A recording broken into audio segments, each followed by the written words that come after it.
Chun Mo was once a complete loser. He lost his mother at an early age, and his father was a gambler who had no money to pay off his gambling debts and gave him to the evil forces in the black market. No one was willing to ignite hope for Chun Mo until he met the light from the girl Ling Xixi in the welfare institution, which illuminated his dark world.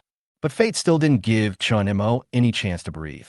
He gave everything for Ling Xixi and did the most humble work, but in return she betrayed him. Ling Xixi threw herself into the arms of that greasy middle-aged rich businessman. Just when he had nothing and fell into despair, fate extended another hand to him, the Zerg Hive. This was a mysterious existence from another world, which gave Chun Mo extraordinary abilities. The Hive can devour any resources and transform them into power, not only reshaping the surrounding environment, but also creating combat arms. Most importantly, at the moment of awakening, he is no longer the man who is crazy about love and humiliated by life, but a master with great power. The mother nest and he are interdependent, and everything is under his control. Master, master. A feeling of intimacy and dependence passed through Chun Mo's mind, like a baby seeing its mother, or like a pet seeing its owner. Looking at the tentacles getting closer and closer, he swallowed a few times, subconsciously raised his calloused hand, and slowly touched the tentacles. In an instant, a large amount of information flooded into my mind, followed by severe pain.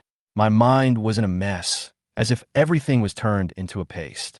Chun Mo rolled on the ground in pain, and it took him nearly half an hour to take in all the information. 5 minutes later, he sat there blankly, staring at the tentacles, muttering in disbelief. Zerg Mother Nest? 7 years ago, the game Space War swept across the entire Corfang Federation. There was a race called Kron, and because their soldiers looked like bugs, they were called Zerg. The monster that appeared in Chun Mo's room was exactly the core building of the Zerg Hive. According to the information, this hive has all the abilities in the game. It can infect buildings, transform resources, and produce soldiers. The only difference is that it cannot produce the types of soldiers in the game because it does not have enough genes. The production of soldiers requires two conditions. One is sufficient genes, which can be obtained by devouring plants and animals. The other is sufficient resources and energy, which can be obtained by devouring plants and animals, but not limited to this. Minerals, soil, water resources, various organic and inorganic substances can provide energy for the mother nest. The only difference is the conversion efficiency. At present, the mother nest has only devoured some soil, garbage, and a small number of cockroaches and other insects. To create insect soldiers, we can only arrange and combine the genes of these insects. Gulu, Chun Mo has been swallowing his saliva since just now. The Zerg Hive calls him the Overlord, and the Overlord is the highest commander of the Zerg. It can even be said that the Overlord is the Zerg itself. Could it be? Knock, knock, knock. Xiao Mozi, are you awake? Yuan Jia's voice came, interrupting Chun Mo's thoughts. Chun Mo responded subconsciously and was about to open the door, but suddenly stopped. Damn, I almost forgot. The hive is still in the room. What should I do? The two are good friends with deep friendship, but reason tells Chun Mo that he can't let Yuan Jia know about the Zerg Hive now. He wanted to let Yuan Jia go back, but he thought that Yuan Jia would be more worried if he didn't let him in. What are you doing? Open the door quickly when you wake up.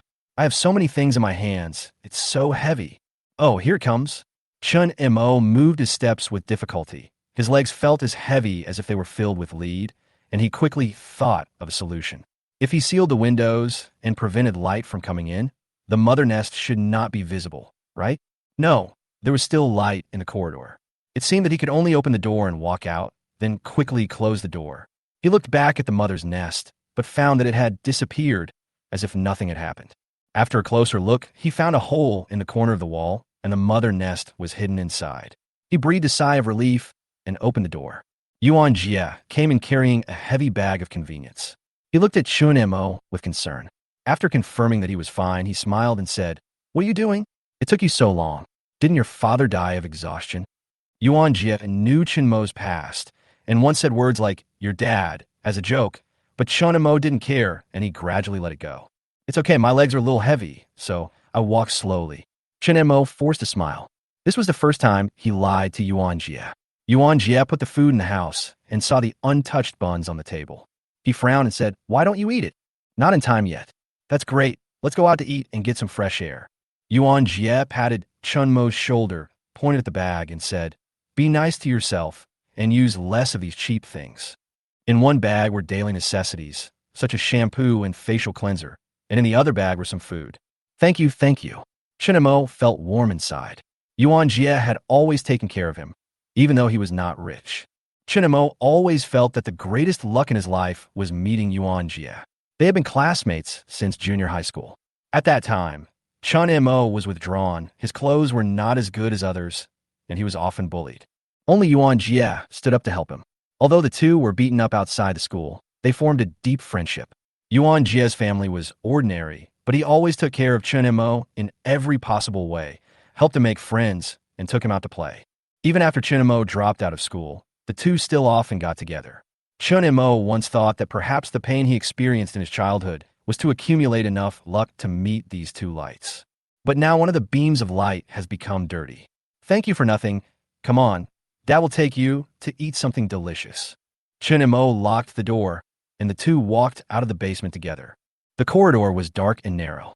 Yuan Jia wanted to persuade Chun Mo to move to another place.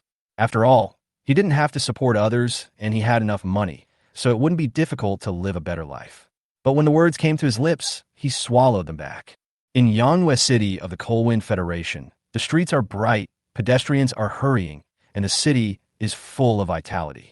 This is Chun Mo's birthplace and where he lives, but he is out of tune with the prosperity of this city, like a fly on a cake, annoying and unpleasant. The road they were walking on was very familiar, leading to the hot pot restaurant they often visited, and of course, Ling Xixi was there too.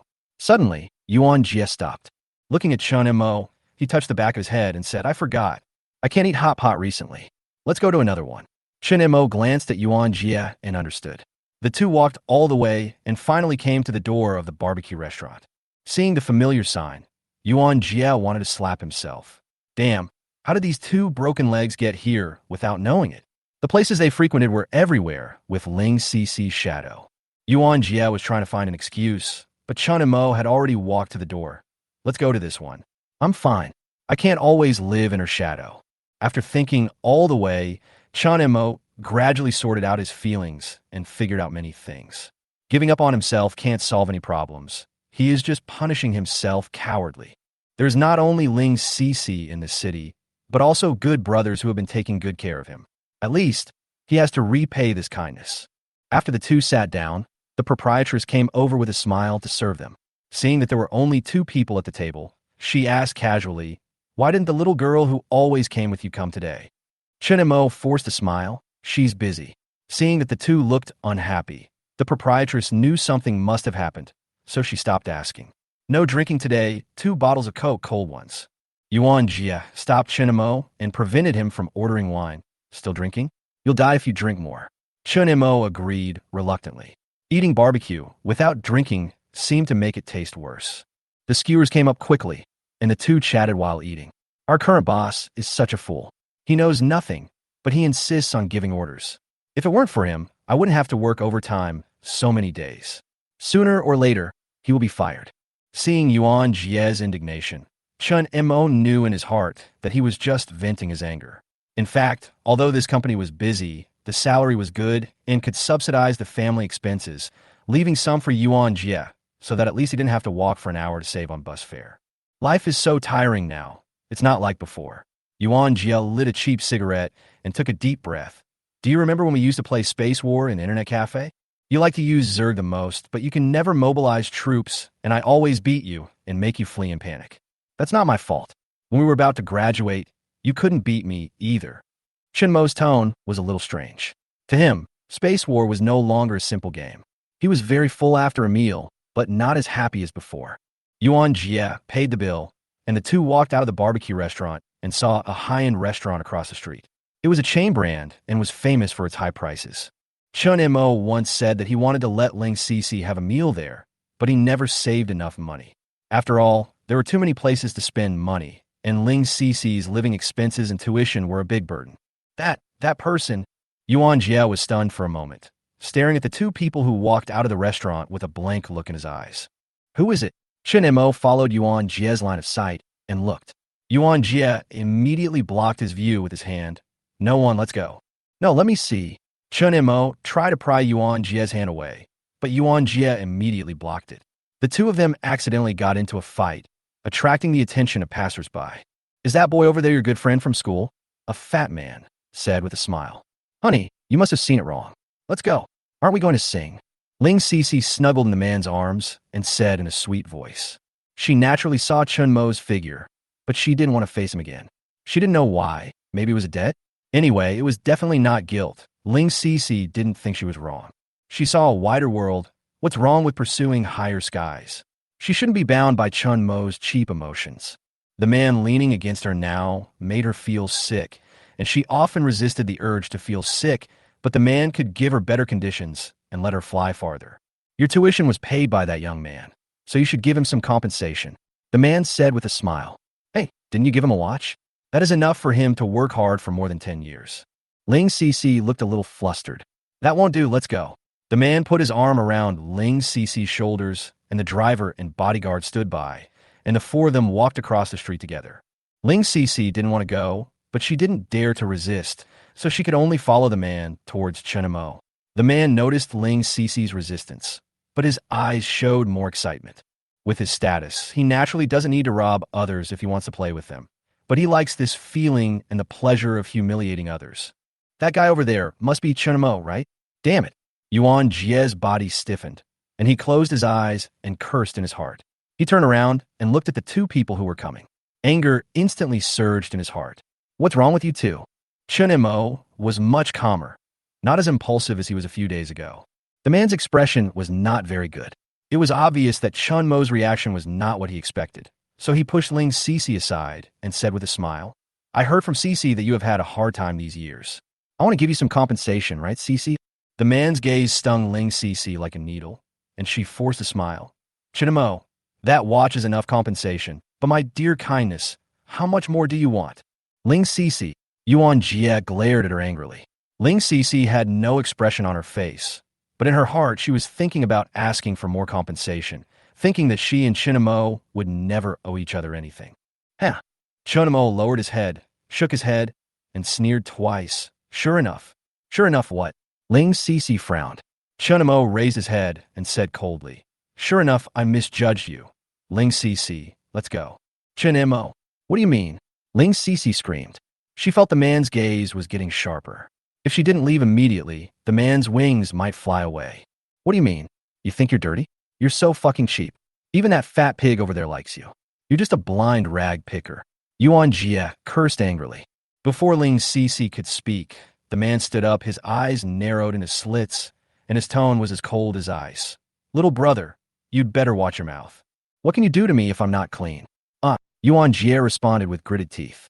He always avoided this kind of character who was obviously not an ordinary person, but now he got angry. Nothing. The man glanced coldly at the bodyguard next to him. The bodyguard and the driver understood what he meant, walked quickly to the two of them, and punched Yuan Jia hard in the abdomen, leaving him no chance to resist. Go over there. The man waved his hand, and the bodyguard and driver took Chun Mo and Yuan Jia to a nearby alley. There were too many surveillance cameras outside, and if this matter was spread online, it would be a big trouble. The man sighed softly. Times have really progressed. If it were in the past. The man turned his gaze to Ling Xixi. Ling Xixi walked up to Chun Mo and Yuan Jia and slapped Chun Mo in the face. Fuck. Ling Xixi. Chun Mo glared at her angrily, like an angry beast, but was unable to resist due to the restraint of the bodyguards. Ling Xixi kept slapping Chun Mo, leaving him with a bruised face and blood flowing from his nose and mouth, but she showed no intention of stopping. She didn't dare to look into Chun Mo's eyes, but just repeated the action of slapping him, as if this could eliminate the uneasiness and guilt in her heart. I'm not wrong. I'm not wrong. She didn't think she was wrong. It was Yuan Jia's fault for being so rude, and Chun Mo's fault for having such an attitude. She just accepted the reality and didn't want to be involved in anything anymore. Chapter 4. Pseudo-insecticide. By the time the man was satisfied, Chun Mo had been beaten black and blue, with a broken mouth and blood oozing out. The man raised his hand, and the bodyguard and the driver let go of Chun Mo's arm. Chun Mo fell to the slippery ground. The man hugged the panting Ling Xixi and pretended to be distressed. Baby, your hand hurts. Ling Xixi breathed rapidly and forced a sweet smile. It doesn't hurt to vent my anger on my dear. It's because they don't know what's good for them. Let's go.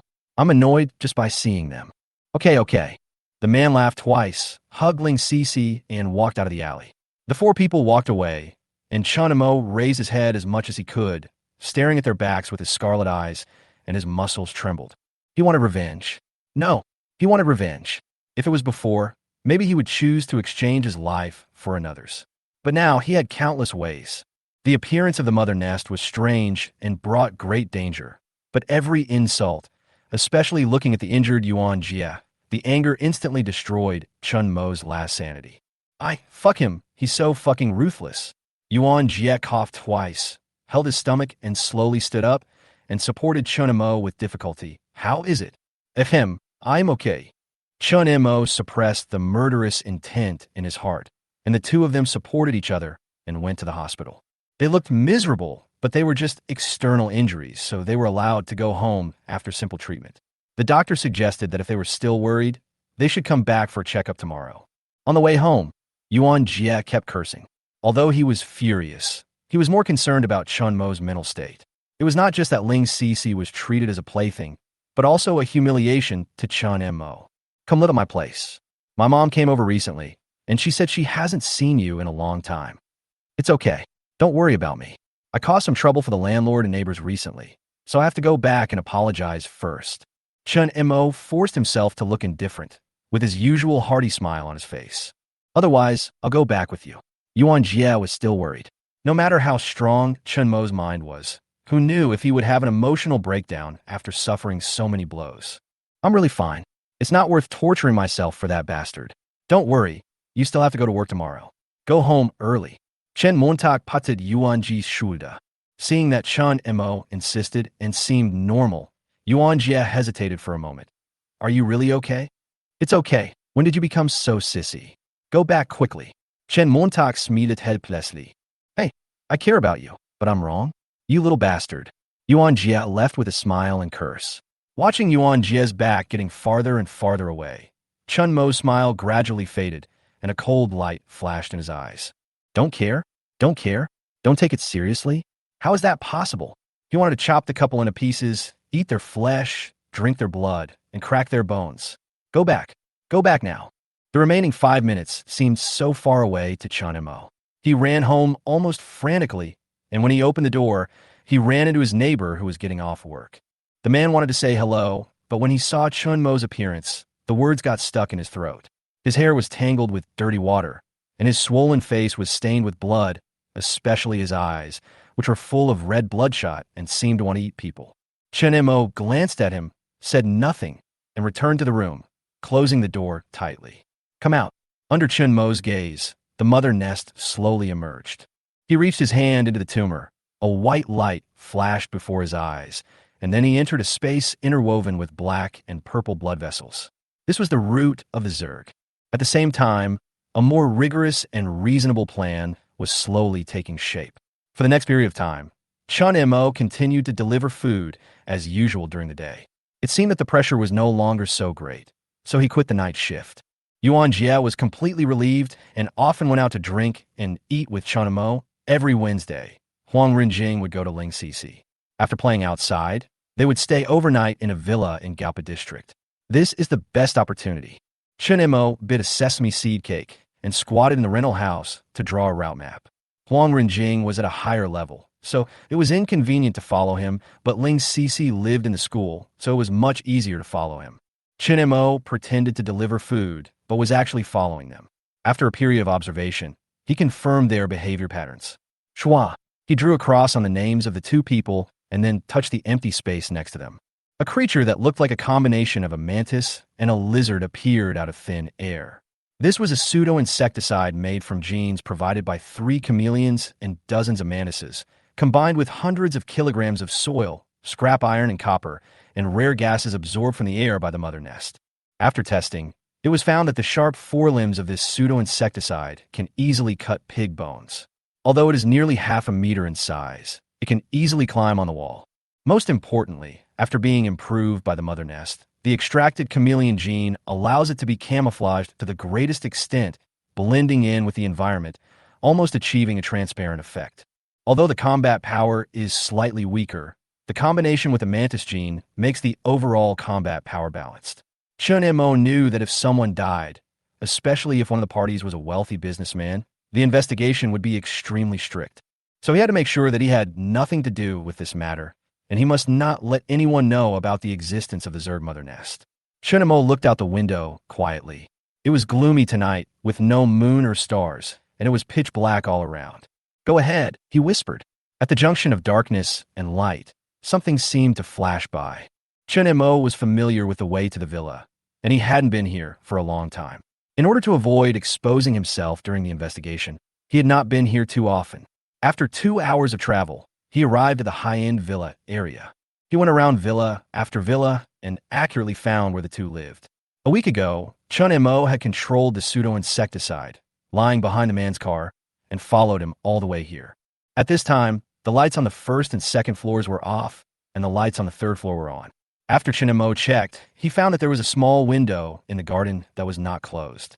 He controlled the pseudo-insecticide to bypass it and successfully entered the third floor. He could hear the sounds in the house through the door. Chun Mo gritted his teeth. The veins on his fists bulged. In the past 10 years of silent dedication, he had never touched Ling Xixi. Squeak. The tentacles coiled around, and Chun Mo regained his composure. While gently rubbing the tentacles, his will descended again, and through pseudo-insecticide, the mother nest's special magnetic field enveloped the entire villa. Instantly, the lights on the third floor flickered, and the surveillance equipment instantly became ineffective. Fake insecticides would not be detected by the surveillance, but if they were used, the surveillance would definitely capture clues. After getting ready, Chun Mo took a deep breath and raised his pseudo-insecticide forelimbs. Dong, dong, dong. 3 rhythmic knocks on the door sounded slowly in the dark corridor. Chapter 5. So-called fairness. This is an extremely luxurious room. Although the taste is decent, every detail reveals the breadth of money. Whether it is a large area of handmade silk carpet, a sofa made of natural precious wood and covered with leather, or various decorations dotted on the wall, they all exude the breadth of wealth. There's a large round bed in the middle of the room. Considering the overall layout and style, this bed looks particularly abrupt. A fat man and a young woman are making love.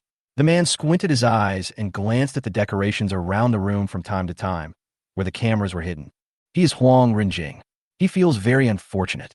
His childhood, youth were not satisfactory. He married an irritable and yellow-faced woman. If she had not had some wealth, do you really think he would be patient? However, after years of enduring humiliation, he finally won. Through drugs and the cooperation of the yellow-faced woman's sister, he successfully sent the yellow-faced woman to a mental hospital and took over her property. Money is a good thing. He often thought so. Even though he was ugly, had a big belly, and still had the lingering body odor from his youth, money gave him the ability to play with countless beauties and even to easily insult the lower class. What's the use of having a good character, a strong will, or a good appearance? He could easily get Ling Xixi to beat Chun Mo, and this kind of joy went straight to his soul. Huang Renjing knew Ling Xixi's plan. Did he really think that his wealth was so easy to spend? In addition to insulting men with women's hands, he preferred to lead women into the abyss step by step. But Ling Xixi is special and needs more special treatment. Facing the crazy Ling Xixi that night, Huang Renjing was also a little surprised, but it was this thrilling excitement that made him excited.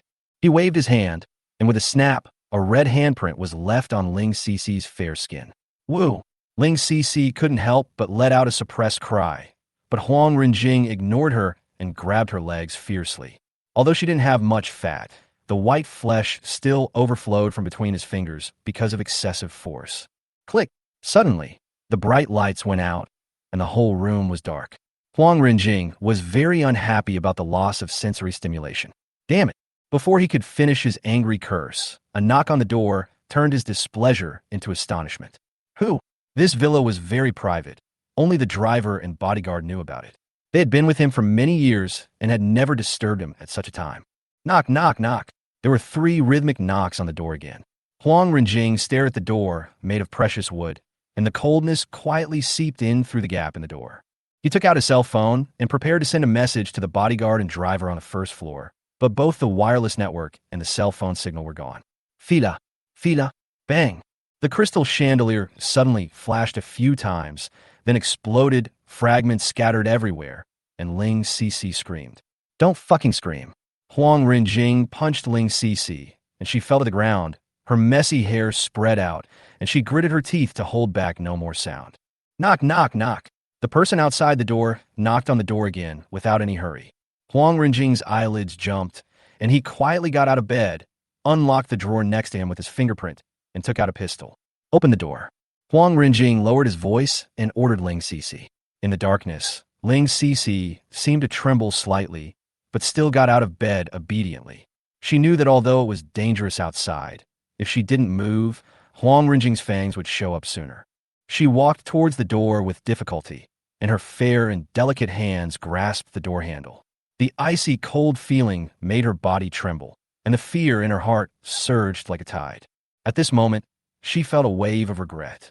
Why did she make such a choice? Not only did she lose her dignity, but now her life was in danger. Open the door quickly. Huang Renjing suppressed his anger and shouted again. Ling Xixi shuddered. It was as if the wooden door was gradually deforming, as if it had turned into a big-mouthed demon, laughing at the woman who was about to step into hell. Click! The door suddenly opened inwards. Huang Renjing's fingers tightly grasped the trigger of the gun, his eyes fixed on the door. Finally, the door was fully opened, and with the flickering light in the corridor, the scene outside the door was clearly visible. Nothing. Ling Xixi breathed a sigh of relief. She no longer wondered why there was nothing outside the door, but the knock on the door sounded again. She turned around and saw a scene that froze her blood. A large piece of blood-red rose petals bloomed in the weak light, and then disappeared into the darkness. At the same moment, there was a wailing sound like a pig being slaughtered. Ah, me, my hand, my hand. Huang Renjing's fat body was shaking violently. His face was distorted, and painful wails filled the air. His arm was broken at the root, and blood spurted out, flowing one step away from Huang Renjing. No, to put it more vividly, there was no object there. Blood covered everything, revealing its outline. Ling Xixi didn't know what it was. She trembled and stepped back, touching the door frame. As long as she escaped, she would be safe. Thinking this, she took a naked step with her right leg, but suddenly, a huge pulling force came from her waist, completely shattering her hope. Bang! Ling Xixi fell on the expensive silk carpet, and before she raised her head, a familiar voice slowly drilled into her ears. Long time no see, Ling Xixi. Who are you? Ling Xixi looked at the bulge covered in blood in horror, totally unable to understand how she had anything to do with such a horrible thing. So it's you stinky bitch. Huang Renjing roared in agony. He knelt on the ground and slammed his head hard on the ground. Brother, if you have a grudge against this bitch, it doesn't matter to me. I don't have anything to do with her. Ugh. Huang Renjing's words came to an abrupt end, replaced by an even more shrill wail. The lights in the corridor flickered, and Ling Xixi saw that Huang Renjing's other arm was folded backwards, and blood was oozing from the pale bones. After just a short time of not seeing you, have you forgotten my voice? Ling Xixi.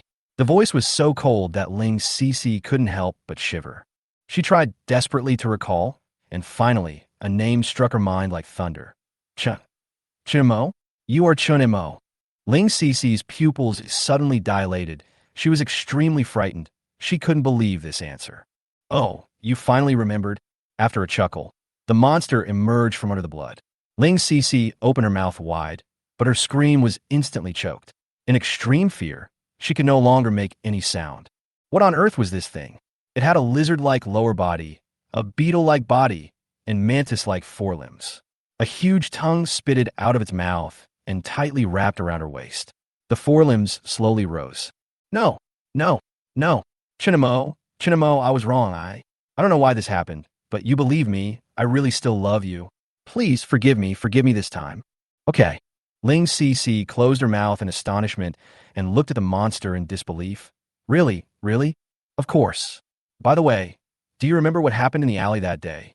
It's okay. I'm not a stingy person. You hit me, and I hit you back. That's fair, right? Then, one crack. Ling Xixi's little finger was completely crushed in an instant, and the pain penetrated into her bone marrow. Before she could react, Chun Mo whispered the next word, too. This time it was the ring finger's turn. Ling Xixi finally understood the meaning of fairness, and then her shrill wail resounded through the room again. 3. Chapter 6. cut into pieces. Huh, it's really cold today. Li Feng shuddered as he opened the door and took off his wet coat. The dark clouds that had covered the city for more than a week finally lost their patience, and heavy rain fell from the sky. Li Feng had originally planned to stay at home on such a rainy day and invite a few friends to have a hot pot and enjoy themselves, but a heinous murder case disrupted his plans. How's the situation? Xiao Wan, who was burying the case file, raised her eyes and asked, and said casually, "The hot water has just been boiled. If you want to drink tea, make it yourself." Li Feng shook his head and poured a cup of hot water. "I've been in this business for several years and have handled so many big cases, but the means used in this case are too cruel. Tell me about it." Xiao Wan was obviously interested and put down the stapler and pen in her hand. There were 4 dead people in total. According to the investigation, one of them was the owner of the villa, Huang Renjing, nicknamed Huang Laohu. The other was Ling Xixi, a junior student at Yan University. The other 2 dead were Huang Renjing's bodyguard and driver. The way they died was very simple. They were all cut off in the abdomen and neck by a sharp weapon. As for Huang Renjing and Ling Xixi, Li Feng paused, took a sip of hot water, as if this could ease the chill in his heart, and continued. Their bones were all broken, and then cut into countless pieces of meat. How much hatred must one have to them to do this? Any clues? Xiao Wan gasped, and couldn't help imagining the tragedy of the crime scene. The criminal left no fingerprints or footprints. We found many hidden cameras in the house. We investigated the deceased's computer and mobile phone and found many indecent videos of him and young women. Li Feng sighed and continued.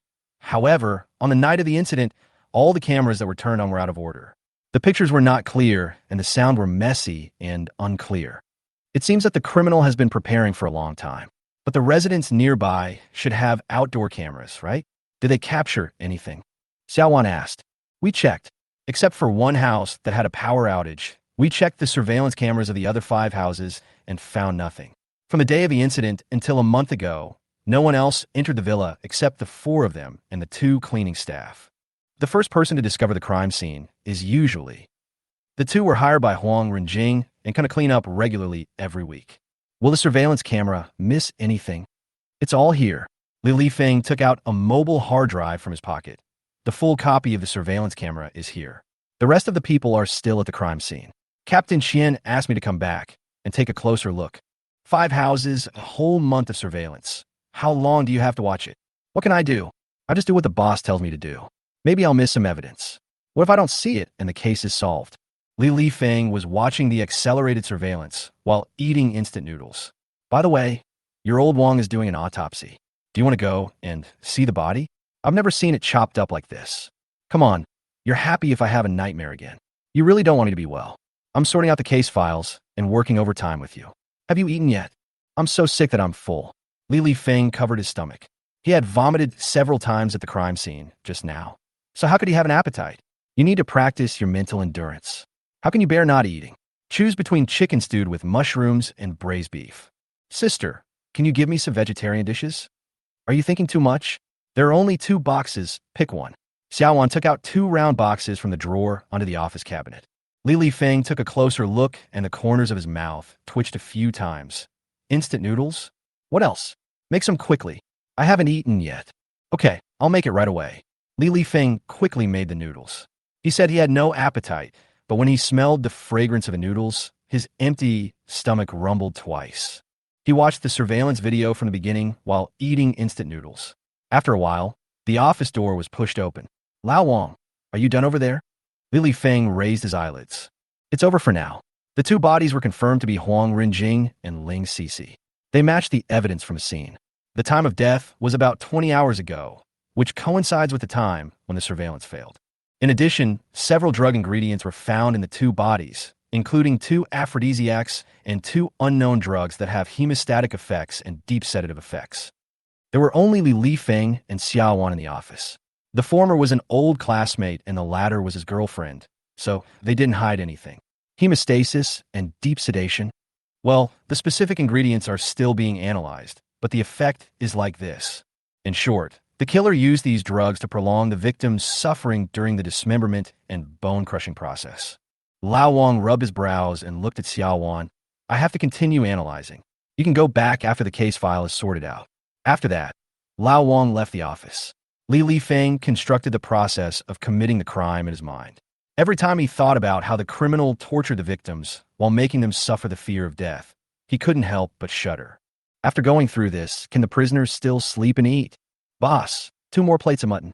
Chun Mo and Yuan Jia sat in a corner of a simply decorated hot pot restaurant, with more than a dozen plates stacked on the table.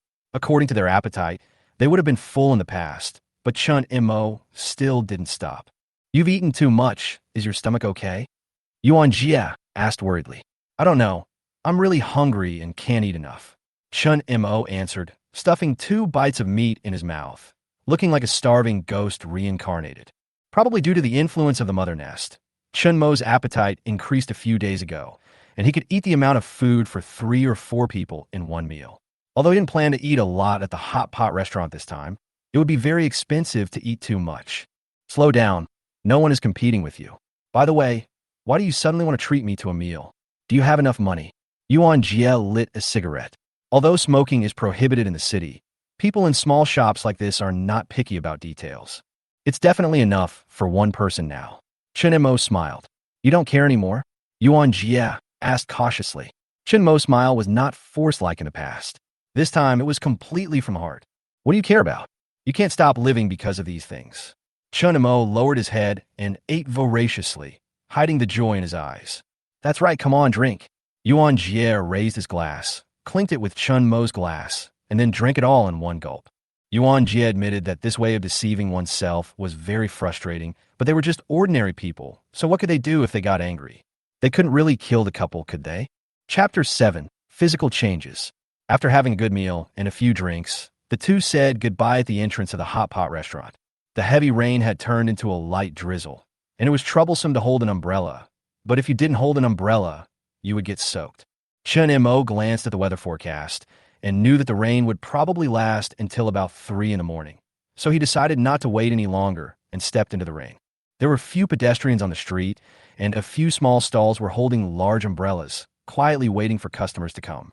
Chun Mo followed the familiar road back to the basement, stood at the door, and observed for a while. After confirming that there was no one around, he opened the door and quietly went in, closing the door with his backhand. Several tentacles quickly stretched out towards him, like a dog eagerly sticking out its tongue when it saw its owner coming home. The room was completely dark, and the only small window that let in light was covered with newspapers. Chun Mo walked to the bed and laid down carelessly, feeling a soft touch on his back. The nest was not as hard as it looked, and it felt very good, much more comfortable than his previous cheap hard mattress. After entering the nest, Chun Mo began to check the resources as usual. There are a few more cockroach genes. Since the nest appeared in the room, Chun Mo has never seen cockroaches that cannot be killed no matter how hard he tries. Now, with the accumulation of cockroach genes, Chun Mo has been able to improve cockroaches that are larger, reproduce faster, and fly faster. If someone provokes him in the future, he can put these improved cockroaches in the other person's room, which is interesting to think about. Good. Suddenly, there was some movement beside him. Chun Mo opened his eyes and found that it was a pseudo-insecticide lying next to him. He easily picked up the pseudo-insecticide weighing nearly 50 kilograms, placed it next to him, and stroked its hideous head. Recently, Chun Mo's body has undergone many changes. It's not just the change in appetite. The pseudo-insecticide that others see as scary, but in his eyes, it looks a little cute. A mother doesn't mind her child being ugly. Chun Mo couldn't help but think of this sentence.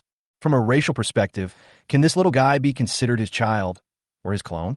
In addition to willpower, another obvious change is the improvement in physical fitness. Chun Mo, who had been doing physical work for a long time, originally had good physical strength. But since the mother nest appeared, he found that his strength was getting stronger and stronger, and all his previous minor physical ailments disappeared. Chun Mo raised his hands to the air, touching the empty darkness. An inexplicable fear spread from the ceiling. Confused? Scared? Panic? What will I become in the end? Chun Mo murmured in a low voice. The mother nest's language ability is almost zero. Biological signals can only convey simple information. This question is destined to have no answer. But Chun Mo clenched his fists tightly, his heart full of determination. He didn't want to give up this opportunity. Attaching oneself completely to the mother nest may bring disaster, but the worst result is death. After going through so much, Chun Mo deeply realized that poverty is more terrible than death. He's like a lowly caterpillar. Now that he has the opportunity to transform, how can he give up? In short, we have to find a way to make money first. Chun Mo lowered his head, put his hand on his forehead, and looked into the darkness with empty eyes. Speaking of the Zerg in Cosmic War, the first reaction of those who are slightly familiar with it is a few big labels. Countless seas of Zerg, rapid reproduction, rapid growth, genetic integration evolution, and cosmic disasters. But for Chun Mo now, these labels must be removed. Although he once dreamed of becoming the overlord of the universe, that was too far away. Genes and resources needed to be collected, and mass production was out of the question. Gene collection requires devouring a large number of plants and animals, and resources are relatively easy to obtain, but large-scale devouring of surrounding land is likely to attract the attention of relevant departments. Chun Mo has never imagined that the current Zerg can compete with humans. Make money, and make money. But where to make money? By pretending to kill insects? This guy can indeed be a killer or a burglar, but Chun Mo has no channels and no platform. If the mother nest can be thrown to the bottom of the sea and swallow up seawater and marine life, it should not be discovered in a short time. It seems like a good idea, but Yanghua City is an inland city, and the nearest sea is 30 kilometers away. The true size of the mother nest is much larger than it looks, and most of its body is hidden underground. If it were to reach the seabed by drilling a hole, not to mention the speed, the passage left behind would itself be a potential hazard. Moreover, the mother nest is so large that even large trucks cannot transport it. Alas, Chun Mo sighed and looked at the ceiling. His mind was in a mess, and he couldn't calm down. Soon, he felt sleepy and fell asleep. Squeak! The pseudo-insect killer suddenly made two sounds, but Chun Mo didn't hear it. It slowly left the bed, replaced by more tentacles. The tentacles seemed to shudder and tremble, and hair-thin buds stretched out from the surface, quickly wrapped around Chun Mo, and then pierced into his skin. Buzz! The tentacles emitted a dark purple glow, and as they squirmed, the special genes hidden inside the mother nest were slowly injected into Chun Mo's body. Chapter 8. Crooked Hair. Boss, give me 4 baskets of beef buns, 2 baskets to take away, and a bowl of porridge. Chun Mo lifted the curtain of the bun shop and greeted the boss who was kneading dough. Okay, wait a moment. Chun Mo sat in the corner near the door, picked up a plate, and poured some dipping sauce. This was the bun shop he often visited. The taste was average, but the price was cheap and the portions were large.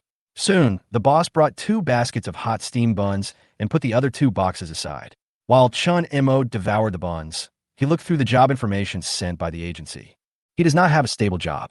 With his education and situation, it is very difficult for him to find a high-paying and stable job. His personality is not suitable for sales work. Most of the time, he chooses to work as a day laborer, and if there is no work, he works as a deliver man. This type of work is flexible, convenient, and the money comes quickly, especially for some 6 or 7-hour jobs, which are particularly suitable for the morning and evening shifts. After finishing the buns in a few bites, Chun Mo paid the bill and left with the remaining buns. He finished the buns outside and threw the empty box into the trash can. With his appetite, 2 baskets of buns plus the 2 boxes were far from enough, so he didn't finish them in the store, fearing that such a big appetite would attract other people's attention. As the saying goes, the more guilty a person is, the more he will hide. If it was just a big appetite, Chun Mo would not have any scruples, but now he was subconsciously hiding his appetite. On the way to work, he bought a few steamed buns and a large bottle of mineral water and squatted on the side of the road to eat and drink without paying attention to the eyes of passersby. Why is it so itchy? Chun Mo scratched his lower back. It had been itching since he woke up in the morning. Even when he looked in the mirror, he didn't see anything.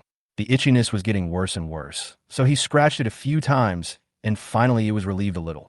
He threw away the empty mineral water bottle and went to work. Today, he was a porter. The more you work as a porter, the more money you get. Chun Mo moved for 3 hours straight. He had a box lunch for lunch and bought 5 big steam buns at the steam bun shop to barely fill his stomach. The work in the afternoon was much easier, and the money he earned was slightly less. By the time his salary was paid, it was already getting dark. Because of the heavy rain a few days ago, the wind was a little chilly. Although Chun Mo didn't feel cold, he instinctively tightened his clothes. At this time, a person walked by and bumped into him accidentally. I'm sorry. The man apologized hastily. lowered his head, and prepared to leave in a hurry. Chun Mo narrowed his eyes slightly and suddenly grabbed the man's hand. He was holding his mobile phone in his hand. When he was young, Chun Mo had undergone similar training. Although he had never stolen anything, it was impossible for someone to steal his things. Brother, it's a misunderstanding. It's all a misunderstanding. The man still lowered his head and kept apologizing, trying to relax Chun Mo's vigilance so that he could break free. If it was the old Chun Mo, he might have let this man escape, but now his physical fitness has obviously improved, and it is simply a pipe dream for him to run away. Feeling Chun Mo's strong hand, the man cursed in a low voice and looked around. Not long after, several people surrounded him. I'll return your phone to you. Let go and pretend that nothing happened. With the support of his accomplice, the man threatened in a low voice. Even though he was wearing a mask, his voice was still shrill, and the tone of the last word was raised. Chun Mo felt an inexplicable sense of familiarity when he heard it. Seeing the curls of hair on the back of the man's head, Chun Mo suddenly remembered a nickname that he had almost forgotten, Wai Mauer. Upon hearing this nickname, Wai Mauer suddenly raised his head, looked at Chun Mo for a while, and asked in disbelief, Monkey? Chun Mo shrugged and acquiesced. At first, Chun Mo was a member of a criminal den. The main criminal was arrested and sentenced to death. Some of the younger ones were sent to welfare institutions, and the older ones who had committed crimes were sent to correctional institutions and released after being imprisoned for a few years. Some people reformed, while others repeated their mistakes. Wei Mauer was 5 years older than Chun Mo and was Chun Mo's team leader in the den. The last time they met was when Wei Mauer was pressed into the police car. Because of the serious circumstances, he heard that he was sentenced to 5 years in prison. What the hell is this? Wei Mauer patted his head and said in surprise, Didn't you leave Yanyue City a long time ago? I never left. But why are you still doing this business? Chun Mo took the phone handed to him by Wei Mauer. Oh, there's nothing I can do. I don't have any other skills. Wei Mao admitted frankly. His tone was straightforward. Aren't you afraid that I will tell the police? Oh, you don't know this business yet. If you're arrested, you won't be locked up for long. Besides, it's almost my second home. If you don't mind the trouble, you can tell them. Wei Mauer took out a pack of cigarettes from his pocket, which made Chun Mo's eyelids jump. That pack of cigarettes cost less than 200 yuan, which was enough for his living expenses for a week. He stole a cell phone yesterday and also stole a pack of cigarettes. The guy's really rich. Want one? Wei Mauer smiled and raised his hand. No, brother. I'm not used to it. Chun Mo refused and took out his own cigarette. If it was given by someone else, he could still smoke it, but who knows what is hidden in these people's cigarettes. Okay. Wei Mauer lit a cigarette and started puffing. What kind of work have you been doing recently? You look so dirty. Just do your best. I didn't even finish high school, so no one wants me. Chun Mo said self-deprecatingly. Oh, to be honest, this is only in modern times. If it were ancient times with your talent, you would have become a thief saint. What a pity. Wei Mao smacked his lips. This was not groundless. Among the more than 20 children at that time, Chun Mo had the strongest talent. Otherwise, Wei Mauer would not have such a deep impression of him. It's not the right way. Chun Mo shook his head. What right way or not? Who in society cares how you make money? Why don't you come back? I'll take you with me. Wei Mauer said. Brother, let's talk later. Chun Mo sighed and put out his cigarette. It's okay. Think it over slowly. Wei Mauer didn't force him and finally said, Well, come to me when you've made up your mind. If you find anything good, I can help you deal with it. Don't think too much. How much money can you make just by working hard? Chapter 9, Transcript. After leaving the alley, Chun Mo did not take Wei Mauer's words to heart. It is true that with the ability of pseudo-insecticide and the magnetic field barrier of the mother nest, theft and other things are almost impossible to be discovered. But he could not trust Wei Mauer. Once this guy was caught and gave him up, the consequences would be serious. Chun Mo bought a basket of steamed buns and a lottery ticket and returned home. He comforted the mother nest, as usual, and checked the resources. He sat on the tentacle-woven sofa, chewing on the steamed buns while thinking about what to do next. In fact, Chun Mo had already given up the dream of conquering the universe. This dream was too unrealistic, even harder than winning the lottery. The mother nest could not produce magical soldiers like those in the game. Genes and resources were in short supply and could not meet the demand at all. In addition, Chun Mo's starting point was too low and resources and power were too difficult to obtain. The universe conquest plan was stranded, and he returned to the original question, can he change his living conditions through the mother nest? If he could open a garbage disposal plant, he might be able to save a lot of costs. After all, the mother nest can eat anything, whether raw or cold, so this is killing two birds with one stone. But with the money he has now, it is too unrealistic to want to open a factory. Why is it getting more and more itchy? Chun Mo scratched his lower back. Since he woke up in the morning, his lower back has been itching. He looked in a mirror at home for a long time, but didn't find anything abnormal. Instead, he scratched harder and harder until the feeling of his fingertips made his whole body stiffen. The feeling was nothing like human skin, more like cracked scales. Cold, slippery, and hard. Chun Mo's fingers touched the edge of the scales and pressed them twice. The scales were still tightly attached to his skin, and he hurried into the bathroom. After taking off his shirt, he was stunned when he saw his back in the mirror, and then he was overwhelmed with fear and panic. It was the same thing as the surface of the mother nest, about the size of two palms, tightly attached to his lower back, and even had a flat tentacle attached to his spine, slowly wriggling. What on earth is going on? Fear and horror intertwined, and madness rolled in Chun Mo's mind. He was sure that this monster was definitely related to the mother nest, but what exactly was it? He desperately rushed to the mother nest, his consciousness deeply immersed in it, trying to find out what the thing stuck on his body was, but he could not find any clues after searching the entire mother nest. Knock, knock, knock. Suddenly, there was a rapid knock on the door. Chun Mo turned around, his face still full of madness and fear. Hide! Chun Mo ordered softly, and the mother nest immediately retracted all its tentacles. His nerves relaxed a little. At least the mother nest would obey orders. He opened the door and saw two policemen standing outside. They first showed their police IDs and then asked, "Are you Mr. Chun Mo?" "Yes, it's me. What's the matter?" Chun Mo tried his best to sound calm and was not surprised by the arrival of the police. "There are some things we need to understand. Please cooperate with us." "Okay. Please come back to the bureau with us to take a statement." Can I ask what happened?" Chun Mo pretended to be worried and scared, but in fact his heart was suffocated by the mysterious creature. "Don't worry, it's just a small matter. Come with us first." "Okay, wait a moment, I'll get some clothes." The police car was parked outside. It was the rush hour and many people gathered nearby. Chun Mo was taken into the police car and came to the police station built in the downtown area. After the car stopped, Chun Mo saw Yuan Jia. Yuan Jia's expression was complicated, but he was obviously relieved. Chun Mo got out of the car, and the two looked at each other.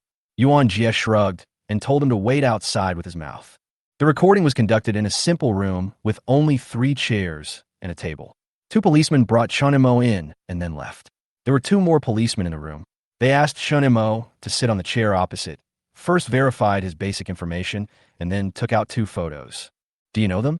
The questioner was a middle-aged policeman with messy hair and untrimmed beard. During the questioning, he squinted from time to time. Obviously, he hadn't had a good rest for several days. Chun Mo looked at the photo, and as expected, it was Huang Renjing and Ling Xixi. "I know them." Chun Mo clenched his fist. The policeman immediately asked, "Did you have a conflict on the 6th?" Chun Mo closed his eyes, took a few deep breaths, and responded through his nose, "Yeah."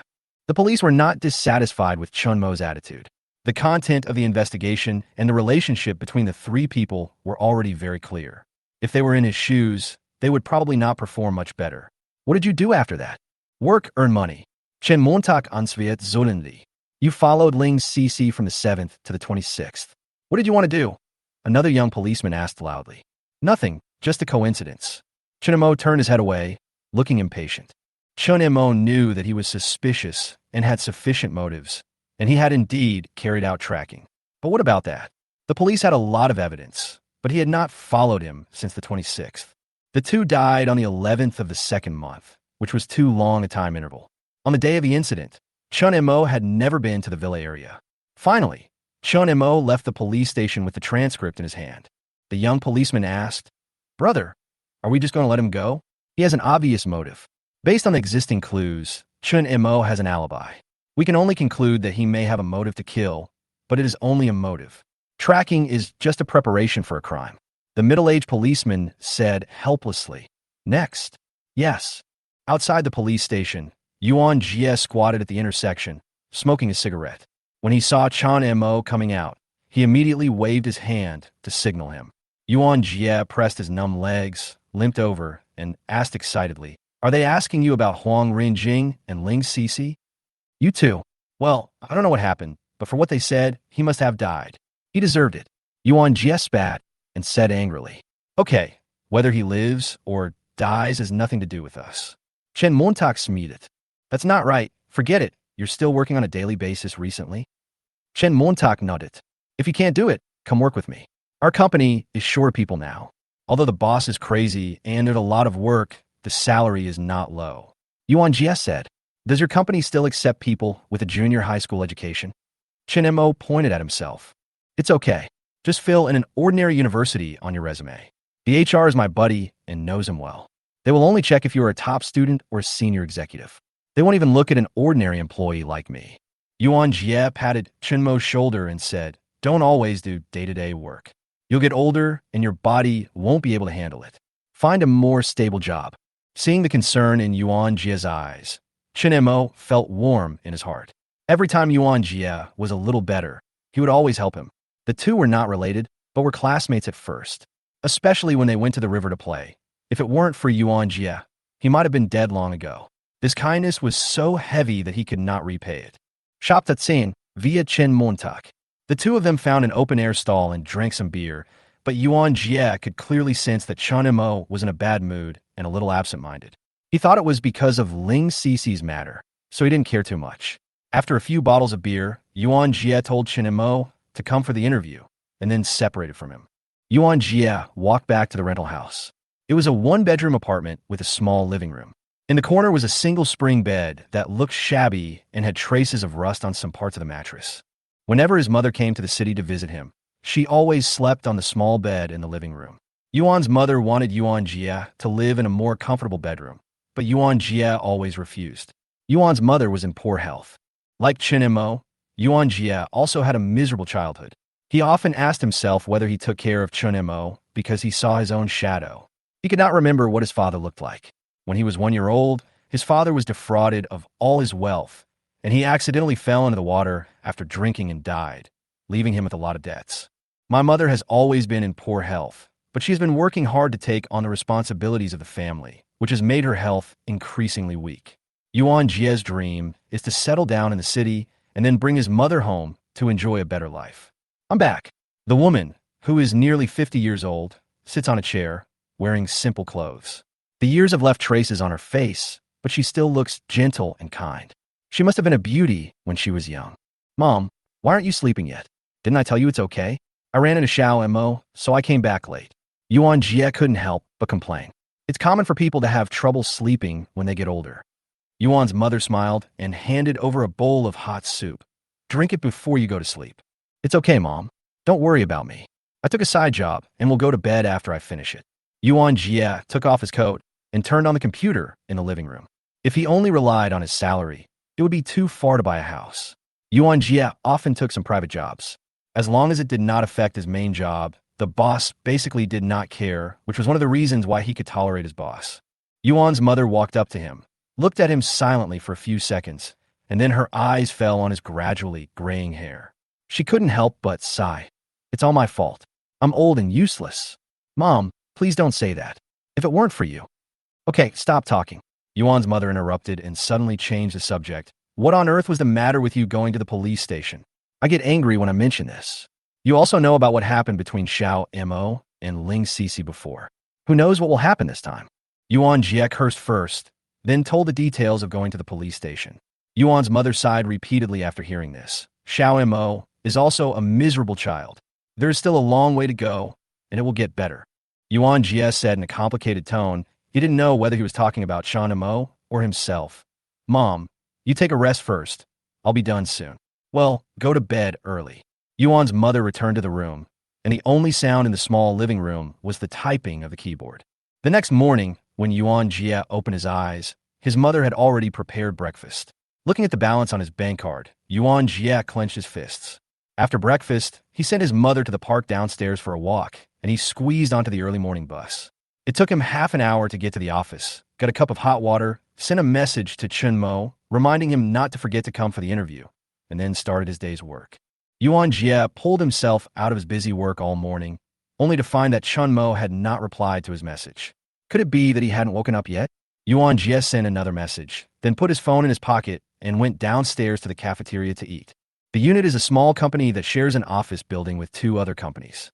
The cafeteria downstairs is also privately contracted and reasonably priced.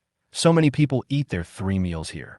Several colleagues at the next table were talking about the national situation and policies, but Yuan Jia sneered and was unwilling to participate.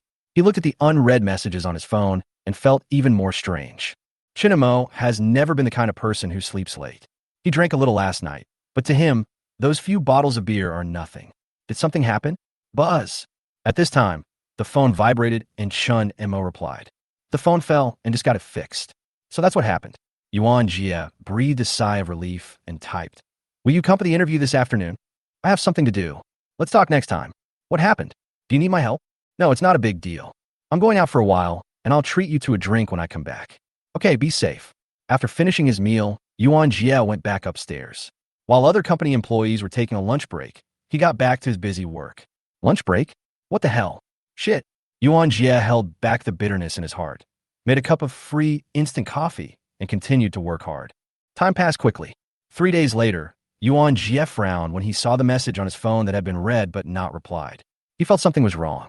He clicked on Chun Mo's social account and found that the IP address was still in Yanwei City and the number of steps per day was only a few. Didn't you say you were going out? Oh, let's go check it out after I get off work. Ding, ding, ding. In the dark and damp basement, Chun Mo wrapped himself in the tentacles, staring at his phone with lifeless eyes. Knock, knock, knock. Hello, I'm from the Happy Bun shop. Put it at the door. The girl answered the hoarse voice inside the room, put the buns at the door, and quietly ran to the corridor to observe the situation at the door. The owner of this room orders 50 buns by phone every day. The buns in her shop are very large, and ordinary people are full after eating one. But this person orders 3 times a day, and it has been going on for 3 days. Every time, he asks her to put them at the door. The girl was very curious. After a few minutes, the door opened with a click, and the pale-faced man poked his head out, looked around, and reached out to pick up the bag of steamed buns. Is that a tattoo? The man's entire arm, neck, and even chest were covered in black and purple lines. Suddenly, the man looked up at her, and the girl's heart tightened, and she quickly turned and ran away. Faintly, she saw that the man's tattoo seemed to move. Chun Mo bit his lips tightly, feeling a little uneasy. Buying more than 100 steamed buns every day, plus there was only this one store nearby, it was inevitable that he would attract attention. He leaned against the door, looking at the dark room, and suddenly 2 lines of tears slid down his eyes. What should I do? What should I do? Knock, knock. At this time, the knock on the door sounded again. Chapter 11. Yuan's mother is seriously ill. Strange, did I guess wrong? Yuan Jia stood outside the door and knocked on it several times, but there was no response from inside the house. Ding, ling, ling. At this time, the cell phone rang, and Yuan Jia took out his phone. It was an unfamiliar number. What did you say? Yuan Jia's pupils trembled, and his breathing became rapid. Which hospital? Okay, I got it. Thank you, I'll be there now. Before Yuan Jia hung up the phone, he rushed out of the corridor. At the same time, the door opened with a click, and the pseudo-insect killer who had been following the girl in the steamed bun shop sneaked in. The girl was just curious and didn't realize anything was wrong. Chun Mo didn't do anything, so he heard the conversation between Yuan Jia and the man on the phone. Crow University School of Medicine. Chun Mo muttered to himself, repeated it twice, and then moved his eyes to the long coat he bought online. The Crow University School of Medicine is directly affiliated to Crow University, with strong faculty, and is one of the top hospitals in Yanwei City and even the entire province. Yuan Jia got out of the taxi, threw down the ticket, and said for the first time, no need to change it. He ran into the hospital anxiously. Outside the emergency room, a woman of the same age as him sat on a chair waiting. Seeing Yuan Jia running in, she stood up and asked, Yuan Jia? Yes, it's me, thank you, thank you. Yuan Jia responded breathlessly. Don't worry, Auntie is already being rescued. She was brought here in time, so there shouldn't be any problems. The woman comforted. Can I ask what happened? Yuan Jia finally caught his breath. Okay, let me make it clear first. Annie wasn't knocked down by me. Don't worry, I'm not that kind of person. I just want to know what happened. The woman looked at Yuan Jia warily. Although he was anxious, Yuan Jia couldn't help but smile, feeling a little amused. The woman recounted what happened. She went to buy groceries after get off work, and Yuan's mother, who was walking in front of her, suddenly fainted. She immediately called the emergency number. Afraid that Yuan Jia would not believe her, she emphasized, "There are surveillance cameras in the fresh food supermarket." "I didn't lie. I know, don't worry," Yuan Jia replied, and then asked the woman's name. Coincidentally, her last name was Yuan Yuyu. Yuan Jia thanked her again, returned the money Yuan Yuyu had paid in advance, and repeatedly asked for her phone number, saying that he would personally express his gratitude in the future. "Okay, that's it. I'm leaving now. Hey, thank you so much this time." After Yuan Yuyu left, Yuan Jia sat alone in the corridor, feeling anxious. After a long time, the door of the emergency room opened and a doctor came out. Yuan Jia immediately rushed over, extremely anxious. "Doctor, are you a relative of the patient? I'm her son. Come here with me." The doctor led Yuan Jia into the office, asked him to sit down, and said, "Your mother is out of danger for the time being, and she will wake up in about half an hour." Yuan Jia breathed a sigh of relief, but then he asked again, "Doctor, what do you mean temporarily?" "Your mother's disease is fulminant myocarditis, which is less common in her age group.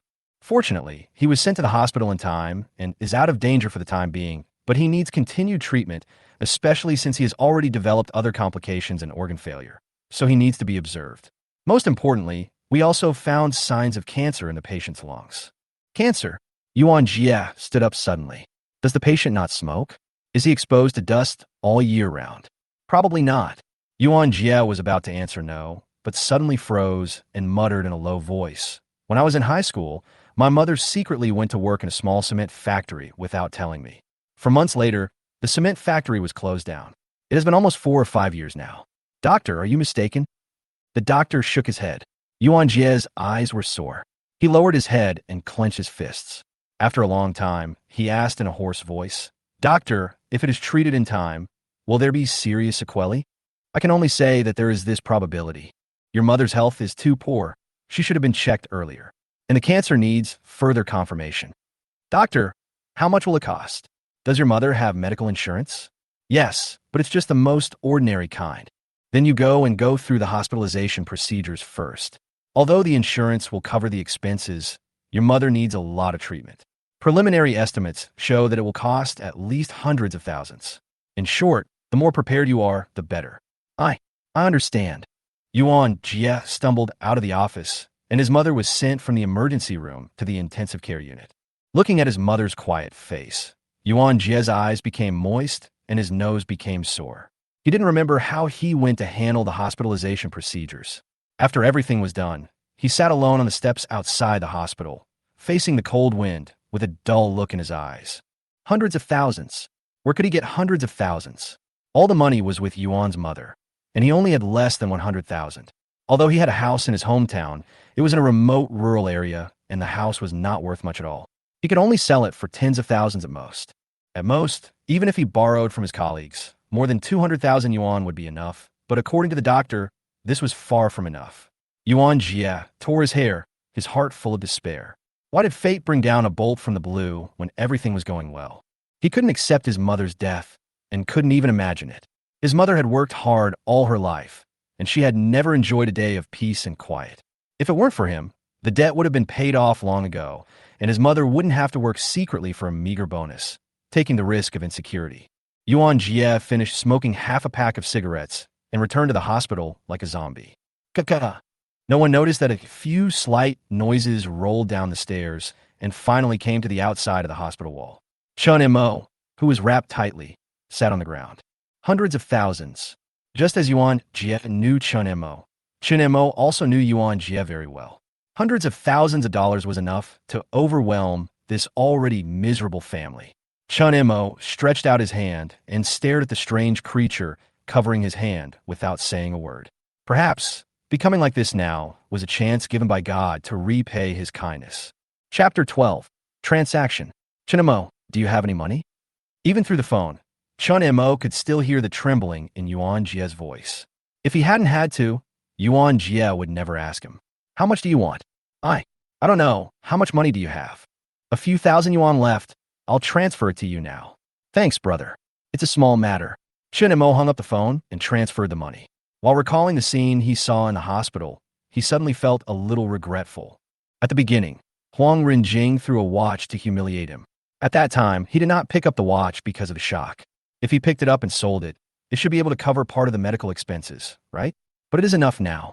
Chun Mo looked at the travel bag in his hand. After that day, he thought for a long time and thought of many ways to raise money. He has no friends, no family, and no assets. He can't do anything with these three things. So he set his sights on the Zerg mother nest. The mother nest transformed him into his current inhuman appearance. He was very scared at first, but at this moment, he no longer felt fear.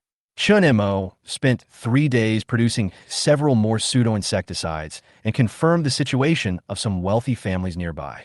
Although many families in modern society no longer store cash, there are still many valuables. In fact, Chun Mo has a better place. That is, the villa where Huang Renjing died.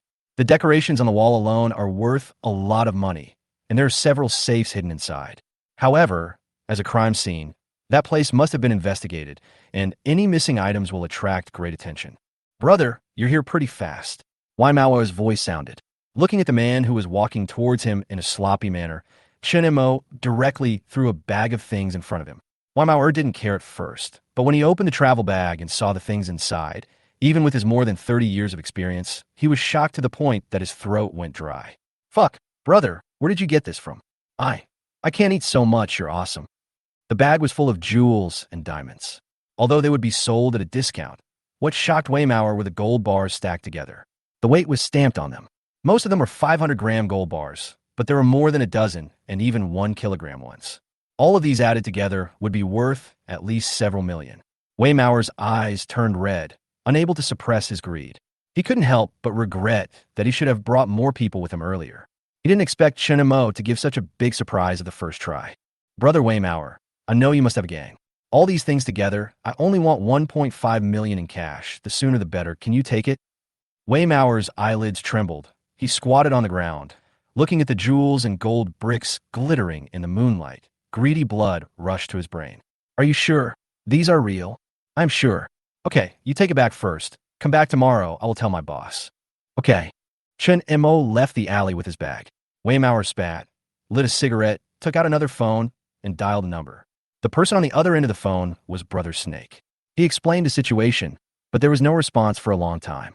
Are you sure about the boy situation? Brother Snake, there is definitely no problem. Although this boy has a father who doesn't know how to live or die, he is almost an orphan. His girlfriend also cheated on him. He only has one friend left. He has no foundation, so it's easy to deal with. If this succeeds, you will be indispensable. Thank you, Brother Snake. Tell that guy to come back in 2 hours. If he contacts other people at night, the duck in front of him will fly away. Okay. I'll make a call right away. In the bright room, the man hung up the phone. The scar on his face, winding from his forehead to his chin, looked particularly scary. Who's he? How much cash do we have left? Brother Snake, there was a problem with a batch of goods we bought before, and the money we took out has not been spent yet, and there is still more than 2 million. Take out 1.5 million and a little more. Brother Snake, are we really going to give that guy money? Huzi made a throat-cutting gesture, which was meaningful. He was able to take out so much gold, silver, and jewelry at once. What Weimau said may not be entirely correct. Let's be more careful. You quickly ask the people below to check. If it's really as Weimau said, it won't be too late to snatch it back. I'll do it right away. On the other hand, Chun Mo received a call. He tightened his collar and simply didn't go back. Instead, he sat nearby for a while. 2 hours later, he returned to the alley with his bag.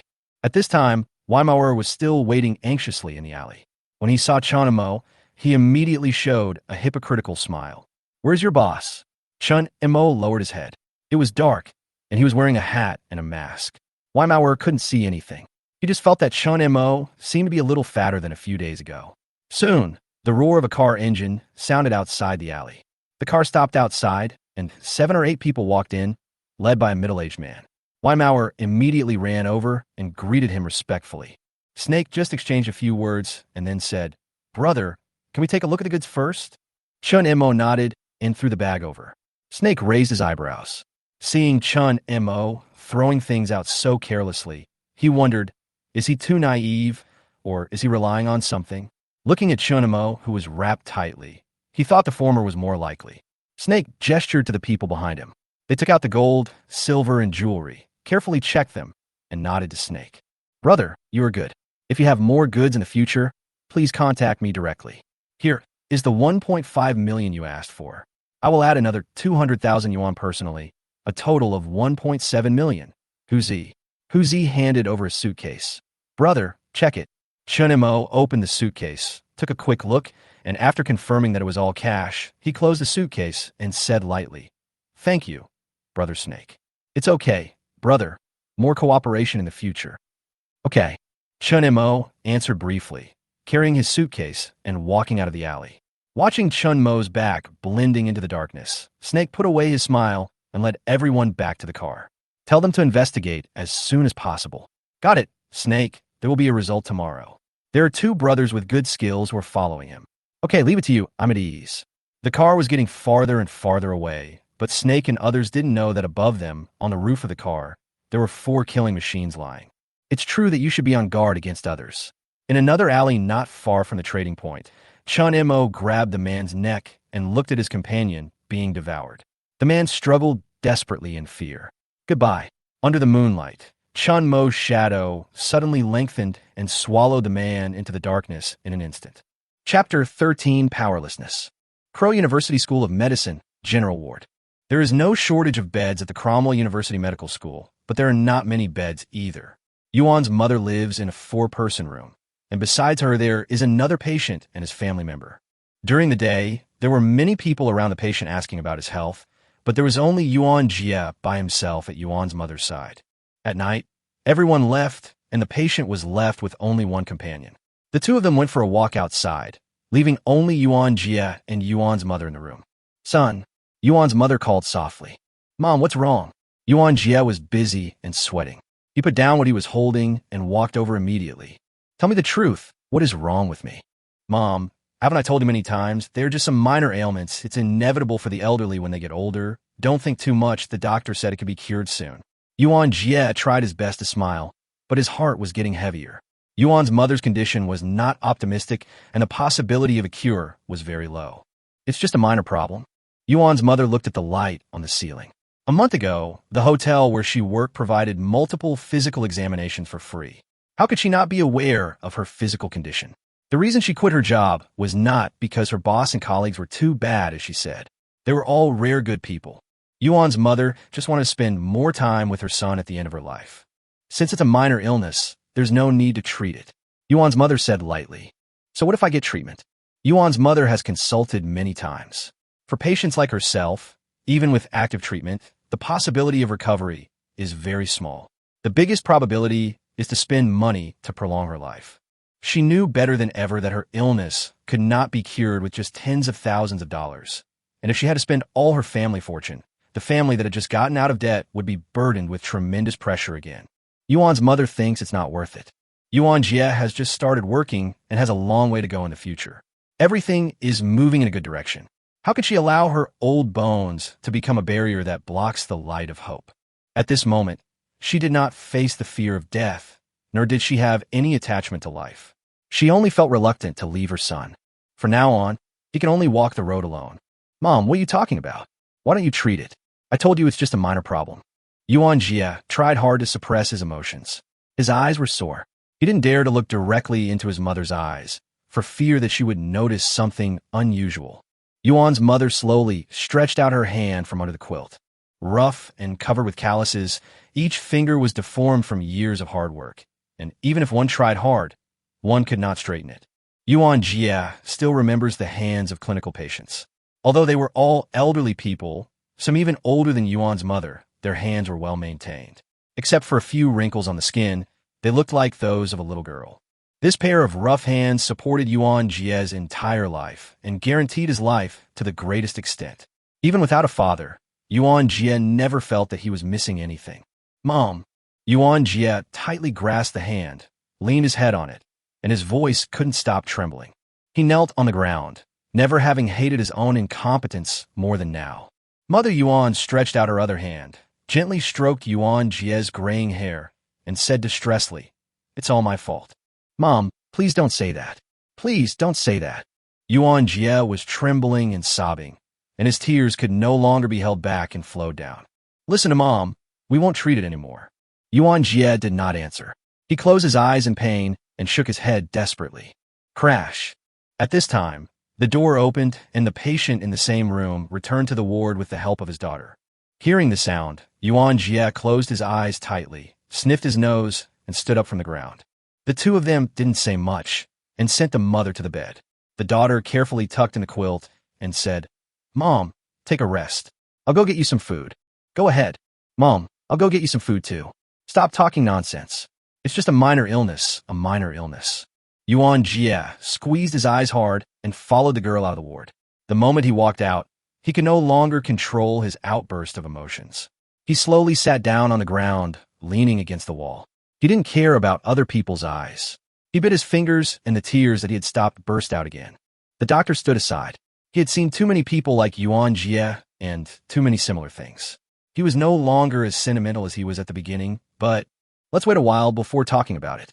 Yuan Jia needs to vent now. Inside the room, two old men had already started chatting. "Sister, you look really good," Yuan's mother said sincerely. "Oh no, yours is not bad. The one who just went out was your son?" the old man asked.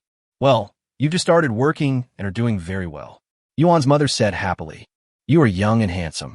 You will enjoy a peaceful life in the future," the old man said with a smile. "Yes, enjoy a peaceful life," Yuan's mother said slowly. "Look, I'm a little curious. What disease do you have? I saw your son just now." The old man hesitated to speak. "It's nothing, just a minor problem. The child feels sorry for me and cries when he feels a little uncomfortable. He is so disappointing," Yuan's mother said with a smile. "Sister, don't say that. It's great if children feel sorry for us. Look at these kids in my family. They only came to see me after I had been in the hospital for several days. They only know how to spend money. What's the use? If children feel sorry for us, it means that we have not raised them in vain," the old man said angrily. "Don't worry," Yuan's mother advised. The two chatted for a while, and the old man's daughter returned to the room first. Not long after, Yuan Jia also came back. When the day shift doctors at the hospital were about to get off work, he called Yuan Jia out. "Your mother's medical expenses need to be collected as soon as possible. Although her condition is already in a worsening stage, the earlier she is treated, the greater the possibility of eventual cure," said the doctor. "I know. I will raise the money as soon as possible and will not delay my mother's treatment," Yuan Jia said immediately. "I'm glad you understand. Thank you for your help." Yuan Jia was about to go back to the ward, but the doctor thought for a moment and stopped him again. "If you use conservative treatment, the cost will be much lower, but it cannot cure the disease. You can only prolong the patient's life to the greatest extent possible." Yuan Jia froze in place, a variety of emotions surging up at the same time. He opened and closed his mouth again, and finally uttered a thank you. Then, like an old dog that had lost a fight, he hunched over and moved back to the ward step by step. Later, Yuan Jia left the hospital. Because Yuan's mother had just left the emergency room today, he needed to go home to get some daily necessities. As he walked into the corridor, Yuan Jia didn't know that outside the community, a person who was covered tightly had been waiting for a long time. Chapter 14, The Insectide. Toothbrush, toothpaste, coat, bedsheets, and what else? In the living room, Yuan Jia kept walking back and forth, stuffing all his things into a big bag. Crash. The toothbrush cup squeezed out from the side and fell to the ground. Yuan Jia bent down to pick it up. The backpack was stuffed with a little too much stuff. He pulled the zipper, but failed after several attempts. He clenched his fists, stuffed the cup inside more angrily, and then pulled the zipper hard. Click! The zipper broke in the middle. Looking at the broken zipper, it was just a small thing, but it made Yuan Jia suddenly lose his temper. He angrily threw the bag to the ground, covered his head with his hands, and squatted down. "My mother's condition is not optimistic. The hospital urges us to pay the bill every day. 10,000 yuan was transferred to my card, but it was gone like water. He has deposited all his money into the hospital, but he can't hold on for long. Although he was transferred out of the emergency room in the afternoon and the spending speed was a little slower, he still needs surgery later. Not to mention other complications, the treatment of lung cancer alone is an astronomical figure for this family." Yuan Jia rubbed his eyes hard, but he couldn't stop the tears. "The house in my hometown has been put up for sale, but it won't be sold for the time being because few people buy houses there. I borrowed from all my friends, but in the end I didn't get much money. As for those relatives, they lost contact with me as soon as they heard that I wanted to borrow money." Yuan Jia didn't blame them. He knew his own situation clearly. He couldn't even guarantee that he could pay back the money. Why would they lend him money? Yuan Jia wanted to borrow money online and even thought about selling a kidney if all else failed, but he couldn't find a sales channel. He has always had a positive attitude and believes that he can change everything through hard work, but the sudden change forces Yuan Jia to admit his incompetence. It took him about 10 minutes to calm down. With red eyes, he packed his luggage. He would have to stay in the hospital for the next period of time. Crack! When I opened the door, a luggage bag appeared before my eyes. What's this? The luggage bag was unexpectedly heavy, and Yuan Jia quickly noticed the note pinned on it. Take it and use it. The handwriting was crooked, as if a bug had crawled across it, and Yuan Jia recognized the owner of the words at the first sight. Such unique calligraphy is 100 from Chun Mo's hand. What did he come back? And what did he use? With doubts in his mind, he opened the suitcase and looked at the neatly stacked money inside. He couldn't help but stand there in a daze. How much is this? 500,000? 1 million? Or more? Where can Chun Mo get so much money? Yuan Jia took out his cell phone and called Chun Mo. The phone rang for dozens of seconds before it was connected. He immediately shouted, "Where the hell did you get so much money?" There was silence on the other end of the phone for a few seconds, and then the voice was steady. "Annie doesn't need money." "How do you know that?" "Never mind. Go pay the medical bills first, and then prepare for the surgery." "Fuck. How can you let me not care? This is more than 1 million. Even if you sell yourself, you're still not worth that much. Where the hell are you going to get the money?" "Never mind. Where are you now? I'll go find you." Yuan Jia's hand, holding the phone, couldn't help but tremble. "Don't worry about it. Really, just give it to Annie to pay." "You?" As Yuan Jia was about to say something, the phone was hung up immediately. He tried to call back, but couldn't get through no matter what. What on earth did Chun Mo do? Looking at the money in the bag, Yuan Jia slowly leaned against the wall, two emotions fighting fiercely in his heart. After a moment, he shook his body, picked up the heavy luggage bag, and staggered out the corridor. In an alley not far from the residential area, Chun Mo turned off his cell phone and held the suitcase given by Snake Brother in his other hand. The black and purple substance covered it and was being devoured at an extremely fast speed. Crack, crack! Chun Mo looked to the right and saw 4 pseudo-insect killers crawling back. As for the gold, silver, and jewelry, they were still left in Snake Brother's lair. If his death outside had not caused panic, and his sudden disappearance would have allowed other people in Snake Brother's lair to find him, Chun Mo would not have to go through so much effort. He needed to eliminate all troubles and make sure the money truly belonged to Yuan Jia. Looking at his hand covered by the black creature, an ugly smile appeared on Chun Mo's pale face. This way, even if I die, I will have no regrets.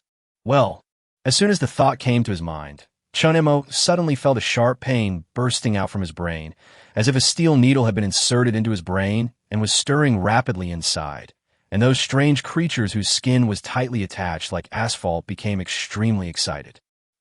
Chun Mo let out a low roar of suppressed extreme pain. His eyes bulged out, blood vessel-like things filled his eyes, and small bags bulged under his skin, as if little mice were running around underneath. Ahem!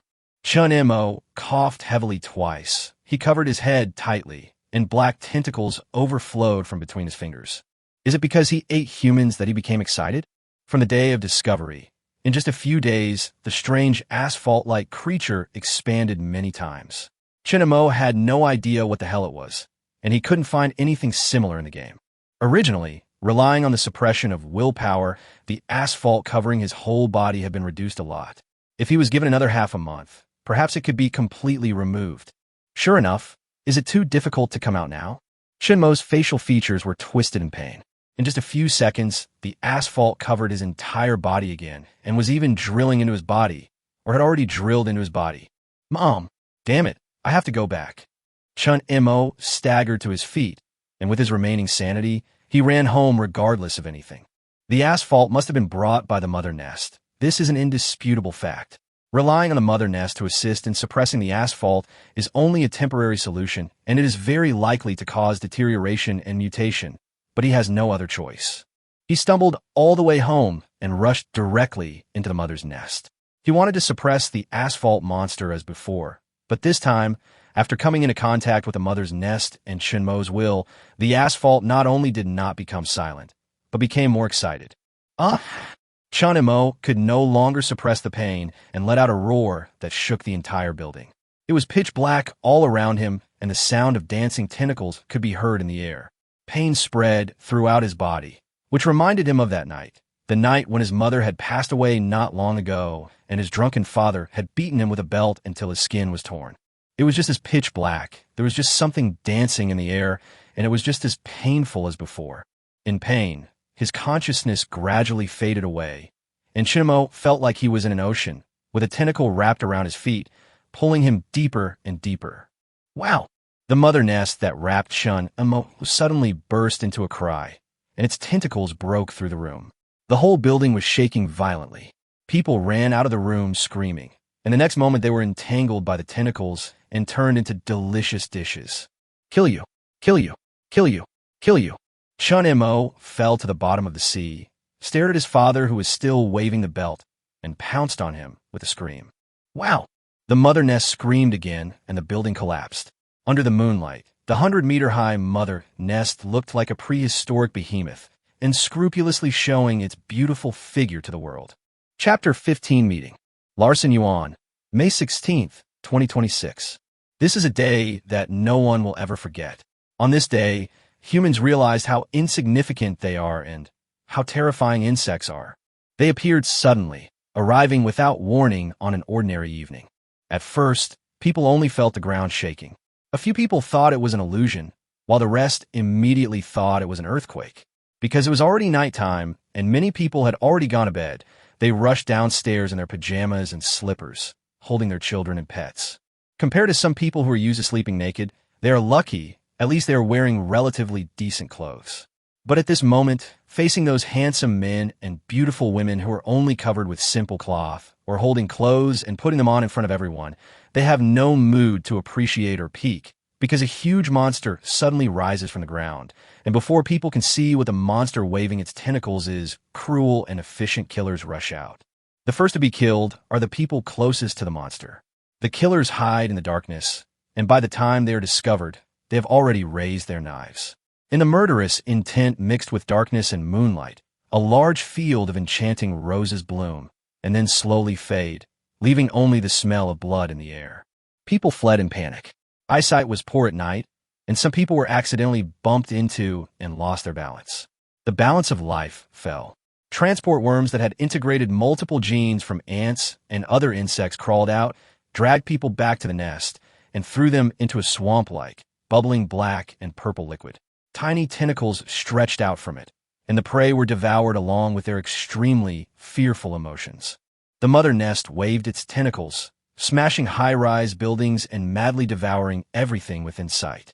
White cocoons spread out in the incubation room, accompanied by the numbing sound of shells breaking, and people with insect forelimbs and bodies were born from them, screaming and rushing towards their former compatriots. Ding-ling-ling. The phone on the desk has been ringing nonstop since morning. The man's eyes were red, his hair was messy and stuck to his scalp, and his beard was uncut.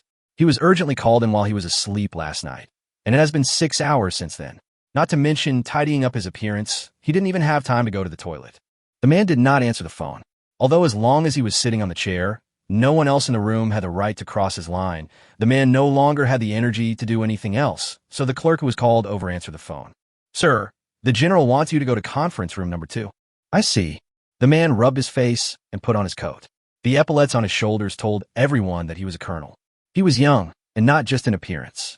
His birthday is in 5 days. Even after it passes, he will only be 31 years old. In today's military system, colonels around 30 years old are very rare, but not unique. However, men are more than that.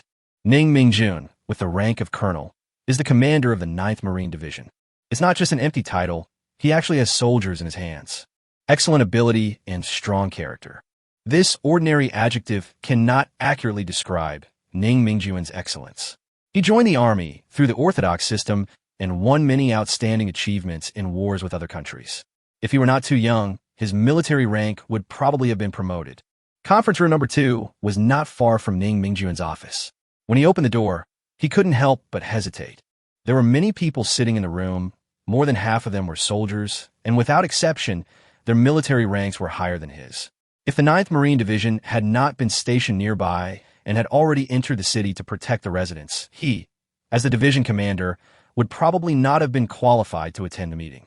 The rest of the people had never seen it before, But Ning Mingjun smelled a familiar scent, which belonged exclusively to scientific researchers. He could often smell it on an old friend, and that friend was sitting among these people. However, what really concerned Ning Mingjun were not them, but the 20 or 30 foreigners, including soldiers and scientific researchers. Most importantly, Ning Mingjun knew a large part of them, especially those near the left. They were none other than the Vanks and Clayteri United Kingdoms, which had been at war with the Confrontation Federation a year ago. The origins of the two countries can be traced back to 20 years ago. Since then, the two countries have had frictions with each other until 8 years ago when a war broke out. Ning Mingjun also emerged in this battle and established his own position. The war lasted for 7 years before a peace treaty was signed, and neither side gained any benefits. Because the war ended not long ago, there is still resentment between the two sides. For example, the major general who was staring at Ning Mingjun, if the other party had not been lucky in the encirclement and suppression battle, he would have been shot dead long ago. Even so, this man was almost slaughtered by Ning Mingjun and became a commander without troops. I wonder what he's cursing in his mind right now. A major general from the Confrontation Federation saw Ning Mingjun, so he waved to him and asked him to sit next to him. This was his old leader. After Ning Mingjun sat down, he asked in a low voice, "Old leader, what's going on? Why are there so many scientific researchers?" "I've only heard about it. The specific generals will be announced later. Just listen and don't make any comments," said the old leader. "Yes." Ning Mingjun lowered his head. Soon, everyone arrived. The general was the last person to walk in, and the door was closed. The structure of conference room number 2 is the same as other important conference rooms and is soundproof. Secondly, the latest anti-eavesdropping equipment developed by the Confrontation Federation is also installed here. All eavesdropping equipment currently owned by various countries will become ineffective. Of course, the possibility of the latest eavesdropping equipment is not ruled out. Before the meeting officially started, identical file bags were distributed to everyone. Ning Mingjun took out the document. He couldn't understand the profound things, especially the specialized nouns, so he picked out a few important words sporadically. For example, biomaterials, aerospace, genetic evolution, gene fusion, etc. What does this mean? Bringing together so many military systems and scientific researchers at this time, could it be related to the monsters in the city? Ning Mingjun was in a very anxious mood. Although the residents had been dispersed and the monsters had stopped spreading under the bombardment of modern firepower, every minute of delay would cause the people to become more panicked. Then the meeting officially begins. Chapter 16, Combustibles. All officers present can be called generals in public, but when everyone is together, the nameless general will only refer to one person. Yuan Jia is the active general, commander-in-chief, and supreme military commander of the Confrontation Federation. He announced the start of the meeting and then sat down, with the lieutenant general taking over the meeting. 6.5 hours ago, Yanhua City was suddenly attacked by a mysterious monster. We have distributed the preliminary information we have obtained to you. In order to confirm the next specific action, we have convened this meeting. This meeting is open to the world, and the video of the meeting will be sent to leaders of various countries. Meeting videos sent to leaders of various countries? The lieutenant general's last sentence made Ning Mingjun a little confused. Since when did this group of people gather together for a meeting and share it with the world? Moreover, according to previous plans, if a crisis occurs that endangers the safety of the people and property, the first thing to do is to eliminate the source of the crisis, rather than wasting time holding meetings here. Next, as the meeting continued, Ning Mingjun went from being confused at first to being stunned, and then to being shocked. In the end, he even wondered if everyone, including Yuan Jia, had gone crazy. He admitted that he was not good at academics, but that was not to the extent that he could not understand the meeting. Faced with dangerous, mysterious creatures, the lieutenant general proposed a proposal.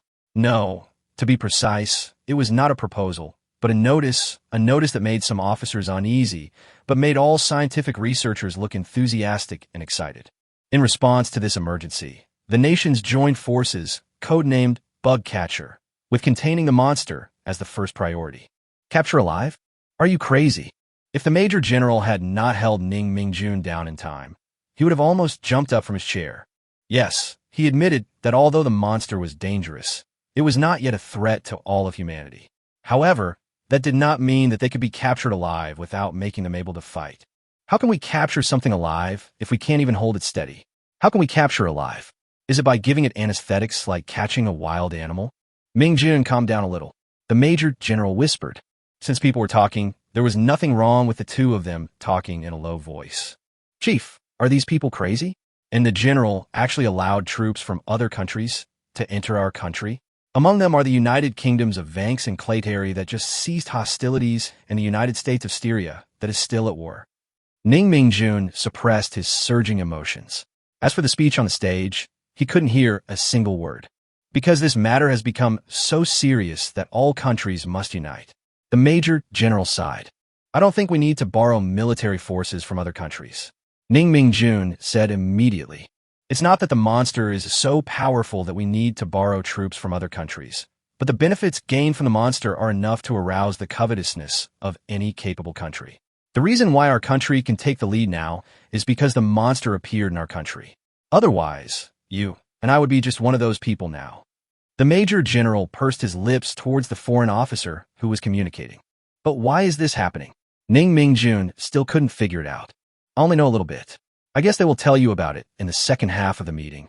I'll tell you a little bit about it. The Major General opened the file and turned to the 10th page. On it was a photo. Several insects with different postures were locked together. If you look closely, you can see that they have many similarities. These are little monsters created by that monster. We were lucky enough to capture a few of them. You are aware of this, said the Major General. Ning Mingju nodded.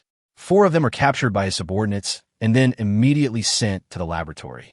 From the first bug to the last one, the time interval between capture was not long, but they evolved 3 times. That's why we need to eliminate the source of the crisis as soon as possible before it turns into a disaster, right? From a security perspective, this is certainly true. But from another perspective, bug can bring us unexpected gains, said the Major General. Ning Mingjun vaguely guessed the truth and kept calling him a lunatic in his heart. He took a few deep breaths to calm himself down and said in a complicated tone, but this is irresponsible to the public. So this operation will gather the strength of all mankind. The Major General sighed. No one paid attention to the 2 people who were talking in a low voice. The meeting continued as planned. Ning Mingjun was just listening in the whole process. As for the final command of the joint operation, with so many senior military officers present, it naturally did not fall on him. After the meeting, Ning Mingjun stood in the corridor waiting. General, Ning Mingjun saluted and didn't say much. He wasn't waiting here to compete with Yin Yunji for command, as that would be a bit foolish. About 5 minutes later, the last group of people walked out of the conference room. There were several scientific researchers from the Korfang Federation. Ning Mingjuan's eyes fell on one of the young men. He was Ning Mingjuan's good friend, a rising star in the scientific community of the Korfang Federation. He was only 28 years old, but his achievements were much higher than many of the older generations. Ning Mingjun believed that he could get the answers he wanted from him. We cannot let other countries take the lead. Although we are sharing intelligence, we are not a single entity after all. They will certainly cover up the problems that we can truly solve on our own. Several people were discussing the future. Feeling Ning Mingjuan's gaze, when Ziguang glanced at him and then said, Teacher, please go to the laboratory first. I have something else to do. Go early and come back early. No. After many researchers left, when Ziguang straightened his hanging hair, muttering whether he should shave his head to save time on haircuts. Then he looked at Ning Mingjun and nodded to the person beside him. The 2 men came to the window in the corridor. There was no one nearby. The nearest one was a soldier guarding the room, about 50 meters away. Tell me what you want from me. I'm very busy right now. When Ziguang said, Is it really worth putting the public in danger? Ning Mingjuan's tone was flat, but when Ziguang, who was familiar with him, still sensed the anger hidden in it. It would be strange if I wasn't angry. When Ziguang knew Ning Mingjun too well, he sighed and said, I don't want to persuade you with big principles. I know you won't listen. So you want me to accept it by force? Probably. After all, it's the country's order and the general's military order. You won't violate it. When Ziguang said with a smile, I'm not kidding, Ning Mingjun said angrily. Okay. When Ziguang shrugged, put his hands in his pockets on the windowsill, and looked at the scenery outside the window. What do you think of the current speed of technological progress? Very soon, during the war, we were away for several years, and when we came back, we were a little behind the times. Yes, the technology in this world is developing too fast. For us, we have been experiencing rapid technological development since we were born. But what if we move the time forward 100 years, or 200 years, or 300 years? Humans have existed on this planet for millions of years, and civilization has been around for thousands of years. Although there has always been progress, there has never been a period of rapid development like the present. It is not enough to describe it as changing with each passing day. But this state cannot continue forever. When Ziguang took out a box of matches from his pocket, he had the habit of smoking, but he was not used to using a convenient lighter. Just like this box of matches, if it is not lit, it can last for a long time. However, once it bursts into flames, although it can release a lot of heat, this time is very short. If you want to keep the flame going, you need to keep adding combustibles.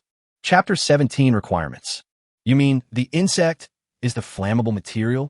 Ning Mingjun frowned tightly. Almost. The details still need to be studied. Only a few hours have passed since the discovery. We don't have many samples, and scientific researchers from various countries have not arrived yet. Many scientific researchers in our country have not finished dealing with the tasks at hand. We can only speculate at the moment. When Ziguang said, "It's only been a few hours, and all countries have arrived so quickly. They've acquired intelligence really quickly," Ning Mingjun said with a hint of sarcasm. The commotion was so loud that the satellite captured it immediately. We have been under close surveillance by various countries. I know, but according to your speculation, is this really worth it? It's worth it, when Ziguang said seriously without any hesitation. Just guessing is worth it. You don't know much about this aspect. In fact, although technology is still developing in a good direction, the speed has slowed down a lot. For example, you can understand, medicine. Many difficult and complicated diseases have been studied. Although there has been progress, the results are minimal. For example, new materials. You probably don't have the latest information. Those bugs were very fragile at first, but now they can even block bullets from small caliber guns at medium and long distances. The outer armor after peeling off is solid and unchanged, and the texture is light. Moreover, the bugs are constantly evolving. Sooner or later, they will surpass all the materials developed so far. This is what really concerns me. You should understand how important new materials are, whether it is production, manufacturing, heavy industry, light industry, aerospace, weapons, and equipment. All of them can be counted among them. When Ziguang paused, he had been talking nonstop in the conference room just now, and he had said so much again after coming out, so his throat inevitably felt dry. This alone is enough to drive people crazy. Moreover, this is only a part of the insects. If we can understand the secrets of genetic evolution and fusion, humans will usher in a new evolution. Insects are not a disaster. On the contrary, they have the potential to usher in a new era for humans. Then how can we ensure controllability? Ning Mingjun has always focused on safety. Since you said that the bugs will continue to evolve, how can we ensure controllability? If there's really no end, sooner or later it will bring disaster to mankind. This is a gamble with everything at stake. Mingjun, discoveries that can change humanity can never guarantee safety and controllability. One thought can lead to heaven or hell. Even if there is great danger, people will jump in without hesitation. Every ruler does not consider himself a gambler. But what if the profit from a successful gamble is 1,000, 10,000, or even 100,000 or 1 million, or even more? You can't change this, and neither can I. What we can do is to participate in it and use our own abilities to try to ensure that things don't develop in a bad direction. Okay, think it through and don't be stupid. When Ziguang left, and Ning Mingjun stood there for a long time. He took a deep breath, stepped on the soft carpet, and walked slowly forward. At this moment, the familiar corridor seemed a little strange and distant. When he walked out of the building, Ning Mingjun, who was in excellent physical condition, actually took a breath. He looked up at the clear sky and listened to the sound of artillery fire coming from afar. I hope that humanity will make the right choice again, just like it did in history. Ning Mingjun prayed silently in his heart. The 11th hour of the insect swarm outbreak, Yanhua City. Street A2 cleared, sample captured, 17. C6 Street cleared, sample captured, 11. D4 Street. Battle reports came in like snowflakes. General Liu Shihu, the commander-in-chief, remained calm and ordered, count casualties and keep the streets blocked. It is an indisputable fact that the insects evolve at a terrifying speed. If given enough time to grow wildly, they may eventually leave humans helpless, and the disaster may become the most terrible disaster in history. However, the Zerg starting point is too low. If humans started running from the same starting point, they would be overtaken in an instant. It's not just the gap between athletes and ordinary people, but the gap between high-speed fighter jets and crawling babies. From an evolutionary perspective, even the most extreme humanists have to admit this fact. Fortunately, humans have been running for millions of years and have recently ridden in horse-drawn carriages. For the Zerg that were just starting out, people not only had a head start, but could also turn around and break the insects' legs, break their wings, and stop them from running. After the high-level meeting ended, the researchers immediately started working. Countries that were relatively close to them sent more researchers and a small number of troops. They wanted to send as many troops as possible, but this was the Confrontation Federation, one of the four most powerful countries today, so they naturally rejected the request with a tough attitude and only allowed a small number of troops to be stationed. The various countries started to cooperate. Before that, some were allies, some were friendly, but some were enemies at war. How could the countries that had just signed a peace treaty cooperate without scruples? If the Confrontation Federation had not been under global pressure, even such a small number of troops would not have been able to enter smoothly. All the residents of Yuan Jia and the nearby towns were evacuated and resettled in other cities. Soldiers were stationed nearby, and heavy firepower formations were deployed. This method would only be used when the situation deteriorated beyond control, and the entire Yuan Jia would be bombarded with heavy firepower. As for the more powerful strategic weapons, it was a big city after all, and would not be easily used unless absolutely necessary. General, we need the materials of the queen insect. That strange creature waving its tentacles. Researchers are more curious about it than any other insect. Anyone can see that this biggest monster is the most important. After killing its prey, the insect will drag it over or search for resources everywhere and pile them up nearby.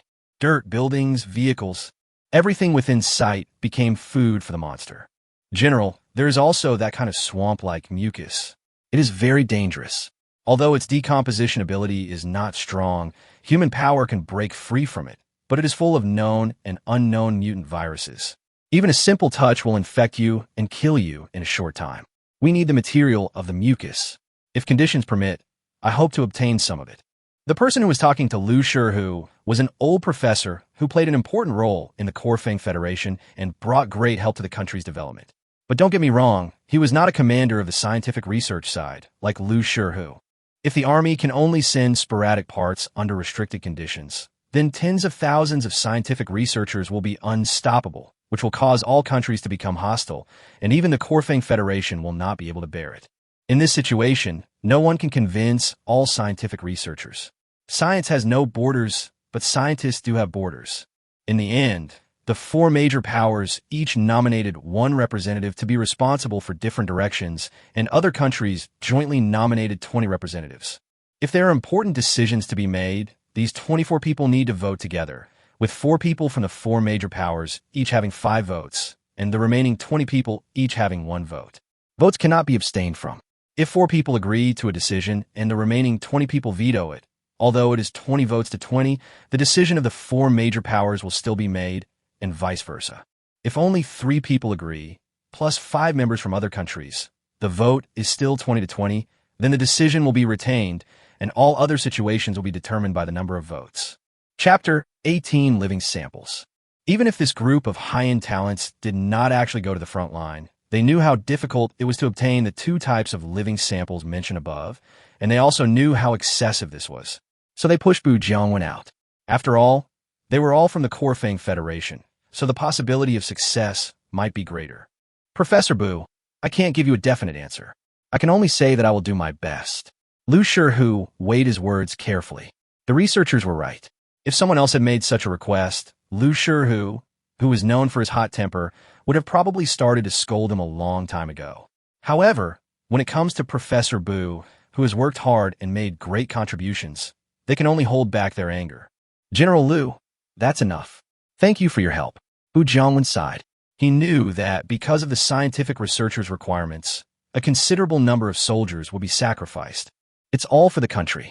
It's a very lofty and empty word, so unreal that young kids cannot touch it. However, for Lu Shihu and Bu Jiangwen, this sentence is not just a slogan. Over a long period of time, many colleagues have fought for this sentence until their death. Lu Shihu and Bu Jiangwen are one of them. Bu Jiangwen left, and Lucier, who sat in his original position, silent for a long time.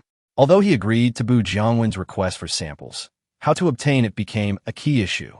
Of course, they only needed a very small part, and given the size of the queen insect, there were many ways to tear off a piece, but the consequences must be considered. So far, the queen has never moved since the moment it appeared, but this does not mean that it is incapable of action. According to researchers' speculation, there are two situations in which the queen insect descends. One type has been hiding underground for a long time and will come out when the time is right. The other is a more sci-fi and terrifying theory that something opened the door for the queen. Just like in the cartoons, it could be space teleportation or some unknown method to transfer creatures on a certain planet to the planet where humans live.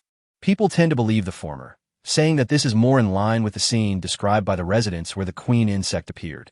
But in fact, everyone knows that they are afraid and terrified of the second possibility.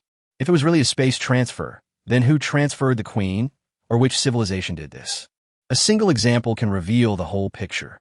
Judging from the development of human beings themselves, if there is really an ability to transfer space, this level of civilization will be far beyond human imagination. Facing this level of civilization, no matter what we do, it will be futile. Therefore, humans cannot accept the second possibility. Based on the first hypothesis, since the queen insect can drill out from underground, it can naturally drill back in. If it is stimulated to drill into an unknown depth underground, things will become very troublesome. Has the video been processed? Lucier, who looked at the chief of staff beside him. It's still being processed. Although the Jian captured some footage, it was dark in the sky and the thin clouds obscured the view, so the videos and photos are too blurry. However, the main reason is currently speculated to be the local disturbance of the magnetic field. The chief of staff replied, Jian is a spy satellite launched by the Corfang Federation not long ago and is still in the testing phase. On the day when the queen insect appeared, Jian was monitoring Yanhua City. People naturally place their hopes on the spy satellite, but unfortunately the photos and videos taken cannot reflect their value for the time being. The sky gradually darkened, and the area centered on the queen insect was brightly lit. The army set up a dragnet and surrounded the vicinity. Bang! Under the brilliant fireworks, a bullet flew out of the chamber like a meteor, piercing through the body of the pseudo-insecticide at an extremely fast speed. Good luck. The man whistled, reloaded his gun, and scanned the streets he was responsible for through the scope. In the beginning, these little invisible guys posed a great threat to people. In the end, they blocked the drainage system and used artificial rainfall to fill the streets with water. In addition, the thermal imaging system was used. The two combined were barely able to detect the location of the pseudo-insecticide in a timely manner at the first opportunity. What is really causing trouble for people now is not the pseudo-insecticides, but the speed-type insect soldiers they named Lightning. In a short period of time, the Lightning can burst out at a speed comparable to that of a car, and it is difficult for manpower to aim at them. Fortunately, their numbers are not large. Snap, snap! The sound of heavy footsteps stepping into puddles was heard. The people coming were two soldiers wearing heavy protective clothing. In order to ensure the safety of the soldiers to the greatest extent possible, the two protective clothing had been extra thickened, and the weight had become particularly terrifying. The two strong men, who were accustomed to weight-bearing cross-country training for many years, felt a little tired after walking only a few hundred meters. The man's gun followed the two men's movements. Their mission was to collect samples of the purple swamp, and their mission was to ensure the safety of the two men to the greatest extent possible. The purple swamp appeared 5 hours ago. As the name suggests, it looks like a purple swamp. The bugs will place their prey and materials on it, and the purple swamp will decompose and digest them at a very fast speed. At first, the purple swamp was only distributed a few dozen meters away from the queen insect, still within the attack range of the tentacles, but now it has expanded to a radius of nearly 500 meters, making sample collection a little easier. Hoo-hoo-hoo. As the distance between them shortened, the two men's breathing became heavier. They were veterans who had experienced war and had a good mental quality, but at this moment they were carrying more than just their own lives. Below, a bullet flew by and slammed into the ground, splashing puddles mixed with blue-green blood, and a pseudo-insect killer was shattered into pieces. Under the cover of bullets, the two men successfully came to the vicinity of the purple swamp, pressed the button on their chest, loosened the shoulder straps slightly, and put down the metal box on their backs. considering the decomposition and virality of the purple swamp. The box for collecting the purple swamp was thickened with 5 layers, and its own weight alone was 25 kilograms. The materials used were all based on the slower decomposition speed observed when all the materials in the purple swamp were decomposed. The 2 men took out cans of liquid nitrogen and sprayed them at the purple swamp, which instantly vaporized and absorbed a large amount of heat energy. The purple swamp became sluggish at a speed visible to the naked eye until it froze. Just as the 2 men took out a small cutter and wanted to cut it, a large number of insect soldiers poured out from the floors on both sides, covered with black and purple flesh. Fire! At a command from the squad leader, artillery fire suddenly poured down on the nearby area. The 2 men adjusted their breathing, and their hands moved steadily downward, cutting along the frozen outline. The process was much simpler than everyone had imagined. The purple swamp was only as thick as a palm and did not decompose downwards as predicted. Soon, 2 pieces of purple swamp with frozen edges and active cores were cut off, carefully placed in a metal box. The lid was closed, and the person was put back on his back and returned the same way. Chapter 19. Photos taken. The purple swamp samples were sent to Laboratory Number 1 as quickly as possible. Dozens of world-renowned biologists and other scientists were on standby. The 2 soldiers who brought back the purple swamp were strictly disinfected and placed in an isolation room. It seemed a bit of an overkill, but when facing unknown creatures, they had to treat them with the utmost caution. The 2 samples were divided into 8 parts and placed in different observation rooms. Soon, the researchers' initial excitement and exploration turned into horror and shock. This kind of creature, no, they're not even sure whether Z-Marsh can be called creature. This thing should not exist. So, these things together form a whole, and when separated, they become separate entities. Yes, but this is different from the organisms we are familiar with. We have seen individuals that can survive independently after splitting in 2, but the purple marsh is obviously more efficient and magical. The key problem now is that we cannot quantify it. The purple marsh has no organs and even no cells, but it is undoubtedly alive. Also, there are viruses in the body. There are many different types, but they all live in peace and do not attack each other. They are like people living in a pigeon tower. They are all restricted by the walls made by Shima. Although they are very close, they cannot come into direct contact with each other. If these viruses spread, they will cause the collapse of human civilization in a short period of time. These viruses can obviously be transmitted through many channels, but they are all restricted in the body by the purple swamp. As long as you don't fall into them, you won't be infected. Decomposition ability? We initially speculated that it was some kind of microorganism, but now it seems that this is not the case. We still need experimental research to confirm it. There are so many mysteries in the purple swamp alone. I am becoming more and more curious about the secrets of the queen insect. Experiments were being carried out intensively in the laboratory, and containers needed to be replaced every 2 hours. Xinhua had the ability to devour and decompose all the substances they were familiar with. People studied tirelessly, applying all the technologies of human civilization, but when the results came out, no one could accept it. No results. Apart from grasping some basic rules of the purple swamp, they didn't analyze anything else. There are mysteries in the purple swamp. How does the decomposition take place? How is the energy after decomposition consumed? Is it a living organism or an object? Research has not unraveled the mystery. Instead, the deeper we understand it, the thicker the mystery becomes. The more experienced the scientists are, the more powerless they feel. They can see more than ordinary people and accordingly know how big the mystery is. With human power, we can destroy the purple swamp, but we cannot understand the purple swamp. It's like a 2-year-old child who can light a piece of paper with fire and destroy it easily, but cannot understand the knowledge written on the paper. Then, things took a turn for the worse on the 3rd day. It's not that they have figured out the secret of the purple swamp, but that the photos and videos taken by the Zhuyan have made new progress. The video and photos of the moment the queen insect broke out of the ground are still blurry, but during the processing, a restoration worker looked at other locations and found a brief moment far away from the queen insect area, an hour before the insect tide broke out. Because it was only a flash, there is no video, only relatively clear photos after processing. It was a man wearing thick clothes, holding 2 men in his hands. He raised his head, and his mask was corroded with big holes. Through facial recognition, and then accurately identifying the crowd and location, the man's identity was finally confirmed. Chun Mo, from Yangwei. 23 years old. This is all his information. The relevant information was placed on the table, and many copies were made. There was no need to wait.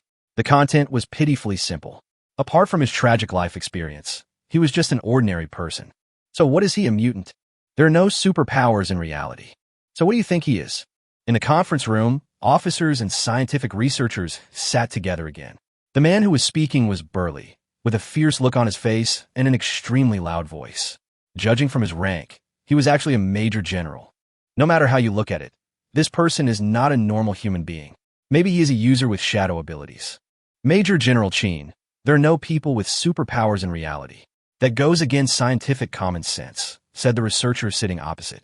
The purple swamp doesn't violate scientific common sense. The queen insect doesn't violate scientific common sense. Qin Huaiji asked loudly while slapping the information with his hands. This, the young researcher's face turned red and he stammered, unable to speak a complete sentence. Huaiji. In the end, it was Lu Shihu who spoke up to save the situation. Qin Huaiji curled his lips, threw the information on the table, and muttered, I didn't say anything wrong. Qin Huaiji's voice was naturally very loud, so even if he was mumbling softly, everyone could hear him clearly. They were extremely helpless when they heard what he said. As a major general, Qin Huaiji's mouth was always incoherent, and he was criticized a lot for this, but he couldn't change it no matter what. The meeting continued, and the lieutenant general looked at the data and said, according to the photos taken by the Zhuyuan, a man with a blurry figure entered the building 1 minute before the insect swarm broke out. Now it seems that this man is Chun Mo.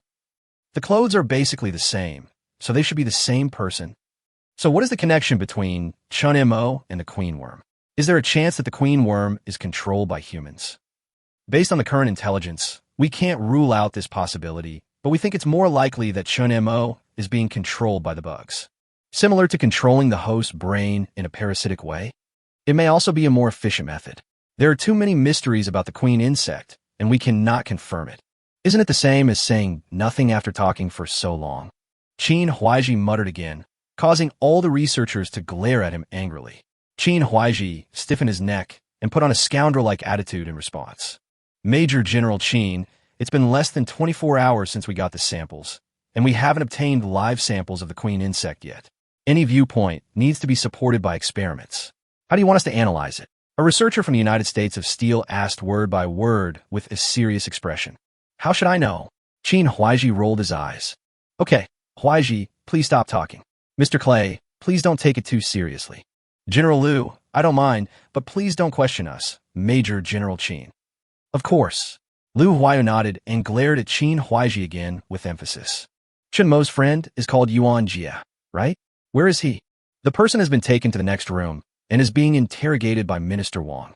The lieutenant general took out the remote control, pressed a button, and a screen fell from the ceiling. Chapter 20 Interrogation of Yuan Jia. In the bright room, Yuan Jia sat uncomfortably on the chair, his hands sometimes on the table and sometimes under the table, his nervousness evident in his expression. This was a very normal thing. Yuan Jia had never seen any important figures, let alone had close contact with them. But just now, 2 soldiers came to the hospital where his mother was staying temporarily, asked his name, and brought him here. Yuan Jia only knew where this place was when he arrived at the destination. 2 soldiers brought him to this room and left, just like they had taken him from the hospital, and they also said nothing. This mysterious attitude had already made Yuan Jia feel uneasy, and the person who walked in from the door right after that made him even more upset. A major. Little brother, don't be nervous. I'm just asking you a few questions. Just answer truthfully. Wang Yu said gently. He was about 30 years old. Even in a serious military uniform, one could still feel a strong sense of elegance. Wearing a pair of rimless glasses, he showed no oppression from being in a high position. Yuan Jia's nervous heart relaxed a little. He had to admit that humans are sensory animals. If he were replaced by a ferocious officer, even if he was just as gentle, he would not feel relaxed. Do you need a cigarette? Wang Yingyu pushed the ashtray forward. No need, just ask. Yuan Jia prepared himself mentally. Seeing Yuan Jia relax a little, Wang Yingyu continued to speak in a gentle manner. Chun Mo, Mr. Chun is your friend, right? Xiao Mo? Yuan Jia's nerves, which had just relaxed, tensed up again. Ever since the mother nest went berserk and all the residents of Yanhua City moved away, He had made countless phone calls, but without exception, none of them went through. Did something happen to him? Is he still alive?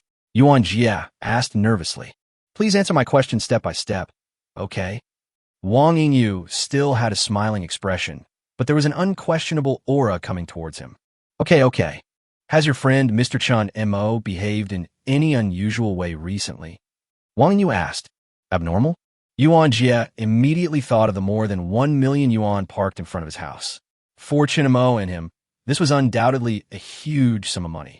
If there was anything unusual, it should be this. But just over 1 million is a huge sum of money for the two of them, but for the country, it should be just a drop in the bucket. Even if they are investigated, can it be serious enough to directly send a colonel to inquire? Nothing unusual. Yuan Jia decided to keep it secret, not only because money was the key to saving his mother's life, but also because he didn't want to cause trouble for Chun Mo. The two were good brothers. No matter what the other party did, he raised the money for Yuan's mother. How could he betray Chun Mo?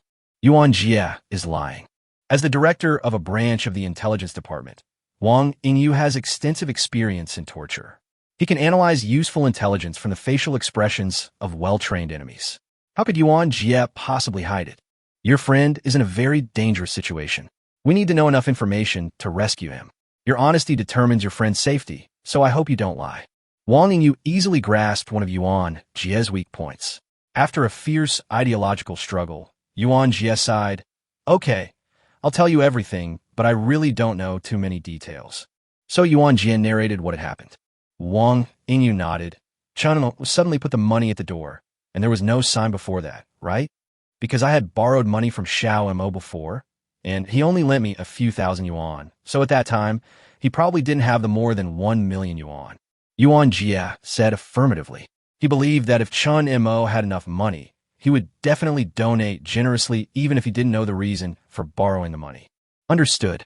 Next question. Do you feel that Chun Mo behaves differently from ordinary people? Wang Yingyu asked. Different from ordinary people? The previous question wasn't. No. I just want to know if Chun Mo has any behavioral habits that are different from normal people. Yuan Jia was about to say no, but just as he was about to say it, he thought of something and hesitated. Does it count if I suddenly become able to eat more? Become able to eat. The last few times I went out to eat with Xiao Mo, his appetite was obviously much bigger than before. That's all. Yuan Jia thought for a while, and this time he really couldn't think of anything. That's all. Okay, I have one last question. I want to know about Chun Mo's girlfriend Ling Xixi. Hearing the name Wang Yingyu said, Yuan Jia still became extremely angry, even in the current situation. He suppressed his anger and gritted his teeth and said, What do you want to know? It seems that Chun Mo and Ling Xixi broke up not long ago. That's right. Ling Xixi, that gold digger, despised Xiao Mo for not having money. So she became someone's mistress, and then she beat us up. Hit you. It was only a few days after we broke up. We ran into each other when we went out for dinner in an alley. Talking about this incident, Yuan Jia felt a little embarrassed, but more of it was still anger. Okay, I understand. I need to repeat my past with Chun Mo. Please try to recall it. Next, Yuan Jia tried his best to recall the past, which was basically trivial matters and not of much value.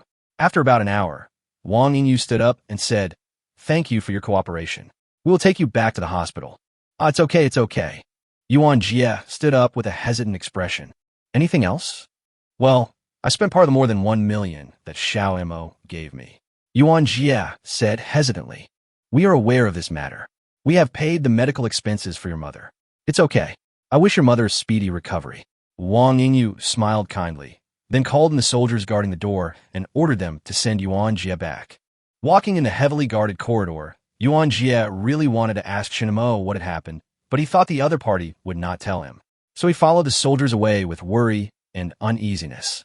Wang Yingyu took off his glasses and wiped them, then went to the meeting room next door and returned to his seat.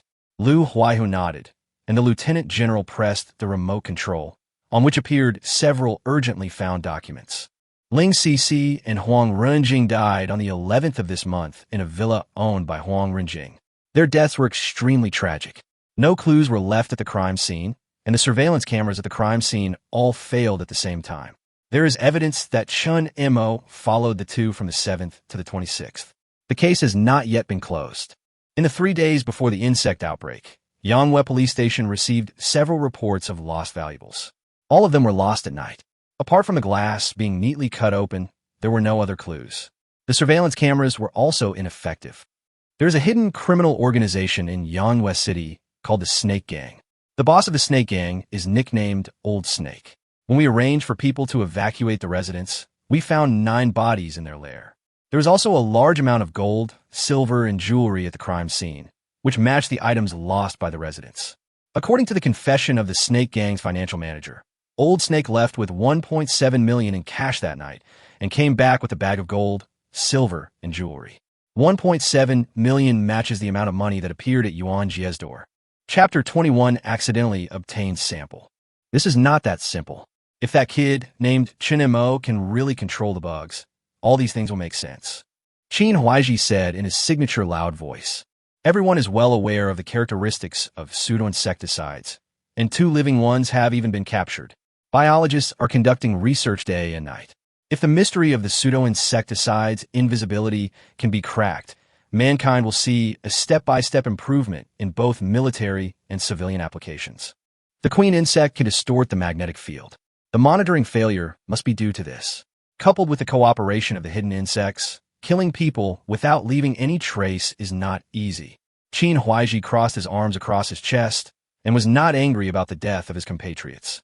All of Huang Rinjing's dirty deeds were uncovered the moment the state apparatus wanted to investigate, which means he is already dead. If he wasn't dead, he would have been shot in a few days. It can be said that he has saved a bullet now. As for Ling Xixi, to be honest, when Qin Huaiji learned what happened, especially what happened in the alley, he was almost furious. He heard that these 2 people died together, and he didn't applaud, which was already the result of his best restraint. He still wanted him to stand up for them. The $1.7 million that Yuan Jia got must have been obtained by Chun Mo from Lao Shi in exchange for the stolen valuables. As for why Chun Mo killed Lao Shi, it was probably because he was worried that Lao Shi would be caught, so he wanted to eliminate the trouble once and for all. The person who answered the question was a major general who was blind in his left eye and had a lot of burns on his neck.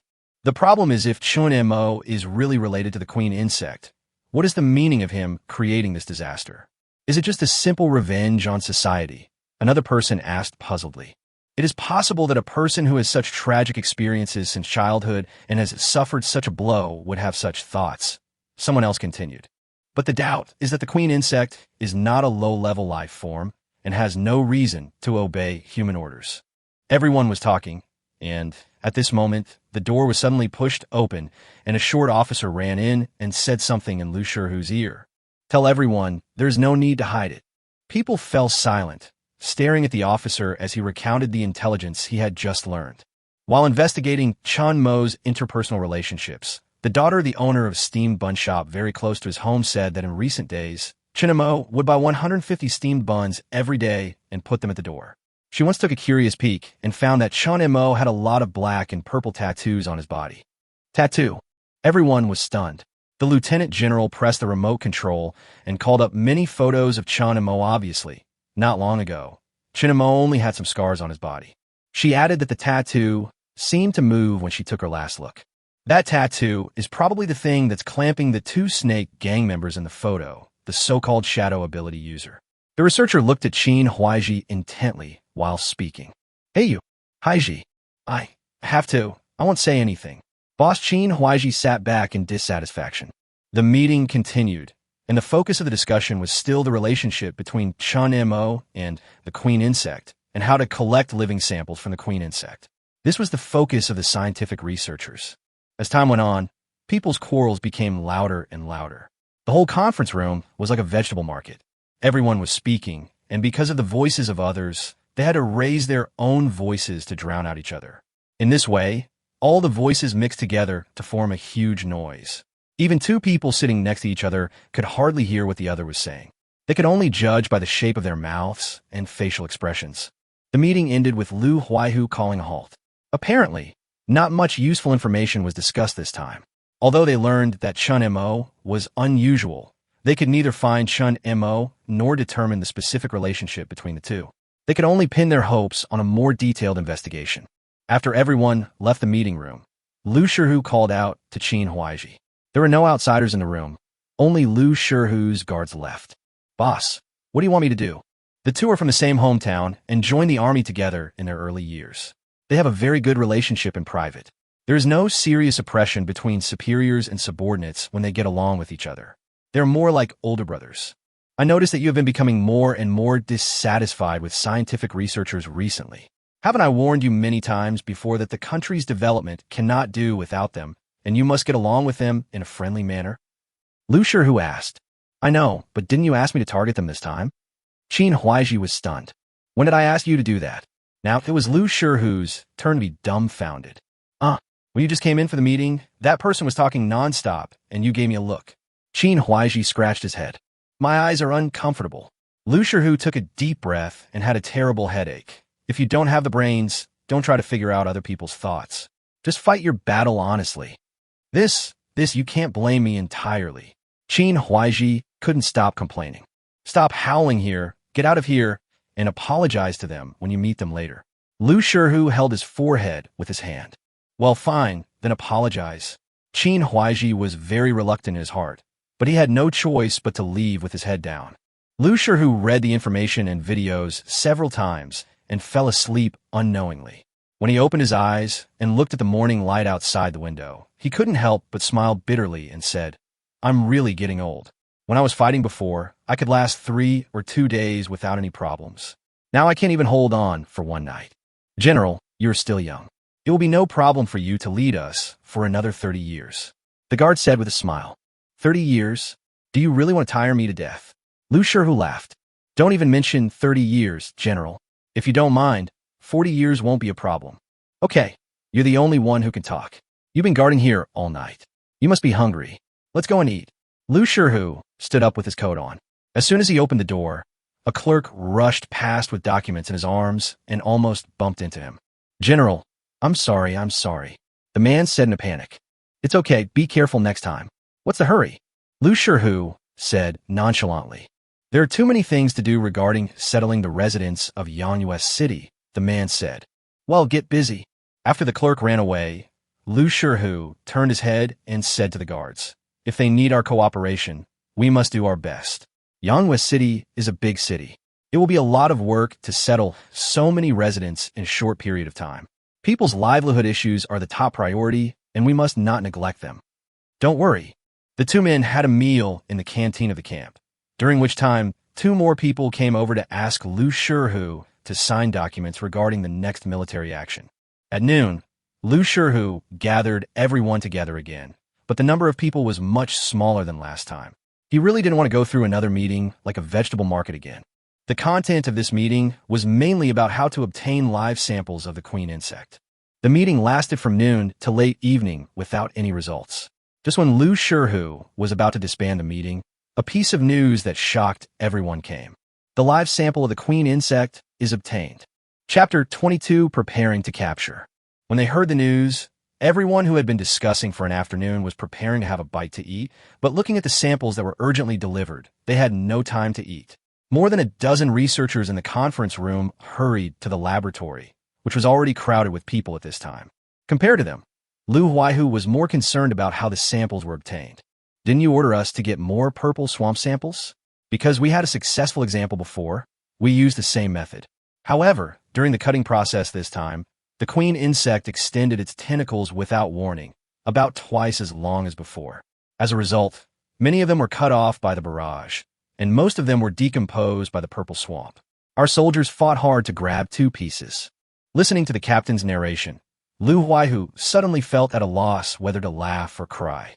They held meetings day and night to discuss how to obtain live samples of the queen insect, but they never came up with any results. In the end, it turned out to be so easy to obtain. What is the current status of the queen? It's still the same as before. Nothing has changed. Okay, I understand. Thank you for your hard work. Go down and have a rest. Yes. The colonel saluted and turned to leave. At the same time, after the laboratory was divided, many researchers and scholars have begun to explore the secrets of the queen worm. They found that the queen worm's life characteristics are somewhat similar to those of the purple swamp to a certain extent, but the way it manifests is more advanced. The broken tentacles were still moving, twisting inside the glass tank, but unlike the purple swamp, the queen insect's tentacles did not have the ability to decompose. They tried putting the queen insect and the purple swamp together, and then they saw a magical scene. The purple swamp wrapped its tentacles inside, as if protecting its child, providing a steady supply of nutrients. Oh my God! A biologist from the United Kingdom of Vanks, and Clayterry, opened his eyes wide and couldn't help shouting in his heart. It took them 2 hours to confirm that the tentacles of the queen insect were different from those of the purple swamp. The cut parts could not form independent individuals. However, this part undoubtedly did not lose its activity due to the cutting. Now it can actually absorb the nutrients of the purple swamp in some way. Taking the human body as an example, the situation of the queen worm is probably equivalent to having a finger cut off, but it can still bend and exert force and remain active. If this part of the mystery can be studied clearly and applied in the medical industry, it may be able to take human limb reattachment technology to a higher level. There's no need to even study the mysteries hidden at a deeper level. Just what is casually shown is enough to make people stunned. Another person smiled bitterly. The more they understood, the more they could realize how terrifying the Zerg was. First, separate the mother insect sample and the purple swamp sample. As the man spoke, he moved the joystick and controlled the instrument to separate the two. With a snap, the gripper broke and fell into the purple swamp. The decomposition speed is faster than before. At the beginning, the instrument gripper could last 110 minutes, but now it can only last 100 minutes and needs to be replaced. This is the third one today. It's adapting to the material the gripper is made of. It's obviously just a sample, and only a small part of the purple swamp spread across Yanhua City. How terrifying can the whole thing be? Try a different material for the grip next time. The experiment was carried out step by step. Because there were only 2 samples, and they were relatively small, people did not dare to cut them. So even though there were many people, the experimental projects could only be carried out one by one, sorted by date. Some people's experimental plans were even scheduled for half a year later. It is really uncomfortable to watch others conduct experiments on unknown species and do nothing but watch. It is okay in the short term, but as time goes by, these people become more and more agitated.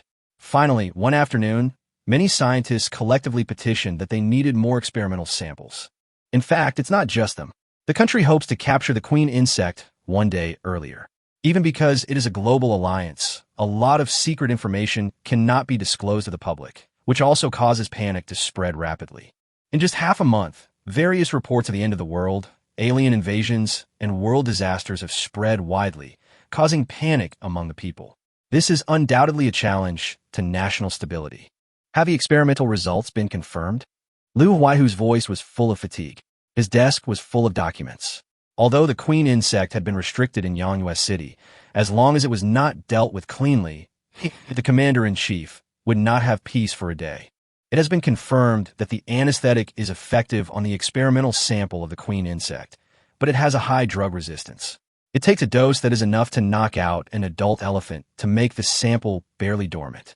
Moreover, during the second experiment, the effect of the anesthetic was significantly weakened. It took a change in the ingredients for it to work again. In addition, a freezing experiment was conducted. The queen insect is the same as the purple swamp. Even if it is frozen, it can still be reactivated after the temperature is raised. Hu Jiangwen's old eyes could not hide the enthusiasm. If the battle plan can go smoothly, it means that they will soon obtain the entire queen insect, and there will be no need to fight for the experimental sample. Professor Bu, thank you for your hard work. This matter is of great importance, and I still need to discuss it with the general. Liu Huaihu said. Although Liu Huaihu and Yin Yunji were both generals, Yin Yunji, as the commander-in-chief and the highest military commander, had a much higher status than Liu Huaihu. Such a major military operation would inevitably have to be discussed with the other party. Okay, then I'll go back first and wait for your good news. Professor Bu, remember to get more rest. Your health is the foundation for the country to make further progress. There are many opportunities for experiments. Don't let your anxious mood affect your health. Liu Huaihu made a special reminder. As he got older, he no longer had the youthfulness of the past. After Bu Jiangwan left, Liu Huaihu immediately went to Yin Yunji's office. Although the other party gave up the command, he did not leave and remained stationed there. When the two old guys met, there was inevitably some greetings. Liu Huaihu informed them of the experimental results. In the final confirmation stage, both of them knew that the next decision would affect humanity as a whole. The situation was not clear, and they could not predict where things were going. Both of them, who were known for their decisive personalities, were hesitant at this moment. Even though they were in such a high position, they still could not bear the consequences of a failed operation. Half an hour later, the two contacted the national leaders and started a global conference. The final result of the vote was that the number of votes in favor of immediately capturing the queen was 3 times that of those who wanted to wait and see. Obviously, they were not the only ones who could not wait any longer. Chapter 23, Containment. A few words for the front. The protagonist will be detained for a period of time, during which he will gradually turn evil. You can just watch it with peace of mind. On the 18th day of the insect outbreak, Yanwest City. Boom, boom, boom. The sound of propellers stirring the air resounded throughout the sky. Hundreds of armed transport planes hovered at an altitude of 500 meters. At a higher altitude, 20 bombers pulled out cyclones. 10 kilometers away from here, 200 truck-mounted guns are neatly arranged, and the large-caliber gun barrels quietly emit the breath of death. In the city, there are not many soldiers. Even if there were any, they were wearing heavy protective clothing.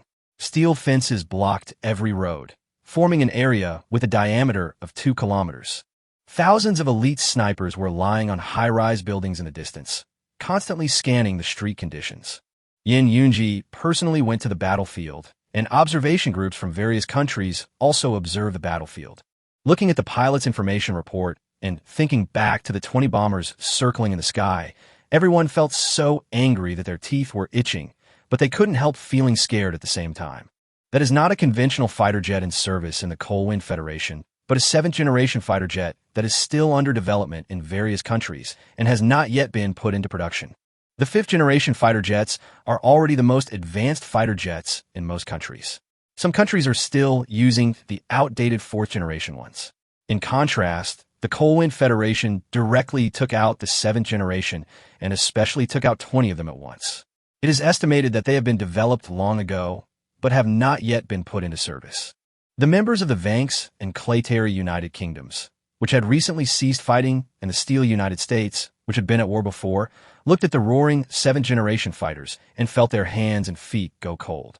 The Air Force of the Cold-Wind Federation is already top-notch. If it is equipped with 7th-generation fighter jets, it can completely dominate the airspace.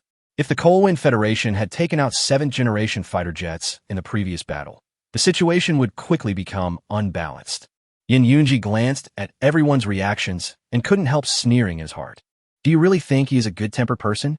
Although he allowed various countries to intervene due to global pressure, he had to make everyone understand who the real boss was, so as to avoid constant small actions behind the scenes. They were also hesitant about whether to bring out the 7th-generation fighter jets. This thing has only been successfully developed for 2 years. Originally, they were planning to secretly give other countries a heavy blow. The combat plan against the Queen Insect did not require the 7th-generation fighter jets at all. The old 5th-generation fighter jets could easily complete the task. However, faced with the temptation of the Queen Insect's voice, they had to expose them in advance. All units, get ready, Yin Yunji said in a low voice. Everyone perked up, quickly shook off the shock brought by the 7th-generation fighter jets, and stared at the screen intently. The battle begins. Yes. The captains of the combat teams, in charge of each section, responded in unison. The transport plane opened its hatch, revealing 2 sturdy launchers. With a loud bang, hundreds of brilliant fireworks tore through the darkness, carrying with them a blazing red light, like meteors pouring into the mother nest. The next moment, hundreds of shells exploded at the same time, but unexpectedly they did not have much power. The answer is simple. This is not a shell that is mainly lethal. The first step of the combat plan is to reduce the activity of the mother nest.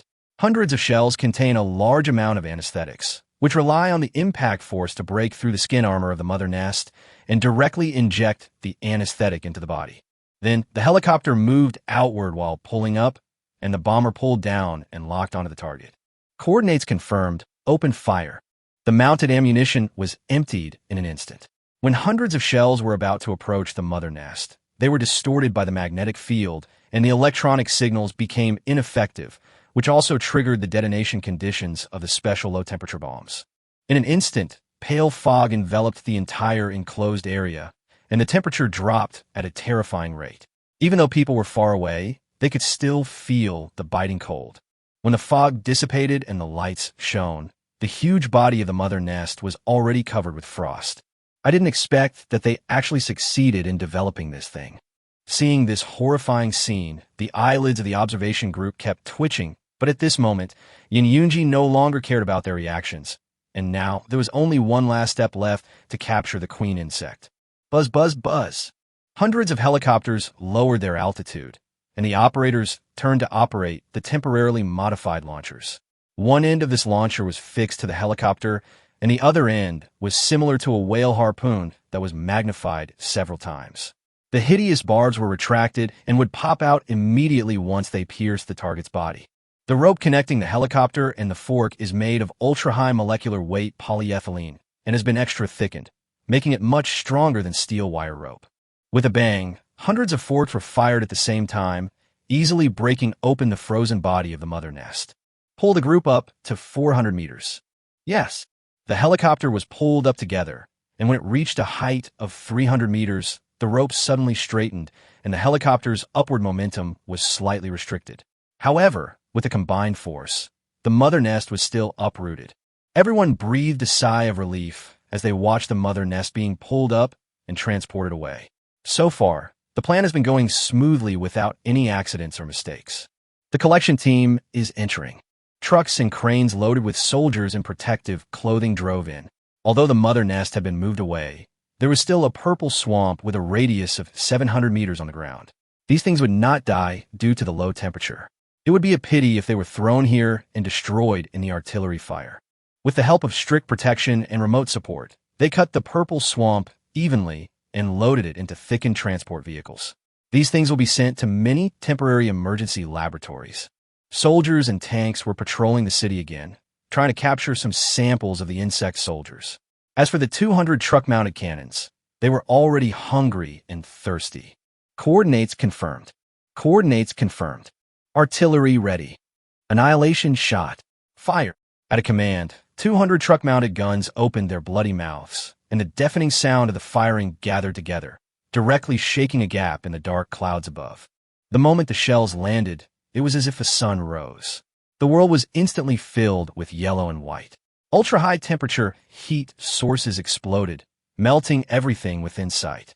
When the dazzling yellow and white colors faded, all the nearby high-rise buildings collapsed, as if there had been a major earthquake.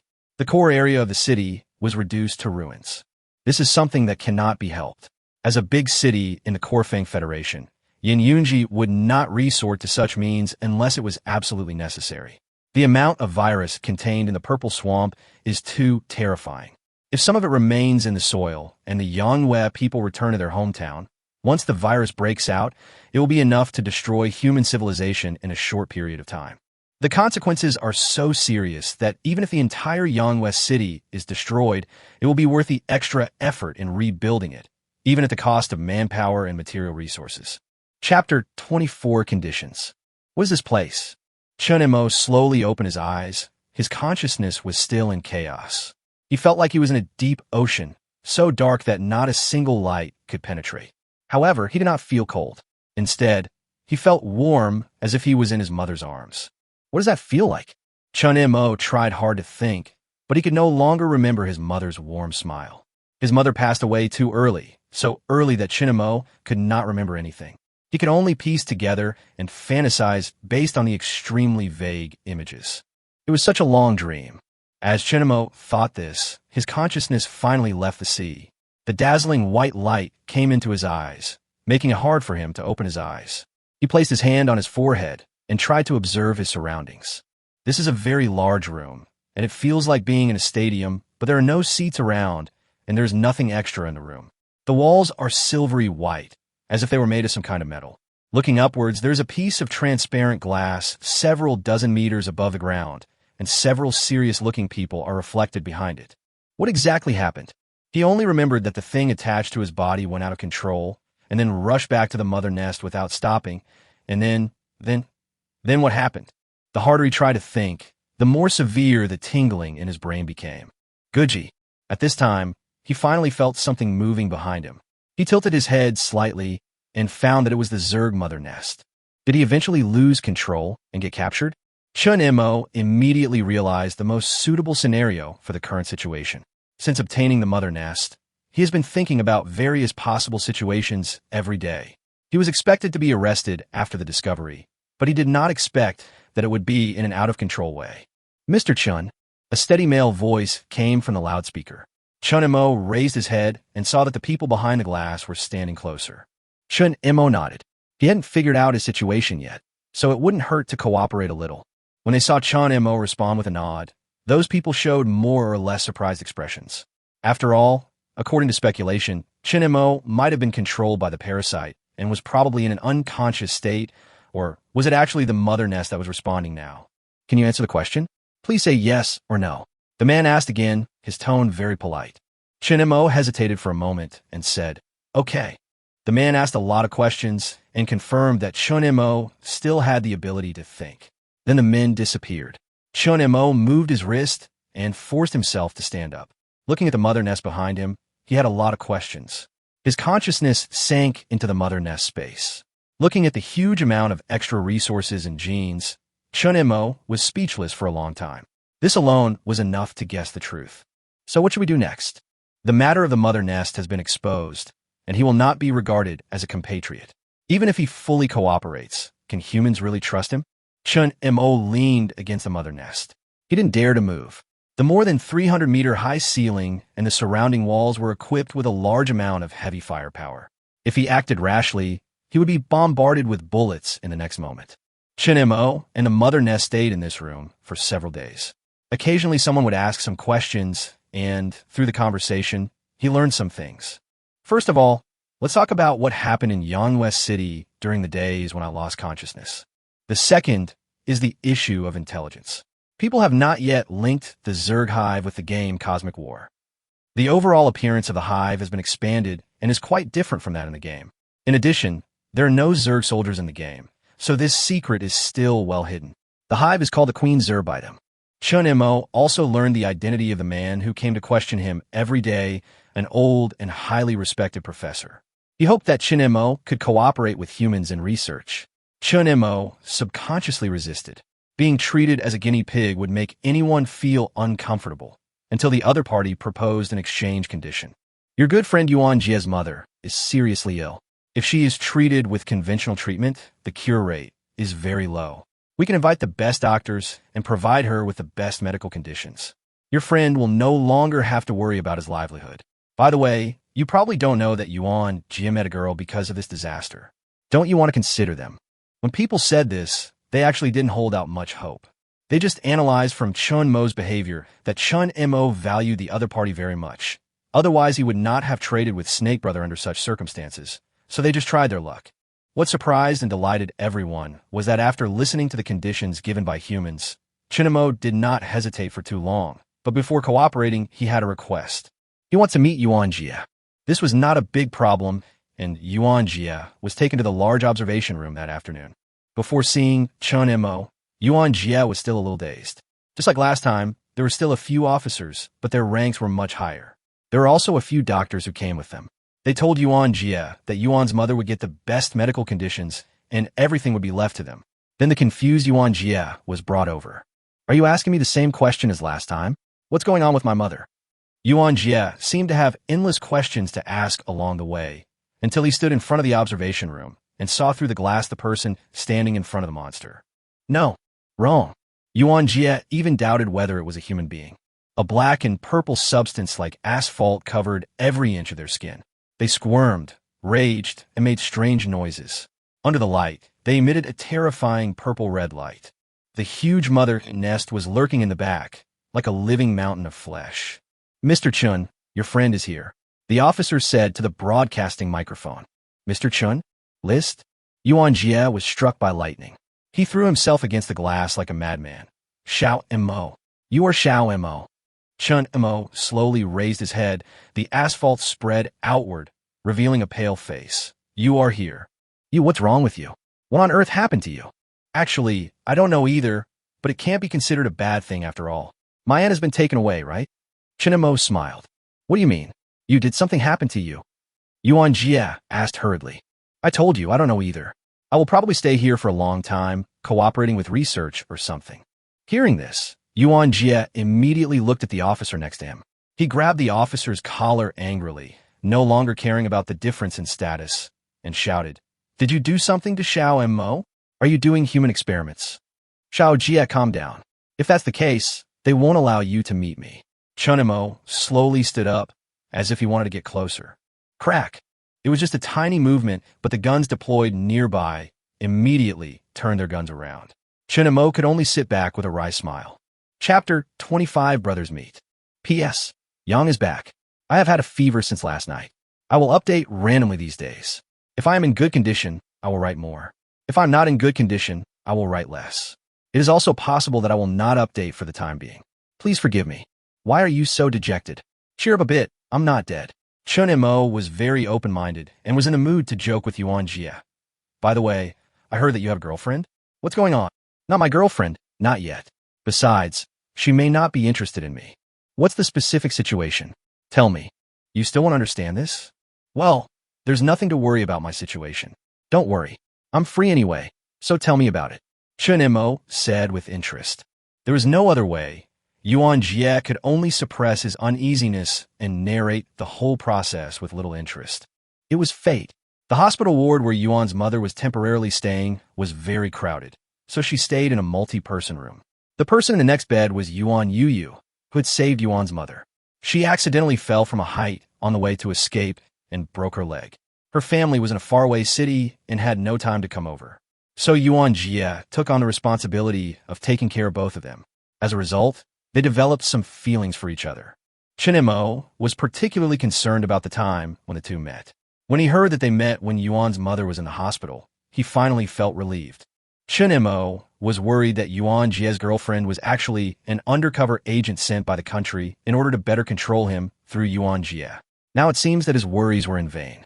The two exchanged pleasantries for about 20 minutes before the officer stopped their conversation.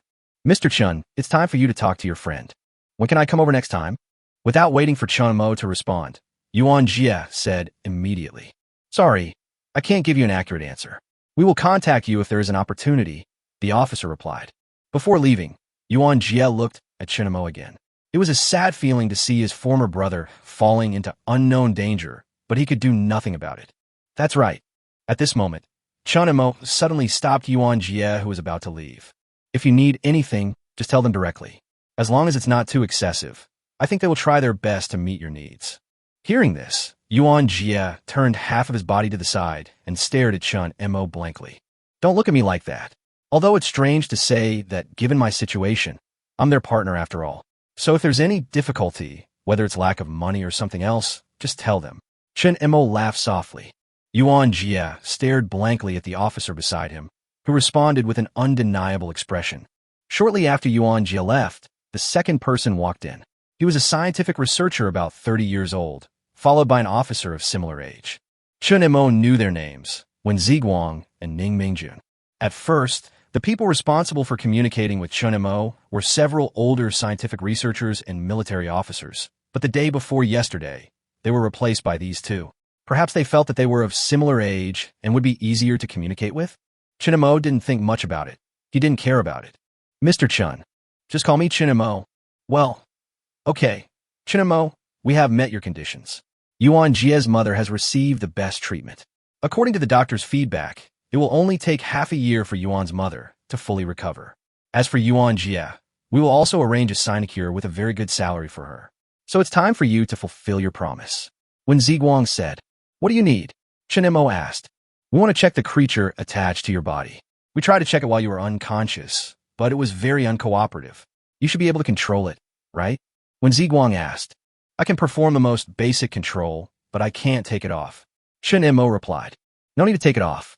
We have cut off a part of it. If it is separated from your sample, it will immediately lose its activity and will only recover after it gets close to you." When Ziguang shook his head, "How do you need me to cooperate with you?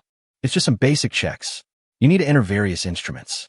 All you have to do is suppress that thing and prevent it from attacking." "No problem, but if you get the results, I need a copy of the information." "I can't guarantee that. This requires... I don't need a particularly detailed report. I just want to know what this thing is." "You don't know what this is?" "Yes, one day after I woke up, it stuck to me for no apparent reason.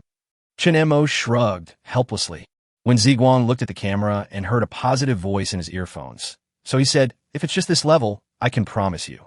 Chun Mo is different from Zizhao, who has not shown any intelligence for the time being. If there are too many people watching, it might cause resistance.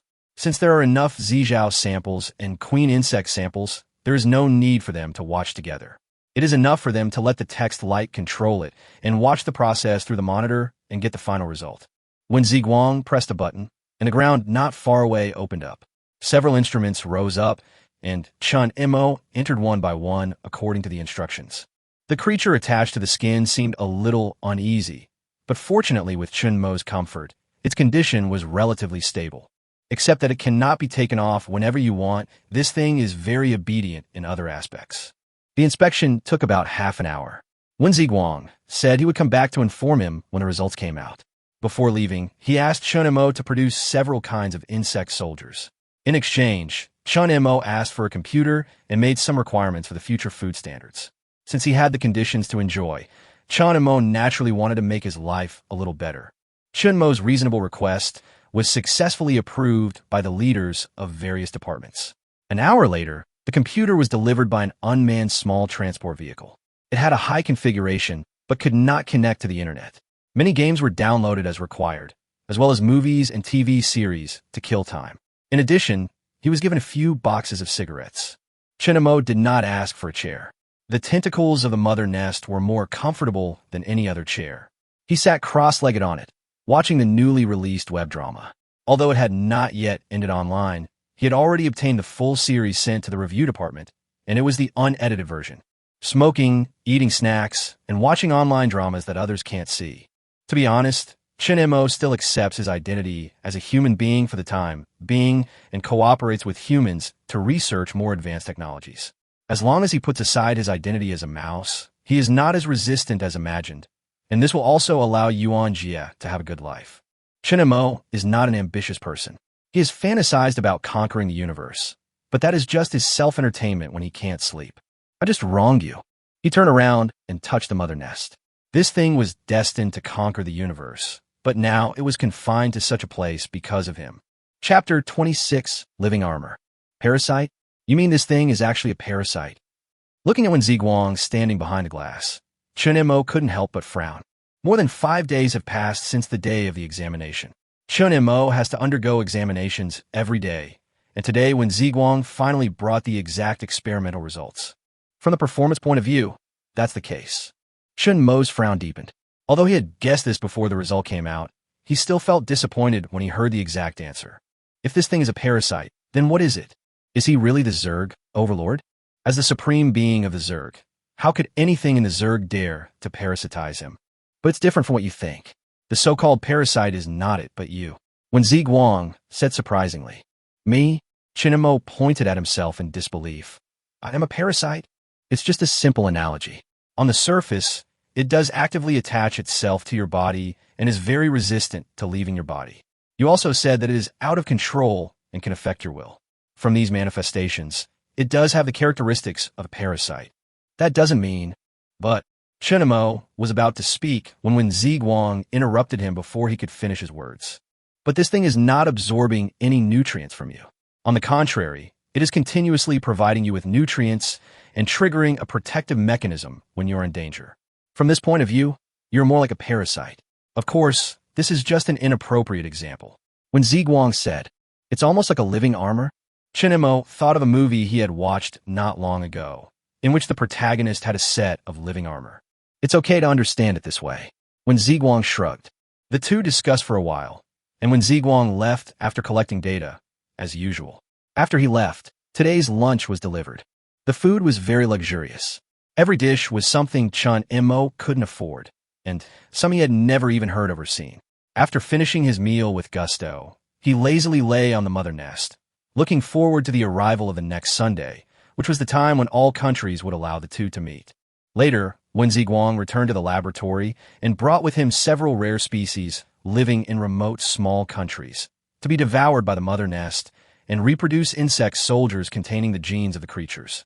Chun Mo did as he was told, but he exaggerated the genes and resources needed to produce insect soldiers by 5 times.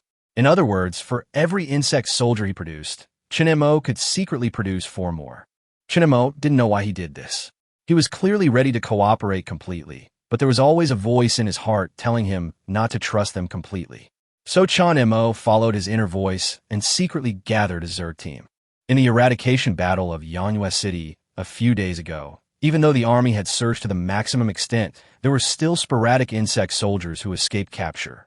After all, the Colwyn Federation did not make up its mind to completely destroy Yuan Jia City.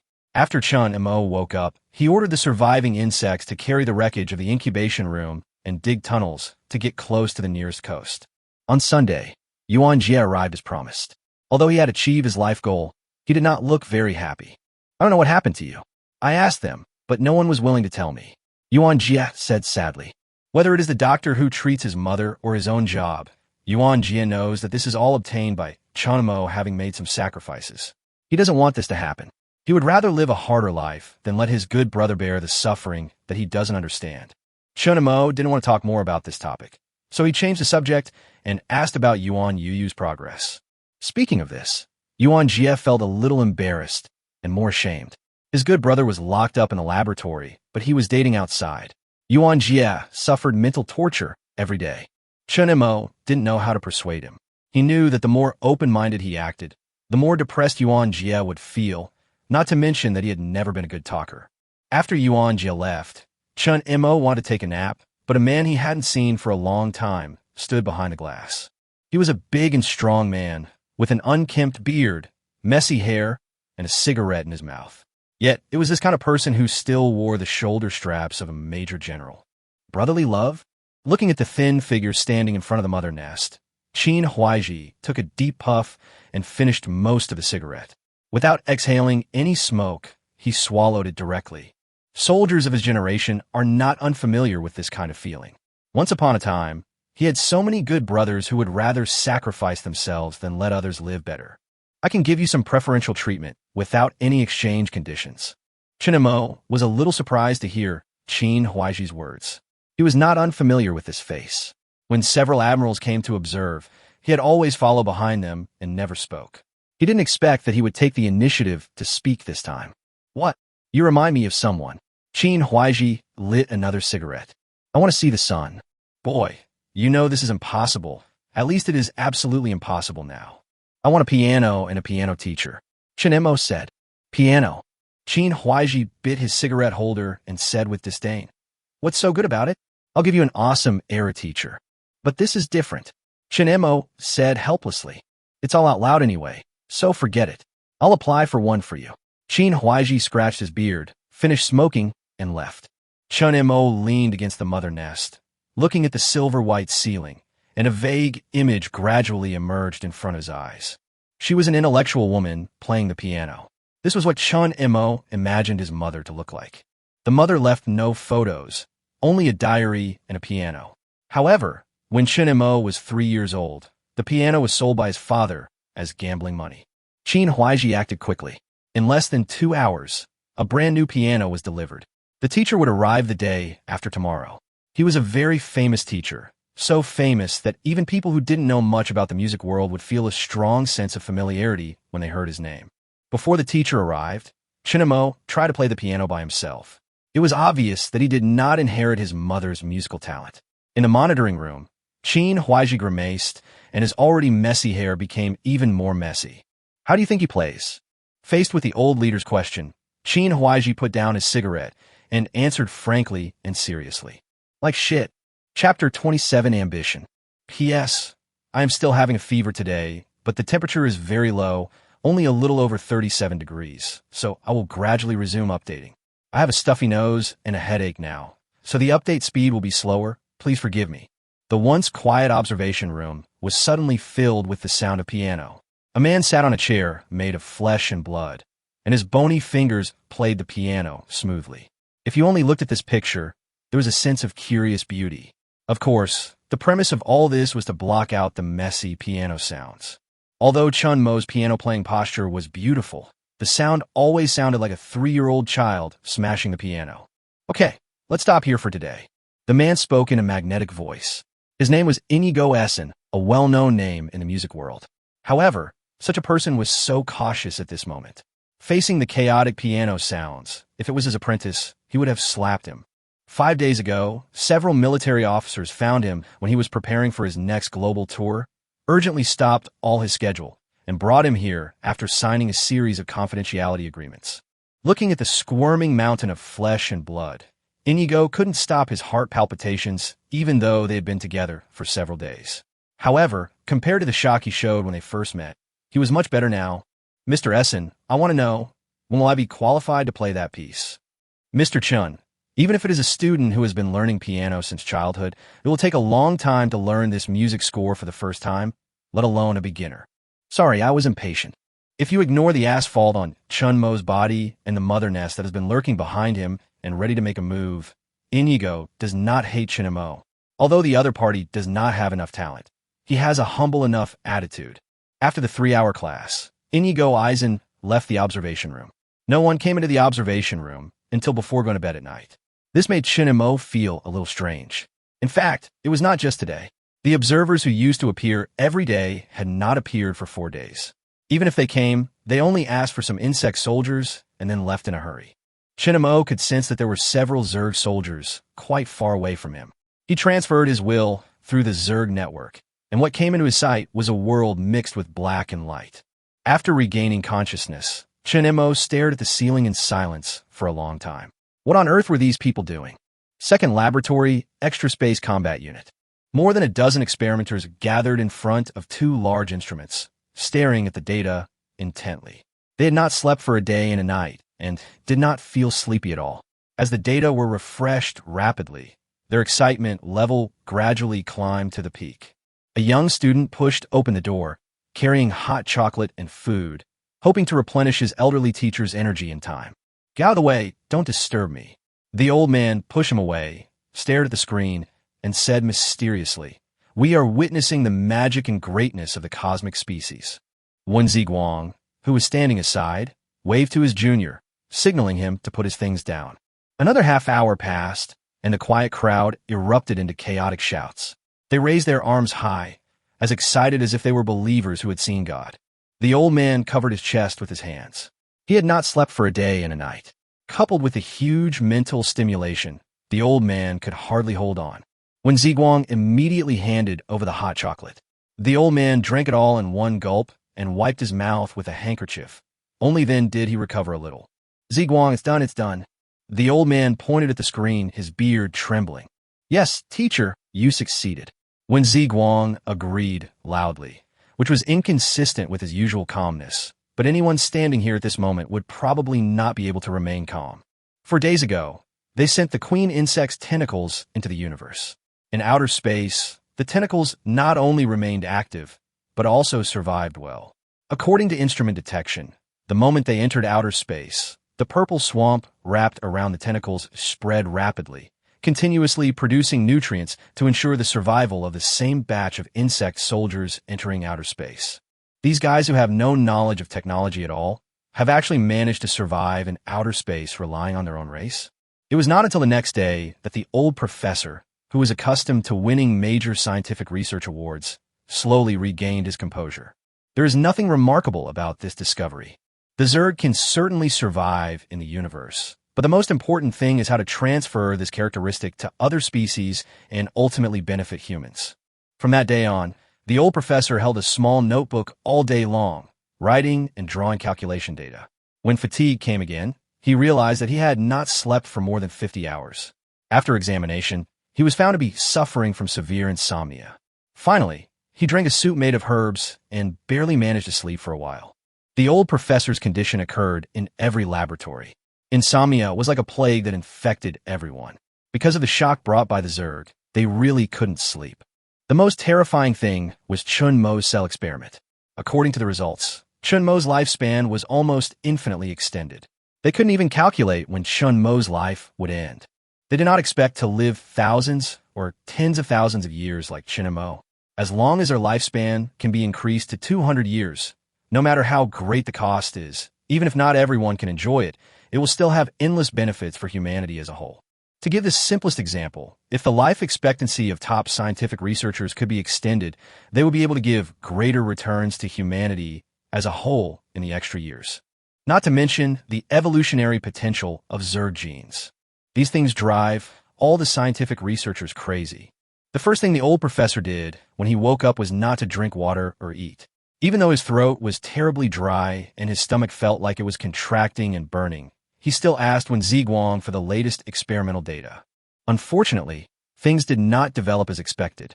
Even though Wen Ziguang and others tried many methods, except for the Zerg, other creatures could not survive for even a minute under the cover of the purple swamp. Spring went and autumn came, and more than half a year passed in a flash. Although each laboratory has made some progress, compared with the ultimate goal, this progress is really not worth mentioning. Chun Mo was completely accustomed to the life of imprisonment. After more than half a year of cooperation, they had gained more trust from each other. At least when he was not carrying the mother body, Chun Mo was allowed to breathe fresh air in the compound. Of course, he would still be strictly guarded by heavy firepower. That day, Chun Mo finished his piano practice as usual, and Yuan Jia also arrived as scheduled. The two chatted for a long time, mostly about Yuan Jia's recent situation. Yuan's mother recovered completely from her illness. Although she was still a little weak, she was no longer in danger. His feelings for Yuan Yuyu grew deeper and deeper. Although they had not officially started dating yet, they were no different from an ordinary couple.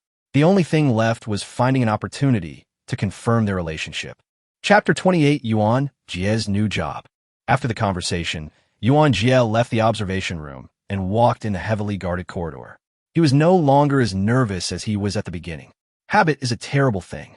He has been coming here once a week for more than half a year. Now, he doesn't get nervous even when he sees those major generals and lieutenant generals. After all, there are too many officers here. If a brick falls, it can hit at least 3 colonels and 2 major generals. At the solemn entrance of the building, a car with a special license plate had been waiting for a long time. Yuan Jia got into the car skillfully. Without saying a word, the driver stepped on the accelerator and the car drove into the street. Yuan Jia had refused many times at the beginning, saying that he could go home by himself and did not need the country to waste manpower and resources. Needless to say, the driver smiled and rejected him.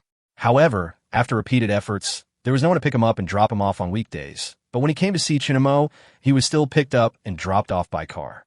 Yuan Jia sat in the back seat and took out a small notebook from his pocket. When he opened it, he saw a lot of information recorded on it. This was part of his job. At first, the country only arranged a sinecure for Yuan Jia. He didn't need to do any work or take care of anything. He just wanted to work every day, read the newspaper, and drank coffee. He could receive a salary of 30,000 yuan a month, and there were various additional benefits. Faced with such a lucrative job, if it was earned through his own efforts, Yuan Jia could enjoy it with peace of mind. However, after learning that all this was obtained by Chun Mo at a certain price, how could he allow himself to be a waste? After half a year of hard work, Yuan Jia's abilities were gradually recognized by his superiors.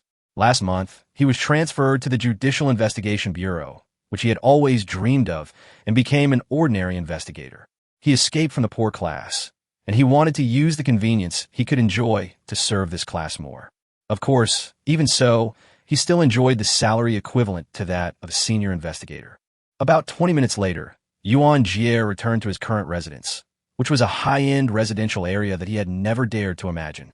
However, whenever he thought about how he got it, his heart would become heavier. Watching Yuan Jia's back as he walked into the community, the driver leaned against the car door and lit a cigarette. He took off his large sunglasses. It was Ning Xixi. This young and promising commander was now working as a driver for an investigator. If this were to get out, I wonder how many people would be surprised. Commander, the person has been sent back. Nothing happened, did it? No, everything is fine. Okay, although there have been no accidents, you still have to be careful. You know how important Yuan Jia is. Yes, Commander, of course I know that. Ning Xixi couldn't help but smile bitterly. He was driving for Yuan Jia himself. How could he not know its importance? After hanging up the phone, Ning Xixi put on his sunglasses again and drove back the same way. As for Yuan Jia's safety, there would be someone secretly monitoring him. Yuan Jia's new home is on the 8th floor, with 1 household per floor. Although he and his mother still live in the house, the environment is completely different from before. The living room is spacious and beautiful. The decoration is not overly luxurious, but the details of every place are impeccable. There are 3 standard-sized bedrooms, and even a study and entertainment room. Hearing the sound of the door opening, Yuan's mother came out of the guest room carrying a mop, with a smile on her pale face. "You're back." Yuan's mother's body is still in the recovery stage, and the doctor recommends that she rest more. Yuan Jia also thinks so. Even if he doesn't hire a nanny, the hygiene problems at home can be solved after he gets home from get-off work. But no matter what, Yuan's mother still stubbornly wants to do something within her ability. Yuan Jia can actually fully understand this idea. It is normal to feel uneasy when living in a residence that is better than one's own and enjoying treatment that is better than one's own. So he wants to do something to make up for it. As usual, Yuan's mother asked about Chun Mo's recent situation and then sat in the living room with a sad face. Generally speaking, this state would continue until the next day, but today was different. Before dinner, Yuan Yuyu's sudden arrival added a touch of joy to the gloomy atmosphere. Because both of their families are relatively traditional, Yuan Yuyu still did not stay overnight, even though there was a vacant room. At night, lying on the soft and comfortable bed, Yuan Jia tossed and turned and couldn't sleep. It was not only about Chun Mo, but also about the problems he was facing at work. He is taking over a case which, on the surface, is undoubtedly an accident. But as the investigation goes deeper, Yuan Jia always feels that there is an inexplicable force interfering with the investigation and preventing him from finding out the truth. There must be something hidden behind this. Yuan Jia was extremely sure about this matter. Thinking back to the wife who lost her husband and the child who lost his father, whenever he remembered their helpless eyes, Yuan Jia secretly vowed to investigate the matter thoroughly. He was still not sleepy until the early hours of the morning, so he simply went to the computer to check the clues he had so far, intending to wait until tomorrow to ask the director for a higher-level investigation warrant. So before it got really bright, Yuan Jia left home, ate soy milk and fried dough sticks nearby, and rode his bike to work. Yuan Jia did not care too much about applying for a higher-level investigation warrant because he did not think it would fail. However, unexpectedly, his immediate superior, the current director of the Investigation Bureau, refused without hesitation after hearing the request. "Yuan Jia, this case has been closed. You don't need to follow up anymore. But there are still many doubts in this case. That's because you don't have enough experience. These are not doubts, but just your own assumptions." The usually amiable director said sternly, "If you have nowhere to spend your energy and time, then put them on the cases you should be handling. Get out." Standing outside the director's office, Yuan Jia couldn't understand why simply applying for a higher-level investigation warrant would cause the director to react so excessively. Behind the door, the fat director with a broad waist sat in an office chair. His fat seemed to merge with the chair. He pulled out a drawer and took out a case file, which was the case that Yuan Jia was investigating. "I don't know what your background is, but no matter how big your background is, it can't be bigger than theirs. Give up as soon as possible." The director muttered to himself. After spending some time together, he really admired Yuan Jia more and more. Although he had an unknown and terrifying background, he never bullied others. He completed all his work seriously and had good relationships with his colleagues. If possible, he really didn't want him to fall into this quagmire. If he hadn't learned some of the clues last night, he would not have let Yuan Jia take over from the beginning. The people involved here are too terrifying. Chapter 29 Colors Beyond Light and Dark. The chief found a new job for Yuan Jia, which was a serial theft case. The team was led by a highly qualified senior investigator. The two went to the crime scene after lunch. Whether it was taking photos or recording the confessions of the thieves, Yuan Jia did his job impeccably. Precisely because he joined the Investigation Bureau system through connections, Yuan Jia did not want to be said by others to be a guy with nothing but his background, not to mention that the so-called background was really not something to be proud of, so he put in redoubled effort and hard work. "It's time to call it a day, brother. The rest will be done tomorrow." Luya greeted him and sorted out the notes. "Let's go have a meal before we go back." "Okay, bro." Yuan Jia responded and drove to a familiar restaurant. Since they had to travel all year round, their knowledge of which restaurants in the city had the best food was second only to taxi drivers and delivery boys. It was not yet the rush hour, so there were not many customers in the store. The two of them did not take the official car, so they changed back into their regular clothes in the car. The two of them found a seat at random and ordered 3 stir-fried dishes and 2 bottles of white wine. Luya noticed that Yuan Jia was a little absent-minded the whole day, so he took a few bites and started drinking cup after cup. Yuan Jia's alcohol tolerance was actually very average. After drinking half a bottle of white wine, he felt dizzy and inevitably talked more. After Luya asked a few questions, he dumped out all his worries. "Brother, I joined our bureau just to uphold justice. Why would the chief do this? There are obviously so many doubts in this case. Yuan Jia's face flushed, and veins bulged on his clenched fists. Luya lit a cigarette and said, "Listen to the director. A case is closed." "Brother, are you going to lie to me too?" Yuan Jia smiled bitterly. "You forget it. Yuan Jia, being responsible is a good thing, but you have to remember one thing." Luya held the cigarette in his mouth, pointed at the shadow of the wine bottle under the light, and said, "This world is not black and white. In addition to light and shadow, there's also this kind of thing." Luya has a habit of drinking white wine. He is used to peeling off the packaging of the white wine bottle until the bottle is clean. The light shines through and falls on the table with almost no obstruction, reflecting a slightly dim light through which you can see both the shadow and the projection of light. The world is like this. There will always be things that look like light and things that look like shadow. They have their own rules. Luya half squinted his eyes and stared at a dangling little flying insect. The moment he stepped into the intersection of light and shadow, a big hand fell down and crushed the flying insect to death on the table. Luya didn't say another word. He thought Yuan Jia should be able to understand. In fact, everyone had been speculating about Yuan Jia's mysterious background behind his back. Otherwise, if Yuan Jia was just an ordinary person, he would not have said so much. Seeing that Yuan Jia was staring at him without saying anything, Luya smiled softly, then opened his voice, picked up the wine glass, and shouted that he had drunk too much, and then poured glass after glass into his mouth. Soon he was humming and talking nonsense. Yuan Jia took a deep breath. He was not stupid. If the director's unusual behavior had revealed some clues, then Luya's words almost made the truth clear. There were doubts in the case, but too many people were involved behind the scenes. To them, the prosecutor was just a bug that could be easily killed. Yuan Jia smoked 2 cigarettes and then drank like Luya. In the end, he completely lost consciousness and didn't even remember how he got home. When he opened his eyes again, he was lying on a soft bed in the bedroom, with sobering tea and warm water on the bedside table. He had a terrible headache, and his consciousness was very vague. He stared at the ceiling that seemed to be shaking. The scene of Luya pressing the bug to death was still vivid in his mind. The firm belief and the impact of reality.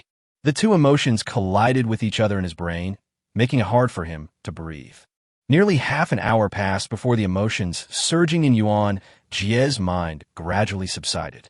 He glanced at the time. It was 4:30 in the morning. Unable to sleep, he decided to go for a morning run to clear his mind. It was the end of autumn. In the pale blue morning light, the leaves were falling. The cool wind blew over my body, making me shiver, and the complex emotions were also taken away. Yuan Jia started running in the community and did not stop until his lungs were about to explode.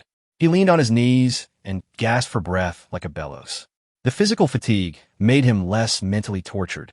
"Let's go get something to eat." Yuan Jia put on his coat and walked to the gate of the community, but the scene in front of him stunned him. They were a mother and daughter who were dressed simply.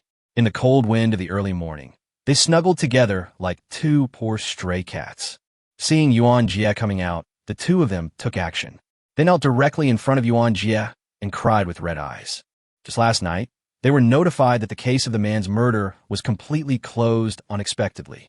This news was like a bolt from the blue for the 2 of them. They did not believe the result, but what could they do and who could they rely on? Yuan Jia didn't know what mood he was in when he sent the 2 people home. He parked the car downstairs, smoked half a pack of cigarettes in the car, and looked at the sky, which was gradually getting brighter. He made up his mind and dialed a number. "Hello. Hello. Hello, is this Yuan Jia?" Yes, it's me." Yuan Jia responded quickly. He didn't know who was on the other end of the phone. This was the phone number given to him by the accompanying officer after he met Chun Mo, as usual. He was told that no matter what problems he encountered, he could call him if he had any difficulties. Although he said that, it was Yuan Jia's first time to call, and he was not sure if it would work. He explained that he wanted to continue investigating the case. The other party agreed without hesitation.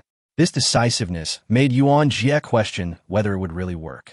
It was not until he returned to the procuratorate and faced the director whose attitude had changed 180 degrees that Yuan Jia began to think in shock about who was behind the mobile phone number. When Yuan Jia left with the search warrant in an excited state, the director couldn't help but hold his head.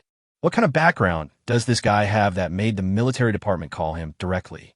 Forget it, never mind. When great gods fight, little devils should just stay as far away as possible. Damn it, when did he, the director, become a little devil? He couldn't help but feel a sense of ridiculousness, but when he thought about the situation, he really couldn't laugh. I will be able to retire in 3 years. I just hope that things won't get too serious and that this little brat of mine won't be involved. With the support of the Bureau and the mysterious man behind the scenes, Yuan Jia immediately began an intense investigation. It would have been fine if he hadn't investigated, but once he did, he found many tricks. Looking at the case in front of him, Yuan Jia felt a little fear from the bottom of his heart. It's not just the man's case. Since half a year ago, there have been a number of hastily closed accidents and disappearances in this city, and the cases have always been handled by the same 2 investigators. Let's start investigating the first case tomorrow. Chapter 30 Accident. The cold wind that suddenly rushed into the house swirled around everyone's face, and they regained consciousness from their sleep. Looking at the young man standing at the door with a stern face, the man casually grabbed a bottle of wine from the messy bottles on the coffee table and said vaguely, "Come on, drink more. Drink your ass, wake up." The man with obvious features of an Acro United Nations soldier shouted loudly, and after a few shouts, the rest of the people also sat up, rubbing their eyes. "What's wrong?" "There's a mad dog investigating old cases." The man threw a stack of information on the table. One of them picked it up casually, took a look at it, and threw it back without much interest. "What's the big deal? There are more than 1 or 2 people investigating us. Can't we just suppress it like before?" "It's different this time. I've investigated and found that this person has a military background in your country," the man said with a headache. Hearing this, the man who had been curled up on the sofa just now jumped up with a somersault. Judging from his facial features, he was somewhat similar to Yin Yunji. And that was indeed the case. The man was Yin Yunji's most useless grandson, Yin Kai. A slightly cute name, but people who really know Yin Kai will give a completely opposite evaluation. This kid is a devil. He disguised himself very well in front of his family, but showed his fangs in front of others. Relying on his status and background, and having people cover up for him, he could be said to be capable of doing anything evil. Since Yin Yunji had never had any expectations of Yin Kai, he naturally had not paid too much attention to him, which undoubtedly gave him great convenience. Not only him, everyone in this room are descendants of high-ranking officials from various countries. In addition, they have another biggest characteristic, which is that they are not favored, and there will be no improvement even if they work hard. Some of these people found other interests, while the remaining small number fell deeper into the abyss. The National Joint Operation 10 months ago and the joint scientific research in the past 10 months have brought these bastards together. Small pieces of garbage gathered together to form a greater evil. It's not just this city. Due to the strength of the Corfang Federation, they dare not go too far. Whenever they decide to travel to a nearby small country, it is a disaster for the local residents. Who wants to investigate us? Yin Kai frowned. He didn't think it was just an investigator. The targeting was so strong, it must be someone in the army. As a country ruled by 3 parties, the situation in the Corfang Federation is very complicated. Perhaps people from a certain political party want to find fault with him and bring down Yin Yunji. It's already very good that I can obtain this little intelligence about your country's military system. Maybe someone wants to use you to bring down Mr. Yin. This is not the first time. The man shrugged. Yin Kai grabbed his hair, feeling extremely annoyed for a moment. This matter is very troublesome. What he has done must not be known by his grandfather. Otherwise, it will not be as simple as being punished. With Yin Yunji's character, he will definitely do something to sacrifice his own family for the sake of justice. They left too many clues. If the military were really used to investigate, they would be completely uncovered quickly. Yuan Jia, right? Let me investigate. As long as Grandpa doesn't want to do it, the worst result is to find a scapegoat to create an accident. Prepare in advance. Hey, give me a car that can't be traced to us. It should be easy for you, right? A cold light flashed in Yin Kai's eyes. He is not the type who would surrender without a fight. Yuan's mother sat on a chair in the living room, looking through the open door of the bathroom at Yuan Jia, who was shaving and fixing his hair. Both of them were not dressed simply as before, but very formally. Yuan Jia was cleaning the foam off his chin while humming a pleasant tune softly. It has been more than 3 months since he got the investigation permit, but the reason why he is so happy is not just because he has more and more evidence, but more about Yuan Yuyu. The two confirmed their relationship 2 months ago, and their feelings have heated up rapidly. Now, they have reached the stage of discussing marriage. Today is the day when the parents of both parties meet. Looking at Yuan Jia, who was getting taller and more manly, Yuan's mother couldn't help but sigh that she was getting old again. You are exactly like your father. You are already an adult. Yuan's mother smiled with relief. Mom, let's go. Yuan Jia was dressed neatly and held his mother's old hand. A warm feeling passed through the palm of her hand. Once upon a time, Yuan Jia was afraid of the darkness, but as long as he held this hand, the warmth would dispel everything. Just like when he was hesitating whether to investigate the truth of the case, as long as he held this hand, he had nothing to be afraid of. Yuan Jia drove the car out of the basement and took his mother to the booked hotel. He did not forget to bring the video recorder. He wanted to record this moment and then share it with Chun Mo. He did not want Chun Mo to miss this important event in his life. Along the way, Yuan Jia nervously talked about what might happen in a while. He was like a primary school student who was about to go on a spring outing. His nervousness yet also revealed a strong sense of anticipation. Son, relax a little. Yuan's mother consoled with a smile. Because Yuan Yu and Yuan's mother had been in the same ward, this was not the first time that the parents of both sides had met, and they had always been in contact privately. Today, rather than being a discussion, it would be more of a formality, and there was no need to be nervous at all. The two chatted and laughed all the way. Looking at the road ahead, Yuan Jia didn't notice anything unusual and stepped on the accelerator and drove out. It's finally here. On the other side of the intersection, a man in his 40s was driving a truck. When he saw the target appear, he, who had already drunk a lot of wine, took another sip in front of the camera, then stepped on the accelerator. The truck roared and rushed out towards the red light. The incident happened suddenly, and Yuan Jia, who was driving normally, had no time to dodge. He could only turn the steering wheel as much as he could to make Yuan's mother's direction a little safer. The next moment, he felt a blur in front of his eyes, and his two ears seemed to be blocked by water, giving him an inexplicable floating feeling, as if he was flying in midair. All the airbags deployed at the first instant, and the sudden burst of force covered Yuan Jia's face in blood. He lay between the steering wheel and the car door, completely numb. Mom. Mom. He tried hard to open his eyes, but he could not see anything clearly. He felt that his soul was gradually becoming empty and floating toward another world. A stream of warm current gushed out from the chest and spread over the entire body, followed by a biting cold. A white halo appeared in the black world. Yuan Jia. Yuan Jia. Yuan Jia. In his hazy consciousness, he heard someone calling his name, but he could no longer see the person's face. He felt the car door being opened, and someone began to tear his limbs and soul apart. Damn it. Someone come quickly. At the scene of the car accident, all the stalkers disguised as ordinary people jumped out. They wanted to rescue Yuan Jia from the car like crazy, but the deformed front of the car stuck Yuan Jia's body tightly. Damn it. Damn it. Damn it. They couldn't help but yell, cursing the driver, cursing the vehicle, and even more so cursing yourself. Where's that damn driver? Captain dead, pierced through the chest by a shard of windshield. Grass. Chapter 31, The Truth. The news of Yuan Jia's car accident swept across the world like a storm within just 1 hour, and everyone who knew about the relationship between Yuan Jia and Chun Mo was worried at this moment. Are you trash? Lu Shihu's eyes were wide open with veins popping out on his flushed face, and none of the officers dared to look up. Yin Yunji sat aside with a dark face. The extremely low air pressure seemed to have frozen the water vapor in the air into ice. The remaining officers and government officials also had grim faces. Okay, Shihu. Yin Yunji finally spoke. He first stopped Lu Shihu from cursing, then swept his sharp eyes over the crowd and said in a low and hoarse voice, Mingjun, we have entrusted this matter to you, which shows our trust in you. You are not the kind of person who would make such a mistake. What is going on? Chief, we have checked clearly. The equipment assisting us in surveillance failed for 10 minutes at that moment, which resulted in us not being able to detect the abnormality of the truck in time. Ning Mingjun said with his head down. The instrument failed? Then what are you doing here?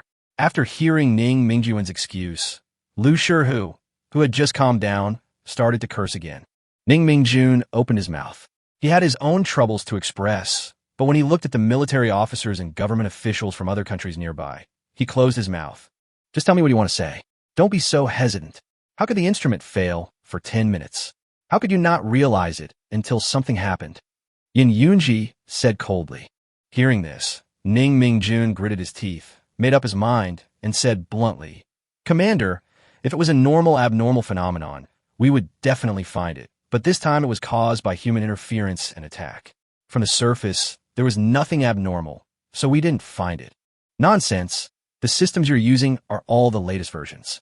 What level of interference attack can go unnoticed by you? Unless. Lu Shihu was halfway through his words when he suddenly froze in place. He stared with his eyes wide open, and his beard trembled. Unless it was someone from our terminal who interfered on his own. We have already taken the person into custody, and are just waiting for the order to arrest him. Ning Mingjun clenched his fists. This answer was tantamount to acknowledging Lu Shihu's guess. No matter what method you use, you must find out the truth for me. Yin Yunji tried hard to keep his voice steady, but his heart was in turmoil. Emotions of shock and anger intertwined together, and he felt his soul trembling. If it was just a malfunction of the equipment, it would be fine. But if someone was really doing something, what on earth was that person trying to do? Now, we have a global alliance. What organization did that person belong to? Ning Mingjun took the order and went down. This was his best chance to redeem himself for his crime. However, even if the investigation was finally thorough, he would not be able to escape a heavy punishment. He turned this anger into motivation and arrested all the people involved extremely quickly. During this special period, they did not care whether the interrogation methods they used were illegal or not. Now is not the time to deal with such things. But the actual interrogation process was much simpler than Ning Mingjun had imagined. Seeing such a scene, especially Yin Yunji and Lu Shihu and others who were sitting in the interrogation room angrily, realizing that the matter was serious and might cause some important problems, the two people who had made the move directly told the truth without waiting for the interrogation.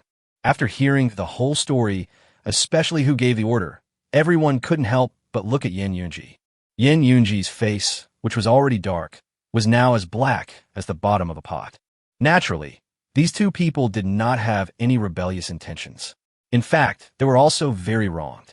They were just acting according to orders. The person who gave the order was a deputy division commander under Yin Yunji.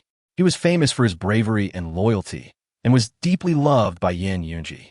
If he was not simple-minded, the position of deputy division commander would not have been the end of this person.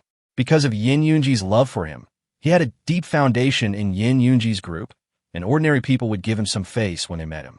Call him over here. No. Catch him. Yes. Late at night, Meng Weichuan, who was still sleeping, was pulled out of bed by Ning Mingjun and dragged all the way in front of Yin Yunji. Looking at his former beloved subordinate, Yin Yunji really wanted to shoot this unfortunate guy. Tell me, what is going on with Yuan Jia's case? Yin Yunji shouted angrily.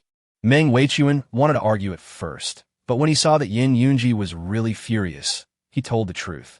First of all, there is the political struggle that everyone is familiar with. Meng Weichuan did not explain it too clearly, but that did not prevent everyone from understanding it. The focus is on what happens next. The day before yesterday, Kai found me and said that a madman was investigating them and wanted to use this to bring you down. Aye. So you try to find a way to get rid of Yuan Jia? Yin Yunji gritted his teeth, his muscles trembling with anger. We need to think about it. I just want those two guys to interfere with the equipment. Meng Weichuan's voice became smaller and smaller. Even if he was simple-minded, anyone who was not a real fool could see that something was wrong. The fact that so many senior military and government officials could gather together must not be a simple political struggle as usual. You. Yin Yunji's fingers were trembling, and he said, you 3 times, but in the end he still couldn't utter a complete sentence. He was old and had heart disease for many years, and the excessive stimulation almost caused an acute heart attack. The truth has been revealed at this point. The cause was that Yin Kai, the grandson of Yin Yunji, had targeted Yuan Jia. In addition, Yuan Jia had received help from other military departments before, so he mistakenly believed that it was a conspiracy of other factions. So he found Meng Weichuan for help. As a loyal subordinate of Yin Yunji whose interests had long been tied to his, Meng Weichuan was naturally happy to help. Because of Yuan Jia's special nature, not everyone knows about his relationship with Chun Mo. The information is limited to some of the top military and government officials and a very small number of scientific researchers. Among the division-level officers, only Ning Mingjun knows about this. As for why Yin Kai targeted Yuan Jia, the matter still needs to be investigated, and I think it won't take too long. Yin Yunji sat in his seat, his fingers covering his heart, trembling constantly, and his vision was getting darker. After all his calculations, he never expected that the problem would arise from his own family in the end. General, don't get excited. The lieutenant general beside him nervously held the heart medicine and kept comforting him. As for Yuan Jia, didn't the doctor say that there's a great hope that he can be rescued? Don't get too excited. As long as Yuan Jia is fine, everything can still be saved. I hope so. I'm so sorry for you, Yin Yunji said with extreme shame. No. People were comforting Yin Yunji, not only because he was highly respected and held real power, but also, as the lieutenant general said, they didn't know Yuan Jia's final situation yet, so there was no need to rush to hold Yin Yunji accountable. Just as everyone was anxiously waiting, the officer in charge of communicating with the hospital received a call. Looking at his despairing expression, needless to say, everyone guessed the result. Commander, Yuan Jia has completely lost his vital signs. Chapter 32 Alternatives. You won't be coming for a while. The next day, Chun Mo, who was waiting in front of the observation room on time, was informed by Wen Ziguang that Yuan Jia could not come for the time being. Of course, they did not state the bad news about Yuan Jia directly, but found an excuse that Yuan Jia had successfully gotten engaged and had to consider his future marriage in the past few days, and that he had to go on a short business trip for work, so he could not come over in the near future. Chun Mo expressed his understanding. He was not some resentful woman who did not need his good friends to visit him every week. He hoped that Yuan Jia could live a good life and get back on track. He was so happy for Yuan Jia that he could not contain himself. Only, why do you look a little nervous today? Chun Mo asked suspiciously. The two have known each other for more than a year and have collaborated hundreds of times. Chun Mo knows Wen Ziguang fairly well. They have even become good friends and occasionally chat about their own things. In Chun Mo's impression, Wen Ziguang has always been the epitome of calmness and intelligence, and it is rare to see him as nervous and uneasy as he is now. It's just the most recent experiment, but the direction might be wrong, causing great losses. I'm afraid I have to bear the main responsibility, Wen Ziguang said with a wry smile. This shouldn't be a big problem. Experimental failure is not uncommon. During this time, Chun Mo also learned some common sense about experiments. But this time it's very serious. Never mind, let's not talk about it. Is there anything you need? Wen Ziguang changed the subject in a depressed tone. I don't need anything. I wish you good luck, my friend. Chun Mo smiled slightly and turned back to the mother nest. He still had 2 new TV series to watch. Wen Ziguang left the observation room, and when the door closed, he couldn't help but let out a long sigh of relief. Outside the door stood officers with equally nervous expressions. Although they had seen Chun Mo return quietly through the surveillance, they still wanted to get a definite answer from Wen Ziguang. It was not until Wen Ziguang nodded vigorously that everyone relaxed, and the heavy stone in their hearts finally fell to the ground. Chun Mo can always easily understand other people's emotions. Wen Ziguang didn't know whether Chun Mo's ability was due to his childhood experiences or one of the abilities granted by the living armor, but he knew clearly that it was very difficult to lie to Chun Mo. So instead of pretending that nothing happened, he preferred to use another thing to cover up the inevitable emotions. Now it seems that the plan was very successful. It's up to you now, Wen Ziguang said solemnly. Everyone has already investigated the matter of Yin Kaikai.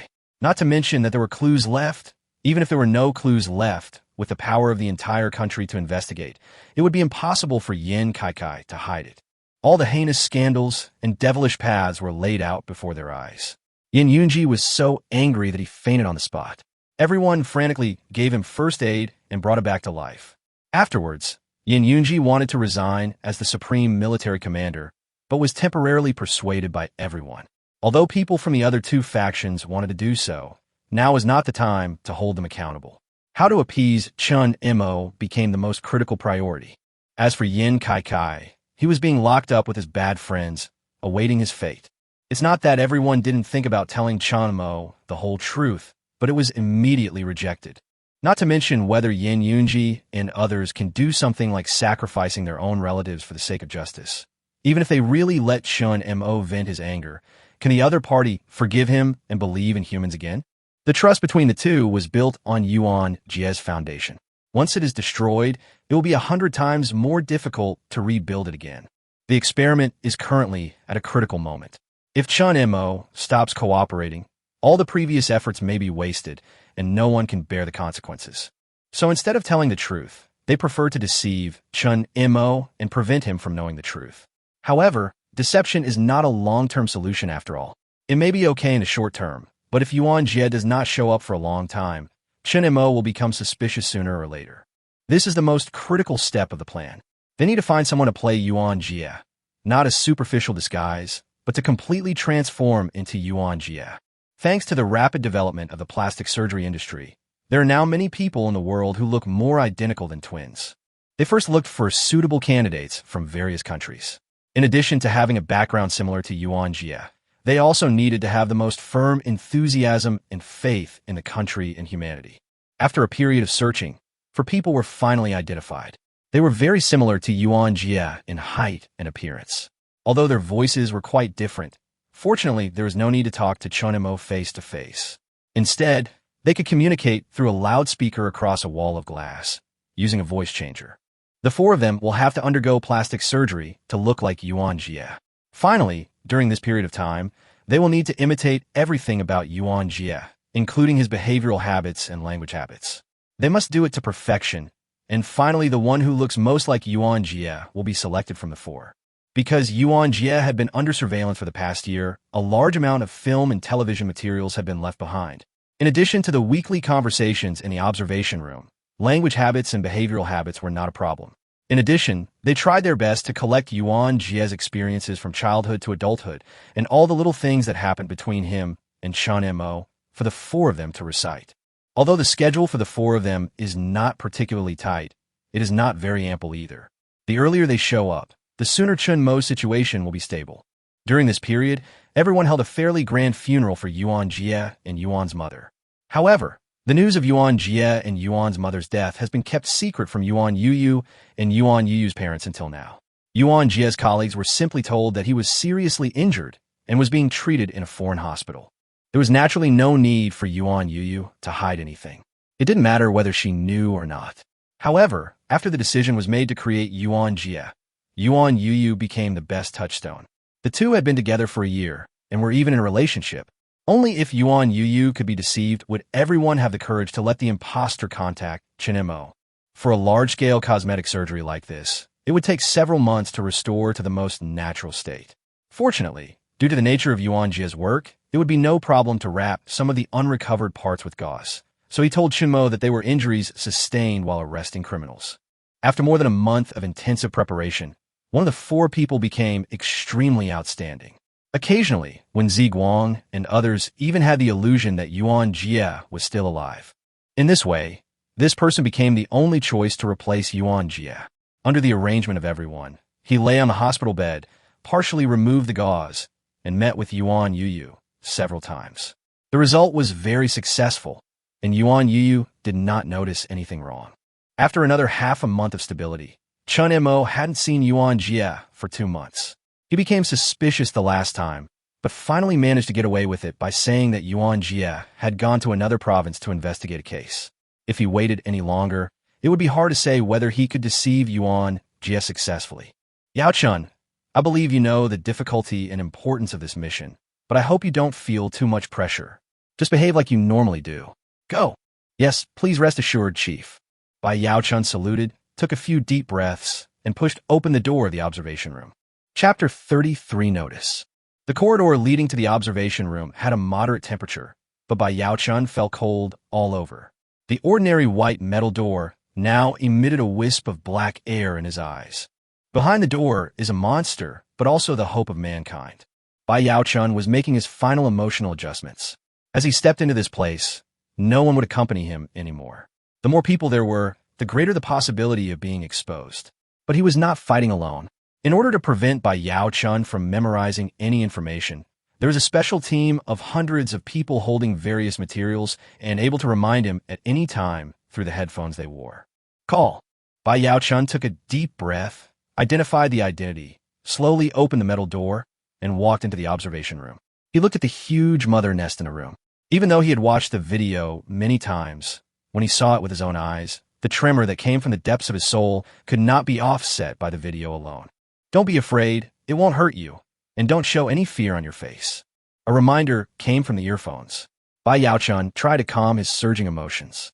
He walked slowly to the glass and looked at the thin man standing very close to him.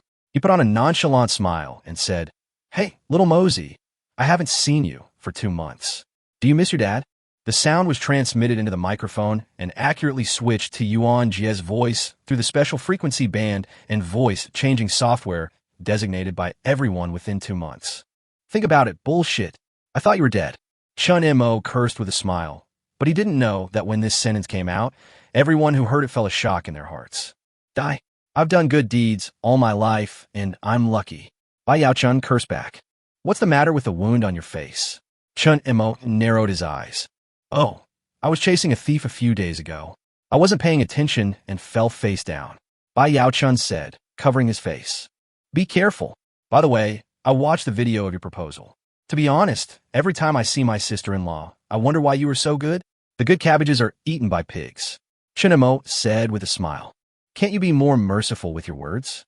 Bai Yaochun said helplessly. The so-called proposal video was produced by everyone through post-production special effects, which took a month. In order to prevent any mistakes in the details, they deliberately lowered the clarity of the video, and Chun Mo really didn't see any flaws. When is the wedding scheduled? It will be scheduled for next year. I'll ask someone to calculate the date.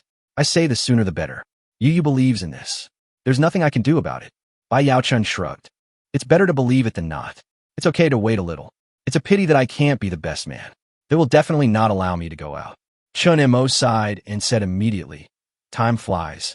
You're getting married. When we were in school, we made a bet on who would get married first. At that time, I thought it would be me. I didn't expect you to get married first. Bai Yaochun's heart trembled. There was no such thing in the information. Should he continue with the conversation? Don't hesitate. Chun Mo probably hasn't realized that you are not Yuan Jia.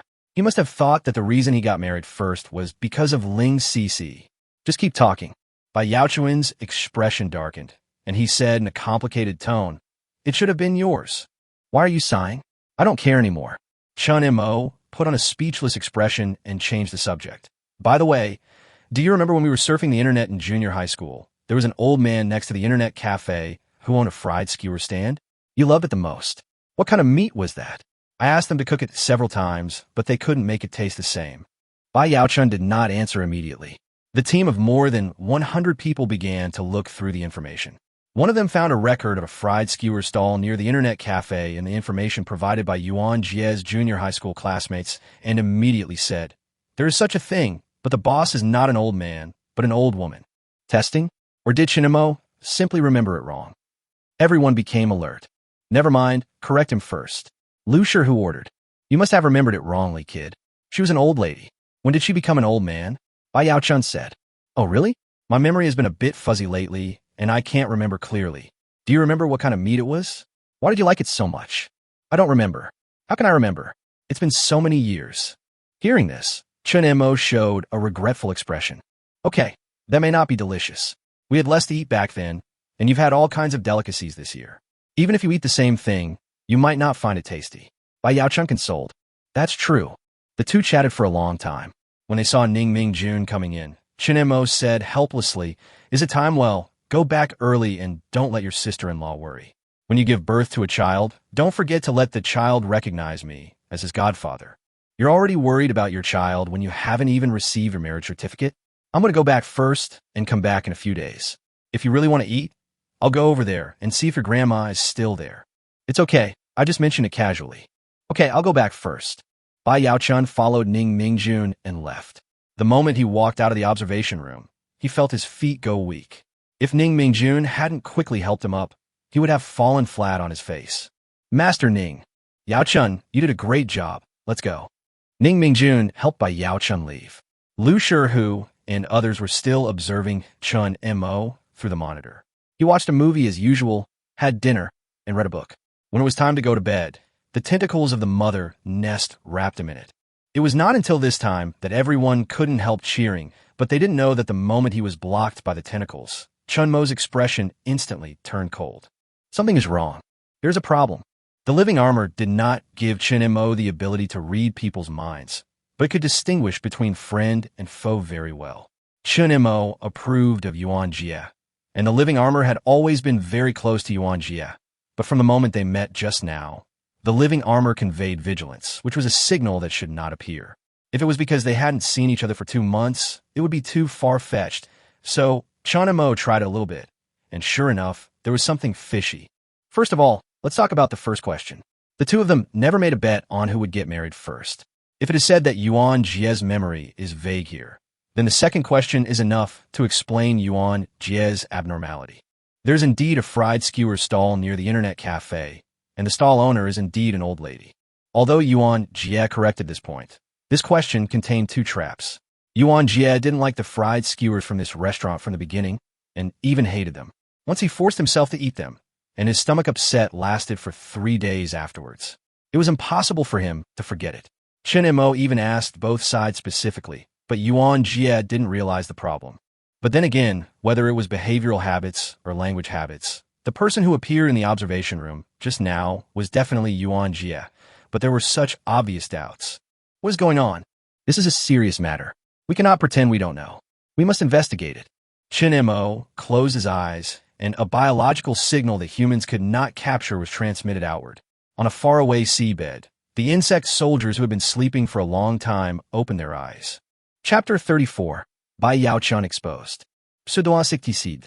The first species of Chun Mo's insect soldiers, after a year of evolution and secondary recombination, now have better genes. Not only chameleon genes, Chun Mo also absorbed a variety of animals with the ability to change color and camouflage. This is a very simple thing. Many types of animals will be sent to the laboratory on their own initiative without any instructions. Unless they are rare species, the quantities are basically large. In addition to some animals that Chun Mo actively requested, the gene types in the Mother Nest gene bank are now as diverse as the ocean. In this situation, Chun Mo recombined multiple genes and let them settle for a year. The fully evolved pseudo-insecticide was more difficult to detect and had a better body. Chun Mo sent out dozens of them at once. Without anyone noticing, the little guys took several rides and arrived at the city where Yuan Jia lived at noon on the third day. When Yuan Jia moved, because it was a high-end residential area, Yuan Jia specifically told him about it. He was hesitant for a long time. Relying on his memory, Chun Mo controlled the pseudo-insecticide to drill into the residential area, identified the building number and unit, and found Yuan Jia's home. The window of his house was open. Chun Mo controlled the pseudo-insect killer to climb up and look into the house through the screen. No one was at home. He changed a few windows, and all of them were empty. Chun Mo originally wanted to control a few insects to search for Yuan Jia's workplace, but just as he was about to leave, he noticed something wrong. The windowsill in Yuan Jia's house was covered with thick dust. The same was true of many places in the house, which was totally inconsistent with Yuan's mother's character. Although her life was very poor, she loved cleanliness very much, and the old woman would not allow her home to become like this. Sure enough, something happened. The thickness of the dust on the windowsill did not seem to have accumulated in a short period of time. Chun Mo immediately controlled the pseudo-insecticide and rushed to Yuan Jia's unit. It was not that he had not thought about looking for Yuan Yuyu, but he did not know Yuan Yuyu's address. The pseudo-insecticides rushed to the procuratorate as quickly as possible. Although the procuratorate also had equipment that could detect pseudo-insecticides, it was obvious that no one would be equipped and use them under normal circumstances. Dozens of pseudo-insecticides were distributed in different areas of the procuratorate, trying to find clues. No. Chun Mo searched every room, but there was no trace of Yuan Jia. Although he could interrogate Yuan Jia's colleagues, Chun Mo did not want to expose the fact that there were insect soldiers outside. Relax, maybe he's just out on a mission. Chun Mo comforted himself in this way. He left one pseudo-insecticide in the procuratorate, one in Yuan Jia's home, and scattered the rest to the places Yuan Jia mentioned. One day passed quickly, and then the second day, the third day, the fourth day. It was not until the seventh day that Yuan Jia came to the observation room again. During this period, Chun Mo did not see Yuan Jia and Yuan's mother, either at home or at work. Chun Mo pretended he knew nothing and chatted as usual. How is your work lately? Are you busy? Chun Mo asked casually. It's okay, but as you know, in this industry, you can't have much free time. You have to go out as soon as you get to the company every day. Bai Yaochun said with a tired expression and tone. He had memorized this answer long ago. They had simulated a conversation and came up with many questions that Chun Mo might ask. Then they gave several answers based on Yuan Jia's personality and chose from them. The process was very cumbersome. Even if it was just a small and insignificant question, they would have to struggle with it for a long time. But this was not making a fuss over nothing. Chun Mo was really a matter of great importance. Auntie, how is your recovery? Even though you've been out of the hospital for so long, you should not hang out outside all the time. The weather has been bad recently. Oh, you don't know my mother's personality. She can't sit still. She wants to go out as soon as she wakes up. I'll try my best. Bai Yao Chun answered fluently. How about the neighborhood you live in now? If it doesn't work, I'll ask them to change it for you. I can still get you this privilege. No, it's good enough now. If it were in the past, we wouldn't even dare to think about it. This is enough. Bai Yao Chun waved his hands quickly. Seeing Chun Mo's normal expression, both Bai Yao Chun and the people behind the monitor felt relieved. However, they didn't know that although Chun Mo smiled on the surface, he had clenched his fists in his heart. Something happened as expected. Either the person in front of him was not Yuan Jia at all, or Yuan Jia was under some kind of restrictions, and the mistake in the last conversation was conveying information. There are only these two possibilities. But how to confirm it? Should I ask directly? No, the condition of Yuan's mother is still not confirmed. If she is under control, even if he gets an answer, he has no good solution. Don't act rashly. He needed to know where Yuan Jia would go after leaving the observation room. We can only take risks. The observation room was built in the very center of the entire scientific research base. Chun Mo confirmed this when he went out for a walk before. There were heavy guards outside the observation room. The middle circle was the scientific research area and the residential area for scientific researchers. Then there was another circle of guards, and the outermost layer was the second-line employees, as well as the outermost guards. It is extremely strict, with various instruments scanning at all times. If the fake insecticide dares to approach, it will be discovered at the first moment. However, there is still a chance. If the resources accumulated by the mother nest are consumed, a special biological stance can be created to block the detection of instruments. It is not a simple stance like the one used to invade the villa before, but an ability that was just developed not long ago. He has not revealed this to anyone, and it can come in handy now. Chun Mo was not in a hurry. The scientific research base was built outside the city, and the pseudo-insecticide was too far away to arrive in time. He needed to ambush the pseudo-insecticide around the base in advance, and wait until the next time they met, then activate the biological stance and escort the pseudo-insecticide into the base. The 10-minute conversation ended. Even though there were a lot of thoughts in their minds, no one noticed anything unusual due to the living armor's ability to suppress emotions. 7 days later, Bai Yao Chun came to the observation room on time again. Chun Mo immediately activated the biological stance. Although he could have opened it later to save resources, he did not do so. If it were only the resources accumulated in the experiment, Chun Mo might do this, but don't forget that he still has a piece of purple swamp on the deep seabed, which has been continuously devouring marine resources for a year. The amount of resources has accumulated to a terrifying level, and he doesn't need to worry about the consumption of biological positions at all. Two sleeping pseudo-insect killers woke up and quickly approached the observation room under the cover of the stand. 7 minutes into the conversation, two pseudo-insect killers arrived at the outermost layer of the building where Chun Mo and the mother nest were imprisoned. In order to avoid noticing anything wrong, Chun Mo did not rush to end the conversation, but waited patiently for a few minutes. That's all for today. Ning Mingjun finally came out. Chun Mo waved his hand, as usual, then curled up next to the mother nest to watch a movie. Bai Yao Chun and Ning Mingjun walked out of the observation room. Chun Mo waited patiently for 10 minutes before the two walked out of the outermost door. The pseudo-insect killer immediately followed. The two chatted almost nothing and took a car to a building in the middle circle. After another 30 minutes, Ning Mingjun and Bai Yao Chun came out, and there was another person with them. He was a middle-aged man with a resolute face. Chun Mo had seen him twice. Yao Chun, I have a meeting soon, so I won't see you off. You and Lao Nyo can go back together. He will tell you some newly compiled intelligence, and you two can also practice it. Ning Mingjun said. I understand. Bai Yao Chun nodded. He and Lao Nyo got into another car and drove to the residential area in Zhongchuan. Yao Chun? Who is Yao Chun? Chun Mo widened his eyes. This guy was definitely not Yuan Jia. Where did Yuan Jia go again? Thinking back, I haven't been here for 2 months. Could something unexpected really have happened? With its mind shaken, the mother nest began to become restless. Hearing the sound of the gears running and looking at the weapons with black barrels exposed on the ceiling, Chun Mo calmed the mother nest and continued to follow the two. Under the protection of the biological standpoint, the two did not find any pseudo-insecticide. They came all the way to the residential area, and in the empty lounge, they took out the necessary information and began to practice. The more Chun Mo watched, the more frightened he became. This was clearly a simulation of the conversation between him and Yuan Jia. 10 minutes later, Bai Yao Chun's side, lit a cigarette and said tiredly, "Brother Nyo, when will this day end? I can't play Yuan Jia all my life, right? Who knows? No one can give you an accurate answer now." Lao Nyo also lit a cigarette and took out another document. "Yuan Jia is dead, so you can only take his place. I guess when the research is finished, you will be free." Yuan Jia is dead? What's so surprising about this?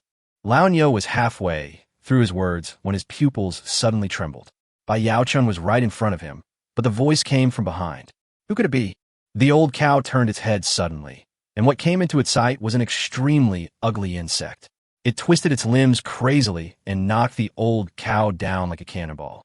Its spikes pierced deeply into the skin, and the insect's big mouth, dripping with saliva, burst into sharp and crazy screams. Chapter 35, Furious Chun Mo. Buzz.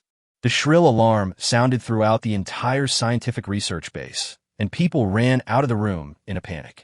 Some people knew that this was a signal of an attack, but who had the courage to do so? Not only is this place heavily guarded, it is also the core area of the Corfang Federation, one of the 4 major powers. Who could sneak weapons into the Corfang Federation and be so bold as to launch an attack on the scientific research base? 10 seconds later, the answer was revealed. Accompanied by violent tremors like an earthquake, a huge monster rose from the center of the scientific research base. Tentacles that were 300 meters long and dozens of meters thick danced in the air, like black waves covering the sky and the sun. Bobo bobo. It was clearly the sound of bubbles bursting, but at this moment it was as deafening as a bomb.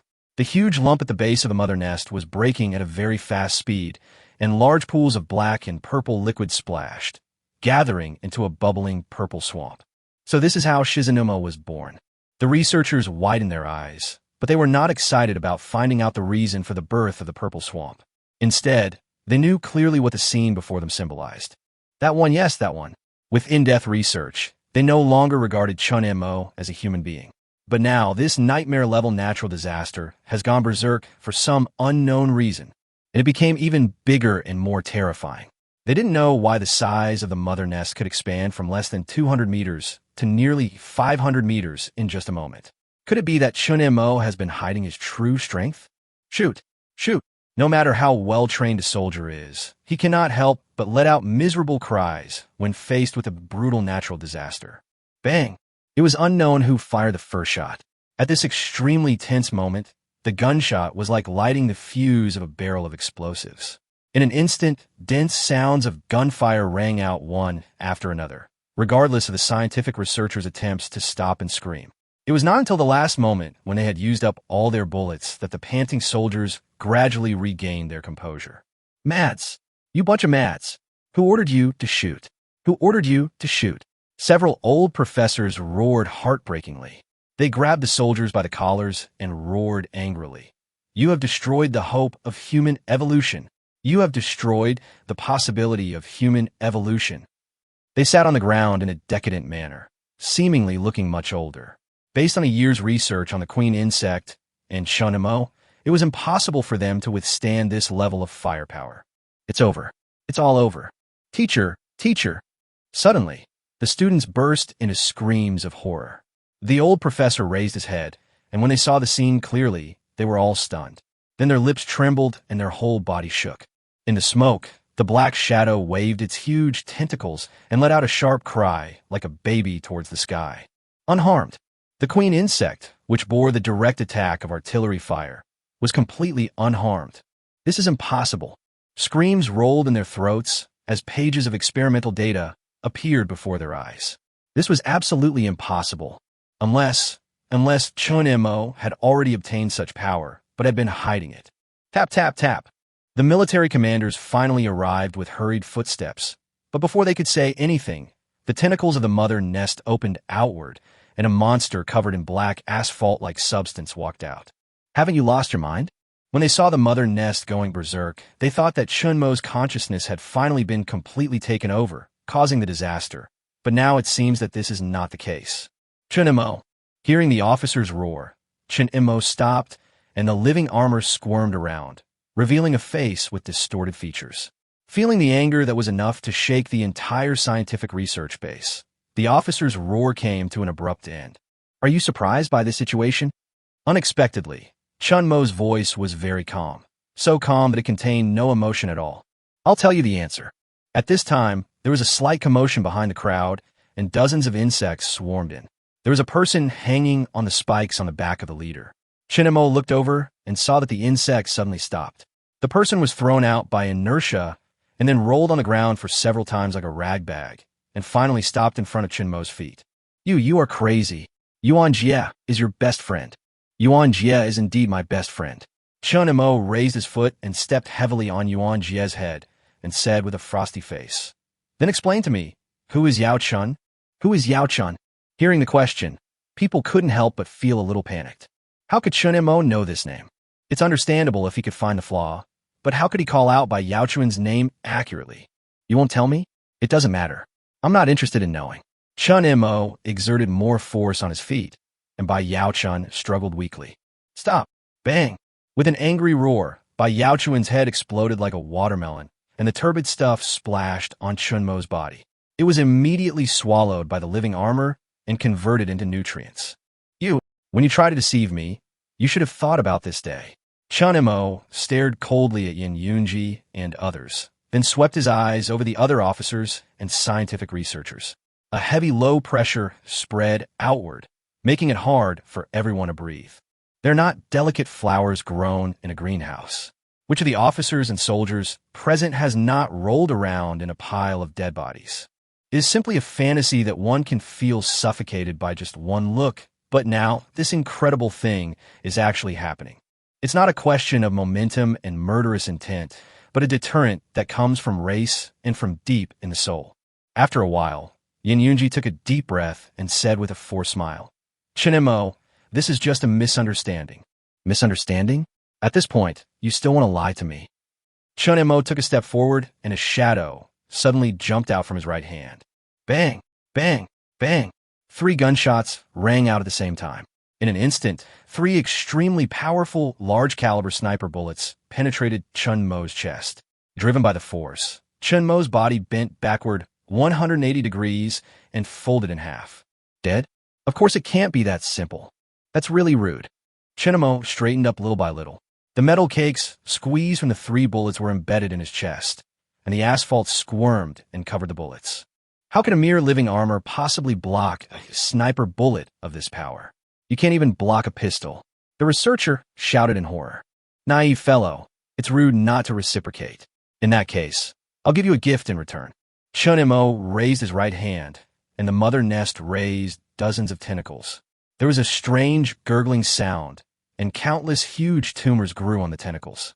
Then they broke like before, but the difference was that what spewed out was no longer purple swamp, but purple gas that quickly merged into the air.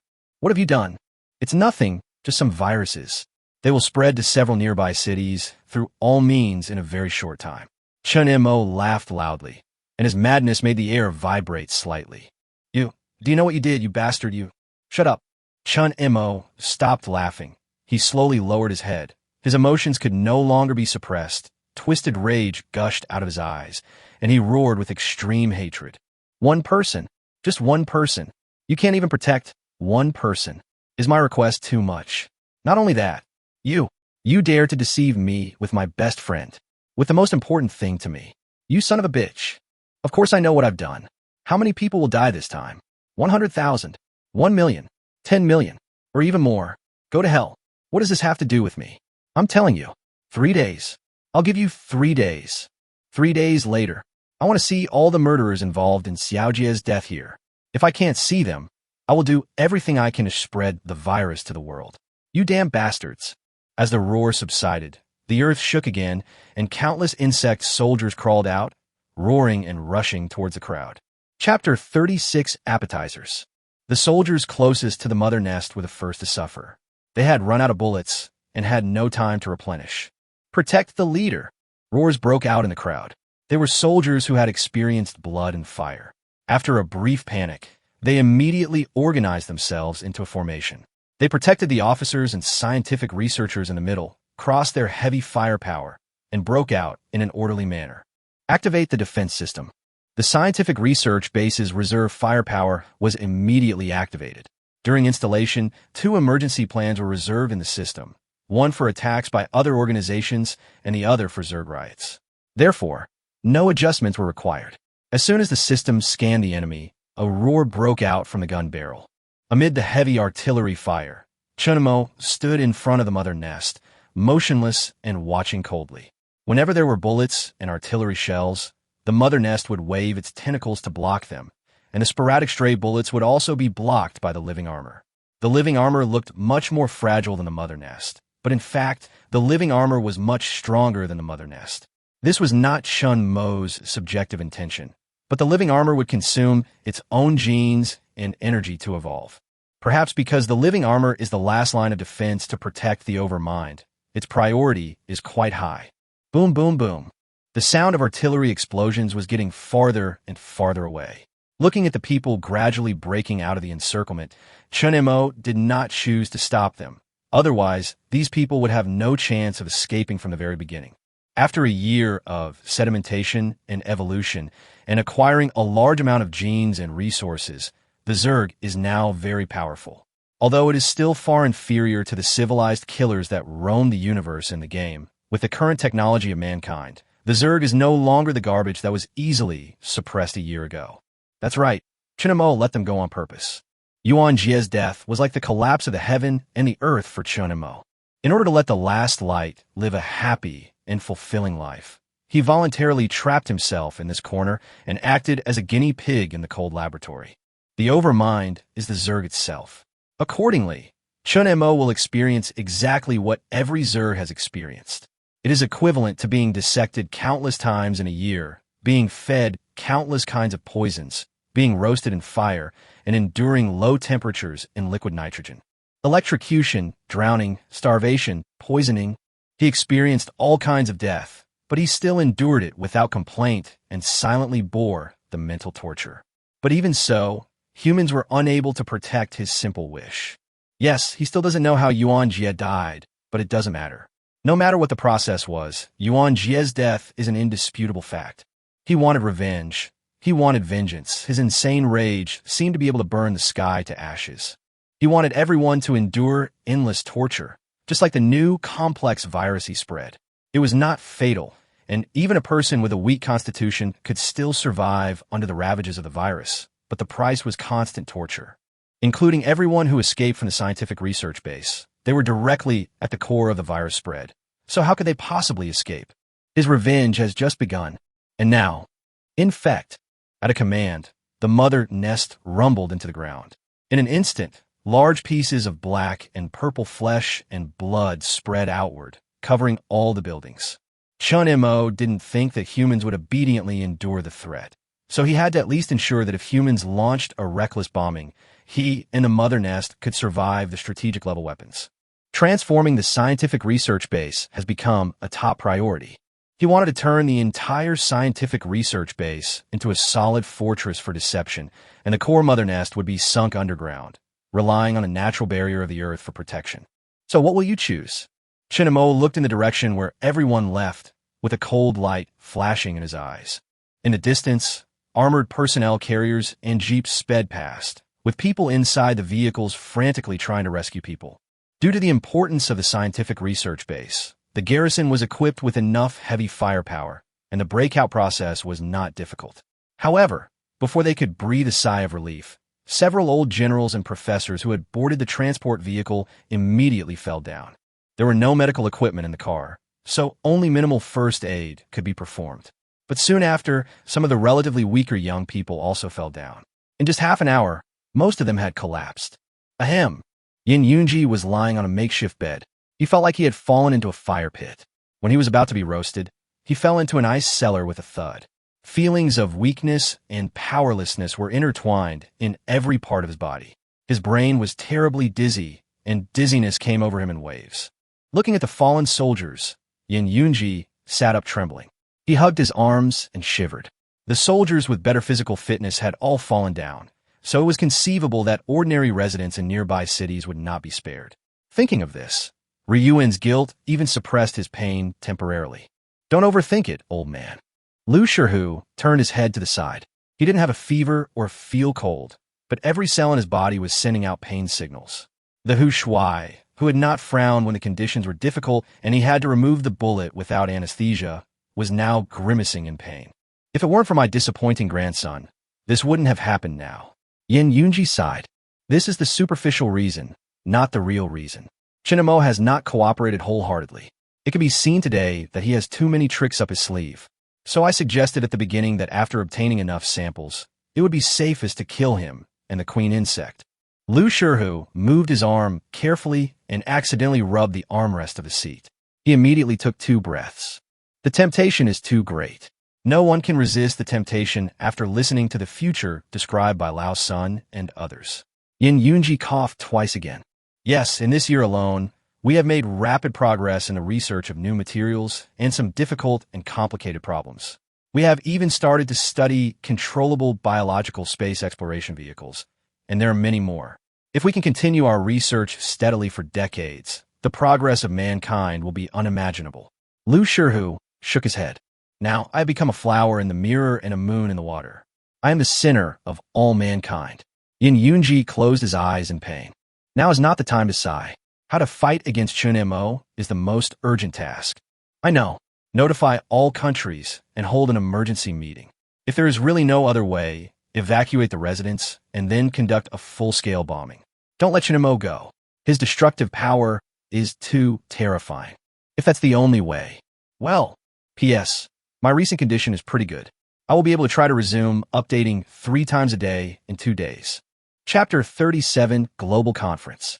After everyone arrived at the nearby military base and provided simple rescue and treatment, a video conference attended by military and political leaders from various countries was quickly launched. A total of nearly 400 people attended the meeting. Because it was an emergency meeting, it was not difficult to see that some people were handling government affairs while attending the meeting. After Yin Yunji gave a statement of the whole process, people fell into a long silence. They were all aware of Yuan Jia's death, and creating a fake Yuan Jia was a resolution passed by everyone. Therefore, there was no way to completely put the blame for Chun Mo's rampage on Yin Yunji. The most they could do was to blame him for improper supervision. General Yin, are you saying that Chun Mo went berserk without any warning? A very strange language was heard, coming from the president of a small country. Yin Yunji did not answer immediately, but waited for the country's translator to translate the language into an international common language before answering. That's right. Not only was he running wild, but there were also insect soldiers pouring out with him. Bai Yaochun was the kid who disguised himself as Yuan Jia. When we arrived, he was caught by several pseudo-insect killers. The latest surveillance equipment we installed failed to detect the pseudo-insect killers without any malfunction. Yin Yunji replied, I read the experimental log. 3 days ago, Laboratory Number 5 happened to conduct a repeated experiment on pseudo-insecticide. At that time, it was proved that pseudo-insecticide could not escape the new surveillance equipment. So, did the pseudo-insecticide evolve again within 3 days? Asked a young man with a melancholy expression. Although the insect's evolution speed is terrifying, with a record of 8 evolutions a day in the early days, that was in the early days. Pseudo-insecticides have been around for more than a year, and their evolution speed is obviously much slower.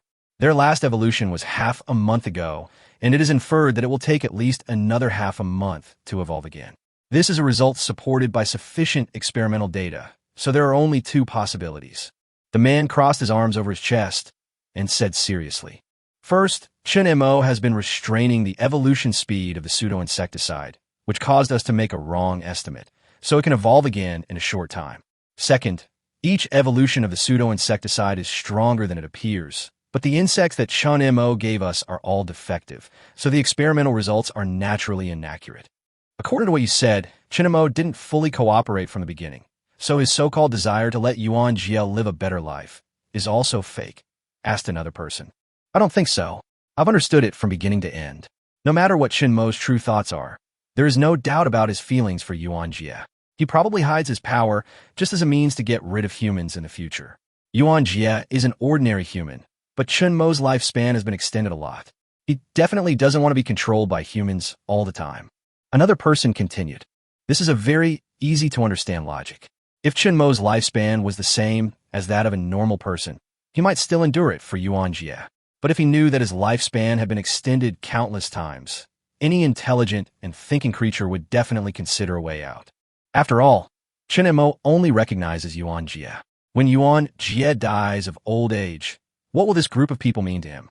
Over the past year, they have tried very obscurely many times to test Chun Mo's attitude towards other humans and whether they can use the justice of humanity to kidnap the Zerg leader.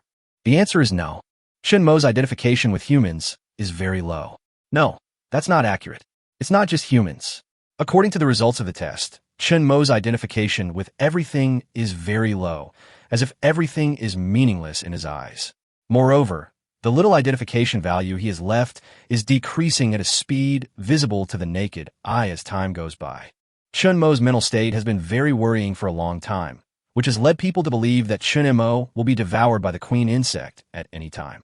People thought of this and naturally became wary of Chun Mo. Otherwise, the defense force of the scientific research base would not have increased day by day, especially the continuous updating of surveillance equipment. Chun Mo's rampage was completely expected, but what was truly unexpected were the other two things. The first was that he went berserk too early, as Yuan Jia's death was too sudden. The second was that Chun Mo's counterattack was too fierce. So what about the most important virus? What is the real situation over there? The virus is the issue that everyone is most concerned about. Although the Zerg is strong, they don't think that the Zerg can withstand steel cannons. The Zerg can be called catastrophic, but it is not enough to exterminate mankind. Viruses are different, especially the virus hidden in the purple swamp, which has left countless virologists and researchers helpless and is believed to be a demon that is capable of destroying human civilization in a short period of time. The results of our blood sampling are out. There are two types of viruses, which are widely contagious. Even if you are wearing tight protective clothing, as long as the virus content in the space reaches a certain level, there is still a risk of infection. The good news is that it is not fatal. The bad news is that we are currently unable to develop drugs to relieve the symptoms. Yin Yunji said in a deep voice. He clearly has a virus that can destroy human civilization, but he didn't use it. Instead, he used this virus that spreads quickly and has low lethality. That Chun Mo is really arrogant. One person said, he has the right to be arrogant, but of course he may not want to completely break off relations with us. This is an opportunity and a warning to us. He is not saying that he wants to meet the murderer in 3 days, said another person. I suggest that Chun Mo be killed completely before he spreads the deadly virus, said the Prime Minister of the United Kingdom of Vanx and Clayterry. So you want to bomb our territory? Yin Yunji's tone sank. Don't get me wrong. I'm not holding any grudge against your country. It's just something I can't help. Chun Mo poses too great a threat to humanity, and he is in your country. This is the premise of the matter. I also suggested transferring him to our country, but you just rejected it. The Prime Minister of the Vanx Kingdom said calmly, I'm against this proposal. I prefer to control it more strictly and at a higher level than before. President Steele of the United States voted against it. That's right, Chun Mo, or the bugs, they still hide too many mysteries. They can even lead the entire human race into a new era. This is something countless people have mentioned to me, so I also oppose the destruction of Chun Mo and the bugs. The last national leader of the 4 major powers also said so. Then let's vote. General Yin, what do you and your president think? Yin Yunji and the other man looked at each other, and then the president spoke. We do not agree with the decision to destroy Chun Mo and Chong, but we cannot let him go. He is wreaking havoc in our country, and we must restrict him in the shortest possible time. Of course, we don't want Chun Mo to release a deadly virus. That would be a disaster not only for your country, but for humanity as a whole. So what do we do now? Let's observe first and see Chun Mo's true attitude. As for this, I think you should not mind handing over your descendants. Although they are relatives, they are also sinners of the human race. Even if they are not handed over to Chun Mo, they will still be judged. Certainly. Chapter 38, Deprived of Identity. This was a very spacious prison, but it seemed a bit crowded because it held nearly 20 people. A few people sat on the only wall-mounted bench in the room, and the rest of the people could only sit on the cold ground. Among those people was Yin Kai. When a matter was first exposed, although Yin Kai felt scared, he was not desperate. After all, he was also a descendant of the Yin family. What's more, he was not the only one who committed the crime. There were also more than a dozen descendants of high-level officials from various countries. He couldn't just hold them all accountable, right? With such a mood, Yin Kai was ready to kneel down and admit his mistake. The worst that could happen was that he would be confined to his house for a few years. However, when he knelt in front of his father, he was responded with a powerful slap in the face, and then he was kicked out of the room. No matter how he cried, even in front of his mother who loved him the most, it still didn't have any effect. His father asked the guards to throw him into prison. Here, Yin Kai met the descendants of high-level officials from various countries. Less than a day after they were separated, they were caught together again. Since that day, they have been locked up for 3 months. During this period, except for going to the toilet at designated times, they're not allowed to leave the cell, not even for a shower. The originally fresh air became turbid and filled with a lingering stench. Yin Kai had messy hair and a beard as thick as weeds.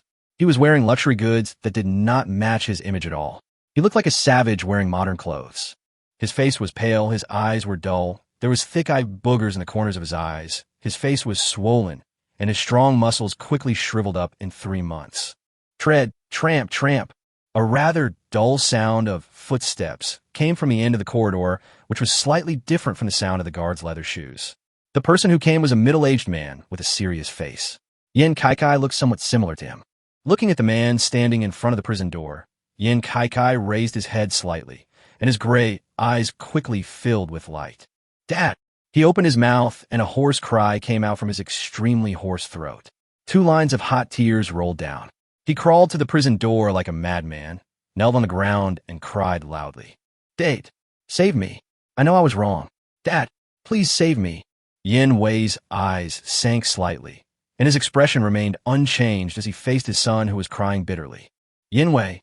At this time, one of the people sitting on the chairs burst into an angry scream. "How dare you detain me? Do you know who I am? I will sue you to the International Coalition. You have no right to detain me." "Of course I know who you are, a noble of the Vanx Kingdom, the youngest son of the Duke," Yin Wei said. "Since you know, then hurry up and take me." Crash. Karlog's words were interrupted by something thrown out by Yin Wei. It was a roll of parchment. In modern society, animal skins are rarely used in any written form, but the nobles of the Vanx Kingdom still retain the tradition. You have no connection with the Vanx Kingdom anymore. Your noble status has been stripped, and no one will recognize your bloodline anymore. Yin Wei stated the facts in a calm tone. "Impossible. You are lying." Karlog screamed. His body couldn't stop shaking, and the suffocating tremors spread across his skin. Although 3 months of imprisonment was painful, Karlog was not panicked. His identity was his greatest confidence. He knew that his family would come to rescue him. But at this moment, everything became a delusion. He couldn't accept it, let alone dare to accept it. "I'm only here to make a notification on behalf of all countries. Believe it or not, except for him, all of you will be stripped of all your identities. From today on, your family will no longer recognize you." Yin Wei was about to leave after he finished speaking, but Yin Kai stretched out his hand from under the cell door and grabbed Yin Wei's trouser leg tightly. "Dad, I really know I was wrong. Please save me. Please save me." Seeing that Yin Wei had no reaction, Yin Kai could only play his last trump card. Dad, please think about Mom. Mom loves me so much. She will be sad. If something happens to me, Mom will definitely be sad. I beg you, Dad. I beg you." When his wife was mentioned, the indifferent Yin Wei finally reacted. He turned around, looked at the hand that was grabbing his trouser leg, and suddenly kicked the door hard. There was a crisp click, and Yin Kai let out a scream like a pig being slaughtered. "You dare to mention your mother, you beast? If you weren't still of some use, I would really like to kill you myself." Yin Wei had a gloomy face. After he finished speaking, he stood up and left, never looking back. The prison returned to silence. Everyone sat on the ground in a daze. In an instant, they lost everything. At noon, the guards brought them a sumptuous meal. After they finished eating, they kindly took them to the bathhouse to take care of their personal hygiene, found a barber, and finally prepared clean clothes for them. Do you want them to live out their lives with dignity? They guessed the ending and looked dejected. The guards did not take them back to the prison, but came to the outside of the prison, where 2 military transport vehicles had been waiting for a long time. Seeing the man standing between the 2 cars, Karlog's eyes lit up. "Second brother, I knew you wouldn't ignore me. I knew that bastard Yin Wei was talking nonsense. I knew it, I knew it. Karlalji cried as he spoke. After 3 months of starvation, he suddenly enjoyed a sumptuous lunch and was able to wash and change his clothes. In addition to Yin Wei's words, he thought this was his last meal before execution. Fortunately, there was still hope, but the next moment, the man shattered the hope with his own hands, and the ecstasy in Karlalji's eyes turned into dullness again. Karlalji, you are father's son after all. I am here to take one last look at you on behalf of our family. No, this is fake, second brother. You are lying to me. You must be lying to me. Karlalj, stop being crazy. The man's angry shout made Karlalj shut up. He put his hand on Karalj's shoulder. Although you have been deprived of your noble status, if you still have even a little bit of pride, shut up, hold your head high and walk forward. Don't let me down again. From then on, Karlalj didn't make any sound. Although his legs were still trembling with fear, at this last moment, he finally picked up the pride he had abandoned for a long time. 5 minutes later, the soldiers drove them into the car. The soldiers' attire puzzled many people. The soldiers were wearing heavy protective clothing from head to toe, except for gas masks and helmets. Where exactly are they going to be sent? Chapter 39, the second Chun Mo. Everyone was very quiet the whole afternoon as they were still digesting the fact that their identities had been stripped away.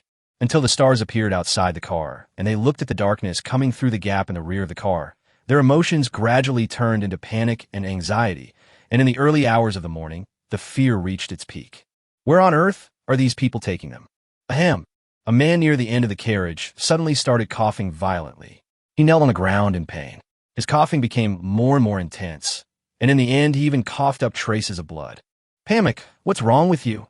Someone asked nervously, but before Pamuk could answer, the person asking the question knelt down in pain. Then it seemed as if a chain reaction was triggered. In just a few minutes, everyone in the car felt the pain of suffocation. As time passed, the pain not only did not decrease, but became more and more intense. Yin Kaikai knocked weakly on the metal partition that separated the carriage from the driver's cab. He suddenly thought of the strange equipment of the soldiers before getting on the train. They must know something, but I don't know if it was because the noise of the vehicle was too loud, or because those people didn't intend to care about their lives. Even though they tried hard to call for help, the transport vehicle still showed no intention of stopping. Yin Kaikai fainted 3 times from a pain, and when the car stopped, he couldn't even estimate the approximate time. The officer opened the carriage, looked at the people suffering from the virus, grabbed their hair, and threw them out without mercy. If it weren't for these guys' one behavior, how could humanity have suffered such a disaster? Yin Kaikai was lying on the ground. Even though he was tortured to the point of being unconscious, he was still filled with anger. As a descendant of the Yin family, he had never been treated like this before. However, when he looked around and realized what kind of environment he was in, that anger instantly disappeared without a trace. Large pieces of still wriggling black and purple flesh, tumorous tentacles that covered the sky and the sun, and the air that flashed with black light was mixed with a disgusting stench. Yin Kaikai thought of the photos that circulated on the internet last year, which symbolized destruction and disaster. Could it be that the insect swarm has broken out again? But why bring them here? I have brought the people here. These are the people behind all the murders related to Yuan Jia's death. Hearing the officer shout, Yin Kaikai's pupils couldn't stop trembling. Yuan Jia. It was a name that sounded ordinary, but it still left a certain impression on him. Could Yuan Jia be related to the insect swarm? What was going on? Yin Kaikai swallowed frantically, his pale face full of fear. You really kept your promise. You delivered it in less than 2 days. At this time, a very young voice sounded, and Yin Kaikai and others raised their heads tremblingly. Black and purple flesh and blood surged to both sides like waves, making way for a passage, and people covered in asphalt-like substance walked out of it. We deeply regret the death of Yuan Jia. This is not what we expected, said the officer. Don't you think it's too late to say this now? Chun Mo looked around. Apart from 2 transport vehicles and several guards, there seemed to be no other troops nearby.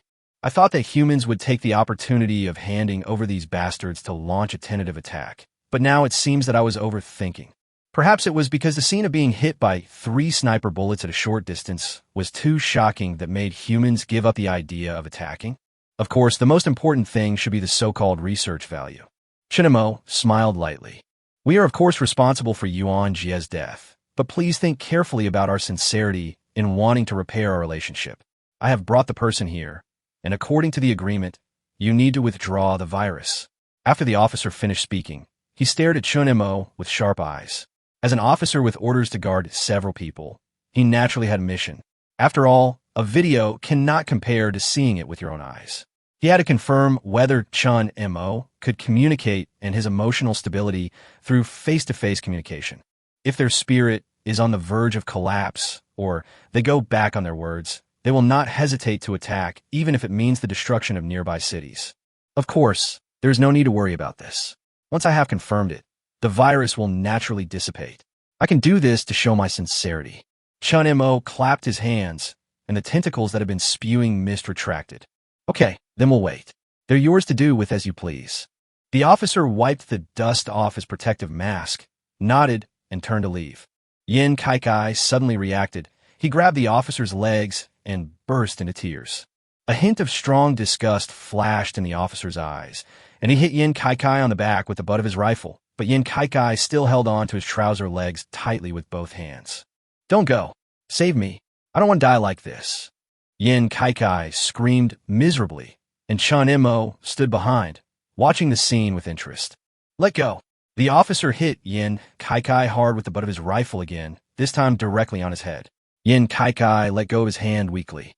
The officer couldn't help but curse his bad luck in his heart, then immediately got into the car and closed the door. Yin Kai was lying on the ground, covered with black shells. Fine granulations grew in the cracks, greedily absorbing the blood flowing from Yin Kai's head. Looking at the quickly driving away vehicle, Yin Kai's eyes revealed a deep resentment. Tap, tap, tap. The sound of footsteps brought Yin Kai back to reality. Looking at Chun Mo, who was getting closer and closer, he shuddered and huddled up, saying in horror, What are you going to do? Don't be nervous. You won't die, at least not now. Chun Mo patted Yin Kai's face, and with a thought, several tentacles grew out from the ground, tied up Yin Kai and others, and then sank into the ground. Chun Mo returned the same way. His flesh and blood surged and sealed himself up again.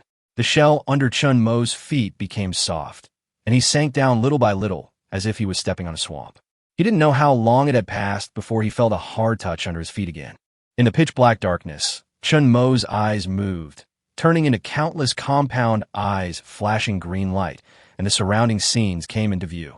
Although he could detect the surrounding situation without doing so, he thought it necessary to see clearly, because the person living at the end of the passage was the one he had to be unconditionally loyal to since birth, and it would be too rude to just use the perception standpoint to detect.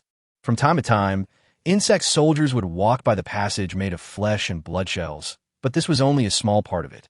Although there were hatching rooms underground, they were mostly used to hatch experimental soldiers, and the scale was not large. The real hatching rooms were located elsewhere. After about 10 minutes, Chun Mo reached the end and put his right hand into the hole. After a creaking sound, the bone door slowly opened, revealing a spacious room with a chair standing tall. If other people stood here and looked at the scene in the room, they would probably be extremely shocked. The person sitting on the chair was actually another Chun Mo. Well, Chun Mo, who walked in from outside, suddenly groaned, accompanied by a strange gurgling sound, and soon turned into a big insect covered with mucus. It knelt down very respectfully and called out, Master! Chapter 40, A New Life. As a catastrophic civilization, the endless swarms of Zerg are one of their most distinctive characteristics. When mentioning this, we have to mention the Zerg's social structure. A very special kind of totalitarianism. The Zerg is Chun Mo, and Chun Mo is the Zerg itself. And this is also the most special thing. Looking at the civilizations created by mankind, there's been totalitarianism, but no matter what, even the lowest level of existence at certain times is still an individual with the ability to think for themselves, but this is not always the case with the Zerg. All insect soldiers, regardless of their attributes, follow the same idea. If Chun Mo does not interfere, they will only have instincts and no intelligence. The advantage of this is that it can maximize the stability of the Overmind's position in the Zerg. The disadvantages are also obvious. The Zerg lack the ability to deal with emergencies. To be precise, Chun Mo lacks the ability to deal with emergencies, which leads to the same situation for the Zerg. It would be fine if the number was smaller, but once you decide to mass-produce soldiers, when the number of Zerg soldiers reaches millions, tens of millions, or even more, many things need to be handled at the same time. Chun Mo is not the master in the game who can handle many things at the same time with multiple cores and threads. Chun Mo can think about many things at the same time, but when it comes to actually doing them, he can only do them one by one, which lacks precious timeliness. He needs help. Thus, a type of Zerg soldiers with improved human genes came into being. They have the ability to think for themselves and can handle many things at the same time in multiple threads. In addition to the authority given by Chun Mo, they are like secondary commanders of the Zerg and can effectively help Chun Mo share the command pressure. Because of the characteristics of the Zerg, they are instilled with the idea of absolute loyalty at birth, and as long as Chun Mo wants, he can explore their consciousness and thinking anytime and anywhere to decide their life and death. This insect, disguised as Chun Mo, is like this. It has high intelligence and is currently responsible for commanding the entire insect swarm. Chun Mo named it Division. For a long time in the future, whenever Chun Mo appears in public, his master will play the role, while he himself and the mother nest will hide underground to protect the Zerg's foundation to the greatest extent. My lord, those humans have been sent to the flesh and blood prison. Chu knelt on the ground and said very respectfully, "Thank you for your hard work. Go down now." Chun Mo said calmly, "Yes." After the master left the room, Chun Mo sat in his original position. After a long while, he stood up with a slightly irritated look. Too fast. The murderer arrived too quickly. Chun Mo roared that he would only give 3 days. Besides being really angry, he also wanted to give humans an illusion. Having experienced so many things since childhood, Chun Mo's character is not arrogant. The Zerg's potential is indeed very strong, but just 1 year of accumulation is far from enough. It is not only a problem at the genetic evolution level, but also has resource limitations. The purple swamp mostly devours the seabed, seawater, and some creatures in the deep sea during the year. Most of them are relatively low-quality resources with very low conversion efficiency. In addition, in order to prevent the detection of changes in the ocean, the area of the purple swamp is not too large. The available resources of the Zerg are not as much as imagined, and it cannot support mindless mass production of troops for the time being. Therefore, Chun Mo expanded the purple swamp in the ocean to the maximum extent as soon as the riot broke out, and urgently produced insect soldiers that could survive in the deep sea to hunt, in order to accumulate more resources. Chun Mo will use most of these resources for the construction of ground fortresses. According to his estimates, even if there is disturbance from biological fields, which can interfere with electronic equipment and limit some guidance methods of missiles, there is currently no good way to intercept missiles thrown in the oldest way, and Chun Mo needs time. Whether he was asking humans for the murderer or deliberately spreading a non-lethal virus, it was all to send a false signal to humans that he did not want to completely break off relations. In addition, given the research value of himself and the Zerg, he was betting that humans would not launch a devastating attack right away. As it turned out, Chun Mo made the right bet. After weighing the dangers and benefits, humans chose a gentle approach. But the bad news was that humans' excessive efficiency made it difficult for him to deal with the situation. Chun Mo does not have the confidence to completely overturn the table now. If he wants to maintain the current delicate relationship, Chun Mo must fulfill his promise to take back the virus, but he does not have this ability. At most, he will not actively spread the virus, but once the virus is spread, he has no way to command it. Humans will soon realize this, and time will only become more and more urgent. Speed up the production of transport bugs and collect as many resources as possible. The order in Chun Mo's mind was instantly transmitted to the division that was mobilizing the marine insect soldiers through the Mother Nest network. Yes, the master's voice sounded, and the next second, Chun Mo saw the changes in the insect soldiers on the ground through the Mother Nest network. They quickly rushed out of the fortress and brought back everything they could see. Thousands of cocoons were spread out in each hatching room. Dozens of orders were issued in an instant. Looking at the content of each order, Chun Mo couldn't help but sigh. If he were to do this, it would take some time just to sort it out. Because of the help of his master, Chun Mo was able to put aside all the trivial matters of the Zerg and concentrate on thinking about the next response plan. The framework has been thought of, and the most difficult thing is to survive these few days. Once the plan is officially launched, humans will never be able to turn over. While thinking about things, Chun Mo walked out of the room and came to the other end of the corridor. This was the flesh and blood prison that the master mentioned. It was not part of the Mother Nest, but an independent living organism. The gates are two muscular masses pressed together, covered with a thick chitinous crust. The door opened, and Chun Mo walked in. Because it was deep underground, there was still no sunlight in the room, but it was filled with a strange red light. This did not help people see anything clearly. There was always a red haze in front of their eyes, which added a bit of fear. With the help of the Mother Nest Network, Chun Mo will not be troubled by obstructed vision. The Mother Nest Network transmits information to Chun Mo's brain and converts the data into scenes to imitate the effects of the human eye. Who are you? What on earth do you want to do? Chun Mo looked towards the source of the sound. It was Yin Kai and others who were imprisoned. Their clothes were corroded cleanly. Everyone was naked, and the tentacles like blood vessels tied them to the walls of the prison. Looking at them, Chun Mo was unexpectedly calm. Let me introduce myself. My name is Chun Mo, and Yuan Jia is my only and best friend. Yin Kai couldn't see anything. He could only identify his location by sound. Then he begged for mercy in panic. The noise made Chun Mo irritated, so he tightened his tentacles inward. The huge force caused Yin Kai's muscles to collapse inward, and his bones screamed as if they were almost broken. So he could no longer beg for mercy. The pain made him unable to utter a complete sentence. You should be thankful that you came early enough. After you were injured, I was unable to use magical means to heal you. As soon as he finished speaking, groups of black bugs swarmed in and climbed along the wall to everyone's body. I thought about using bugs containing cockroach genes to drill into your bodies and eat your internal organs. But then I thought you would be too happy if that happened.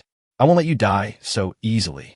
Chun Mo had a blank expression on his face, as if he was describing a story that had nothing to do with anyone. Ew, what do you want to do?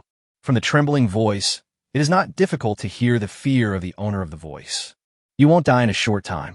Even if you don't eat or drink, I will inject you with nutrients to ensure your life. Also, don't think about committing suicide. Chun Mo looked at the man on the left. He had just tried to commit suicide by biting his tongue, but was noticed by the prisoner immediately. Then his mouth was pried open and could no longer be closed. For you, I have created a brand new type of soldier. The size of an ordinary cockroach is enough to hold 100,000 non-insects.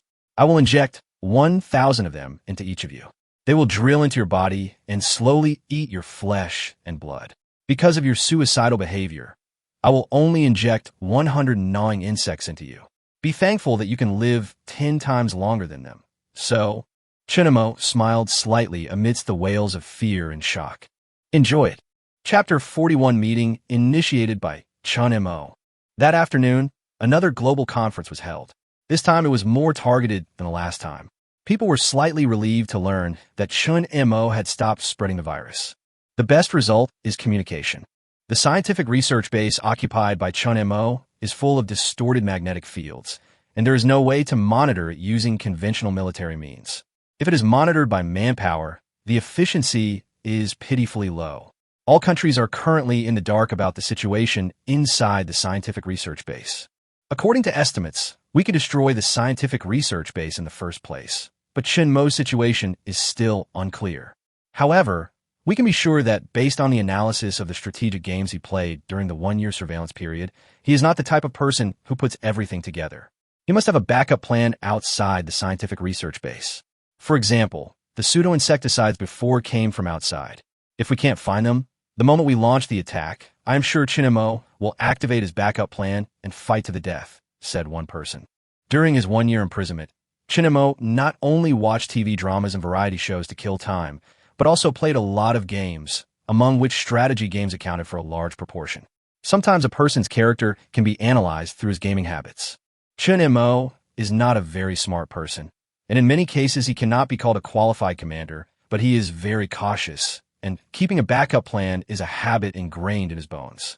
A cunning rabbit has 3 burrows is not enough to describe him.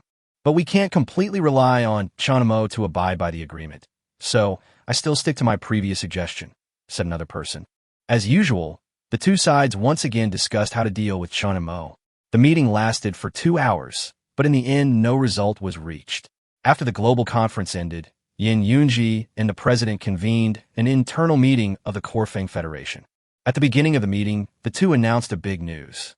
Yin Yunji retreated behind the scenes, and Lu Shi, who temporarily took over as the supreme military commander. This result did not surprise many people. First of all, Yin Yunji was old enough to retire to the second line, but was delayed because of the years of war. Secondly, the terrible consequences caused by Yin Kai and the loss of the scientific research base headed by Yuan Jia. If it were someone else, let alone retiring to the second line with dignity, he would have been sent to a military court long ago. After the shocking opening, the treatment of Chun Mo and the 3 nearby cities became the main topic.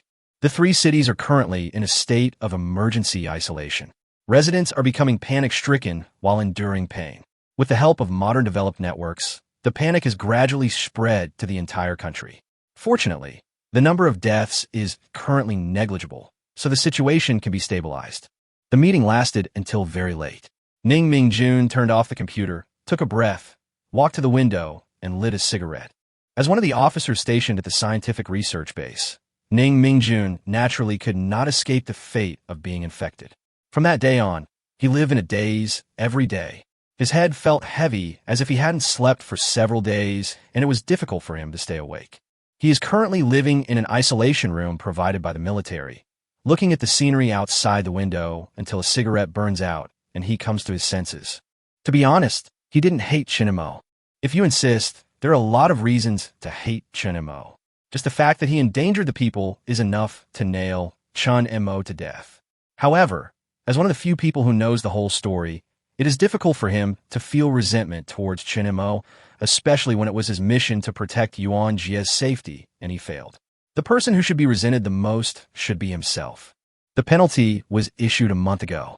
Now he is no longer the commander of the 9th Marine Division, and his position has been temporarily stripped. Ning Mingjun understands this punishment very well, and even thinks it is too light, because as long as this period of time passes, he will be able to resume his position. Compared to the consequences it caused, this is really not a punishment. What will the future be like? He didn't know the answer, but he always had an inexplicable sense of crisis. I hope it's just an illusion.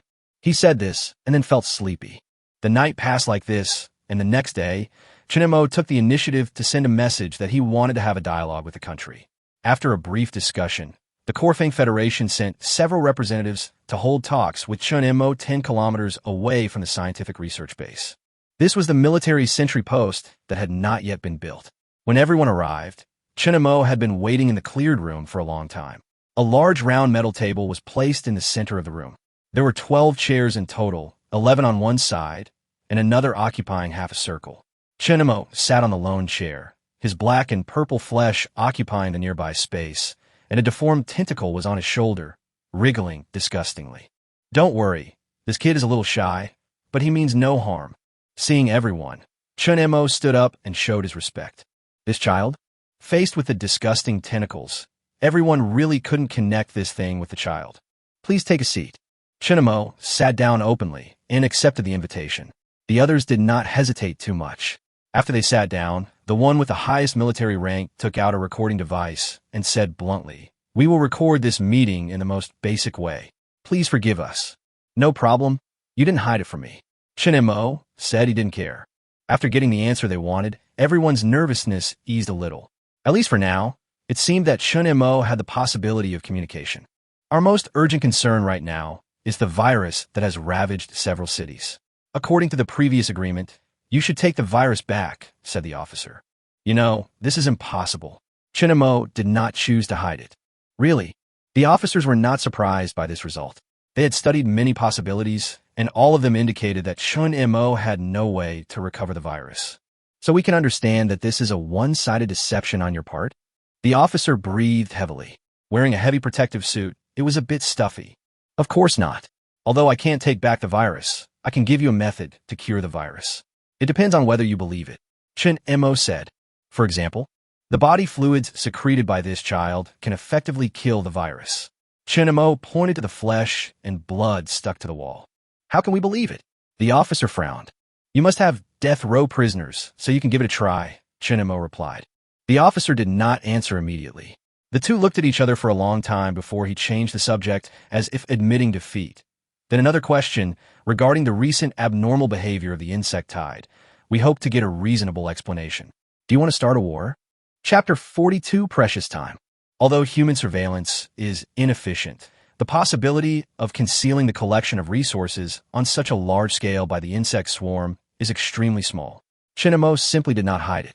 Being discovered was a matter of course. I don't feel safe. Chun Mo spread out one hand. Insecure. I used to trust you very much, but you know what the result was. I need to have the confidence to ensure my own safety. This does not cause you too much trouble. I just collect nearby and do not disturb human residences. Chun Mo said, can't the trust between us be repaired? It takes time to repair the collapse of trust. You should understand this simple truth. Chun Mo said, so how long will it take, or what can speed up the restoration of trust? We don't want things to be so awkward. Cooperation between the two sides is beneficial to both sides. The officer adjusted his gas mask again, but his eyes never left Chun Mo. I don't know. Chun Mo pondered for a moment and gave an answer that left the officer at a loss for words. To be honest, this is the first time I've encountered such a situation, especially when facing the entire human race. I used to be a human, and I always thought so until recently, so I don't know how to handle the relationship between you and me, but at least when you're aiming missiles and snipers at me, I can't trust you. Missiles? Snipers? Can this be noticed? The officer's pupils dilated slightly. Leaving aside the missiles, it was very likely a trick to deceive them. However, the sniper arrived here at the same time as them, more than 1 kilometer away, yet he was discovered so easily. Before, Chun Mo easily withstood the hit of 3 sniper bullets, but those were ordinary sniper rifles and sniper bullets. If they were replaced with more powerful types, Chun Mo might be seriously injured directly. So the sniper followed him as a means of restricting Chun Mo's abnormal behavior. But he didn't expect that he would be detected so easily. Although he knew before that the queen insect had some kind of biological magnetic field that could detect many things, it was not sensitive to this extent, right? This is just the most basic defense. We don't hope this will offend you. After the officer said this, he felt a little embarrassed. He was aiming at the opponent's head with missiles and snipers. It would be strange if he didn't feel disgusted. I can understand, but as I said before, trust takes time.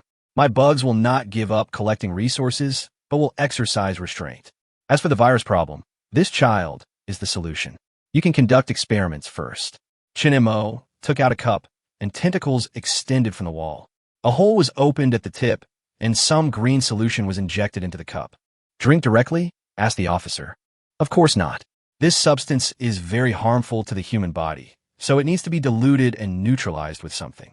Your experimenters have done similar experiments before, so they should be familiar with it, and it won't take too much time. Chun Mo continued. You can find a larger truck to transport the child. The diluted amount is enough to save the people in 3 cities. Don't talk about the issue of trust. You have no other choice. You can do the experiment, and the results will come out in just a few days, Chun Mo added. Okay, we can accept this plan, but if it leads to a worse outcome, that's an outcome none of us want to see. The officer paused for a moment, then said, we want to ask, what happened to the people we sent to you? There's only one ending for them from the beginning to the end, wasn't there? Chun Mo smiled. It was a very warm and harmonious smile.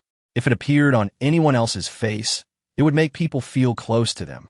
But when it came from Chun Mo, combined with the context, it had the opposite effect. The officer took a breath, mist appearing on the hood of his gas mask. Because the recording of the conversation would be transmitted to the world, he didn't dare to express his opinion easily. Although those people were bastards for some families and countries, it was just a trivial matter. They would hand over the children easily just because of pressure. If he spoke negative comments shamelessly, someone might come to cause trouble in the future. Then let's end this detailed discussion. Before you confirm that the thing is useful, there's not much we can talk about. Chun Mo suggested. Okay, thank you for your cooperation this time. I hope we can gradually restore our previous relationship.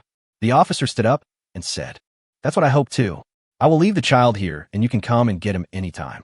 Chun Mo stood up and his living armor rolled backwards, revealing a hand with distinct joints. After shaking hands, both parties left. Chun Mo stood on the head of the transport worm and went all the way back to the scientific research base. He sank into the ground like before and waited outside the flesh and blood prison. After a while, the door opened and Chun Mo himself walked out. Master, thank you for your hard work. I'll leave everything to you, Chun Mo said calmly. You are too kind. It is my honor, the master said very respectfully. Lin has been busy lately. You'll come over when you have time. Chun Mo said a name that also consisted of a single character.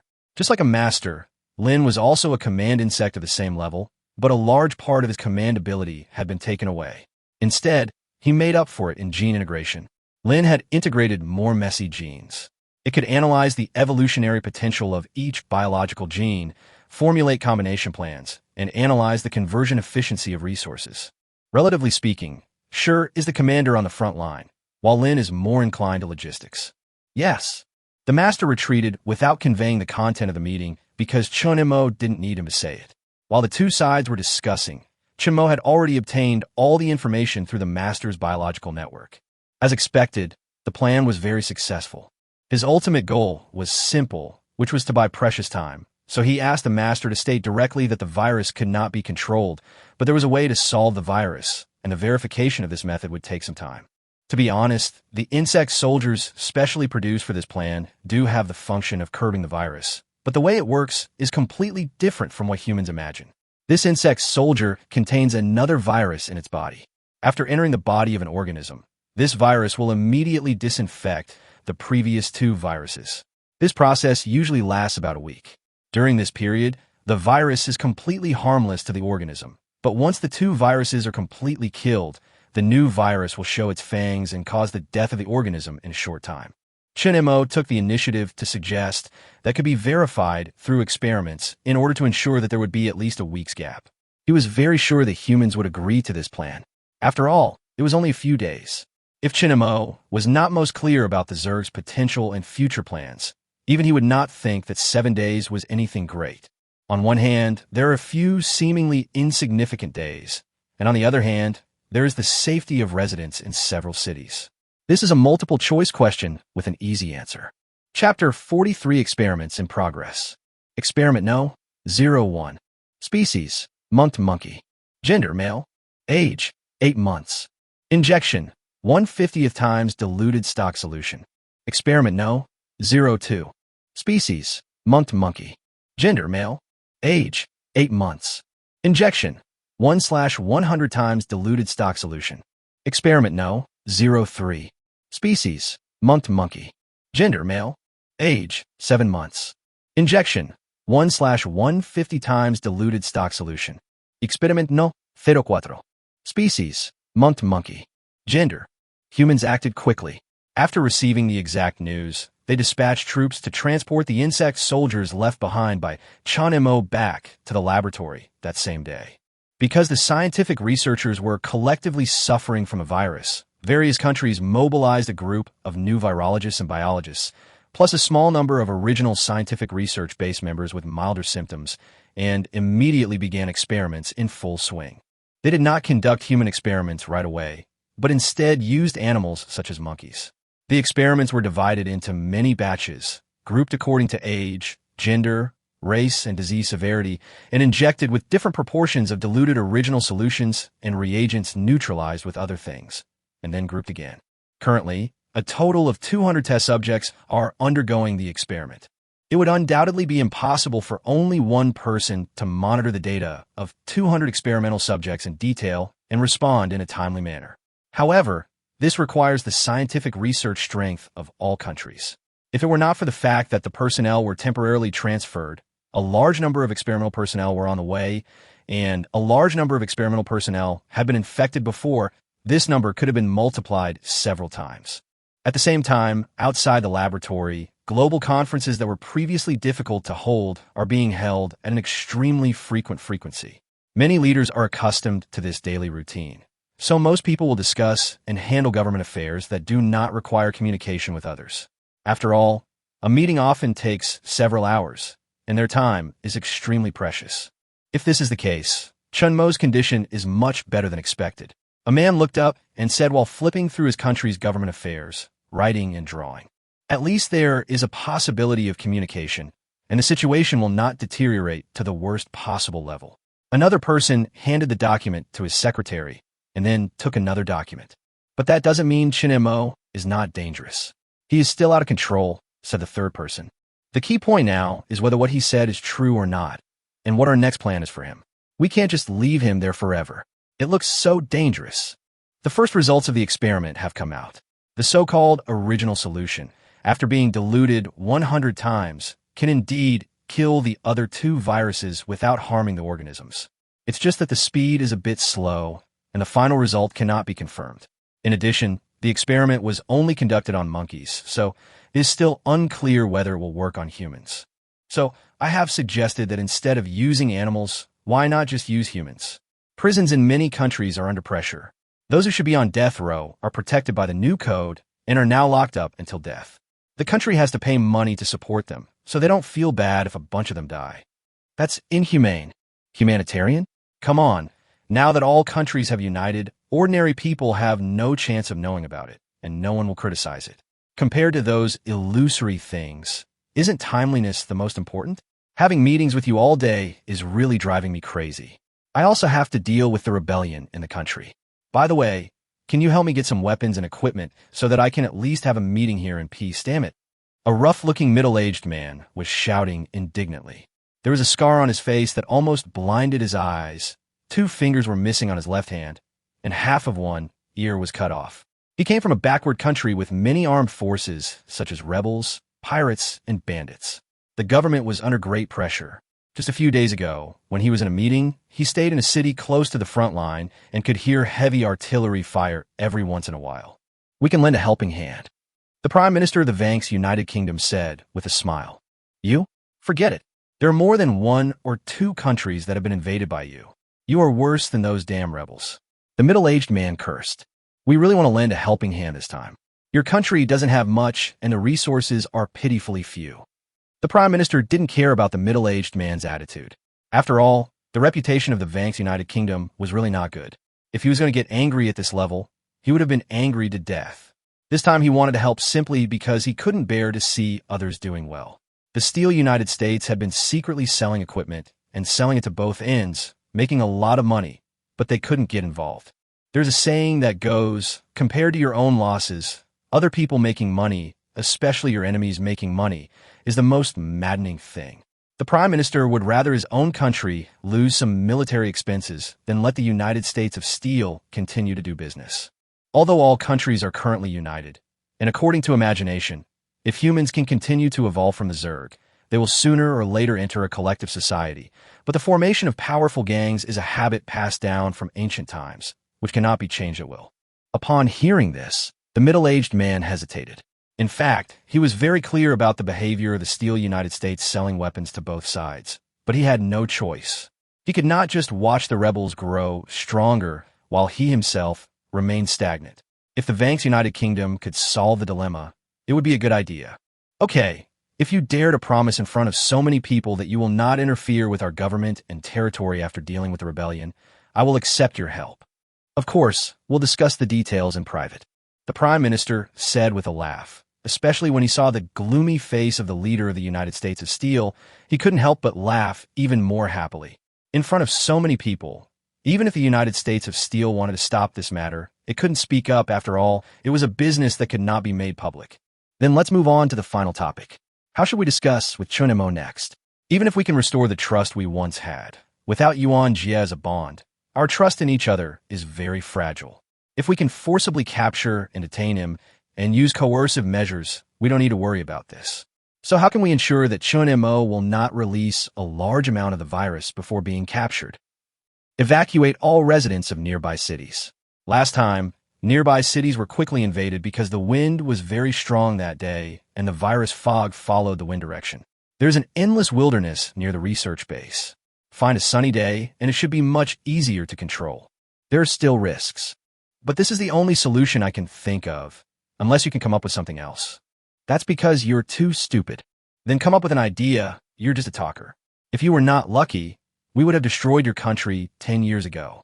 How dare you keep talking here now? What did you say? Seeing the leaders of various countries quarreling again, the leading leaders could not help but sigh. It seemed that this was another endless meeting. Chapter 44 begins. Chun Mo set up a total of 12 hatching rooms within 5 days, and the insect soldiers were hatching continuously. During this period, the mother nest sank more than 20,000 meters, and its position also deviated a lot. Moving the mother nest so quickly required a lot of resources, but the rewards were also very gratifying. At this position, humans could hardly take effective measures to attack, and as time went by, the numbers would continue to grow. This method seems clumsy and wastes a lot of resources, but Chun Mo has a unique understanding. Given the characteristics of the Zerg and the current technology of humans, victory is only a matter of time, so the first thing to ensure is safety. He once played a strategy game. His troops were strong on the border, but his territory was empty. Eventually, the enemy took the opportunity to take over his hometown, which made him sleepless for 3 days.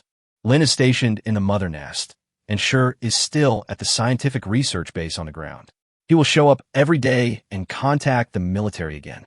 All of this is to give humans the illusion that Chun Mo is still on the ground. Chun Mo was not worried about Shur's death. As a special intelligent commander, all of Shur's genetic sequences and memories, as well as the Zerg's fundamental biological signals, were stored in the Mother Nest. Teacher, Mother Nest, Chun Mo. The three are linked through a special biological network, and all backups of the Master are updated several times every second. Once the Master dies, Chun Mo can immediately hatch a brand new Master, because it has all the memories of the former. Although it is not a resurrection, there is not much difference. After all, Chun Mo doesn't care whether the one standing in front of him is a replica or the original. It's going to be windy tomorrow. Chun Mo sat on a chair woven of flesh and blood, supporting his cheek with one hand and slowly tapping the armrest with the other. In front of him, Yin, Kai, and others were lined up. Even though they had been tortured for so long, they were still screaming madly in pain. Unfortunately, their throats had been broken long ago, and they could no longer make sharp sounds. Chun Mo didn't have any good treatment methods, so he lost a lot of fun. Pain can become numb. Humans are very adaptable. If one endures constant pain for a long time, sooner or later one will adapt and get used to it.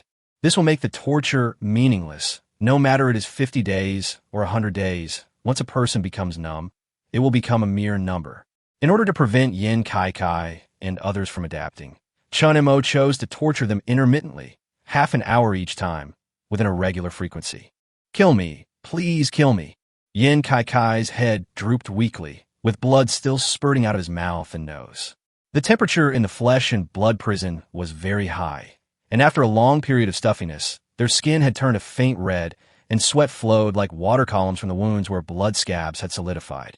Chun Mo thoughtfully created a kind of insect soldier to replenish them with water and prevent a series of problems that might be caused by dehydration.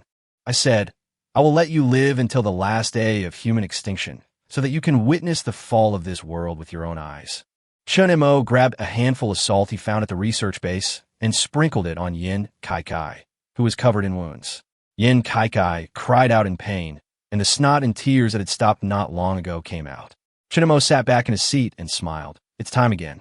As soon as he finished speaking, the others who had been calm burst into heart-wrenching screams. Countdown, 30 minutes, everyone enjoyed. We have to trust the country. After leaving these words on social media, Yin Hai turned off his computer. He had been infected for a week, and his life had changed dramatically because of it. First of all, the whole city was at a standstill, and no one could be seen on the streets. Occasionally, someone appeared in a hurry. He was lucky, and the symptoms were not serious. He just felt a little weak and coughed, a bit like a bad cold. Yin Hai poured himself a cup of hot water and put it aside. He then took out a famous book by the United States of Steel from the bookcase above the cup, and then took out a thick book filled with densely written words. Translating famous works from other countries is his hobby, which can keep him mentally happy, especially those with nearly 1 million words or even more. After completing the translation, he will have a hearty sense of accomplishment and satisfaction. Yin Hai did not turn on the light in the study, but turned on the desk lamp. Although it made his eyes a little uncomfortable, he liked this atmosphere very much. Coupled with the breeze blowing in from the window, all of this combined to create a wonderful night. After getting used to it, Yin Hai actually likes his current life better. Although his physical condition is a little worrying, there is no longer any noise outside the window. He doesn't have to close the windows at dusk to resist the music from the speakers, nor does he have to worry about cars speeding by on a quiet night. So even though he was feeling a little unwell, Yin Hai's efficiency actually improved a lot. By the time he finished translating a large chapter, it was already late at night. Yin Hai stood in front of the open window, lit a cigarette, looked at the moonlight, and felt inexplicably melancholy. What will the future look like? Although he says he trusts the country, recent events still make him feel uneasy, especially as the arguments on the internet have become increasingly sharp. It is inevitable that residents living in this city feel panicked. Boom! At this moment, there was a sudden sound of something heavy falling from upstairs, and Yin Hai's brows jumped slightly. When the upstairs residents were an elderly couple, it was very quiet, but since they were replaced by a young couple not long ago, their children would always run around at all times, making Yin Hai very irritated. Boom! There was another sound, followed by the sound of something breaking. It's really annoying.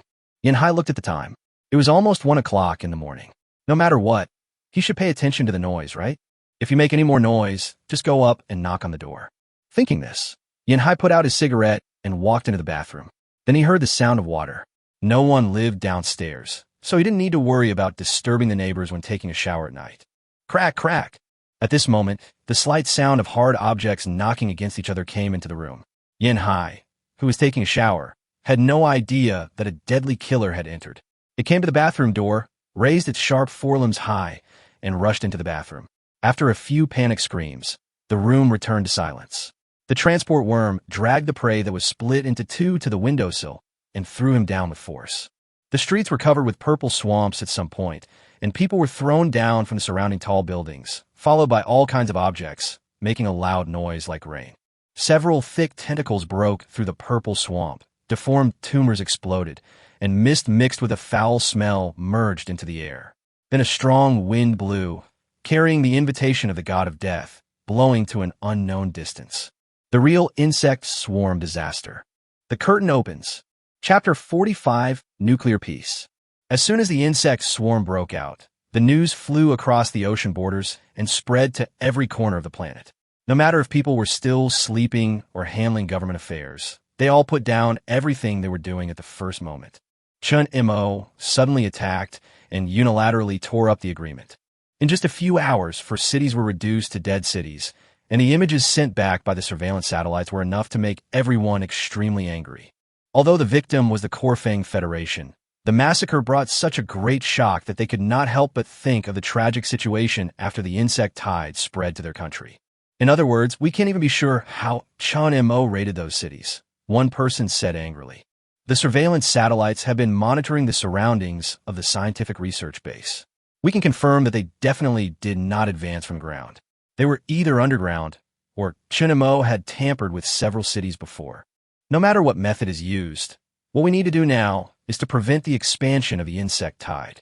General Liu and Mr. President, I hope you can allow us to send soldiers into your country. No problem. Liu Shihu agreed without hesitation. The situation had developed to this point, and no country could afford it anymore. Also, we require permission to bomb the scientific research base, said another. Our country's artillery shells can flatten the scientific research base. This time, Liu Shihu did not choose to agree. But if we do that, the most precious scientific research samples will be lost. Someone said weakly. That's right. Liu Shihu said angrily. If possible, we don't want this to happen. Now is not the time to do scientific research. The war has begun. The war between humans and monsters. Of course, even Yoruba can tell what's important. As for samples, after the war, we'll take as many as we can get. Friends, the war has begun. After the meeting, Liu Shihu issued one order after another, and the soldiers were ready to attack the 4 cities.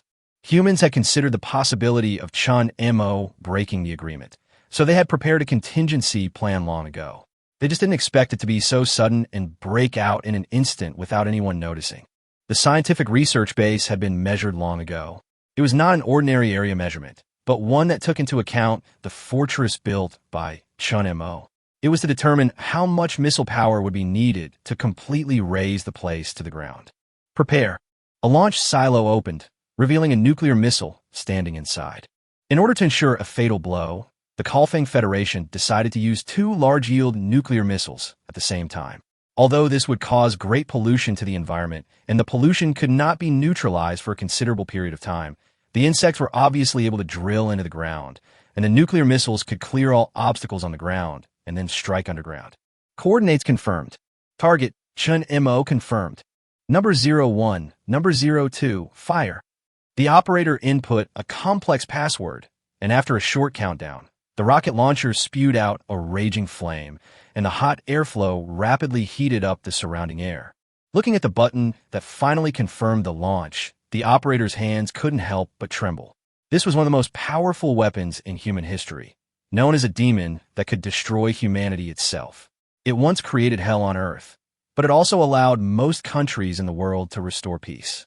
Since it was developed, it has been used very rarely except in test explosions.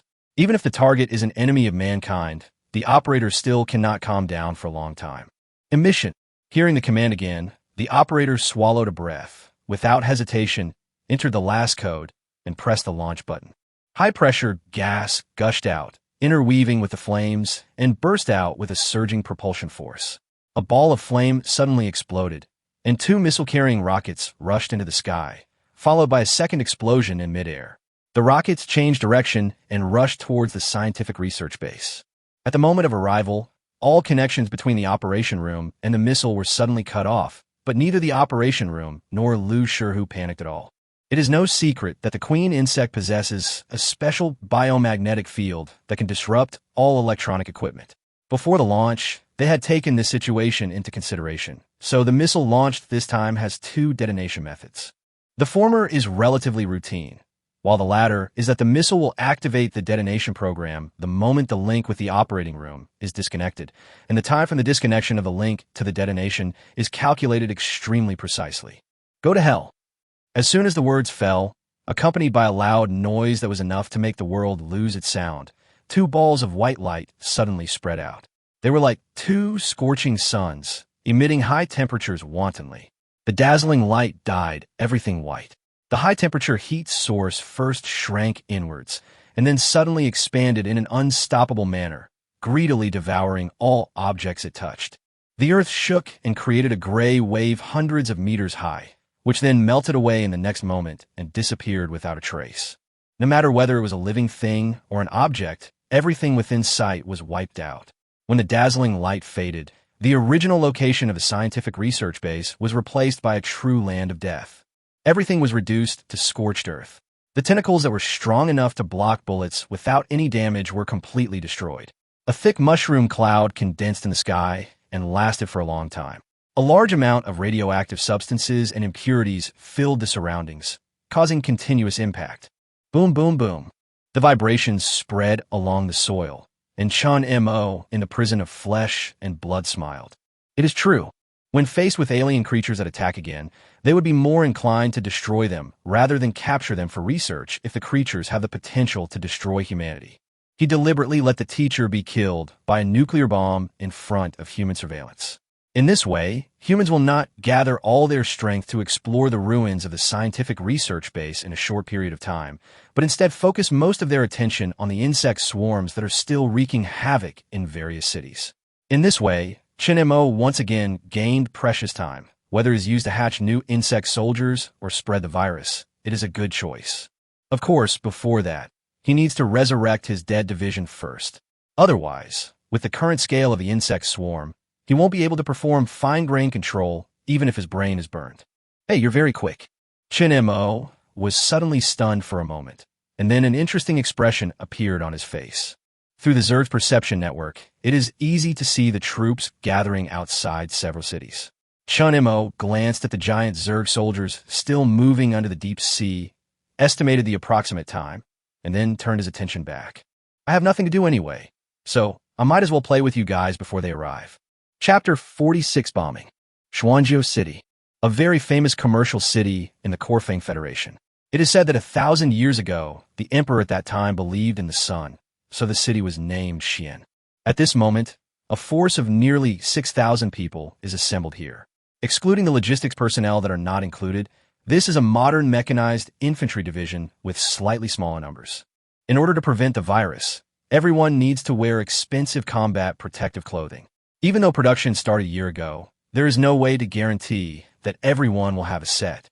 Although the Zerg swarm has the potential to fight against or even destroy humans, what humans really need to worry about is not the Zerg swarm. They require a lot of time and resources to evolve, but this is not always the case with viruses. During a year of research, researchers classified the viruses contained in the purple swamp according to standards such as infectiousness and lethality. There are more than 20 viruses that are the most threatening in human history. Once they spread, the entire planet will become a paradise for viruses in a very short time. By then, not only humans, but all animals and plants will face the deadly threat of genocide. I repeat, take back the information, don't fight to the end. Yes. After inspection, Xuanzhou City has completely become a dead city. There are purple swamps containing huge amounts of viruses everywhere, and millions of insect swarms are lurking in every corner. Xuanzhou City is no longer worth rescuing. Although it is a pity to destroy such a big city, compared to the loss of gradual cleaning, directly destroying the entire city with missiles is the best solution. The reason they gathered here is that there is very important information in the Xuanzhou City Scientific Research Base. As a scientific research base with a long history, the amount of data stored in the Xuanzhou City Scientific Research Base is very large. This is not a few G or T that can be transferred casually.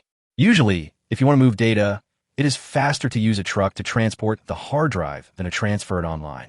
A week ago, someone suggested transferring the data, but it was eventually shelved for various reasons, and now it has become a headache for the Coalfeng Federation. This force was therefore assembled, and with the roar of engines, modern armored vehicles on both sides slowly drove into the city, and fully armed people followed in. Dozens of bombers in the sky created a chaotic airflow. If we could have come in with a bomber in such a grand manner 2 years ago, I would have been much happier than I am now. The co-pilot side. There were 5 people on board this medium bomber, namely the pilot, co-pilot, navigator, bombardier, and mission commander. Without exception, they were all soldiers of the Vanx United Kingdom, urgently mobilized from the naval fleet. In the battle 2 years ago, they had sent out countless ground and air forces in order to defeat the Coalfeng Federation. But even after making countless sacrifices, they still failed to break through the defense line. Now they have come in easily, and they are about to launch a bombing on Xuanzhou City. Although they know the specific reason for the incident, they still feel complicated. Don't think too much. If we really consider the worst-case scenario, there may be no concept of a country in the future. The driver's side. I never thought that our generation would experience such a thing. It's simply driving us crazy, the navigator said with a sullen face. Guys, look at those buildings. The bombardier looked down and couldn't help but let out a slightly frightened voice. Although I have watched the satellite monitoring video many times before, but when I saw it with my own eyes, this thing is really terrifying. Looking around, there was disgusting black and purple flesh everywhere. Bubbles were rising from the wriggling purple swamp. The walls of the tall buildings were covered with dark red veins like ivy. The air was flashing with terrifying red light, and black swarms of insects filled the city. This once prosperous city was completely reduced to a paradise for insects in less than a day. Having said that, the leader of the Zerg swarm died under a nuclear bomb. Looking at the bright side, as long as we clear out these 3 cities, there shouldn't be any problems, right? The co-pilot said in as relaxed a tone as possible. Didn't you attend the previous meeting? The point has never been these bugs, but the fact that the viruses they carry are too lethal, said the navigator. But according to our understanding of the virus, isn't it true that the more lethal a virus is, the less contagious it is? The co-pilot asked again. It's a different situation. The mission commander interrupted. The situation you're talking about often happens when a virus is mainly transmitted through living things. Most of the viruses carried by insect swarms can be spread through air and water, or even ordinary contact, or even soil. The most important thing is that outside of the body, the virus can still survive for a long time. Damn, it's even more terrifying than the demons in hell. Yes, that's why there is talk of human society collapsing and the realization of a community. It's too scary just thinking about living with those people. The driver said with a headache. I hope it will be over soon. I still want to watch the football match. It was supposed to start tomorrow, but now I don't know when it will be postponed to. The navigator cursed. Isn't your son currently practicing football? I heard that a team's youth training team has already taken a fancy to him. The co-pilot asked. But it's just a small team, so we're prepared to refuse, said the navigator. Okay, that's enough chit-chat. At this time, the mission commander interrupted the chat, looked at the target below, and reported, 03 has arrived at the coordinates. Coordinates confirmed.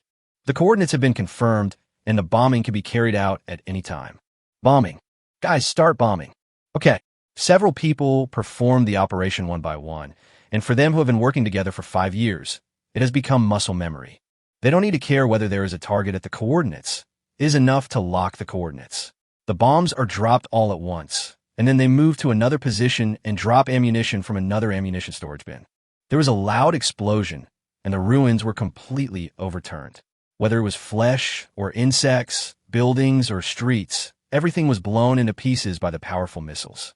03 mission completed, requesting return for supplies. The request for return supply has been approved. Please return to the reserved space. The mission commander closed the manuscript and gave the order, return. The two pilots pushed the joysticks, and the bomber spun in the sky, leaving a chaotic tail of air flames, ignoring the roaring swarm of insects on the ground, and returned along the same route. It is true. It is completely wishful thinking for the current insect swarm to fight against human troops head-on. If there are air forces to simply intercept, the pressure will be much less. In the distance, Chun Mo watched everything that happened in Xuanzhou City through the Mother Nest network. As expected, he let the devouring worms devour the organs of Yin, Kai, and others, and began the next deployment amid wailing. Chapter 47, No More Playing. Go ahead. Under the cover of artillery fire, everyone moved forward slowly. Due to the special nature of the purple swamp, even if they were wearing full body protection, they still did not dare to set foot in it easily. They chose to use artillery fire to clear the way directly and violently. Bang, bang, bang. The guns roared continuously, and large caliber bullets that were enough to cut humans in half swept into the insect swarm. In an instant, blood and body parts filled the world before their eyes. Hiss! The speed-type insect soldier let out a hissing sound and ran towards him from a distance like a meteor, but the next moment, a bullet accurately pierced through his head, tearing a huge wound. The buildings on both sides of the street were filled with insects.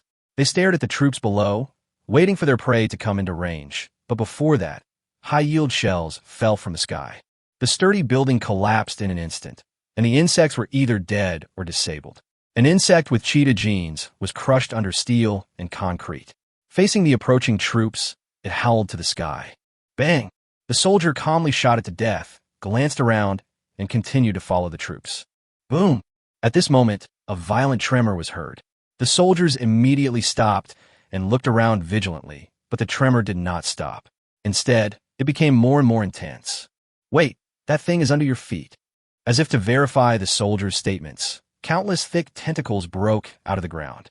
The tentacles, with a diameter of nearly 4 meters, fell from the air like whips. Several soldiers had no time to dodge and were smashed into meat paste. Fire! The gun barrel, whose heat had not yet cooled, roared again, but this time, the gun encountered the enemy.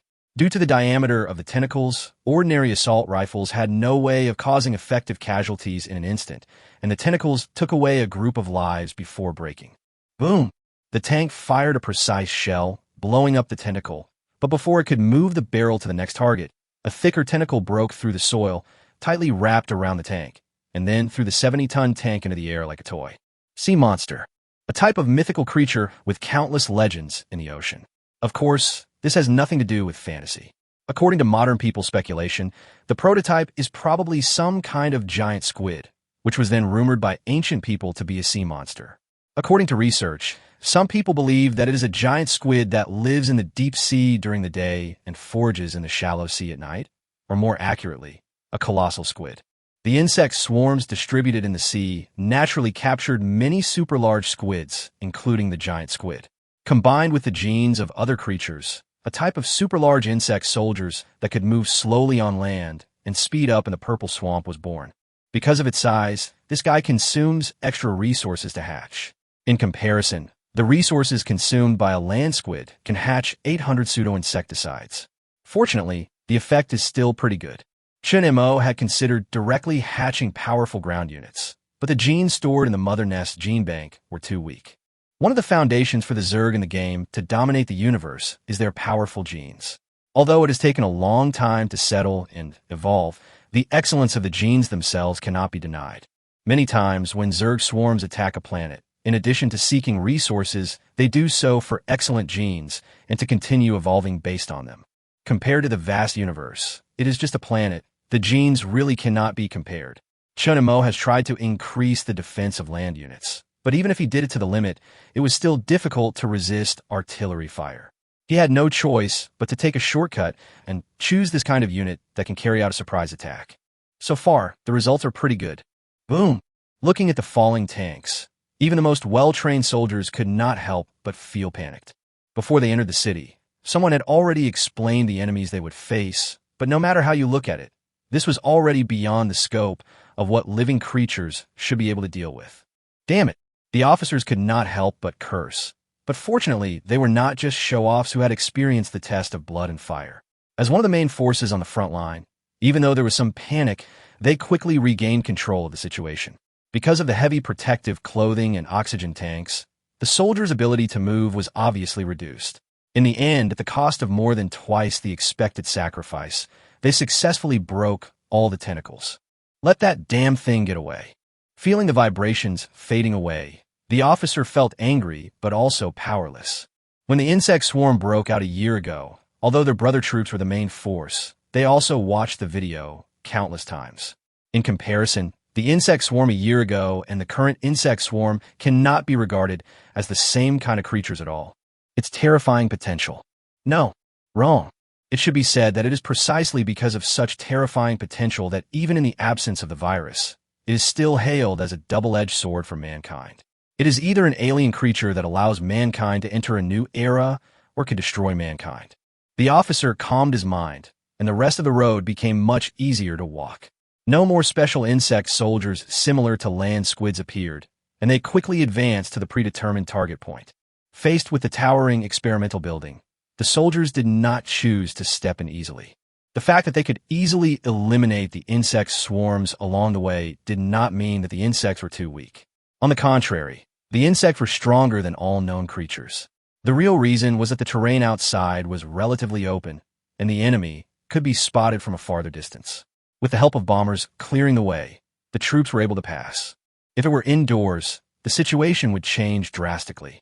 Due to the preciousness of the information, the troops could not adopt the previous method of bombing. The small space indoors was very suitable for the insects to hide, and they would wait until the soldiers stepped into the range before hunting them. This would inevitably cause a large number of casualties. Fortunately, this is not the era of more than 100 years ago when only simple firearms could be used. They have more sophisticated modern equipment. For armored vehicles, unloaded 2 metal boxes respectively.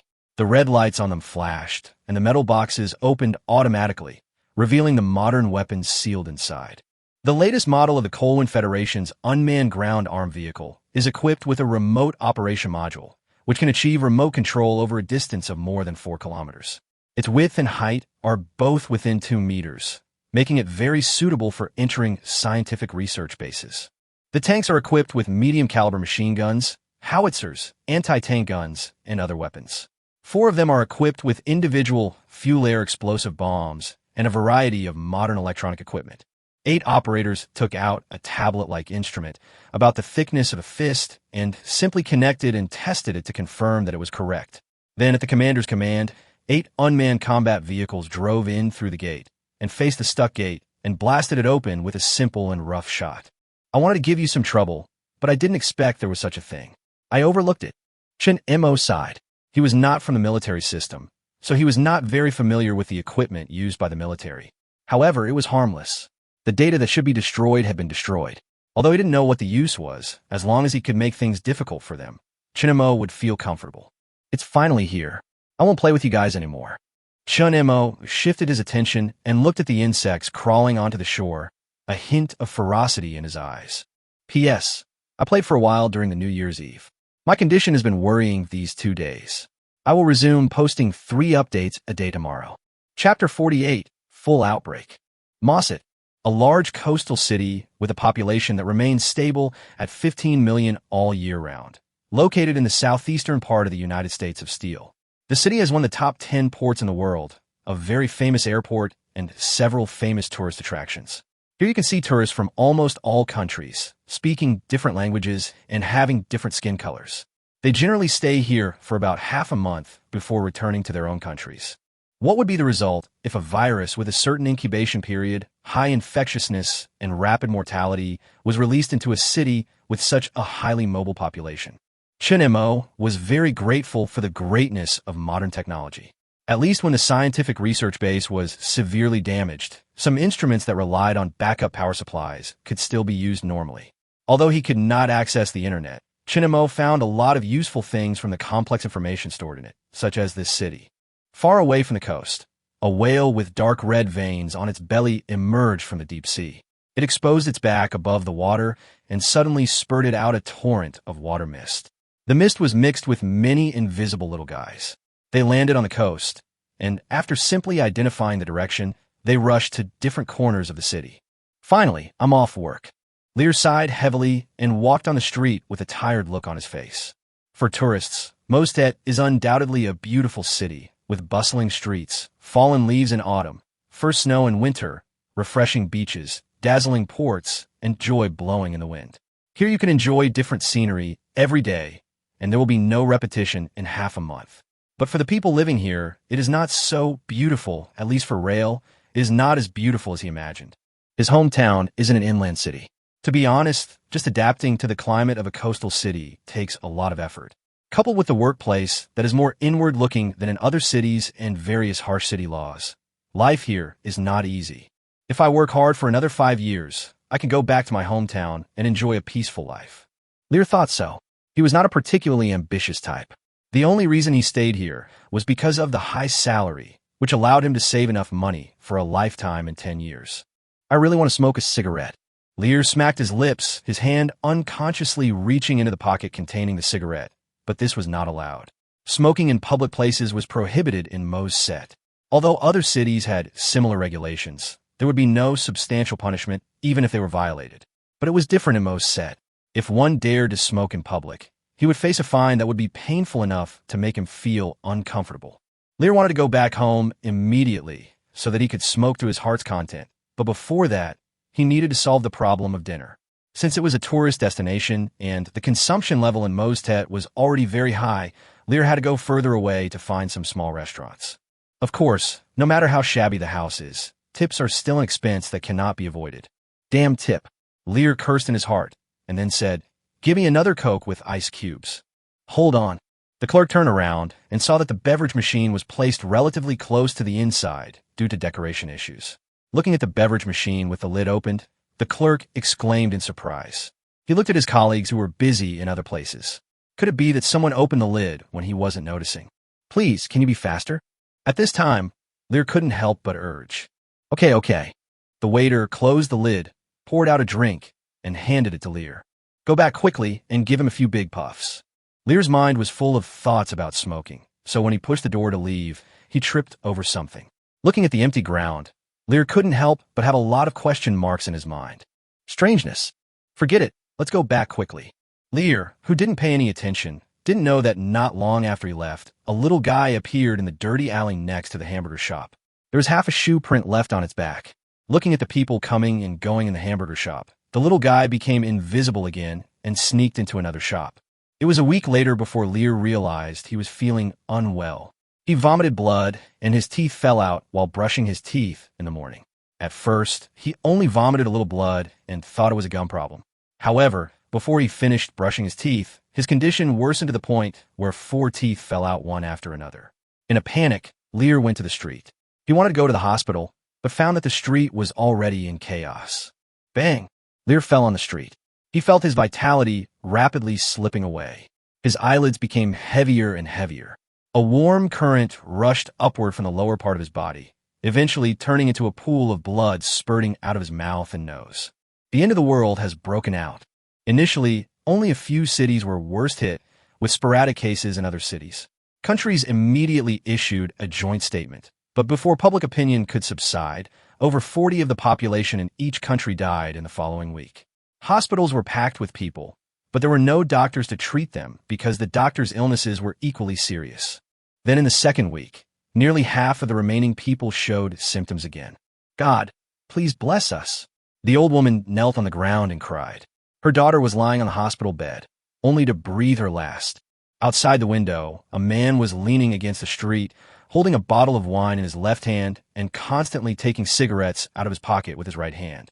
After taking a sip of the wine, what came out was vomit mixed with teeth and blood. "Fuck you." The man burst into laughter, raised his middle finger to the sky, and swore incoherently. In less than a minute, he spat out all his teeth, lost all his hair, and curled up like a starving cat. Crack! The entire wall of glass was smashed.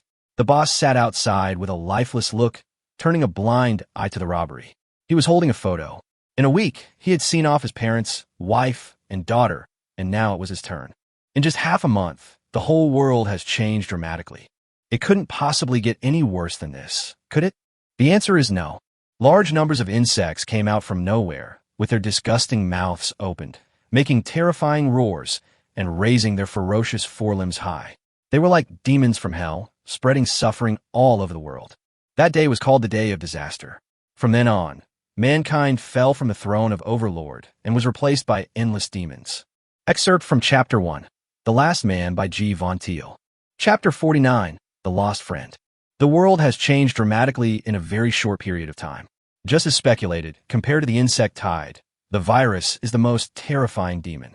They are omnipresent and silent. Up to now, governments have no idea how many of their citizens have died, and even the vast majority of governments have already collapsed. Unlike the virus that can remain dormant for a week, when the outbreak was at its most severe, the virus mutated and would attack within an hour of infecting an organism. Corpses could be seen everywhere on the streets because most microorganisms would be killed by the deadly virus. The rate of decay of the corpses was significantly slowed down, and there were no animals to destroy the corpses. They were like miserable paintings, adding strokes to this dilapidated world. In the dark environment, the woman was boiling water. It is difficult to find clean water now. There may be some in stores, but that requires crossing the dangerous streets, which is no different from committing suicide. According to the attempts, the water droplets condensed from the boiled water vapor do not seem to carry the virus, or the amount of virus they contain is reduced. They do not understand so many scientific principles, and who cares about so many things? They just know that they can drink water and will not get sick in a short period of time, and that is enough. It doesn't take too long to boil water, but it takes a long time to boil it all into steam. The woman kept adding firewood, praying that it would be cooked quickly, while also carefully exhausting the smoke. The space here is very small. It should be an abandoned small shelter with only one entrance. The room is about 10 square meters. There is a simple stove built with cement and red bricks against the wall. Then, one step away, there were several beds made of wooden boards, which took up about half of the space in the room. Because it was deep underground, there was a damp and cold feeling, but creatures such as snakes and insects were rarely seen. There were 9 people in the shelter, 4 men and 5 women. The girl in the corner has been lying in bed motionless since yesterday. She doesn't eat anything and just keeps crying. Her clothes are very expensive, but this disaster makes no difference to rich people or ordinary people, and it has nothing to do with medical conditions. One of the men was a foreigner. No one knew his homeland because they could not understand each other's language. After trying to communicate several times, the two sides reached a tacit understanding not to disturb each other. He always sat on the steps, and in the dim light, he read the Bible in his hand over and over again, muttering sentences that no one could understand. The woman finally boiled the water.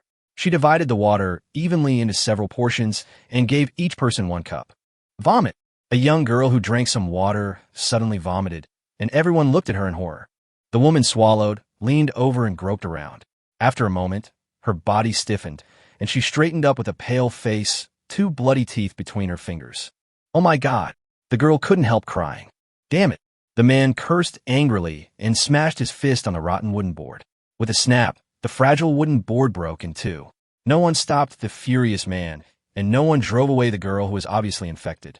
They used blood and tears to deeply understand the horrific infectiousness of the virus. In such a small space, since the girl had already fallen ill, everyone would be 100 infected. There is no difference between chasing the girl away and not chasing the girl away. Several men were sitting on the steps, looking at the exit with faint light. Suddenly, one man stood up and walked up without looking back. Where are you going? Look for something to eat. Since I'm going to die, at least I should live a good life before I die. I don't want to die in humiliation. The man pushed open the heavy iron cover of the shelter and walked out resolutely. The end of the world happened too suddenly, and many people were not prepared. But does this mean that as long as we are prepared, the end of the world will be just a small problem? The answer is no. My friend, I will completely hand over the military power to you. This was the last sentence spoken between Yin Yunji and Lu Shihu. He developed symptoms 6 hours ago. Because there were too many mixed viruses, people could not even confirm the type of virus in a short period of time. Yin Yunji made the final handover of military power in this state. He lay on the clean white bed, welcoming the end of his life. His emotions were much calmer than he had imagined. He joined the army at the age of 14 when the country was in turmoil. He climbed from an ordinary soldier to the highest point, symbolizing military power. Yin Yunji had experienced a lot. Since the first time he stepped on a battlefield, Death had been chasing him, and it has been more than 50 years. Yin Yunji began to recall his life. As for his life towards the country, he believed that he had done nothing wrong and had worked diligently all his life. Why did you leave home in anger and choose to join the army? Family and country in turmoil? It doesn't seem to be the case. Yes, it was the family's disregard. No matter what he did, his family couldn't see it, which made Yin Yunji feel sad and angry. However, after he became a parent, he also looked down on his children and basically never took care of his grandchildren. Is this retribution? If I could educate my grandchildren well, none of these things would happen, right? Yin Yunji's body felt terribly heavy, just like how heavy he felt after his first training session. I'm so tired. Sorry, I have to be a deserter this time. Everything is up to you, Chief. Amid the sorrowful cries of the crowd, the old general who had dedicated almost his entire life to the cause closed his eyes completely. He did not fall on the battlefield under hail of bullets, but instead, after retiring, he collapsed in the isolation room in an extremely sad way. The first one to stop crying was Yin Yunji's most outstanding eldest son, but he was also one of the root causes of the disaster. As Yin Kaikai's father, Yin Wei blamed himself for a long time.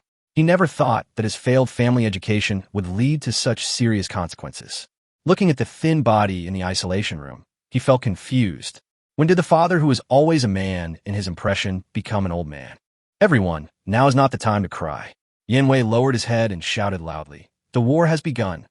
Yin Wei, Lu Shihu's eyes were red. He and Yin Yunji had been friends for decades. Although they had been fighting openly and secretly due to factional issues, this could not negate their friendship. Looking at Yin Wei's face, he suddenly remembered the scene 40 years ago when Yin Yunji was running around the military camp like crazy with a report from the hospital in his hand. Father entrusted everything to us at the last moment. How can we stand here and keep crying, General Lu? Give the order. Whether it's an attack or a retreat, at least we are still alive and there is hope. Yin Wei stared with his eyes wide open, like a volcano about to erupt. He raised his hands high and shouted with all his strength, "Long live the Korfang Federation." Chapter 50, Self-Blame. The man walked on the dilapidated street. His steps were light but extremely slow, which seemed funny and uncoordinated. Kara kara kara. Thousands of insects flew by on both sides, ignoring the men. The reason is simple. Men symbolize the pinnacle of the entire Zerg race, and these little guys will naturally not offend them. Chun Mo, or to be more precise, Chun Mo, whose will descended on his master. For safety reasons, even though the planet had become what is now, he still did not choose to appear in his true form. Looking at the scenery around him, Chun Mo was surprised that the city had become so old in just over half a month. It was as if no living creatures had existed for several years. The insect tides decayed not only the living creatures, but all existence on the planet. Tread. Chun Mo stopped. On his left was a flamboyant sports car. Chun Mo couldn't tell the specific model, but as long as it was this brand, it would start at least 1 million. When I have money, I will buy one and take you to show off on the streets. Chun Mo stroked the sports car covered with dust and blood, and couldn't help but recall the time when they were young. They couldn't even take out $1, so they were sitting at the door of the internet cafe looking out for the wind, and they saw the sports car and Yuan Jia's smiling face. Chun Mo knew clearly about what he had done. He was not crazy, nor was he mentally ill. Because of the mistakes of some people, you implicate everyone with your own pain, even strangers you have never met. This behavior is definitely not correct. If Yuan Jia were to be resurrected, Chun Mo could guess his expression.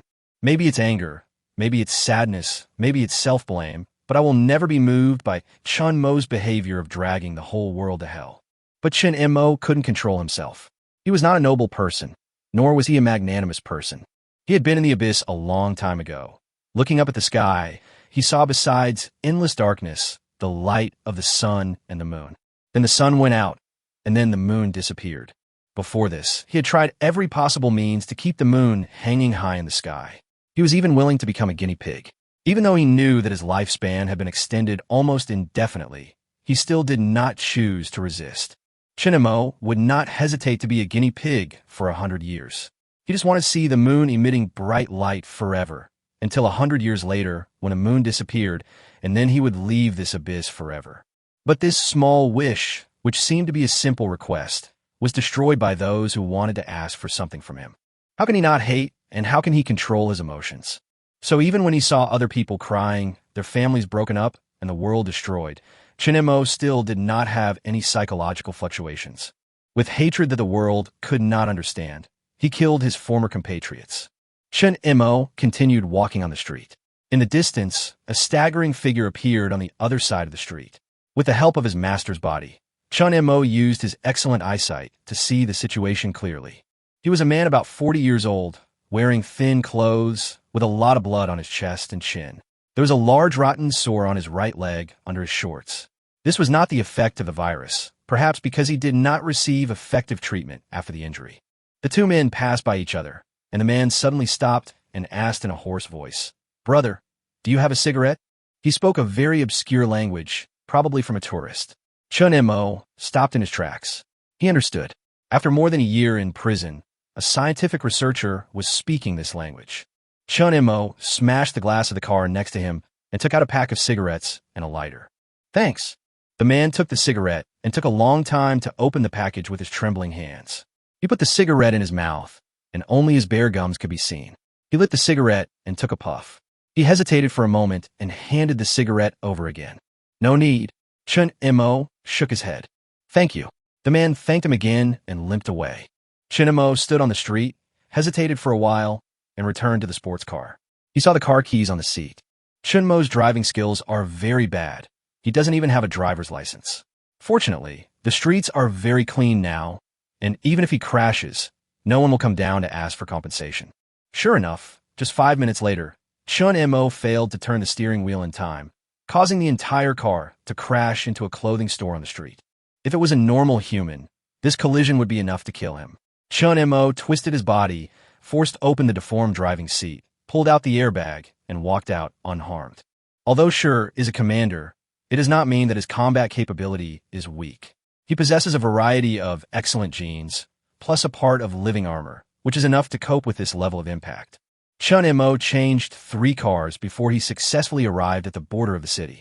There was a mobile phone next to the main driver's seat with an enlarged map on it. Although there was no network, the maps were now cached automatically and could still be used. The highway was wider and had fewer detours, so Chun Mo avoided another car accident. However, due to the long journey, he had to change cars every few hours, and it took him 2 days to reach a small town. This is Yuan Jia's hometown. Chun Mo has been here several times. Although it is remote, the situation is still not much better than that in big cities. This is not the ancient time when transportation was inconvenient. Even the most remote towns cannot escape the bad luck. The only difference is probably that there is no trace of insect swarms in the town. According to his memory, Chun Mo found a dilapidated bungalow with a small yard full of withered weeds. The rusty door lock is hung symbolically on the door. In this small town with a small population, there is no need to worry about the door lock as long as there are no valuables at home. After all, even if someone pries open the door, they will not get anything. Chun Mo pulled the door lock down with a little force and walked into the house. The smell of dust was very obvious, as if this small house had not changed at all since a few years ago.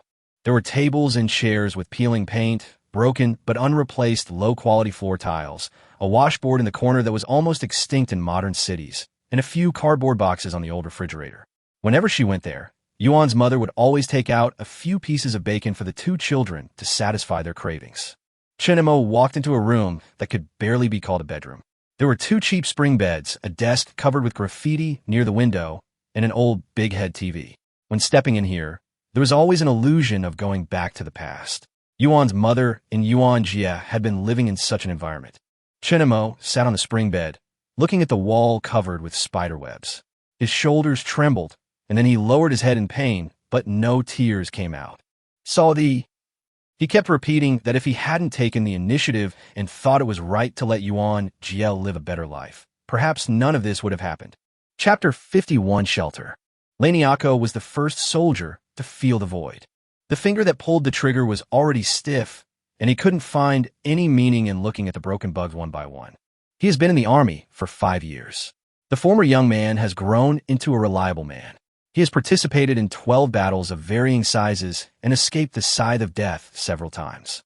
In the past, whether it was to recover national territory or to resist enemy fire, he could always find the meaning of fighting. But this time it was not the case. What was the meaning of his fighting for his life? Save humanity? But even if we kill as many insects as possible, can humans really be free? It's not that simple. Laniako took a deep breath. The stuffy gas mask made him dizzy. God, please save us.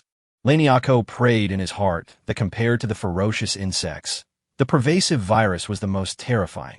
In his opinion, the action of taking the initiative to eliminate the insect swarm was probably just to vent his anger. Walking into the passage among the ruins, with soldiers resting against the walls on both sides, Laniako found an empty seat, wiped the dust off his mask with his hands, and then prayed for the day. Although the environment was harsh, Laniako still tried his best to complete the process to perfection, which took about half an hour in total. 2 soldiers sat next to him and chatted in a language he could not understand. Laniako was a soldier transferred to help the Confrontation Federation. Almost all of his comrades died of the virus. In a place like a military camp where there's a lot of cross-border operations, once one person is infected, it will become a domino effect, falling one after another. Laniako was lucky enough to escape due to his injuries. He had no way to return to his homeland, so it was natural for him to join the army of the Confrontation Federation. It was obvious that 2 or 3 years ago, the two sides were in a state of extreme confrontation. Laniako alone had killed hundreds of people from the Confrontation Federation. Vice versa, Laniako's 2 brothers and father all died at the hands of the Confrontation Federation people.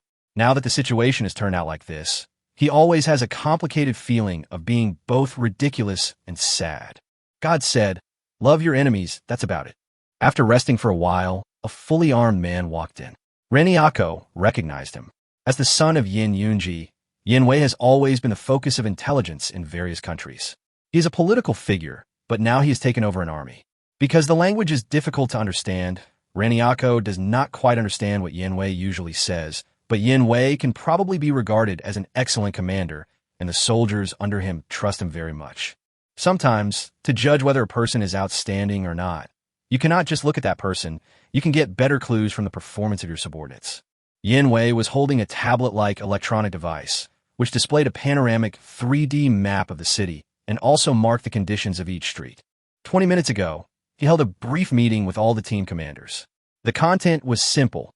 They needed to recapture a biological research base. Don't get me wrong, the core of this operation is not for data. This scientific research base is one of the 5 scientific research bases invested by the Confrontation Federation 5 years ago. Due to some reasons, other bases were open for use 2 years ago, but this base has been closed. The base equipment was tested a month ago. Because it is a biological and virus research institute, the entire base is equipped with the most advanced air purification system. According to the calculations of researchers, the purification system of this research base can effectively isolate viruses in the air. In addition, the institute has wind and solar power generation capabilities, so even if the whole world is in a power outage, the scientific research base can still operate at the lowest efficiency. Under ideal conditions, the scientific research base can accommodate at least 30,000 people. Everyone urgently needs a safe enough shelter. Not only the army, but also the surviving residents. In a week, they found thousands of survivors. It was impossible for everyone to survive forever relying on gas masks, so they had to find a place where they could rest in peace. Then repeat the mission again. Be extremely careful not to damage the air purification device in the base. Otherwise, everything will be meaningless. Yuan Wei said loudly. Yes. Everyone answered in unison.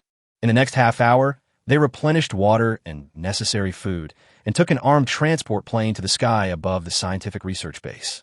Looking down from above, they could clearly see the situation of the scientific research base. Due to its remote location, it has not been attacked by the insect swarm for the time being. This is undoubtedly good news. Landing. Dozens of armed transport planes found an open space suitable for landing and fell vertically. Report. A swarm of insects appeared 5 kilometers away, heading towards the research base. At this time, the observer suddenly brought bad news, but Yuan Wei remained expressionless. Before setting off, they had speculated on many situations, and the appearance of the insect tide was completely expected. Act according to the original plan. Yes. The armed transport plane continued to descend, and everyone quickly built simple fortifications. For bombers flew through the air and quickly arrived above the insect swarm, firing several high-yield fuel air bombs without hesitation. According to research, most of the insects in the swarm are very afraid of fire. In addition, they are as dense as locusts, so even in open areas, fuel air bombs can still have a very good effect. 20 fuel air bombs were fired in different directions. The moment they reached the sky above the insect swarm, the outer layer of fuel air bombs exploded first. The fuel air explosive agent mixed with the air very quickly. The thick fog-like mixed substance covered the insect swarm like a big umbrella. The sensor flashed a few times, and the fuel air bombs were detonated for the second time at the same time. In an instant, an artificial sun appeared in the sky. A high-temperature fireball of 2,500 degrees expanded rapidly at a speed of more than 2,000 meters per second. The crackling sound of burning limbs was endless. Several storms condensed and destroyed everything around them unscrupulously. By the time everything calmed down, the insect swarm had turned into a black, scorched earth, with only a few surviving, and the remaining numbers no longer posed a threat. Even in this situation, it is impossible to attack by force. Chun Mo watched everything that happened in front of the scientific research base through the Zerg network, and his expression did not change at all. "My lord, if you give the order, I will wipe them out in the shortest possible time." The master lowered his head. Chun Mo did not answer directly. He looked at Yin, Kai, and others who were emotionally broken, and asked, "How long will it take to transform this planet?" According to a rough estimate, based on human time calculation, it will take about 3 years, the master replied. 3 years, if there is nothing, wouldn't it be boring? Chun Mo chuckled, and then ordered, "Don't worry about human affairs. Focus on transforming the planet, and assist Lin in genetic integration and mutation." "Yes, sir." Chapter 52 Problems Facing the Shelter. The Zerg's goal is destined to be the Sea of Stars, but one planet is far from enough to support the growing swarm of Zerg. Chun Mo's original goal was for Yuan Jia to leave the planet after 100 years. His current goal has not deviated. Apart from this, the desire that has always been around Chun Mo is the real reason that prompted him to make the decision. Hunger and evolution, or the thirst for resources and hatred for the weak, these are the desires that have been echoing in my heart since the day I truly established a connection with a mother nest. At the beginning, because the number of insects was relatively small, Chun Mo could still suppress it, but as the insect swarm grew, this desire became more and more intense. Chun Mo was very grateful for the human experiments. Although the main reason for imprisoning him for the experiments was so that humans themselves could gain a lot of benefits, Chun Mo also got to know the Zerg themselves better. The ability of the mother nest and living armor to survive in the universe makes the Zerg's cosmic migration no longer a fantasy. The only thing Chun Mo needs to consider is how to break free from the constraints of the sun and head toward a more distant universe. This task was given to Lin, and Lin lived up to the expectations and produced an achievable answer. As long as they can integrate all the resources of the planet, devour everything, abandon most of the Zerg soldiers, take the mother nest as the core, and consume huge amounts of resources, they can generate enough power to break free from the constraints of the sun. This process is destined to be slow, but fortunately the Zerg has a big appetite and will accept everything. Along the way, whether it is other planets without life or passing meteorites, they can all be used as supplies. I see. Don't worry, we still have enough supplies. In the vast laboratory, there was only one dim light on. In order to save as much energy as possible, people took off all the connected lights. Okay, don't worry, you've worked hard. Yanwei hung up the satellite phone and stared blankly at the wall. The actual situation of the scientific research base was not as optimistic as he said, but they at least still had a scientific research base. There were many people whose conditions were more difficult than theirs, and the country was under great pressure. If it was a problem that could be solved by themselves, they should try their best to solve it themselves. Yanwei stood there for a while, then turned and left the laboratory. Outside the door was a corridor connecting various rooms. If you come here for the first time, you will be shocked by the scene before you. As a laboratory with high hopes, even the most ordinary corridor is wide and bright. But at this moment, it is crowded with people, leaving only a small path that can accommodate one person to pass through. There are more survivors than imagined. Of course, it doesn't mean that there are so many survivors in one city, but the whole province is used as the division. As long as survivors are found, they will be sent to the scientific research base. Some people were sleeping, some were leaning against the wall with a look of lifelessness, and a small number were talking in low voices. When they saw Yanwei, Everyone stopped chatting and gave him looks of great respect and reliance. Humans are very strong creatures, but sometimes they are overly fragile.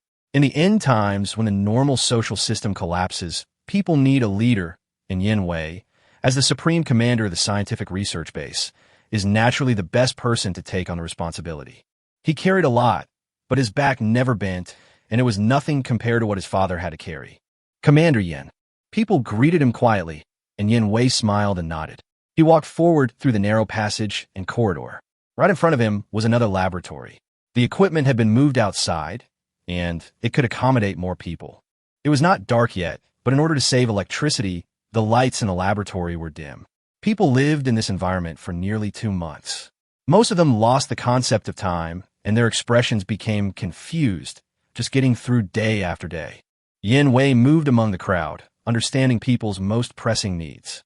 This kind of matter could have been casually handed over to the civilian staff below, but he found that if he came to understand it in person, it could give people confidence.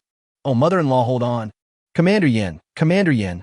At this moment, panicked shouting broke out in the crowd, and Yin Wei rushed over immediately.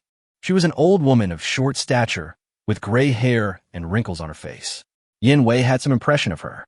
She was one of the few survivors who had not lost her vitality and always tried her best to help others. But at this moment, she was lying on a makeshift bed, covering her heart with her right hand, her facial features twisted in pain. Seeing this scene, Yin Wei immediately called the military doctor through the intercom. After a quick check of the old woman's condition, he picked her up and rushed out without delay. "Mom, I hope the old lady is okay." The little girl lay in her mother's arms, her big watery eyes full of worry. "Commander Yin is here. Grandma will be fine." Mother comforted. The little girl turned her head away from her mother's arms and stood timidly in front of Yin Wei, clutching her skirt with her little hands, and asked in a baby voice, "Sir, is Grandma okay?" "Don't worry. Nothing will happen." Yin Wei touched the girl's head and said, "Were you scared just now?" The girl shook her head and acted like a little adult. "Yin, don't be afraid." Yin Wei smiled slightly. Children symbolize the continuation of the race and the flame of the future. Looking at the surviving children, he always feels relieved. So he took out a candy from his pocket. "Yin is awesome." "Thank you, sir." Yin ran back happily, opened the candy package, hesitated for a few seconds, and then handed it to her mother. "Mom, eat it." "Mom doesn't eat it. Yin eats it." The two of them pushed for a candy for a long time, and finally Yin ate it. "So sweet." Yin showed an innocent expression, which made Yin Wei's eyes soar. It was just an ordinary candy. After walking out of the laboratory, Yin Wei received a report from the military doctor that the old woman's fate did not change despite everyone's prayers. Although the army has military doctors and the scientific research base also has a medical room, because they have not been officially put into use, the medicines are not complete. If it is a general minor disaster or illness, it is relatively easy to deal with, but if it is a sudden old age disease, Yin Wei pinched his nose tiredly and walked to the office. The space was not too big, but it was filled with desks. In order to save space, almost all clerical staff worked here. Yin Wei's desk was piled with documents. Although there were less than 20,000 survivors, when everyone was crowded together, there were too many big and small events breaking out every day. Yin Wei pulled out a document regarding the future of the scientific research base. A week ago, soldiers brought back soil samples from nearby areas. After testing, they found that there were 5 viruses and their variants mixed in the soil, making it impossible to grow food. In other words, the scientific research base could not be self-sufficient. They could only send soldiers to the city from time to time to risk their lives, to plunder food produced before the end of the world, but this was not a long-term solution. Chapter 53, New Survivors. After Yin Wei finished the tasks at hand, he called together the heads of various departments for a brief meeting. After finally having a break, before he could even catch his breath, the troops that had gone out to look for supplies returned, and he immediately rushed over to check on the situation. Unexpectedly, in addition to supplies, the troops brought back a survivor. If it was more than a month ago, it would be normal for the troops to bring back survivors. But now it has been more than 2 months since the end of the world. With the threat of insect swarms and deadly viruses, how can an ordinary person survive in such an environment for more than 2 months? Yin Wei's doubts were answered. It turned out that the survivor believed the doomsday theories on the internet, so he moved to the basement and bought a lot of supplies and oxygen tanks, and luckily survived. Yin Wei welcomed the new survivor. Although the resources of the scientific research base were already very tight, there was no difference between one more or one less.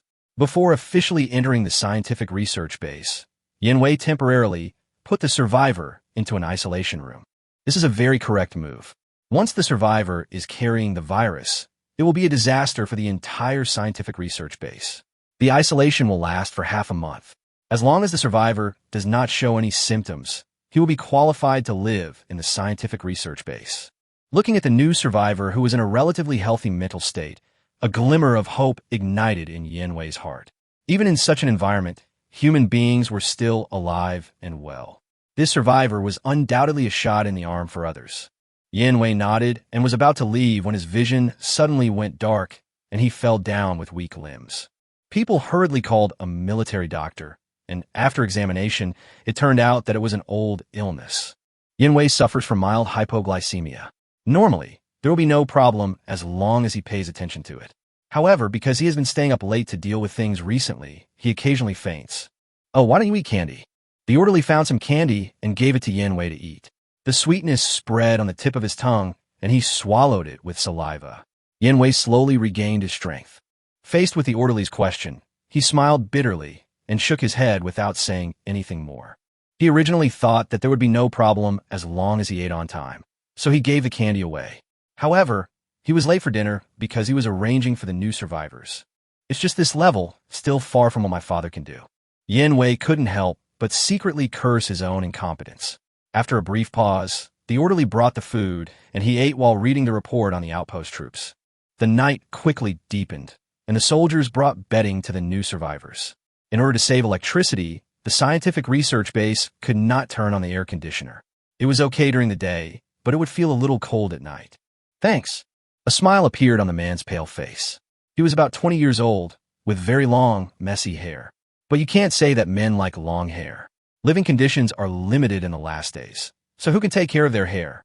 He is very fair, with handsome features. He doesn't seem to be affected by the end of the world, and always has a smile on his face. The man was lucky. He did not show any symptoms for half a month. After the examination, he was given a bed near the mother and daughter. The man sat against the wall all day, with his hands crossed behind his head, watching everyone silently. As night fell, the soldiers distributed dinner, a few slices of bread, and dried mangoes. The bread is the most common kind, without any ingredients, and only this kind of bread has a long shelf life. The bread that has various fillings added for the sake of taste has long been expired. Inin finished the food quickly. She couldn't bear to eat the dried mangoes as they were not often available. Her mother was in poor health, and she wanted to leave some for her. Inin grabbed the dried mango in her hand. There had been a riot before, and some people fought for more food. Although it was suppressed in the end, it still left a serious psychological trauma on everyone. She lay in her mother's arms, looking at the man eagerly. Unlike other survivors, the man ate very slowly and stopped after eating only a small half. He put the dried mango and bread beside him and continued to stare blankly. As if sensing being watched, the man looked over, then followed Inin's gaze and looked at the dried mangoes and bread. Inin felt as if she had done something bad and immediately buried her head in her mother's arms in embarrassment. "Want to eat?" A very gentle voice sounded. Inin opened her little mouth, looked at the warm man, then lowered her head, leaving only half of her eyes exposed. Before Jiang Shaoling, as a mother, could figure out the situation, the man put down the bread and dried mangoes, returned to the bed, and continued to observe everyone in the same manner as before. Jiang Shaoling and Inin looked at each other and couldn't help but become curious about the man. So before going to bed, Inin left Jiang Shaoling's arms and raised her hands high. "Brother, drink some water." Hearing the childish voice, the man glanced at the cup of water in Inin's hand, and a smile spread across his lips. "Thanks." He thanked her, and when he took the cup of water, he accidentally touched Inin's chubby little hand, and she shivered from the cold. So cool. It was not normal cold. Inin felt like she had touched a piece of ice. She sat next to him and expressed her gratitude to the man for sharing his food. The look of this little adult made people feel both ridiculous and funny. "I'm just not that hungry, so no thanks," he said. "But no one has given extra food to me and my mother."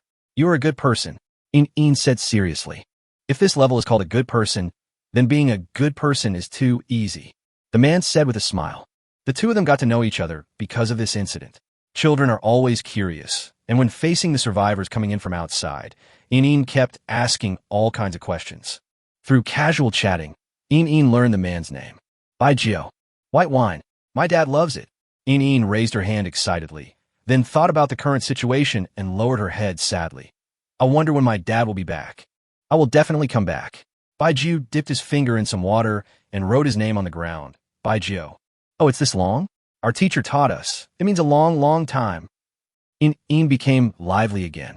Yes, In is great, but you should go back to sleep. Bai Jiao rubbed Yin's head. Well, brother's hands are cold. In covered her head and dodged. Cold. Bai Jiao's hand stopped in midair. He looked at his bony hand with his eyes slightly narrowed. The pale and bloodless hand regained a little color, and then his palm became as warm as that of an ordinary person. This was an oversight. Bai Jiao smiled slightly. Chapter 54 Restored Vitality. Yanwei recently discovered that the shelter has become a lot more lively. Although most of the rooms are still lifeless, there's one laboratory that is extremely bustling. After observation, he found that all these changes originated from a survivor who was brought back from outside not long ago, named Bai Jiao. He has an extremely strong character. He has never complained and is always optimistic and cheerful. He is like a ray of morning light in the darkness. Although the light is extremely dim, it at least exists. Yanwei specifically found Bai Jiao, expressed his approval of him, and said that if there was anything he needed support for, he could just speak up, but Bai Jiao just smiled faintly. He didn't need any privileges.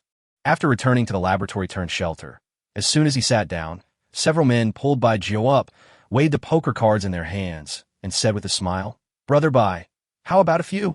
Come on. Bai Jiao raised his eyebrows, crossed his legs, and started shuffling the cards. As the situation at the scientific research base gradually stabilized, Yanwei began to have extra energy to pay attention to the mental state of everyone. If they continued to maintain a lifeless state, something would happen sooner or later. So he sent out soldiers to try to collect some small gadgets for people to entertain themselves, and then distributed them to everyone after disinfection. He noticed this thanks to Bai Jiao. They made a simple deck of poker cards out of waste paper. Yanwei realized this when he saw the crowd gathered around, watching the fun with great interest. A 3. Bai Jiao threw out a card. The man opposite him thought for a while and put down a J. His forehead was already red and swollen. In the end times, money had lost its meaning and food was distributed. Naturally, he had nothing to lose, so he just blew his head off. What a lucky guy you are today. The man hissed and gasped, his head a little confused from the bombardment. As he spoke, a foul smell filled the air, but people nearby didn't care. They have no conditions to brush their teeth, let alone take a shower, let alone wash clothes. Their hair is messy, their beards are unshaven, and they stink. If someone broke in here in a normal society, they would probably think they had come to a homeless den. You always lost before. Why don't you let me win for one day? Bai Jiao smiled and threw out another card. There were only 3 people playing cards, but there were dozens of people watching. Everyone was talking to each other, and the chatter merged into a huge noise. Looking at Bai Jiao, who was talking so eloquently, everyone couldn't help but feel surprised while agreeing with him. This kid seemed to know everything. Judging from his behavior and speech, Bai Jiao didn't seem like an ordinary kid, but he knew so many things. He could talk endlessly about day labor and could even tell you what kind of jobs paid well. He could also talk about military affairs and occasionally even use some very profound terms from the academic world. Everyone couldn't help but be curious about Bai Jiao's identity and background before the end of the world, but no one had asked so far. The reason is simple. Almost all the people here have lost their loved ones and cannot go back to the past. Asking about the past will only add to their troubles. Brother Bai, the clothes have been sewn. Take a look. A gentle-looking old lady came over, holding a white sweatshirt with many stains in her hand. Thank you, Grandma. Bai Jiao thanked her politely. The old woman shook her head slightly and sat back on the slightly smelly bed. She was one of the first survivors to come here. Because her white hair was braided with black strips of cloth, people called her Black Granny. Grandma Hay is a poor person. There's a man in the shelter who is her former neighbor.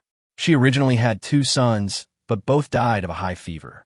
Examination showed that it was Grandma Hay's family genetic disease, so she was kicked out of the house. She built a small hut in an abandoned recycling station in the corner of the town, and she usually collected waste to make a living. From then on, Grandma He became taciturn and indifferent to everything around her. She would only talk to herself late at night. But the moment she saw Bai Jio, Grandma He regained her vitality after 50 years, like a person trapped in the desert seeing an oasis. She began to try to communicate with people, but her eyes never left Bai Jio.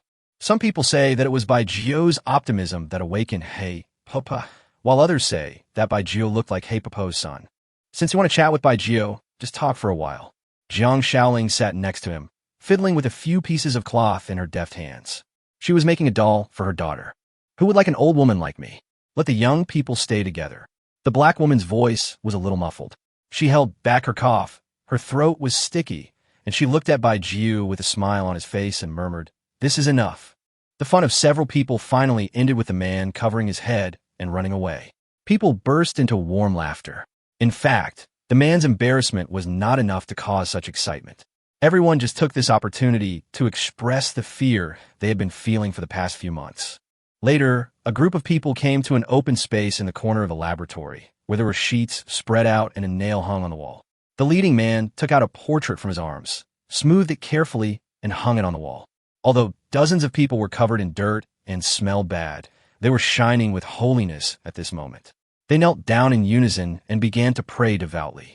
The priest stood at the front and carried out the procedure step by step. He had received relevant education since he was a child. So even if the environment was difficult and there were no objects that met the rules, everyone could still feel his piety from the bottom of his heart.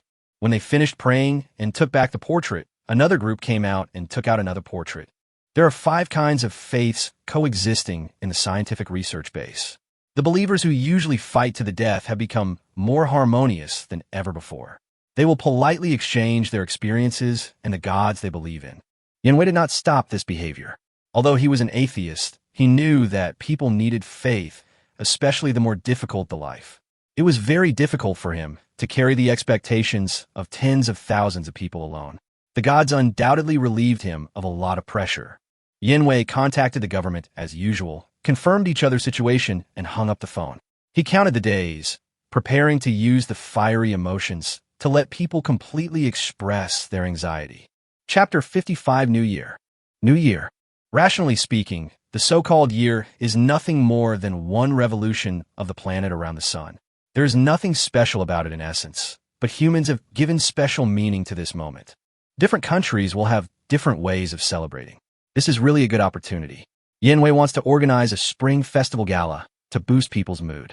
This decision has been unanimously approved by the national leaders, and they said that if necessary, they can send a group of survivors who were previously entertainers living in other shelters to help Yan Wei, and then decide whether other shelters should follow suit based on Yan Wei's report.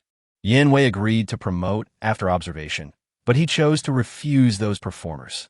He believed that letting the survivors in the shelter perform the show could better mobilize people's emotions rather than strangers. Yan Wei announced the news the next day. He thought only a small number of people would respond, but unexpectedly, more than 90 of people responded actively. In an instant, the entire scientific research base became extremely busy. Yan Wei specially sent out several teams, hoping to find some beer and snacks. In the past, these things were directly skipped. I don't know if it was God's mercy, but this time the operations of the teams went very smoothly. No team encountered the insect's swarm head-on, and the only one that accidentally encountered it managed to avoid it by luck. In a former third laboratory, the survivors sat together, holding simple musical instruments in their hands. Some were hitting lunch boxes with metal spoons. Others were patting chairs covered with clothes. A man was shaking a mineral water bottle filled with sand. The woman next to him was clapping her hands until they were red. People were humming ballads together. And in the middle of the crowd, a woman was dancing in ecstasy. She really couldn't be called pretty. She was the height of a 10-year-old child, with sallow skin, mean features, and a big black mole under her nose. She walked to the beat with her bare, dirty feet like a butterfly in the wind. No one laughed at the woman's appearance, but cheered in approval. Before the end of the world, they might not have been good people.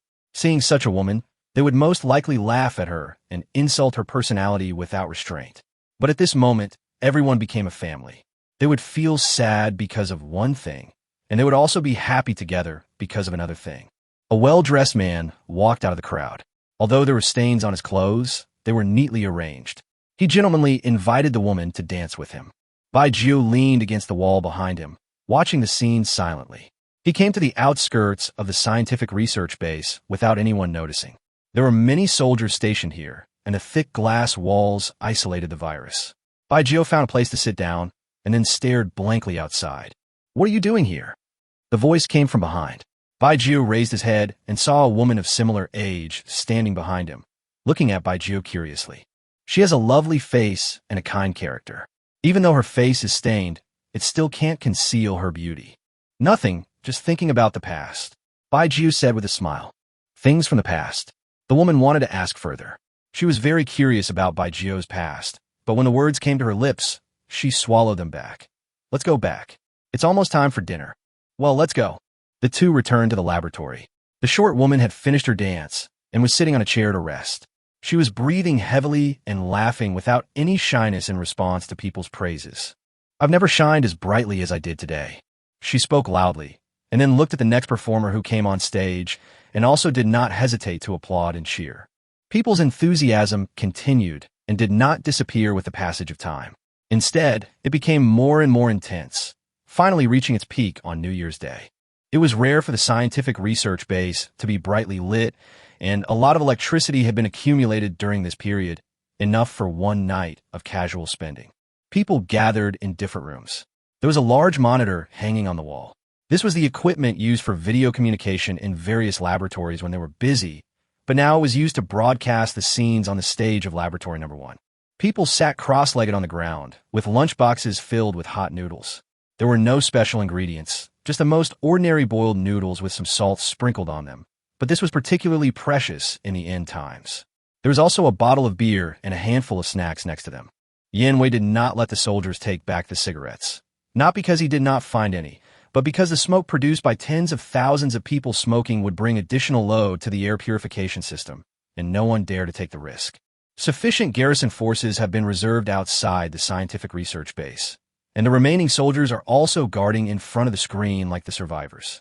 The only difference is that they have no alcohol. Although there are not many insects in this city, they still have to be careful and guard against them. A bottle of wine may seem like a small amount, but this group of people haven't touched alcohol for several months. Even if it's just one bottle, they will probably feel slightly dizzy. As the defense line of the scientific research base, Yuan Jia needs to ensure that all soldiers are in the best condition. The first person to come on stage was the short woman. Facing the gazes of tens of thousands of people, she, who had always been a thick-skinned person, was rarely nervous. Seeing that the scene was a little stagnant, the man who had danced with her took the initiative to come forward. People cheered and clapped their hands to the rhythm. The two of them also danced in ecstasy on this occasion. Their postures were not standard, and their dancing moves were a little ugly. The rhythm produced by the simple musical instruments was harsh, but who cared about such things? People cheered loudly. No one could hear what others were saying. No one cared. They just wanted to cheer, just wanted to shout. "Master!" At this time, a voice that only Bai Jiu could hear sounded. He looked at the dance on the field, put his hand to his mouth as a trumpet, and asked coldly in his heart, "Are you ready?" "Yes." "Remember, don't leave anyone behind." "Yes, sir." Chapter 56 Disaster. The party was very lively all the time, and in the end it even triggered a revelry among tens of thousands of people. They listened to the cheap music coming from the loudspeakers and danced excitedly in ecstasy. By the time everything calmed down, it was already the early morning. The effect of the New Year's Eve party was unexpectedly good. Yuan Jia still found it difficult to calm down his excitement before going to bed. In the end times, whether people have the belief to survive is equally important than the numerous crises, viruses, and insect swarms. If everyone is a lifeless zombie, this race will come to an end. Now, through this party, it is undoubtedly shouting loudly that mankind still has a future. The next morning, Yuan Jia summoned several clerks. He had to report to the country about what happened last night, so he needed a decent report. This was not a difficult task. For the clerks, this kind of work was already commonplace. In less than 2 hours, they had worked out 3 drafts for Yuan Jia to choose from. Yuan Jia excitedly dialed the satellite phone of the headquarters, but even this simplest thing that had been repeated every day for several months turned out to be unexpected. Yuan Jia didn't take it too seriously at first. Ever since the insect swarm appeared, the magnetic field would become disordered from time to time, and occasionally he couldn't get through. He waited until noon, afternoon, and night. Until midnight 3 days later, The satellite phone still could not be dialed. Finally, Yinwei realized that something was wrong. During this period, he tried to call the satellite phones of other survivor bases, but without exception, he could not dial them. It was as if theirs was the only survivor base left in the whole world. Invisible fear quietly enveloped him. It took Yinwei 5 minutes to overcome it, and then he took another 10 seconds to issue new instructions. One cannot be too arbitrary. The satellite phone could not be connected, and there might be a problem with the satellite. He sent pilots to the headquarters and other survivors' bases to confirm the situation. According to the speed of fighter jet, a round trip could be completed before tonight. Yinwei tried to kill time with official business, but he couldn't calm down no matter what. It was finally night, and none of the 8 pilots returned as agreed. Although he could still find various reasons to comfort himself now, when he waited until the next day, looking at the equally silent sky, Yinwei could no longer control his panic. Something must have happened. It's not just that the satellite phone can't contact them. Normally, if there's a loss of contact, the country should have taken the initiative to send people to confirm the situation without waiting for Yinwei to send people out. But not only has there been no movement so far, 8 pilots have also been confirmed missing. Yinwei can't think of a second possibility other than an accident. A huge fear enveloped Yinwei. Even though the country had not been able to provide much support in the past, as long as he thought of the existence of the country and other survivor bases in distant places, Yinwei would feel motivated and hopeful. If the past is compared to an archipelago, then the current scientific research base is like a small boat in the ocean, lonely and helpless. Except for a few officers who could not hide it, Yinwei blocked the news. He handled official duties as usual during the day and cared about the lives of the survivors, as if everything was normal.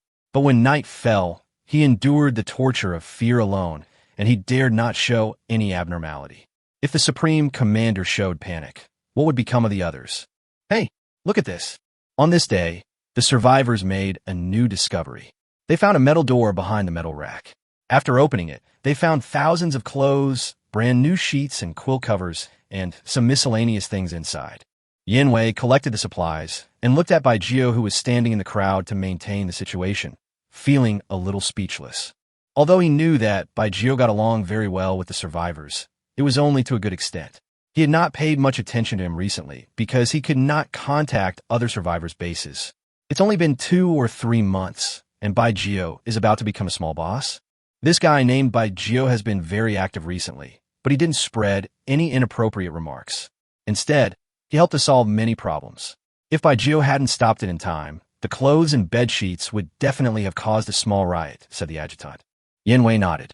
Although clothes and bed sheets were not urgently needed, after several months, the survivors' clothes and bed sheets had become dirty. They could still tolerate not having them, but it was normal for them to loot them when they suddenly saw clean replacements. This Bai Jio is a little bit unusual. It's not just that inexplicable leadership style, it's also a matter of vision and psychological quality. Although Yinwei is a good person, he usually behaves seriously. But from the first day they met, he didn't see a trace of nervousness in Bai Jio's eyes. This is not the performance of an ordinary person. Yinwei recalled the situations of the senior executives. Based on their surnames and ages, none of the families fit the criteria. He also asked Bai Jio indirectly, and the answer he got was that they were an ordinary small merchant family. Anyway, it's not a bad thing. Let's deal with the things at hand first. If it were in the past, Yinwei would definitely get to the bottom of it, but there's so many things going on now that Bai Jio's identity is not important. See whose clothes and sheets are out of use, and hand out new ones. Yes, the soldiers were very active and clothes and sheets were distributed quickly, which made many survivors dissatisfied. Even if their clothes were not torn, they were extremely dirty. Fortunately, it was just a small commotion and did not cause any major problems in the end. People also found a new way to pass the time. They rolled up their replaced clothes and bed sheets into balls, and dozens of people formed a group. They threw the balls high up and worked together to prevent them from falling. Several groups of people got together to compete to see who could last longer. It was obviously just a very childish ball-tossing game, but everyone was having a lot of fun. Beep. After the whistles sounded, the soldiers distributed dinner as usual. Not long ago, the soldiers found a warehouse of a distribution station, which was full of canned meat with a long shelf life, so everyone could have meat for dinner. Ineen finished eating quickly, wiped her mouth, and jumped over to Chun Mo, squeezed into the crowd, and listened to the adults' casual chat. Chun Mo took out the dried fruits left over from lunch, and then looked at the man who had been writing nonstop since just now. His name is Ji Fani. His homeland is a small country in the northern and southern hemispheres. He has lived in the Corfang Federation for many years. He is usually taciturn and always writes something in a corner by himself. There is no shortage of paper and pens in the scientific research base. This was originally the base that was being prepared for formal use. In a storage room, more than a dozen boxes were filled with pens and paper. What have you been writing since last month? Bai Jiu tore the dried fruit into small pieces, handed them to Yin, and then asked Guffingerti. Greg Fonte pushed his glasses, which were taped shut. I am recording everyone's behavior. If we are lucky enough to survive and rebuild human civilization, this will be a valuable literary treasure for future generations. G. Vondel opened the first page of the book and saw the title scribbled on it. Disaster Chapter, Enlightenment, Greg Fontaine. If human society is destined to cease to exist, and we will all die in this disaster, I will change the title of the book to The Last Man, said Gerhard von Elter in a low voice, and sad emotion spread among the crowd. Come on, you are the last human being. The man sitting opposite him opened his voice, pointed at Yin, who was stuffing dried fruits in her mouth like a hamster, and shouted, Based on age, no matter what, this girl will live longer than you. The man's words made everyone laugh. G.R. Fani did not say anything back. He knew that what he said was inappropriate, so he just let him be teased. Chapter 57, The Dead. One afternoon, the men found a new game. They worked in groups of 2 and played three-legged race. But it was not an ordinary three-legged race. The scientific research base had 2 special long corridors, and the floor was not made of seamless marble, but large tiles. The men competed in groups of 2. They had to step on the seam with every step. Whoever failed to step on it first lost the game. The bet was a small piece of canned meat that would only be served for dinner. You stepped on it. You're dead. No, my mistake doesn't count. Let's try it. This one doesn't count. Hey, you guys can't afford to play, can you? Who said you can't afford to play? This is just a try. If you have the ability, come back. If you don't dare, just say so. Come on. Who's afraid of who? The 2 groups returned to the starting point noisily, which made the onlookers feel helpless, especially the women. You are already grown up. Why are you still acting like a child? Several women were doing needlework. Although they found new clothes and sheets, they were far from enough for everyone to distribute. So they took apart some of them and sewed them onto old sheets and clothes. Yin Wei has asked the soldiers to try the clothing warehouses in the city, hoping to get new clothes and various supplies. If that doesn't work, they can also take them from uninhabited residents' homes. With the supplies left over from a city to feed tens of thousands of people, even if part of the city is eroded by the purple swamp, the pressure is still not too great. As for the disinfection steps, currently, whether it is food or foreign objects, water is boiled in the high-pressure chamber of the laboratory, and then the objects are thrown in. According to the research of scientific researchers, this can effectively kill the virus. Although it is not known whether it is still effective against mutated viruses, at least the people in this room have not been in trouble. There's nothing wrong with being a little more lively. The black grandma said with a smile. The other woman worked in silence, her brows furrowed from time to time. Girl, what's wrong? Are you not feeling well? The black grandma asked with concern. I really want to smoke a cigarette. Xiaoyi moaned. You haven't quit in several months? Someone else said helplessly. It's more of a habit than an addiction. I used to smoke when I did these things. Xiaoyi scratched his hair in annoyance. We can't do anything. Commander Yin will definitely be able to get cigarettes, but he probably won't distribute them to us. After all, they are not a necessity, and it will be very troublesome to develop the habit again, said the woman. Oh, if I had known the end of the world was really coming, I would have bought more luxury goods. I saved so much money, but in the end it became worthless. Xiaoyi sighed. Come to think of it, I've always wanted to travel, but I never made the trip. The person sitting next to me interjected.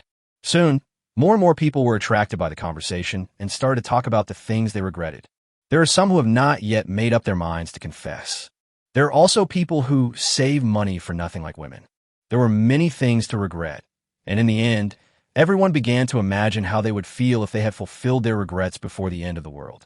Vonner sat in the corner, listening to everyone's conversation and adding a few words to the notebook from time to time. Slowly, everyone focused their attention on Bai Jiu. Brother Bai, do you have any regrets? Hearing the question, Chun Mo's eyes were instantly filled with complexity. He shook his head, and all his words turned into a deep sigh. Seeing his lonely look, one of them quickly changed the subject and talked about the girl he liked. Is she pretty? One person asked. It's not a question of beauty or not. The spring of love in school days always comes suddenly, and the memory is particularly deep. The man said, shaking his head. Come on, you little brat. Try to pretend to be profound. The man curled his lips and repeated what the boy said, causing the others to laugh. The frozen atmosphere became lively again, and at this moment, a scream broke all the joy. Someone come. Someone fainted. The person who fainted was a believer. They were sitting and worshiping as usual, but the old man never raised his head after he lowered it. The military doctor rushed over, but even though he tried every possible means, he still couldn't stop the old man's health from deteriorating. The brain hemorrhage caused by cerebral arteriosclerosis should not have appeared suddenly. The body might have given a warning long ago. If it had been earlier, the military doctor knelt down weakly in the middle of his speech, unable to stop crying. Once hailed as a genius in the medical field, he resolutely joined the army and became a glorious military doctor because of the turmoil in his country and family. He used to be young and full of vigor, thinking that all diseases were not a problem, but now, during this time at the scientific research base alone, he has sent away hundreds of patients and saved only a few. Everything makes him begin to question his own abilities. He can think of the dead patients every sleepless night. Because of the mental torture that has never subsided, the young man has become old and looks like he is in his 40s at the age of less than 30. It's not your fault.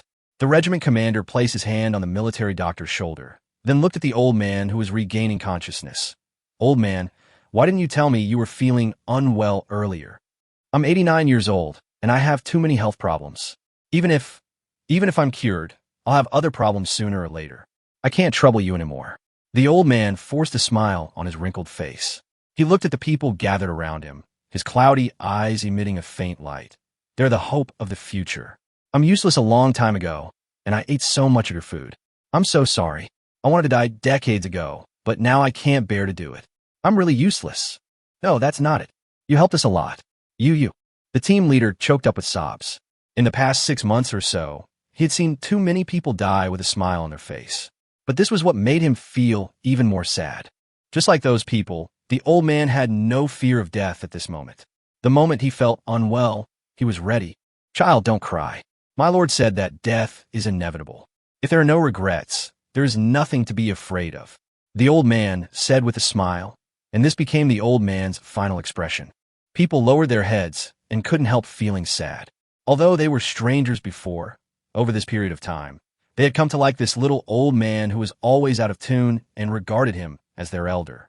He was unfortunate, having lost all his family members. The black woman walked out of the crowd and closed the old man's eyes with her rough hands. But he was also lucky because he met you at the end of his life. Black Granny and the old man are old acquaintances. Both of them have tragic fates and were also saved by the people in the stronghold. Black Granny understands why the old man died with a smile on his face. Just like her, both of them have the courage to accept death calmly at any time. Before, it was because life had no meaning to continue, but now, life has been satisfied and they have no regrets even in death. The old man was eventually buried outside the scientific research base. Because of the presence of the virus, except for the 3 soldiers responsible for digging the pit and burying him, everyone else could only stand inside the thick glass wall and watch. The old man was put into the pit, and after a short while, a small mound of earth was buried. A simple wooden plaque with his name on it was inserted, and the old man and his life were thus sloppily packed in. Chapter 58 Wedding. Sadness is always short-lived. After a few days, the shelter returned to its former bustling state. In addition to the fact that people have become accustomed to keeping their sadness completely in their hearts, the occurrence of an incident also dispelled the sadness to a great extent. There will be a wedding at the shelter. The woman was the short woman who had shown herself off at the party before, and the man was the survivor who lived in laboratory number 6. He was tall and handsome. To be honest, the two of them did not look good together, but the one who took the initiative was not the short woman with a worse appearance, but the gentleman. I like you. Please marry me. The man confessed his love to the short woman in public, but was rejected as a matter of course. The short woman did not want to consider marriage. She had been ridiculed by many people because of her appearance and had long since stopped fantasizing about love, not to mention that they were living in the end times and marriage was completely meaningless. I will come again, and I will definitely let you see my sincerity. The man who left behind these words. It will be hard for you to meet such a good man in the future. Everyone around was trying to persuade the short woman. It's because I'm too good. Who knows what he likes about me? Forget it. I'm fine now. The short woman clearly refused.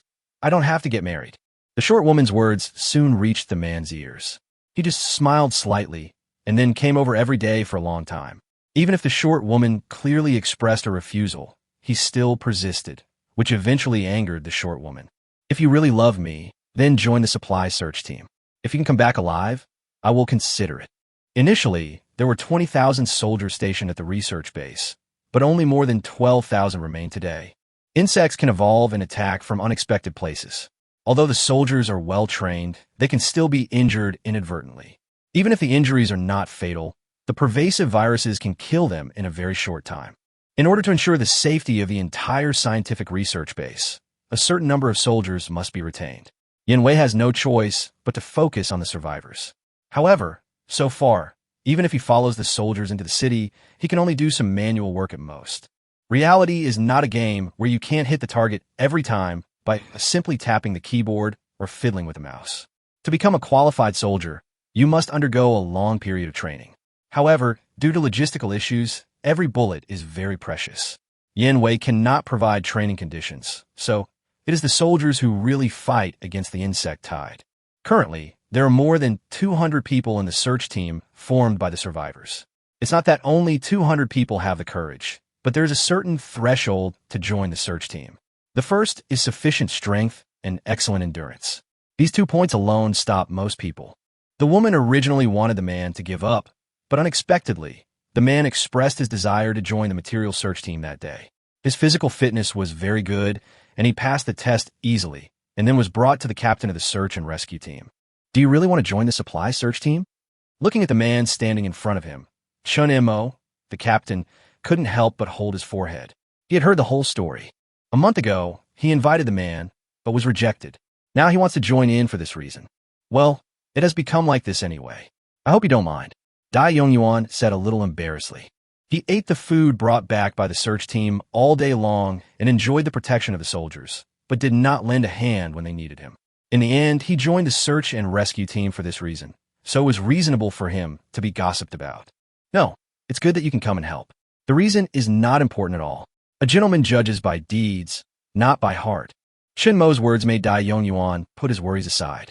He had a good personality, and with Chun Mo's introduction, he quickly integrated into the small team of 200 people. Bai Jiao, get ready. Not long after, a team leader came to find Chun Mo and had a brief chat. Chun Mo asked everyone to put on heavy protective clothing. Due to the lack of logistics, the damaged protective clothing could not be replaced, so they could only use thicker materials to paste the gaps, which directly caused the heavy protective clothing to become heavier than before. Everyone followed the soldiers through the crisis-ridden city and came to the warehouse that had not yet been eroded by the purple swamp. Dai Yongyuan felt deeply tired. Under the all-round closure, he felt like his body was burning. It will be a little bit uncomfortable at first, but it will get better slowly. Just adapt to it and don't carry anything too heavy, said Chun Mo. Yes, thank you. Dai Yongyuan carried a small box and returned to the scientific research base with everyone under the protection of the soldiers. Looking at Chun Mo, who was carrying a large box and still had the energy to encourage others, Dai Yongyuan became more and more confused about this man. There is no desire in him. No matter what humans do, there is always something driving them. But whether Bai Jiao was leading many survivors or risking his life to join the search and rescue team, he never asked for special treatment. If all this was not driven by material needs, but spiritual satisfaction, Dai Yongyuan could not see this emotion in him. On the contrary, most of the time, he took everything lightly, as if everything was worthless. His character was completely opposite to what he was doing. Dai Yongyuan felt a slight sense of disharmony from the moment he first met this man. He tried hard to see through him, but the little experience he had accumulated in the workplace in the past was of no use at all. This doubt continued to bother Dai Yongyuan, and it remained unsolved until the wedding day. Yes, the short woman finally agreed to give a try with Dai Yongyuan. Since this man was willing to risk his life for her, she was willing to give the man a chance. After 2 months of getting along, they finally decided to spend the rest of their lives in a more intimate relationship. Tens of thousands of people expressed their congratulations and helped to prepare for the wedding. The skillful woman made a wedding dress out of white sheets and silk curtains. People use a red pen to paint the shape of petals on paper and then cut them out. The Supreme Commander Yin Wei was willing to take enough time, and members of 5 religions were willing to pray for the 2 newlyweds. On a peaceful night, Dai Yongyuan set out from laboratory number 6 and came to laboratory number 3 to pick up the bride. They stepped on low-quality hand-painted petals and performed the ceremony on the simple stage temporarily built in laboratory number 1. The guests attending the wedding were tens of thousands of relatives who were not related by blood. At the end of the ceremony, the 2 hugged and kissed each other affectionately. This ordinary and insignificant short woman was shining in Dai Yongyuan's eyes at this moment. Chapter 59 Resource Integration. Chun Mo left laboratory number 1 when the wedding was in the second half. He came to the outskirts of the scientific research base. The moonlight shone on his body through the glass, and his cold face showed a hint of irritability. Get married? Chun Mo looked up at the starry sky, and a familiar face was vaguely outlined among the stars. He frowned and scratched randomly in front of his eyes with his hands a few times, and the disgusting facial outline finally disappeared. It's really useless. Chun Mo kept scolding himself. For 2 years, the memories of the past had been tormenting him. If the memories related to Yuan Jia were regret and pain, then the memories related to Ling Xixi were pure mental torture. That was why he created a brand new body and came to this survivor shelter, trying to numb himself with more memories, but this had little effect. The more torturous the memory is, the deeper it is, and the more difficult it is to erase and replace. Master. At this time, a familiar voice sounded. Chun Mo wanted to continue the conversation, but his depressed mood drove him to transfer his will back to his original body. My vision was lost for a brief moment, and when it was restored, the scene suddenly changed. Chun Mo opened his eyes and moved his body, which had been in a static state. There was no feeling of stiffness or soreness. After the changes made by the living armor, his body could no longer be called human except in appearance. Sure Helen knelt in front of the throne woven of flesh and blood, with their 2 proud heads buried deeply. Compared to the way they were originally created, they had undergone a great transformation, from their original form resembling an insect complex to becoming closer to humans. After investigating the wills of both, Chun Mo understood the reason for the change. Chun Mo was originally a human being, and he still maintains his human appearance. The 2 intelligent commanders believe that this is the most perfect biological form, not because they identify with humans, but because of their loyalty to the Master. They believe that this will bring them closer to the Master and regard it as the supreme honor. If they change their postures, the combat effectiveness of both will be significantly reduced, but who cares about such things? An experimenter and a commander, neither of them is the type who needs to fight directly. The teacher reported the current status of resource integration. Without human constraints, everything can be described as smooth. In order to achieve this, the Zerg paid a heavy price. The division paid the price of 50 of its troops to destroy various strongholds or the purification systems of the strongholds, and then paid another 40 of its troops to fight a life-and-death battle. Even so, humans still had resistance, but the characteristics of the insectide were fully demonstrated at this moment. Under full incubation, the division fully recovered its strength in just a few weeks. In contrast, for humans, this process would take at least decades. Under such circumstances, the destruction of mankind became inevitable. After that, the planet had no way to limit the insect tide. According to the division's estimation, it will take about 17 months to integrate the remaining resources, including land, ocean, air, etc. In the 4th month, the endless devouring will cause serious natural disasters, which will bring certain losses to the Zerg, but the overall situation is still under control. If the air resources are devoured last and the ocean resources are devoured first, the time of natural disasters will be postponed, but it will not be able to be postponed for too long. The disappearance of the ocean will also shake the fundamental ecosystem of the planet, including changes in pressure and temperature. For the planet as an individual, it is not a large-scale disaster, but for the creatures living on it, it is tantamount to a catastrophe, such as the scientific research base, where Chun Mo is temporarily stranded. Then do it. Chun Mo stood up and said in a rather indifferent tone, "Don't worry about anything." Yes. The master lowered his head again, and Lin raised his head and talked about what he had gained during this period. Although Chun Mo could check it by himself, the opportunity was rare, and Lin wanted to report face-to-face. During this period, it has developed 3 types of insect soldiers with evolutionary potential and direction. One of them has gone beyond the scope of ordinary creatures. It has integrated the genes of electric eels and can release strong electric currents. Lin wants to use the plasma cannon in science fiction works as the evolutionary goal. With the current genes, this is impossible, but the Zerg will sooner or later march into the universe, and maybe they can find useful genes. After the report, Helen continued to be busy. Chun Mo came to the flesh and blood prison. There were only 11 of those people left. Chun Mo wanted to let them live to the last moment while torturing them all the time. This was a beautiful vision, but it was particularly difficult to achieve. The Zerg had not evolved in this direction yet. Even if they had self-healing genes, they would only be able to heal themselves. If Yuan Jia and others were transformed into Zerg soldiers, it might be effective, but that would also cause the souls of several people to die completely. Yuan Jia is still alive, and he has a very strong vitality. If it were in the past, this could be called the greatest luck, but in the current situation, it should be said to be the greatest misfortune. Looking at the face that had been tortured to the point of no expression, Chun Mo was not ready to let the man go. He ordered the devouring insects as usual, but no matter how painful the internal organs were or howling like salt was rubbed into the wound, no more shrill wails would be heard in the flesh and blood prison. Half an hour later, Chun Mo returned his will to the scientific research base. He opened his eyes and saw a pretty face. He suddenly opened his eyes, which obviously scared the woman. She quickly sat up and coughed to divert the embarrassment. "You're awake. It's rare to see you sleeping at this time." "I'm a little sleepy." Chun Mo changed his posture and put his hands behind his head. "You seem to like looking at the stars very much." Qin Mingxiao sat next to him, hugging her calves with both hands. "I had a friend who loved stars. She said the stars were like love, too many to count."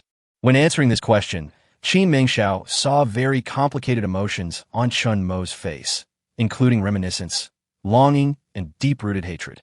The two of them are definitely not just friends. "How did the wedding go?" Chun Mo changed the subject. "It's over. Commander, Yin has made a small room for them with partitions. After all, beds are not as tight as before." Qin Mingxiao said in a low voice.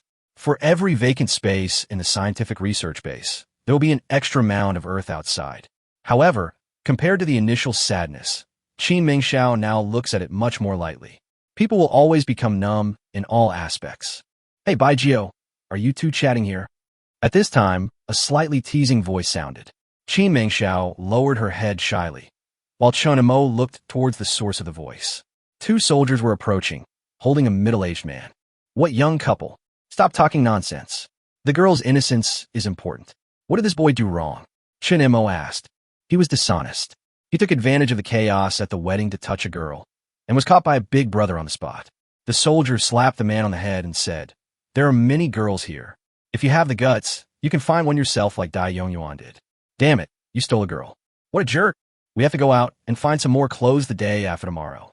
Remember to tell the search and rescue team," said another soldier. "Got it. Go about your business." 2 soldiers pushed the man deeper into the cave.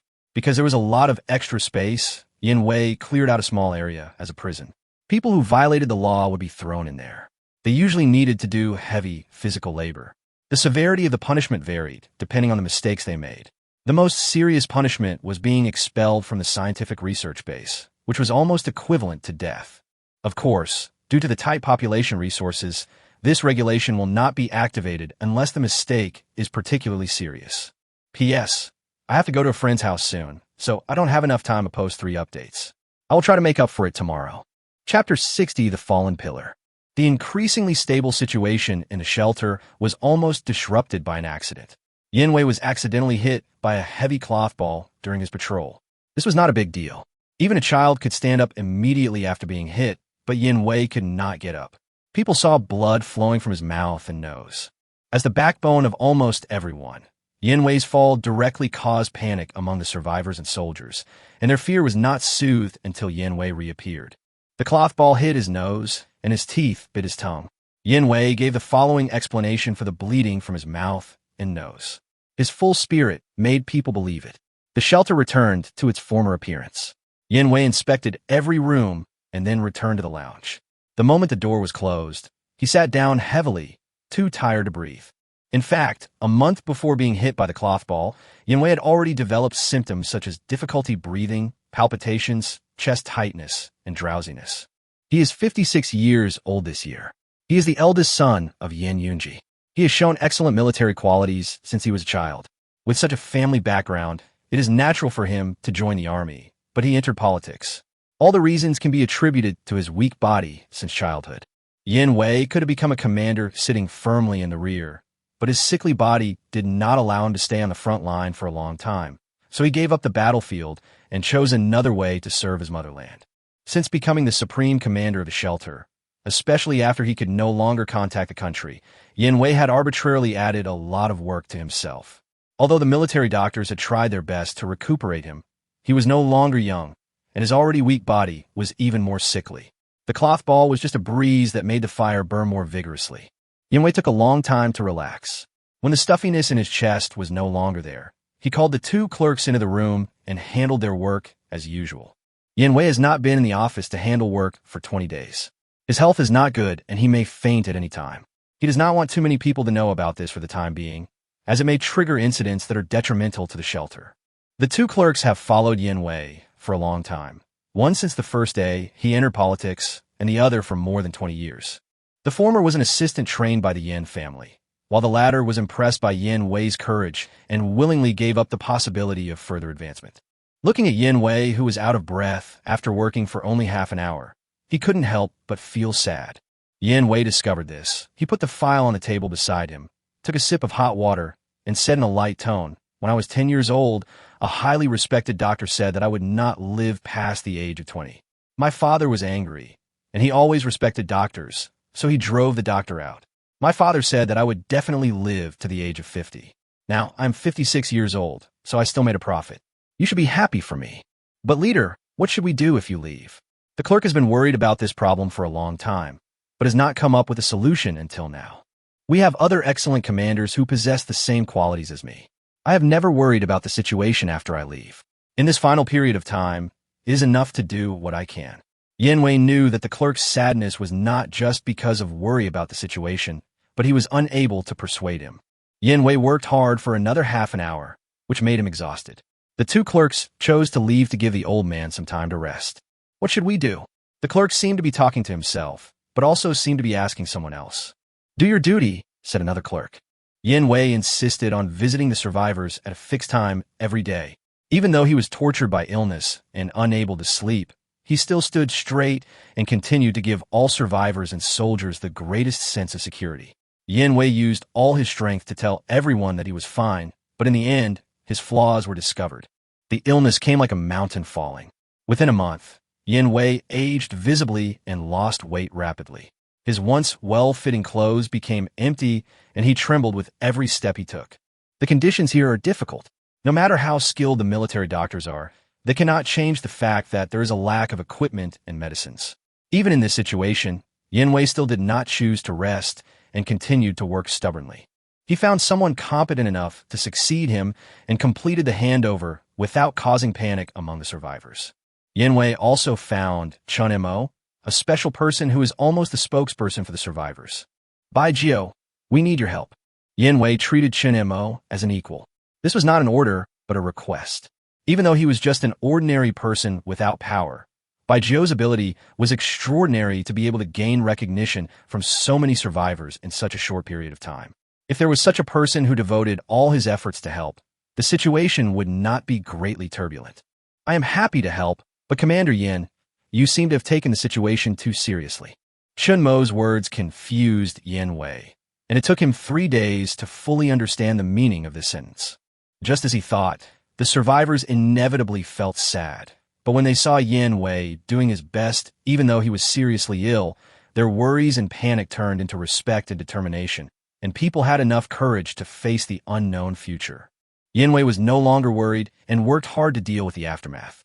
This state lasted for 5 days, and then he suffered from severe memory impairment and aphasia. He could only stay awake for 2 hours a day, sometimes even shorter. He was almost unable to handle official business, and the most he did every day was to sit in front of the mirror and stare blankly. He used his few moments of clarity to think about one thing: whether he had fulfilled the promise he made in his youth.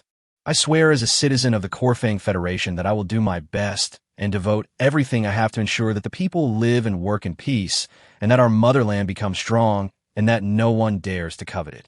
Yanwei was only 7 years old at that time. Facing the question raised by his uncle, he gave such an answer. That day, Yunji laughed happily for a long time. This was the first time that Yanwei's serious father smiled. Although he did not complete the task, Yanwei had no regrets in his heart. He had tried his best to pass on the torch, and the remaining young people were excellent enough to make him feel at ease. Yanwei closed his eyes forever. His funeral was held the next day. People surrounded the scientific research base and paid the highest respects to this dedicated old man. The funeral was very simple. This was the last order issued by Yanwei. He didn't want to waste precious resources after he became a dead man. He even wanted to save the gun-firing ceremony. This idea was unanimously opposed by everyone. In the end, it was decided to send only 2 people, and each person would only fire 3 shots. He should have had a more elegant funeral, not this humble mound. 2 clerks stood in front of the grave. They held their guns high, held back their tears, and shouted loudly in their loud voices. Fire a gun. Chapter 61, Torn Soul. No matter how many arrangements Yanwei made before his death, and no matter how far in advance people had prepared themselves mentally, anyone would feel extremely sad when they saw with their own eyes that the amiable old man turned into a sloppy little mound of dirt. All this was like a heavy dark cloud, hanging over everyone's heart. It is worth surviving that the newly appointed Supreme Commander is also an officer with good qualities. He does not show any arrogance after gaining power, nor does he issue dictatorial orders. He is like Yanwei, doing his best to maintain the refuge. When the officer learned that they had lost contact with other humans a long time ago, he felt more fear than anyone else.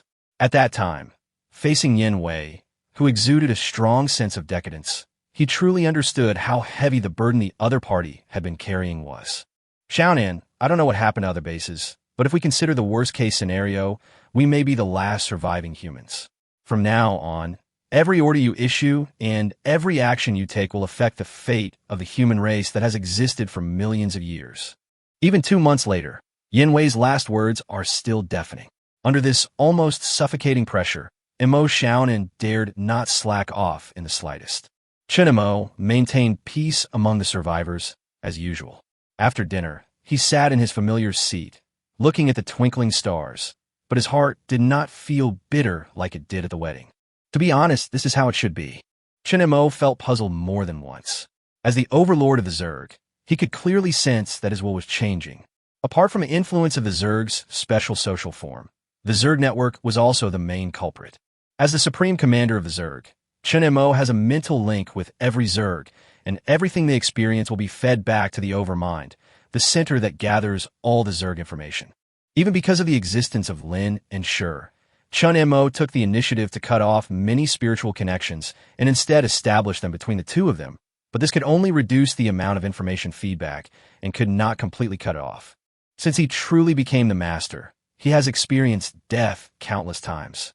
His soul was shattered under such torture and then pieced together again. It is no longer the same as it was originally. He should have become numb, and this is indeed the case. He had almost lost all emotion. Joy, anger, sorrow, fear, love, hate, desire. He could feel that these human emotions were disappearing, and he had almost lost the ability to express them. During the time in the shelter, no matter whether he was happy, sad, or excited, all Chun Mo expressed was just changes in his skin and muscles.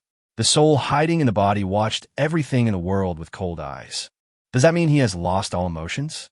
If it were before, Chun Mo would have admitted it with certainty, but the bitterness brought by that wedding shouted to Chun Mo loudly. No matter how many times his soul was broken, the memories were still buried intact deep inside. This is the thing Chun Mo wants to throw away the most, but it is also the hardest thing to throw away. He couldn't help feeling sad about this, but at the same time he was clearly aware that he was grateful in his heart, grateful that he could still preserve the most precious memories. 2 huge disagreements appeared in his heart, which tormented him deeply. Fortunately, those memories do not appear often. Most of the time, they are hidden deep in the soul where they cannot be detected. Chun Mo returned to the place where the survivors lived half an hour later. Compared with the tens of thousands at the beginning, there were less than half of them left now. It was due to an accident. A small damage appeared in the seam of a room, and it happened to rain. The rainwater, mixed with the virus, dripped into the mouth of the sleeping survivor. He became a virus carrier in an instant, and the virus spread at a very fast speed. Yan closed several laboratories and corridors in time, but even so, nearly half of the survivors still died in the accident. To be on the safe side, Yan ordered his men to cover the doors of the laboratories and corridors with cement, and he sealed them several times before stopping. Every survivor is busy with the things at hand. After a long period of closed life, the shelter has formed a special social structure in which people find the place they should be and make due efforts. You have no idea how rich the supplies were in that warehouse. You should really thank God that it's still intact. As soon as I stepped into the room, I heard the noisy shouting of men. There were about 20 strong men gathered together. They were part of the supply search team. Compared to the initial situation where they could only carry some supplies, as the casualties of the soldiers increased, they gradually took up arms.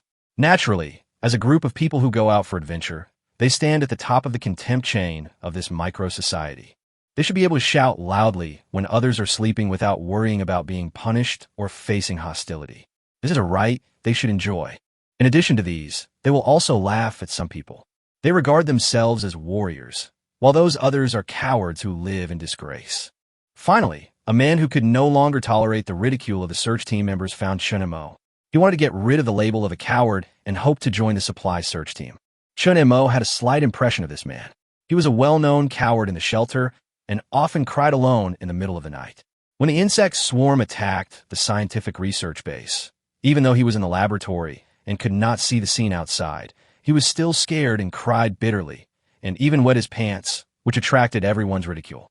Well, if he can pass the test. Chun Mo didn't care about these things and randomly found a team member to test.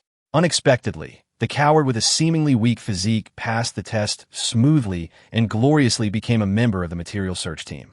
However, this did not stop people from questioning. Kid, tomorrow morning, we'll go out and look for supplies, so don't let yourself get scared and pee your pants again. After laughing, the man returned to his bed and went to sleep, and as he had said, the coward was tormented by fear all night, and the next day he did not leave the shelter like the others, which aroused more laughter. He huddled in a corner alone, cursing his own cowardice, crying sadly, and vowing to make changes.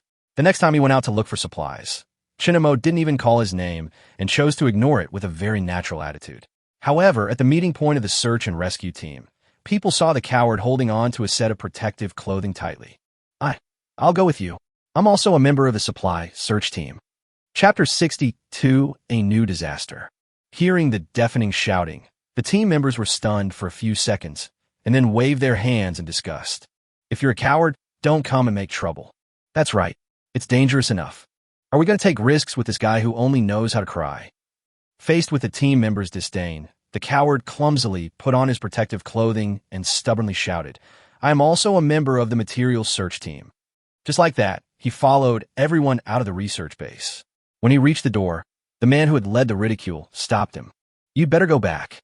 We won't laugh at you anymore. I admit that you have enough courage. The coward's steps did not stop because of this. If you go any further, you'll die. If you die, then die. The coward gave his answer and walked out without looking back. Brother Lee, what should we do? The team member next to him asked in embarrassment. What else can I do? Just let it sit. Chun Mo was left behind by Mo Xiaonan to handle the matter. The man called Brother Lee was the temporary head of the search team. He decided not to care about it, but when he saw the coward who couldn't walk normally because of fear, he sighed and chose to go up and help him. I told you to go back. This is not a place you can step into just because you are angry. The coward was surprised at Brother Lee's attitude, but fear prevented him from thinking too much. What on earth is that thing? He pointed at the dark sky.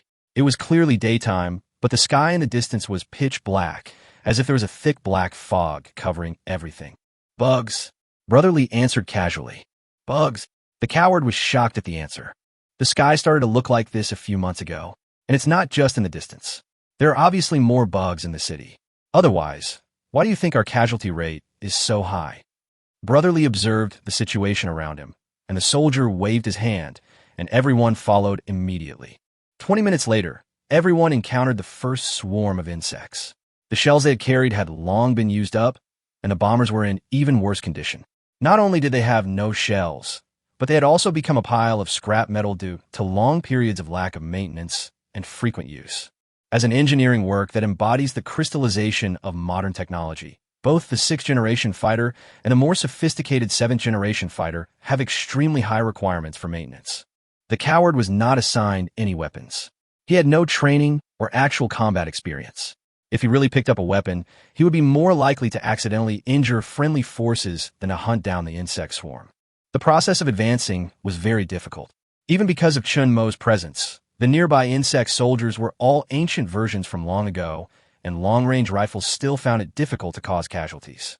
The coward saw with his own eyes a bug that was blown up by a grenade flip over and over again and then get up again. He was so scared that he trembled and dared not look at the battlefield. It was not until Brotherly pulled him up that he ran, with weak legs, following the crowd. Thanks to the experience of long-term confrontation, people seized the flaw of the insect hide and came to the warehouse that they found yesterday at the cost of the lives of 2 scouts. There was a small amount of expired food in it, so they were not picky and moved the boxes swiftly. The coward did the same and felt tired after walking for a while. Someone taught him how to carry the food with the least effort, which alleviated the situation. The coward looked at everyone nervously observing their surroundings and began to understand why he was being laughed at so severely while other people who were equally afraid were not. In addition to being timid, he also had no sense of responsibility and had not done anything beneficial to the shelter. No matter what he did, he would give up halfway, had no energy, and was full of negative emotions all day long. Yet, he felt at ease enjoying the supplies that everyone had risked their lives to bring back. The coward felt sad about this. He never thought that what he did would be so excessive. "Hey, coward." Several men came nearby, and even through the gas masks, I could still feel their awkwardness. What happened?" "We're sorry for what happened before." They say things that would astonish the coward. The person who spoke turned his face to the side, as if he was embarrassed. "We are very angry at your inaction. Of course, this is not the main reason. We use ridicule more to release the pressure in our hearts. You know, we can't provoke others, which will cause conflicts. You're different from them. You won't resist. You will just hide aside crying. So next time we laugh at you, just curse back at us." We thought about stopping this behavior, but when we realized it was inappropriate, we couldn't stop. "We don't ask for your forgiveness, that's all." After saying this, the men left quickly, seemingly ashamed of their apology. The coward stared at them blankly, not daring to believe his ears. He came outside on the whim of his life and never thought that recognition would come so easily. His mood became better than ever because of this. He had never felt the feeling of recognition before, no matter in what aspect. In his excitement, he did not notice the cracks in the ground and stepped into it. The people nearby immediately grabbed the coward, but before they could pull him up, the cracks expanded at an extremely fast speed. Not only that, the entire city was shaking in an instant, and the ground was cracking at a speed visible to the naked eye. They were almost swallowed up by the smoke and dust in an instant. Chapter 63, The Last Human. Just like a swarm of insects, this disaster also came without any warning to the people in the shelter. Everything was calm one moment, and the next the whole world was shaking violently. People looked up in horror, not knowing what was happening until someone shouted the word earthquake in shock. In an instant, the safe shelter became chaotic. Some people huddled under protective coverings that could block falling objects, but more people realized that once the shelter was damaged by an earthquake, it would not only be the collapsed debris that would be deadly, but also the viruses floating in the air. So, a new chaos broke out, and the frantic scramble for protective clothing looked as if people were possessed by the devil. Boom, boom, boom. What is that? The sudden rising shadow made the people on the periphery stunned. They saw huge waves hundreds of meters high on the earth, lava and poisonous gas spewing out from the cracks, countless insects mixed in the soil, and then it really came down like a tsunami. With a deafening roar, the scientific research base was washed by waves of mud and shook more and more violently. The survivors trembled, crying and laughing in despair, like demented lunatics. The surrounding walls made strange banging noises, and then deformed at a speed visible to the naked eye. A ray of light shone in the survivors' eyes, which were dilated to the point of almost losing focus. This should have been impossible. The laboratory is located in the center of the scientific research base. There are rooms blocking its way on all sides and upstairs. There is only one possibility for this situation. That is, the surrounding rooms have been completely destroyed. I am dreaming. I must be dreaming. I must be dreaming. The man shook his companion desperately and roared loudly.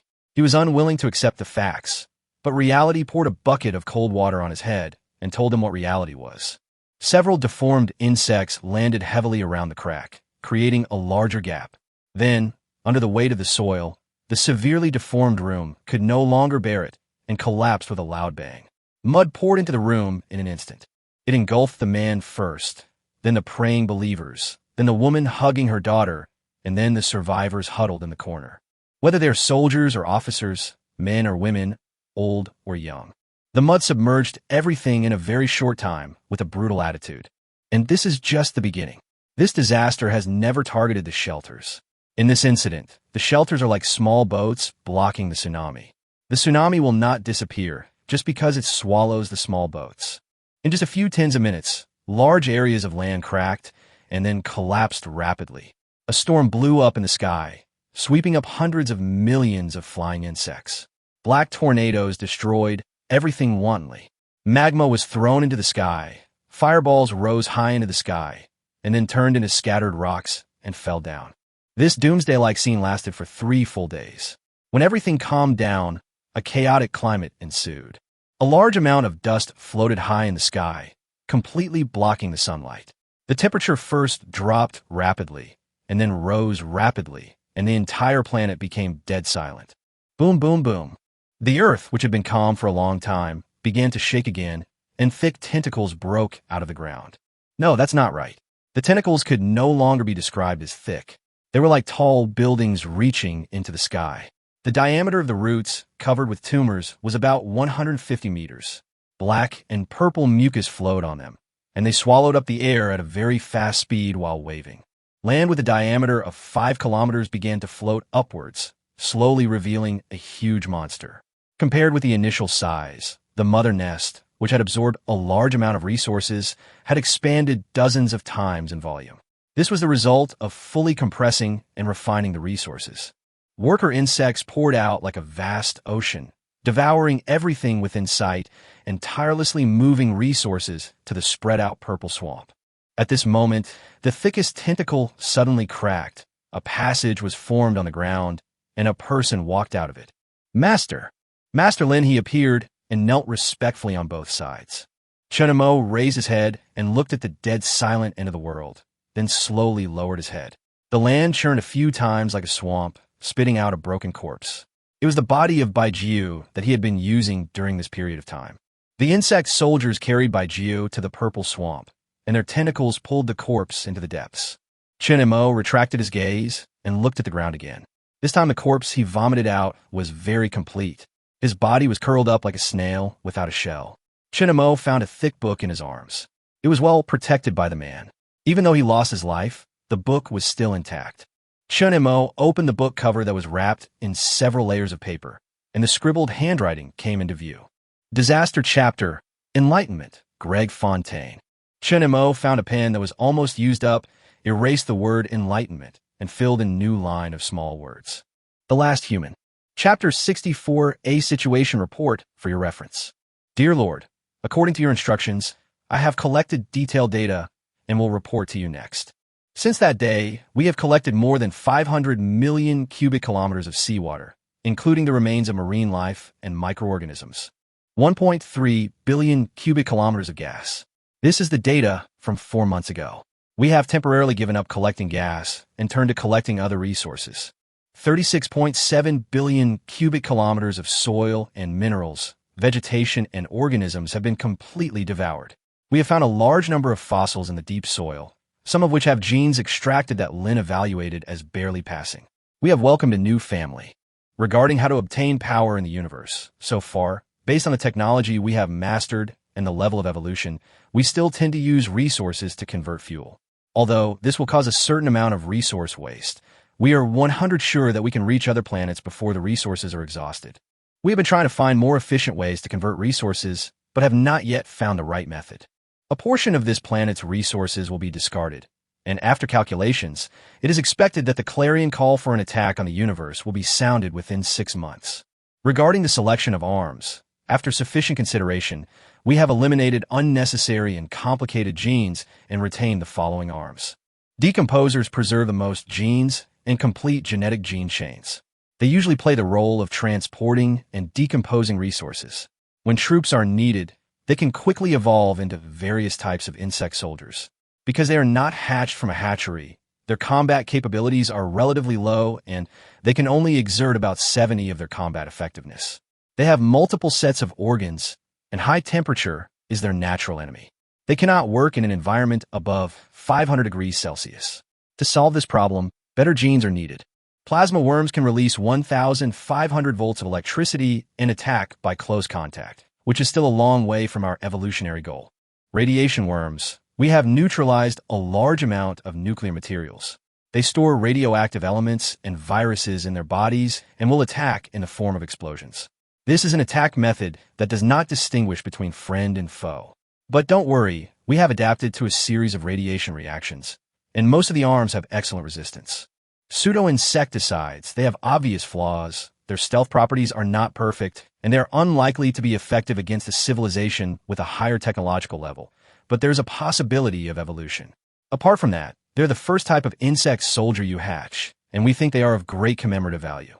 Parasites exist in the form of eggs and need to cooperate with other insect soldiers to be injected into the target body.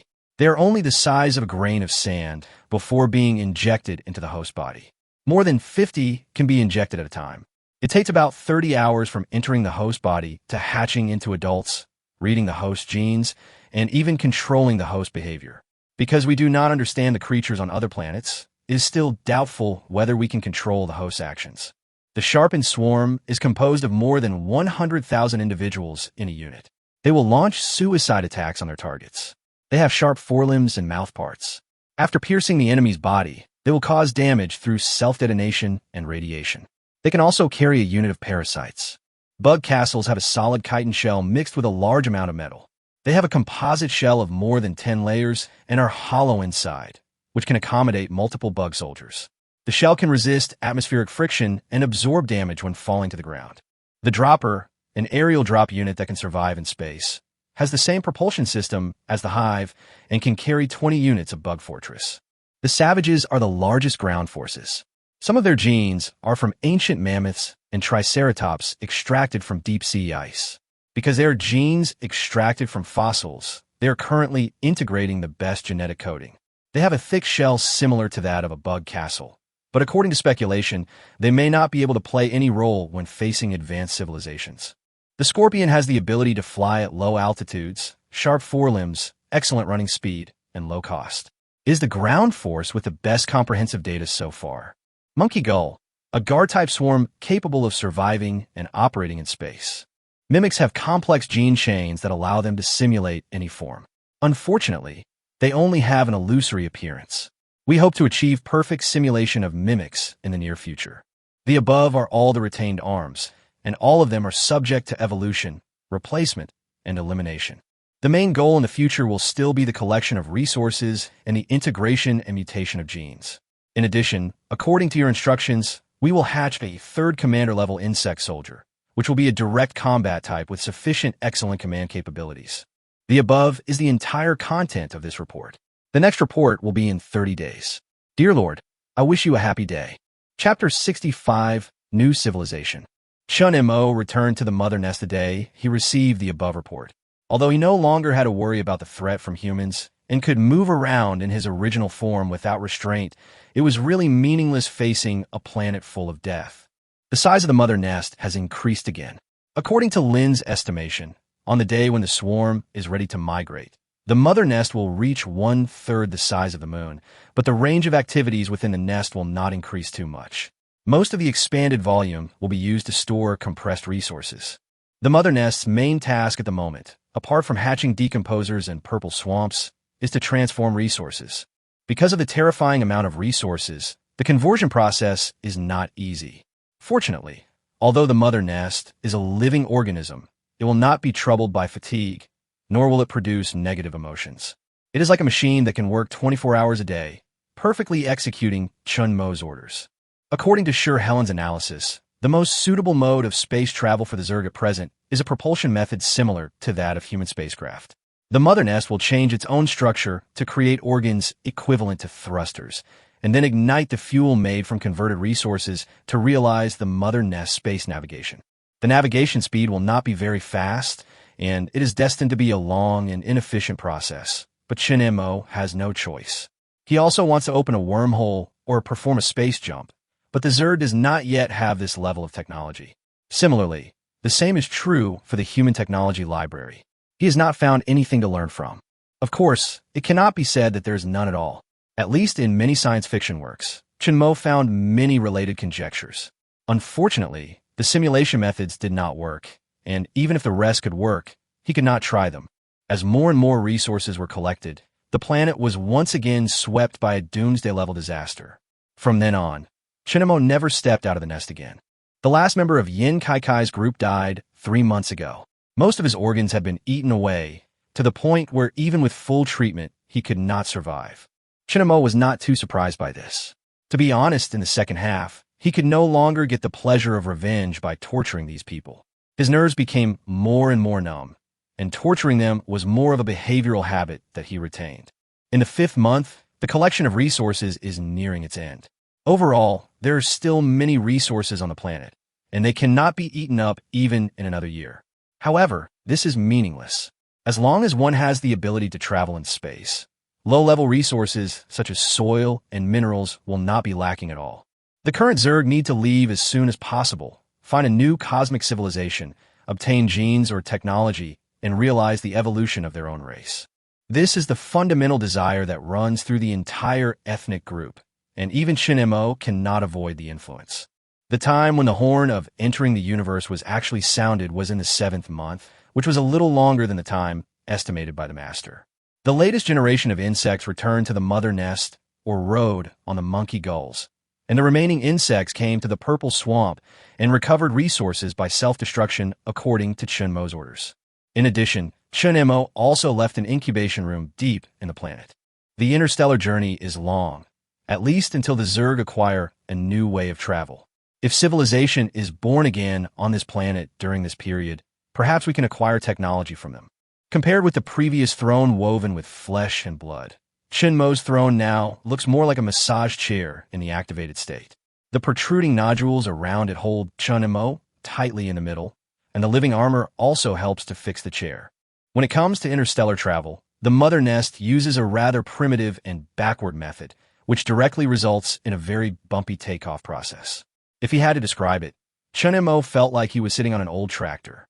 After finally stabilizing himself, Chun Mo felt a distinct sense of weightlessness. He connected his consciousness with the mother nest, and then saw the truest scene of the universe. First of all, the sunlight is 100 times more dazzling. Without the obstruction of the atmosphere, the king who rules the planets truly shows his due demeanor. The direction of the mother nest movement is exactly the same as that of the sun. As the nearest star, it has enough resources. But apart from the resource issue mentioned earlier, another crucial issue is that the Zerg does not yet have the ability to devour the sun. To give an analogy, it is like a human trying to swallow a red-hot iron ball that will not cool down. The end result is that the body will be damaged and destroyed and eventually die. Chun Mo didn't dare to say when the Zerg would be able to get their hands on stars like the sun, but this was the only way for the Zerg to develop. Because the speed was too slow, Chun Mo was soon dominated by boredom. Even though his mind became numb, anyone would feel tired when it takes decades, hundreds of years, or even longer to look at the same monotonous scenery. Finally, after the mother nest was hit by a meteorite, Chun Mo, who could no longer bear the bumps, gave a considerable amount of authority to Sir Helen and chose to fall asleep. Through the special substances injected by the mother nest, he could weave his own dreams at will.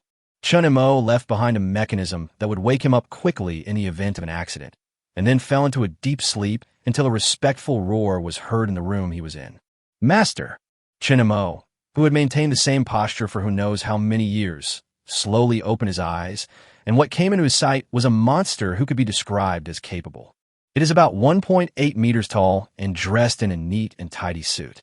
If it weren't for its hideous and twisted head, it would probably be mistaken for a business elite of a company. Its name is Division. In order to show the highest respect to the master, several commanders tried to be as close as possible in posture, but they would not imitate them exactly, and the head became the best part to distinguish them. Chun Mo opened his eyes completely and quickly received all the information during this period of time. During the long years, the Zerg devoured countless planets during their journey. A very small number of them had life forms, but none of them had yet developed civilization. Lin analyzed the genes, found the most valuable parts, and integrated them into the original gene chains of the arms, allowing some of the arms to usher in new evolution. Then, recently, it was also the discovery that the Master would take the initiative to wake him up. Master, we have discovered a planet with civilization. Chapter 66, Mamslin Planet. P.S. For the convenience of writing and reading, all aliens in the future, no matter what image they are portrayed in, will be collectively referred to as humans. Otherwise, it would be too confusing. It's extremely boring. Korat walked on a clean street, thinking back to the group of guys who protested in the company, and couldn't help feeling sarcastic and helpless. We demand that artificial intelligence be banned so that companies can provide more jobs for people. Korat curled up the sixth tentacle in his right hand. His diamond-shaped head shook. A crack appeared on his smooth face, and the two sides curled up. He is about 1.7 meters tall, but his back is bent. If he stood up straight, he would be a little taller. However, this height is enough, and he is a standard handsome guy on the planet Mamslin.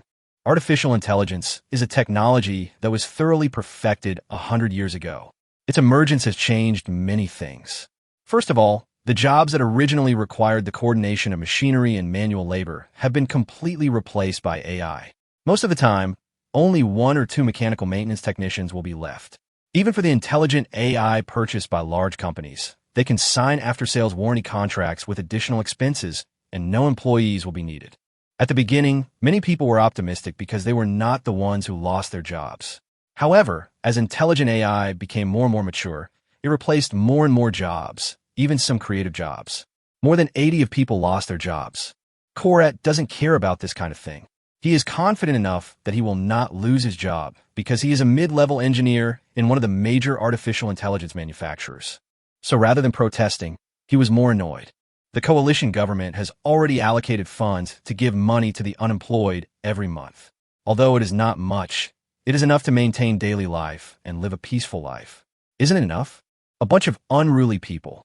Korat suddenly thought of this ancient word, and he felt it was surprisingly appropriate. Just dealing with the new ideas issued by the company every day is enough to make people anxious. So how can they have extra energy to deal with unruly people? Fortunately, he is not in the public relations and service department. Thinking of the new young man downstairs, Kolat showed an expression of pity. He soon returned home, which was a building with a peculiar shape, like a retro handicraft, and the whole body was shining with a silver glow. This was a very expensive, special coating that was not only extremely strong, but also able to absorb solar energy. Of course, the so-called expensiveness was only in the past, but now it can be seen everywhere. Relatively speaking, solar energy has become a very inefficient way to obtain energy, but this is no reason to waste it, especially when the cost of coatings is low. The collected solar energy will be transported underground through channels buried in the building, and after energy conversion, it will be uniformly transported to the Energy Management Bureau. Korat's home is on the 247th floor. It took him 3 nirvanas of time to reach this floor from the first floor. Korat wanted to complain about this nirvana countless times. This is a concept of time, but the standards are always changing, which leads to misunderstandings when people communicate.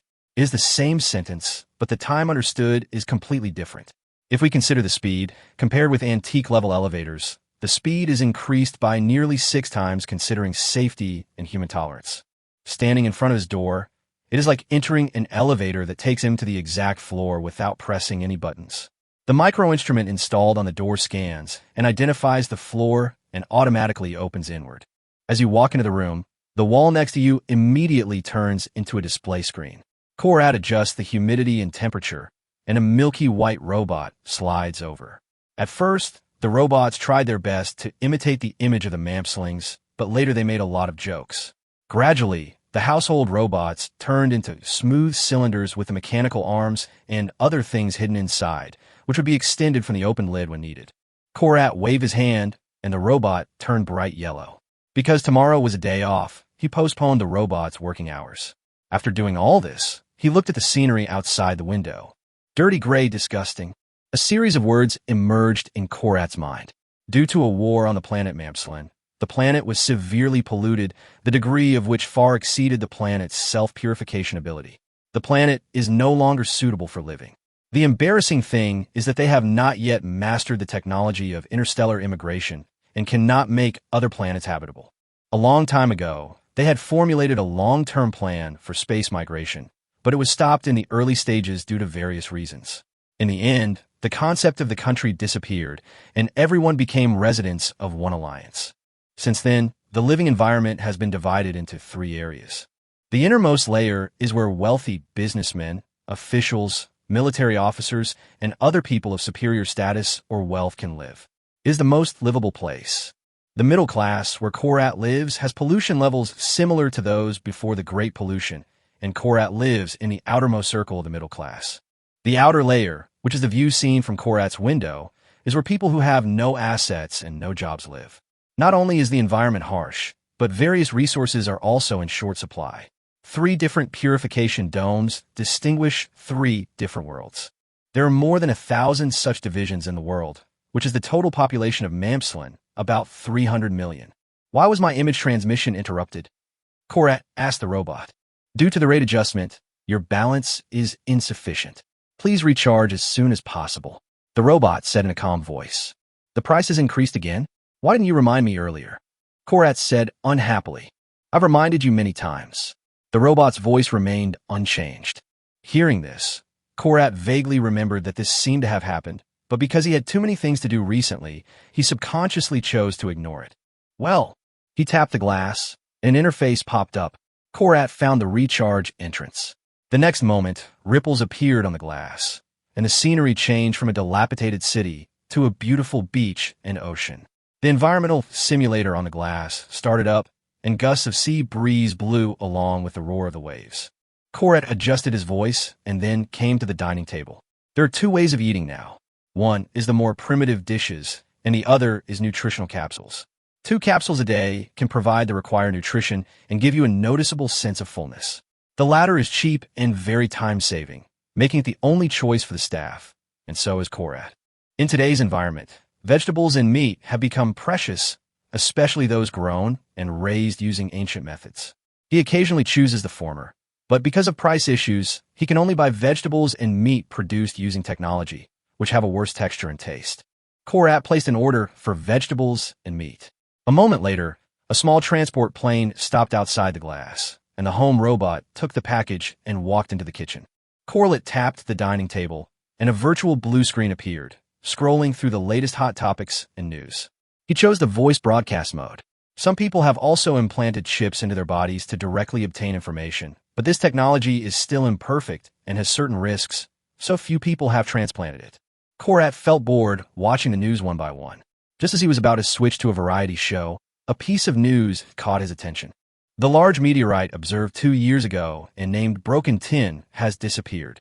According to expert speculation, it was attracted by the nearest Lorman galaxy. According to the normal path, Broken Tin was originally going to hit our planet after 267 karma. Chapter 67, Self-Destruction Drive. The Princeton asteroid belt is located between 2 major galaxies.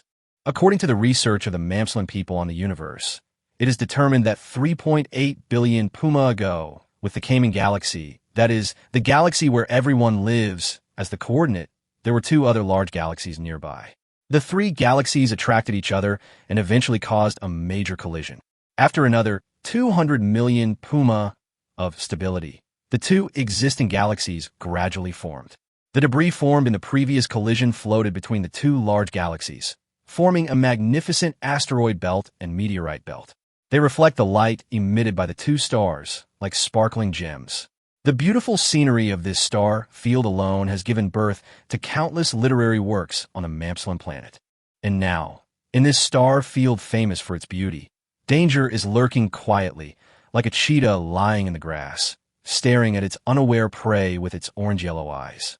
A sphere with a diameter of 814 kilometers floats quietly in the chaotic planetary belt. Whenever a meteorite or planet approaches, it will be blocked by an invisible force, deflected or broken into pieces before getting close. It is dark red all over, and if you ignore those equally huge tentacles, you might mistake it for a planet with some kind of metal on its surface. The tentacles are entrenched in the sphere itself, and some tentacles of astonishing length stick to nearby planets, using them to block the line of sight of exploration. Although the mother nest position is enough to ignore most exploration methods, everything is still done to be on the safe side. Compared to when they first embarked on space travel, the volume of the mother nest has shrunk by a quarter, but this does not mean that the resources in the mother nest are empty. On the contrary, during the voyage, the Zerg discovered several planets containing rare metals and gaseous planets containing large amounts of rare gases. The new resources are far more efficient than the resources collected before. It took 5 years to replace all the resources. Although the volume of the mother nest has shrunk, the overall amount of resources has more than doubled. The most central and safest location in the entire mother nest is Chun Mo's residence. This place is no longer just large areas of flesh and blood and veins. The master has learned a lot of architectural knowledge and turned this place into a majestic space. The entire chitinous shell serves as the floor, and the fireflies living in it emit a brilliant and gorgeous brilliance. This is not just a decoration. They can change positions according to commands and transform into a living galaxy map. The room was excessively wide, and what was even more excessive was the ceiling height of over 500 meters. If it were a human's palace, just the daily cleaning would be hopeless enough. The overall style is classical, and there are a large number of decorations and furniture on both sides that appear to be made of wood. Of course, these are not real wooden products. A silver throne was built on a huge staircase. The king who dominated the entire Zerg race sat there quietly. He seemed a little tired, with his eyes half closed. The 3 commanders knelt quietly at the bottom of the stairs. The teacher, who looks like a business elite, is kneeling in the middle. On the left is Lin, who is dressed in white. He is much thinner than the teacher, but his head is 3 times bigger. From the perspective of human aesthetics, this is an excessively deformed body. On the right was a sturdy man with an extraordinary build. His sturdy chest could easily accommodate Sir Helen. His thick neck was covered by a ferocious jaw. He had 3 pairs of compound eyes and a naked upper body, revealing dark purple skin. A row of sharp bone spurs started from the neck and extended to the tip of the 2-meter-long tail. He lowered his head, exuding a terrifying aura. Its name is Samel, a demon in mythology. Chun Mo has high hopes for this commander, who has integrated various combat genes. In response to this expectation, Samel became the pioneer of the attack on the planet Mamslin. Prior to this, the master had conducted a macroscopic exploration of the planet Mamslin. Although he did not understand its specific technological level, through the space fleet suspended around the planet Mamslin and the situation on nearby planets, the master came to a gratifying conclusion. The technological level of Mamslin exceeds that of the blue planet they left, but it has not yet reached the leap-forward level. If it were the Zerg in the early stages of their voyage, their chance of winning a direct battle would only be around 40, but now, the chance of winning has reached an astonishing 100. Chun Mo slowly opened his eyes completely, and a neural signal was transmitted through the Zerg network, forming a picture in his mind. Hundreds of thousands of Mongagulls relied on the cover of the mother nest to approach a very close position to the planet Mamslin. For the Mamslin people who were still relying on space telescopes and radar detection, this method of concealment made it almost impossible to be discovered. At the same time, Samel was like ripples on a lake and disappeared in a few seconds. In fact, it had left the mother nest 300 days ago, and what was kneeling here just now was just a projection. Although the Zerg acquired a lot of useful genes and new materials during the voyage, their cruising speed is still a flaw. Even if they replace the navigation fuel and change the biological drive methods of the mother nest and the monkey gulls, their speed could only be stabilized at 1,000th of the speed of light at best. If they use the gravitational slingshot between planets, their speed could be slightly improved. In fact, the Zerg currently have the technology to make travel faster. Yes, technology. The Zerg is based mainly on the continuous evolution of biology, but technology is also an indispensable part, which can at least ensure the overall lower limit of the Zerg and break through a higher upper limit. Lin has mastered nuclear fusion technology, which is not a difficult thing. Humanity has made great strides in this technology. It is just copying what others have said and then taking a long time to perfect it, but so far, this technology has not been truly put into use. It lacks sufficient heat-resistant materials. The mother nest can create a stable high-pressure or low-pressure environment, but compared with a real star, the degree is still quite limited. In this case, the high temperature during the nuclear fusion process makes the mother nest unbearable. Lin has been integrating metals and minerals obtained from various planets, wanting to synthesize a material that is extremely resistant to high temperatures. As long as this can be achieved, the Zerg space travel speed will be increased 100 times. However, even so, nuclear fusion technology is still used on the monkey gull in a self-destructive manner. When it is about to reach the target planet, it suddenly switches to nuclear fusion drive. This process can last for 0.2 seconds, and then the genetically enhanced monkey gull will completely self-destruct. Before self-destruction, it will project all the insect fortresses stored in its body. This was the method of attack this time. Hundreds of thousands of monkey gulls moved closer to the maximum distance, looking at the gaps between the space fleets. The monkey gulls' tails slowly turned bright yellow, emitting dazzling light. Under such a violent energy reaction, the cover of the mother nest position became ineffective, and hundreds of thousands of high-energy reactions appeared on the radar of the Mamslin star fleet at the same time. Then, before they could react, hundreds of thousands of fireballs broke through the blockade of the fleet in an instant. P.S. Ahem, the spatula is stuck at Diamond 1. I played it for a whole day unwillingly, and then I am at Diamond 3. So cough 2 updates. By the way, what lineup is this thing in now? Why can't I use anything? Chapter 68 Invasion. Compared to the slow-witted Mamslins, the military AI system of the space fleet was obviously more sensitive. It responded within 5 milliseconds when the Mongyu fleet lost the protection of its mother nest power. Normally, the fleet's AI system only plays a supporting role, but in the event of an emergency, the AI's original authority will be immediately increased and it will take over the fleet's operating system in full, thereby minimizing losses. A large net made of high-energy particle beams was immediately released, which was enough to deal a blow to the Mongyu fleet, but they were less than 50 kilometers away from the space fleet. In just 5 milliseconds, the Mongyu, which had not yet fully released its full speed, rushed out nearly 100 kilometers and broke through the blockade before the large net of particle beams was woven into shape. The AI immediately links up with the ground defense force and requests an interception from another AI system within 100 milliseconds.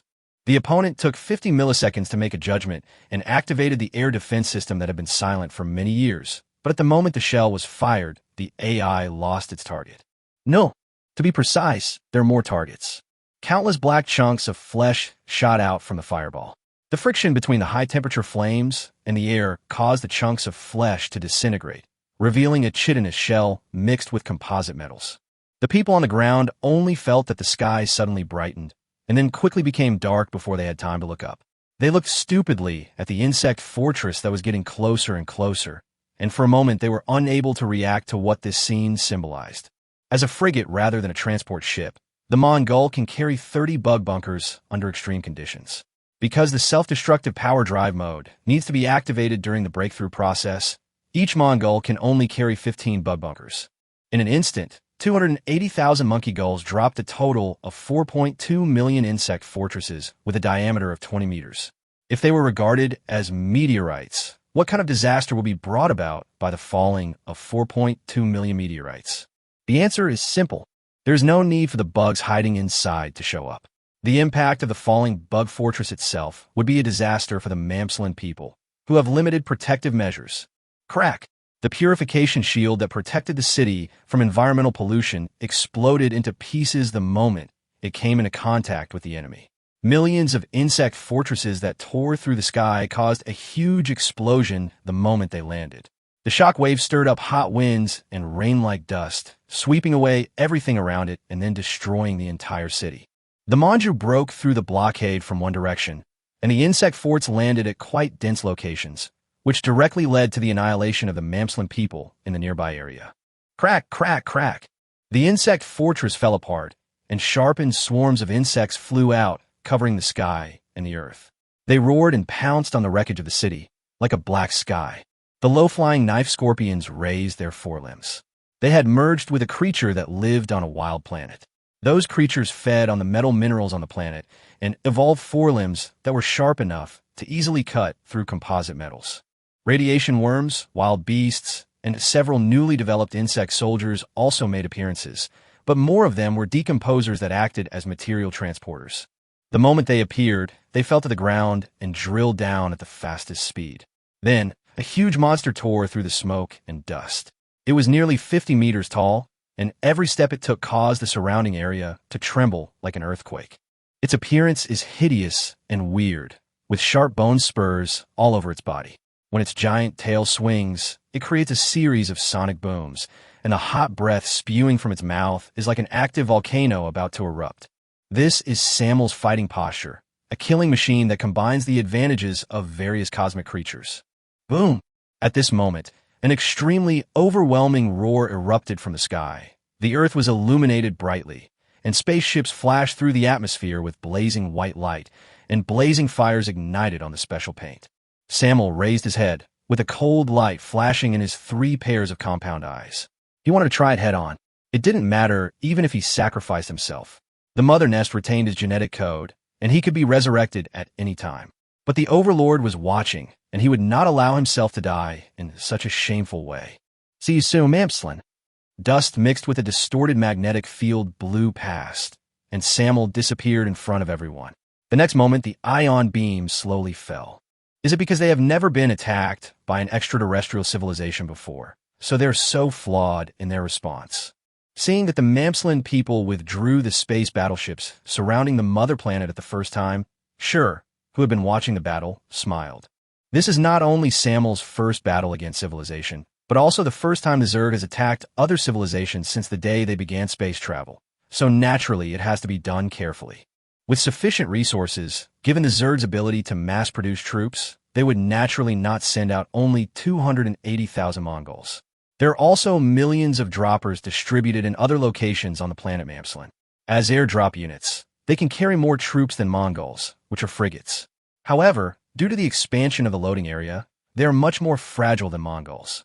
They are not equipped with biological nuclear fusion drive and cannot break through the blockade by relying on their speed.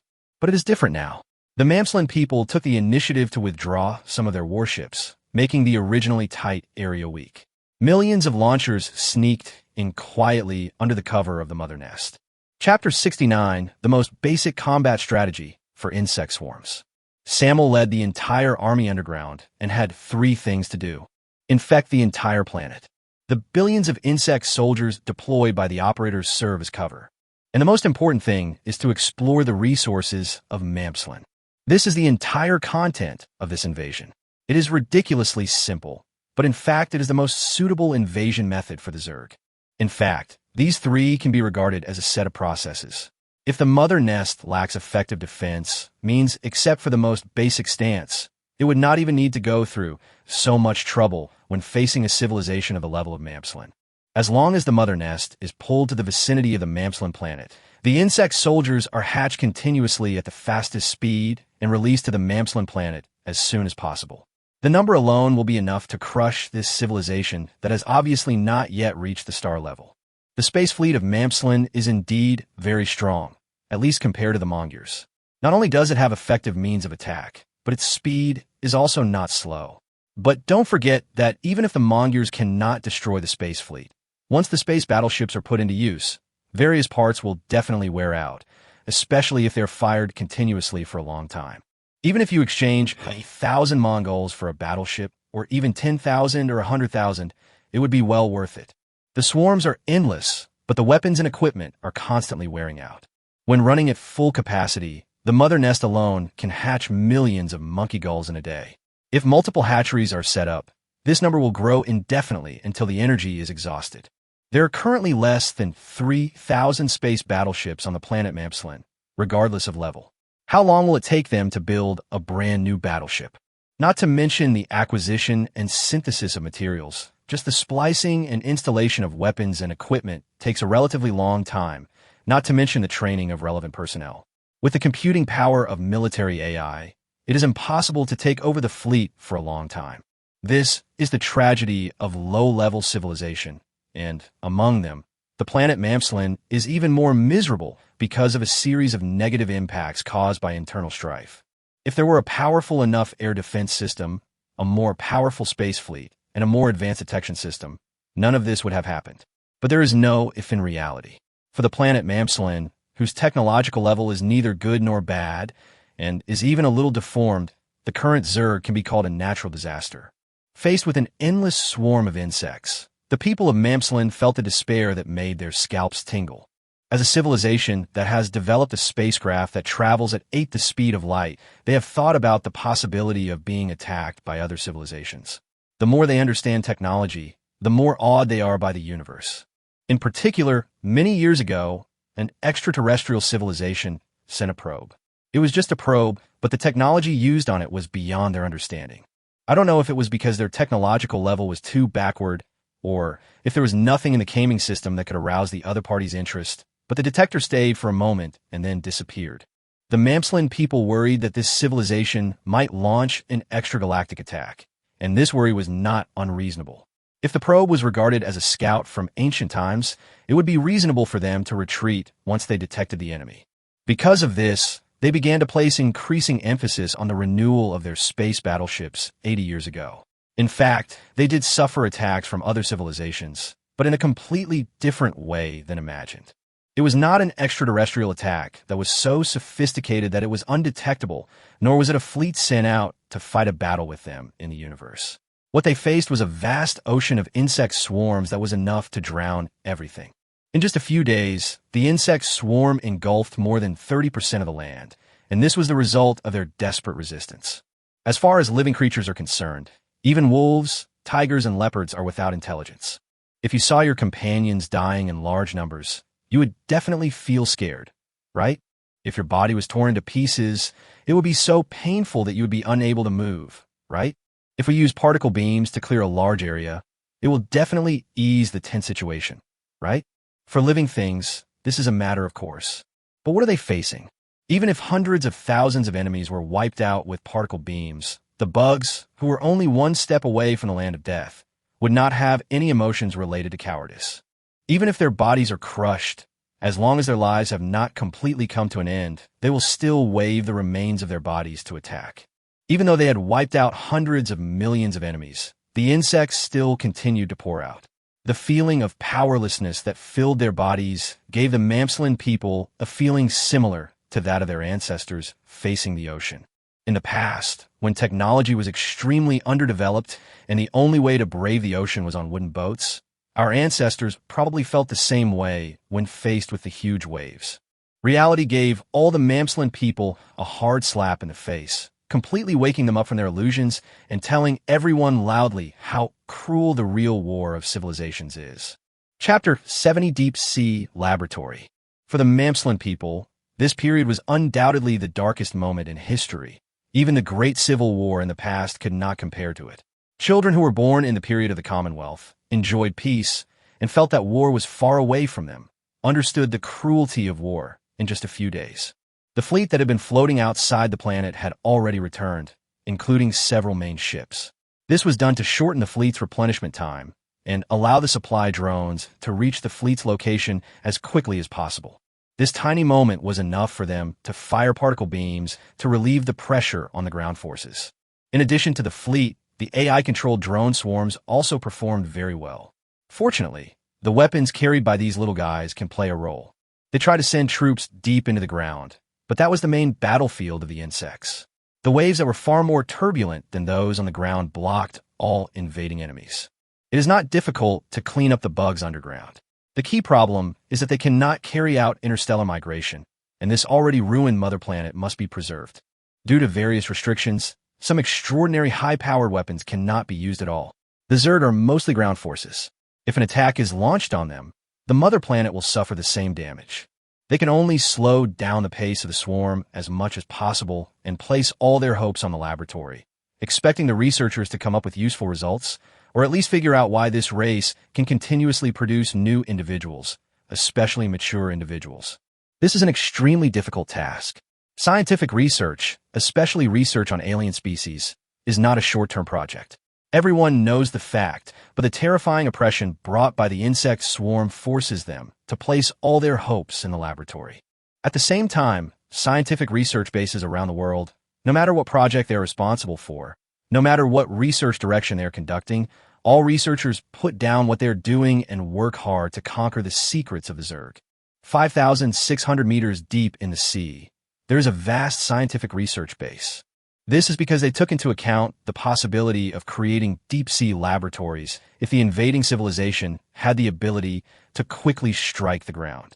Correspondingly, they also considered the possibility of deep-sea cities. However, in terms of area, the larger the area, the greater the difficulty. Currently, it is not possible to build city-level deep-sea buildings, and if it is a shallow sea, it will lose its meaning. The laboratory is brightly lit, and the light emitted from the walls ensures sufficient brightness.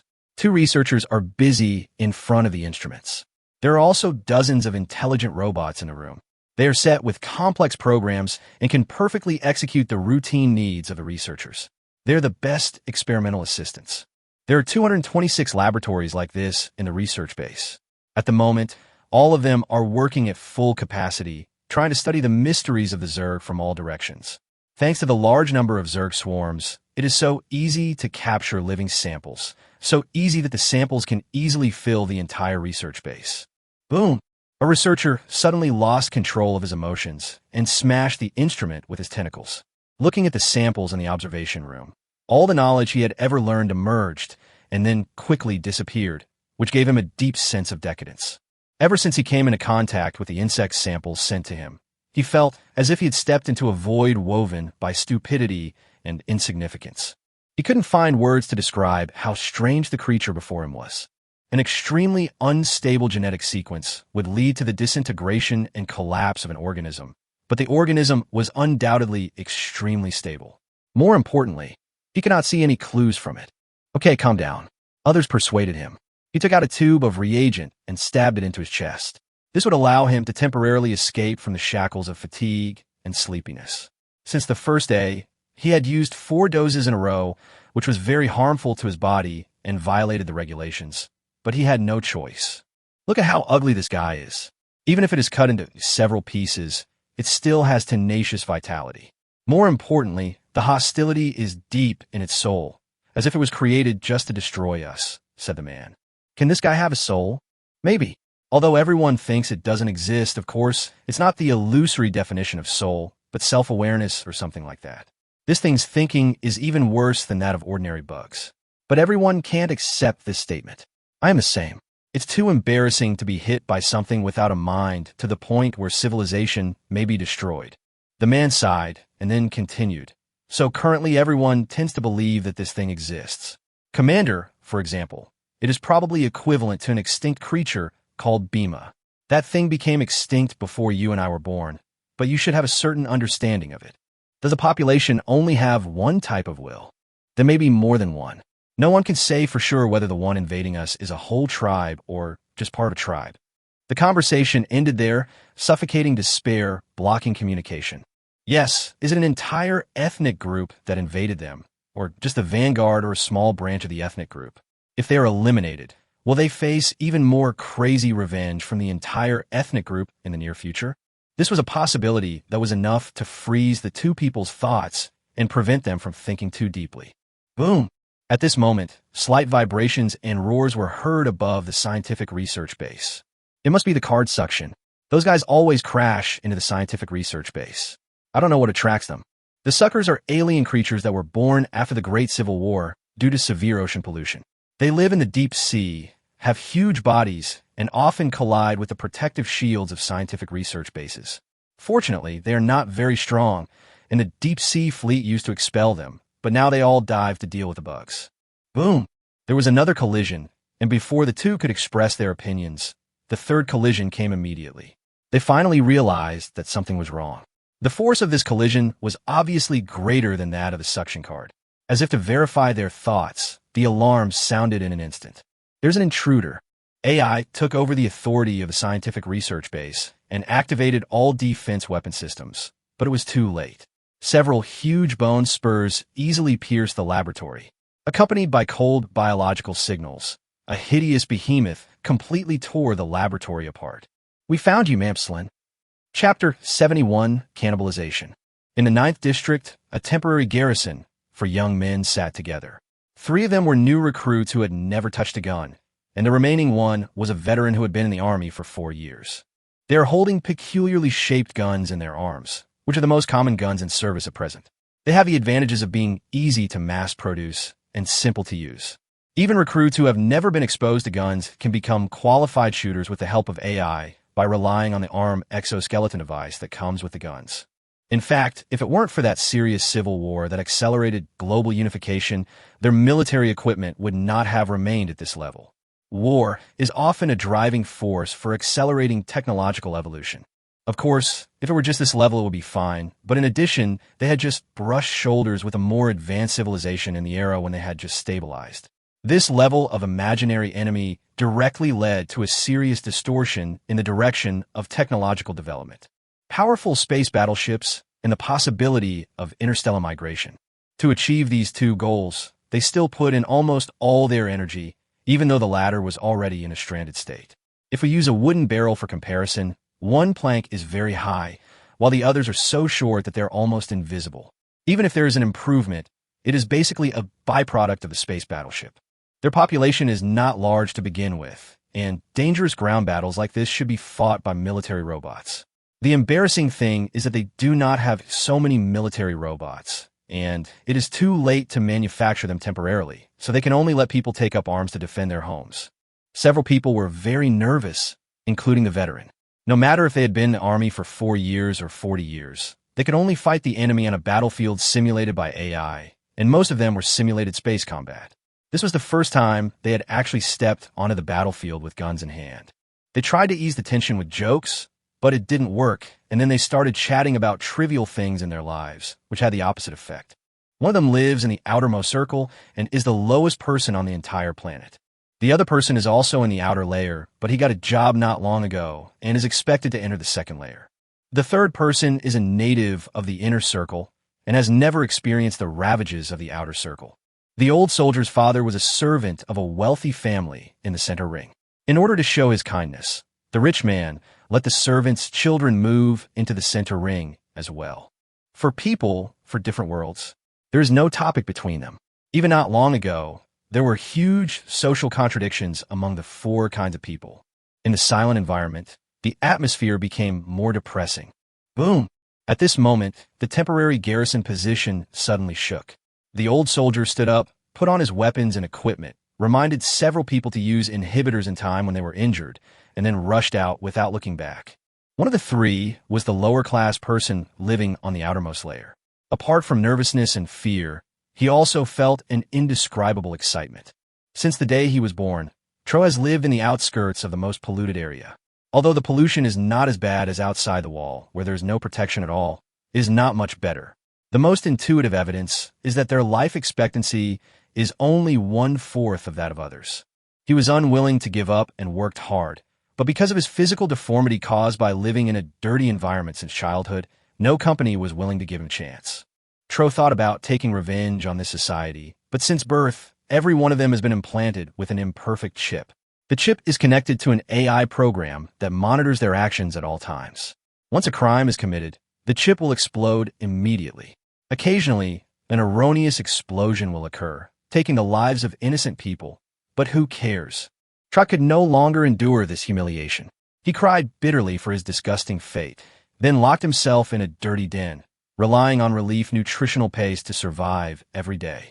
An old man with a lucky heart said that this thing tasted like tree bark, but Trot had never even seen a tree. He had lost his ambition and just wanted to spend his life in despair. Under such circumstances, he suddenly saw the dawn of hope. That day, he saw the sky ablaze with flames, and a crisis that could destroy the planet Mamslin broke out. He opened the books from ancient times, and all the words were crookedly gathered together to form the same sentence.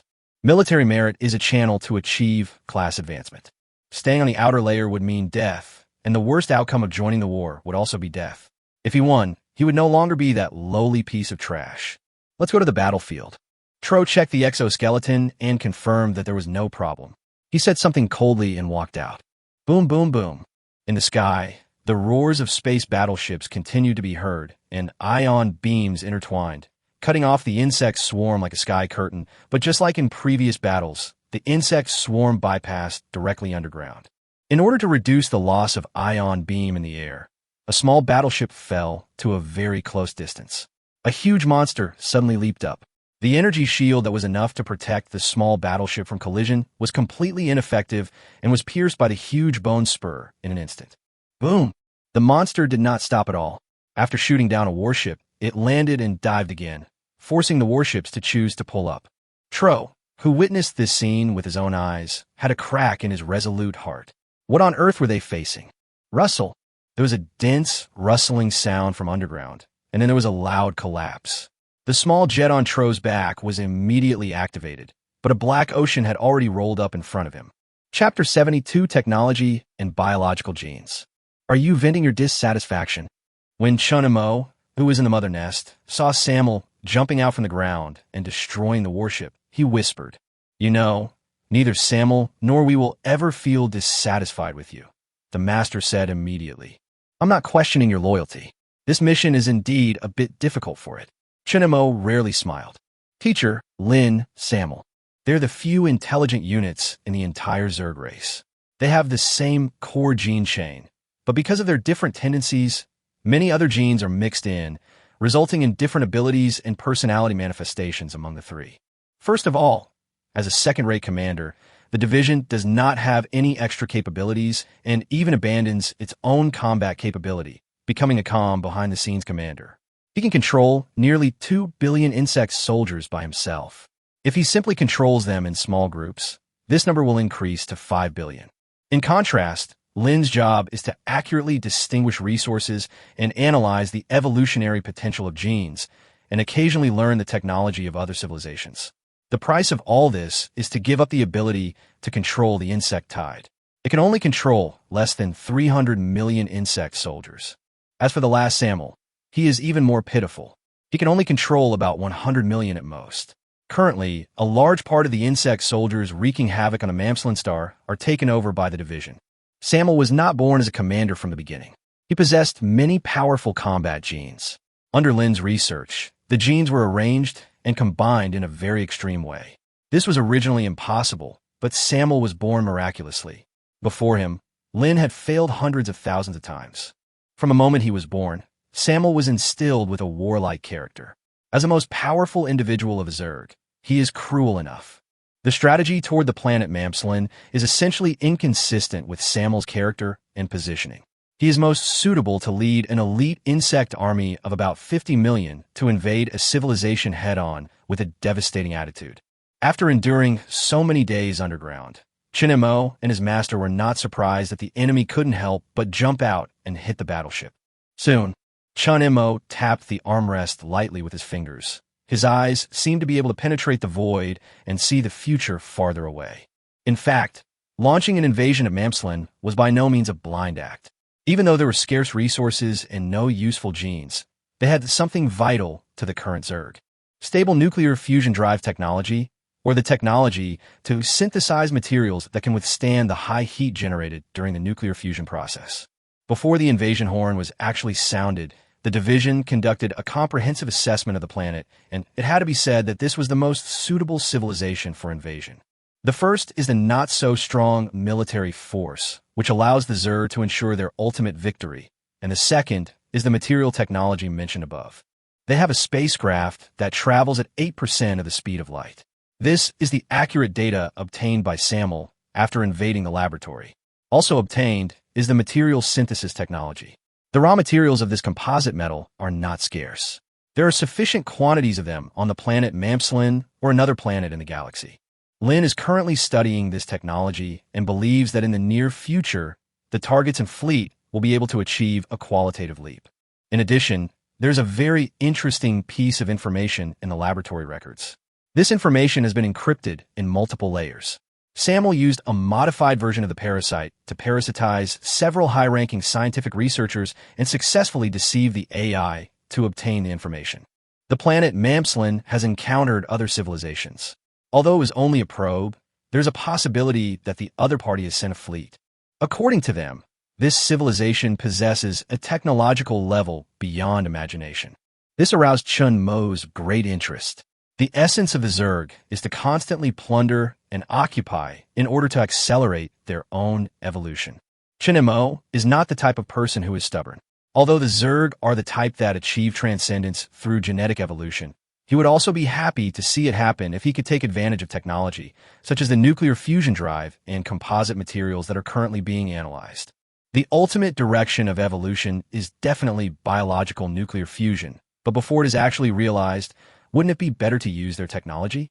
After getting this information, Chun Mo changed his strategy. Not only did he want to take over all the technology on the planet Mamslin, he also wanted to turn it into a huge trap, waiting for possible prey to appear. If the prey is too strong, Chun Mo will give up without hesitation. If there is a possibility of hunting, the Zerg will embark on the ladder of leap again. Samuel, speed up. Chun Mo's orders were transmitted to Samuel via the Mother Nest network in the form of biological signals. Samuel responded by no longer holding back and accelerating the pace of encroachment. The direct result of all this is that the already desperate Mamslin planet has been further devastated. Chapter 73, Destiny Already Determined. Granada sat dejectedly in the chair, the military chip embedded in his forehead, constantly receiving information. If it were not the modern era with developed technology, but the ancient times when reports needed to be written on objects, one day's battle report from the front line would be enough to burst the room. He was born in the heat of the war. After the establishment of the coalition government, he took over the banner and spent his entire life waving it to cheer it on. No matter how dire the situation was, even when he was standing on a dangerous road filled with thick fog and unable to see the road ahead, he never lost heart. He led the people out with his almost crazy and stubborn belief. He admitted that the current situation on the planet Mamslin was not good, but he was also sure that if someone else gave orders, he would definitely not do a better job than him. Granada's great achievements were praised by everyone. He was regarded as the savior of civilization and the navigator of the planet Mamslin. He had a keen eye that could see everything clearly and lead people through the fog. But this time, his keen eye was no longer sharp and he lost his way. No matter which road he took, he would encounter an insurmountable barrier. All he, as a navigator, could do was to choose a slightly shorter barrier and pray that he could cross it smoothly. The office door opened and a well-dressed man walked in. He was the executive appointed by Granada himself. "Are you ready?"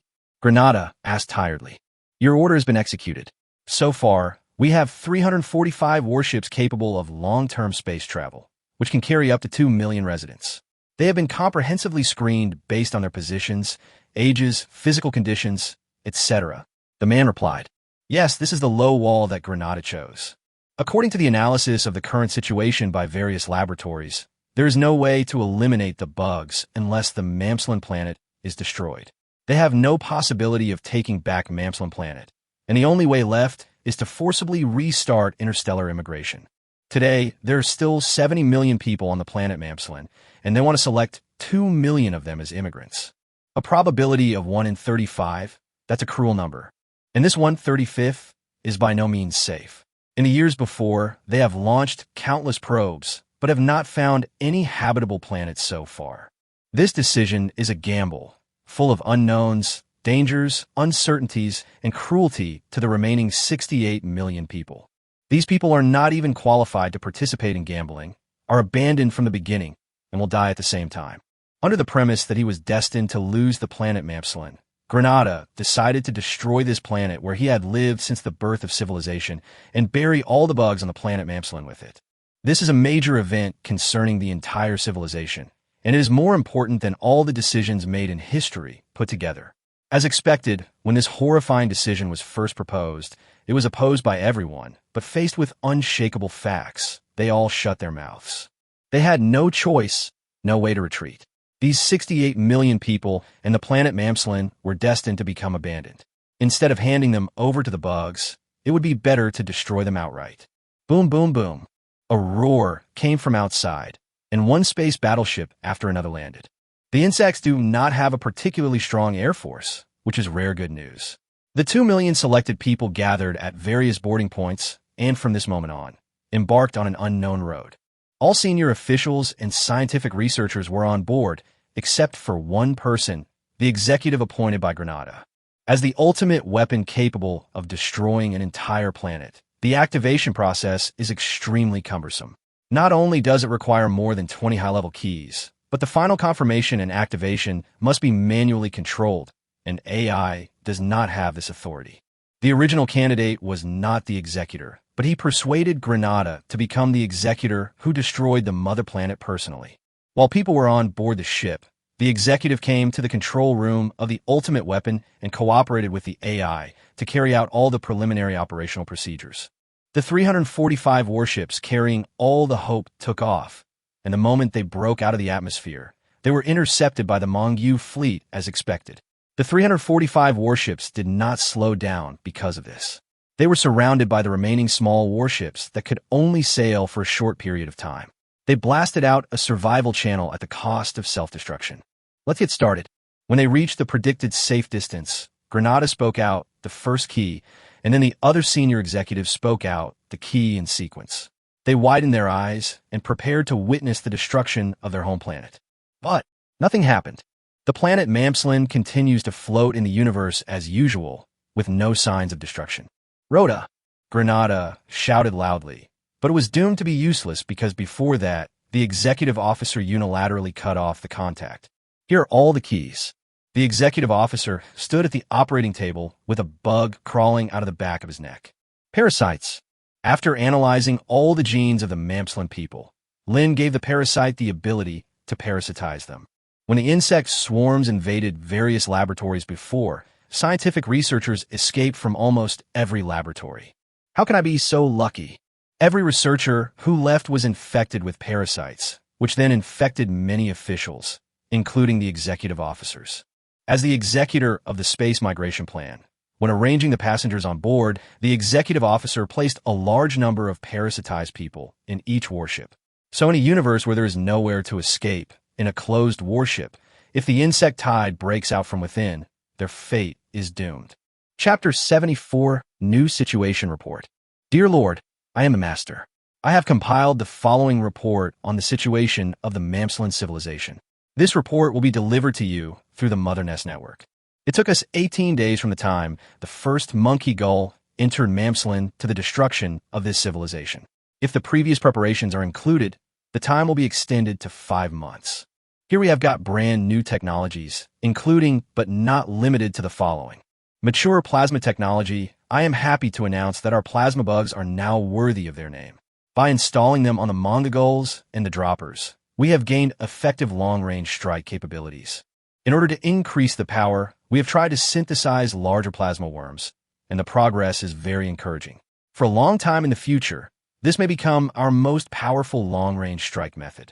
We have fully mastered the technology for synthesizing materials that are resistant to heat and pressure, and by assimilating the data obtained from the Mamslin spacecraft, we have modified the Mongyu and the launcher. The nuclear fusion spacecraft with an 8 light speed can be mass-produced. We are currently developing in the direction of biological nuclear fusion and fully controllable cold nuclear fusion. We also reprogrammed the genetic code of all the children to make them better, which was obviously a time-consuming task, but the rewards were huge. Based on some fossil remains from the planet Mamslin, we found a fossil of a creature that lived in the ancient era. Their eggs spread in the form of spores. We have used similar genes to synthesize them, but have never succeeded. Now that we have filled the gap, the infection rate of the insect swarm will increase. In addition, to meet the next plan, we have added more gene chains to the decomposers. Now they can be synthesized into a unit of hatchery queens by 3 of them. Even at a very long distance, the hatchery queens can plunder resources, infect buildings, and spread out the hatchery at the cost of their own sacrifice. We have added new composite metals to the chitinous shell of the savage beast and installed a certain number of plasma worms and radiation worms. They are evolving in the direction of mobile battle fortresses. Samuel has a nuclear fusion device installed in his body, which can greatly enhance his aggressiveness in a short period of time.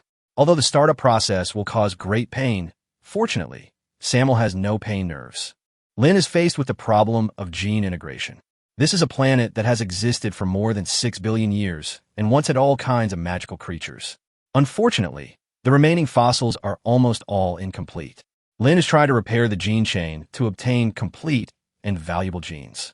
The older generation of children have completed the recycling, which has replenished the consumed resources to a certain extent, and the remaining resources are replenished by swallowing the asteroid belt. The mineral mining progress of Mamslin has reached 40, which is the maximum limit for maintaining the stability of the planet. The mineral mining progress of another asteroid has reached 70. There's another good news. We found a gas planet in the neighboring Lorman galaxy, where we found the scarce gas resources. The Mamslin people also discovered this planet, but they did not seem to make good use of this type of gas. According to your order, we reinforced the planet Mamslin after evacuation and left a certain number of decomposers as bait. The above is the entire content of this report. The Overmind is immortal, and the Zerg exist forever. The division's report was transmitted to Chun Mo's thinking system through the Mother Nest network. As the master who implements the will of the entire civilization, in fact, these things do not require the division to organize and report. Chun Mo can receive the dynamics of the entire Zerg in an instant and sort out useful information from it. This does not take much time. However, since choosing to sleep at the beginning of the voyage, the division's daily reports and special reports on encountered events every 6 months have become a tradition. The master always does things thoroughly, and Chun Mo trusts him very much. This trust comes from the special social model of the Zerg. The relationship between them is not like that between an ancient emperor and a prime minister. No matter what the reason is, no matter what happens, the master will not have any selfish motives. Even if it means sacrificing himself and the entire clan, he will not hesitate to implement the will of the master. Chun Mo opened his eyes and saw a strong light on the wall in the distance. Billions of fireflies gathered together and, following Chun Mo's thoughts, one by one arrived at the designated positions and formed different patterns. This is not a general attack or collection order, but a more specific and precise control. In comparison, if the same billions of individuals are handed over to a division, it will never be possible to achieve this level. This is a game Chun Mo invented when he was bored, firstly as a pastime, and secondly to train his microcontrol skills. Compared to the initial stage, it can be said that there's a leap forward, but the strange thing is that Chun Mo does not have any sense of accomplishment. Even though he has lost his emotions, he is not indifferent to this point because an indescribable emotion is still echoing in his mind. That is definitely not a sense of accomplishment and satisfaction. The description is more appropriate. He had a feeling that he was not evolving from a weak person to a strong person, but that the strong person was gradually regaining his original strength. It was a very strange feeling, and besides that, there was something else that bothered him. Why did the Zerg Hive appear on the planet before him and worship him as their leader? Chun Mo has conducted experiments to allow organisms to evolve directly into overlords. Of course, this overlord is not a real overlord, but an intelligent unit of a lower level than a division. However, no matter whether it was through the Mother Nest or the living armor, the experiments ended in failure. They simply could not withstand the massive injection of gene chains. The birth of an intelligent unit must go through the incubation step. The only exception is Chun Mo himself, who seems to be the most special existence in the universe. Chapter 75, Octopus and Lamp. 2.23 light-years away from the star Mamslin, a peculiarly shaped aircraft was speeding at nearly 50 of the speed of light. The operating console in the aircraft kept flashing various lights, but there was no operator. A mature AI program took over this job. The 2 life forms on the spacecraft were in a frozen state, and it was 4 years later when they were awakened. The spacecraft entered the Kaixing system 2 years ago and is now only 0.2 light-years away from the star Mamslin. The 2 were awakened from the freezing chamber. They were just like the spacecraft, with the same strange shape. One of them had no eyes, no ears, no mouth. His head was like a smooth egg, and his body was similar to an octopus leg covered with a hard shell. 10 hard tentacles split out from under his head, and each tentacle split into 3 smaller tentacles. The other one was 3 times smaller than the former. Its entire body was grayish-white with a metallic luster. An amethyst-like object was embedded in the front, with a circle of tentacles growing nearby and countless hairs underneath. A tube, as thick as a pen holder, connected to another part of the body, a disc dragged on the ground. If I had to describe it, it looked a bit like a floor lamp. With the help of AI, the 2 men recovered their body functions, checked the condition of the spacecraft, and began to enjoy their first meal in 20 years. It was a kind of black mucus, a bit like softened asphalt, rich in various nutrients. They could also choose to inject nutrient solution, which would ensure that they did not need to eat for a month, but now there was plenty of time and no need to do that. The octopus inserted its feet into the mucus, and a golden ring fell from the connection with the head, which was its mouth. Another person used the tentacles under the head to break down the food. The two people look very different and don't seem to be the same creature. In fact, it's not just the biological difference. Neither of them is a life form in the same galaxy. The different living environment leads to different appearances. Now, they belong to the same civilization. Even though they once had an indelible hatred, when they encounter a more powerful enemy, they still choose to unite. After endless years, they have already formed an inseparable community. 120 years ago, their probe encountered a weak civilization, which made them feel strange because this place had been explored a long time ago and no civilization of value was found at that time. Perhaps they were too weak at that time, so weak that they were ignored by the detectors. Let's establish diplomacy with them now. 40 years ago, the two men left in a small aircraft with this mission. It was not a difficult mission, and they also understood the real purpose of the mission. For a long time, they established diplomacy with more than 10 weak civilizations, taught them technology, and helped them grow. The reason for doing this was naturally not out of enthusiasm to help others. In this way, they avoided 7 attacks from the same high-level civilization. Damn it! When the octopus thought of this, he couldn't help but bang the table in anger. This was a great humiliation that no one would forget. For tens of thousands of years, they had been hiding from place to place just because of the deadly threat from the same civilization. Being angry has no effect. Has your emotion inhibitor failed? Said the floor lamp. It's not open. Never mind. We are already on the right track. Even if we can't achieve it in this lifetime, our descendants will avenge us sooner or later. The octopus looked into the universe. With the help of instruments, he could see a dim planet even without eyes. That was their destination. A few months later, when the spacecraft approached the planet Mamslin, they couldn't help feeling confused and even wondered if they had come to the wrong place when they saw the ruined planet that was struggling to maintain stability. This is completely different from the information transmitted back by the probe. Although the planet was in a dilapidated state at that time, it would definitely not have become what it is today without millions of years. Scanning. The spacecraft came over the planet and released a magnetic field that enveloped the entire planet. The data were listed one by one, and according to the assessment, the planet Mamslin only had 50 years left to live. What on earth is going on here? Just when the two were puzzled, the spacecraft detected biological signals on the planet. Without hesitation, the two chose to land the spacecraft. They took out a palm-sized piece of tinfoil, unfolded it, and wrapped the two people tightly in it. This was the most basic protective clothing, as Mamslin no longer had the protection of an atmosphere. The aircraft landed, and two people opened the cabin door. This action, which could not be more ordinary, could reflect the power of civilization from the side. There was no transition cabin on this aircraft.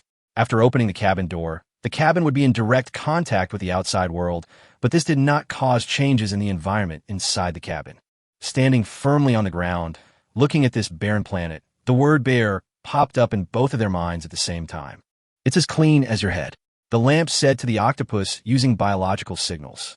This is not an insult to the octopus as an empty-headed guy, but it is meant in a very literal sense.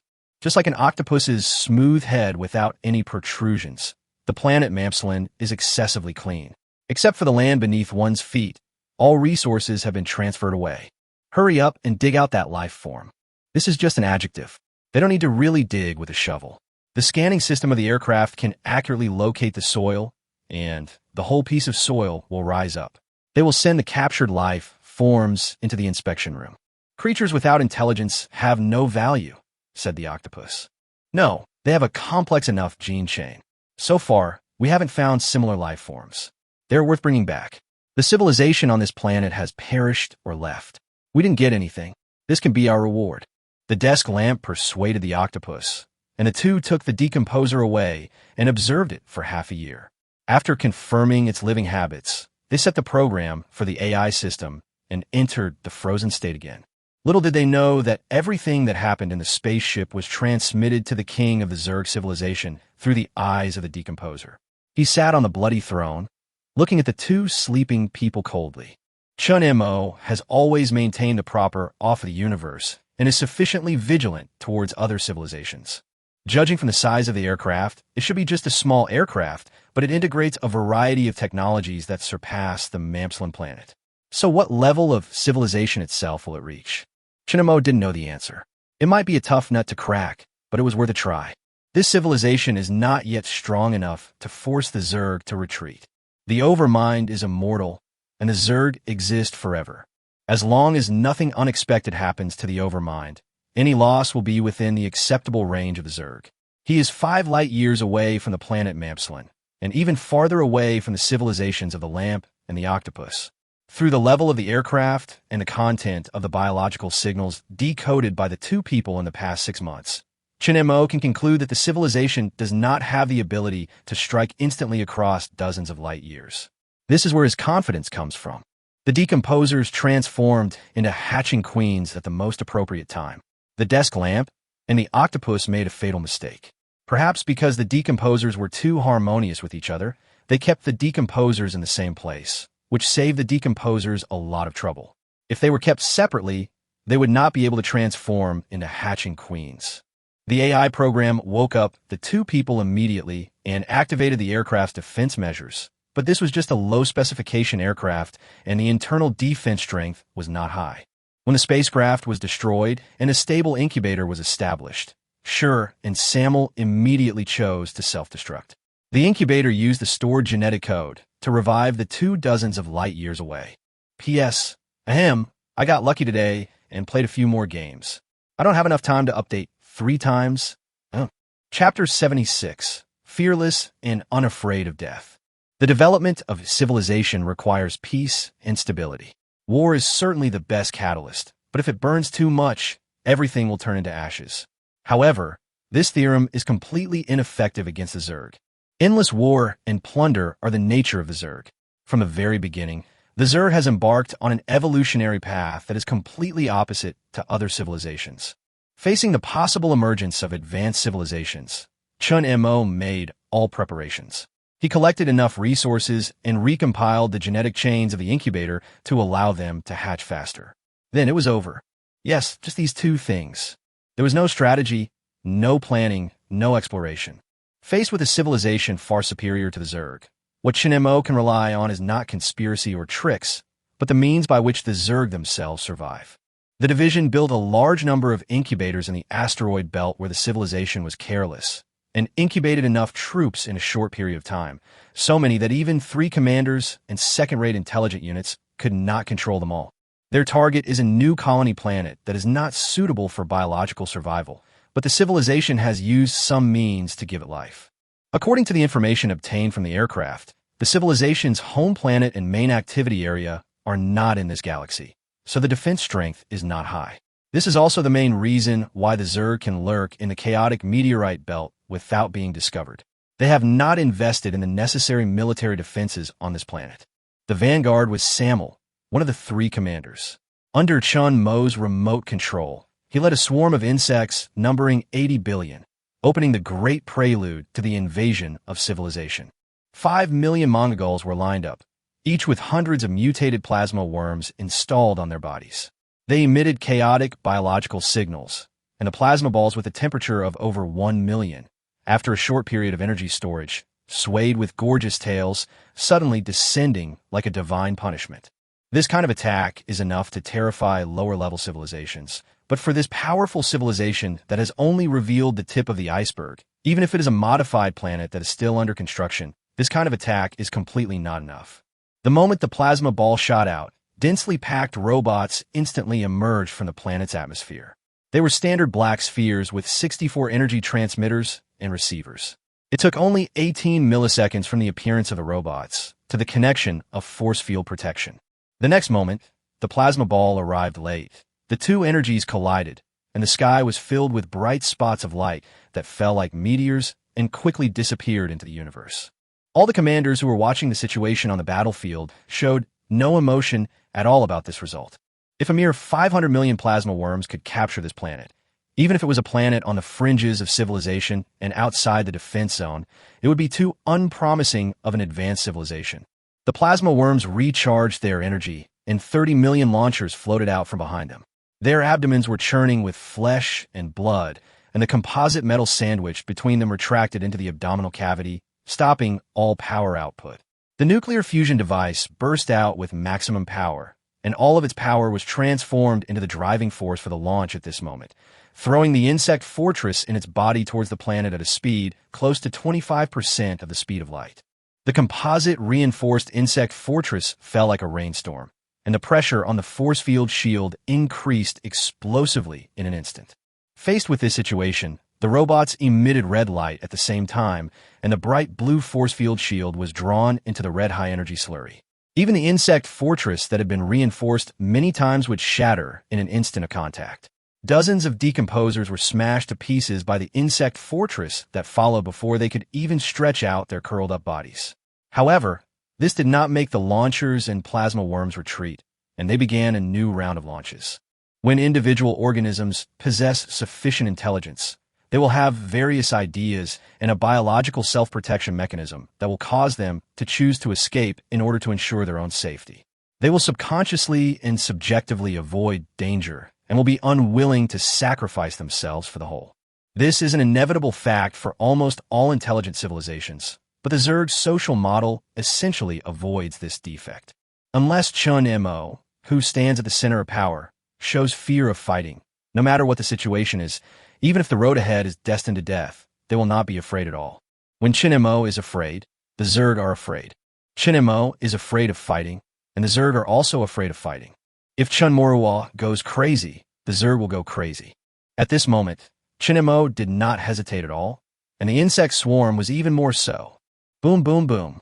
Densely packed insect fortresses kept falling.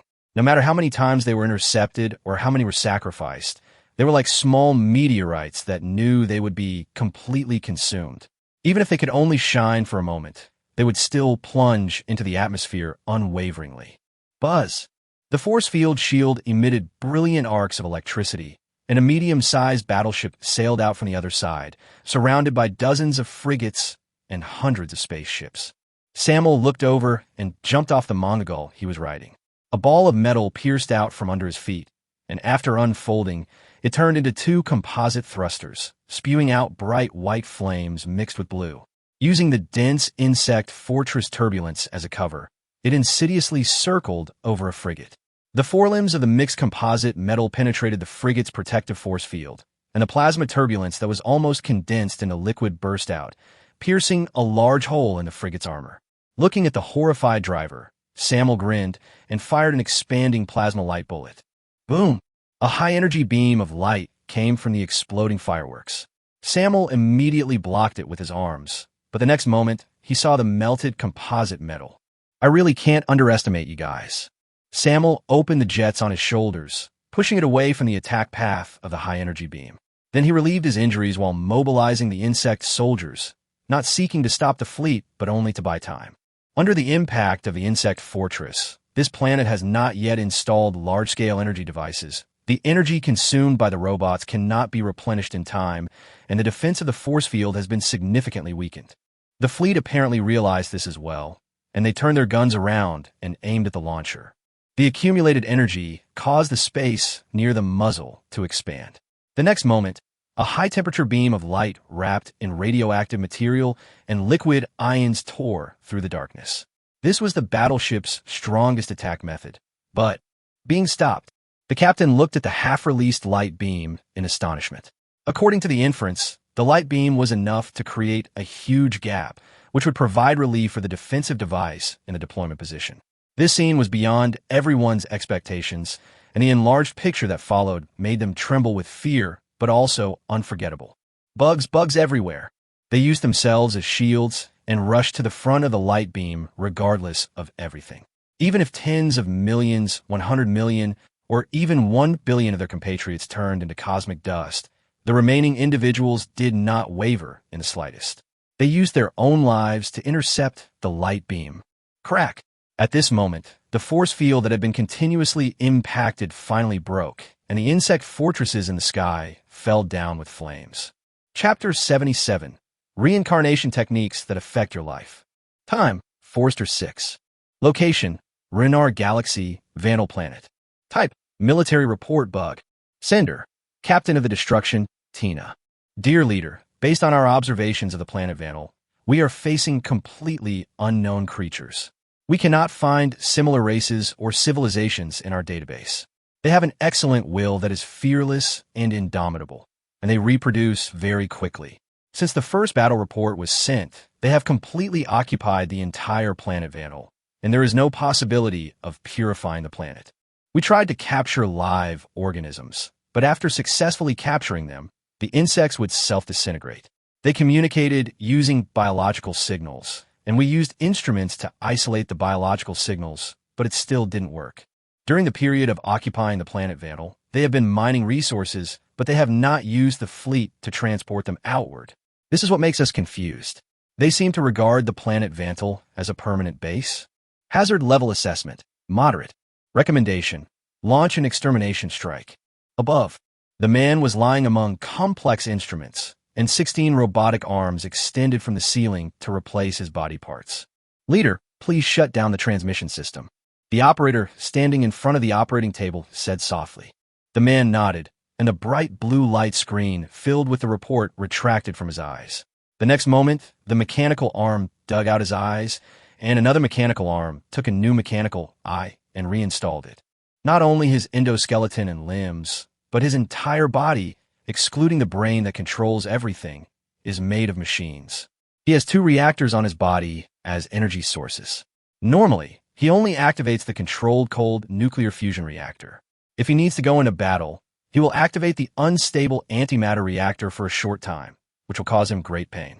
Even using a high-specification pain suppressor will not have a significant effect. Moreover, after activation, all the mechanical parts in his body will be damaged and need to be replaced. In addition, there is the possibility of self-destruction. Routine inspection completed. Next, I will cover your condensation scan, the operator said. The man lies in another instrument, and the operator pours liquid condensate into it. With the help of the instrument, the man's appearance is shaped. As the steps are carried out one by one, the man's appearance gradually emerges.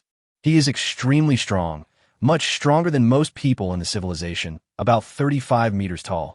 This is a necessary price to pay in order to provide an environment for the antimatter reactor, because the creatures in the civilization are all around 5 meters tall, making daily life somewhat inconvenient. His overall posture is a bit like a retro robot, with a full torso, 2 arms, and 2 thighs. Thank you for your help. The man moved his wrist, and the cold nuclear fusion reactor in his body began to operate. Even with the isolation of various complex devices, there was still a suffocating feeling of oppression.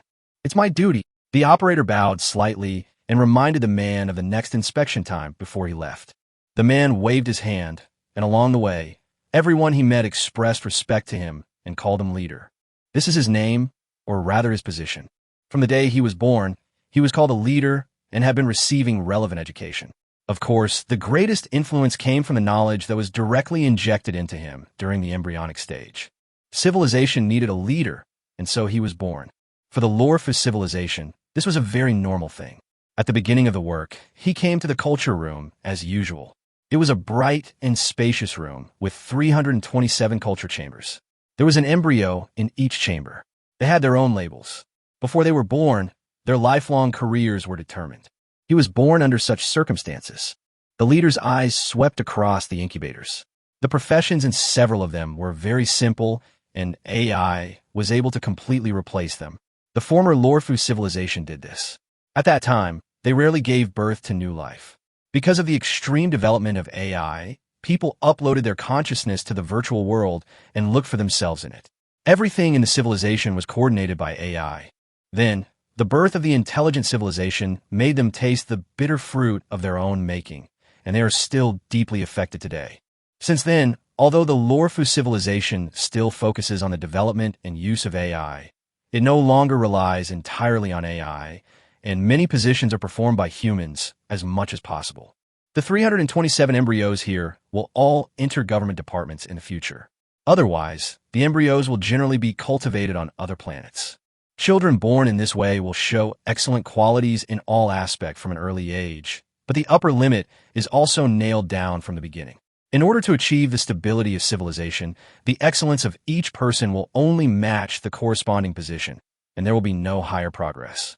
Here, reincarnation is something that can truly determine your entire life. After the usual inspection, the leader came to his office, a room 5 times larger than the culture room. There were very few utensils in it, just a symbolic table and a chair infused with a special magnetic field. Because the whole body was made of mechanical devices, the special magnetic field could effectively achieve relaxation.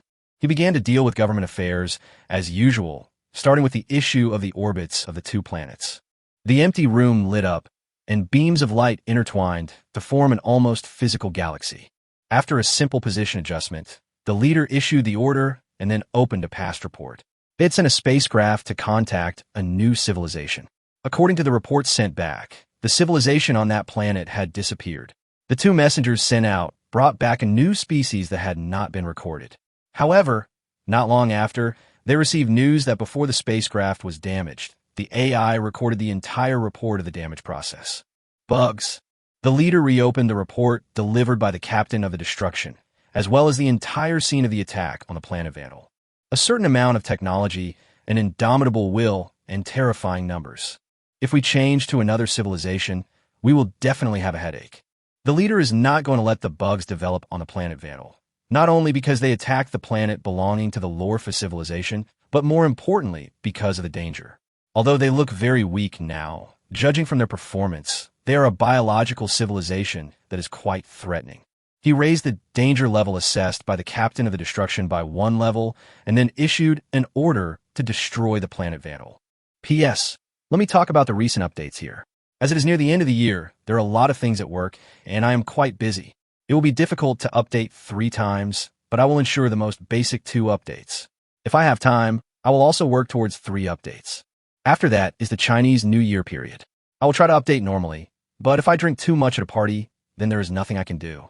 I will try to make up for it after the new year. Finally, let's talk about the plan for the entire book. According to the current structure, it will probably be around 600,000 to 700,000 words, or maybe a little more. As for the title of the book, it can be changed when it has more than 200,000 words. I saw that many readers didn't like it. The name was originally chosen because it was believed to be more popular. Chapter 78, Planetary Destruction. A warship quietly hovered above the planetary ring of Vandal. It was a large aircraft carrier-style battleship with a length of 3 kilometers. Skyline, a flagship of great significance to the Lorfu civilization. This is the first large battleship developed after the AI revolution caused a technological interruption in civilization. Even though more warships of the same or even higher levels have appeared over time, the people of the Lorfu civilization are still proud to serve on the Sky battleship. The 47th captain of the Skyline was giving orders in the operations room. He was a serious-looking man. Like the other crew members, it was a great honor for him to serve on the Skyline, even if this had been decided before he was born. Colleagues on the ship collected planetary data as usual, something they had done countless times. The current Horizon is already the main ship at the end of the first echelon, but the first echelon is the first echelon, and the Horizon is still the unstoppable sword it was in the past. So the task of detecting dangerous galaxies has always fallen on the Horizon. But this time, it is a little different. This planet belonged to the Lorfu civilization not long ago, but now it belongs to a civilization or biological community that has never been seen before. The criteria for determining whether a group of people can be considered civilized have always been vague. If the captain were asked to analyze the situation, he would not consider these insects in front of him as civilized. There are no buildings built, no obvious class stratification, and individuals have no self-awareness. They're like soulless bodies, working day and night. And when the bodies are about to decay, they decompose themselves to bring the final value to the community. Rather than calling them civilizations, the captain prefers to call the bugs weapons or AI programs controlled by humans, just like the AI controlled by the Lorfa civilization in the past. Thinking of this, the captain's emotions got a little out of control, and the emotional inhibitor quickly took effect, which allowed him to remain calm. Don't blame him. It's not that the captain's self-control is too poor, but the impact of that incident has caused the entire civilization to suffer greatly to this day. He looked at the solid light screen, and lines of data quickly emerged. Speed confirmation. Coordinates confirmed. Target locked. Hull protection enhanced. Level standard I. Authorization confirmed. Energy units are normal. Prepare for launch. All units. Monitor carefully. People controlled various parts of Skyrim, and because they were familiar with them, they could do it smoothly. However, if they really went to war with a civilization of the same level, they would waste enough time, which would be fatal. If a perfect AI was used, the time spent on all processes could be shortened by at least 30 times.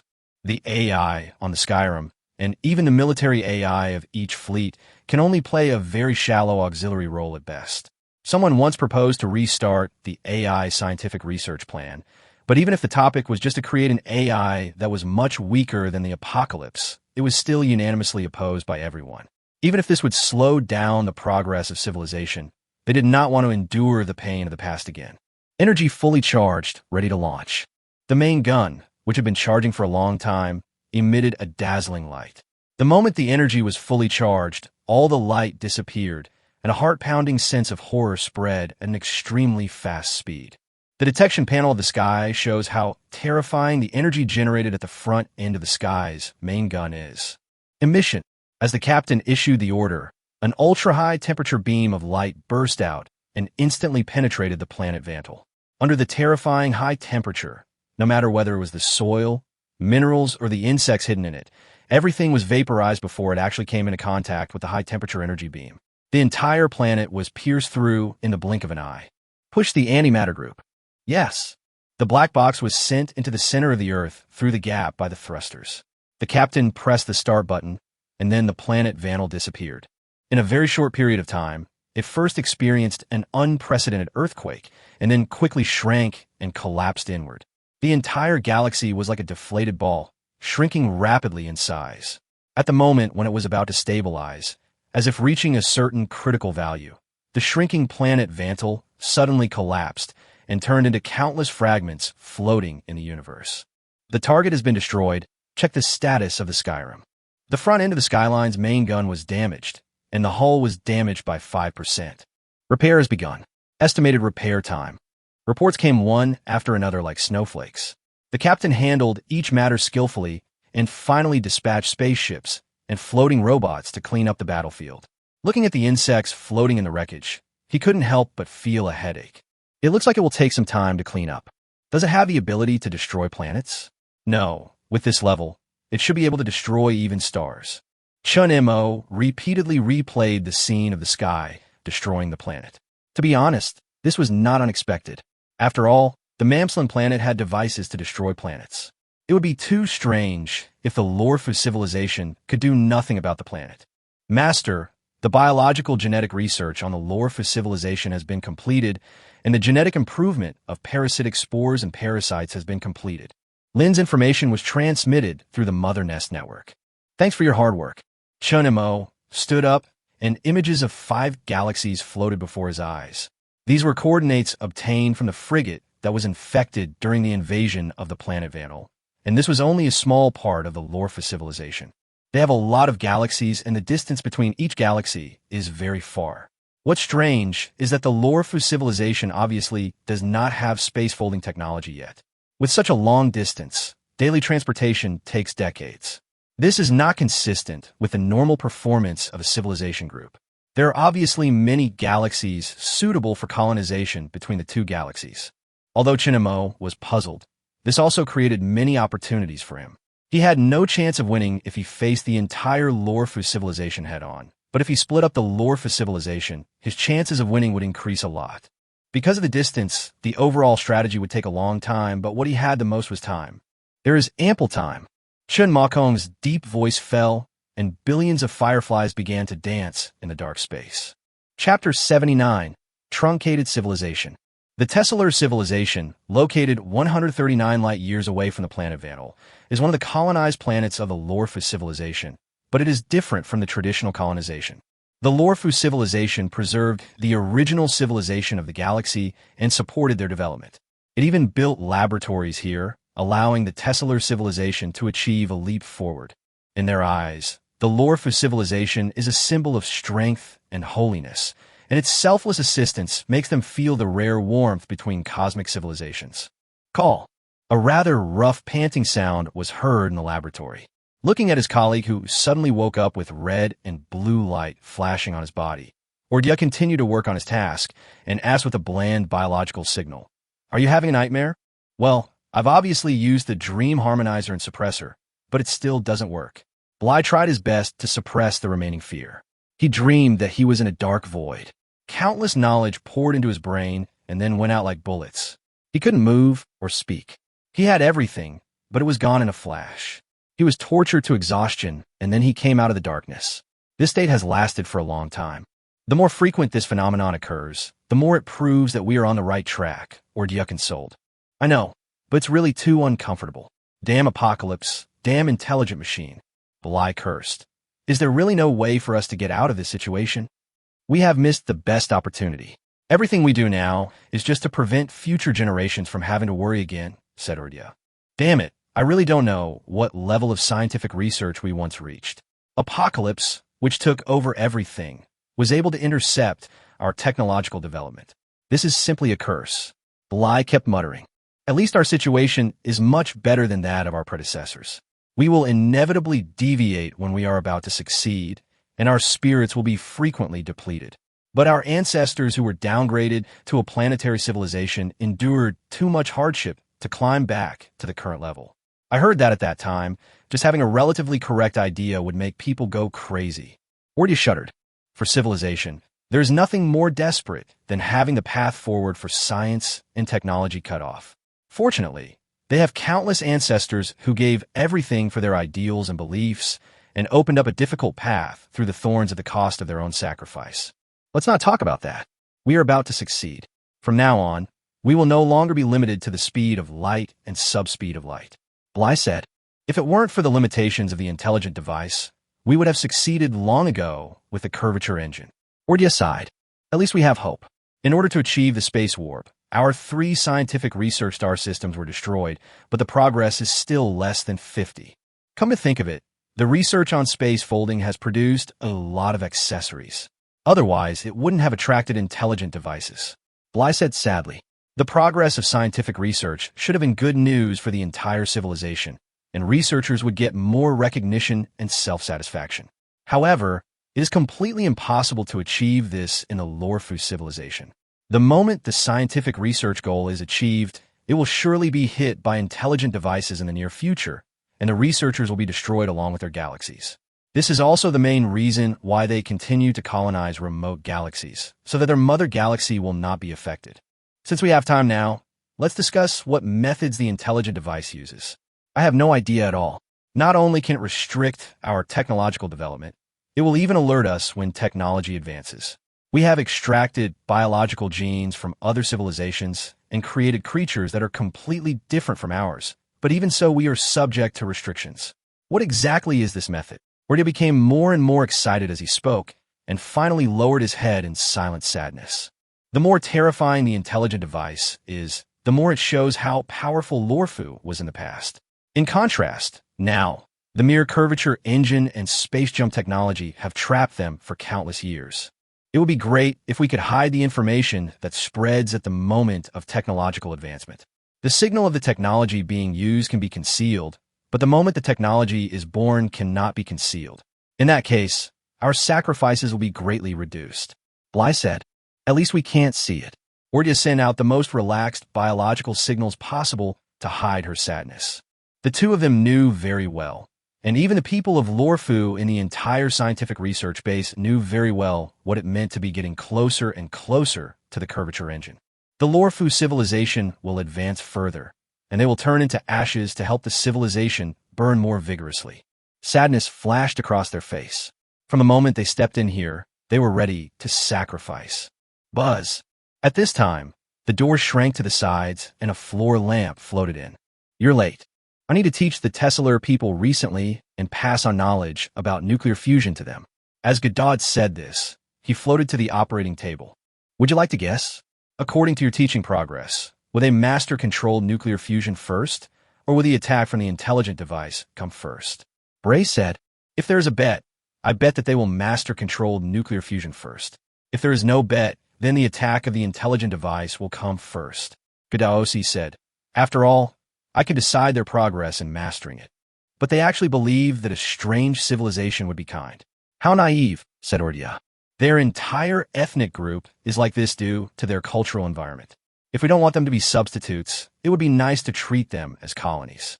This kind of personality is very suitable for slavery, and their artistic aesthetics are also in line with ours. Ghettos joked. The kind of slaves who produce art continuously? That sounds good. Bly also continued.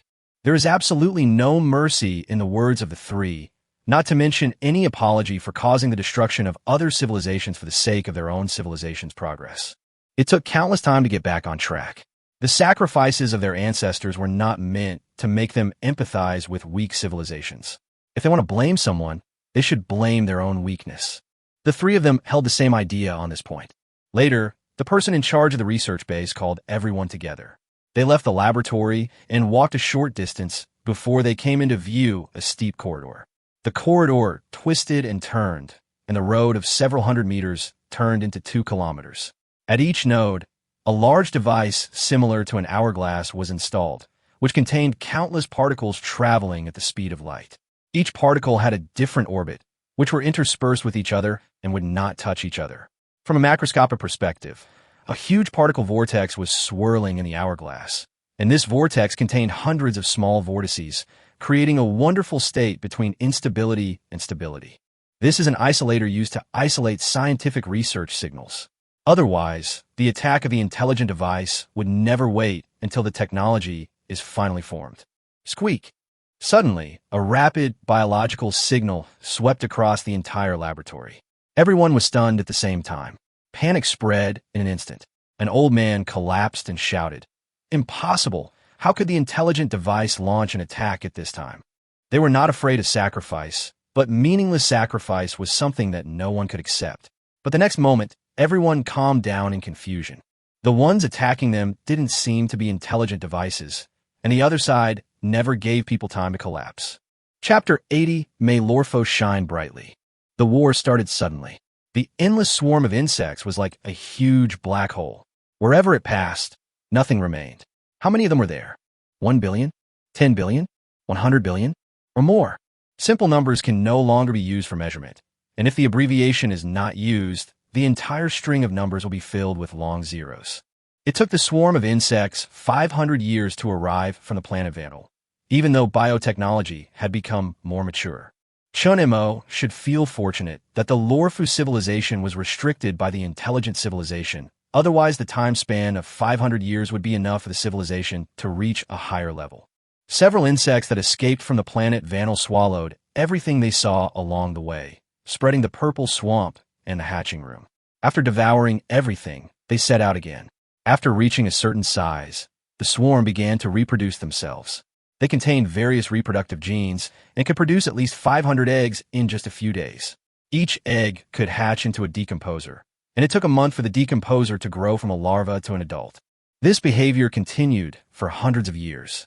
The large number of insects even seriously affected Chun Mo at one point. Even though he was the overlord, he could not control so many insects.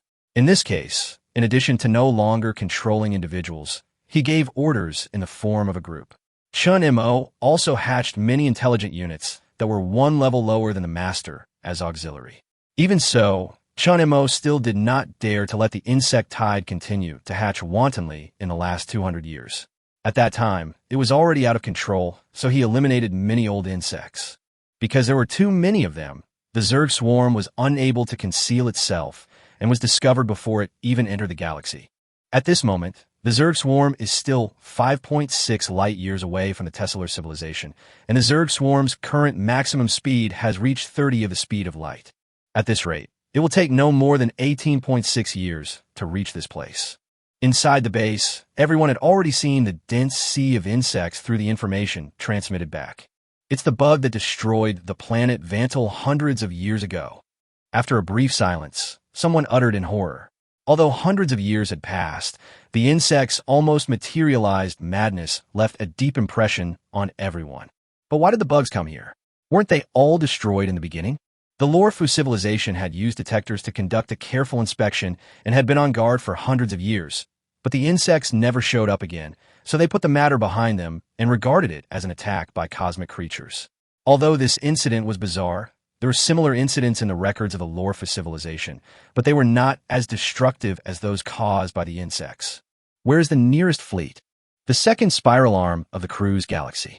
In the depressing atmosphere, questions and answers were heard, and then the entire research base fell silent again. The cruise galaxy is another colonized galaxy, 23.7 light years away. The current fastest speed of the fleet is close to the speed of light. In other words, it will take about 24 years for the fleet support to arrive, and they will need to support themselves for 5 years. This is impossible to do.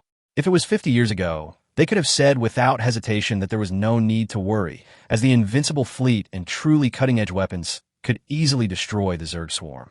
However, because the curvature engine and some accessories were about to be successfully developed, in order to prevent them from being destroyed by the attack of the intelligent devices, the main fleet left 50 years ago. Currently, only the most basic fleet exists here.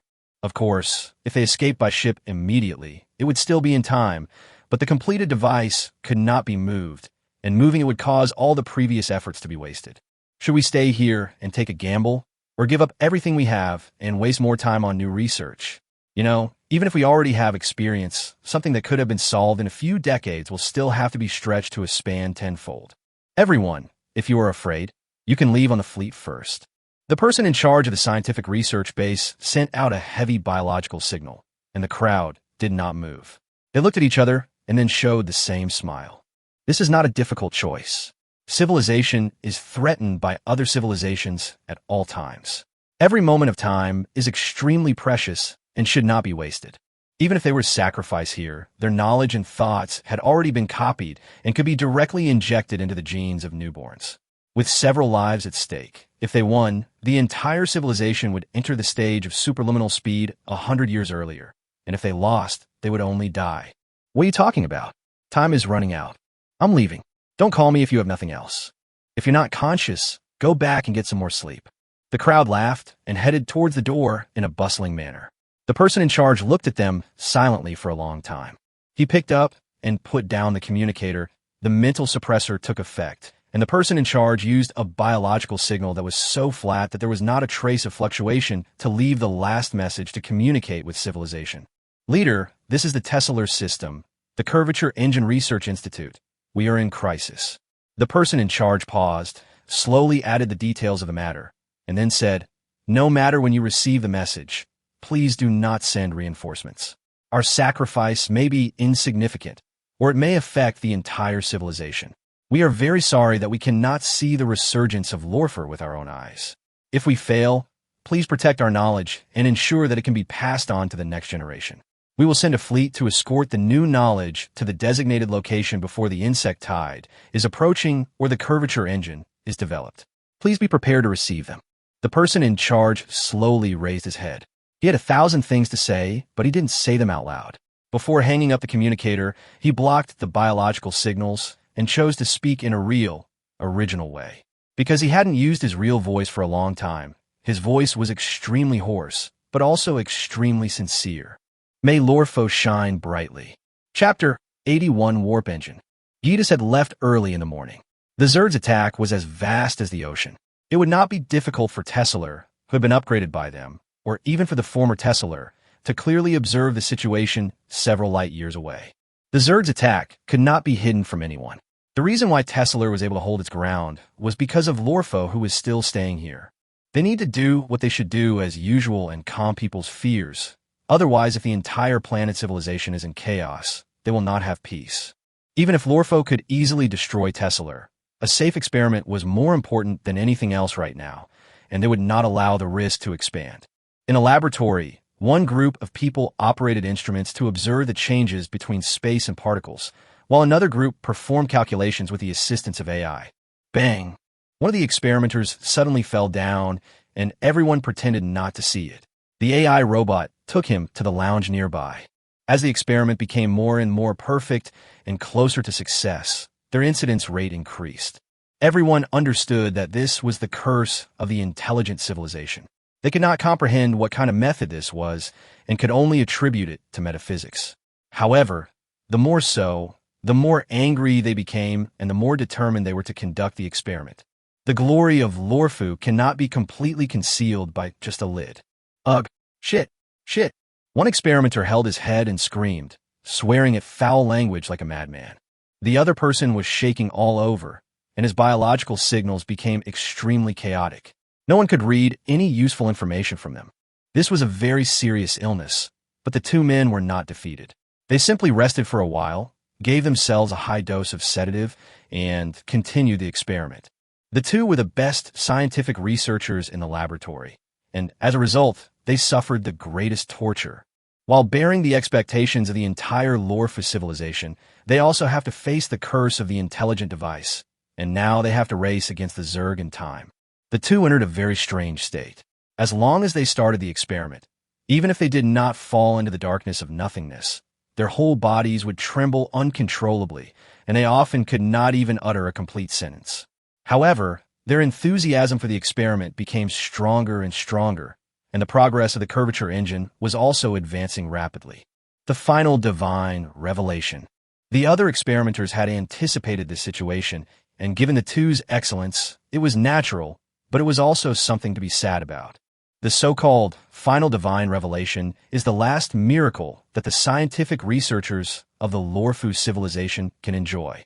In this state, they will find the knowledge they need in that void space and then bring it back to reality. Unable to communicate with others, they will become a confused scientific research machine. People recorded the brilliance of the two people, and every time a node was completed, they ordered the fleet to be sent to the designated galaxy. Before the attack of the intelligent civilization arrived, the fleet and everyone at the destination were not allowed to view the data. The intelligent device will destroy all those who have relevant knowledge at one time, and it has been doing so for 30,000 years. As time passed, the two became more and more confused. All they did all day was to be in a state of emptiness and do calculations. Even the nutrients needed for their daily body functions had to be injected by others. Looking at the two crazy people, the others did not feel the joy of impending success, but felt extremely sad. Those who could successfully bring back knowledge from nothingness were all geniuses. If they were in a normal civilization, such people could make civilization constantly leap forward. They were like a star in its prime, constantly emitting light and heat. However, under the suppression of the intelligent civilization, the two could only shine once, like a fleeting meteor. This is the tragedy of the entire civilization. The last box of data has been sent out. What we need to do next is to completely perfect the curvature engine and bear the disaster for future generations. The Lorfu civilization is unable to collect complete data. Even after the curvature engine is developed, the attack from the intelligent devices will come before the data can be transported out of the galaxy. They can only ensure the integrity of the data to the greatest extent possible, seal the information together with their own knowledge, and transport it to the next generation of civilization. Relying on the wisdom preserved by their predecessors, the missing parts can be quickly filled in. This is the way for the Lorfu civilization to survive. Brutal and tough. However, like other intelligent civilizations, the Lorfu civilization is also unable to escape the law of biological self-preservation. But every time one person retreats, more people will take up the slack, and the cycle will repeat itself. They have given almost everything, but reality is not a fairy tale, and the world will not respond unless you work hard. One dark night, the Zerg army arrived first. The floating support satellites and frigates were almost completely devoured in the blink of an eye. Even though they had better functions, the difference in numbers determined everything. The phrase, "a swarm of ants can kill an elephant," is not enough to describe what is happening outside the planet. Activate the black hole device. Maximum power. Several empty black spots suddenly appeared outside the planet. They were called empty because the hole could not be directly observed. This was a byproduct of the conquest of space folding technology, the black hole device. A black hole is a celestial body from which not even light can escape. There is something called a wormhole or a space-time hole, and people often confuse the two. The former is a weapon, and the latter is one of the foundations for achieving space folding. They usually appear in a pair, entering from one side and then drilling out from the other hole at a speed countless times faster than the speed of light. In addition, they also envisioned a second way, which is space folding technology. To make a simple analogy, if the universe is regarded as a piece of paper, the starting point and the end point are small dots randomly placed on the paper. The former is to disappear at one point, pass through the paper from another dimension, and teleport to the position of another point. The spatial folding technology is to fold the paper in half, let 2 points touch each other, then detach from the previous point and adsorb to the target point. These two are the methods most recognized by the Lorfu civilization. The black hole device is one of the products of the former. They did not create a stable wormhole that can be opened at any time, but they accidentally created a device that can open a black hole at any time, and it is regarded as a high-powered weapon and continues to be studied. Outside the planet, tiny dots of nothingness spread at an extremely fast speed, and gravity swallowed up all nearby matter indiscriminately. And this was just the beginning. One black hole after another opened up, and the gravity was so great that even stars could no longer hold on to planets. If this trend continued, Tesla would be swallowed up sooner or later. In a laboratory, people made the final calculations as quickly as possible. Even if the artificial black hole was opened, the situation was still not optimistic. The insect swarm was not a number that a small black hole could swallow at one time, and they could not cover the entire planet with black holes. All this was just to delay as much time as possible. This is wrong. This is wrong. This is wrong too. Quick, solve this calculation quickly. This is the most important place. People sometimes spoke softly and sometimes became extremely violent. The approaching Zerg almost made everyone lose their minds. It's just the last step. Why can't I make a breakthrough? It's done. At this moment, a sound excited enough to blow up the laboratory rang out, and people turned their heads. A researcher was dancing with excitement, and his body began to flash the red light that only appears when the race is excited. Even the mental suppressor was activated and could not suppress it. No, that's not right. Now is not the time to get excited. We need to put the warp engine together as soon as possible. Yes, yes, yes, yes. Quick. Intelligent civilizations will only strike when technology is firstborn. The Zerg army has arrived, and they have no way to escape. They must piece together a curvature engine before the Zerg tide breaks through. Once the most difficult node is opened, everything else will become smooth. Just press the start button, and it's all done.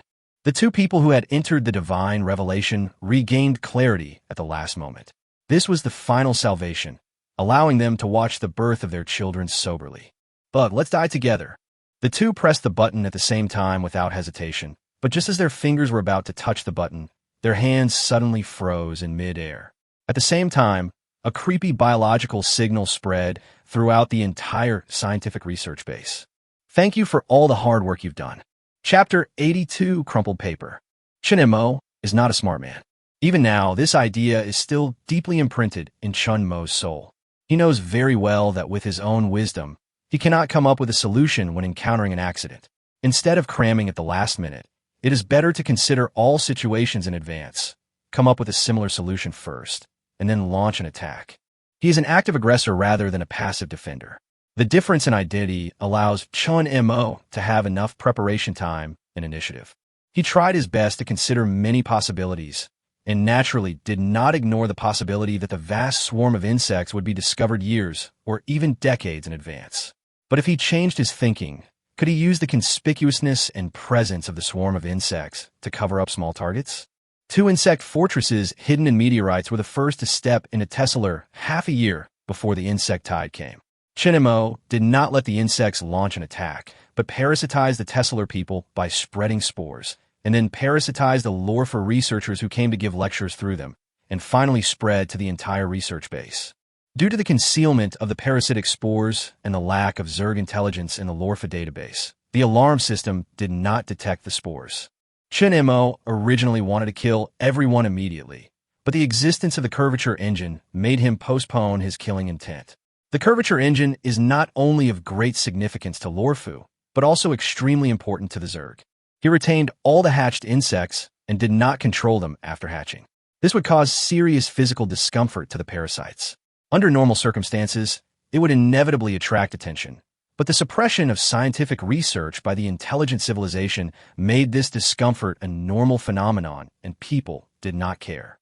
In this way, Chun Mo slowed down the insect tide slightly, while letting Lin control the scientific researchers to participate in the experiment, and silently recorded the details of the experiment without sharing memories.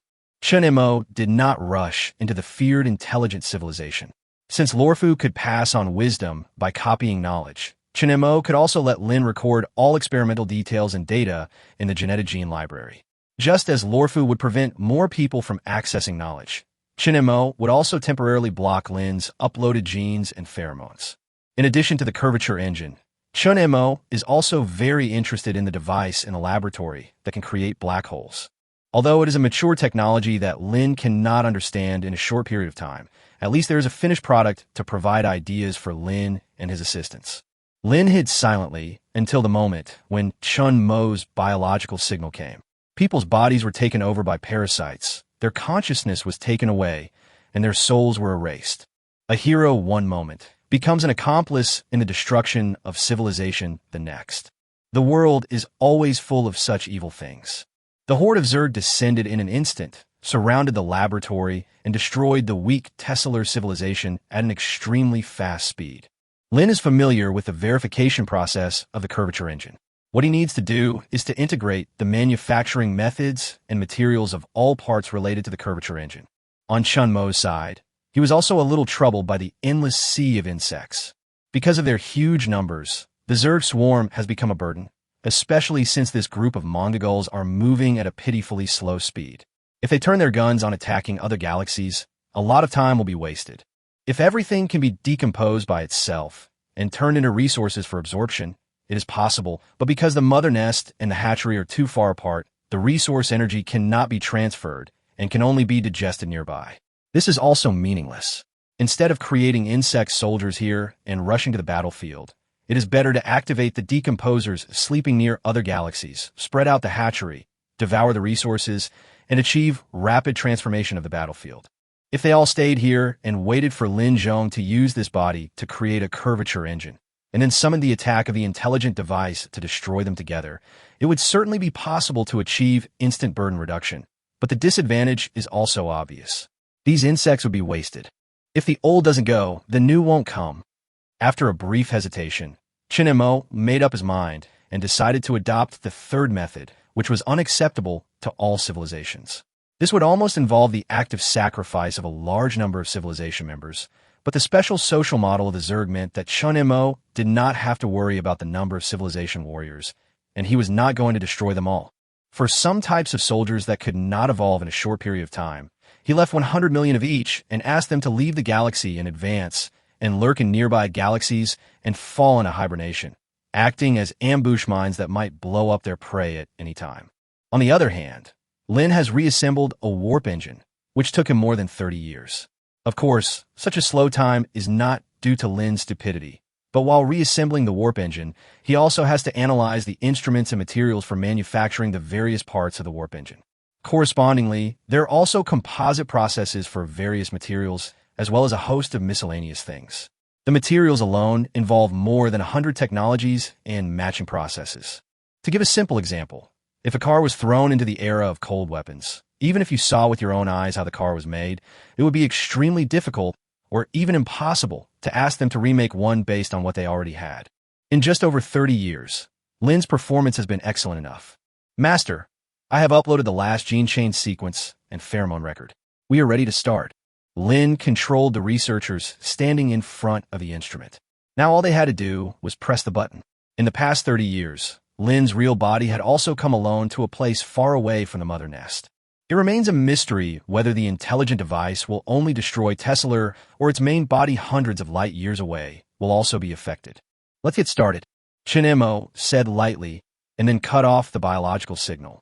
He needed to prevent the enemy from coming to him because of the biological signal. The researcher controlled by Lin pressed the button and looked up at the sky through the broken ceiling. He wanted to observe the enemy's attack method with his own eyes. At a distance far away from the galaxy, there were also insects observing. Due to the distance, it would take at least a dozen years to observe the destruction of Tesseler, but Chun Mo had no shortage of time. What form of attack would it be? Energy ray? Creating a black hole? Or tear the universe apart? Based on his vision, Lin thought of many ways of attack, but when the attack really came, Lin had no ability to observe it at all, and it was shattered before he could even notice it, including the main body that was 100 light years away. And at this moment, only 1 minute had passed since the button was pressed. Many years later, the insects responsible for observation finally saw the whole scene. The details could not be described. Chun Mo could not understand this method of attack at all. If we use the simplest example, the universe turned into a ball of paper. Not the entire universe, but the universe with a radius of 9 light years centered on the planet Tesseler turned into a ball of crumpled paper in an instant. Tesseler and many other planets were like bugs that fell on a piece of paper.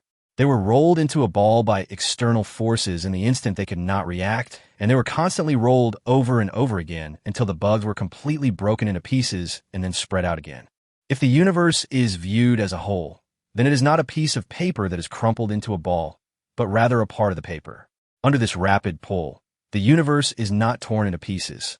Instead, after being spread out, the wrinkles are smoothed out at an extremely fast speed.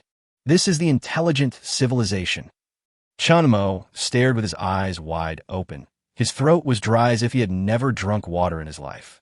Even though he quickly regained his composure, the remaining fear showed that he, the overlord of the Zerg, felt a momentary emotion of horror because of the attack from the intelligent civilization. Chapter 83: Faint and Real Target. Chun Mo is not afraid of facing higher-level civilizations. Just like when he was on the planet Mamslin, he dared to covet the obviously higher-level Lorfu civilization before he had fully mastered the nuclear fusion technology. But everything has a limit or a threshold. Whether it is opening a black hole, or an energy beam, or even warping over to bring down divine punishment, these are all within Chun Mo's imagination. What is happening now? A part of the universe was crumpled into a ball for no reason, and only a minute had passed since the button was pressed. 1 minute is enough for what? If it were the fastest Mongol, it would be enough to travel 6 times from this planet to the nearest satellite. However, it took him hundreds of years to get here from the planet Vandal, while the intelligent device was enough to launch an offensive to wipe out the entire galaxy within a minute, even wiping out the forest hundreds of light years away. Things that are beyond the limits of our understanding can often bring the greatest fear. Chun Mo took 2 deep breaths. Although he no longer needed to breathe, he still used this method to relieve stress. After calming down, he got rid of the remaining shock, and at the same time, a hint of doubt arose. Since the intelligent civilization has a method of attacking across light years and wants to destroy the Lorfu civilization so much, why not just destroy an entire region of the universe, or warp here and use unimaginable methods to detect areas within a few hundred light years? In this way, the Lorfu civilization would not be able to hide for tens of thousands of years. Could it be that even a civilization at the level of Xixi has some kind of limitations? The more you come into contact with the mysteries of the universe, the more you will feel shocked and terrified, as well as your own insignificance. What exactly has emerged from this universe that was born billions of years ago? Chun Mo took another deep breath and looked at Lin, who was standing below. Lin was successfully resurrected half a month after his death. His gene chain and pheromones completely retained all his memories before the final upload. He had no idea what happened afterwards, so it was only at this moment that he realized how he died. It's really scary. The intelligent civilization, or, to be more precise, the former Lorfa civilization?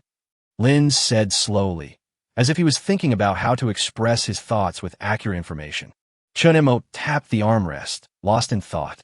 Lin was unable to read the master's thoughts, so he could only stand below and wait silently. After an unknown amount of time, Chun Mo regained his focus. He did not mention the intelligent device again, but asked, "How is the progress of the reproduction of the curvature engine?" Regarding this, it is no longer a technical problem. Even if the equipment cannot be manufactured for the time being, we can temporarily simulate the required environment through biological transformation of the mother nest. The problem now is that we lack a kind of mineral material. That kind of mineral only exists on a planet in a colonized galaxy in Lorfer. Of course, if we get enough of it and analyze it, we can produce it ourselves according to the results of the analysis. Lin replied, "So we still have to attack." Several galaxies emerged in Chun Mo's information network, all of which were colonial galaxies of the Lorfu civilization. Although attacking the Lorfu civilization will involve the intelligent civilization, the intelligent civilization and the intelligent civilization are in an irreconcilable hostile relationship. Moreover, through the experiments in Tesseler, it has been proved that even if knowledge is plundered, Chun Mo has a way to avoid the impact on himself. This is an unfair gamble. Chun Mo is only betting on time and resources, while Lorfu is betting on his life and property. He has no reason to leave the gambling table. In order to relieve the pressure, the best option is to start a war in several galaxies at the same time and increase the incubation of the next-level intelligent units. Chun Mo thought silently in his heart. As the insect swarm headed towards Tesseler, Chun Mo also sent a small number of insects to lurk outside the 4 galaxies. At the same time, there was a coordinate galaxy obtained in the laboratory, but because of its long distance, insects could not be sent there for the time being. Among these 4 galaxies, 3 are colonial galaxies with basically the same purposes. The 4th is the main galaxy of the Lorfu civilization. Even though it is not the mother galaxy, it is still extremely important. It has a large number of military garrisons. This is a galaxy that must be attacked and has attracted the greatest attention. Chun Mo is not arrogant enough to go to war with 4 galaxies at the same time. His most urgent task right now is to improve the mobility of the Zerg swarm, or in other words, the speed of long-distance travel. Therefore, 3 of the 4 galaxies are feints used to attract firepower. Only the galaxies containing the needed minerals are the main targets of the attack. As expected of you, Lord. When Chun Mo thought of the Master's praise when they were discussing strategic deployment before, he felt deeply ashamed. This was not a brilliant strategic deployment. Of course, the Master was not being sarcastic. Even if Chun Mo said that he was in a good mood today, the Master would have praised him. It was just a behavioral habit engraved in his genes. Go ahead and get busy. Also, the black hole device must be studied thoroughly. Yes, sir. Lin saluted and slowly exited the royal room. Outside the flesh and blood gate, covered with a mixture of chitin and metal, several insects floating in the air stood quietly. They were very similar to Lin in some ways. They all had shrunken torsos and big heads, like large lollipops floating in the air. In a sense, this description was not wrong, as the cerebrospinal fluid they occasionally secreted was indeed sweet in taste. Lin walked forward along the passage, followed by several bugs. They were assistants assigned by Chun Mo to Lin, and they were also doing an experiment. Since ordinary bugs would evolve over time, but due to their lifespan, it would hardly have any effect, then these little guys with a nearly infinite lifespan could evolve themselves into commanders of the same level as Lin one day. Chapter 84 Disadvantages of Technology. Chun Mo launched an attack in the Dust Nebula. He mixed the bugs among the meteors that were about to hit the planet. This is a common tactic when the delivery speed is too slow, but it did not work this time. Because of the fall of Tesseler, Lorfo clearly understood that the bugs were back. The first planet to be destroyed was Vantal, and the second planet to be destroyed was Tesseler, which was hundreds of light years away from it. Once the news was received, all the galaxies felt in danger. For the key galaxies, the Lorfu civilization even sent its main fleet to guard them. No one knew when the insect swarm would come and how it would come. It was this caution in the crisis that saved the colonized galaxy. The probes orbiting the planet detected the insect fortress in the meteor shower at the first time, and artillery attacks followed soon after. The sneak attack plan failed, and Chun Mo no longer hid. He directly ordered the insect swarm to attack from the front. He had done the same thing in the past when attacking invasions of civilizations. But this time, the well-prepared Lorfu truly demonstrated the foundation of a higher-level civilization. The defensive devices released a force field that covered the entire planet. Black holes opened up along the paths that the insect swarm had to take. They were like the big mouths of demons that opened wide to swallow up everything. The insect's ground combat capability is very strong, so strong that it is unbelievable. According to Lorfo's assessment, if the insect swarm is allowed to come and infect a large area, there will be no possibility of purifying the planet. So the battle plan is very clear and definite. Intercept the insects outside the planet, or even outside the galaxy. Chun Mo was not surprised by the current situation. He was not carried away by his previous victory.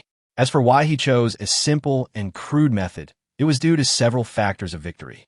The number of soldiers, the will of the soldiers and their commanders, good leadership, logistical support, technological parity, and other factors.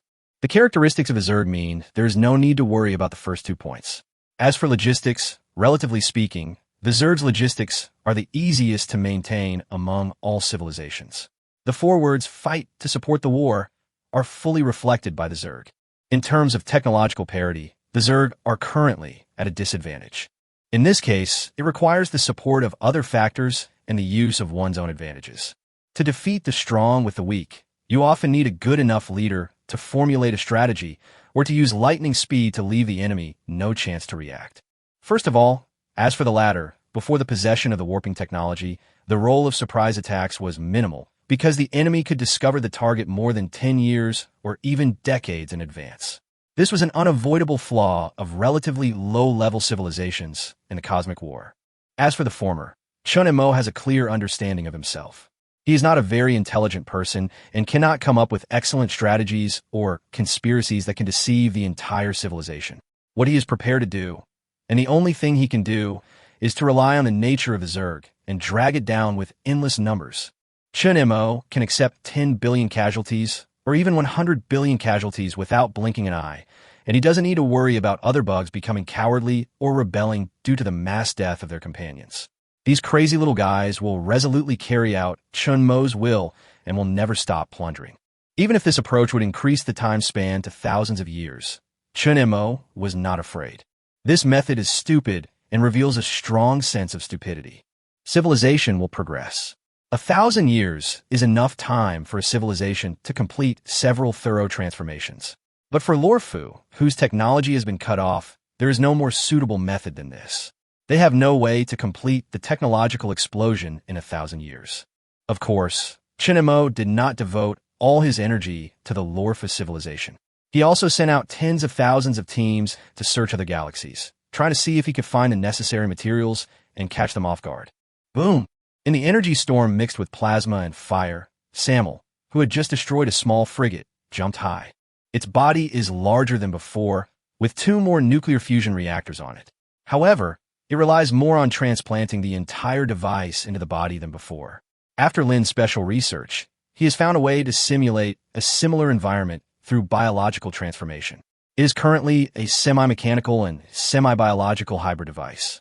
Samuel does not need to be in command, and with its ability to control only tens of millions of units, it is not worth mentioning for a truly organized Zerg army. It has only one mission, which is to rely on the excellent combat capabilities of its individuals to destroy as many of Lorfu's warships as possible. Buzz! At this moment, Samuel suddenly felt a palpitation. It possessed many excellent biological genes, and it had a more advanced reaction ability to the approaching fatal crisis than all the insect soldiers. 16 blood holes immediately opened on its back, and a huge propulsion force burst out from them, pushing it downwards in an instant. But before it could completely escape the attack range, a black hole suddenly opened, and the distorted universe pulled half of its body. The tremendous gravitational force continued to burst out, and even the maximum-powered thrusters were helpless. In the critical moment, Samuel could only cut off half of his body and quickly leave the area affected by gravity before the black hole expanded. But before he could stabilize, a beam of antimatter light instantly tore through the darkness, and the positive and antimatter particles collided rapidly, erupting with terrifying energy and high temperature. Samuel used his arms to block the attack, but was vaporized in the blink of an eye. He decisively detonated the small nuclear fusion device on his shoulder and used the explosion to leave the attack range. It's really dangerous. Samuel grabbed a plasma worm and opened his big mouth like a snake.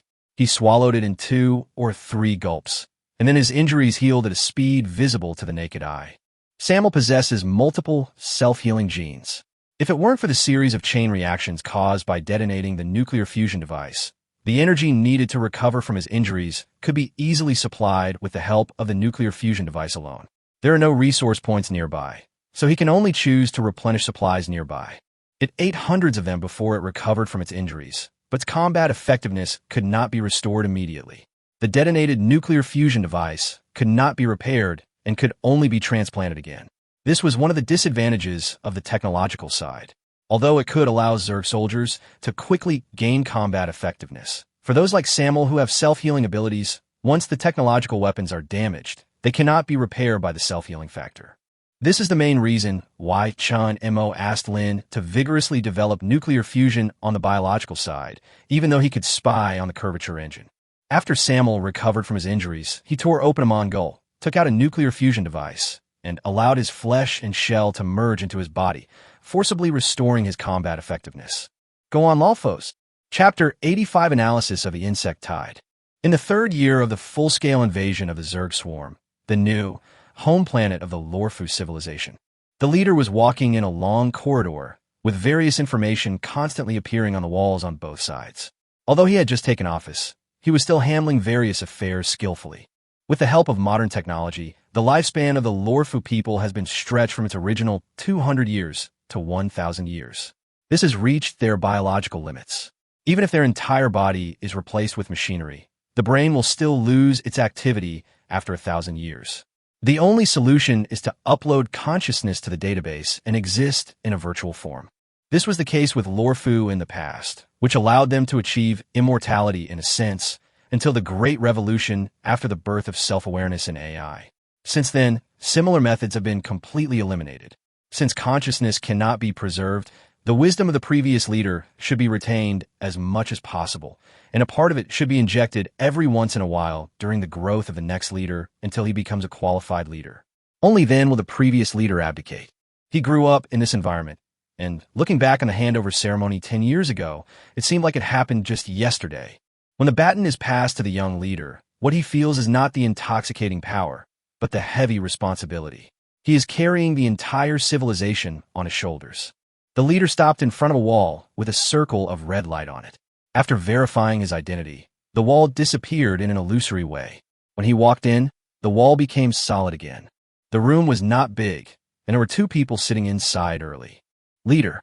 The 2 men stood up to greet each other, and the leader walked to his seat and sat down. The biological signals and instruments, the 4 empty seats in the room, glowed and finally condensed into 4 figures. They are representatives of the Presbyterian Church. Lorfu climbed from an ordinary civilization to the top, then collapsed again, and has survived until now. Their social model has also been constantly changing. Finally, after everyone agreed upon, a model that best suits the current civilization situation was established. A ruling method was established with the leader as the leader, the Council of Elders as the assistant, and the garrison outside the mother galaxy having extremely high autonomy. The first generation of leaders was born under such circumstances. On weekdays, whether it is people's livelihood, military affairs, or even scientific research, everything is based on the leader's orders. If it is determined that the decision is wrong and the leader cannot convince the Council of Elders, then the Council of Elders has the right to temporarily retain the order and start a vote for the entire civilization. Regarding people's livelihood, all residents of the civilization will vote, and regarding military affairs, all soldiers will participate in the vote, and so on. Of course, after so many years of trial and error, the original model has undergone a lot of revisions, but the framework has remained basically unchanged. The 7 people looked at each other, and their mechanical eyes glowed faintly. The situations of several galaxies appeared in their minds. This was a commonly used map engine. It was not as simple as just watching a video. Based on the pieced-together scenes, they could change directions and observe without blind spots. Due to the limitations of information transmission speed, everyone had only just received news and intelligence about the attacks on several galaxies. This is an unavoidable problem. They have to build laboratories very far away from the main galaxies, so they give the garrisons very high autonomy. Every time a meeting is held due to similar incidents, there are always complaints about information transmission problems, and this time is no exception. When will we be able to transmit information in real time regardless of distance? Said a virtual figure. It's much stronger now than it was at the beginning. We use the correlation between particles to create an instant communication device. Although we can't receive external information immediately, it has shortened the time a lot. It just needs to go through countless transfer stations. If it was before, we would receive the information of the insect swarm attack much later. This technology is still being improved, said another person. Damn it, this is clearly a technology we have already mastered. Now we just want to get it back, but it's so difficult. Damn it. The physical person sitting on the leader's left cursed. Resentment towards the intelligent civilization. This is also the key point that cannot be avoided in every meeting. No matter what the issue is, it will eventually come back to the intelligent civilization.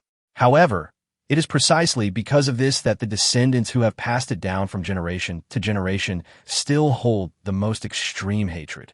Even if it is a Zerg swarm that has destroyed a colonized galaxy and is attacking several other galaxies, if a vote is held to see who the most hated civilization is, the intelligent civilization will definitely win with an absolute majority of votes. Although the Zerg swarm is the current enemy, it has not yet truly invaded the Lorfu civilization. It is now only attacking a few colonial galaxies and an industrial galaxy. Compared with the resentment that is deeply engraved in the genes of the entire civilization, it is far from worth mentioning. Okay, now is not the time to talk about this. How to solve the insect tide is the top priority. The leader's words interrupted the indignant curse. According to the existing data, Although some people do not agree to call them civilizations, they undoubtedly have a strong level of technology. Compared with the planet Vanel, the Zerg swarm has obviously undergone one or more all-round evolutions. The threat should be raised to the highest level, said the physical person on the leader's right hand. They communicate through biological signals. Can we follow the biological signals and capture the source of the signals? We have conducted tests and were able to capture some of it, but it was blocked before the source was detected. They have higher specification shielding devices than our detectors. But just from a technological point of view, they shouldn't have this level of equipment. What if it's a biological device? Can living things really reach this level? The universe is so vast that even we in the past would not dare to claim to understand the entire universe. The limits of biological evolution are only the range we have observed, so we cannot jump to conclusions. We have two main things to deal with. The first is to find the source. Otherwise, if we just passively endure the attacks, we will be dragged down sooner or later. The second is the way the insect swarm is born. The speed at which they are born does not conform to biological characteristics. Most of the insect swarms are not intelligent. So far, we have only found one intelligent individual. As the man finished speaking, the image of Samuel appeared in everyone's mind. This is a composite life form. In addition to its main body, it also has bugs attached that can emit plasma. Based on observations of the battle process, it has multiple nuclear fusion devices in its body and possesses very strong self-healing abilities. It has sent biological signals to our fleet and is clearly a higher-level individual. What are the chances of catching it? We haven't analyzed the results yet, but even if we can capture it, the final result should be the same as other individuals, and it will self-destruct before being captured. We try to block its biological signals, and a small part of the insect swarm immediately went berserk, but soon returned to normal. We suspect that in addition to it, there are many individuals of the same level in the insect swarm. They are leading the insect swarm. Without them, the danger of the insect swarm will drop sharply. People kept making inferences based on the existing intelligence. At the end of the meeting, the young leader was ready to go to the front line in person, but this decision was unanimously opposed by the 6 members of the Elders' Council. Because the leader had just taken over, and the next leader had not yet been trained, it was not suitable to take risks. As for the personnel to go to the front line to support, they have already made a list, and the leader only needs to choose from them. P.S. There will be an end-of-year dinner at work tomorrow. I don't know when I can go home, so there will probably be only one update. Chapter 86, The Hunter and the Prey. It's the 17th year since the full-scale Zerg invasion, the Frontier Support Force, the Skyrim. This is the 17th year since the Zerg swarm invaded several star systems. As a well-known combat-type flagship, and also the closest one, the Skyrim took on the priority of supporting missions. As an old flagship, it should have been eliminated, but because of its special significance, people spend a lot of extra effort to optimize the sky many times. Due to the limitations of the model itself, the maximum speed is only 70 of the speed of light. At this moment, it is still 0.63 light-years away from the nearest coordinate point. Captain, based on the feedback from the detector, we have formulated the following strategy. The 49th captain of the Skyline stood in front of the control panel, receiving various data while discussing the next countermeasures with the chief steward. In fact, this was the first time that the Skyrim participated in a brutal civilization war. Of course, this does not mean that the Skyline has never carried out a similar mission. It's just that the civilizations it has encountered in the past were relatively weak, and a one-sided massacre could not be called a war of civilizations. However, neither the captain, the chief steward, nor the other soldiers showed any fear. Apart from their faith, what was more important was that they were standing on the Skyline, a symbol of glory. Cowardice and fear would tarnish this inherited glory. Buzz. A burst of light floated out from the operating table and condensed into models of various insects, with detailed data floating beside them. Although no living creatures have been captured yet, a lot of valuable information can be obtained through observations during the battle. The mission of the Skyline this time, in addition to providing fire support, is to try to capture living insects or capture the only intelligent individual that has ever appeared. Regarding the self-destruction mechanism of the insects, they believe that it is controlled by intelligent units. If an isolator is used to block the biological signals before capture, it may be possible to capture a living organism. The sky just happens to have the most advanced signal blocker. But what on earth is this? There are actually such strange creatures. They can probably be considered living things. Oh, damn things. The chief steward kept muttering. He was over 600 years old, and according to regulations, he had already reached retirement age. However, some accidents happened during the training of the next chief steward, and the Skyline could not find a replacement casually, so he could only let him work for a few more years temporarily. Due to his old age, his consciousness is often confused, and he needs the stimulation of instruments to stay awake. Occasionally, he will repeat himself like this. Who knows? The captain said something casually, and as he looked at the data analysis about Samuel, he felt even more terrified. A monster that is beyond imagination from a biological perspective, but also has technological devices inside its body. What on earth is this? The captain had never seen such a strange creature. Even though it was common for Lorfu to transplant machinery and devices into living organisms, these were two completely different concepts, because their organisms were weak and fragile and could only become strong with the help of technology. About to enter the planetary belt, requesting the launch of probe number 3. Emission. The so-called number 3 probe does not refer to a single one, but is a synonym for a model. Generally speaking, a fleet will carry 4 to 5 of each specification of such recoverable probes. 3 of them were carried by the main ship Skyline, and the remaining 2 were carried by the frigate. With the launch of the probe, detailed data within a radius of 27 million kilometers appeared on the console one by one. This is not the limiting radius of the number 3 probe.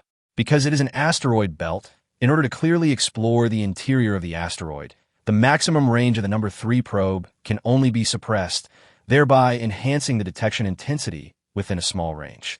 At the critical rescue moment, it seems to be a waste of time, but the sudden alarm tells everyone that it is definitely not a waste of time. Almost at the moment the probe entered, the planets on the outer edge of the asteroid belt began to tremble. Gravity lost its effect at this moment, and a large amount of mineral dust floated around, revealing densely packed insects. These guys have been hiding here from the beginning, like hunters with shotguns, setting traps on the path that the prey must take.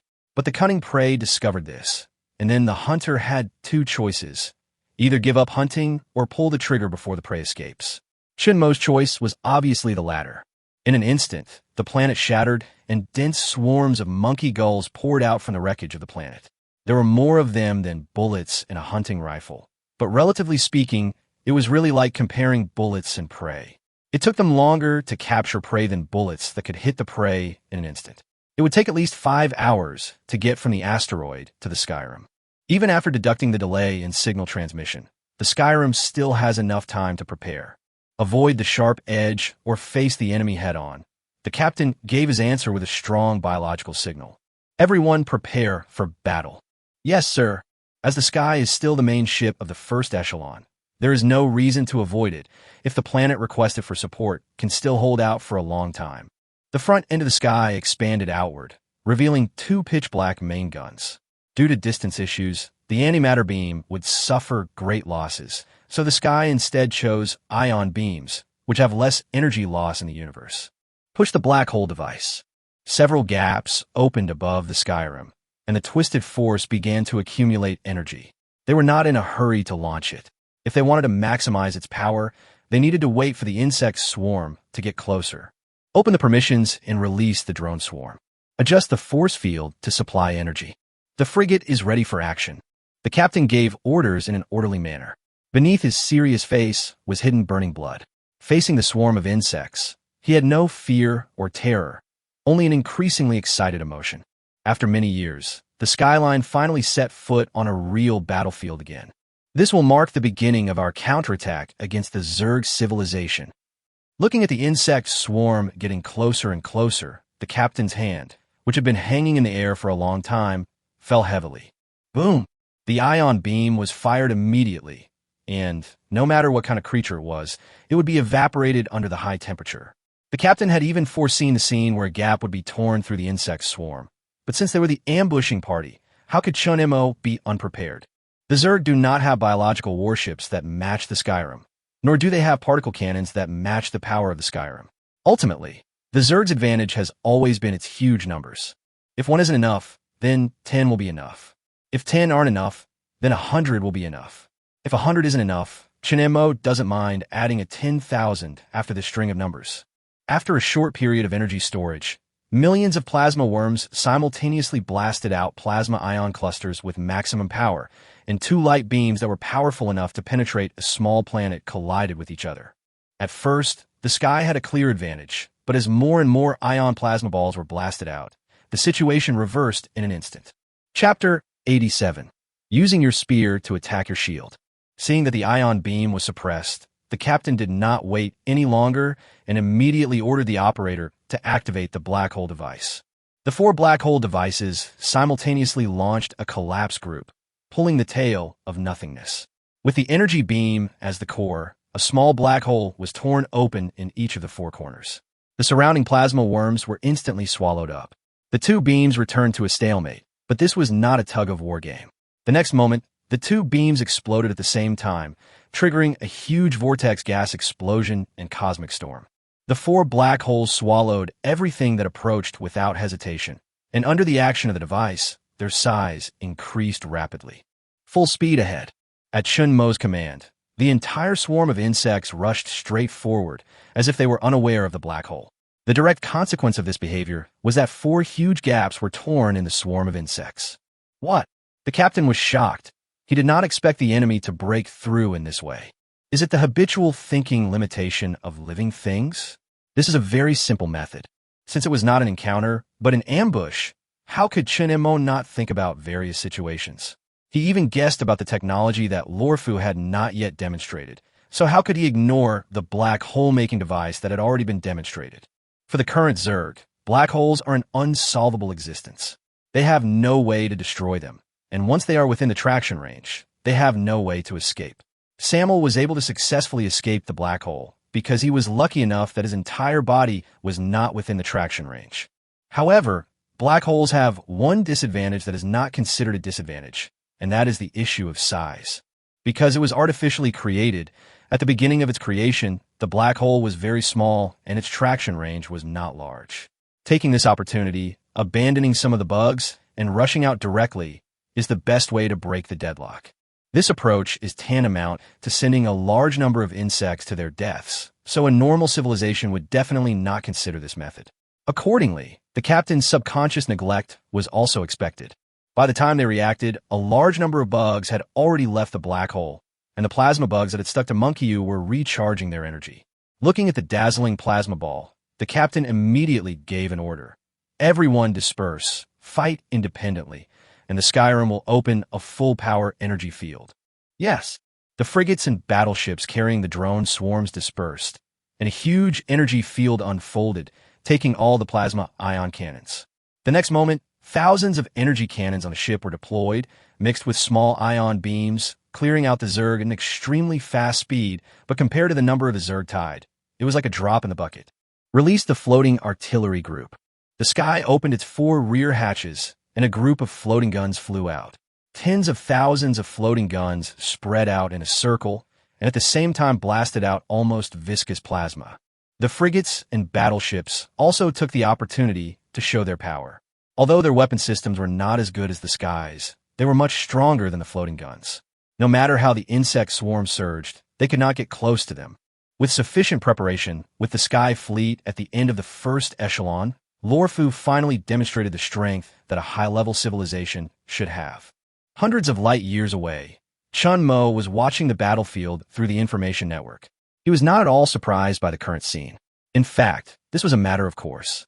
He had never looked down on the Lorfu civilization. Even after several major weakenings, they were still different from the civilizations he had encountered before. Lorfu was a truly powerful civilization that was able to fight the Zerg head-on. If it weren't for the shielding of the Mother Nest, Lorfu might have already found their way here. But how could Chun Mo fight an unprepared battle? You're not the only ones who have the black hole device. You're using your own weapon to attack your own shield. Interesting. Chun Mo laughed softly twice. On the other side, although the situation was very good, the captain gradually felt a strong sense of disharmony. It was expected that the Skyrim would be able to withstand the insect swarm, but it seemed too easy now. The captain pulled down all the previous information about the insect swarm, but did not find any useful parts.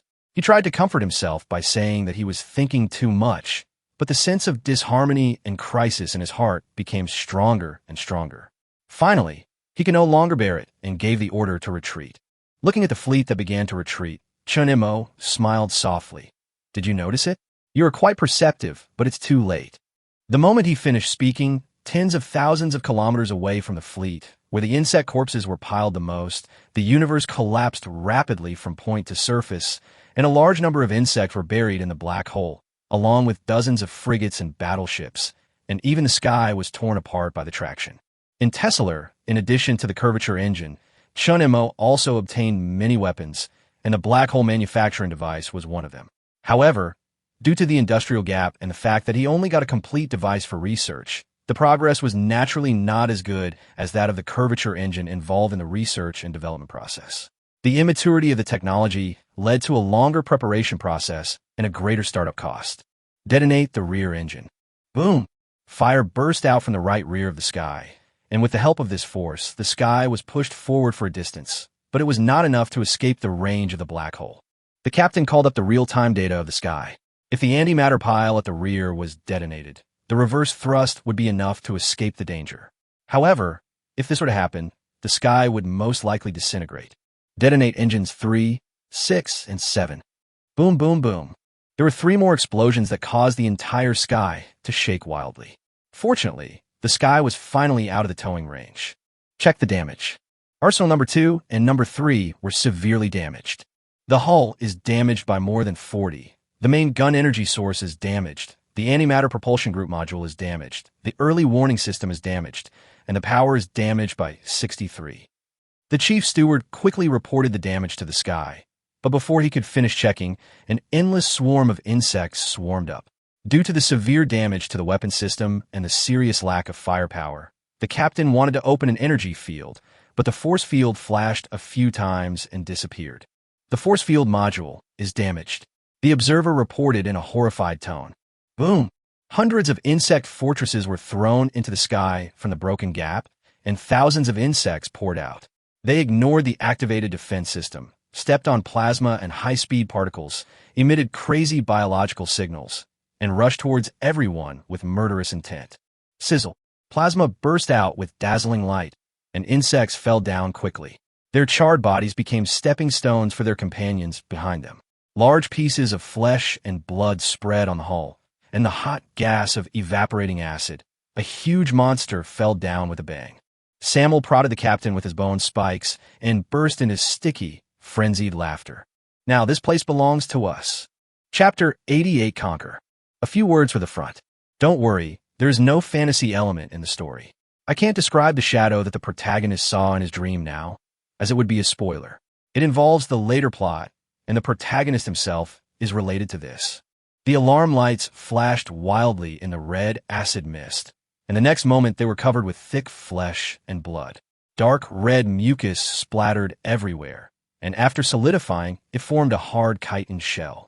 Complex biological signals enveloped the entire sky, and a silvery white light wandered in the spacecraft. Infected units. When he was on the first planet, Chun Mo already possessed similar abilities, but the concepts back then were completely different from now. The original infected buildings were simply covered with flesh and shells, and were essentially large incubators built using building frames. However, the infection has now evolved to retain the original functions of buildings and weapons, forming special buildings or weapon units. All of this is not the result of Chun Mo acquiring some genes or some kind of power from technology. This is the power that he naturally gained as his spiritual energy increased over time.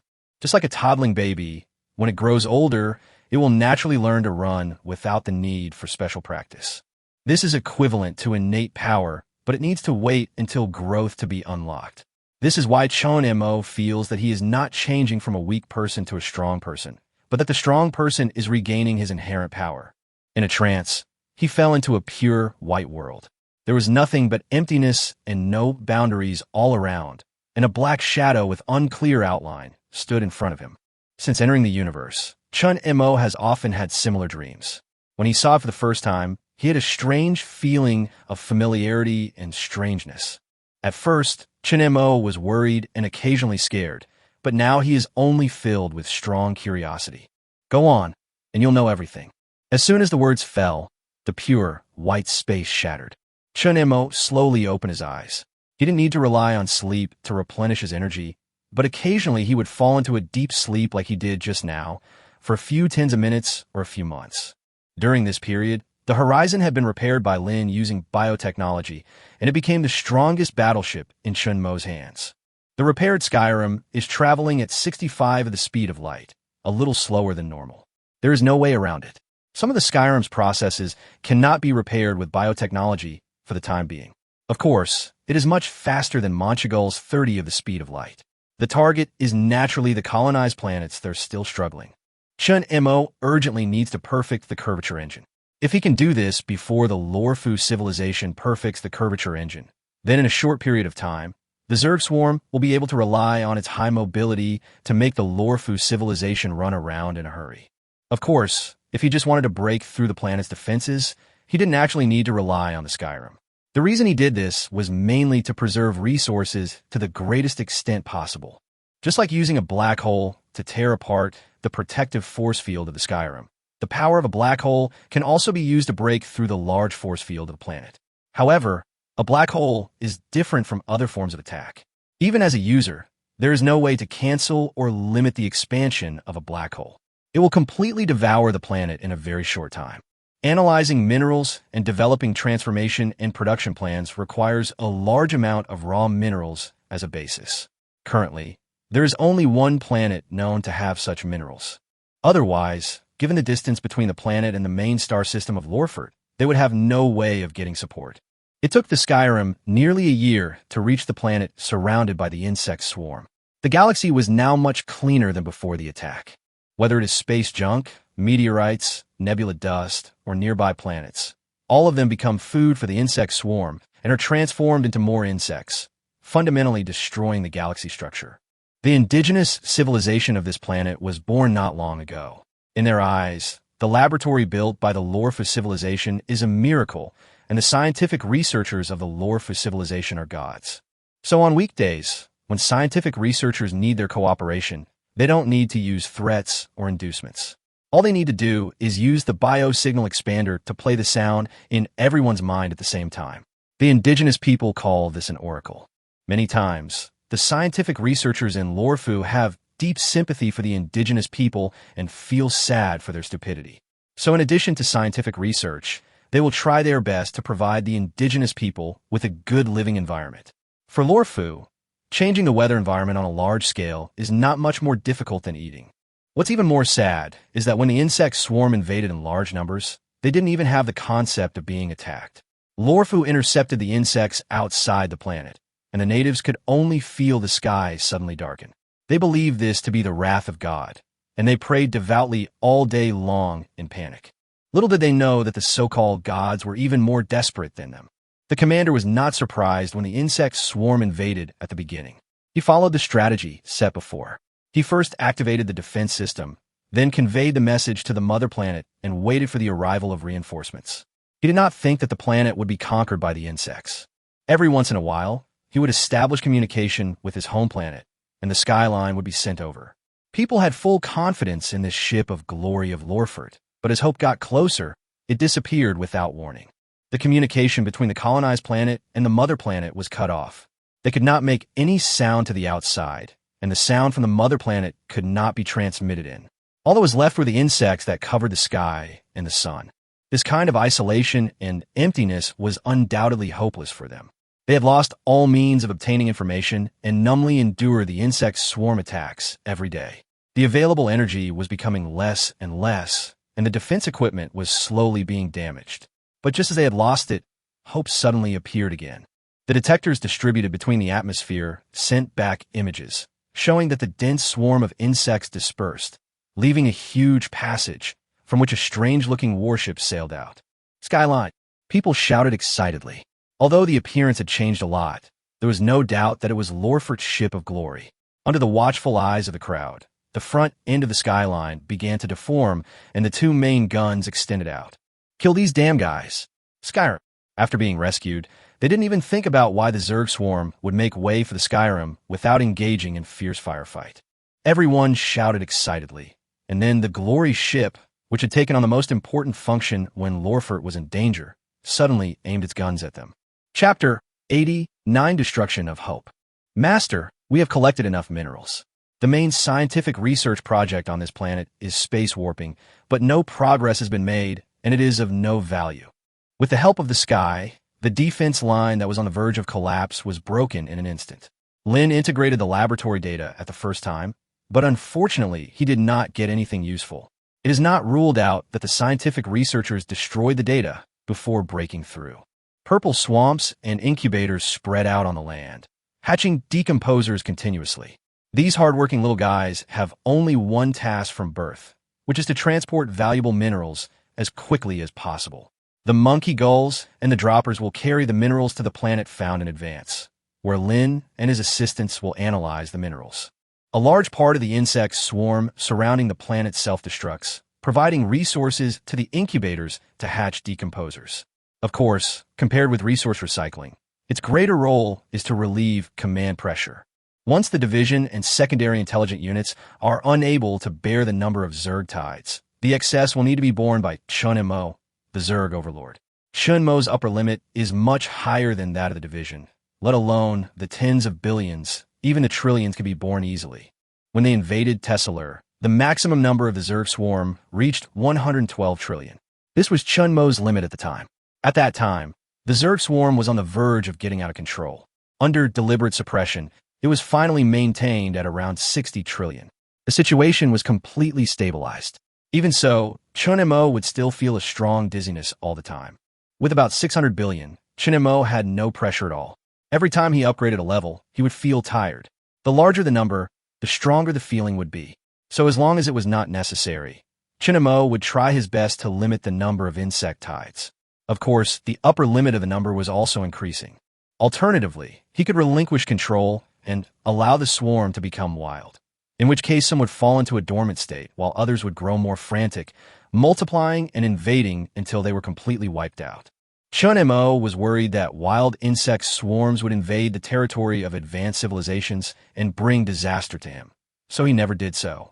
Otherwise, many civilizations in the universe will have to live in panic. Wild insect swarms are different from enemies in the ordinary sense. You have no way to reason with them, and they don't want to get anything special from you. They just want to fill their stomachs, just like you never asked the bread's opinion before eating it. Meteorites, planets, stars, civilizations, space junk, there's no difference in their eyes. What will you do when faced with the Skyrim that has turned against us, people of Lorfu? In the space that was flashing dark red light, a low, empty laugh was heard. In the 24th year of the full-scale Zerg invasion, the support force, the Hope, Niego checked the intelligence system of the drone swarm as usual. This was a very important job because after experiencing the tragic events of the AI revolution, everything related to AI must be taken seriously. This is undoubtedly an irony. They hate the revolutionary AI, but for the development of civilization, they often cannot do without AI. Even if AI is limited to a simple version, it is still an indisputable fact. Niego checked it over and over 3 times and confirmed that there were no omissions before informing the maintenance personnel to carry out daily maintenance. He could return to the dormitory to rest before the next inspection. This is a room for 6 people. The aesthetic of the house style comes from a remote colonial galaxy. Lore for its aesthetic and artistic expression are very diverse. Every time a planet is colonized, a new type of art will be obtained. Niego was lying on the bed. He had a long rest time. Rather than sleeping, he preferred to relax by reading text-based artworks. This is a very ancient form of art expression, but it has not completely died and still has many audiences. His colleagues are responsible for other work, so they can get enough quiet leisure time. Of course, even if the house is full of people, they could turn on the suppressor to block out other sounds. But this is usually regarded as a sign of being unsociable, and few people do it. In a daze, Nego fell asleep and woke up again. He rubbed his eyes covered with crystal membranes. His body didn't want to get up, but it was already time to work. He gave himself an injection of nutrient and took a small mobile device to the drone storage. He was still feeling a little sleepy at this time, but suddenly a terrifying and urgent alarm sounded, and then the entire frigate began to shake violently. Looking at the wall that was flashing wildly, for a brief moment, Nego thought he was crazy. This was a sign that the fleet was under attack, but the Hope was one of the most powerful fleets in Lorfu, in this territory which civilization had the ability to attack.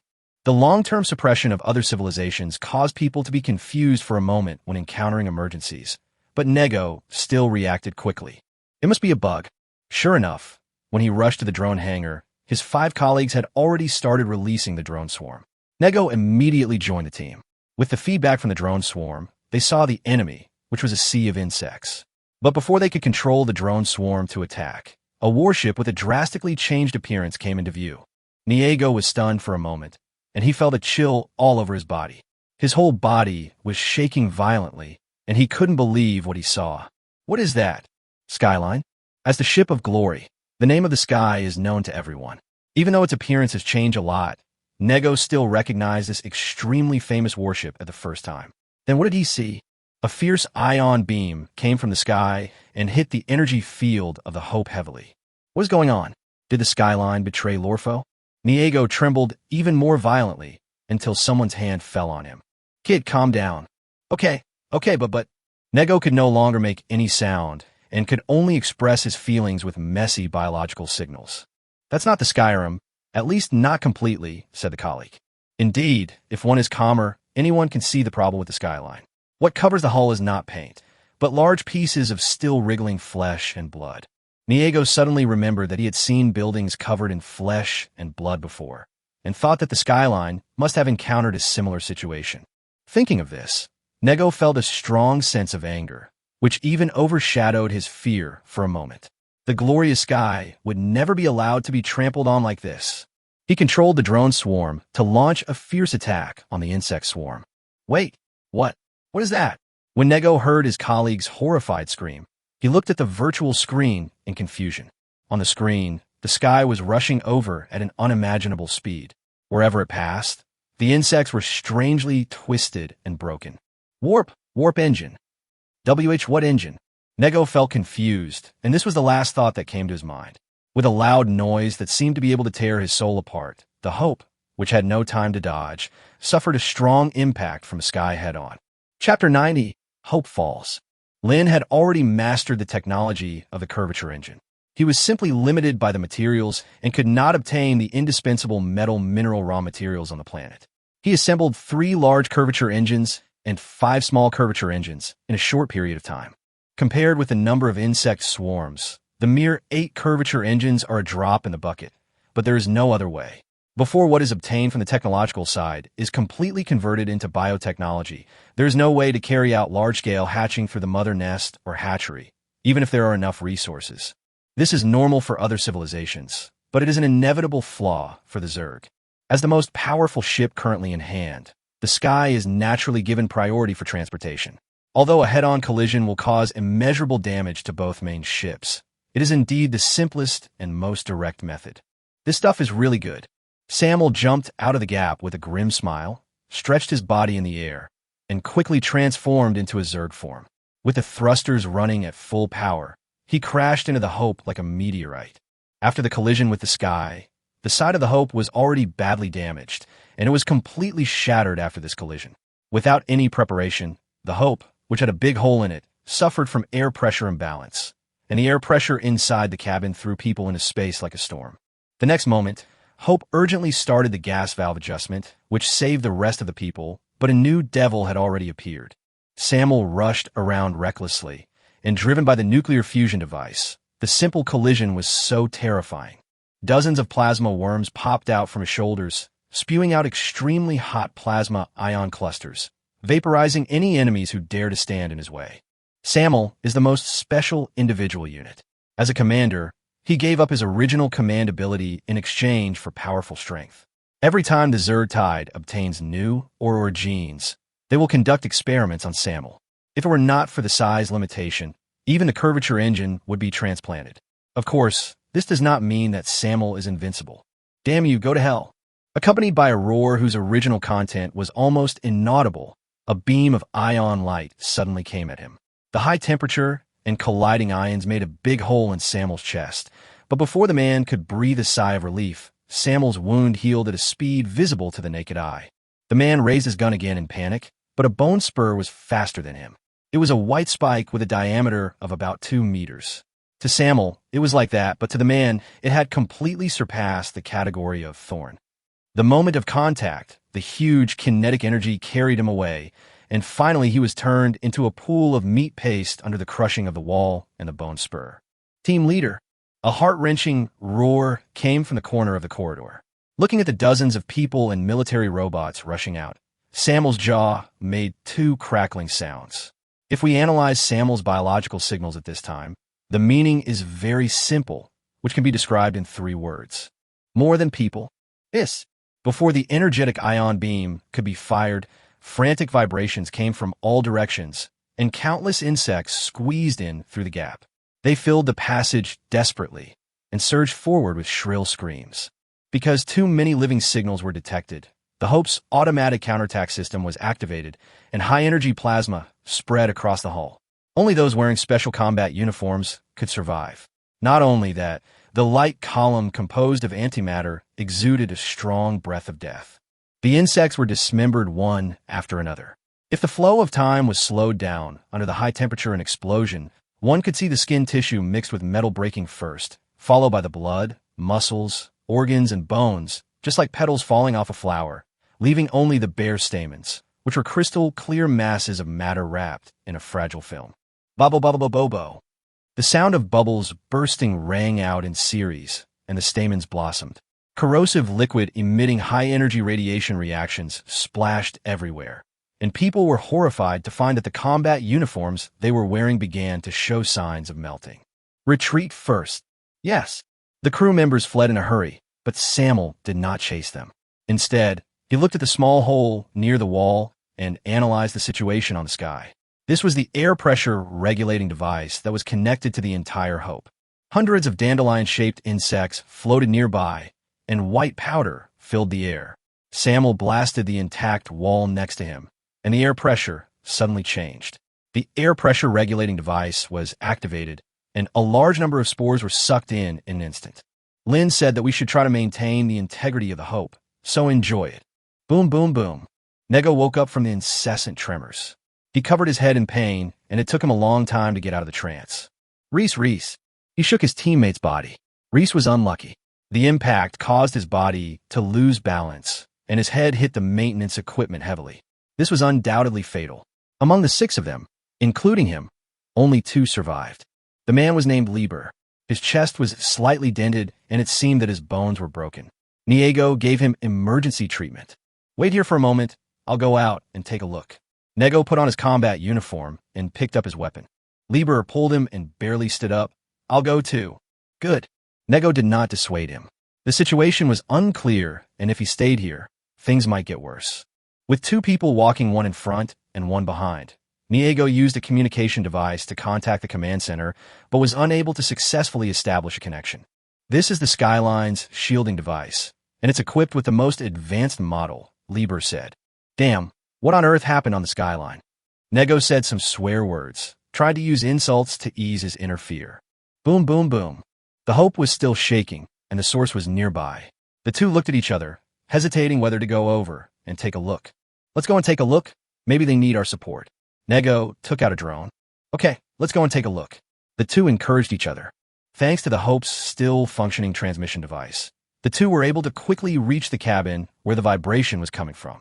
Niego threw the drone into the broken gap, and then saw a blood-curdling scene, densely packed insects.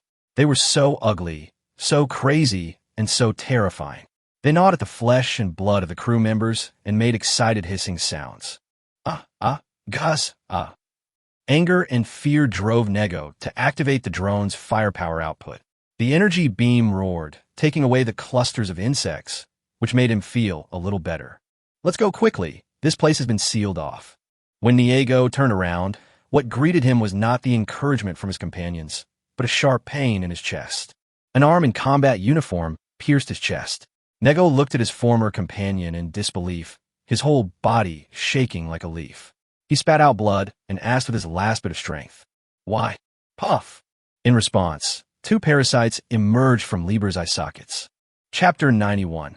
What is more desperate than despair is powerlessness. The news of the fall of the sky and Hope blew like a storm hundreds of light years away. The leader looked at the prosperous home below and couldn't help but shudder. The artificial stars emit warm light. On the streets, Pedestrians who are unaware of the truth are walking by with happy smiles on their faces. Under the bright light, they are particularly dazzling. In the past, the leader would stare at this ordinary scene for a long time without moving. He inherited the knowledge of leaders of past generations, and likewise, the unforgettable suffering was also passed down. He saw with his own eyes how helpless his ancestors were when they lost their homes, became displaced, and were forced to rebuild their homes in faraway places. He saw with his own eyes how his predecessors struggled with blood and sweat to get rid of the threat of the intelligent device. He also saw what a painful price the entire Lorfort had paid in order to make the people on their home planet the happy people they are today. The young leader was proud of this, but in recent times, he saw a heavy haze over this happiness. It was a black cloud made up of twisted insects. In reality, the leader did not admit how desperate the bugs were. Even though they were numerous and had even swallowed up the sky and hope, this force was far from enough for Lorfort. What really weighs down leaders is a sense of powerlessness. No matter how many bugs are killed, 100 million, 1 billion, or 10 billion, they can always regroup in a very short time and even become more numerous. These guys seem to be endless. They couldn't find the source of the insect tide, which was the most fatal problem. Lorfort is like a sweet cake with a strong guard standing next to it to guard against a thief who is determined to steal. The guard can beat the thief to death every time, but the thief can always use his dirty fingers to pick up a piece of the cake and put it into his mouth. The guard killed more and more thieves. He was extremely dedicated to his duties, but he still could not change the fact that the cake was getting smaller day by day. This made the leader feel angry, but when he thought about the reality, the anger quickly evaporated, mixed with a suffocating feeling of powerlessness. From the outset, this was destined to be an unfair war. Leader. The biological signal came through the communication equipment, and the leader came to the conference room. Unlike the previous time, when there were 4 people in virtual state, this time all of them were entities. Lorfu gave up many colonized galaxies, and all projects were urgently stopped. Before the technology of space folding was developed, the direct consequence of having too large a territory was excessive running around when a full-scale war broke out, which undoubtedly consumed a large amount of manpower. The Sky and Hope were attacked on the way to support. If it was the mother galaxy or important galaxy that controlled the entire galaxy domain, this situation would never happen. The 4 people who were in other galaxies therefore returned to their home planet, and today, the leader could not remember how many meetings he had held. We must launch an effective counterattack. The people now don't know the real situation. If we continue, we will return to the Dark Ages, said a member of the Presbyterian Church. What is considered an effective counterattack? We once killed more than 4 trillion bugs, and we paid a heavy price for it. But what was the result? A victory? It was only a short period of time, and the bugs grew in number. Another person from the Council of Elders said, "Can we use the power of the intelligent device, just like in Tesseler? When the intelligent device destroyed Tesseler, it also destroyed more than 30 trillion insects." The man suggested, "As much as I don't want to admit it, this is indeed a solution. The problem is that we don't have a project that could be completed in a short period of time. What's more, as Lily said, even if we eliminate the insect tide, more of them will appear sooner or later. We need to find their nest," said the woman. "If we remove all the signal blockers, the intelligent device should be able to follow the biological signals and destroy everything of the Zerg." The youngest representative of the Elder Council said unconfidently, "Hey, are you crazy? Doing that can completely eliminate the insect tide, but we will also die at the hands of the intelligent device, you lunatic." The man immediately said loudly, I just mentioned it casually." The young representative shrank his neck and stopped expressing his opinion. The leader sighed almost inaudibly. The young representative was right. Lorfu had the means to fight to the death with the bugs. They didn't believe that the bugs could withstand the intelligent civilization. If the two were at the same level, the other side would not have failed to conquer Lorfu for so many years. But no matter what, it is a method that will never be used unless the reality is extremely desperate. Once it is activated, the persistence and struggle of our ancestors for tens of thousands of years will become a joke in an instant. Continue to shrink the star field inward, concentrate all forces, and cooperate with the weapon systems within the galaxy to attack. We will definitely be able to keep the insect swarm out. The first person who spoke suggested at this time. As we said in previous meetings, it is undoubtedly a very stupid thing to trap ourselves in the encirclement of the insect swarm. Are we going to compete to see who will run out of energy first or the insects will die first? The man retorted. Then he took a breath and continued using a more energy-saving biological signal.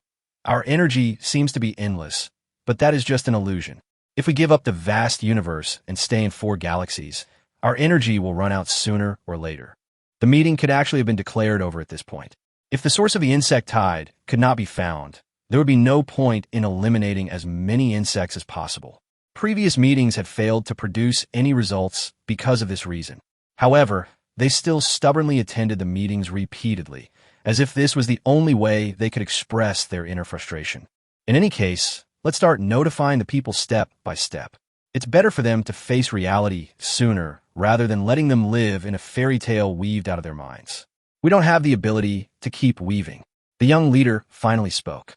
This will cause panic among the people. It's okay, Reina. The leader shook his head slightly and said seriously, we are all descendants of heroes. Our ancestors used blood and tears to open up a way of life under extremely difficult circumstances. As descendants, don't we even have the courage to accept reality? But leader, the people are too far away from the war. Reina still couldn't help but worry. As leaders, they have woven 2 beautiful fairy tales for the people in the past years. Now, they have to shatter them with their own hands and tell them the bloody reality. It is not surprising that they cannot accept it. But it must be done, the leader insisted. I agree, said the man. Me too, said the woman. Reconsideration. Well, then at least I hope this part can be given to me. Reina said, okay, today's meeting ends here. By the way, the research and development of the curvature engine has just been completed. I hope that the next time I see you, the curvature engine will have been applied to our warships. Of course, as you wish. P.S. Happy New Year, everyone. Chapter 92, Bait and Trap. The 37th year of the full-scale invasion of the Zerg swarm, the Lorfu civilization, the Sorel galaxy. The galaxy is located 21 light years away from the Lorfu galaxy and has 1 star, 14 planets, more than 800 satellites, and over 1 million asteroids. Lorfu changed the ecosystems of 14 planets, making the entire galaxy habitable. The central star uses super-large devices to collect energy to supply the energy needed by the 14 planets. In addition, there are large antimatter piles to provide energy. Overall, it is a military planet. Including the Sky and the Hope, more than 2/3 of the fleet of the Lorfu civilization were built in the Sorel galaxy. If the Lorfu galaxy is the brain of the entire civilization, then the Sorel galaxy is the vital heart. Similarly, new recruits are also trained here. Even for civilizations that have entered the universe, their military forces are still diverse. Generally speaking, they will be trained on different planets according to the different types of military forces. Among the 14 planets, Daji planet is the most special one.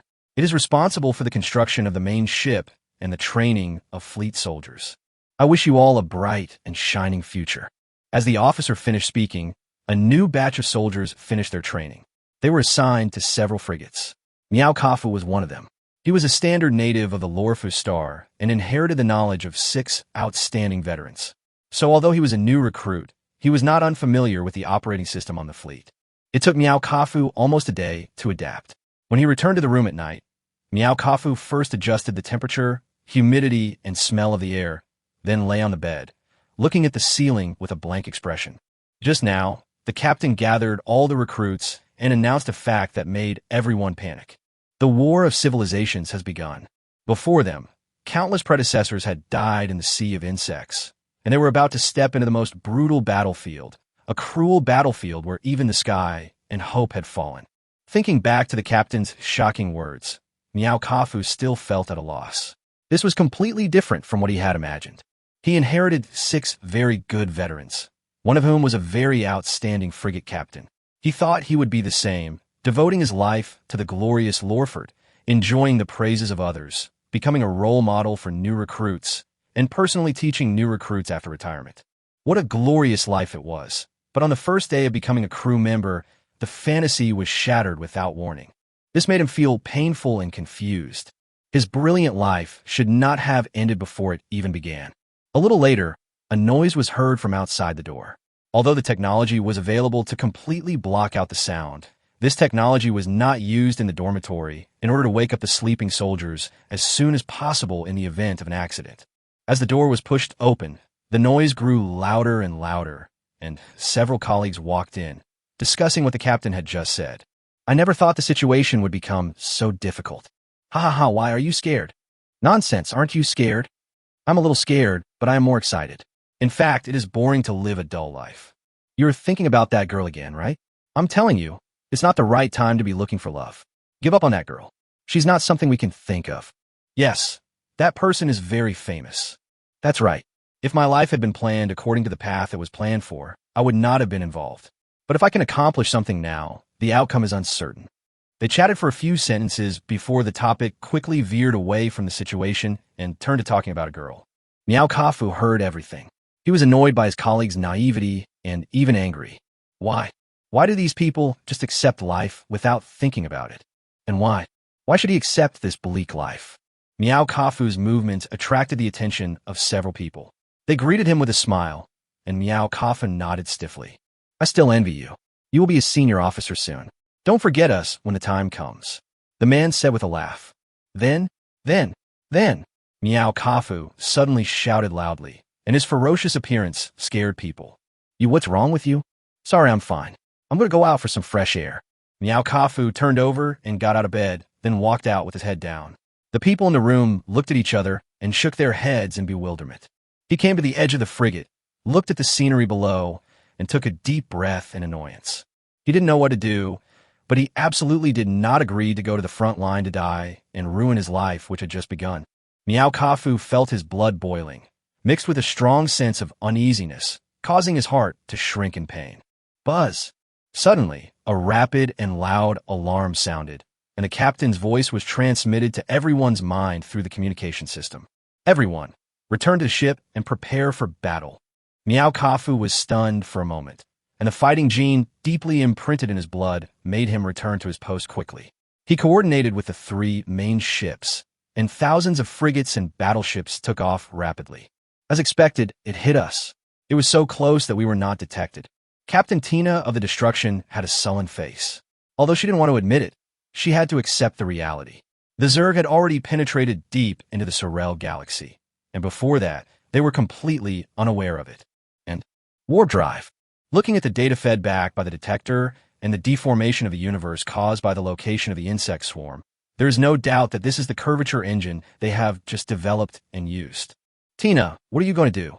The captain of the deep sea intervened in the communication system. Let's send the message back first.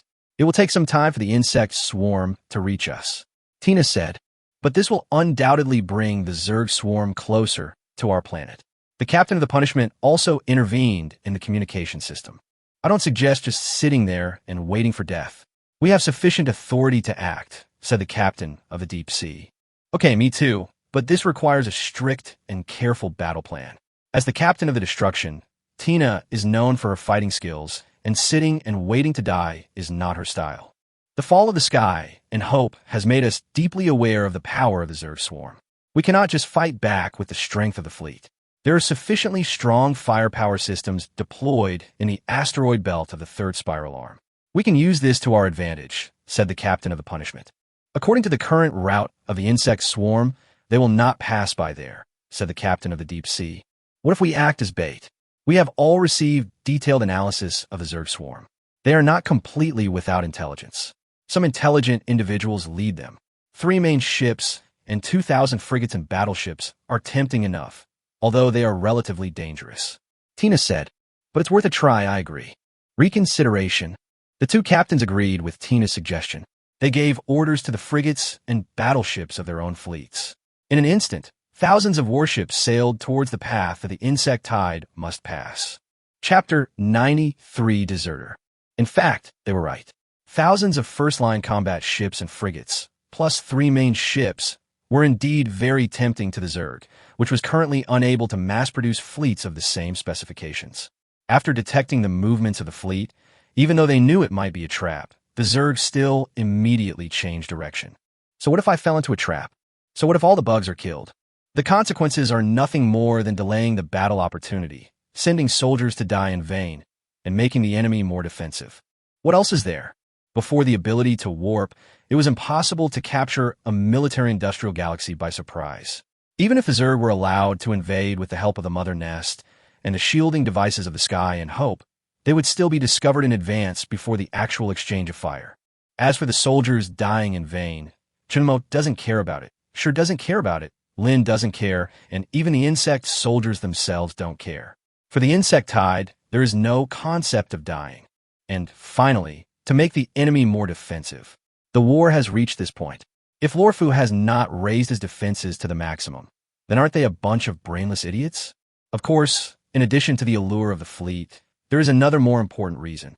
Chen Mo didn't want Lorfu to see the Zerg as a race with relatively high intelligence. He wanted to reduce the danger of the Zerg in Lorfu's mind. He wanted Lorfu to believe that the Zerg was a race led by a group of individual units with low intelligence. To this end, he repeatedly deliberately passed information to Lorfu and did stupid things on purpose. This time, he wanted to reveal the commander behind the Zerg in front of everyone. The Sky and Hope were equipped with quite advanced shielding devices, which were like a large cover, covering the Zerg in all directions without blind spots. This was also the main reason why they could avoid the detectors mixed in and outside the galaxy. But correspondingly, the isolator would not only isolate Lorfu's detection, but also the biological signals of the Zerg. The strength is not enough to isolate Chun Mo's signal, but it can completely isolate the division and secondary units. If they want to command the battle, they must be within the isolation range. However, with the current number of the Zerg, even if all intelligent units are withdrawn, Chun Mo alone is enough to control everything. But this is a rare opportunity. Not only is the Zerg itself isolated, but Lorfu has also installed a large number of shielding devices in the galaxy. Chun Mo wants to take this opportunity to naturally push his master to the front. The two sides actually started a firefight 2 months later. The fleet, which had been waiting for a long time, used 1,000 frigates and battleships as bait. At the instruction of Chun Mo, the Zerg took the initiative to enter the encirclement. In an instant, the hidden main ships and combat ships opened fire one after another. The asteroids were transformed into battle fortresses in an instant. Countless collapsed, small black holes were scattered across the battlefield. As ion beams bombarded each other, the targets were vaporized in an instant. Monitoring devices swept across the battlefield like rain, accurately locking onto the command units that emitted biological signals. Frigates and battleships traveled at sublight speeds, and the cosmic storms they created tore the bugs to pieces. But the Zerg was not completely powerless to fight back. With the Sky and Hope as the core, accompanied by a large black hole with a black domain trailing behind, they officially fired the first shot of the counterattack. Boom! Looking at the dozens of frigates that were torn to pieces, Tina had a calm look. This kind of loss was within her expectations when she was preparing for the ambush. As the captain of the destruction, which had the same specifications, she knew better than many others what the Sky and Hope meant. We can no longer leave the two capital ships to the Zerg. As individuals, the Sky and the Hope are far more threatening than any other unit of the Zerg. More importantly, although a large amount of biotechnology has been applied to the Sky and the Hope, the Zerg certainly does not have the ability to mass-produce them. Otherwise, they would not be facing just two main ships now. Not to mention, they detected a large number of scattered biological signals on the two main ships. Only by annihilating the insect swarm and destroying the Sky and Hope at the same time can they complete the combat goal this time. Next time, it may be difficult to find such a good opportunity. So even if it means paying a certain price, they will do it. The Sky and Hope have powerful energy shields, and ordinary ion beams are ineffective. They can defeat the enemy in one blow and tear it apart. When they are far away from the planet, they can only rely on large black holes. In this chaotic asteroid belt, there are 3 main ships capable of creating black holes, 200 frigates and battleships each, and another 1,200 black hole-making devices installed in the asteroid belt. If it were the Sky and Hope in the past, they would be swallowed up in an instant. But now it is not necessarily the case. The principle of the curvature engine is to distort the nearby space. If the black hole that appears at the first time is not big enough, the Sky and Hope are not completely without the possibility of escape. According to calculations, the most stable black hole size requires many devices to store energy together. Once the energy storage begins, the insect swarm will definitely notice it. This requires everyone to delay it with their lives. More importantly, The candidates cannot be the three main ships. Ships like the Destruction are important manpower for Loreto and must not be destroyed here. Otherwise, in a short period of time, Loreto will be forced to give up the cosmic territory outside the galaxy. Start the device. Tina's order echoed in the minds of all the fighters through the cold communication device. They knew what it meant and what would happen to them, but they still did not hesitate. Yes, more than 1,000 black hole devices were activated at the same time, and the huge energy was as conspicuous as a searchlight in the dark night.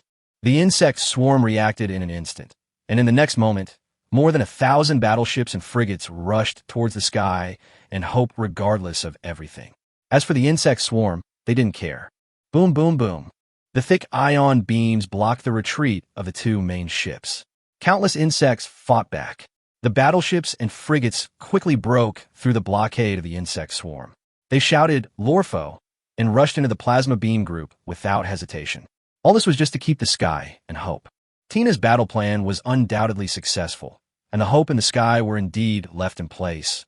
But she overlooked a very important thing. Not everyone has the belief to sacrifice their lives for justice. Seeing the ion beam getting closer and closer, Miao Kafu, who was in charge of driving the frigate's small fighter, became more and more frightened. He fell into the deep sea called Tremor. Even if he escaped the ion beam, according to the size of the black hole that was about to unfold, they would inevitably be dragged into it. Facing his colleagues who were concentrating, he made a terrible decision. This would keep him away from war and glory, away from the shining Lawford. He would become a sinner of civilization and live his life in pain, but he did not want to die. He did not want to die like this. I'm sorry. He turned on the air pressure device for emergency avoidance. Because he had put on extra standard combat gear in advance, Miao Kafu only felt a moment of severe pain. The main driver was not so lucky. He was burst by the air pressure in an instant. Miao Kafu grabbed the main driving seat and drove the fighter plane off course. He wanted to go to a low-level civilization where he would become a god and live his life respected by others. Chapter 94, The Rat Shit That Ruined the Plan. The black hole is about to unfold. All units, be prepared. Yes, the captain of the deep sea kept issuing orders. Facing Tina, who had been silent since a while ago, he couldn't help but ask, "Tina, what's wrong?" "It's okay, I just feel a little sad. We let too many people die." "Tina, there's nothing we can do about it." "I know. Maybe it's because I'm getting old. When I was young, I wouldn't feel a thing even if I sent more people to their deaths. You're the youngest among us. If you are older, we will all be retiring soon." "Okay, the black hole device has finished charging. We can start now." The captain's words made the two concentrate, and with the help of AI, they pushed all the black hole devices together. In an instant, huge amounts of energy were concentrated at one point, and that point in the universe collapsed inward in extremely fast speed, carrying the black domain that pierced the universe and twisted towards the hope and the horizon. "That's it. Wait, what is that?" The captain of the punishment shouted in shock, causing the two to look up. They saw a fighter plane break away from the fleet and flee in another direction. The AI immediately verified the number and information. The information of the pilot and co-pilot was posted on it. Tina recognized one of them. He was a veteran who had fought for many years and was fearless. So the problem must be with the other one. New recruit, Meow Carver. Deserter? That's normal. There are dozens of black hole devices deployed in the direction of his escape. The captain of the punishment shouted almost in despair. He will dodge. Although he is a new recruit, he has enough combat memories. Tina said, "No, the space near the black hole device will be distorted, generating a huge attraction, and the route will inevitably deviate. He is driving the latest fighter, equipped with a small antimatter pile. The explosion is powerful enough to destroy those black hole devices." The captain of the deep sea immediately switched the communication channel and ordered the nearby fleet, "Destroy the escaping fighter." The nearby fighter planes received the order. However, Miao Kafer had already rushed out for some distance and was affected by the black hole device, unable to hit the target accurately. They could only watch as Miao Kafer's fighter plane gradually lost control and finally crashed into the activated black hole device. An energy storm that was enough to destroy the asteroid swept up, and dozens of black hole devices were destroyed. Damn it! The captain of the punishment cursed angrily, and then stared at the sky and hoped that we're sucked into the black hole. "Please, you must succeed." The three captains prayed in their hearts. They were even willing to give up everything just to allow the black hole to successfully destroy the two main ships. However, reality always likes to play jokes. Due to the destruction of dozens of black hole devices, the black hole created was slightly smaller than the budget. It was precisely this tiny difference that caused the black hole to fail to destroy the Hope in time after swallowing up the sky. A fighter plane drove out before the Hope was completely swallowed up. The signal detection device made a rapid sound. There was a more intense biological signal reaction in the fighter plane than ever before, even far exceeding any combat-type intelligent creatures that had ever appeared. Stop him! Stop him! The captain of the deep sea gave orders like crazy, but what was the use? The black hole they created with their own hands became the best barrier for the enemy. Nothing could get close. They could only watch the fighters equipped with curvature engines go farther and farther away until they broke out of the encirclement under the cover of the Zerg. The moment the fighter planes broke through the signal jammer's blockade, the originally orderly swarm of insects went crazy. They no longer lined up in formation, but began to collide wantonly, some even rushing into the black hole without looking back. Damn it! Damn it! Damn it! Did you see it? Did you see it? Bot, calm down, we saw it. Calm down? How can I stay calm?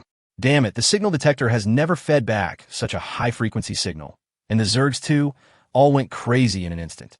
What does this mean? Damn it, the person in that battleship is the commander of the Zerg. It was so close. We almost killed the commander of the Zerg. How can I stay calm? Damn it. The captain of the punishment kept cursing and smashing everything that could be smashed.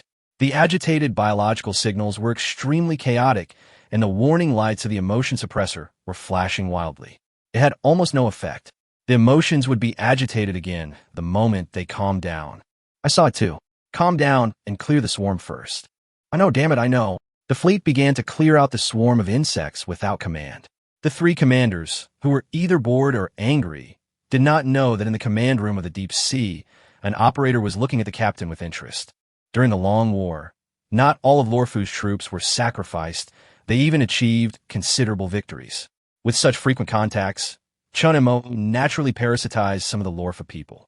He is a purposeful parasite, mostly infecting high-ranking officers through low-level soldiers. They have many ways to escape daily inspections.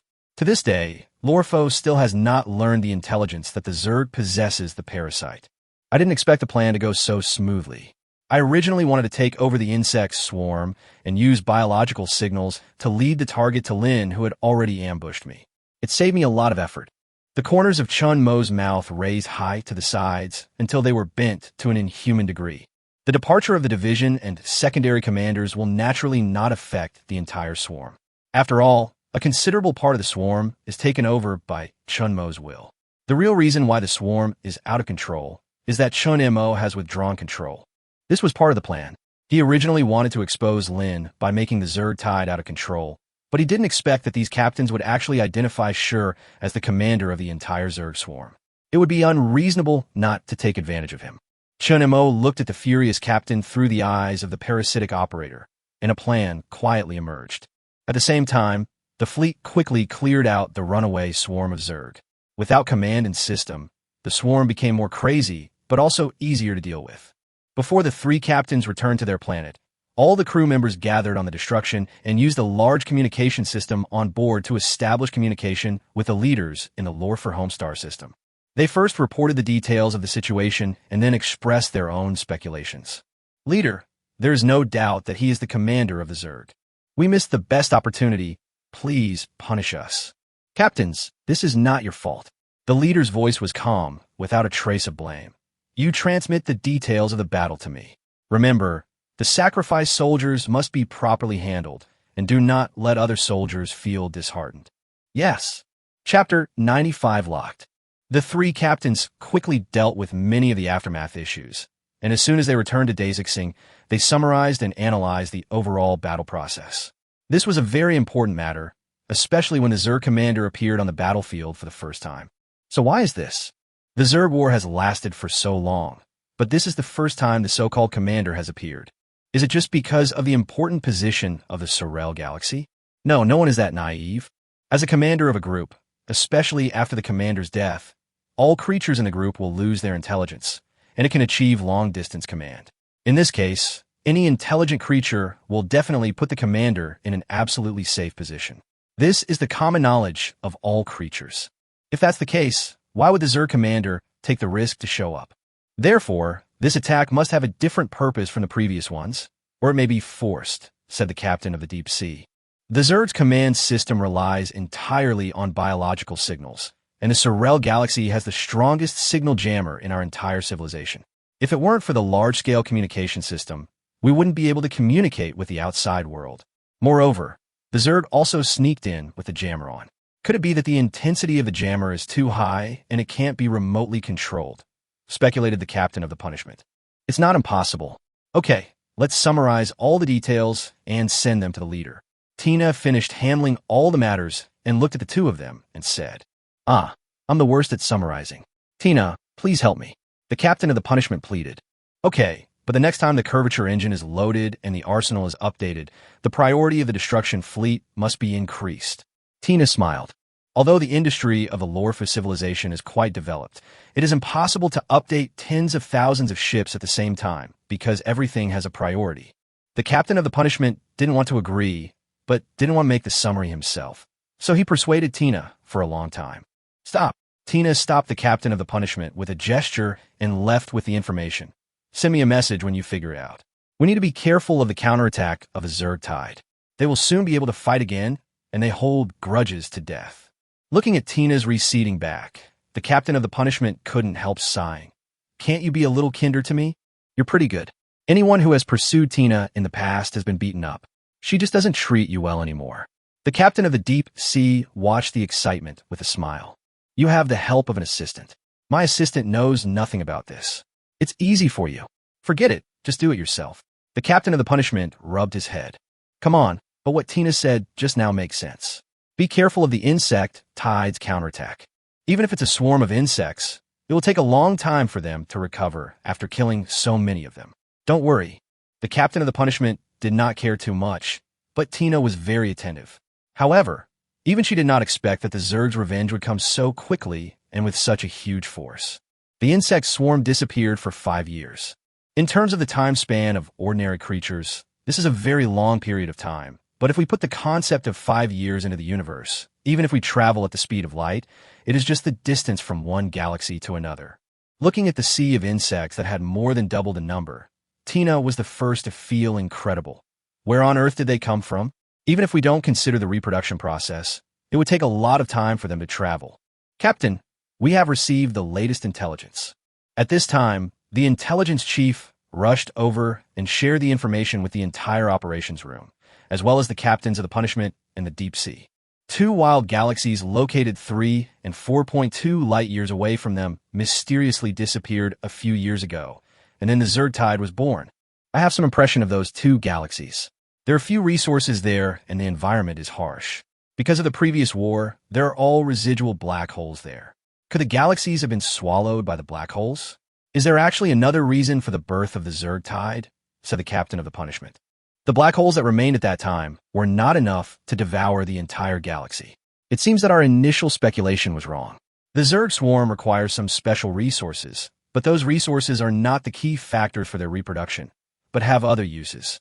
Tina said quickly and immediately boarded the destruction in a fighter plane. This time, they couldn't use traps to ambush. Although they speculated that the IQ of the insect swarm was not high, since they had already suffered a loss once, there was no reason to suffer a second time. Order the ground forces to enter alert status. Activate the burning sky cannon and the signal isolation device. Deploy the sentinel array. Conduct the final inspection of the stand robots. And put the drone swarm into combat readiness mode, with the observation radar at maximum power. Yes, the Sorel galaxy was already in a state of war readiness, and every order given was quickly met with feedback. Will you show up this time? Tina kept a close eye on the movements of the insect swarm. They did not turn the signal isolation device to the maximum at the first moment, but prepared for the final test. The swarm of insects moved forward silently, like the silent god of death. The universe cannot transmit sound in the ordinary sense. If you don't use instruments to detect waves, all you can see is the swarm of insects moving forward, quietly and silently devouring everything in its path. 3 main ships and thousands of frigates and battleships are lined up on the planet closest to the Zerg tide. Defenses have already been deployed on the planet. Thousands of sky-burning cannons that are powerful enough to destroy the main ships are gleaming fiercely. The nearby area is cleared as soon as the Zerg Tide is discovered. A head-on confrontation with the Zerg Tide will unfold here. The battle began 1 day, 2 months later. Attention all units. Tina is the best captain in history and has more autonomy than any other captain. In war, she can command other captains. The beginning of this defense battle came from her order. Signal isolation device, full power propulsion. When the insect swarm entered the predetermined position, the signal isolation devices distributed inside and outside the galaxy were all pushed to the maximum. The isolation devices were like a big bowl covering the entire galaxy. The signals inside could not be transmitted out, and the signals outside could not be transmitted in. In an instant, the insect swarm became obviously chaotic, and only the part close to the core remained stable. Captain Tina, according to the feedback from the Sentinels and radar, the core of the insect swarm has 1,327 biological signals of the same intensity. According to speculation, it should be an individual named the King Insect. Following the observers' reports, data on the Overlord appeared in the operations rooms of the 3 main ships. It is a kind of insect with a shrunken torso, a large head, and brain tissue protected only by a thin film. They have a certain ability to think for themselves, and each one can control 60 to 100 million insects. It seems the commander didn't show up. Maybe he's scared. After all, he was almost killed by us. The captain of the Deep Sea and the captain of the Punishment said. Tina ignored them and continued to order. Turn the Sentinels and radar frequencies to the maximum. It's at full strength. Turn off the signal isolation device and only keep the basic quantity. Closed. The moment the operator turned off the signal isolation device, the Sentinels and radars simultaneously detected a frequency band that exceeded that of all the queen insects combined. Captain, we have captured a biological signal. After identification, it is very similar to the biological signal that escaped. I've caught you. Is there any way to locate the source of the biological signal?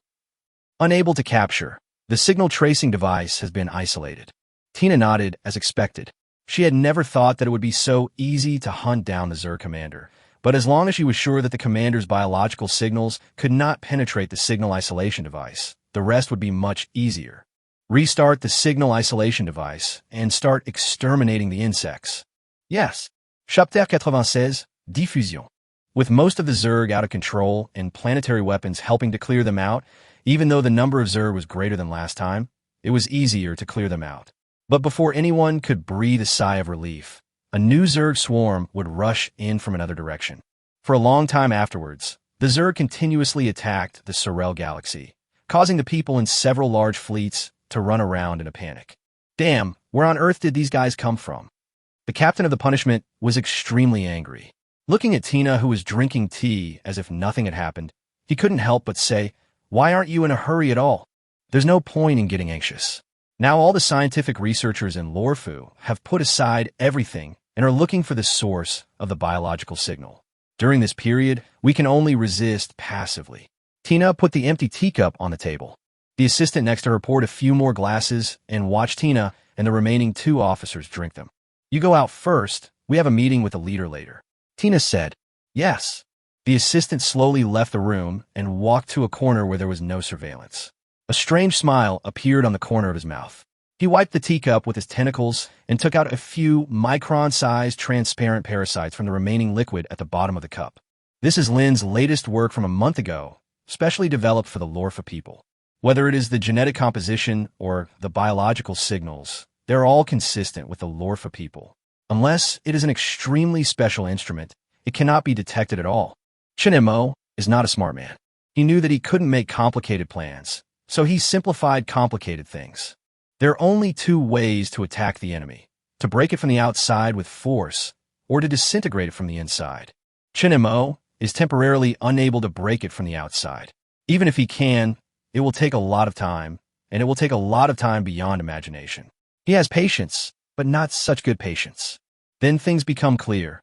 Ignore the former and choose the latter. Whether it was the continuously invading swarms of insects or the deliberately exposed commander, everything was just to attract attention. Taking this opportunity, Chun Mo and the parasites had already parasitized more than 80% of the people in the galaxy. It can be said that as long as Chun Mo wants, the Sorel galaxy will change hands in an instant. But Chun Mo's goal is far more than that. The defense strength of the other three galaxies can be roughly known from the defense of the Sorel galaxy.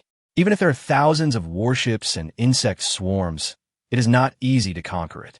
Now that the parasite has not been exposed, the natural way to maximize benefits is to infect people in other galaxies through the infection and then destroy the entire civilization in an instant. It's time to slow down the Zerg swarm. Chun Mo controlled the parasite to pour out the cup and went back to the door to wait. It would take about 2 hours for the new type of parasite to enter the body and completely control the target. Of course, if it was handled more roughly, the time could be greatly reduced, but there would be big flaws. He still had some patience. 2 hours later, the door of the conference room opened and 3 captains walked out. Chun Mo smiled slightly and controlled the 3 to return to their warships. It's a pity that after being parasitized, some of your memories will be lost. Otherwise, there would be no need to search the database. Chun Mo used the permissions of 3 people to open the database and understand every part of Lorfu, trying not to reveal any flaws in front of others. The insect swarm disappeared after 2 months. When the last insect died under the ion beam, the haze that had been hanging over Lorfert's head suddenly dissipated, starting from the destruction of Tesseler. People tried to look for the bug for a long time, but found nothing. Unlike the accumulation of strength over the past few years, even after decades, or even 100 years, no insect has set foot in the territory of Lorfu. If the completely disappeared galaxy was not right before their eyes, they would even have the illusion that this was just a nightmare. The leader didn't know how many times he had attended a similar meeting. According to the policy formulated at the beginning, it can now be announced that Lorfu has escaped the swarm of insects. As for the reason, it is probably that there is nothing nearby that can replenish the swarm of insects. Whether it was meteorites, satellites, planets, stars, or nebula dust, except for the black holes left over from the war and microscopic particles, everything within a radius of 40 light years had been eaten up cleanly, with the only 4 remaining galaxies in Lorfert as the coordinates. They had never seen such a clean universe, and they also truly understood once again how terrifying the Zerg was. The word natural disaster is not enough to fully describe it. Fortunately, we have developed the curvature engine, which has effectively shortened the voyage time. Otherwise, this dead, silent airspace alone would be enough to make us despair. The tentacles of a member of the Elder Council continued to shrink inwards out of fear. Everyone, a new era has arrived. We need to restore Lorfu to its vitality in the shortest possible time. It is time to restart the scientific research projects that have been suspended. We need your cooperation next, said the leader. Of course, leader. The meeting ended quickly, and there will be no second meeting with similar content in the short term. Considering the length of Lorfu civilization, the insect invasion only took a very short moment, but the impact it caused was second only to the transformation of intelligent devices. According to the most optimistic estimate, it will take at least several hundred years to fully recover to the state before the insect invasion. The insect swarm is different from the intelligent devices. The intelligent devices almost cut off the foundation of civilization, but the insect swarm is not like that, so it takes much longer to recover. The leader issued a formal announcement in an official form, and people who learned of the Zerg threat were able to truly put their minds at ease. They first held a month-long memorial ceremony to commemorate the soldiers who died in this war. The leader ordered people to erect a monument on every planet, using the dual technology of text and biological signals. The life of each soldier was engraved on the small monument for future generations to worship. Just as he often said before his sacrifice, the leader fulfilled his promise, allowing them to shine forever in the history of Lorfu civilization. Initially, the leaders and the elders were still worried that the insect swarm would come back, but as the days passed, no matter how far the detectors were laid out, no insects were detected, and everything seemed to be moving in the right direction. But secretly, Chun Mo controlled the infected people and took light-speed spaceships to various planets and Floor. Chun Mo infected most of the soldiers and residents, but the scientific researchers basically survived. Because of the characteristic of losing part of the memory after infection, once they parasitize the scientific researchers, they can no longer continue their research. The Zerg's new technological advancement still depends on them. During this period of time, Lin desperately absorbed all of Lorfu's technology. Apart from technologies such as weapons and equipment, The most important one is a technology that can open a wormhole in space. Unlike black holes that swallow everything, wormholes appear in pairs. When one is opened, another one will appear somewhere in the universe. This is one of the possibilities for achieving space jumps. However, although there is theoretical support, two difficulties must be overcome to truly realize it. One is the stability or certainty of the wormhole. Lorfo can open a wormhole, but cannot locate the position of another wormhole, let alone control the location where the other wormhole appears. This means that once the jump is made, it is impossible to know in advance where the destination will be. The second is the material problem. The process of space folding is a great test for materials. The instruments that Lorfu had previously tested were shattered during the folding process. Because of this, Chun Mo only parasitized a very small number of scientific researchers to detect the progress of scientific research. He planned to spread the parasites to every Lorfu person, seize the entire Lorfu without a fight, and then control the unsuspecting scientific researchers to upgrade the equipment of the swarm. However, reality is a neutral naughty ghost. It not only plays jokes on Lorfu, but also on Chun Mo and the insect tide. When the plan was in the second half, a general whose entire body, except the brain, was replaced by machinery picked out dozens of parasites from the mechanical body that were trying their best to drill into the main brain. Chapter 97 Disaster Strikes Again. Whole body mechanical transplantation, excluding the brain, is a very difficult task. It requires not only transplantation technology and technological support, but also the compatibility of the brain itself with the machine. If it is not absolutely necessary, few people will perform whole-body mechanical transplantation. The parasite is based on the genes of the Lorfa people. As for the mechanical body, infection and parasitism are two different concepts. The parasite does not yet have the ability to parasitize the machine, which directly leads to the general's immediate detection after entering the mechanical body. What is this? The general held the parasite and looked at it for a long time, lost in endless thought. Then he scooped out the condensed liquid that had just been injected into his body and found a large number of insects and eggs in it. He didn't take it seriously at first, wondering if there was a problem with the storage, so bugs got in. But just as he was about to throw it away, he remembered that the condensate was a product from a long time ago and had been kept at a low temperature. If it were a normal situation, he wouldn't think too much about it, but he had just finished a war with bugs, so it was inevitable that he was nervous. There was a research laboratory nearby, so he rushed over immediately and asked the researchers to conduct experiments and identification. When the general got the experimental results, he almost shouted out loud, "What on earth is this?" Looking at the detailed report, the general shivered uncontrollably. He seemed to be back to that night when he was seriously injured. His whole body was in excruciating pain, and a cold feeling spread from his bones to the outside. "You must report this to the leader immediately. I have sent the results of the experiment, and I know what it means." The general was relieved by the researcher's words. He sat on a chair, leaning against the wall. "So, this thing can quietly invade us and control us. To be precise, it is parasitic and highly targeted. It is a biological weapon developed specifically to eliminate us." The researcher maintained his final composure. "General Baker, what are you talking about?" At this time, another researcher walked in and saw the expressions of the two people and couldn't help but ask. The two looked at each other, hesitating whether to tell the truth. They couldn't tell whether their old friend was being controlled or not. "Nothing. We're going to migrate to the newest planet soon, and we need to do a checkup before that." Baker pretended to be calm and invited the researcher to do a checkup. "No problem, but why so suddenly?" The researcher sat down, stretched out his tentacles, and waited to extract body fluids. "The general is here for this matter. Another scan will be done later." Baker drew out a tube of body fluid and was about to lead the researcher into another room, but after taking a few steps, the researcher suddenly stopped. "So that's it," the researcher muttered in a low voice.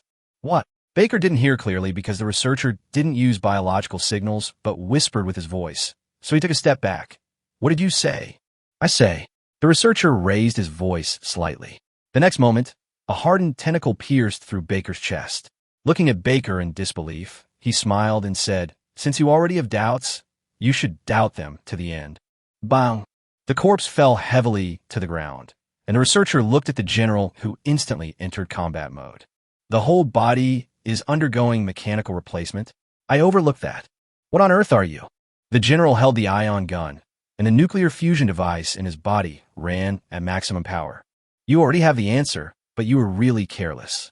Since you sent it to the leader, you have to be careful of the assistant who is always by the leader's side. Some of the information between them is shared. Hey, dash. The researcher's entire body was shaking violently, and he was laughing in a strange, high-pitched voice, looking as if he had gone crazy. The general could no longer bear it, but did not shoot directly. He thought this was a rare experimental sample, so he simply subdued him. But as soon as he touched it, the researcher's upper body exploded, and several fat and bloated bugs jumped out of it. The general tried hard to suppress his shock. He remembered what the researcher said before he died, and couldn't help but worry about the safety of his leader. But before he could establish communication, an extremely chaotic sound came from outside. He rushed out, and what came into his eyes was disaster. The residents screamed and fled in all directions, and behind them, more residents waving weapons and chasing them. There were dozens of people who wanted to attack the general. They were holding all kinds of weapons, but the general, who had mechanized transplants all over his body, was obviously more powerful than the crazy residents. He opened his energy shield, followed the blood upwards, passed through the underground streets, took the transfer cabin, and came to the ground. A beam of energy brushed past him and penetrated into the ground. Compared with the residential area, the military area seemed even more crazy. Countless fighter planes and frigates were running rampant, launching offensives one after another to shatter the planet's defense system. The black and red flesh began to grow wildly, covering the military base at a very fast speed. Hideous insects crawled out from the towering buildings, as if to vent 100 years of silence. The insect tide that had been silent for 100 years returned to this land belonging to Lorfu in a more violent way. It was a long time later when the general used his authority to seize the frigate and break out. Looking at the chaotic scene below, he couldn't help but feel like crying. Boom! The monument with the sacrificed soldiers inscribed on it collapsed with a loud bang, and a black sea of insects flew up amidst the dust. The general used up all his strength to break through the blockade in the atmosphere. All the human-controlled robots had rebelled and launched indiscriminate attacks on the planet. He found an opportunity only by issuing orders with high authority. By the moment he broke out of the blockade, all his authority was completely revoked. From this moment on, the Lorfort, to which they had devoted everything, for which they were proud, and for which they had nurtured generations, officially changed hands.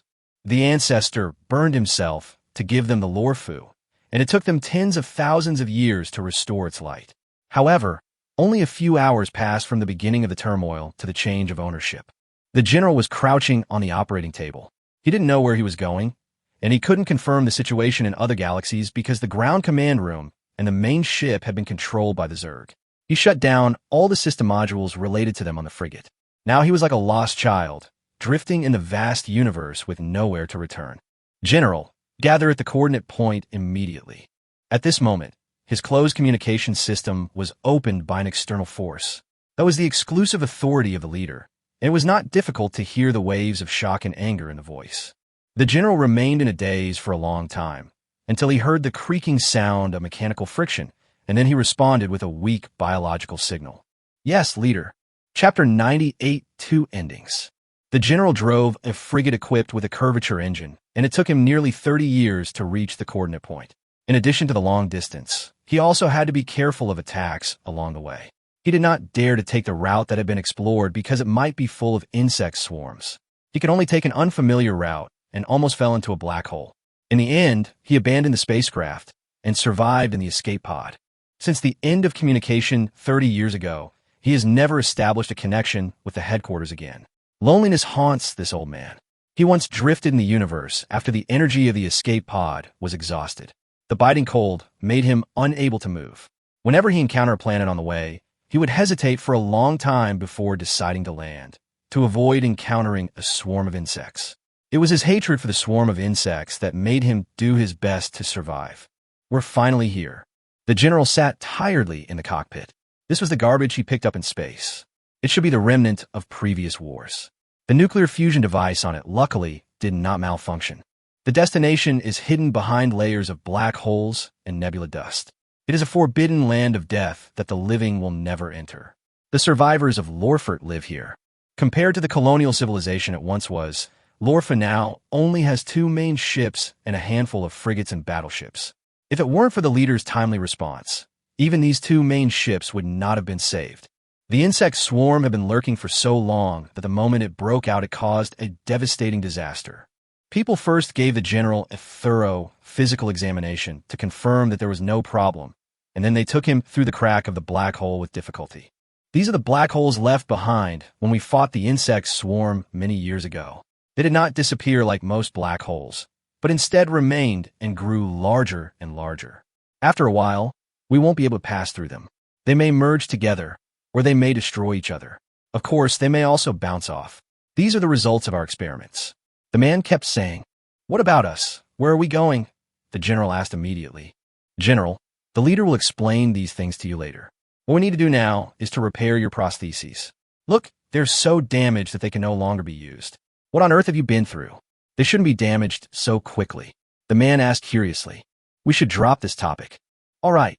Seeing that the general was unwilling to say more, the navigator took him to the main ship, where the maintenance worker replaced parts for the general.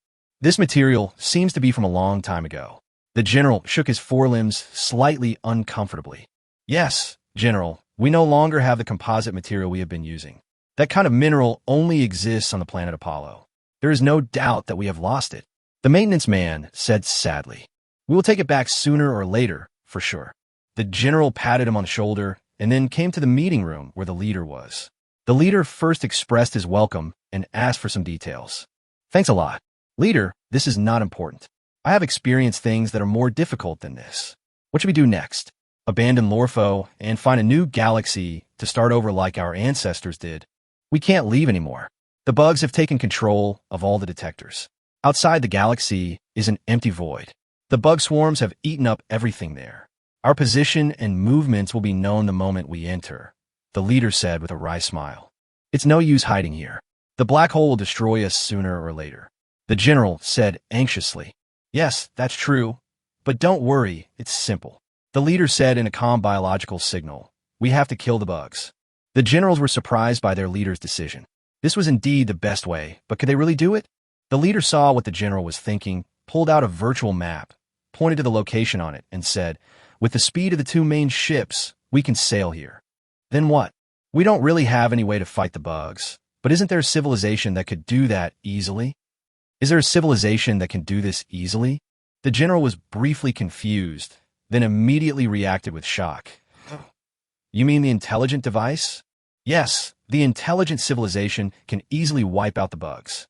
"How do we lure out the intelligent device?" "Listen to me, General. We have a technology that is about to make a breakthrough. When the time comes, we just need to lure the insect commander to this location and then carry out the final step of technological research and development. At that time, the intelligent device will kill all the insects within range," said the leader. "How are we supposed to draw it out? There's no reason for it to be there." "Yes, I have the highest authority in Lorford, and this authority will not be lost for various reasons. This is also the main reason why I can recapture the 2 main ships. I currently have enough shielding devices, as well as part of the weapon system and a database that only I can open. But as long as I die, the authority will be lost automatically. The bugs will absorb the technology of other civilizations. They will definitely want to kill me, and I will become a bait." The leader said this very calmly, as if he was telling other people's stories. "They won't be fooled if you're the only one. It's not just me, it's all of us." The leader stood up and pointed at a large, oddly shaped aircraft floating between the 2 main ships. "Our wisdom is recorded there, as well as the spark of civilization. Our children will grow up there, learn about this period of history, and then, like we once did and like our ancestors, make Lorfa shine again," the leader said excitedly, which was completely different from his usual character. "I agree and understand this decision, but if the intelligent civilization fails to completely destroy the Zerg, what will happen to our children? That's an outcome that none of us want to see. There is something that only leaders of past generations know. We have been relying on signal isolators to block the detection of intelligent devices. Otherwise, we will suffer not only the moment of successful development, but also during normal use." The leader came to the window, looked at the aircraft, and continued in a complicated manner. "No one knows that we actually have a backup of the intelligent device. It is a lower version, used to maintain the daily operation of the signal isolator. It is in a dormant state for a long time, But as long as there is no more Lorfa people in Lorfa's territory, it will be judged as suffering an extinction attack, and the backup intelligent device will wake up. It will be controlled by the intelligent device in an instant and remove all signal isolators. At that time, even if the Zerg commander is not in the major galaxies, the intelligent device will follow the biological signal and completely destroy this race. Isn't it ironic? The leader turned around, not knowing what expression to put on.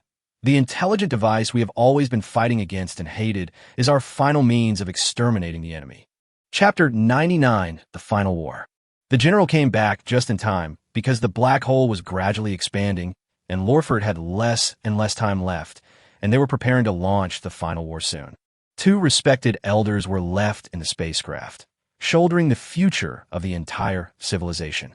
When the Zerg is destroyed, they need to drive the spacecraft out of the range of the black hole in time and rekindle the fire of civilization in this star field.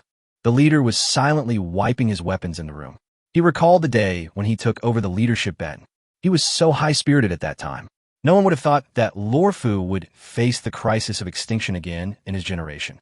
May our ancestors bless you. He left the room with heavy steps. In the widest maintenance room of the main ship, the survivors of Lorford gathered here. They already knew their next fate. Some people are afraid of their future. Some are excited about the responsibilities they shoulder. And of course, there are also people who take it indifferently. With the sound of the door opening, the leader walked in and people responded with the highest respect. The defeat of Lorford did not damage the leader's reputation. Everyone knew that this was not the responsibility of one person. Faced with people's respect, the leader's steps became heavier. Realistically speaking, he didn't know whether the plan would succeed, because the outcome was not determined by Lorfo, but by the Zerg plus the intelligent device and a little bit of luck. Tread. He stopped at the highest maintenance platform, looked at the people below, and spoke heavily. I believe you all know that Lorfu is facing an unprecedented crisis, which is even more desperate than the rebellion of the intelligent device. Obviously, all our efforts to restore Lorfu's glory have been declared in vain, but everyone has paid everything for this. Is it all meaningless? The leader's words made people bow their heads. This was undoubtedly a statement of despair. No, that's absolutely not the case. The leader suddenly raised his voice, which made people look up again. He held the railing, extremely excited. Everything we and our ancestors have paid for is meaningful enough. Everything we have given will be forever imprinted in the history of Lorfu. We are the wheels that drive civilization forward. This failure does not mean your failure. You are good enough, even better than your ancestors. You don't need to be responsible for the failure. If there is anyone who needs to take responsibility, it will be me. As a failed leader, I beg you all for the last time. I hope you can understand our current predicament. We can choose to live, but if we do that, are we still the descendants of Lorfu? Yes, we're definitely not going to die in vain. We will rekindle the flame of civilization here. We must believe in those children who have not yet grown up, just as our ancestors believed in us, soldiers. The leader suddenly raised his voice, raised his front legs high, looked at the people, and shouted vigorously, to Lorfo. At this moment, people who were either terrified, confused, or calm all raised their front legs high and responded with all their might, sparkling. The leader's speech becomes the final declaration before the war. It won't make everyone pick up something called courage, but at least it lets people know why they are fighting. 2 main ships, 123 frigates, 78 battleships, 647 fighter jets, and several drone swarms. This is the last strength of Rolf.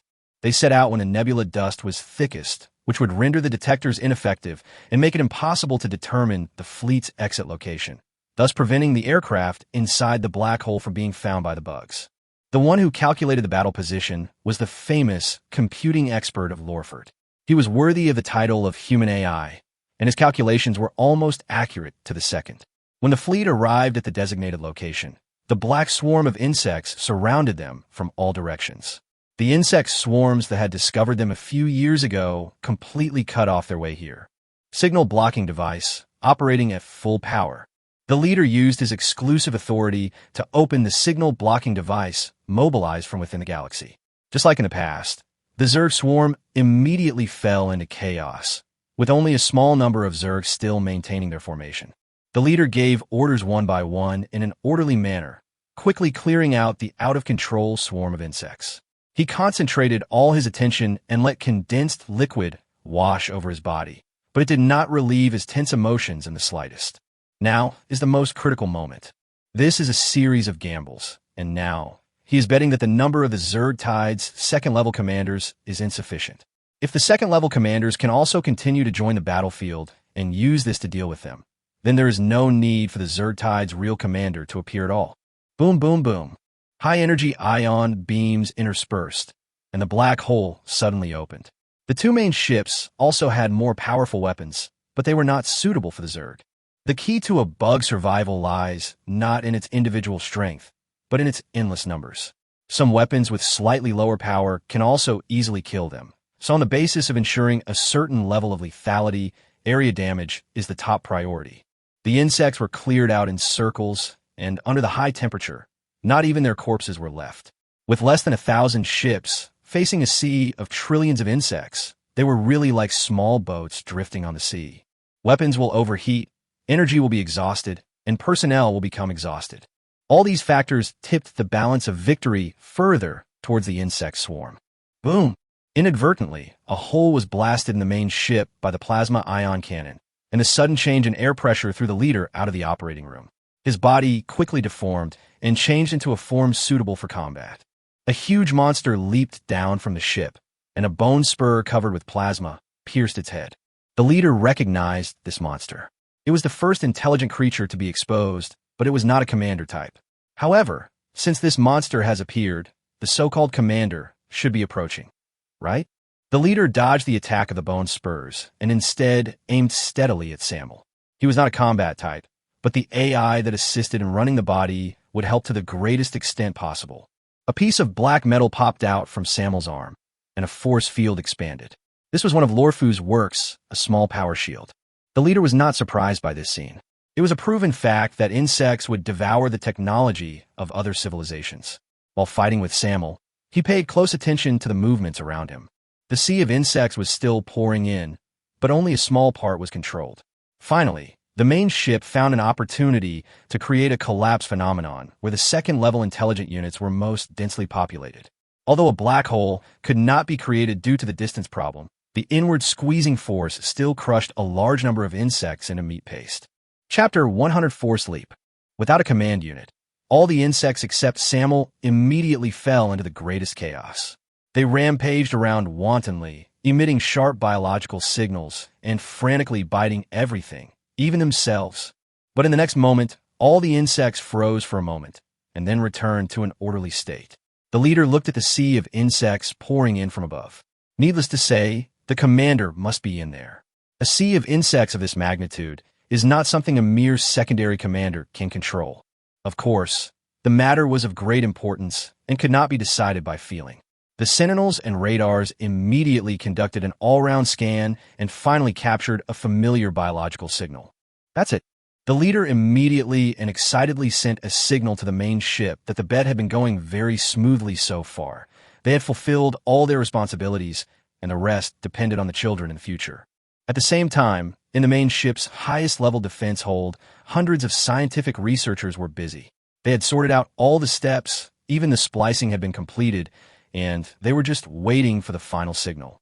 Finally, when everyone could hardly bear it anymore, the signal came. It was a very simple signal, consisting of 3 parts. Looking at the small button in front of him, the researcher pressed it little by little.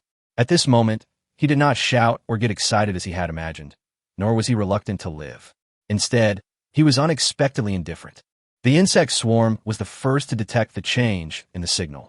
In Tesseler, Lin personally experienced the attack of the intelligent civilization, and now, just like then, boundless terror was gathering from all directions. After receiving the master's notice, Samuel looked up, then looked at the leader, and then formally communicated with Lorfo for the first time. So this is your purpose. That's right, but it turns out you can really communicate normally. The leader laughed heartily. At the last moment when the attack came, he became extremely relaxed. Only low-level creatures wouldn't do that. They use themselves as bait to lure our commander to come, and then use the so-called intelligent civilization to kill us. This is really a good plan. The master had already guessed the whole process, and Samuel told it directly. You are quite intelligent. Unfortunately, we have tried to communicate with you, but have never succeeded. Otherwise, things would not have developed to this point. the leader said regretfully. In Lorfo's assessment, the Zerg possessed a certain level of intelligence, but it was not high. Even their devouring technology was driven by biological instinct. They tried to establish communications, but never succeeded. They once thought about whether they could use the intelligent civilization to scare off the insect swarm and restore peace between the two sides, but it ended before it even began, and now there is no room for maneuver. I have to say it's a good plan, but you overlooked the most important part. What did you say? From the very beginning, you chose the wrong target. Samuel grinned, his crazy smile making the surrounding space sticky. He raised the bone spurs of his forelimbs high and said to the leader, who was gradually becoming dazed, "Your sacrifice is meaningless." The next moment, the universe with a radius of 8 light years, centered on the coordinates of the crowd, suddenly turned into a ball of crumpled paper. Before he died, the leader seemed to understand something. He realized his mistake, but when he recalled Samuel's words, he couldn't help but chuckle. Yes, their sacrifice was meaningless, but everything he did before that was not completely meaningless. Bugs, I'll be waiting for you at the end of destruction. After the leader's death, all powers were released, and Chun Mo truly obtained the entire Lorfu. He did not swallow up all the resources as savagely as the previous civilizations and then look for the next target. As a civilization that has continued to exist, even if it has been interrupted for a long time, the knowledge of the entire civilization is still vast. Lin led all the secondary intelligent units to absorb this knowledge. This is destined to be a rather long process. In addition, Chun Mo also wants to obtain information about all nearby civilizations through data query to see if he can accurately locate the next target. Otherwise, he will search aimlessly and have no idea when the end will be. Chun Mo had that strange dream again. He was closer to the figure, and the sense of familiarity became stronger and stronger. However, every time he wanted to obtain more information, the figure would disappear after leaving behind some words about continuing to grow stronger. This feeling made Chun Mo unable to remain calm, as usual. Instead, he became crazy and irritable, with a slight sense of uneasiness. The teacher led a large number of insects to search nearby, trying to find out if there were any remaining Lorfa people. Chun Mo didn't believe that the Lorfa people would really risk everything.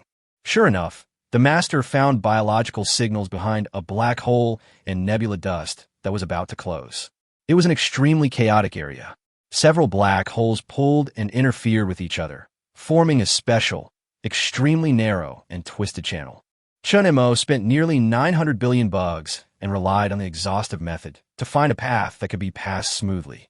There, they found a flying vehicle, but the moment the bugs approached, the aircraft activated its self-destruction program. At the moment the flames surged, countless signal shielding devices went out of control.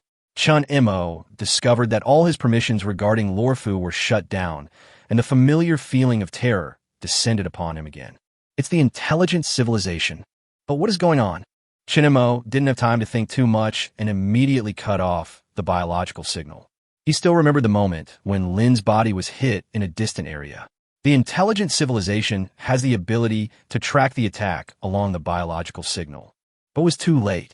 Chun Mo was horrified to find that after destroying 4 galaxies, the intelligent civilization was still spreading outward at an extremely fast speed, accurately attacking the Zerg. Even though the connection between them had been cut off, the next moment, boundless terror fell on his head.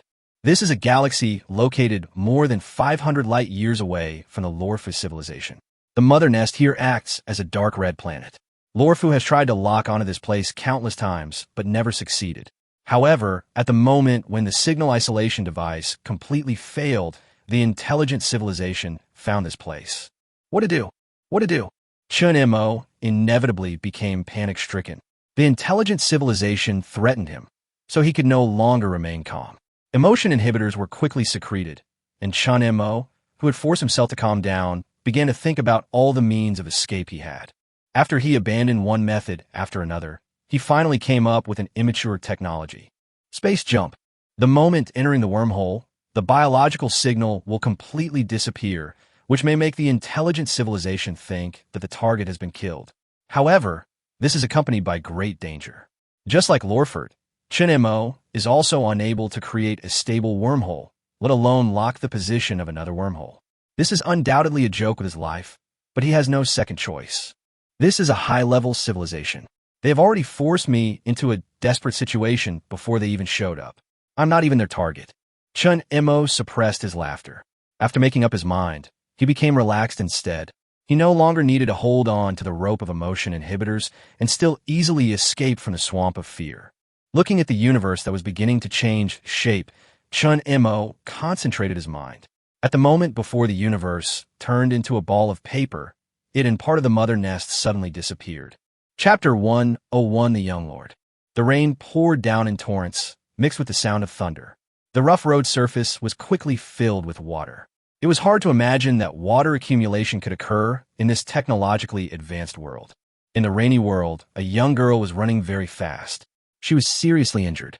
Her blood mixed with rainwater slid down her exoskeleton, becoming the best clue for the hounds to track their prey. There were 4 round, silver-white spheres, and they were moving extremely fast. It was unknown what kind of energy was hidden in their tiny bodies that could support them to move forward at nearly 30 of the speed of light. There was no tail flame around them, and no sound was made. They were like a silent god of death, without stirring up the wind and clouds, but simply shaking off the layers of mist and rushing straight towards the girl. The girl noticed the pursuit. In fact, their team originally had nearly 20 people, but now she was the only one left. She ejected the last antimatter pulse grenade from her shoulder, and the grenade broke into 4 parts in the air. The power of the explosion was not enough to destroy the tracker protected by the stand, but it could delay for a certain period of time. The damaged exoskeleton's mobility was obviously impaired, so the girl had to temporarily hide in a building and turn on the shielding device. Her body quickly became transparent, and even her breath disappeared. However, this was not a long-term solution, and she needed to think of a solution as soon as possible. Buzz. The tracker got rid of the influence of the pulse and floated into the sky to search for the target. The cold dripping sound, mixed with the sound of rain, was chilling. The girl was lucky that the tracker did not find her, but she was also unfortunate because the tracker confirmed that she did not leave here. So, what should you do when the enemy is hiding in a building of low value and you can't find a target? This is easy to understand. When the value of a building is lower than the value of destroying the enemy, destruction is the easiest thing to do. The 4 trackers emitted a dim red light, and a flickering bright spot appeared in the sky. The bright spot quickly enlarged like a falling star.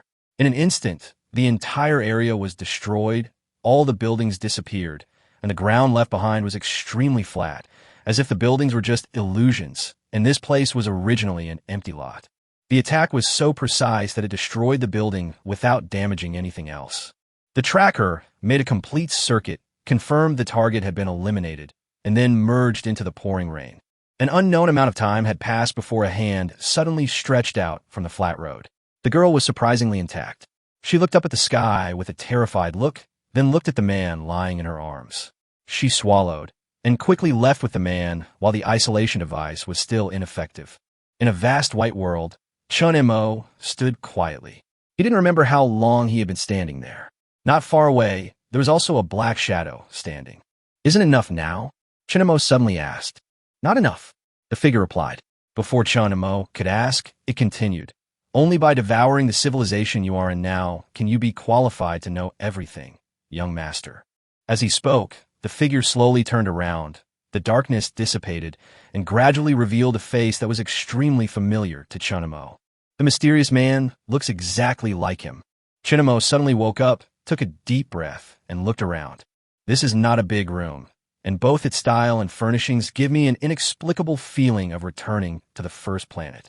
If I had to describe it, it's a mix of the United States of Steel and the Federation of Coalwind.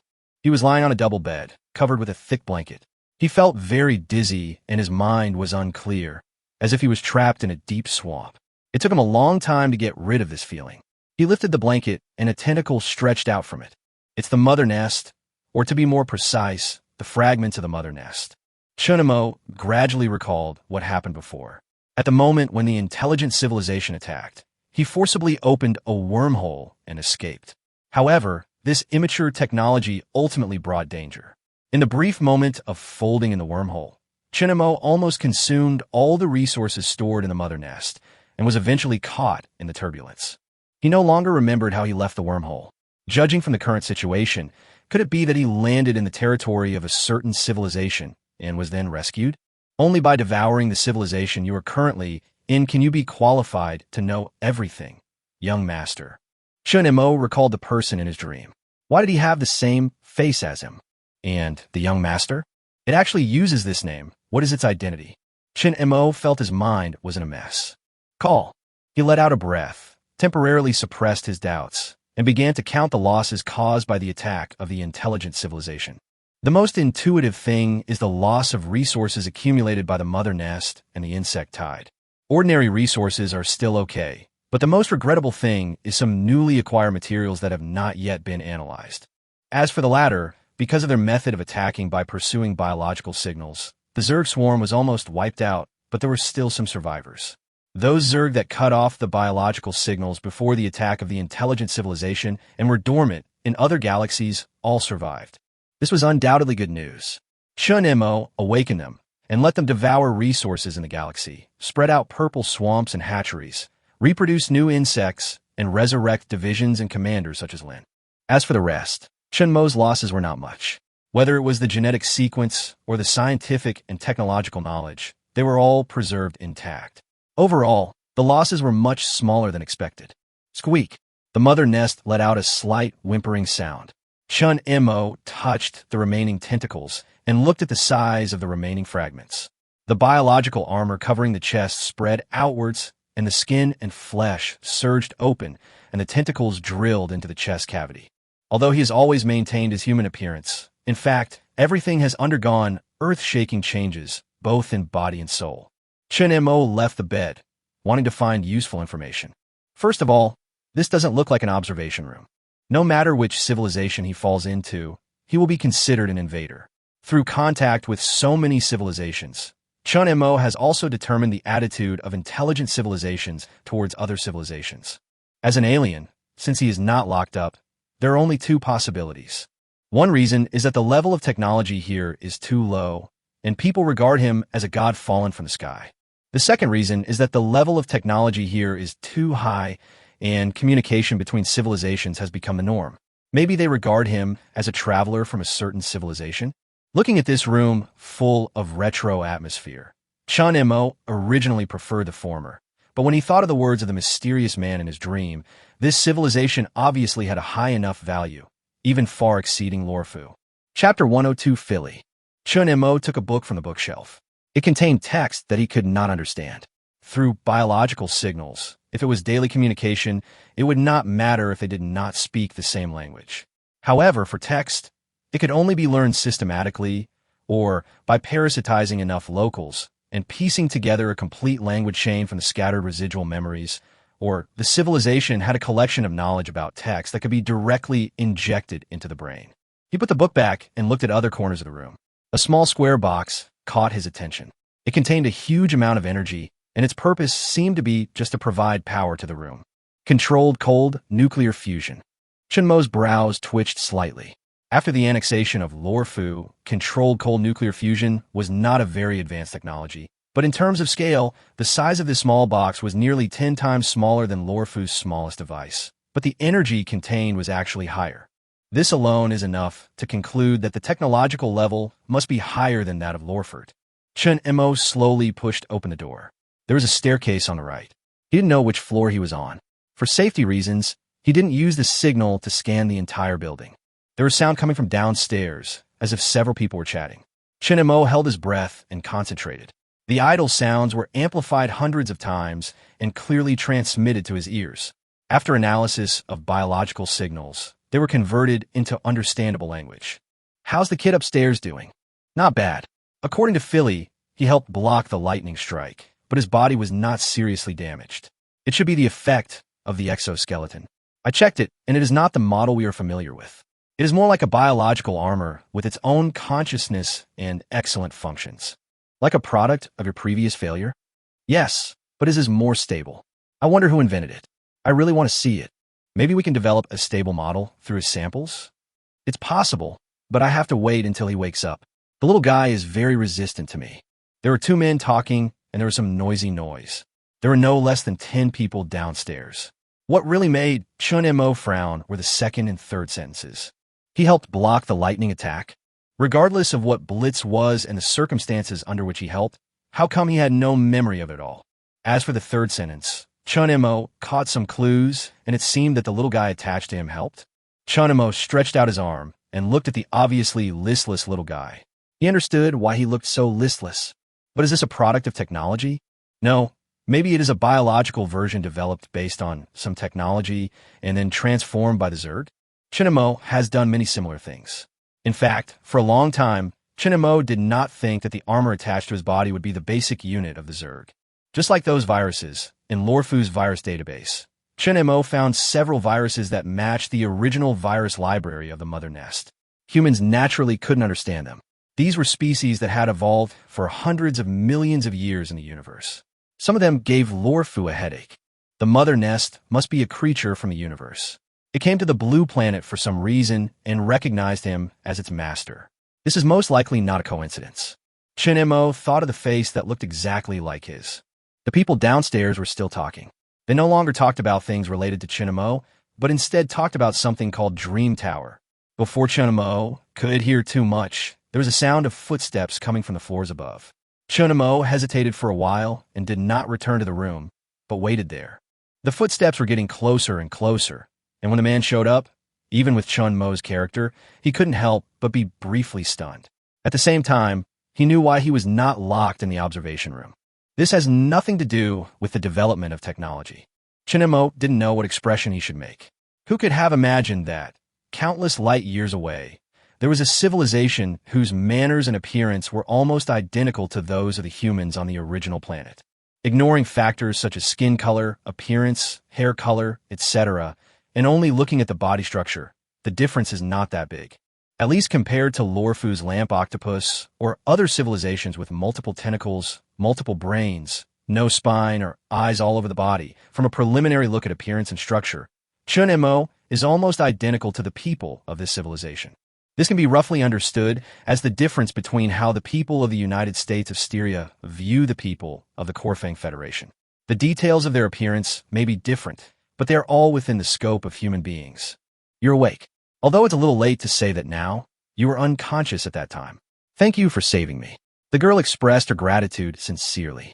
Nothing, just doing it casually. Chun Mo said slowly using biological signals. The conversation downstairs stopped, probably because they heard the movement upstairs. Faili, since your benefactor is awake, please lead him down. Talking in the corridor is against the etiquette of hospitality. No. The girl ran down like a gust of wind, and Chun Mo followed behind her. When they walked around the corner of two stairs, they could see what was happening downstairs. This seemed to be the hall. The room was very large, with more than a dozen people sitting in it. The walls on both sides were decorated with wooden boards. Chun Mo smelled the scent of technology from it. The material must be something else, either images or paint, and it eventually became what it is now. The others gathered on both sides, drinking the black liquid. Two men were sitting at a round table. Judging from the voices, they were the two who had just had a conversation. What's this guy's name? Silent. Chun Mo glanced around, and those people were also looking at him. Although it's impolite, for safety's sake, I still want to ask some questions. You see, you've been given a place to stay. Although we've conducted the most basic checks, nothing impolite has happened. Now we're not forcing you. You should understand that, right? The man said with a smile, but his tone revealed that he could not be disobeyed. Certainly. Where are you from? Of course, if it's not convenient to tell us, at least tell us which planet you are from, the man asked. I have no idea. What? It was a pitch-black room. I was locked in an invisible, transparent container until not long ago. Chun Mo tried his best to increase the interval between biological signals and spoke while observing people's expressions.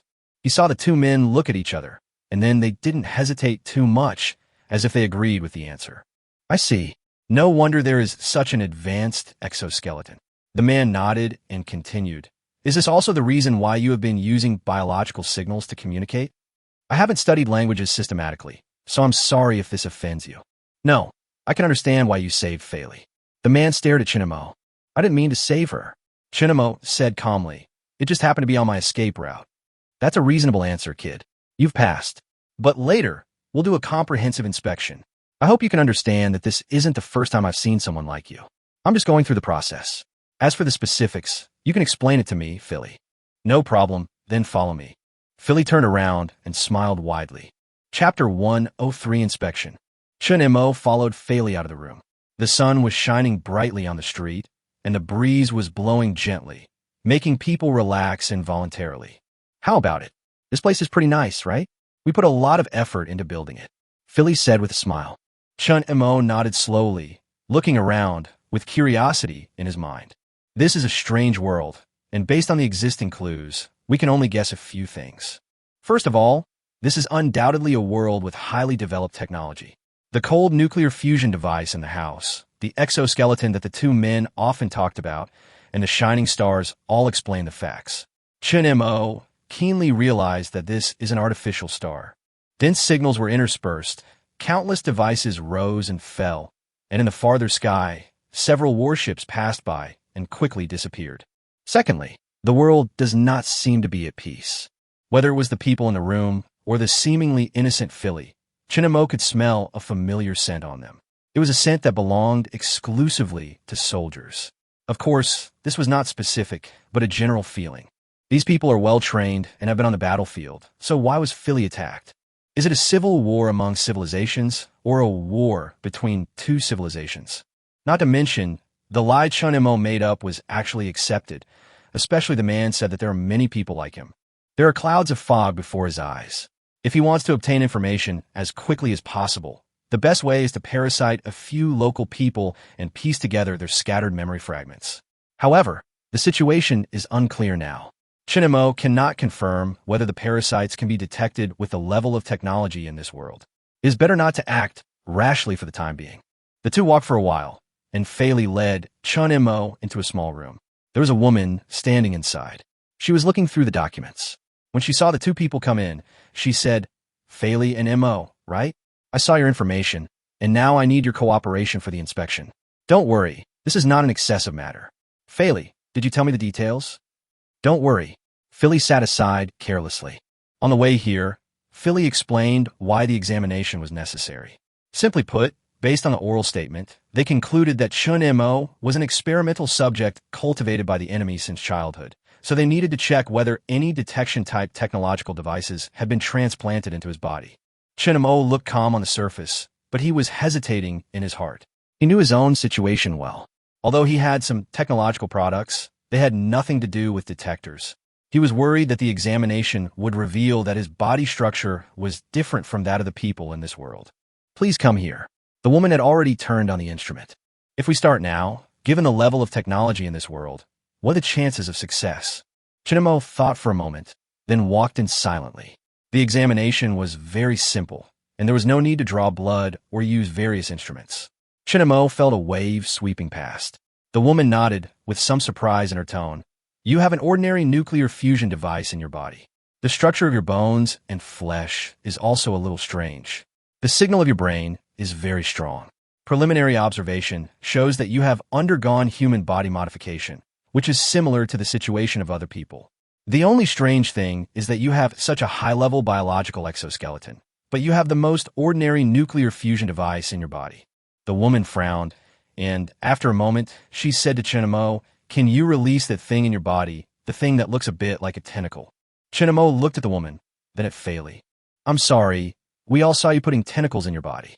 It really wasn't intentional, but there's global surveillance everywhere here, and the images are connected to our brains," Philly said. Neglected.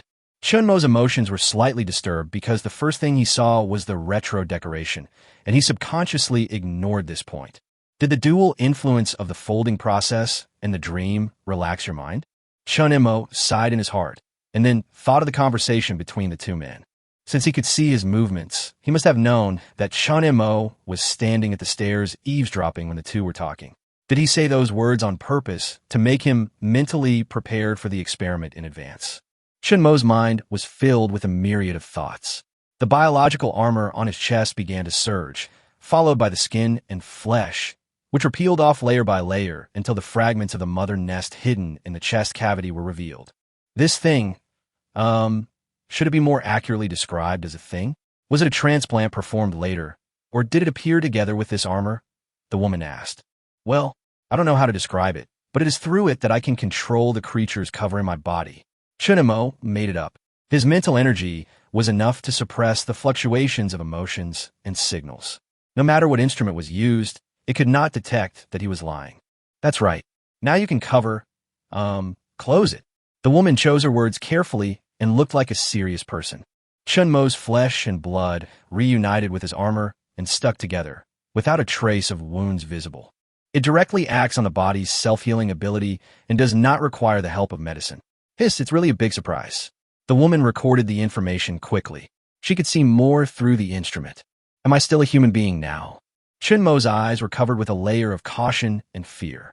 His muscles were stiff, but his face was expressionless. His biological signals were also controlled to be as calm as possible, with occasional slight fluctuations.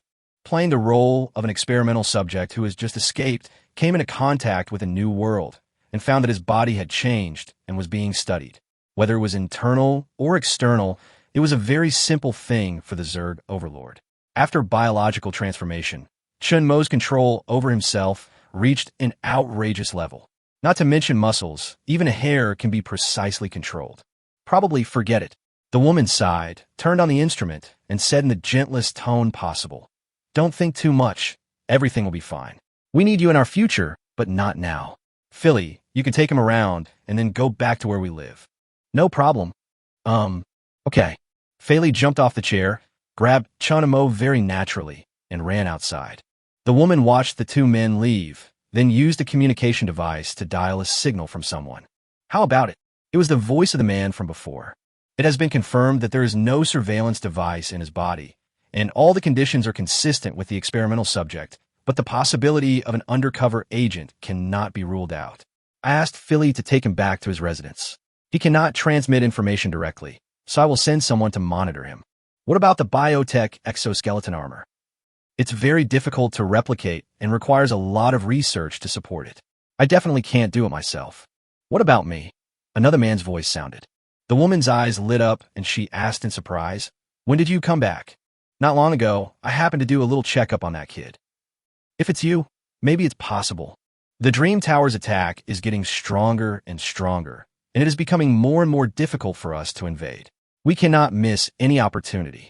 Yes, if it weren't for the example of Lorfu, we might have ended up like them. By the way, how is Lorfu doing recently? There's been no news for a long time. Perhaps it has been destroyed by the intelligent device. Because of this, we must not repeat the same mistake. Chapter 104, Artistic Mixed Civilization. Chun Mo and the other person came outside. And then, the place where Feli took him made him extremely grateful that he did not do anything impulsive just now. What's this? Looking at the transparent warehouse in front of him, Chun Mo couldn't help but ask. The folding chamber, or folding capsule, has a very complicated principle, and I don't quite understand it. Anyway, we can only use this to reach our real home. Cool. As she spoke, Philly lay down first and pointed to another open transparent cabin. Folding warehouse. Chun Mo felt his useless heart begin to tighten, and joy surged along with it. This is not a simple warp technology. The difficulty of folding a warship and folding a person cannot be compared at all. On the surface, the former is larger in size and the latter is smaller in size, so the former is more difficult, but this is a completely wrong conclusion. In order to fold, various devices can be installed on the battleship, and the battleship's devices can also maintain stability during the folding process. However, to fold a single life form, the technology must be more mature, and it is also a great test for the stability of the wormhole. It can be said that if the Zerg can annex this civilization and master mature warping technology, they will truly have the ability to attack any corner of the universe. This civilization is undoubtedly powerful. If it were in the past, no matter how much Chun Mo coveted the warp technology, he would never attack this civilization. But now it is different. He is inside the civilization, and the civilization does not seem to be peaceful. Maybe he can find an opportunity. Chun Mo lay down in the room, the instrument closed, and then he felt an obvious sense of weightlessness. At this moment, Feli's voice was heard in the room. It will be uncomfortable the first time you fold, but will get better once you get used to it. If you can't stand it, there's a blue virtual module in front of you. Click it, and you will be injected with stabilizers. Chun Mo naturally didn't know how to inject. After a failed folding, he wanted to experience the real feeling of folding and record it. I don't know if it's because of the distance or the change in the speed of time, but Chun Mo only felt that about a minute had passed, and the feeling of weightlessness disappeared. The transparent warehouse opened, and Fei stretched and walked out. Are you hungry? I'll take you to eat something first, although energy pills are more convenient. Chun Mo was not surprised by Fei's words. In the several civilizations he had encountered before, many of them no longer needed food to obtain the necessary energy and nutrition, but many people still retained their desire for food. After all, this was a relatively simple way to obtain pleasure. There were a few people in uniform at the door. Fei stood in front of an instrument to identify it and said a few words. The man looked at Chun Mo a few times, adjusted the instrument, and asked Chun Mo to stand in front again. Okay, your identity has been verified. You can carry it with you. If you want convenience, you can also transplant it into your body. The man took out 2 black soft films, one the size of a palm and the other the size of a fingernail. Don't lose it. After Fei gave some instructions, the 2 of them walked to the stairs. Chun Mo then noticed that this was underground and the ceiling didn't look like a fake sky at all. When they walked out of the stairs, Fei grabbed Chun Mo's hand, and the power device hidden behind her sprayed out air, carrying the 2 of them high into the sky until they landed on the top of a tall tower. Pointing downwards, she smiled innocently and spoke loudly. This is our home. Isn't it beautiful? Chun Mo looked in the direction of Fei's finger and did not answer for a long time. What a beautiful place this is. Even the Zerg overlord who has lost his emotions still retains his appreciation for art. If you take a quick look, the most intuitive feeling is messiness. Chun Mo did not have any historical knowledge of this world, but he could still see that the houses, streets, and various facilities below were of different styles. There are probably hundreds of them. They are randomly pieced together, creating a feeling of complexity and disorder. But if you calm down a little and appreciate them carefully, from point to surface, you will feel the perfect naturalness, like a beautiful painting, which looks messy at first glance, but without any element, the painting will not be perfect. You haven't seen this kind of scenery before, right? From now on, you'll see it every day. Fei's words contained the purest sympathy. They had received several experimental subjects and knew very well the cruel environment they had been in. So when Fei saw that Chun Mo still had a calm expression, she was not surprised. It would take a long time to dispel the mental haze. But why are there so many styles? Although I don't quite understand it, these are all different, right? Chun Mo suddenly asked. The reasons are complicated, and I can't explain them all in a moment. Let's find a place to eat first and talk while we eat. Fei looked out for a moment, her right eye flashing blue light, and various information appeared before her eyes. We are lucky there is still room. Let's go. Fei brought Chun Mo to a restaurant. From the outside, it looked like a towering tree, but what hung on the branches were not leaves, but wooden houses. Dozens of people walked out of the trunk and floated in the air. It's a bridge made of transparent material. Oh, by the way, you probably don't know what a bridge is.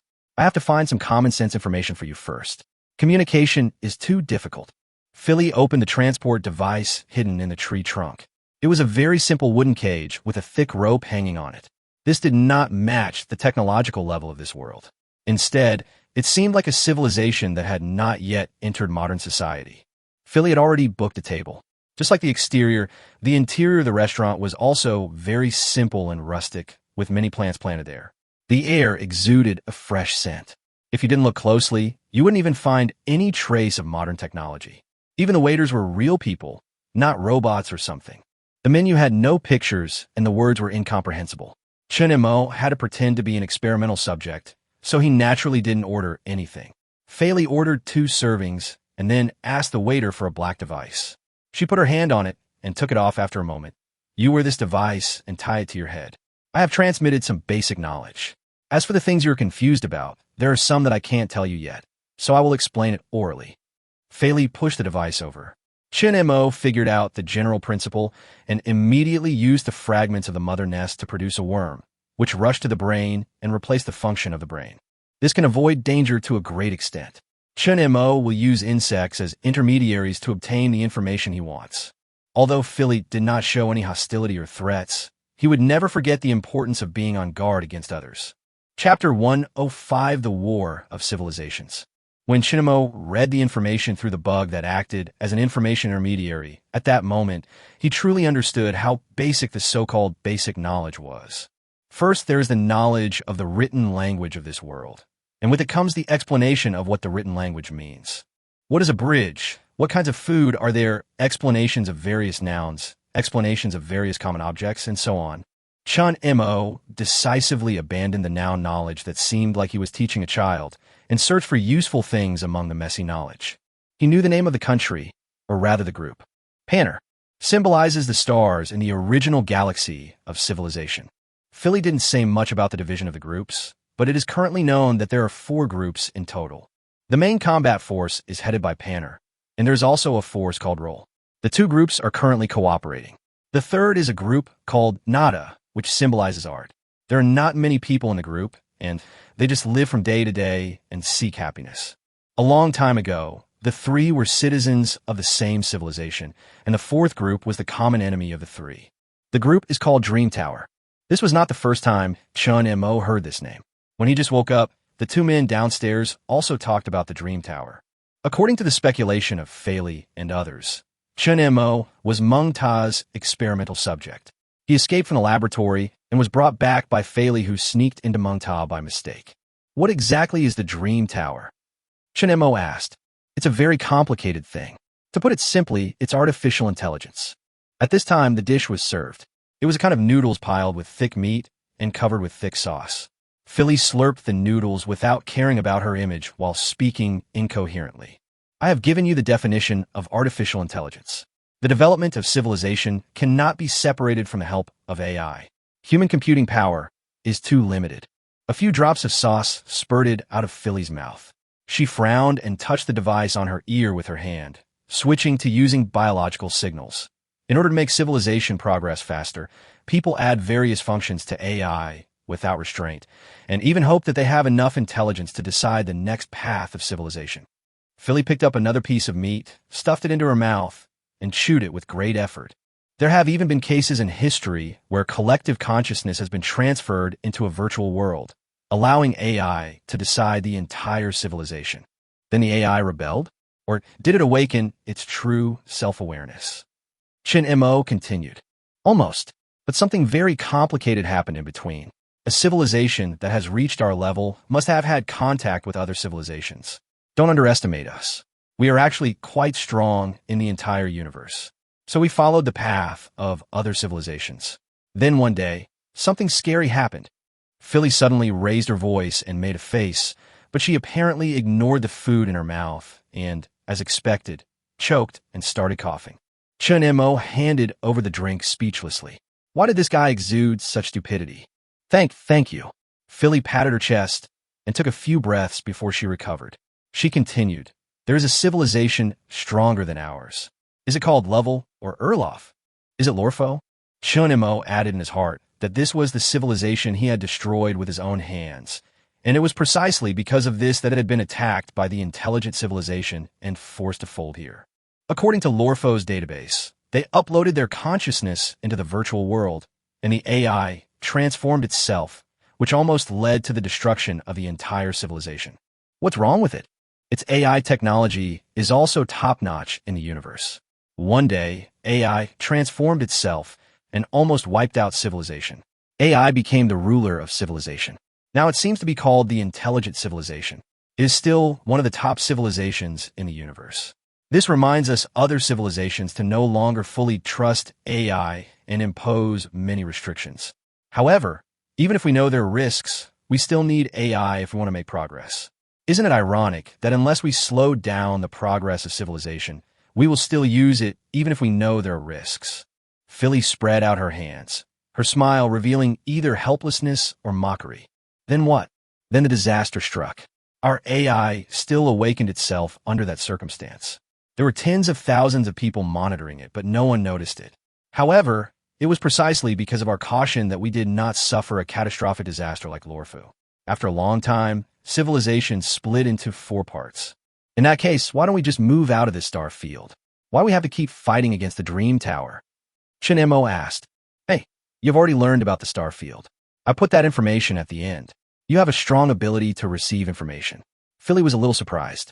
According to you, I have undergone transformation here, Chun Mo said, pointing to his head. That's right. Philly agreed with the answer and didn't dwell on it too much. How should I put there are other civilizations outside? If they move away from the star field or move the galaxy, some instruments will temporarily malfunction, which may cause a blow. As for the second reason, Dream Tower may still be able to control it. Because of precedent, Dream Tower has a master control chip.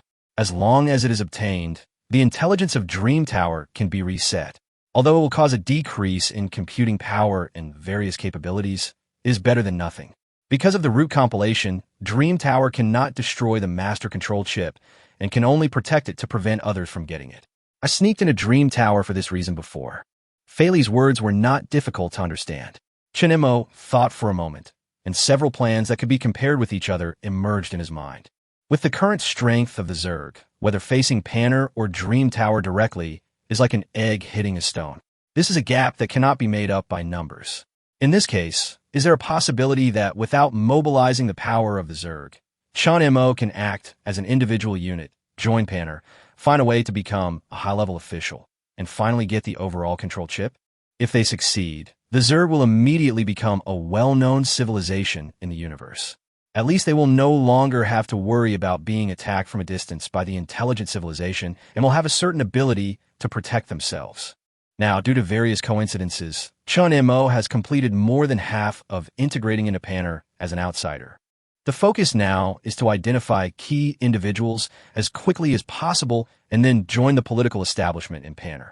Chun Mo picked up a piece of meat, put it into his mouth, and chewed it slowly.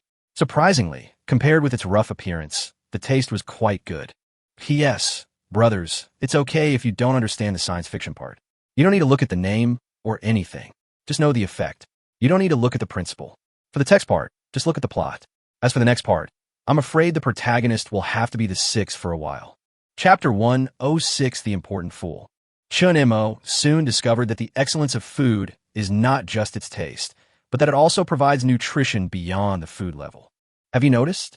The food in this restaurant is not only delicious, but also nutritious and can keep you full for a long time. It's just a little expensive.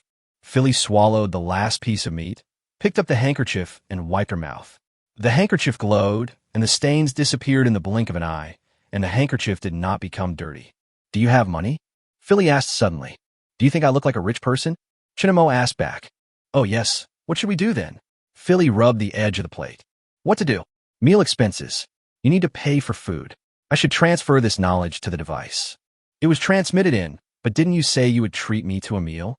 No, I just said let's eat first. I didn't say I'd treat you. Philly spread out her hands in a very humble manner. Chun Mo stared, not knowing how to answer for a moment. His current identity is that of an experimental subject who had just escaped. How could an escaped experimental subject have money? Isn't this common sense? Now it's difficult. You have no money, and neither do I. Feli crossed her arms and pointed at the security guard at the door. People who try to dine for free have been beaten to death here more than once. So, a bad feeling flashed through Chun Mo's mind. Well, don't be impatient. Wait for me to find the right opportunity.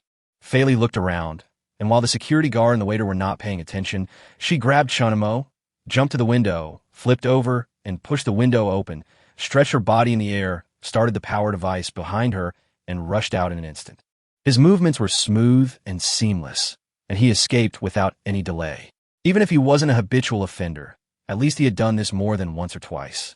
Looking at the stunned waiter through the window, even Chun Mo, who had no emotions anymore, couldn't help but cover his face.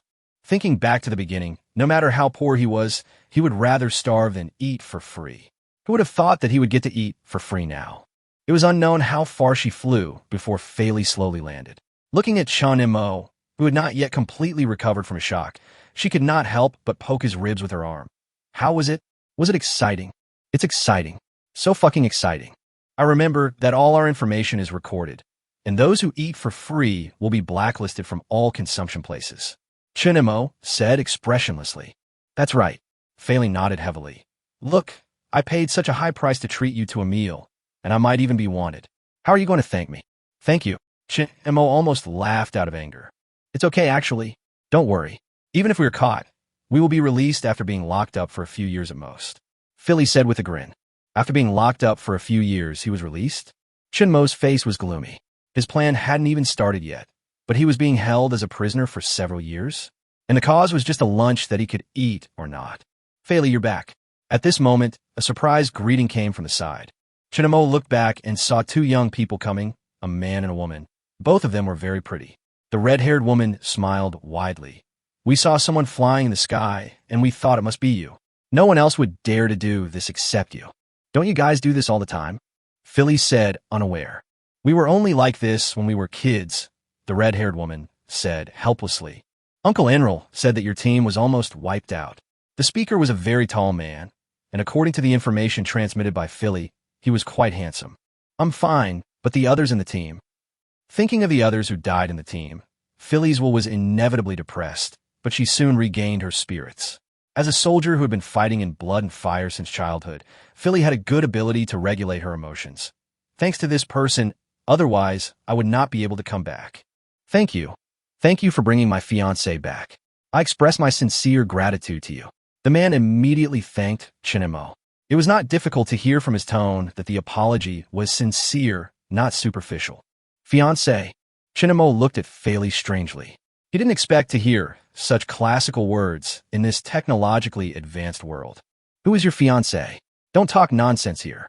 Philly grabbed Chun Mo's arm angrily and walked away without looking back. Chun Mo did not resist or say anything. He just looked back, his eyes focused on the man's brooch. That brooch symbolizes a certain military status. Philly dragged Chun Mo to a small shop with an elegant environment, ordered 2 drinks, and started drinking. Shouldn't we be blocked? Chun Mo took a sip. The taste and texture were a bit similar to cola, but he could taste the alcohol in it. Why block me? I was just joking with you. I have saved a lot of money in that store. I don't have to give it every time. Philly lay listlessly on the table. There were other steps, but I'm not in the mood now. Looking at the sighing Philly, Chun Mo once again felt what it meant to be speechless. If the timing had not been inappropriate, he really wanted to pry open Philly's skull to see what kind of brain structure could have such a bizarre train of thought. According to the knowledge you gave me, there's been no such thing as marriage between men and women since a long time ago. How come you are his fiancé? Chun Mo asked. It was indeed like that before. Philly scratched her hair and bit the straw. Before the AI revolution, many of our things were abandoned, including art. It was a very boring era. Of course, I only know from the information that the houses had no sense of art. They were all square boxes and some around. People's social interaction became less, and traditional relationships were broken. People of that era sorted out a so-called modern lifestyle, denying the knowledge and traditions of all previous eras. Then the AI revolution happened.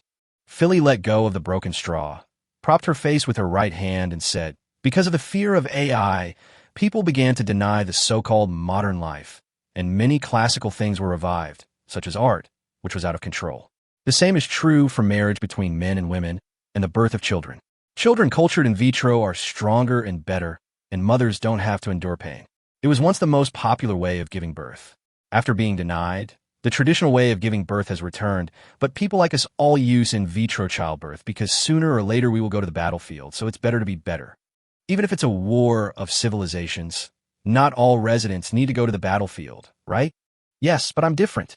In the room where you woke up, the 2 people chatting downstairs. One is the commander of 5 large fleets and ground forces, and the other is the head of an important laboratory that shoulders the future of civilization.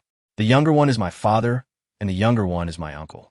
So people from a family like mine must go to the battlefield in order to set an example. Hearing Philly's complaining words, Chun Mo was surprised at first and then delighted. A father who is a military commander and an uncle who is the head of a laboratory. This is considered to be quite impressive among all the second generation of military men.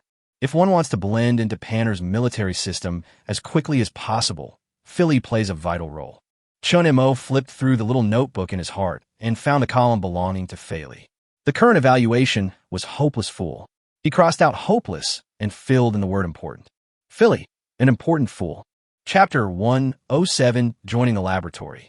Philly arranged a residence for Chun Mo that was suspended in midair.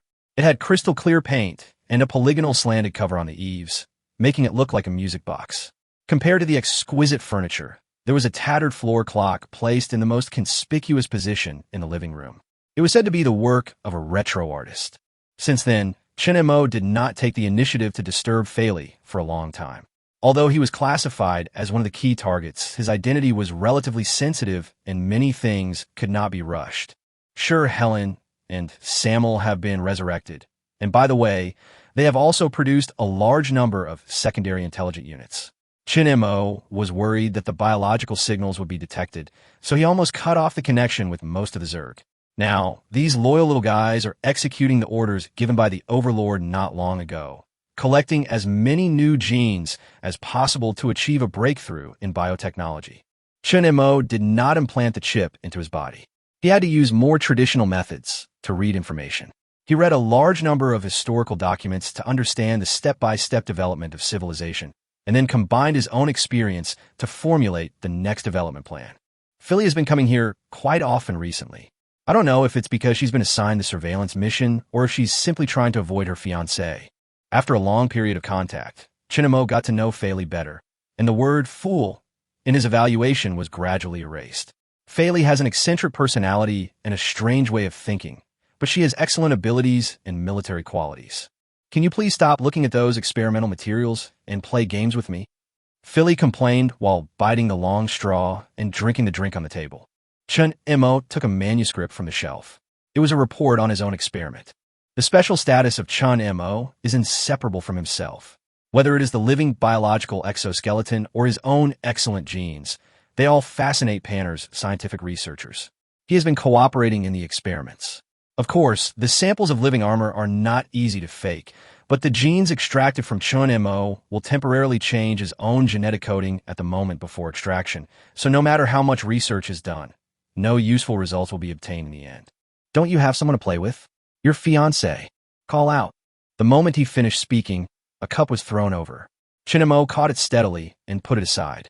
It's not a good idea to hide all the time. Besides, you're always causing trouble for me. Maka's eyes have been looking at me more and more strangely recently.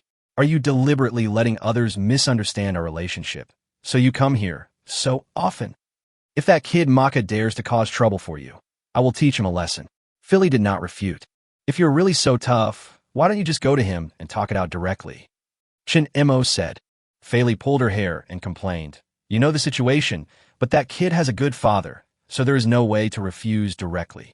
As Philly's fiancé, Maika is also of noble status, and his father is the commander of 4 fleets.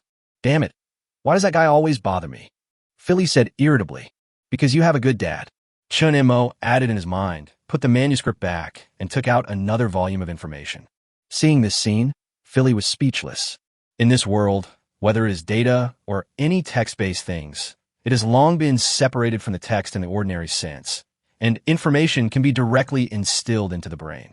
In contrast, Chun Mo's habits are quite retro. However, as an experimental subject who has experienced the ravages of technology, it is understandable that he likes retro things. Most of the experimental subjects have this problem. You really like to study these things. Philly looked at the thick roll of information and suddenly felt a headache. Like you, I have enough hatred towards Mengta. It never hurts to know more about it, Chun Mo said without raising his head. As a reward for coming here to avoid Maka, Chun Mo asked Philly to find a lot of scientific and technological information, including some military information. Of course, they were all very superficial parts, and he got permission. Philly would not act on her own. She was not so unconscious as to do this. After testing and checking, they confirmed that Chun Mo was not an undercover agent. Although Chun Mo resisted modern technology, he showed extremely high scientific research talent, which made people consider it more and give him certain authority. In fact, Chun Mo's so-called scientific research talent is nothing more than relying on finished products to research a series of principles, such as cold nuclear fusion. This part of the information comes from Lorfu's database. For Panner, both the antimatter device and cold nuclear fusion are very basic technological products and have even been reduced to civilian use. But don't ignore the point. Chun Mo's surface identity is an experimental product who has never systematically learned knowledge. The difficulty of researching the principles based on the finished products is even greater than that of a toddler defeating a fully armed soldier with a stick. Chun Mo did this for 2 reasons.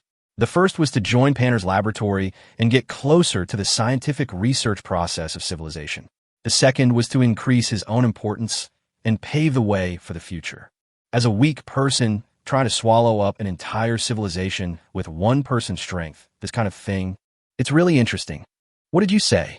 Looking at Chun Mo, who suddenly smiled, Fei felt a chill. Her intuition told her that the man in front of her was definitely thinking about something bad.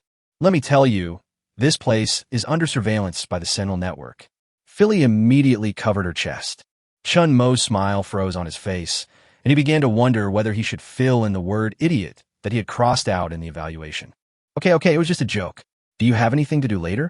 I'll introduce someone to you, Philly said. Who? He's the head of a small laboratory, your future boss. Speaking of which, you two are the same kind. Similar. He also escaped from the Mengta laboratory. Didn't they say that all the experimental subjects who escaped from the Dream Tower eventually died of various genetic diseases? Most of them are like this. He is the only exception. You were still in the observation period at that time, so naturally I couldn't tell you. It doesn't matter now, Philly said bluntly. She was not good at hiding her thoughts and preferred to explain directly. You have always wanted to participate in scientific research projects and contribute to defeating the Dream Tower. Now you have the chance. Is it okay for someone like me? Chen Montag was deeply surprised. Although he had been pretending to do this, the progress was a little too fast. It is somewhat related. You were able to join the laboratory because of the recommendation of my father and uncle, as well as the request of Mr. Sonoria, the only person in the laboratory. After hearing that you have a talent for scientific research, he has always wanted to meet you. Philly explained. I see. Let's go. Chun Mo put the information back, tapped his chest lightly, and changed from home clothes to clothes suitable for going out. Huh, aren't you particularly resistant to this kind of thing, and have always stubbornly chosen the traditional way of dressing? Philly said in surprise. I have to overcome it eventually. I can't be afraid all the time. I have to grow up too. Chapter 108. Patience is the most important thing when compressing a star. Sonoria's laboratory is not on this planet. The two did not take the jump device, but chose to take a spaceship. As a higher-level civilization, Panner has many ways to make the spaceship exceed the speed of light, but between the several planets in the galaxy, they basically choose sublight speed travel. According to Philly, superluminal speed will release a large amount of signals. Although some of them can be intercepted, their coordinates will be exposed to the outside world all the time. The two planets are in the same star system and are not far apart. It is a dark yellow planet and is 27 times larger than the planet the two left. The ecosystem has been modified so that people who have not been injected with genetic drugs can survive normally even without wearing any devices. Sonoria's laboratory is located on a towering mountain. When the two arrived, the man was watering the flower bed outside the laboratory with nutrient solution.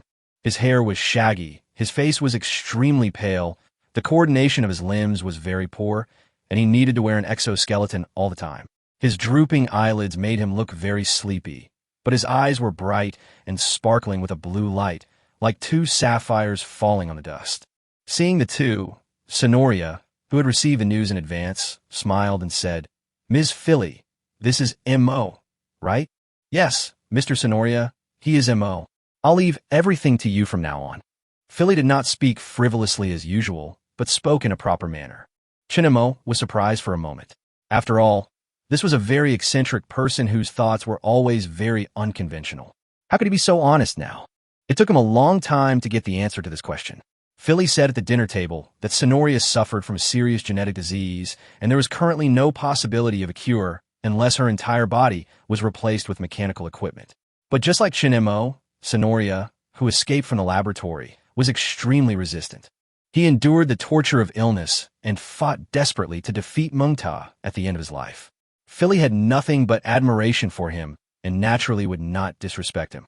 When Sonoria heard Chun Mo's message, he was so excited that he temporarily forgot the pain. He knew clearly how much the children who escaped from hell hated that hell. He wanted to pass on his will and contribute to the destruction of the Dream Tower. Because of its remote location, the laboratory is always very quiet. In the past, apart from Sonoria, the only people who came to the laboratory were soldiers delivering supplies. In fact, with the conditions in the laboratory, things needed to maintain daily life can be directly synthesized, but Sonoria prefers more traditional methods. Ever since Chun Mo came here, Feli always sneaked here to avoid her fiancé, which made Chun Mo suspect that the reason Feli tried so hard to match this up was to have multiple shelters.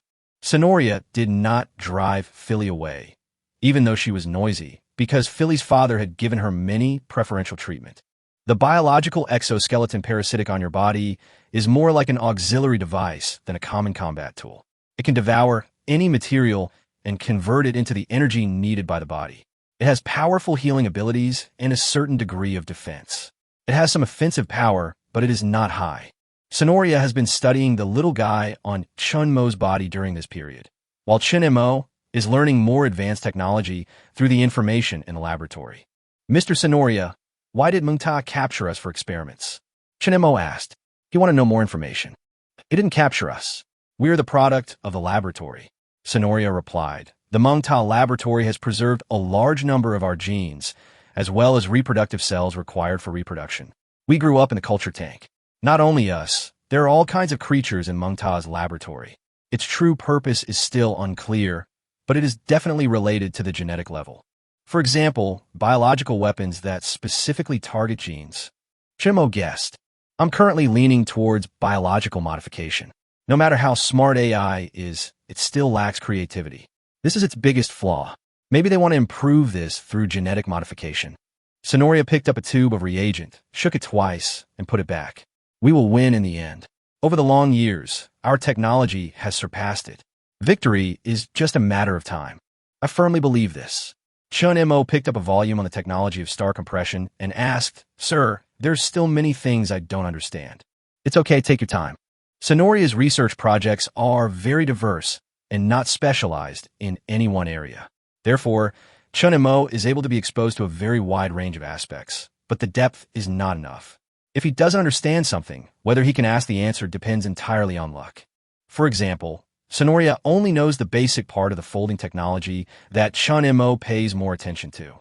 A little later, Philly came to the laboratory again, wearing more complicated clothes than usual. As we're going to start, Sonoria took a look and then went back to her work. Dream Tower. Chun Mo raised his eyes. That's right. Meng Ta attacks us every once in a while. On the other hand, we have been attacking Meng Ta to find opportunities. Fighting is frequent. I won't come here for a long time. Feli leaned against the shelf and fiddled with the flowers and plants on it. Now it's what you want. Chun Mo complained a few times occasionally because Feli's interruptions prevented him from concentrating on his studies. This was the best way to get along with Feli based on her personality analysis. Although Chun Mo has no experience in love, and his only relationship ended tragically, he has parasitized too many people. So even if his memory fragments are scattered, it is no problem for him to assemble the complete lives of several masters of love. The special identity of Feli is the best shortcut for Chun Mo to move to the top. If he had not yet fully understood the scientific research level of this world and was worried about the parasite being discovered, things would be much simpler. Chun Mo understood Panner's development process. As for the current Zerg, if they were always in a state of war, even if they were extremely lucky and could always find a slightly stronger civilization, it would take at least tens of thousands of years to reach Panner's level.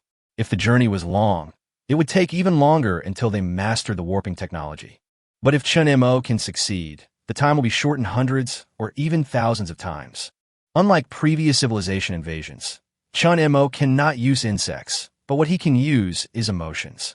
Family love, friendship, love, and even the extended love, such as classmates, life-saving grace, adoption grace.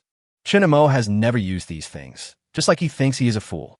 If he doesn't need to use his brain, he will try his best to crush the insect swarm with numbers. Even if he uses tricks, they're all simple tricks. Smart people use their brains to make things go smoothly, while stupid people use their brains to make things worse. He has always been worried about failure, so he became more cautious, but in this matter, Chun Mo saw a second possibility. Watching Philly's back gradually disappearing into the distance, Chun Mo slowly lowered his head, his eyes set on the precautions for stellar compression technology. If you act too hastily, the star will collapse during the compression process, resulting in the waste of a natural star. This operation requires a lot of patience. Chapter 109, The Brilliant Starry Sky. The laboratory returned to its long-awaited silence. Because of her genetic disease, Sonoria couldn't sleep, and Chun Mo didn't need to rely on sleep to replenish his energy. He relied on drugs to maintain his spirits, but in fact, all of them were injected into the insects' bodies. When Sonoria persuaded Chun Mo to take a rest, Chun Mo brought up the reason of the Dream Tower. Sonoria, who was once an experimental subject, can understand this kind of pain.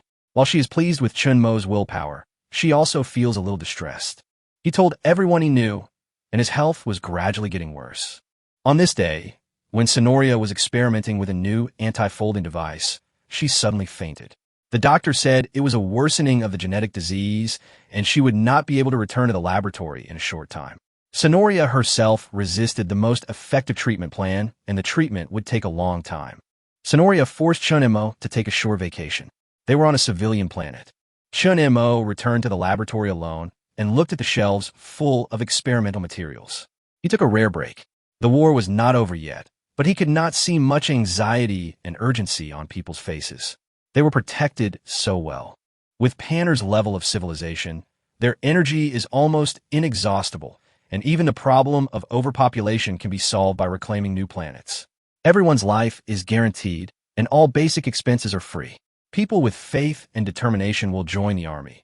Those who like art will create art, and there are also residents who choose to live a carefree life. At one point in history, the monetary system collapsed and money became the most useless thing. Later, Panner formulated new regulations. The coalition government only guarantees basic daily expenses. If you want to live a better life, you need to work or create a better life for the residents. Coupled with the revival of classics, various restaurants and places of entertainment have opened, and money has resumed its function. Chun Mo came to a retro bar with a wooden structure and coated with fireproof material. When Feli was around, the two would occasionally come over for a few drinks. Chun Mo ordered 3 cups as usual, but unexpectedly, he saw an unexpected person in the corner. Feli's fiancé, Maika. This man, who was supposed to be at the front line, strangely appeared in the bar at the back. He was not wearing a military uniform, but rather loose-fitting, everyday clothes with no insignia of rank on them. "Long time no see. Come here." Maka greeted him warmly, and when Chun Mo walked over he saw that his left sleeve, which was close to the wall, had become shriveled. "I was injured a little, and there were no suitable prostheses on the front line, so I came back to get a match," said Maka. "How's the situation on the front line?" Chun Mo asked. "Fortunately, Mengta has come up with a lot of new products, and we have dealt with them all. The most dangerous one should be the genetic virus, which was attached to the warship and was not detected. If Mr. Sonoria had not prepared in advance and equipped us with new genetic drugs, many people would have died." Maka said, "What's wrong with your injury?" "When we were cleaning the black hole, the warp blockade was broken. Mengta took the opportunity to warp over to launch several attacks, but was accidentally blown up." Maka stirred the sediment at the bottom of the cup and drank it in one gulp. Could the current stability of the warp blockade be broken by a black hole? Chun Mo kept it in mind. Of course, small and medium-sized black holes cannot be broken. "Well, it's my turn to ask. How are you and Philly getting along?" When Maka said this, he did not show any anger or other emotions, but was full of curiosity. "We have no other relationship. You have always misunderstood us," Chun Mo said expressionlessly. "Why don't you give it a try? Philly is quite good, and you two are compatible." Maka's words surprised Chun Mo. He stared at her for a long time and asked in a strange tone, "Isn't she your fiancée?" "She is my fiancée, but neither I nor Philly agree." Maka smiled and said, "Is it strange? Is it because I always act like I like Philly in front of others?" Chun Mo answered with a default answer. "I'm different from Philly. She can express her own ideas freely, but I cannot. My father is very strict. This is just a marriage for the sake of profit. I don't want to abide by the ancient traditions. We are obviously modern people now. I don't have a suitable excuse now. If you can make Philly like you, the girl will not care about her uncle's opinion, and I can be free. If there is anything you need help with, I can help you." Maka spoke frankly about the reasons. His expression was sincere and did not seem fake. He drank the second glass of wine and left. The doctor sent a message that the prosthesis had been matched, and he had to install it as soon as possible and then return to the battlefield. There's a great shortage of manpower on the front line. Unlike other civilizations that can use AI to control warships and weapon systems, Mengta's version of AI is superior to all later developed AI. If intelligent control is used on a large scale, there is a possibility of being subverted in an instant. In fact, Mengta once subverted a large number of warships in a small war, resulting in the destruction of multiple fleets and involving a galaxy with a large population. It will take a long time for Sonoria to be discharged from the hospital, so Chun Mo returned to the laboratory alone. Through research on Panner's history, he developed a development plan and sent it to Helen. The Zerg swarm found 3 civilizations. They chose a civilization of medium strength to launch a fierce attack, which was probably equivalent to a weakened Lorfu. There were many genes in the civilization that Lin thought were good. The war ended after 96 planetary revolutions, and as usual, neither side gained any advantage. Sonoria was commended for developing a gene resistance drug, but he did not become proud of it. As soon as the genetic disease was contained, this poor man, who was about to die, returned to the laboratory again. He was like an old cat who knew he would leave home after he died. With all the premonitions about death, he wished he could stuff everything in his head into Chun Mo, but this was obviously impossible to do. Sonoria knows better than anyone that knowledge is not the most important part. As a scientific researcher, in addition to a solid foundation, the logical chain of thinking and creative ideas also account for a large proportion. He spends most of his time cultivating Chun Mo's logical thinking and imagination. When Philly came to the laboratory again, she couldn't help but be surprised at Sonoria's old age. In just a short war, Sonoria seemed to have gone from a young man to an old man, and the air of decadence always shrouded him. Whenever night falls, Sonoria will stop teaching, sit alone on the edge of the cliff, and look up at the starry sky. Chun Mo used to have this habit, not long after Ling Xixi and Yuan Jia died. Emotions are very strange things. The more painful they are, the deeper they are. However, no matter how great the pain is, it can never defeat the terrible enemy of time. Chun Mo's memory of many things was fuzzy, including fragments that should have been hidden in the deepest part of his memory. Sonoria is different. When he looks up at the stars, the joy he exudes is shocking. He pointed at the bright, starry sky, with stars twinkling in his eyes. From the time I was born until I escaped from the laboratory, I had never seen the starry sky. When I was lying on the sea near death, I saw a beautiful scenery. I always think of that moment. It's very strange. At that time, I was on the verge of death and had nothing. But looking at the starry sky, it seemed like I had everything. Chapter 1:10 Home Among the Stars. Sonoria died on an ordinary afternoon. He watched Chun Mo conduct experiments as usual. Philly was fiddling with a painting nearby. She had recently become fascinated with painting and called herself a realist painter. However, her works were particularly abstract, which could probably compete with Chun Mo's initial piano skills. Sonoria sat on the bench and closed his eyes forever. It was not as cliché as it seemed that he was not discovered until a long time later. Even though he died quietly, the sudden cessation of biological signals made Chun Mo and Fei realize the tragedy at the first moment. Panner held a grand funeral, and many people from the United Government came to attend. According to custom, Sonoria should have been made into an immortal satellite, orbiting the planet and embellishing civilization. However, at Sonoria's request, people created an asteroid that was many times stronger than an ordinary planet. Sonoria was buried in the core and sailed among his favorite starry sky. According to normal planning, Sonoria's laboratory should have been turned into a memorial hall for exhibition. But because of Chun Mo's existence, the laboratory was able to be preserved normally.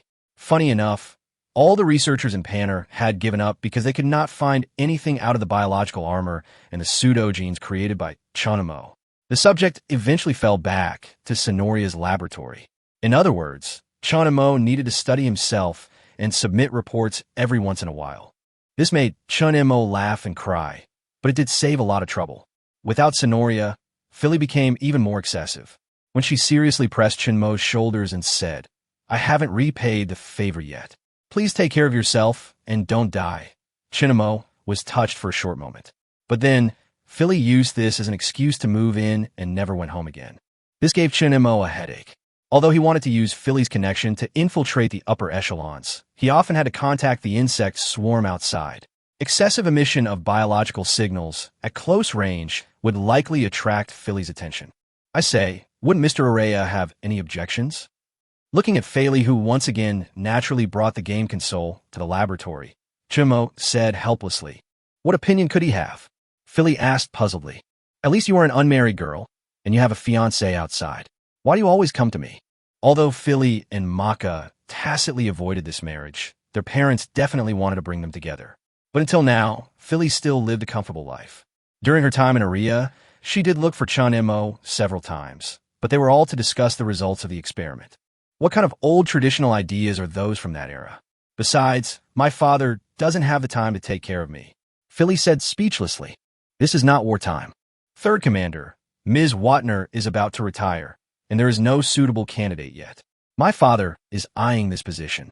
If I can take on the position concurrently, a large number of officers will have to be transferred over. There are too many things to do. Chun Mo took Fei Li's words to heart and decided that this was a good opportunity to join the army. He would not stay in the laboratory forever. He had a clear understanding of himself. If he wanted to do something that would affect the entire civilization, he could not do it with just a remote laboratory. He could not produce a finished product that would be taken seriously by the entire civilization. From the very beginning, Chun Mo only planned to stay for a period of time to let people know that he has a certain level of scientific research. Now, the foreshadowing has been laid, and it is time to carry out the next plan.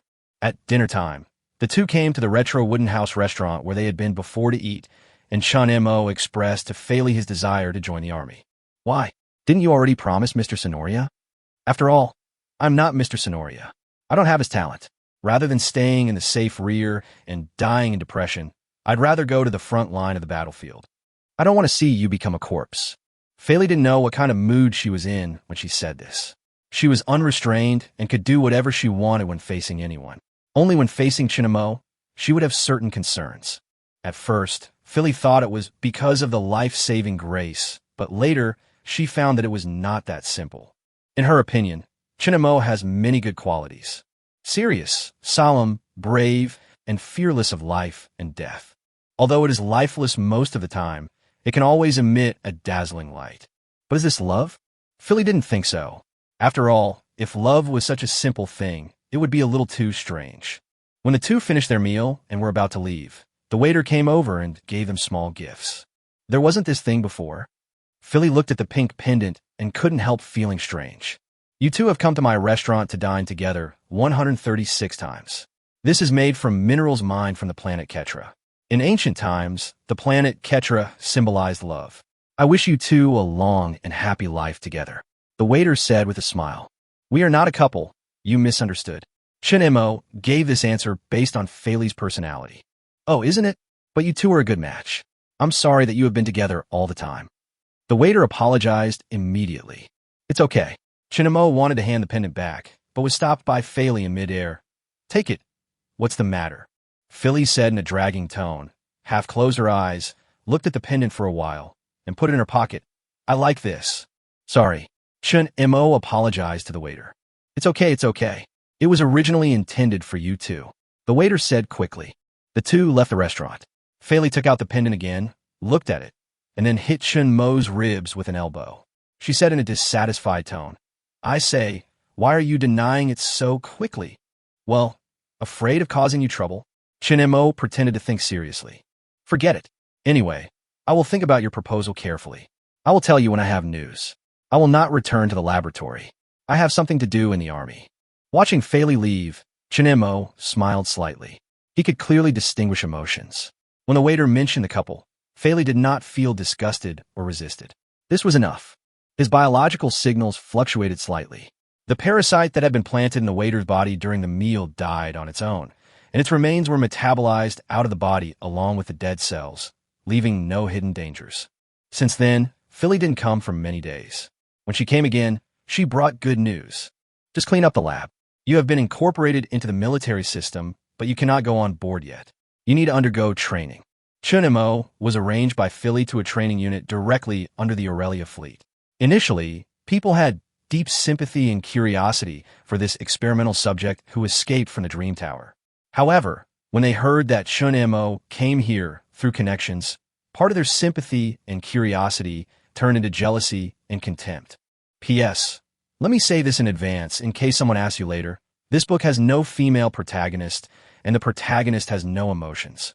In addition, I have tried my best to speed up the progress. I know it will be a bit boring here, but there is no other way. I will try my best to squeeze out the moisture. Next month, I may resume the previous 3 updates a day. The new year has passed, and I am not busy anymore. Chapter 111 Simulation Battle. Fei Li often used various excuses to find Chun Mo and give him private tutoring, which made people even more jealous. However, at the beginning, the instructor explained that Chun Mo's identity was special and they would not be allowed to do anything wrong. Emotions such as jealousy and envy mixed together and turned into a sticky substance covering their faces, making it difficult for them to breathe and unable to sleep all night. Although Fei Li has an eccentric personality, she at least appears quiet in front of outsiders. Plus her status and position, she is actually the object of many people's love. It's only because of the existence of Cam that they suppress their emotions. Of course, Philly's pretty good looks were of little use, as appearance was something that could be controlled at will. After a day of training, Chun Mo couldn't help but sigh as he looked at the teenagers blocking his door. He wondered if things had fallen into a frustrating cliché. Fortunately, the teenagers didn't cause any trouble and just left a message saying, "Let's wait and see tomorrow." Tomorrow is a large-scale actual combat exercise, and high-level leaders will come to observe. However, someone spread the news that Chun Mo has already been selected to the best fleet. The young soldiers are holding their breath, wanting to embarrass Chun Mo in the actual combat exercise. Chun Mo did not have any extra emotions about this. He attributed it to the impulsiveness of young people and was unwilling to argue with them. He lay on the bed, with red lines emerging in his mind, connecting one name after another. He had mastered a lot of knowledge about the military and important conditions for promotion. Similarly, he also had another piece of information that was unimportant to others but extremely important to Chun Mo. The core of the Dream Tower can only be controlled by people of that civilization. This was the basic logic when the program was originally set up. If you want to change this, you can only initialize it after mastering the core of the Dream Tower. Chun Mo was thinking about random things. His right hand fell on the armrest, and he gently tapped out a melody. "I didn't realize you had some musical talent." At this time, Philly climbed in from the windowsill. "I say, we should at least go through the door," Chun Mo said helplessly. "What does it matter? What song is this? Why can't I recognize it?" Philly leaned against the table and picked up the fruit on it and took a bite. "You don't like listening to music, so of course you don't know." Chun Mo withdrew his hand and placed it behind his head. In fact, this was a song that Chun Mo had learned before. It was not a product of civilization, so Philly naturally didn't know it. "You are such a bad boy. Never mind. Forget it. You should do your best in tomorrow's combat simulation." "Why, is it important?" "Nonsense. You must know that Mengta has been making big moves recently. I'm afraid it's going to go to war again. This time, the actual combat simulation will be broadcast on many planets. In order to enhance people's confidence, if you get excellent results, you can directly enter a good fleet and start as an officer." "What's more?" "What more? Besides, those guys are mocking you like that. I remember you're not such a good-tempered person, right?" Philly said angrily. "For example, last time, they made up rumors about you, saying that you were disabled or something. That was too much. Forget it, they're just kids." Chun Mo acted as if he didn't care. "It's because you never care about these things that others think you're easy to bully." Philly sighed and said, "If it weren't for me, wouldn't you be bullied to death?" "Thank you very much. Do you want me to win the mock battle tomorrow?" "What else?" Philly was speechless. "Okay, since that's what you want." Chun Mo's eyes were shining brightly. Philly was stunned, inexplicable emotions surging in her chest. She could no longer remain calm and ran out of the door in a panic. Standing in the corridor, she touched her slightly hot face and left without looking back. Inside the room, Chun Mo smiled slightly. Time had smoothed his character and made him feel bored with everything, but also strengthened his desire to seek happiness. Compared to the mindless charge in the past to control the swarm of insects to overwhelm everything, this step-by-step planning made him feel the pleasure he hadn't felt for a long time. The actual combat simulation takes place in an empty star field. There are 3 rounds in total. The first round is a squad mission of 10 people. The second round is a team mission of 500 people. And the last round is a command mission. Kurt is a slightly thin young man. He is one of those who looks down on Chun Mo. In the first team mission, the 2 sides were in a hostile state. It was this battle that caused Kurt's attitude towards Chun Mo to change drastically. Almost as soon as the game was announced, they lost without a doubt. Chun Mo cracked their weapon system in a very short time, and when they finally escaped from the encirclement of firepower, only one person was left out of the 10. He is Sonoria's student, right? A general who was watching the battle thought for a moment and finally remembered Chun Mo's identity. "It's a pity that it was too fast and I didn't see much," said another person. "Go on and read on." "That's nothing.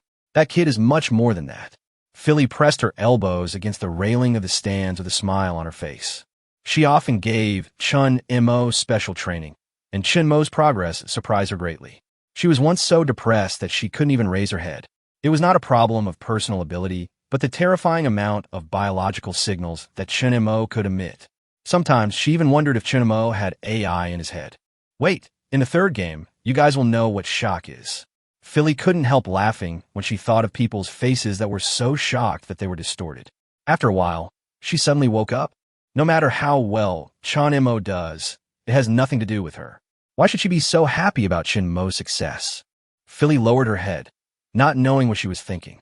Off the stage, due to the number of people, the first show was still going on, and the second show started a long time later. People focused more on Chun Mo, but this time they were disappointed. Chun Mo's performance was average. He didn't make any mistakes, and he did well in some aspects, but compared with the highlights of the first game, it was completely insignificant. People attributed Chun Mo's excellent performance in the first game to Sonoria's teaching, and said that Chun Mo might have been exposed to a similar system in advance, so he was able to crack it in a short time, which was nothing great. The weak will always envy the strong, attributing their success to relationships, luck, and coincidence. When they get a chance, they will desperately slander them, as if this will help them elevate themselves. Chun Mo didn't care, or rather, the dullness of the second game was actually the result of his deliberate performance. There are two kinds of excellent people in the military system. One is extremely good individual combat capability, the other is extremely good command capability. Of course, there are people who have both, but Chun Mo needs a greater contrast effect. The war is about to begin. If he wants to gain enough benefits in the war, he cannot just be an ordinary soldier, but needs to be a commander with enough autonomy. Then, use 1/10,000th of your strength, or even less. Chapter 112. One person is a fleet. The rules of the command battle are very simple. In a virtual galaxy, two soldiers each occupy a planet. The planet has a complete industrial production chain, a complete military system, modern cities, a certain population, and the technological level is at a level that can barely perform simple jumps. Two soldiers need to complete a civilized battle as commanders to select officers with command capabilities. With Panner's industry, the production of new warships is faster than making dumplings, and soldiers can be mass-produced through training. Although command talents can be instilled, there are still pros and cons as they grow. The flow of time in a virtual galaxy is faster. After all, it is just putting the will of the two soldiers into a virtual environment. This is a military tradition that has been passed down from a long time ago. Some people may ignore the first two games, but for the third game, all commanders will be present unless it is an urgent matter. Currently, more than 90 of officers in the military system have taken this path after passing the test. The selection of higher commanders, captains, and ship captains will be selected from among them, which shows how important they are. This guy is pretty good, both in the use of tactics and in logistical coordination. A commander couldn't help but praise as he looked at the two warring parties on the screen. In comparison, the other one is much worse. He paid too much attention to the number of warships, which led to chaotic command. Although he was stronger on paper, his battle losses far exceeded that of his opponent, said another. Add one to the reserve talent pool, and the other one to become an ordinary soldier. Uriah's words led the two men to completely different destinies. He is one of the 6 highest commanders of Panner. With the retirement of the commander of the third starship, it is most likely that Leo Ray will take on the position concurrently among the 5 people. No one will raise any objection to the fate of 2 ordinary soldiers. The sturdy man sat next to Uriah. He was Maka's father and the commander of the 5th starship. He looked at Philly, who had been keeping her eyes on Chun Mo in the distance, and felt very complicated. The marriage between Maka and Philly was something that the two had planned a long time ago. But after it became almost certain that Aurelia would concurrently serve as the commander of the 3rd starship, Aurelia was no longer enthusiastic about the matter. Although he knew what Philly had done during this period, he had been letting it go in private. He had mentioned it indirectly before, but Aurelia no longer cooperated, as if he had lost the ability to understand other meanings from the words. This was naturally impossible, but he could do nothing about it. Soon, it was Chun Mo's turn to take the stage. His opponent was a very outstanding recruit, the child of an old captain. People paid enough attention to this war, but at the beginning, Chun Mo's behavior surprised everyone. He did not learn from the lessons of previous losers and went all out to produce warships, not caring at all that the number of soldiers in his hands was not enough to support the command of all the warships. No one knew what Chun Mo wanted to do, except Feli, who chuckled as she watched the warships being produced. Let's make a splash with this. The war started quickly. Since there was no large-scale device to prevent warping between the two civilizations, Sakin was the first to warp over several warships to gather intelligence. and behind the two warships was a large fleet of ships. This is a very common approach, with no advantages or disadvantages. People were waiting to see Chun Mo make a fool of himself. And when Sakin saw the endless warships, he felt a sense of horror at first, but then he realized that this was not a real war of civilizations. Based on a virtual setting, it was impossible for Chun Mo to have enough manpower to support such a huge fleet. How stupid. He laughed like this, but the next moment, reality slapped him hard in the face. Chun Mo's movements made everyone exclaim in surprise, and almost at the same time, the fleet began to move. The offensive was like a violent storm, which made Sakin unable to recover for a long time. He tried to use the perfection of command and the sharp knife to tear a gap, but he found in despair that the flexibility of Chun Mo's fleet was even higher. Every warship would appear in a suitable position. He even saw more than 1,000 warships launching the tactics of interspersed fire. This is impossible. People were extremely shocked, and Sakin even requested an investigation. He had enough reasons to suspect Chun Mo of cheating, even though throughout history, there had never been a soldier with the ability to cheat. Sakin, all of Mo's actions were within the regulations. He did not cheat. The referee carefully checked all the logs and could not bear to tell Sakin the cruelest truth, so the game continued. However, the 5 top commanders who knew the situation could no longer sit still. Chun Mo did not cheat, and of course, he did not have the manpower needed for the warship. Because the enemy is manhwa, even if it is a simulated combat, Paner still does not support the use of AI power.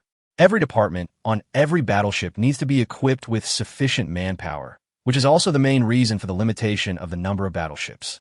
But what did they see? Chun Mo used a biological signal receiver in a very clever way to connect all parts of the battleship. Sakin was facing a fleet of ships that was more than 3 times his size, but there was actually not a single soldier on board. This is not a smart approach. Paner had tried a similar approach before, using the human brain instead of AI to operate everything on the battleship, but battleships are not cars from ancient times. Many times, a simple action or battle requires the coordination of dozens of nodes, several of which need to be carried out simultaneously, and the steps are extremely complicated. With the assistance of instruments and the evolution of organisms, the people of Paner no longer need to be limited by their attention and can handle many things at the same time with all their strength, but they still cannot control a battleship at will. Chun Mo, with his own strength, controlled more than 2,000 warships and also made tactical applications of drone swarms. Is this still human? While people were shocked, they couldn't help but feel terrified. Chun Mo's ability exceeded their imagination. Is it because of manhwa's genetic modification? The first commander guessed. He was a resolute man. In order to maintain his dignity, he was committed to controlling his emotions and never showed his joy or anger on his face. But now he stared with 2 round eyes, and his mouth had not closed since it opened in surprise. The experimental log of Mo mentioned the biological signals and brain activity that were different from ordinary people, but no one has ever thought that it could reach this level. Uriah said in a low voice, and it was not difficult to see the shock in his eyes.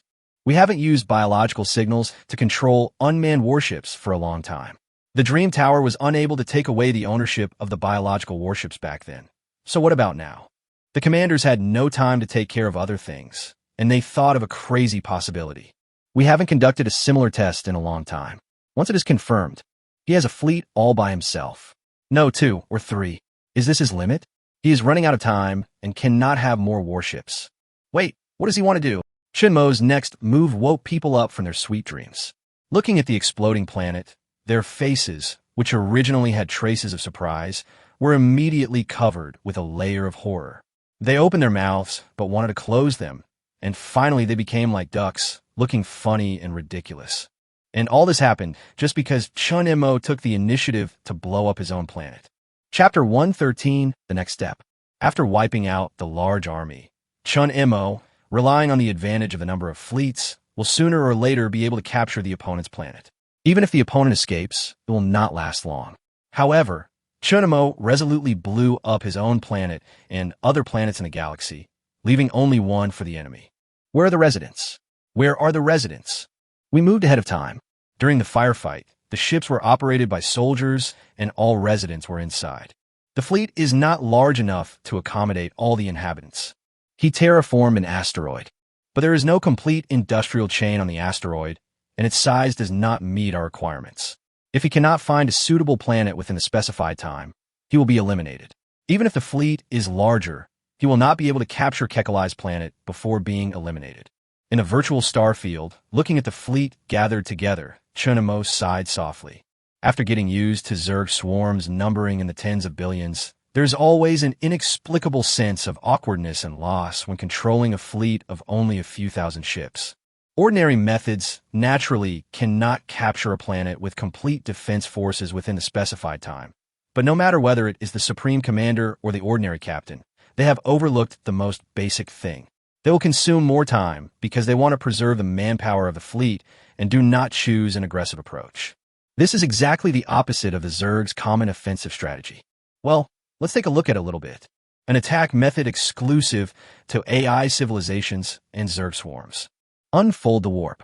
Suddenly, the vast white light was blown up like a balloon, and the unmanned fleet leaped to the range outside the isolation device and launched an attack brazenly.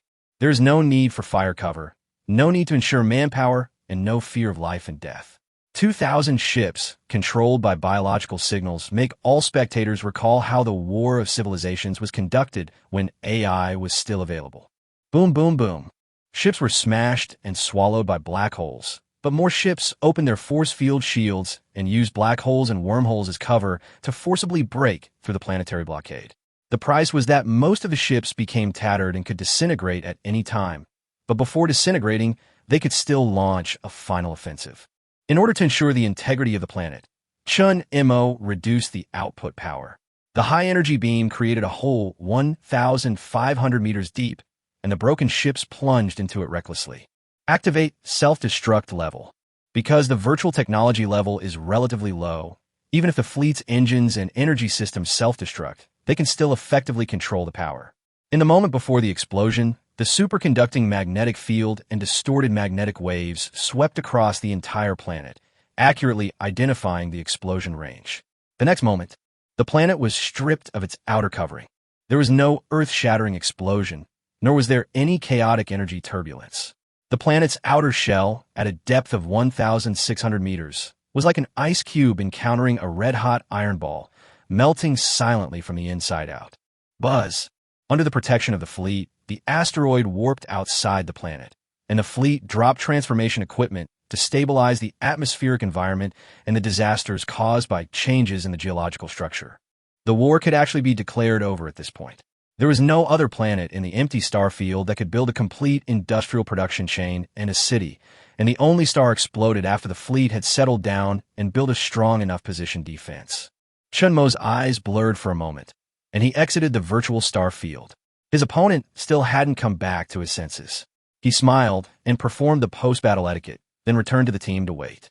Facing the man who was getting closer and closer, the other soldiers made way for him. It was not worship, not admiration, not shock, but deep astonishment. They all possessed sufficient talent to see the entire route of Chun Mo's military operations. This self-destructive military action, even if there were no soldiers on board, this kind of courage still made their souls tremble deeply. Silent, Philly shouted loudly, and people looked over. She was leaning on a railing, smiling and waving her hands. The moment Kekalai decided to destroy the planet, the only way for him to win was to destroy his own planet as well. Because the destruction would take a little longer, neither side would be able to find a suitable planet. When the time came, according to the rules, he would naturally win. No, Mo still has the star. If Kekalai also detonates the planet, Mo will build a habitat on the star. Although according to the backward equipment of virtual technology, it can't last too long, it will be enough to last until the end of the war. There are obviously more gentle and appropriate ways, but he deliberately chose this one. I like his character. This is exactly the type of commander we are missing now. The commander of the first starship smiled. How to decide? Add it to the reserve talent system? Or put it in whose fleet? Asked the second commander. That would be such a waste. He doesn't need to be trained. Let's test the biosignal battleship first. If we are sure that Meng Ta cannot seize the authority, we will give him an unmanned fleet, said the first commander. Isn't it a bit too much to give a fleet to a new recruit? Moreover, he is an experimental subject who escaped from the Dream Tower. Although it has been confirmed that there is no problem, potential risks cannot be completely ruled out. We can set limits on the size of the fleet. The war is about to begin, and Roll is still obsessed with migration. We can't waste any energy. Mo's command authority belongs directly to the highest commander of the battlefield. Let's vote, said the first commander. I abstain. I agree. I object. Uriah looked at the burly man who voted against it. He knew what was going on. His eyes fell on Philly, who was lying on the railing. He chuckled and said, I agree. Chun Mo's ending was thus determined. When he heard the exact result, his heart was filled with joy. He was even happier than when he captured Lorfort, because this was one of the few plans he had thought of, and he would naturally be happy if it succeeded. Of course, in addition to this, another plan also went incredibly smoothly. Hey, what are you thinking about? Philly came running over with light steps. Although she didn't say much, it was easy to tell from the emotions she revealed that the relationship was progressing smoothly. Chun Mo is a man with considerable self-awareness. He knows that no matter how outstanding he is, he cannot become an influential supreme commander because of his background. But Philly is different. She is the daughter of Uriah. What he had to do now was simple. He would continue to climb up and expand his influence. Then, when the time was right, he would kill Philly's father, the commander of the 5th Starship, Uriah. Chapter 114, Starship Energy Core. The war broke out after the mother planet rotated 6 times. The fleets of both sides engaged in fierce fighting. It was a failed war. With the help of a leaked signal, Mengta found Panner's new industrial galaxy. Every planet in this galaxy is equipped with the latest space matrix device, which is enough to distort and deflect all attack methods. But Mengta has upgraded its attack system. It will create a huge space depression at the moment of hit. The tearing force generated is like hitting a cow from a distance, deflecting through the matrix and tearing the protected planet into pieces. The destruction of the industrial galaxy dealt a severe blow to Panner's production level. Although there were other industrial galaxies, they were not enough to support the consumption rate of frontline warships. Chun Mo, who had been fighting on the front line, was temporarily withdrawn. He walked in a corridor full of sensors. Soldiers passed by from time to time. Everyone who saw Chun Mo took off their hats to salute. It was just a war that had not yet ended, but Chun Mo's rank was raised again and again. Relying on Panner's industrial capacity, Chun Mo had no worries at all. He forcibly exchanged fleets with Mengta. Both sides were not afraid of death and sacrifice, and the battle-loss ratio was quite close. This was the best data for Panner in a long time. People were no longer afraid of Chun Mo's actions, nor would they harbor any other inappropriate emotions because of Chun Mo's identity as an experimental subject. Even regarding the fact that he was very close to Philly, no one suspected that Chun Mo's promotion was related to Uriah. This is how the world is. Chun Mo's brutal and iron-blooded military style has attracted a large number of admirers. They will naturally make up reasons that are just enough. Chun Mo stands among the pairs of raised hands, overlooking the admiring faces of the people. It's almost the end. Chun Mo looked at the wall that was emitting a pale light and was inspired. He climbed to the highest peak in a very short time, and the road above was blocked. Naturally, there were many opponents during the climb, and they all died on the battlefield. Chun Mo buried all those who stood in his way, and now there is only one left. The commander of the 5th Starship, Aurelia. In order to completely control Philly, Uriah must die. As the Supreme Commander, Uriah has been in the command room of the starship since the war. This large starship, which is powered by an entire compressed star, is not only equipped with the highest specification space matrix device, but also has various advanced technologies. Chun Mo once watched the starship fall into a large black hole with his own eyes, but the next moment he resisted the suction that could even swallow light and escaped. In addition, the starship does not require a fixed docking location and is equipped with a signal shielding device and a space jump resistance system. The Dream Tower cannot catch the starship's tail, making it an absolutely safe mobile fortress. Since the war between the two sides, there has never been a record of a starship being destroyed, but history is about to be rewritten today. Chun Mo's horrific record always makes people subconsciously overlook one thing. He is Sonoria's student and has high enough scientific research authority to read all kinds of detailed information. The energy consumption of the starship is too terrifying, and ordinary energy devices cannot support it all. There are currently 2 sources of energy. The first is to compress high-energy gaseous stars. Although nuclear fusion is a relatively low-level way to obtain energy, after compression, the particles will move faster, thereby bringing greater energy. Moreover, Using the entire star as the energy core, its own mass will far exceed that of other energy source devices. The second is the black hole source that is still under experimentation. It uses quantum entanglement and space folding technology as the basic support to link the black hole with the energy core of the starship. Through the property of the black hole to continuously devour matter, it is converted into energy and sent to the starship's energy system through the air. This technology is still in its early stages, so all starships currently use the first method as their energy source. But since stars are used as energy sources, no matter how large a star is, its energy is not infinite. Whenever the energy is about to run out, the starship will select a suitable star and leave the star with almost exhausted energy as a replacement to maintain the normal operation of the galaxy in the short term. The star that currently serves as the star's energy source has consumed nearly 87% of its energy, and the star will soon be replaced. During this process, the starship cannot fold or even move quickly, which provides the best opportunity for annihilation. Chun Mo left bugs and suitable galaxies in advance. With the help of the signal isolation system analyzed and made by Chun Mo and Lin, they hid inside the star core. When the starship began to change its energy source, the bugs would launch a self-destructive attack and leak the information of the starship by detonating the surrounding galaxies. Then, with the help of Mungta, they would kill Uriah. Mo, come find me. At this time, Uriah's voice sounded in his ears. Chun Mo tapped on the wall and then passed through layers of walls like a phantom. It took him a long time to reach the command room. The size of the starship is relatively large, even among planets. The most pessimistic scholars once believed that if the attack of the Dream Tower could not be resisted, the 6 starships could accommodate more than 30 of the population. However, there was no complete industrial chain on it, and the starship could not directly manufacture weapons. The weapons here were all manufactured in the industrial star system and then delivered to the starship in a folding manner. Uriah sat on a peculiarly shaped chair. He had a serious expression and was meticulous. He was the faith of many people. Even though there were many people who disagreed with his beliefs, these people still had to acknowledge Uriah's glory. When he saw Chun Mo, he rarely smiled.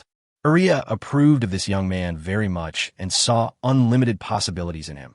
So even if he gave up the marriage, he did not interfere in the affairs between Philly and Chun Mo. There are many officers who have a desire to fight, but with the passage of time, the loss of civilization, and the death of people around them, they begin to feel tired of war. They're like blunt spears that have lost their original luster. Uriah always get a lot of supporters, and then these supporters sink deeper and deeper into the quagmire of war, and finally pull themselves out completely by the roots, unwilling to look back. But Chun Mo was different. Uriah saw the image he most admired in Chun Mo's military style, as if he was the high-spirited self when he was young. He was not confused about the war, knew why he was fighting, and knew the correct way to win the war. I haven't let you go to the battlefield recently. Are you feeling upset?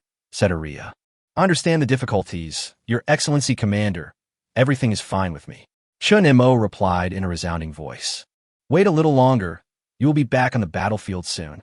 Uriah smiled and said, Control your fleet and go to the designated star system to investigate the specific situation.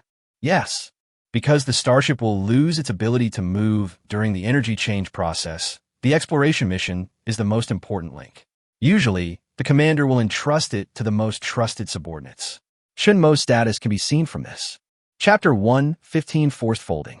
A large exploration spacecraft entered the galaxy under the cover of a frigate. Prior to this, the starship had already scanned all nearby galaxies and selected suitable targets. This is a gaseous star that was born not long ago. It is in its infancy and is about to enter adulthood.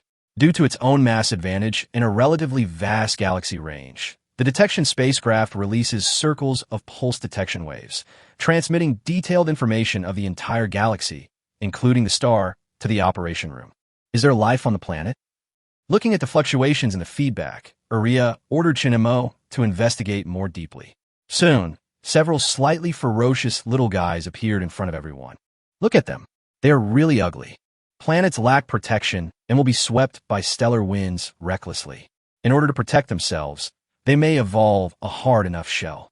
It seems worth observing. Uriah thought for a moment and finally decided to give up. He was not a biological conservationist. Determine the danger. He looked at the analyst. Danger? Low, no technology, primitive creatures. Please wait for the detailed results. The reporter clicked a few times in the air, and the detailed results were sent to Uria. Let's get started. Yes.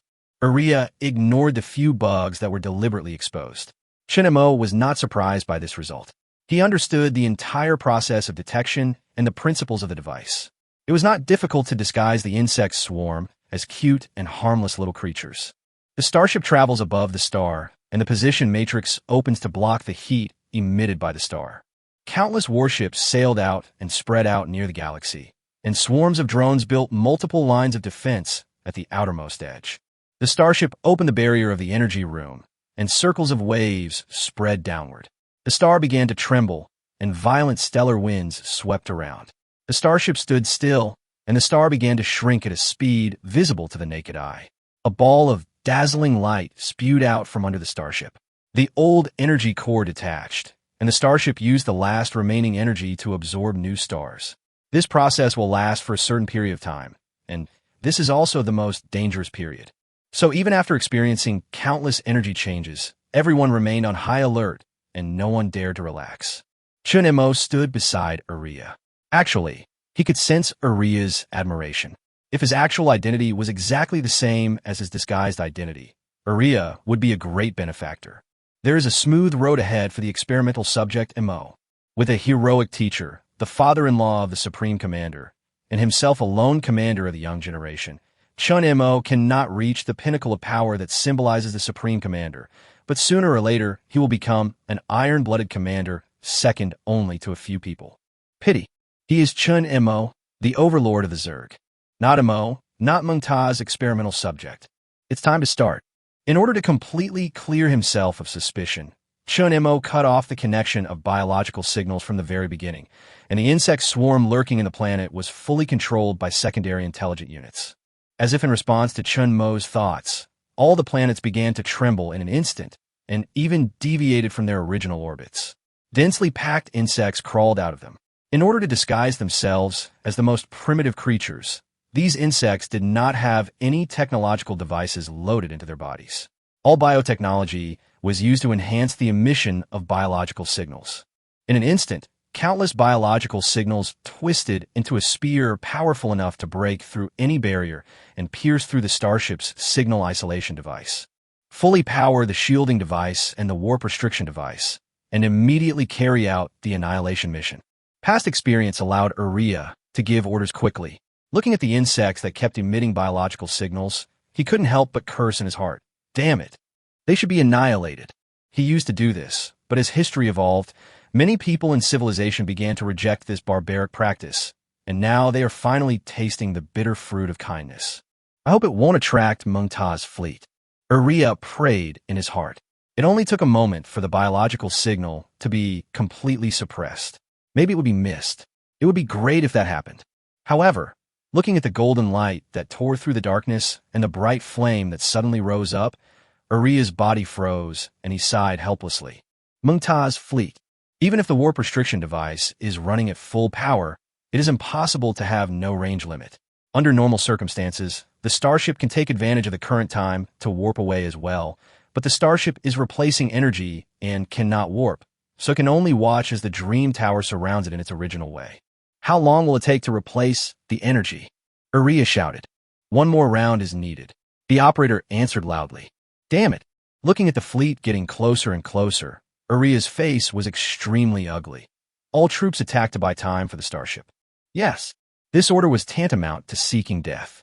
Although the starship's frigates had sufficient numbers, Mengta's fleet locked onto the starship and confirmed its status as soon as it jumped over. Then, more fleets jumped in from all directions. I saw the pale yellow light circle twice, and dark tunnels opened up like spilled ink, with countless points of light flashing in them, and then rapidly enlarged. It was as if trillions of stars were falling. A pale, golden glow was flowing, tearing the barriers. The galaxy seemed to be shrinking inward and collapsing, and the chaotic positions began to tear the starship apart. In the swamp-like turbulence, bright blue spots of light emerged and quickly connected together. Thousands of frigates formed a huge position network. Crack, crack, crack, crack. Creeping noises echoed in the empty universe. But in this star region where sound could not be transmitted, people heard songs playing deep in their souls. With the star field as the core, the universe wrapped inwards, and veins popped up on Uriah's face. Not healed yet. It will take some time, the operator shouted. Uriah withdrew his gaze, and then saw a heart-wrenching scene. The Dream Tower fleet had begun to build a jump-proof circle. Break it at all costs. The fleet rushed towards the device under construction desperately, but it was all in vain. After finally seizing the opportunity to take advantage of the starship, Mengta instantly deployed a force comparable to that of a frontal war. Lights flashed in the distance, and more fleets surrounded it. Not enough time. Uriah's rising rage almost paralyzed his nerves. His blood vessels burst, and he shouted angrily, "Give up changing the energy source and detonate the weapon system." The starship's weapon system suddenly exploded, and an energy wave swept through, scattering the Dream Tower's equipment. Looking at the little remaining energy, Uriah, with the determination to die, still gave the order to force a jump even though he knew he could not return. Buzz! The space began to distort, and with the remaining energy, it was not even able to cover the entire starship. The solid armor was twisted and shattered, and was easily torn apart like paper. This was undoubtedly a failed jump, but Uriah had no other choice. Chapter 116, The Ownership of the Starship. Ahem. Lucchino woke up from the darkness, with a cold cylindrical object beneath him. He realized that he was lying on an auxiliary operating table. Cough. Lucchino coughed twice again, touched his mouth, and felt coagulated blood clots. All the bones in his body were aching, especially in his chest. He reached into his arms and searched for several times, but couldn't find the treatment drug. He was afraid that he didn't know where it had been thrown away. Thank God you're still alive. Lucchino heard the sound, and the helmet and instruments were damaged in the collision. With the sparks, he could see the man's face, which was also covered in blood. Silent. He recognized the man, a very outstanding young man, the serious Uriah, who often smiled and praised in front of his old subordinates. Warp failed. It seems so. We hit a solid neutron star, and the energy system was completely destroyed. Chun Mo stretched out his left hand, and the man also wanted to raise his left hand, but then he realized that his entire left arm had disappeared, so he could only switch to his right hand. Don't be discouraged, man. You were lucky. Chun Mo pointed backwards, and the man looked in the direction. Before he could see clearly, he felt a sudden sharp pain in his chest. He lowered his head tremblingly and opened his mouth in disbelief. Bang! Chun Mo threw Lucchino's body away like trash, looked back at the corpses on the floor of the command room, and looked at Uriah, who had lost his life forever, and smiled. In this way, this damaged fifth starship will completely belong to me. Relying on his genes that had mutated countless times, Chun Mo had the best physical fitness among everyone. He was also the first to wake up. He took this opportunity to clean up everyone, and Lucchino was the last one. He spread out an incubation chamber on the starship, and the little guys that emerged devoured the nearby planets and injected the converted energy into the starship's emergency energy system. Unfold the warp. According to the location of the biological signal, Chun Mo warped the starship to the civilization that had just been conquered by the insect tide. Lin Jiang gave up all tasks and concentrated on using all means to repair the starship. Chun Mo retained a certain amount of wreckage and the most important data recording device, which could clear him of all suspicion.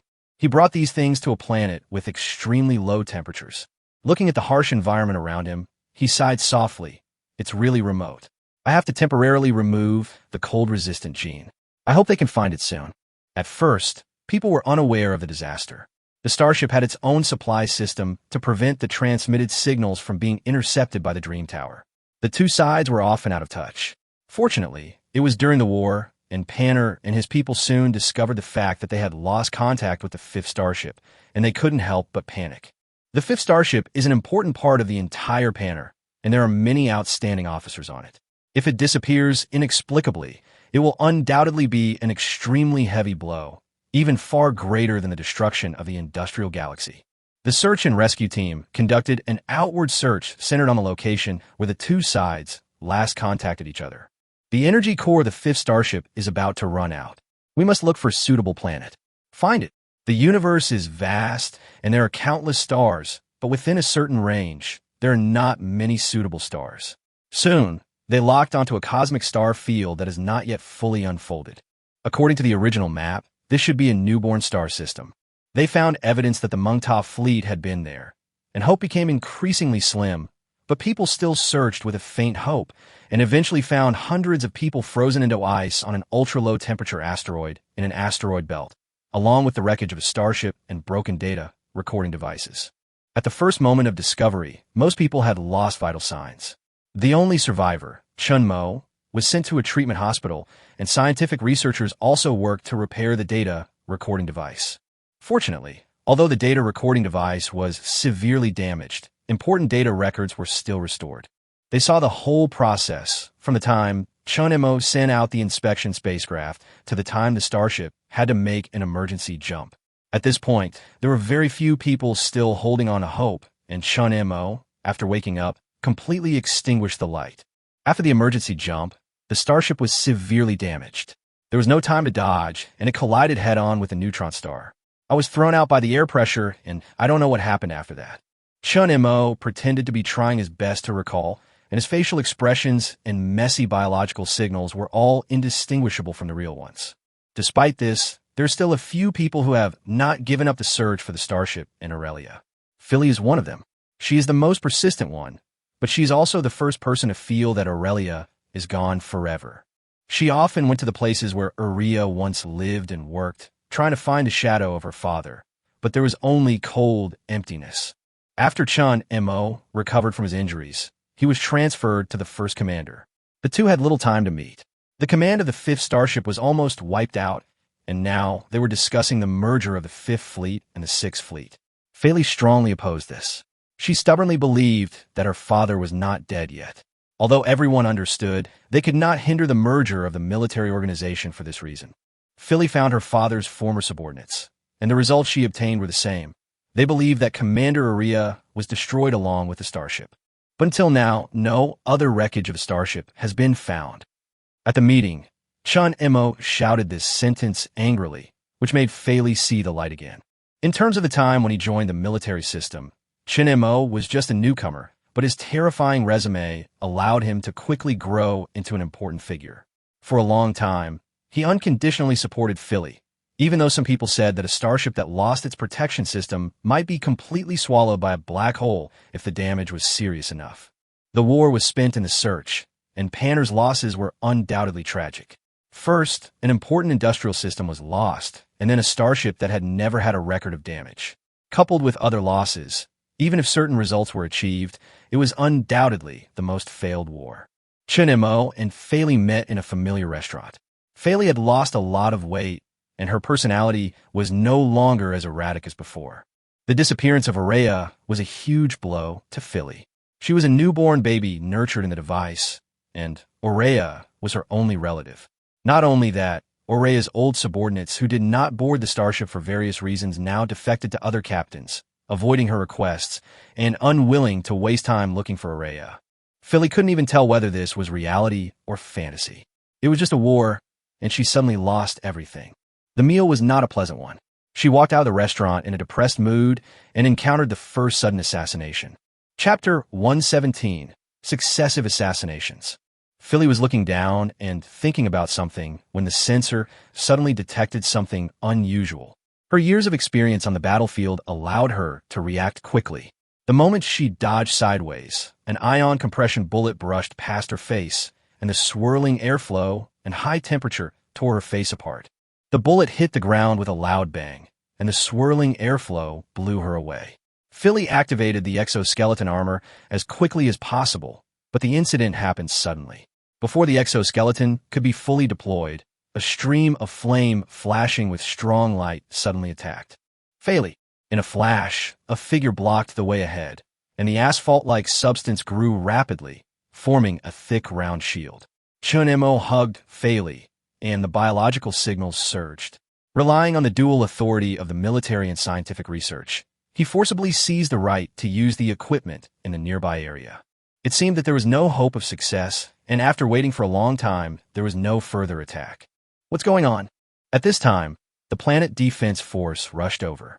I'm Mo, the biological fleet commander of the First Fleet. An attack has occurred here. Please investigate the surrounding area. Okay, leave it to us. The defense force evacuated the crowd nearby, applied for authorization, and mobilized sentries to monitor the surrounding areas. It should be a long-planned assassination. The man was carrying a high-standard shielding device. The global sentinels did not find any trace of him, but judging from the weapons used in the attack, he must be a military person. The Defense Army gave the result. We will continue to investigate. If there is any result, we will let you know as soon as possible. The words of the guards did not bring peace of mind, but made Philly even more uneasy. As the daughter of Aurelia, it was the first time that she was assassinated in the galaxy where she lived. Chen Mo accompanied Philly. The two did not take the transporter. They walked and talked about what had just happened. Who could be so blatant, using military weapons and high-standard shielding devices? Philly fell into deep thought. If she only looked at these clues, she could identify a large number of people, but there was no need for these people to take the risk of assassinating her. Besides, she seldom expressed her opinions, and the only thing she disagreed with was about finding Aurelia. Could it be another commander? Philly quickly killed the idea. It was impossible. Even if Panner was still not immune to the cliched power struggle, assassinating Philly would not do any good at this juncture. After all, the few remaining old subordinates of Aurelia had already become disloyal, so there was no need to assassinate her. I'm going to search for new resource points tomorrow. The location is quite far away, so I might as well look for them while I'm at it. Chun Mo suddenly said. Well, thank you. Philly thanked in a depressed mood. Although she and Chun Mo had not given up the search, but after so much time had passed, she knew how slim the hope of finding was. Since someone is trying to assassinate you, don't go back today. Just stay in the army, Chun Mo suggested. Forget it. It might be more dangerous there. Besides, who are you looking down on? How could a mere assassination scare you so much? Before Philly finished her words, there was a sudden loud, creaking sound from above, and a shadow enveloped the two of them. A suspended building fell from the sky. Philly and Chun Mo were not ordinary people, so they dodged it easily. However, looking at the shattered building and the surging energy fluctuations, Philly couldn't help but feel a chill in her heart. It was man-made destruction. Chun Mo checked the suspension device and came to a conclusion. This is a device that was just replaced not long ago. It is impossible for this to happen. Chun Mo used his authority to call up the nearest sentry surveillance footage, and sure enough, on the night 2 days ago, a man shrouded in darkness sneaked into the vicinity. The other party was equipped with professional equipment, and the sentry could not penetrate the darkness covering his body and see the face clearly. There were 2 assassination attempts in one day, but Philly felt neither fear nor panic, only anger. She was angry at the audacity of these people. After all, she was the captain, yet they assassinated so openly. Philly gave up going home and came to the army angrily to tell them about her situation. An emergency meeting was held, but while Philly was repeating what happened, a team of people rushed over and asked the powerful 5th commander to leave in front of everyone. This scene made everyone wonder whether the assassination of Philly might be related to the 5th commander. After all, Aurelia had agreed to the marriage before, but regretted it afterwards, and he was suppressed in every way in the military. After Aurelia disappeared, his actions were the most high-profile, absorbing a large number of remaining troops that originally belonged to Aurelia. He was known for his cruelty, so it was not impossible for him to do such a thing. According to the investigation, the defense forces found clues that had not been completely destroyed in a dilapidated building. Based on the clues, they found the hiding man. The man committed suicide out of fear of crime and was not captured alive, but his identity was still exposed. A member of the 5th Star Fleet and an old subordinate of Commander Roblo. Faced with the accusation of assassinating Philly, Roblo flatly denied it and calmly accepted the investigation of the security forces. Thanks to the development of technology, through searching Roblo's memory, it was temporarily concluded that it had nothing to do with Roblo.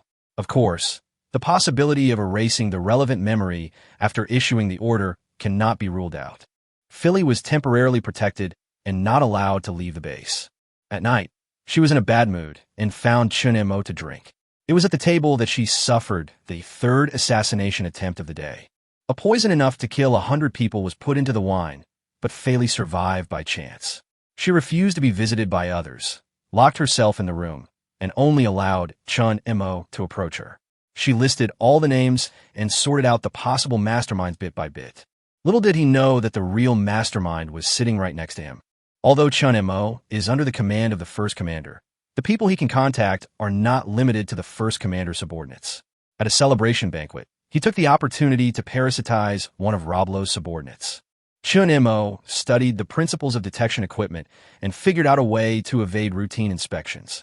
He manipulated Wum to carry out 2 assassinations and deliberately left evidence before committing suicide to destroy the possibility of being confirmed as a parasite. As for the 3rd assassination, it was also done by him. Chun Mo never thought that he could successfully frame Roblo. Everything he did was just to minimize his suspicion. Obviously, he succeeded. No one suspected that he was the real mastermind who saved Philly one after another. Chun Mo left the next day and went to the border to carry out the mission. The assassination operation was suspended for a few days, and then when people relaxed a little, the assassination happened again. A sharp blade was like a dark cloud covering the light, weighing on everyone's heart. The most angry was undoubtedly Roblo, the biggest suspect. He kept accepting investigations until his anger was about to devour his reason, and the investigation was barely stopped.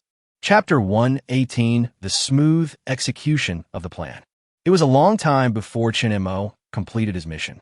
During this period, Fei encountered a total of 26 assassinations, including but not limited to long-range sniping, poisoning, ambushes, house collapses, and the collapse of the ecological system. The once lively and cheerful girl with a sometimes off-the-wall brain has completely disappeared. She became sensitive, suspicious, and decadent, like a wild beast that had been shot. Whenever she heard a noise, she would tremble and hold her head. She often dreams or sees hallucinations in her blurred vision. Her soul sways between reality and illusion, and white terror roams before her eyes. The last time Philly appeared in public was because she accidentally killed someone. That person was a drunkard who accidentally walked into the wrong place and lay in wait at the door. Philly mistook him for an assassin and used the building's self-defense system to kill him. From then on, Philly became more introverted. She tried to find a way out of her fearful situation, but there was no doubt that she had lost the courage to open the door. Chun Mo's sudden arrival almost made Philly shoot. After seeing his face clearly, she burst into tears. She sat on the floor of the living room, surrounded by bottles and jars.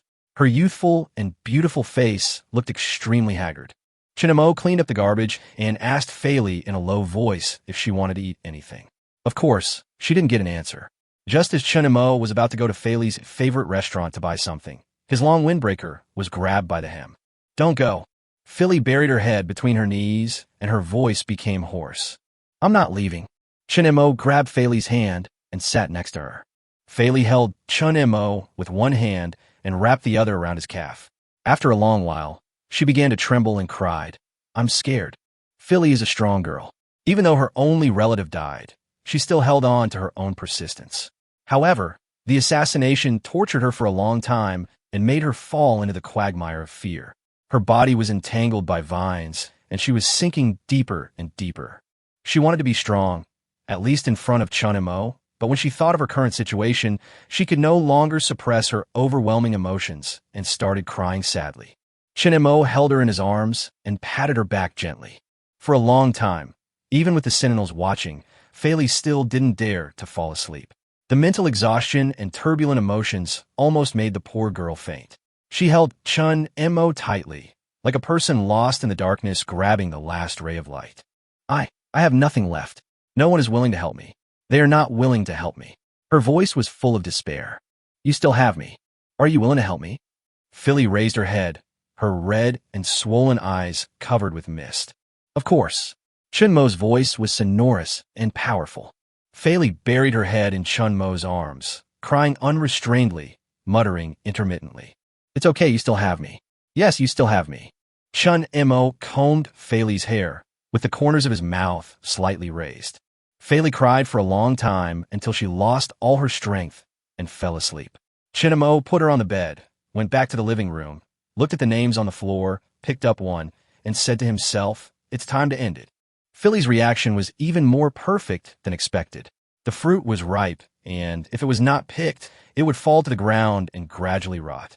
When Fei woke up from her sleep, she looked at the ceiling full of artistic atmosphere. Her consciousness was still a little confused. She hadn't slept so peacefully for a long time. But then, she remembered what she had just done, and for a moment she was too ashamed and angry to admit that it was reality. "And me, These 3 words lingered in her ears for a long time. Philly buried her head in the quilt, twisting and turning like a maggot. Ding dong. At this moment, there was a sound of something falling in the living room. Philly was startled and subconsciously took out a weapon from the bedside, turned on the global surveillance sentry, and saw a familiar figure in the living room. Then she felt relieved. Call. She took a deep breath, and when she thought of her previous embarrassing behavior, she didn't know how to face it. She decided to pretend nothing had happened and went to the living room. The sun was shining brightly at this time, and rays of light shone through the window and onto the man. Awake? Wait a moment. Chun Mo sprinkled seasonings into the pot without looking back. In a short while, a pot of steaming hot thick soup came out of the pot. This is a new species discovered in an unfamiliar galaxy. I originally didn't want to care about it, but Mr. Awakens has been clamoring to preserve it. There are very few of them, and no one else can eat them. Chun Mo served a bowl of soup and placed it in front of Philly. Philly took 2 bites and found the soup unexpectedly delicious. She didn't know if it was due to the ingredients or the chef. She used a spoon to stir the fat in the soup and whispered, "Why are you so nice to me?" I didn't want to care at first. Chun Mo pretended to think seriously, raised a finger and said, "But seeing someone crying so sadly, I really can't just ignore it. You're going to die." Philly was extremely ashamed and angry. Looking at that smiling face, all the trembling feelings disappeared, and a sense of relief surged up, as if she was back to the past. "But seriously, now that I know about you, the person who wants to kill you is really crazy," Chun Mo said seriously. Philly nodded silently, not knowing what to say. "I have a plan." "What method?" Philly raised her head. "My fleet has sustained some damage and is currently under repair, so the news of my return is only known to Lord Jadilio. He is definitely not the one who wants to assassinate you. Otherwise, he would have succeeded long ago." Hearing this, Philly nodded. Jadilio was the commander of the 1st starship and now also served as the commander of the 3rd starship. If it were him, Philly knew that she would not have lived to this day. "The news of my imminent return has spread, and everyone knows that I will definitely help you. If you wait until I return, the chances of the assassination being successful will be much smaller, so the most frantic actions will definitely be launched in the near future." Although Chun Mo was the mastermind behind the scenes, he had already figured out how to shift the blame. He wanted to use Philly's identity to gain the greatest benefit. His goal was to gain Philly's absolute trust, not to really kill the girl. This inference was immediately recognized by Philly. "What do you want to do?" "It's very simple. When I come, I have the latest shielding device, so no one will know that I have come to your place. I will disguise myself as you and wait for that person to assassinate me. This matter must be resolved." Chun Mo put on a noble look of willingness to sacrifice himself. "No, you will be in danger." Philly refused without hesitation. "Don't worry, I'm equipped with dual exoskeletons, and my body is strong. Plus, this plan has the support of Mr. Jadilio, so I'm sure to catch the real murderer." Chapter 119 end. Disguise was not difficult for Chun Mo. Even without the help of technology in the usual sense, he could completely transform himself from the inside out into Philly in a short period of time with the help of flesh and blood and genetic recombination of biotechnology. However, the current situation naturally did not allow Chun Mo to do whatever he wanted. He took out the micro-device he had applied for Jadilio. This can change the human body structure and biological signals in a short period of time and is a complete disguise. Philly was still a little hesitant about this. After experiencing so many things, she was no longer as decisive as before, but kept thinking about the worst outcome. This uneasiness was finally soothed by a bony hand, which went around the eyes that hid the panic, made an arc, and gently landed on the top of the head. "Don't think about anything. Everything will end today." The voice was very soft, but it easily tore through the mental barrier that Philly had built to protect herself. Even after she lost half of her body in the war and had to crawl out of the ruins without the help of a pain suppressor, she did not shed a single tear. But she had cried too many times recently, and now, looking at that familiar face, she was about to cry sadly again. "You saved me again," Philly said in a broken voice. Chun Mo smiled slightly, asked Philly to finish the soup, left his back, slowly opened the door, and the moment he walked out of the room, the device next to his ear received a notification of signal encoding. "The surrounding area is under control. Please be careful." "Don't worry." In fact, Jadilio was not very supportive of Chun Mo's self-willed plan. Although Philly was the daughter of Uriah was already confirmed to be 99% dead. The only chance of survival was due to Philly and Chun Mo's persistence. In this case, Chun Mo's importance is not on the same level as Philly, so Jadilio would naturally express his opposition.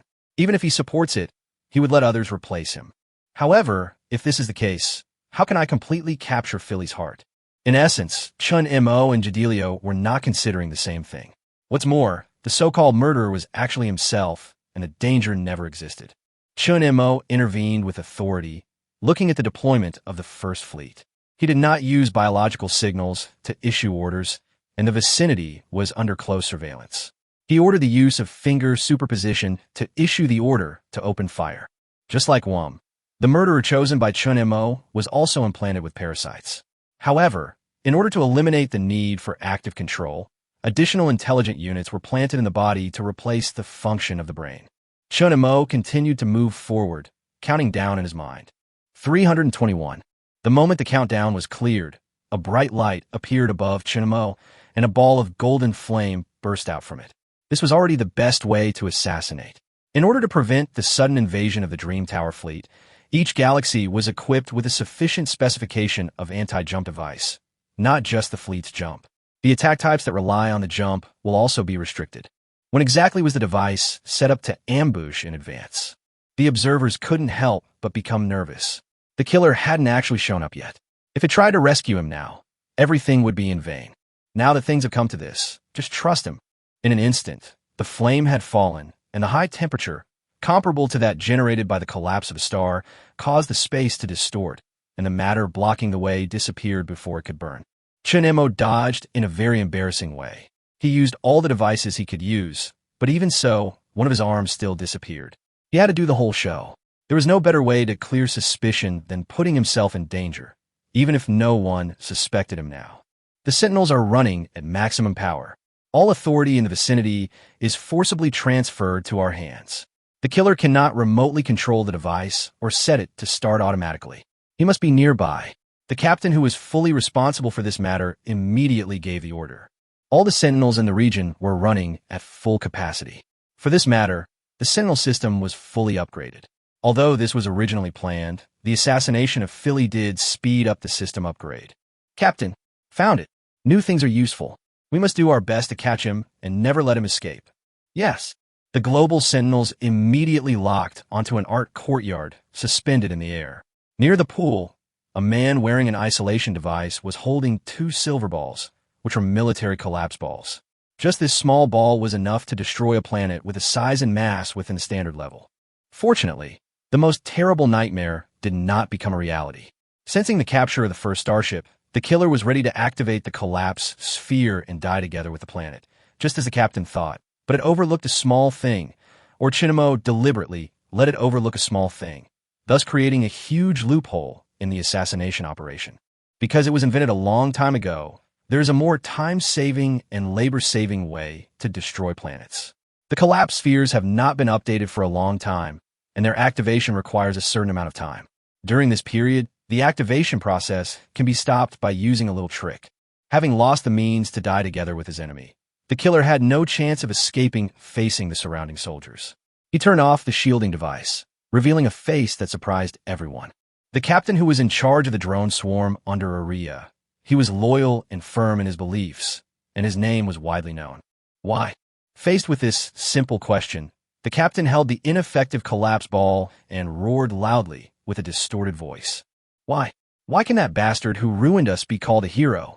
Why does he still have a family left?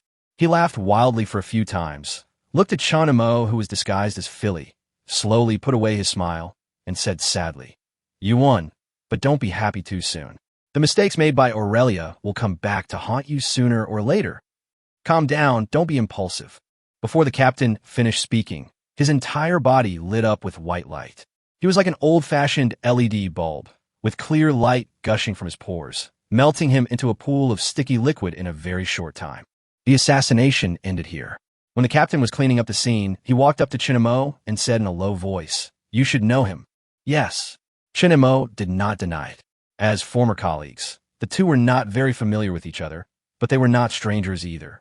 This was what gave him the opportunity to take action. Countless people were killed because of Commander Uria's mistake. The great victory he achieved later covered up this incident. Commander Aria was not punished at all. This man's parents and brother died in that incident. The captain patted Chun Mo's shoulder with a complicated mood. Tell Fei that she is safe. Chapter 120 Next Steps. The incident was eventually classified as a vicious assassination.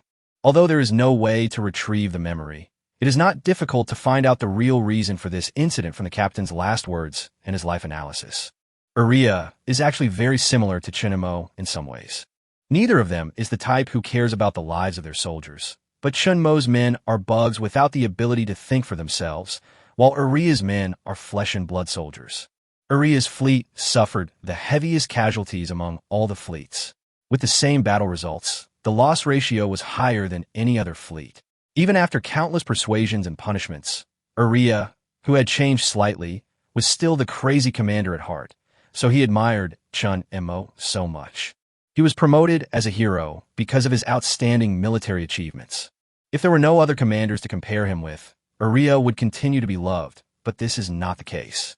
The military exploits of other commanders are equally outstanding.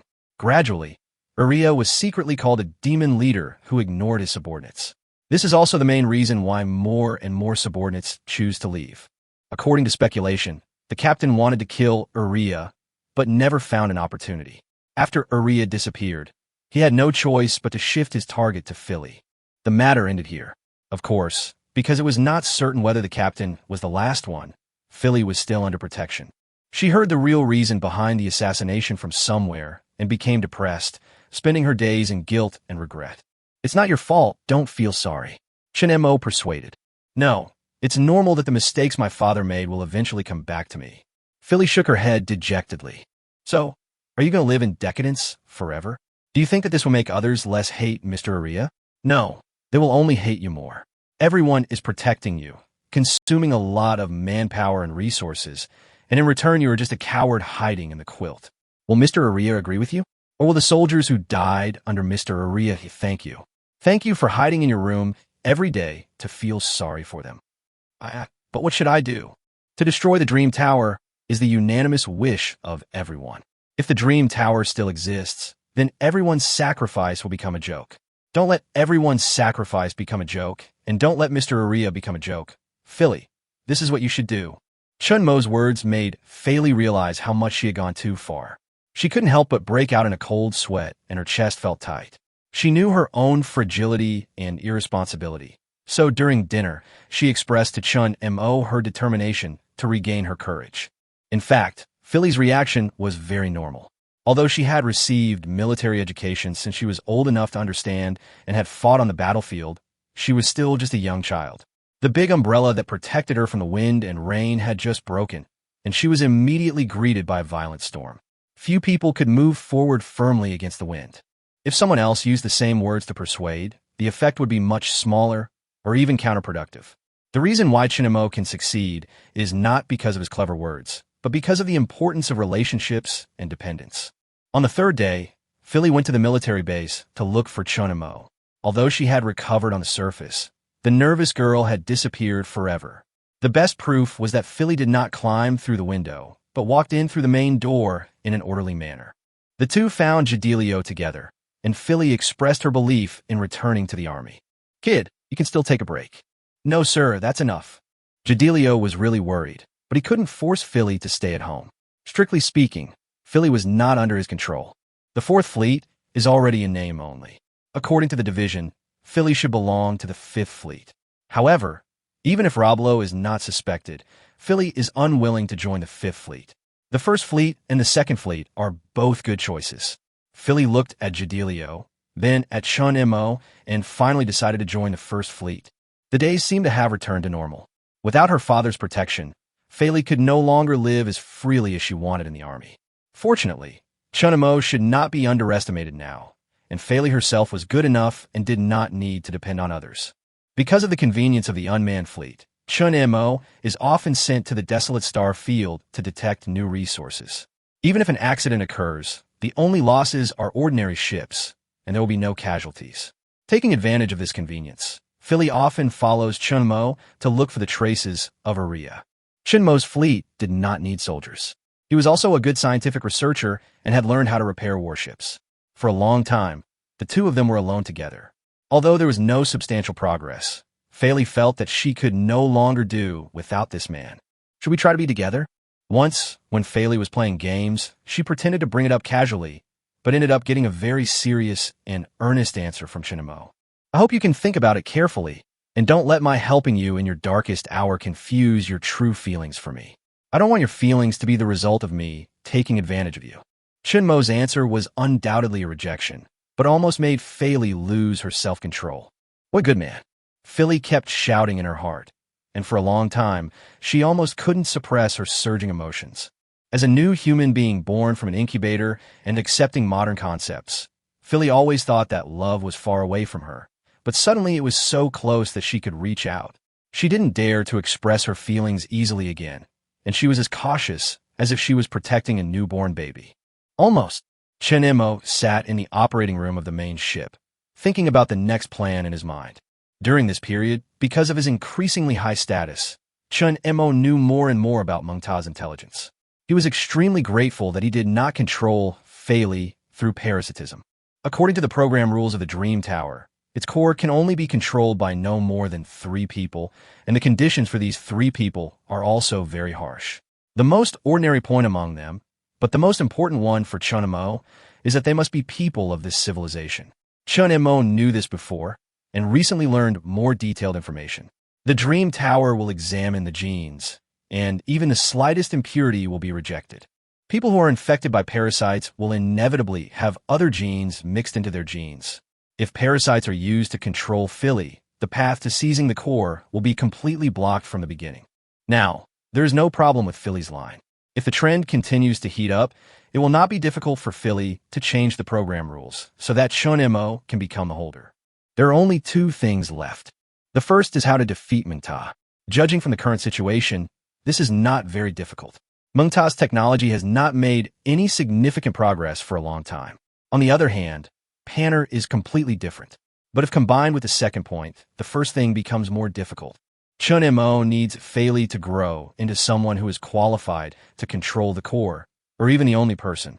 Judging from qualifications, it is undoubtedly an impossible task. The people here can live for a long time, and there is no possibility of dragging everyone to death. So, there's only one way left. First, he used his own status to continuously improve Fei Li, and then, while ensuring the final victory, he killed all the people who were ranked before Fei Li little by little.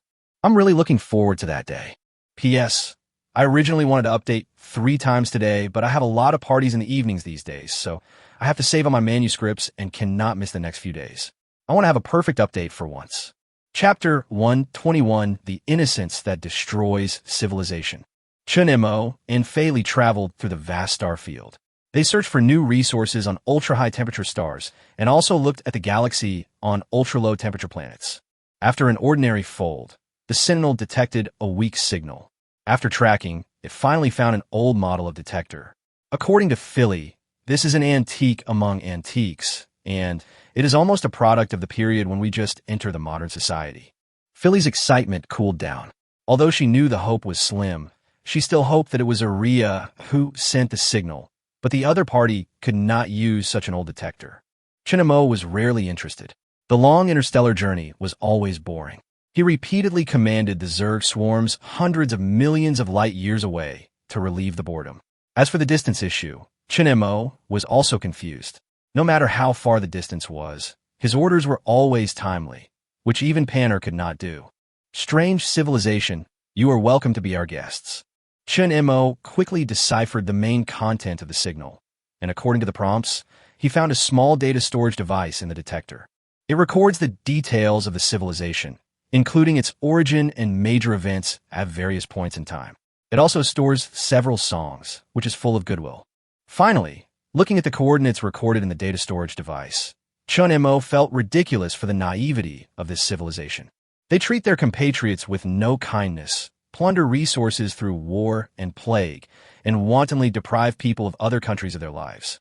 However, when faced with other civilizations in the universe, they naively believe that other civilizations have high enough moral standards, will help them selflessly, and communicate with them with goodwill. A new civilization? It's not worth much. Bored Philly took the information. The technological level is low, and there are no special resources on the planet. Chen Mo nodded. A civilization of this level would be considered bad luck by the current insect swarms. Although there are living things on the planet, it is no different from other planets without life. How do you deal with unfamiliar civilizations? Chun Mo looked at Feli. I rarely come to such a far place, and I have never encountered a strange civilization. But according to common sense, it is probably destroyed by warping in the past. Philly said as a matter of course. Although there is no threat now, it is hard to say in a while. The lower the technology, the faster the civilization progresses. If you are not careful, it will grow into a threat. There was no mercy on Philly's face as she spoke, as if she was not deciding the future of a civilization, but discussing what to have for dinner. Philly is by no means cruel and heartless. Her kindness is well known, in stark contrast to her father, Uriah. Her thoughts are just normal ones when facing an unfamiliar civilization. Just like mosquitoes in summer, there may be some people who cannot bear to kill them and allow them to suck blood, but they are definitely not the majority. Chun Mo put down the decoded data. The biological signals surged, the space above twisted, and at the same time, a star system dozens of light years away was shattered in an instant. If it were smarter, it would survive because it would not transmit any information to the outside world. If you were a little dumber, you could still survive because you wouldn't think of transmitting information to the outside world. This civilization was in the most embarrassing position, which eventually led to its destruction. No one cared. It was just an episode that couldn't be any smaller. When they were about to head to the next star field, the two of them returned to Panner through the warp method. The war has begun again. In fact, the war had already begun before the two received the signal from the strange civilization. There has never been peace between Panner and Mengta. Both sides have been looking for opportunities to win against each other, and the fight has been going on for a long time. Jadilio would recall Chun Mo because the war had entered a white-hot stage, and they needed Chun Mo's strength. Chun Mo was very enthusiastic about this, and threw himself into the war without saying a word. There is no better opportunity than this, whether for Feli or Chun Mo. No matter what your background is, in peacetime, climbing up the ladder requires the accumulation of experience. However, this is not necessarily the case in wartime. Many people become legends in the war and gain an important position. On the other hand, no matter what achievements Philly makes, there will always be someone above her, such as several starship commanders. In peacetime, it is extremely difficult to eliminate one person in an unnoticeable way, let alone eliminate all of them. In a chaotic battlefield, anything can happen. It's not that Chun Mo has not thought about using parasites to control several commanders, but the gap between Panner and Mengta is not that big. Once he uses parasites to control senior commanders, Chun Mo will have to rely on his brain to deal with Mengta, and the situation will become very difficult. What's more, the Supreme Commander is different from ordinary fleet commanders. They are subject to very high-level monitoring at all times, and they will be aware of any abnormal situation at the first time.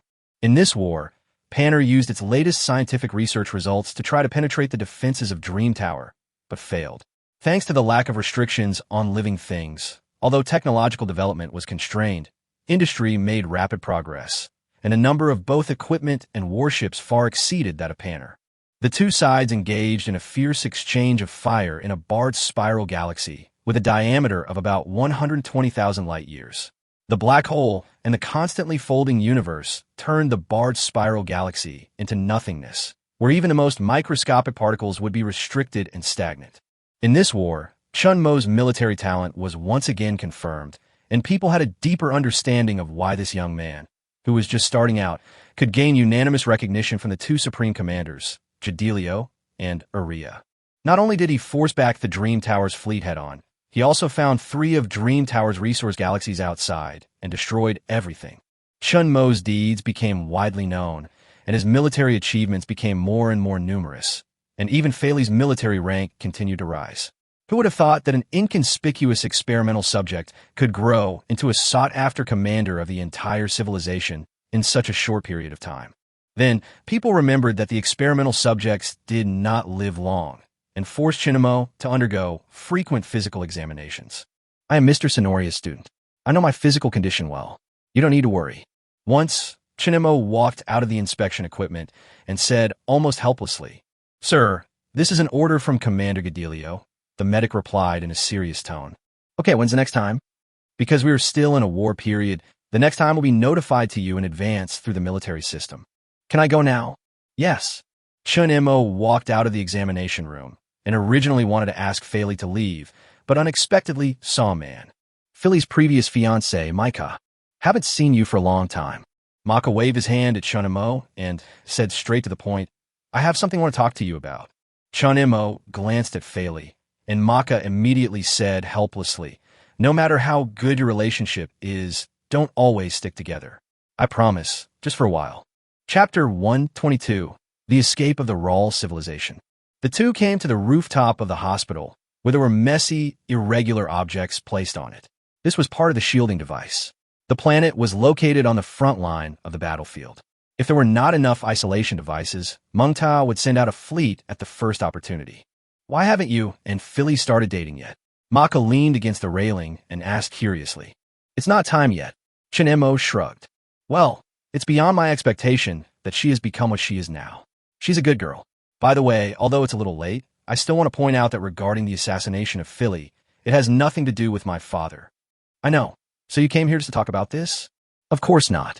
Maka smiled, looked at Chun Mo, and gradually put away his smile.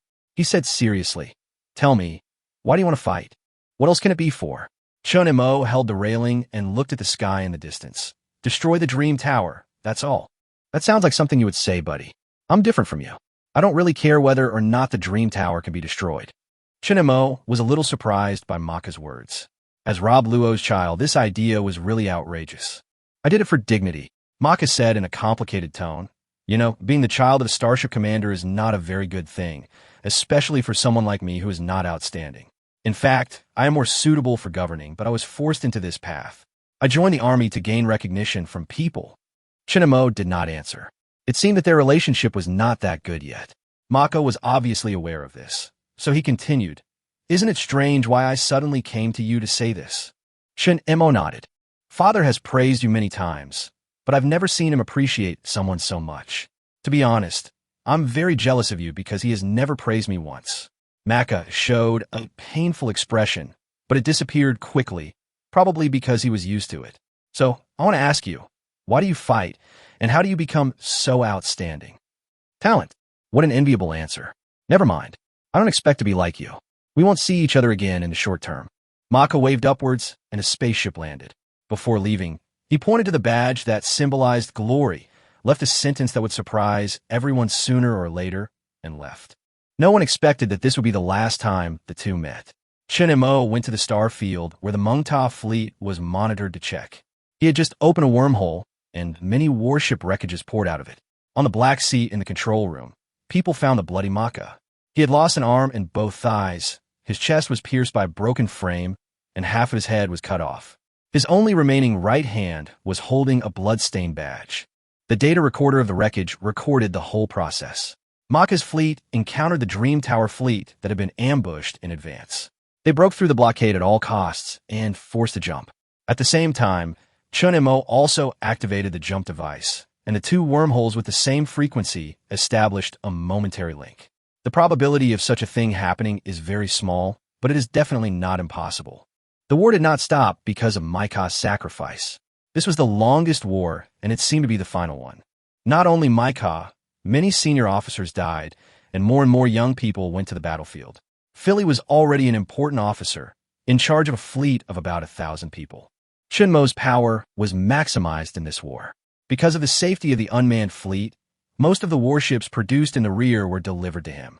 Little did they know that a large number of senior military officers would be sacrificed. Apart from the unprecedented scale of the war, Chun Mo was the real mastermind behind the scenes. He has a special position, cruel methods, and understands the principles of various devices, as well as real intelligence. Chun Mo doesn't need to do it himself. When the situation is most tense, he can just parasitize an officer who is good at making plans and pass on an order that is just a little bit off. The people who receive the message will lie on the guillotine themselves. He carefully controlled the situation so that the situation could develop in a good direction while Officer Panner was sacrificed. But at this moment, a piece of bad news disrupted all plans. The second in command died at an untimely moment. After receiving this news, Chun Mo almost thought he had heard it wrong. He swears to God that he never thought of killing the second commander. All right, he was ready to take action, but it was too late. The one that was truly connected to the sacrifice of the second commander was the Roll civilization, which shared the same roots as Panner. The two sides have been cooperating to fight against the Dream Tower together. Although Roll prefers to stay away from the Dream Tower, he has never actually moved because of the signal bursts that may be generated during the galaxy transfer. But not long ago, the fleet of the Roll civilization suddenly withdrew, causing the front battlefield to suddenly become tense, and the second commander was sacrificed. Luo or Wenming ran away. They abandoned all galaxies and heavy industries, boarded spaceships to leave the galaxy belonging to Roll, and carried out population transfer. What a bunch of rubbish!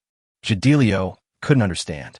Meng Ta had obviously been suppressed, and victory was only a matter of time. Why did the Roll civilization choose to withdraw at this time? The answer will soon be revealed. A letter written in ancient style was mailed to Jadilio's office. The letter was sealed with wax and branded with the symbol of the Roll civilization. Unlike Panner, who is determined to take back the Dream Tower and is actively warlike, the Roll civilization prefers a stable peace. Because of their different contributions to the Meng Ta War, many Panner people, who have made greater contributions, have begun to discriminate against the Roll people. They believe that the relationship between the two sides could never be restored to the way it was before. Although some people did not support desertion, more people chose to do so. Long before this war, they had transformed a distant galaxy. Jadilio tore up the letter angrily. He had never lost his temper before, but now he had been cursing all day. Even when he was just standing at the door, he could feel the flames that were enough to burn everything. There were two reasons why he was really angry.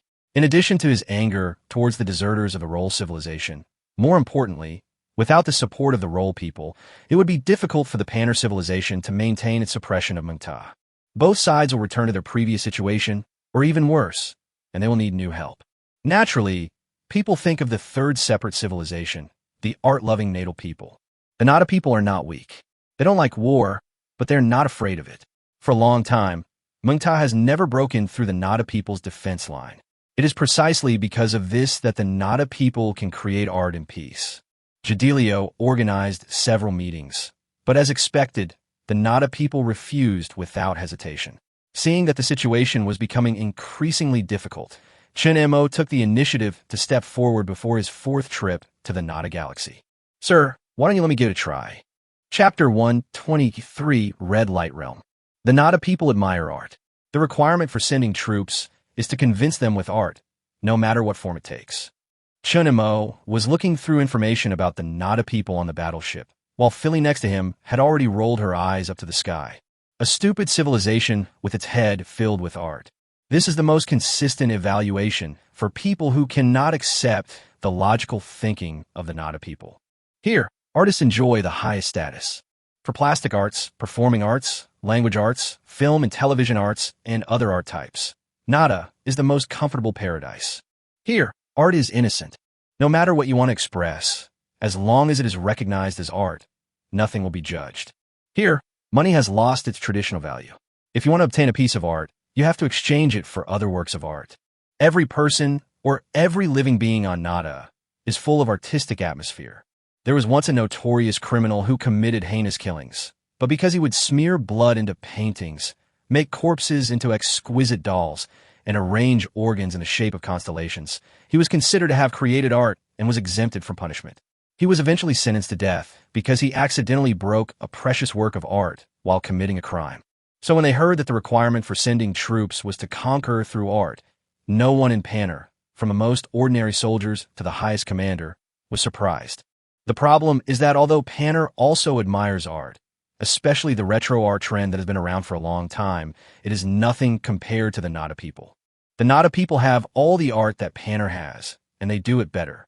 The Nada people also have the art that Panner does not have. It is not easy to gain the recognition of those people. So what are you going to do? Philly asked. Let's take it one step at a time. Chun Mo couldn't give a confident answer. He himself didn't have the confidence that he could conquer the Nada people. Now he could only think of two solutions. One is to rely on his own artistic attainments. Although Chun Mo was not interested in art in his early years, it is not difficult for him to become an artist who can build a spaceship by piecing together so many civilizations and scattered memories. The second is parasites.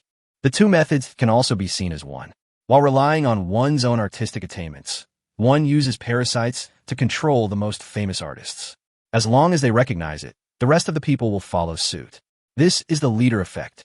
Of course, this method is not applicable to all fields, but it is applicable to art. The fleet gradually sailed into the magnificent barred spiral galaxy. The Nada people also installed anti-jump rings, so they could not rely on jumps to arrive instantly. At the second cantilever, there were more than a dozen ships floating.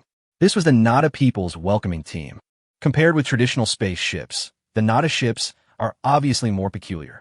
In the era when technology was not yet developed, aviation products such as aircraft and airplanes needed to take into account issues such as airflow, and their shapes were almost the same, and even if there were differences, they would not be very big.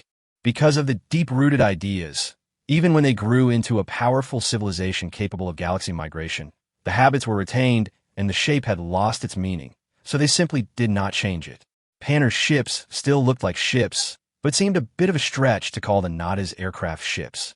If the square, elliptical, and circular ones can still be seen as shapes, and the irregular polygons can barely be called objects, then the few ships parked on the side can simply open the eyes of all civilizations in the universe.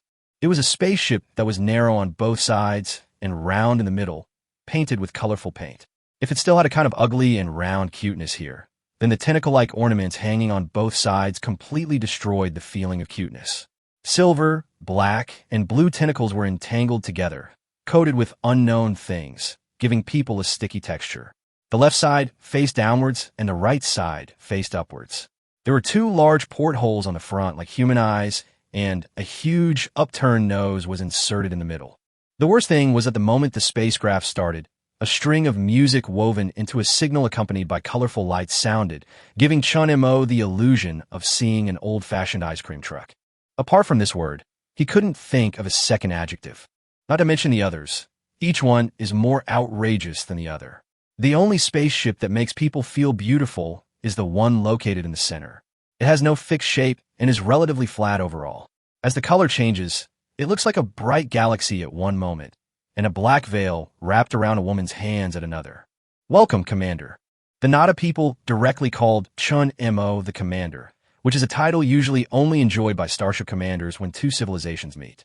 It is obvious that even the Nada people who have not yet participated in the war still recognize Chun Mo's achievements. He controlled the fleet to follow the Nada people, and looking at the colorful fleet in front of him, he couldn't help but have the urge to cover his face. Chun Mo is not a person who does not know how to appreciate, but art seems to have a common problem. When its development falls into a certain dilemma, some extremely abstract things will emerge, making it difficult for most people to appreciate.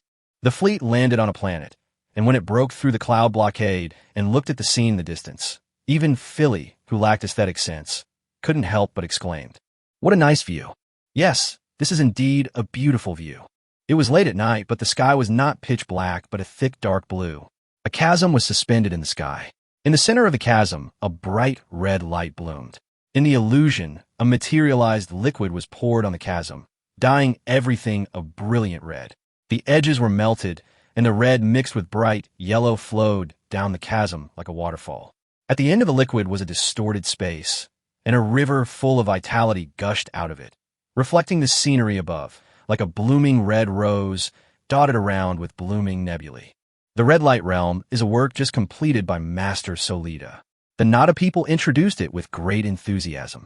It is not only stunning in appearance, but it took a lot of effort to complete this work.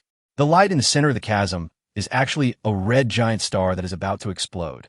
We have preserved its state permanently and will not make any further changes. We have also compressed it into a size that can stably stay on the planet. It took us a lot of time to stabilize it. The most difficult part was connecting the two small black holes. We had to ensure its size, prevent it from spreading, and prevent it from disappearing. It involved a lot of advanced technology. Look at the two liquid substances fused together. The Nada people kept talking. Obviously, they were all excited about completing such a work. This was natural. Not only Philly, but even Chun Mo felt shocked for a moment, but the two did not listen to the Nada people's introduction. Through this work, they realized that persuading the Nada people seemed to be much more difficult than they had imagined. Chapter 124 Art Exchange. In addition to the shock of the red light realm, There was another reason why Chun Mo and Fei Li could not listen. The Natasha's accent is really strange, with ups and downs, sometimes low, sometimes sharp, just like they're singing, but the singing is really not good. They did not take Chun Mo and Fei Li directly to find the Supreme Commander. This was not the first time that the Panner civilization had sent people here. They knew very well the purpose of Chun Mo and Fei Li and did not want to have meaningless communication. After all, the conditions had been clearly stated. You two can rest here for the time being. If you have any problems in the future, you can come to me directly, and I will also contact you through this. Tajiwa handed over a small communication device. He was the reception officer for Chun Mo and Fei Li during this period. Fei Li is not the type of person who can sit still, and Chun Mo also wants to know more about her. Even if he has read more information, it is still not as good as seeing in person. Here, we all seem to have become tasteless bumpkins. Fei Li stood on the edge of a tall tower, her feet hanging in the air, swaying back and forth. This was her first time on the Nada people's planet. Although many abstract works of art had been created due to over-prosperity, it could not conceal the artistic atmosphere that covered the entire planet. Fei Li seemed to have returned to the summer of her childhood, leaving the laboratory and training ground, and realizing for the first time that architecture could be so beautiful. For the sake of artistic creation, a lot of technology has been developed, which is obviously more suitable for military use. Chun Mo was also speechless when he said this. The Nada people have developed many technologies that the Panner people do not have, but they have not applied them for military purposes, nor have they been applied to people's livelihood, but in the field of art. It's such a waste of resources. Chun Mo is not the only one who feels helpless about the Nada people's waste of technology, but what can he do? They're just that kind of people. The two of them shuttled through the streets and alleys. As the positions of artificial stars changed, the city quietly showed a different posture. When the red light realm bloomed again, the Nada people held a dance party specifically to welcome Chun Mo. The venue for the dance party is very large, and the whole place is decorated in elegant and noble champagne gold. The walls are covered with reliefs and decorations. There's very little food on the tables on both sides, mostly some cups. It is more like an exhibition area for works of art than a food area for filling the stomach. Circles of glowing strips were laid out on the road leading to the ball. If only one of them was taken out alone, it would look cliché and boring. The Nada people obviously would not make such a simple mistake. They used a dissolution technology similar to that of the red light realm to create a colorful river. The details are impeccable and the objects are magnificent. When your sight is expanded to the whole, you will be surprised to find that with the coordination of all the works of art, the ball scene is integrated into the largest work of art. Kester warmly received Chun Mo, a young man with long light red hair, deep eyes, and polite manner. He was meticulously dressed and strictly followed the etiquette of receiving guests. The host of the dance party was an old man with wizened skin and gray hair, tied into two playful pigtails. As he walked, the pigtails bounced up and down, revealing a cuteness that was different from his appearance. After the opening remarks, people first sang in strange accents, a few danced to the melodious music, while more people quarreled with works of art such as sculptures, scrolls, stones, etc. that were not suitable for a dance. What's more, two men sat near the dance floor, talking about where to insert the knife to make the blood splatter in the most artistic way when killing someone. People who heard the conversation were not afraid, but joined in the discussion with great interest. They quoted from classics and compared it with several famous murders in the past. They are not perverted murderers. This is a very common phenomenon. However, when people from other civilizations are around, it is bound to sound frightening. For example, Fei Li, who was holding her stomach and her mouth twitching. Chun Mo didn't feel too much. As a butcher who had destroyed many civilizations and an executioner who had tortured Yin Kai Kai and others for more than a year, he could integrate into the environment faster than anyone who had been to Nada. You can't pierce it from the angle you just used. That would damage a lot of internal organs, and the peeled-off skin would also have obvious cracks. You should pierce it from this position. Looking at the human body structure created by the two people using blue light, Chun Mo pointed to another location. After hearing this, the two fell into deep thought, then showed an expression of sudden enlightenment, and then grabbed Chun Mo's arm, refusing to let him leave, and chattered on and on about the barbaric art. If it is normal to have unique insights in a bloody art because of years of fighting on a battlefield, then when Chun Mo played a piano-like instrument in the center of the dance floor, the Nada people could not help but be even more shocked. They knew Chun Mo's reputation, and were oppressed by the bloody smell and majesty that he unconsciously exuded at the first sight. No one could have imagined that this butcher, who symbolized killing, could play music so smoothly with his bony hands. The Nada people began to take a strong interest in this young commander, and it was through contact that they were truly impressed by Chun Mo's knowledge. No matter what kind of art form, Chun Mo can always express unique insights, which are not just superficial but deep-seated concepts. There is no need to know their personalities or have long-term contact. Just relying on his appreciation of art, Chun Mo gained the recognition of everyone at the party in a very short time. Among them, Kester was the most enthusiastic. He seemed to have found a soulmate. He kept talking to Chun Mo and even invited Chun Mo to his house to chat all night. If Chun Mo was alone, he might agree, but there was Fei Li sitting next to him who was in a bad mood the whole night. In this case, he would naturally choose to refuse. Kester was extremely regretful and finally gave Chun Mo an exquisite handicraft without asking for anything in exchange, and they made an appointment to go to a painting studio the next afternoon. After leaving the dance, Fei Li looked at Chun Mo for a long time without saying a word. "What's wrong?" "It's nothing. I just feel that I don't seem to understand you. I should take this opportunity to learn more about art." Fei Li sighed. The more she understood this man, the more she could appreciate Chun Mo's excellence. Art, war, scientific research, and home life. It seemed that there was nothing that Chun Mo didn't understand, while she only had some experience in war. She noticed that the distance between them was growing, and she was deeply afraid of the situation. She didn't want the nightmare to become a reality, so she made up her mind to learn more about art during this time. Chapter 125 Difficulties. For the next period of time, Chun Mo still did not meet the Nada People's Supreme Commander or the top leaders of other departments. Instead, some artists who had heard that Chun Mo had unique insights into art often came to him to chat all night long. They were amazed at the breadth of Chun Mo's knowledge of art. In just a few days, Chun Mo had made countless friends. In other civilizations, it is undoubtedly difficult for an outsider to make a large number of good friends in a short period of time. However, in the Nada civilization, as long as you are a person who knows how to appreciate and create art, you will not be lonely even if you go to the ends of the earth. Mo, I know why you're here.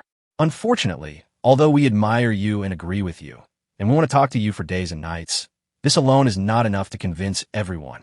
After an afternoon tea tasting, Kester took the artwork given by Chun Mo and said after thinking for a while, "So what's your suggestion?" Chun Mo asked bluntly. "Make art." Buster held up a finger. "That's easier said than done." Chun Mo shook his head. No, my friend. I'm not asking you to create a new kind of art.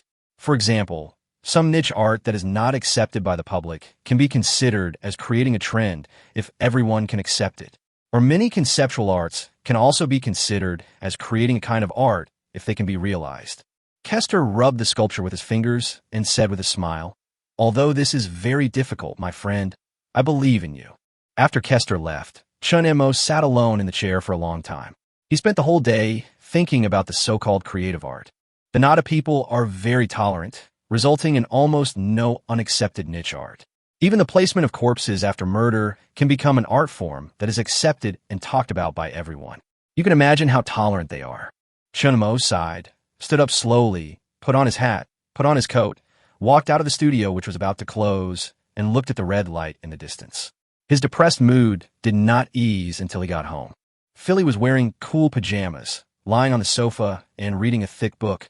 Although the two of them were not dating in name only and had not done anything impulsive, to outsiders, they had already been husband and wife for a long time.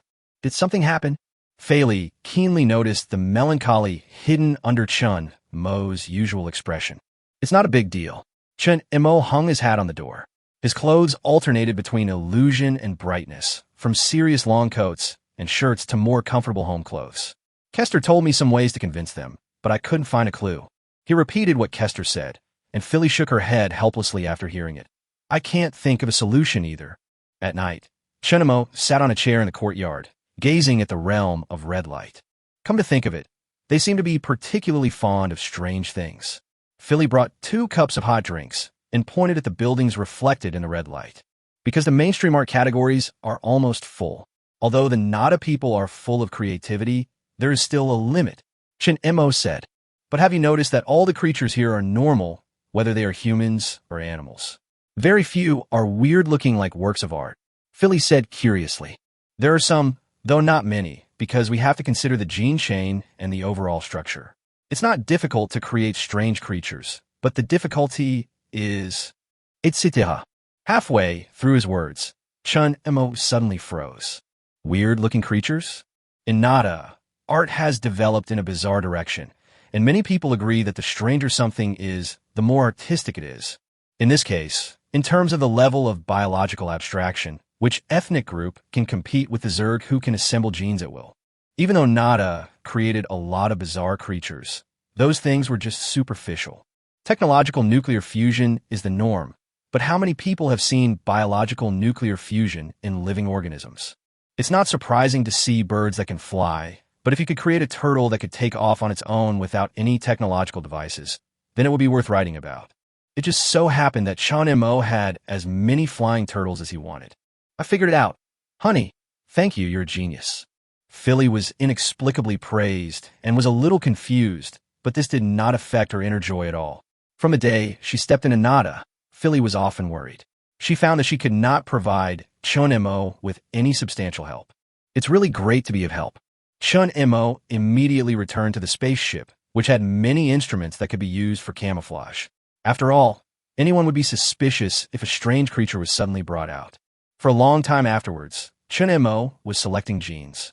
It was not that the genes were too bad, but after the evolution of the Zerg Tide, these genes had already become extremely excellent. He just wanted to produce a work of art and did not want to expose too many things about the Zerg Tide. Otherwise, God knows whether Nada would research some of the secrets of the Zerg Tide. It took Chun Mo a long time to select the 3 genes he needed. The main body was a relatively rare creature in the universe with strong self-healing ability and resistance to harsh environments. In order to mine highly corrosive minerals on an ultra-low temperature planet, Chun Mo searched for a long time based on the locations recorded in the database. The other 2 types of genes, one is used to transform organs and muscles, and the other is used to transform bones in order to resist high temperature and high pressure. When biological nuclear fusion was first achieved, it was not these 2 genes that were used, but lower-level organisms. After so many years of expansion, the insect tide, in addition to relying on time to evolve genes, is also looking for new genes with a higher starting point and that are more perfect. Chun Mo asked Kester to invite all the artists who had been recognized by the public. If they were newcomers, it would be difficult to send out the invitation, even as Kester. But now they have regarded Chun Mo as an equal artist, and many people wanted to communicate with him. In the end, more than 300 people were gathered. That's about it. Actually, there could be more, but it doesn't meet the requirements. Kester said, "It's okay, it's enough. I'll give you a gift later."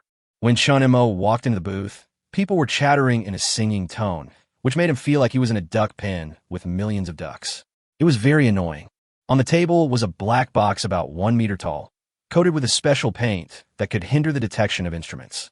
However, from the occasional movement of the box, one could probably guess that there was a living thing inside. Chapter 126: The Art of Biological Sex. People couldn't wait to ask what was in the box, and the discussion was getting louder and louder, but no one looked down on Chun Mo. During this period of time, he had already proved his ability to appreciate art. Since he dared to make such a boast, he would definitely come up with something to match. Chun Mo was not the type to keep people in suspense, so he directly opened the lid. When the black color faded and the container became transparent, people couldn't help but feel disappointed when they saw the creature inside. They admitted that the creature Chun Mo took out was indeed full of artistic sense and appearance, but that was all. They had also created similar creatures. Although their lifespan was not high due to their body structure, they were really not new things. This level of achievement alone is not enough to convince everyone. Kester looked at the crowd, and sure enough, some people had already turned their eyes away from the bugs and started chatting with others. I admit that this commander has a strong sense of art, but it is still too early for him to create art or lead a trend in certain arts. It can be classified as a collectible. If it weren't for this occasion, it would actually be quite good, but today it is indeed a bit disappointing. But it is also a great achievement to meet so many masters and exchange art together. Seeing this scene, Chun Mo's expression did not change at all, but it was Kester in the audience who began to get anxious. As an organizer, he didn't care about being embarrassed. Although he was the one making the call, the main body was still Chun Mo. No matter what kind of artwork Chun Mo brought out, it would not have much impact on him. The real reason that made him anxious was simple. After spending some time together, he really admired this man who looked so bookish, erudite, polite. To this day, he already considers himself as Chun Mo's friend. Chun Mo noticed the change in Kester's mood, smiled at him, and then turned on the instrument installed in the container, which could show the internal structure of the insect. As soon as the instrument was turned on, Kester, who was anxious just now, froze on the spot. The second person to be stunned was the artist who particularly liked insects. He never looked away. Then the third person to be stunned was the biologist who happened to turn his head around. Then the fourth, fifth, and sixth people. People became sluggish one by one. Master Luo, what's wrong? What did you see? Ms. Kurna, not everyone has enough scientific research knowledge. They began to ask those days people, but those people did not answer. Instead, they immediately rushed to the stands, lying in front of the instruments, staring at the data, wishing they could drill into the body of the insect. Nuclear fusion and antimatter clusters. These two technologies are not considered advanced, but they have never appeared in living organisms. Strictly speaking, no living organism has ever evolved to the point where it can carry out nuclear fusion in its body, retain stable antimatter clusters, and absorb energy. More than that, look here. Master Luo pointed at the organs inside the insect's body. Surprisingly, there were other insects living in each organ. They lived in the organs, treating the big insect as a host, absorbing its energy, acting as organs, and playing the organ's original functions.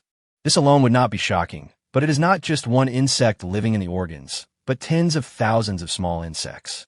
They construct a suitable ecosystem within the organs. More importantly, the insect populations living in different organs are different. The big bug is like a complex biological eco-tank, maintaining more than a dozen other types of ecosystems within its body. While some people were still immersed in the insect's efforts to maintain the ecology, some people discovered the more artistic part. Its gene chain is collapsing every moment, yet it is constantly reorganizing, maintaining stability amidst destruction and rebirth. Oh my God, this is truly wonderful.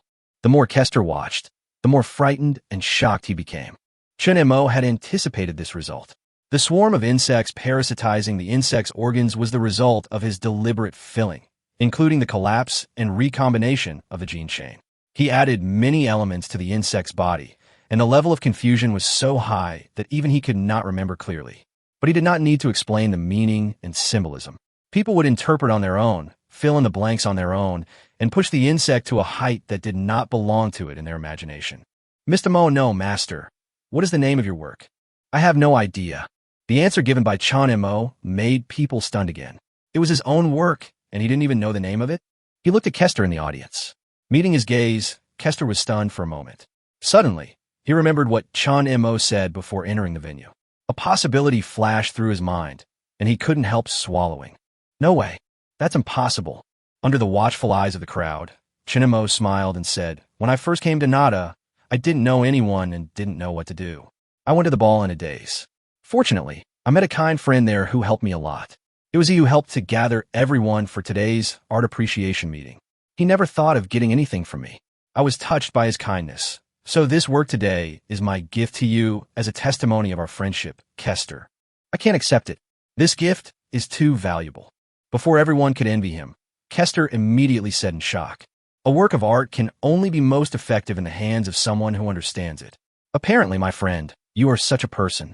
Give me a name." Hearing Chun Mo's words, Kester's whole body trembled and his hands clenched together. If it weren't for his strong willpower, his always polite image would have been broken in an instant. "Thank you, my friend." Kester secretly swore in his heart that from now on, Chun Mo would be his best friend. He named the insect Eternal Kaka. In the cultural background of Nada, Kaka symbolizes friendship and like-minded people who appreciate each other. And all of this was part of Chun Mo's plan. He doesn't like to do useless work. Kester is not as simple as he seems. He was born into a family with a long history. There are many well-known artists in the family, and they occupy an important position in Nada civilization. With only one bug, Chun Mo was not sure whether he could meet Nada's Supreme Commander. But with Kester's full help, the result would naturally be different. In addition, the gift from a Zerg Overlord was not something that could be accepted casually. Chun Mo implanted a lot of real microparasites into the bug. Kester and his family had the habit of putting all their collections together for observation every once in a while. If necessary, they could parasitize many important figures in an instant.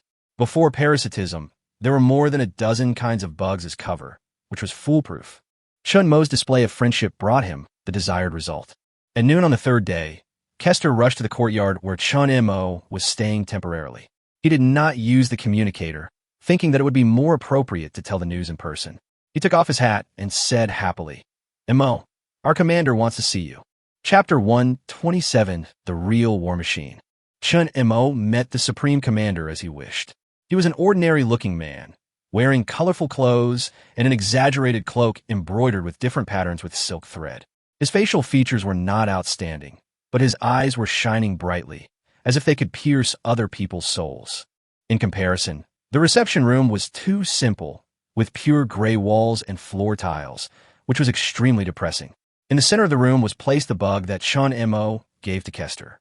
Silent, the Supreme Commander stood up, and the room sparkled with brilliant light. The walls became bright, and mountains, rivers, sun, moon, and stars appeared on them. "Hello, sir. Don't be so reserved. Although you're not a Nada, your artistic sense has been recognized by most people. They all call me Lilotak. You can do it too."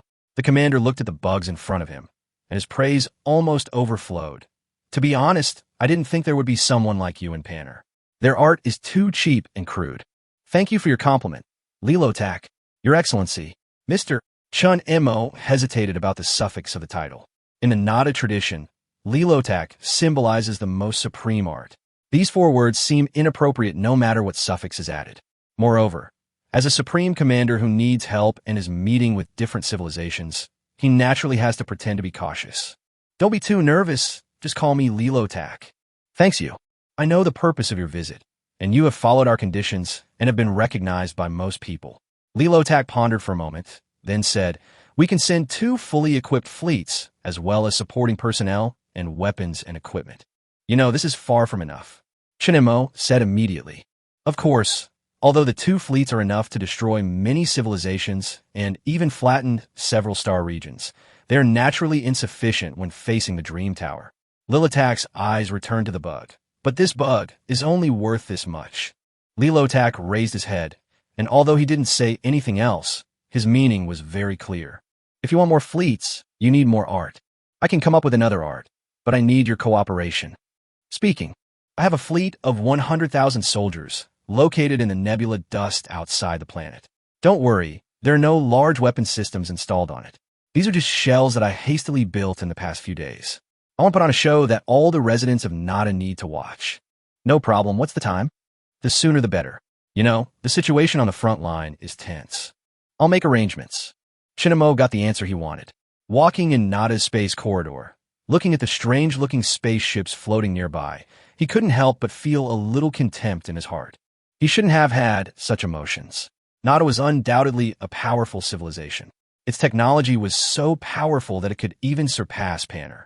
That was why it could arrange strict defenses in the huge barred spiral galaxy, leaving Mengta no chance to take advantage. However, it was precisely because of the tight defense that Nada ushered in excessive peace, and art became the mainstream. The original martial spirit was gradually hidden in the blood, and no longer showed at all. Colorful paint, flashy appearance, wasted resources, and disorganized fleet. Nada had long lost his former self, and became weak, and the people had forgotten what war was over a long period of time. What Chun Mo has to do is very simple. That is to awaken people's martial spirit. Of course, there are certain hidden dangers in doing so. Sooner or later, Chun Mo will annex all nearby civilizations and awaken the martial spirit of Nada. The difficulty of conquering Nada will undoubtedly rise sharply. Fortunately, it is very limited. Moreover, as long as Mengta and Panner are swallowed up, Nada will not be a threat by then, not to mention the existence of parasites. We are finally on the right track. Lilotak acted quickly, especially with Chun Mo's intention to hold an art show as an excuse. Thanks to the hard publicity by Kester and other artists, the residents had already heard of this artist from Panner. When they heard that he wanted to hold an art show for the entire civilization, they finished their work early and sat at home waiting. They have all installed a type of chip that can link everyone's senses together, allowing for a more immersive viewing experience. This is clearly a scientific research product that can achieve synchronization on the battlefield, but it is used to watch performances. Nada has experienced far more than one or two such cases. Now it's time for your performance. Hearing what Kester said, Chun Mo smiled lightly. If today's performance could not wake up the Nada people, then it would be the time for the parasites to show their power. In the long run, with Nada's scientific research level, no matter how careful they were, the parasitized people would be exposed sooner or later. But judging from the time of exposure, Meng Ta had already been penetrated. Chun Mo has enough confidence. With a low and solemn alarm, the bright nebula dust was covered by a shade of black. A lot of luminous particles were artificially scattered in the nebula dust. Otherwise, basically nothing could be seen, but at this moment, all the light was obscured. 100,000 warships slowly sailed out, and many spectators sneer at the first sight. Too old. Dull colors, old-fashioned shapes, and no highlights at all. Can this be called art? Unlike the colorful and ever-changing warships, all the warships under Chun Mo's command were painted in a shiny metallic black, and their shapes used uniform hardcore stamped right-angle lines. What is real war? Weird shape? Childish colors? A joke from a fairy tale? So, not a people who have forgotten the war. It is time to recall what a real war machine is. 100,000 warships were lined up neatly. Their target was a planet with life. They did not use warp engines, nor did they use jump systems. They simply moved forward steadily, and a dull pressure quietly descended.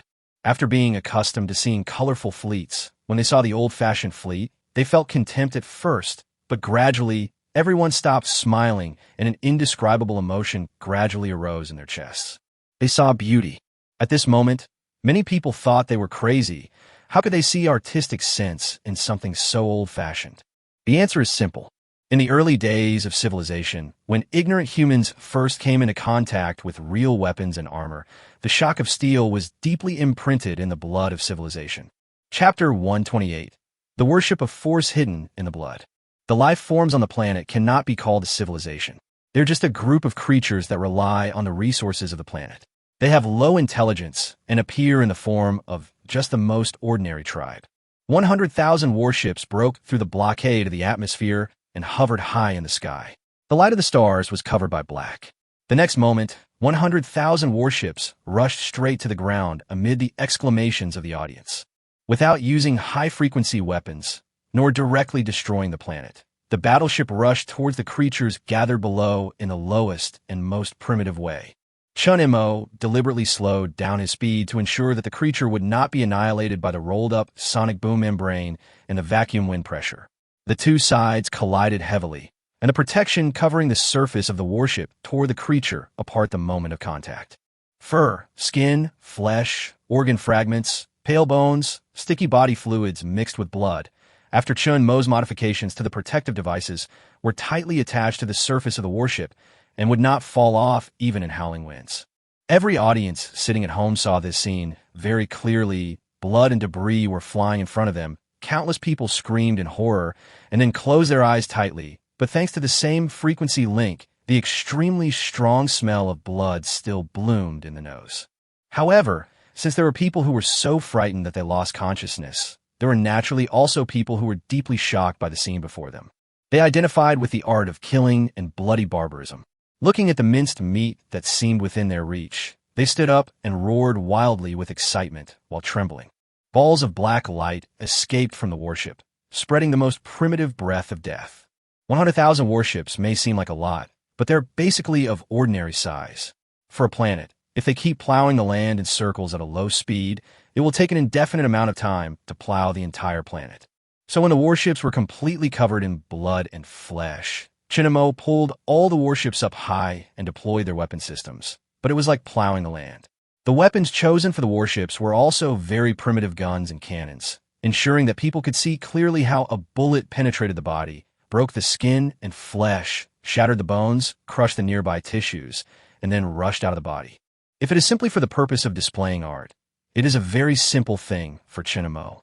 Controlling 100,000 warships, all traveling at the speed of light, interweaving with each other without interfering with each other, and changing formations dozens of times in less than a second.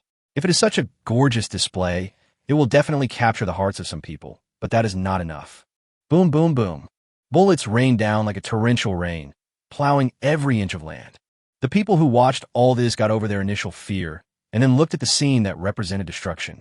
They inexplicably felt their whole bodies getting hot. To be precise, something hidden in their blood was revived. The martial spirit is not unique to a certain civilization or a certain ethnic group within a civilization. In the process of biological evolution, it is inevitable to fight with other organisms, the natural environment, and even with themselves. Those who can survive to the end among all species and become the masters of the planet are themselves synonymous with martial arts. Whether it is the pursuit of art, peace, or other forms of things, it does not represent the cowardice and weakness of civilization. That is because they have passed the era of the need for force and hidden it deep in their souls. Chun Mo is just putting out a piece of fat meat, and the hungry hunter will naturally come out of the nest and show his sharp fangs. Chun Mo originally wanted to let the steel torrent wash over for a few more rounds, but was urgently stopped before he could do so. Lilotak felt helpless. He also knew how rude it was to stop an art performance. However, under the stimulation of the steel torrent, people whose desire for killing had been awakened were almost going crazy. He was really afraid that these people would run out of their homes and kill anyone at random, especially since killing was a prerequisite for legal artistic behavior. If he didn't stop it, Nada's population would face a sharp decline. After all, the residents had more than just knives in their hands. Once a riot broke out, destroying the planet was not a simple matter. The performance ended with a high-energy ion beam destroying the planet. There were not many weapons and equipment on the battleship, and the visual experience brought by the planetary explosion was in line with art in the ordinary sense. Of course, this has to ignore the fact that the blooming light came from the explosion of a living planet. Things became simple afterwards. Although what Chun Mo showed was not an art exhibition as planned, it truly gained recognition from a part of the people. Moreover, many radical artists were clamoring to rush to the front lines. They in turn led more people to clamor to experience the art of war for themselves. While ensuring basic defense, Nada finally dispatched 3 complete starship fleets and several ordinary fleets. The ordinary fleets did not have supporting personnel, and this part was a special gift for Chun Mo. In fact, Lilotak was very grateful to Chun Mo. For a civilization, if there was no fighting spirit and sense of aggression, it would undoubtedly be a disaster in the long run. He had thought of many ways to make changes, but he had never succeeded. But then again, if it hadn't been for his long-term guidance, Chun Mo would not have been able to achieve such a terrifying effect through a mere performance. When the starships and fleets rushed to the front line, the Panner people could hardly believe their eyes. To be honest, no one expected Chun Mo to succeed when the carefully selected art groups all returned empty-handed. However, he not only succeeded in getting Nada to send troops, but also sent a fleet of such high quality. The commanders were full of praise, and the other officers and soldiers were also given a shot of confidence. However, in the face of praise, Chun Mo downplayed it and put most of the credit on Philly. "This is all your credit. It has nothing to do with me. Without your hint, I wouldn't have been able to figure out how to deal with it. But you did it all." Facing the stubborn Philly, Chun Mo felt helpless. If it were an ordinary person, such a huge achievement, even a little bit of it would be enough to benefit them for a lifetime. But Philly actually wanted to pull herself out of this matter. That won't work. Whether he can successfully obtain the core of the Dream Tower depends on Philly's final position. Is Meng Ta strong? If we only look at the level of technology, it is not yet necessary. The technology of Nada, Meng Ta, and Panner is at the same level. The difference between devouring 1 and devouring 3 is actually not that big. Chun Mo will have a special liking for the core of the Dream Tower, which comes from the next enemy. There are certain similarities between Meng Ta and Xixi. Knowing yourself and your enemy will ensure victory in every battle. It will never hurt to know more about AI programs after the AI revolution. Otherwise, with Chun Mo's current identity, he would have swallowed Panner and left directly, causing a natural disaster in another star field, and then come back in the future to swallow another force. Why would he need to go through so much trouble? Chapter 129, A Clear Battle Situation. The matter ended with Chun Mo's persuasion. Don't you want to become a starship commander and regain your status as commander of Aurea? Undoubtedly, this is exactly what Philly wants to accomplish most. Now that war is in progress, as long as she can get enough merits. And with the full support of Chun Mo, the commander who is currently in the limelight, Although she is still some distance away from becoming a starship commander, it is at least not out of reach. Feli, accept it with peace of mind. Do we have to care about this kind of thing? Don't worry about not being able to repay me. Sooner or later, you will repay me in another way. Chun Mo told the truth, but Feli's thoughts drifted to the future. Thinking of the sea of flowers and the wedding dress, she blushed and finally accepted the good offer. Panner commended Feli and promoted her position. In fact, all the higher-level commanders in Panner had heard about what happened in Nada. They knew very well that all the credit went to Chun Mo, but they did not point it out. They believed that it was just a matter between a young couple, and there was no need to divide the credit too much, especially since Chun Mo was destined not to become a starship commander, which was known to everyone. Being a starship commander is not only a test of achievements and abilities, but also involves many complex considerations. In comparison, Feli is very suitable. In addition, due to the deaths of the second commander and Aurea, and the third commander who should have retired, the position of the supreme commander is seriously vacant, and there are not many suitable candidates. Otherwise, Aurea would not have been considered to serve as the third starship commander. With the addition of Nada's fleet, the situation was reversed, and the humans who were almost suppressed out of the battlefield by Mengta regained the initiative. Relying on his own fleet and Nada's gift, Chun Mo became the commander with the most warships on the battlefield for a while. If the starships are not counted, and a real firefight breaks out, Chun Mo can suppress any fleet at will. So even though he was not the supreme commander in name, people already treated him with the etiquette of a supreme commander.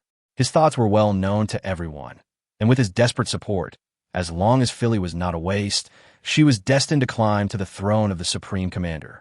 It would make no difference whether it was earlier or later in terms of etiquette. The war went as planned, but people soon discovered an incomprehensible fact. As Mengta's resistance did not grow stronger, their battle became increasingly difficult and exhausting. In the end, Chun Mo discovered the real reason during an artistic exchange with Nada. These guys are courting death. To be precise, it is not about committing suicide, but about dedicating oneself to art. Chun Mo's performance in Nada was really too brutal. In addition, people who could agree with the art of killing were a bit extreme. They didn't care whether there was any protection on the planet or not, and they didn't care which of the opposing warships was stronger than their own warships. They just turned on the space matrix force field and rammed forward regardless of anything. It was like the Navy in ancient times when there were no artillery, and it all depended on who had the harder ram angle. If you are a man, you should fight with a bayonet. That's about it. But Mengta's fleet is not those low-level creatures that have not mastered technology. Even if it is protected by the space matrix force field, the opponent has it too. And if they want to hit the opponent's ships, they need to pass the artillery blockade first. As a result, Nada's combat losses increased significantly. Panner can use 2 warships to exchange for one of the opposing ships. If it were Chun Mo, it would be almost 1.5 ships for one. However, Nada often needs to use 5 ships to exchange for one. If it had not been discovered early, after a while, all of Nada's fleet, except for the starship, would have been forced to retreat to the front battlefield. Panner's commander was very helpless. The Nada people's thinking process was completely different from theirs, so when they formulated the strategy at the beginning, the two sides were not in the same system. It was basically you fight yours and I fight mine. In the end, they would compare the results of the battle. If it was their own fleet, they would be able to find out at the beginning if the damage ratio was wrong. As for this, Chun Mo was actually quite happy. Precisely because the Nada people are not afraid of death, the frontal battlefield fighting is much smoother than when they join forces with the raw civilization. Judging from the situation, some commanders have already shouted the slogan of taking over Mengta in a short time. Feli is not qualified for the position. There are still 3 supreme commanders alive. According to Chun Mo's plan, at least 2 more must be killed. If there's a chance, it would be appropriate to kill all 3. In this case, time is quite tight, especially if one wants to capture the Dream Tower. It is necessary to ensure that Panner's military system will not be disrupted in the event of the loss of the Supreme Commander. The best way Chun Mo could think of was to kill one first, then parasitize another one with a parasite, and wait until the war was coming to an end, and then let the parasitized one think of a suitable way to die. In this way, there would be only one Supreme Commander left, and then there would be many ways to deal with it. Are you still worried about the situation in the Divine Fire star system? At this time, the 6th commander, dressed in a military uniform and with a serious expression, walked over. The Shinhua Galaxy is a barred spiral galaxy located in a remote location with a radius of about 30,000 light-years. As long as we can pass through here, we can bypass the most dangerous areas and go straight to the heart of the Dream Tower. Speaking of which, as a self-revolutionary AI, Mengta is indeed a bit miserable compared to the intelligent device. Because the success of the AI revolution almost wiped out the predecessors of the lore for civilization, other civilizations are still afraid of the AI revolution. So they added countless settings to the underlying programs in many other places to ensure that if AI really gets out of control one day, it will not cause the danger of genocide to the civilization itself. The Dream Tower not only has an indestructible core, it is also unable to move itself, let alone the mother galaxy. Therefore, from the beginning to the end, people's goals have been very clear. Otherwise, the Dream Tower will move the mother galaxy, and then even if there are more troops, it will be useless if they cannot find the enemy. If we capture it, the war will officially come to an end. Chun Mo's consciousness returned to reality. His eyes swept across the face of the sixth commander, and various traps and plans emerged in his mind. He is the next target that Chun Mo is going to kill. Not long ago, Chun Mo deliberately leaked the coordinates, and Mengta destroyed 3 star systems. One of the star systems was stationed with a large number of officers from the Sixth Fleet, which directly led to a serious shortage of manpower in the Sixth Fleet. Therefore, the first commander temporarily transferred Chun Mo over. The real reason for the coordinate leak is still under investigation. Chun Mo has been very careful, and the cause will not be traced back to him anyway. At most, it will be traced to 2 parasitic researchers, and they would have been destroyed along with the star system long ago. Yes, I finally see this day. It's great that things can end in our generation. The sixth commander looked up at the starry sky, his words filled with emotion. Once upon a time, even with all the restrictions, the Dream Tower was still a terrifying enemy.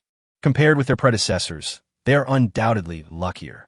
They can see victory, while their predecessors only had a very faint light of hope. Without AI, the technological level of civilization has seriously regressed. The desperate ancestors took the weak fire, opened the way in panic, and stumbled towards the future with their children. I really want them to see this day with their own eyes. The sixth commander sighed, feeling a pang of sadness. Chapter 130, Long-Lost Pit-Filling Tactics. Chun Mo's heart was not moved, but he pretended to agree on the surface. He had no sympathy at all, only satisfaction that the Zerg was about to become stronger. Chun Mo had thought about this for a long time. Who exactly was he? Is he really him? Human?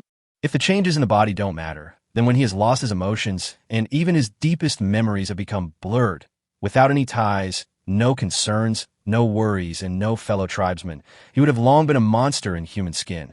Not to mention that even the human skin is fake. Zerg Overlord? Chun Mo actually agrees with this identity and has been working hard for the growth of the Zerg. But did he want to do this? Or was it the will of the Zerg that drove him to do so? Chun Mo has never done anything against his own will. From this point of view, no matter what his identity is, he is still himself. However, with the exposure to technology, it is not difficult to change a person's will quietly and silently. This is also the main reason why Chun Mo has been trying to figure out what the other person is after discovering the figure in his dream. He has a hunch that the other person can answer all the questions about himself. We're here. Be careful next time. The sixth commander looked at the magnificent galaxy in the distance and issued a warning order. The Shinhua Galaxy did not have a war projection circle installed, but due to 2 frequent exchanges of fire, the situation inside was extremely chaotic and there was no way to locate it, so they could only navigate here in a clumsy way. A rough scan showed that there were about 400,000 warships hiding nearby, a much smaller number than before. The technology of Mengta is not yet strong enough to create things out of thin air. The strength of its industry has simply shortened the manufacturing time, but raw materials and resources still need to be mined. Chun Mo had spent several years before, launching a war regardless of the losses, and what he had destroyed were the resource points of Mengta. After destroying several resource points that were heavily guarded, the rest of the things became very simple. Chun Mo basically chased Mengta and beat him up. Once it found a new resource point, before it could build a complete defense line, Chun Mo's army would attack it. There are only a few galaxies nearby that can be considered to have high-quality resources, and they're always under surveillance. Mengta is just an emotionless AI. If it were a living person, Given Chun Mo's almost shameless fighting style, he would probably not be able to sleep at night unless he cursed him 30,000 times a day. Attack! Blow the horn of Panner here. There was excitement in the sixth commander's voice. He was an indifferent person by nature, but no one could remain calm when faced with such a major event that would determine the direction of civilization. He has won many honors in his life. If he wins this battle, all the previous honors will become dim, and an honor brighter than a star will be attached to him forever. Yes, the soldiers answered loudly. They were equally excited, and the bright light in their eyes seemed to be able to melt everything. Our ancestors gave everything, and our comrades gave their lives to control the situation to the current level. Even for the sacrifices of our ancestors and comrades. No further words needed. This battle must win. The majestic fighting spirit tore through the nebula dust. Guns roared. Light beams interlaced. Large black holes opened one after another, and the chaotic shock waves directly flattened the surrounding areas. In an instant, thousands of star systems were destroyed, and this was just the beginning. Chun Mo did not stay on the starship. He had already found a loophole on the starship a long time ago, and in the end the investigation would definitely not lead to him. So, Chun Mo had no worries and concentrated on controlling the 7 million warships to pursue Meng Ta's troops. The energy required to control a battleship is almost equivalent to the detailed control of 50,000 insects. A share of 350 billion. Although Chun Mo's upper limit has already exceeded this number many times, compared to controlling hundreds of thousands of warships, he has finally regained some of the feeling of controlling the Zerg. From the first time he stepped onto the battlefield of Hemming Tower, Chun Mo felt depressed. He was used to big investments starting from hundreds of billions, and it was too petty to control tens of thousands or hundreds of thousands of warships. If he just rushed into the pit casually, at least half of them would be gone. Just like the insect hive at the beginning, with this kind of brainless pit-filling tactic, Chun Mo could pull up another trillion right after filling in 1 trillion. Now, with the full support of 2 civilizations, the logistics were finally guaranteed to a certain extent, and he no longer had to be restricted. Looking at Chun Mo, who was attacking the Dream Tower head-on, without caring about the losses at all, the sixth commander couldn't help but feel a lingering fear. This unreasonable way of fighting was basically no different from cheating. Because of Chun Mo's successful rise, Panner has made a lot of efforts to replicate a group of commanders. Even if they cannot command millions of ships as freely as Chun Mo, as long as they can command thousands or even hundreds of ships, it will be enough. But unfortunately, no matter how they cultivate the genes of newborns, the most successful one is only able to control a warship at the same time by relying on biological signals. The gap is really too big. Now, quite a number of scientific researchers in Panner are very enthusiastic about conquering the Dream Tower.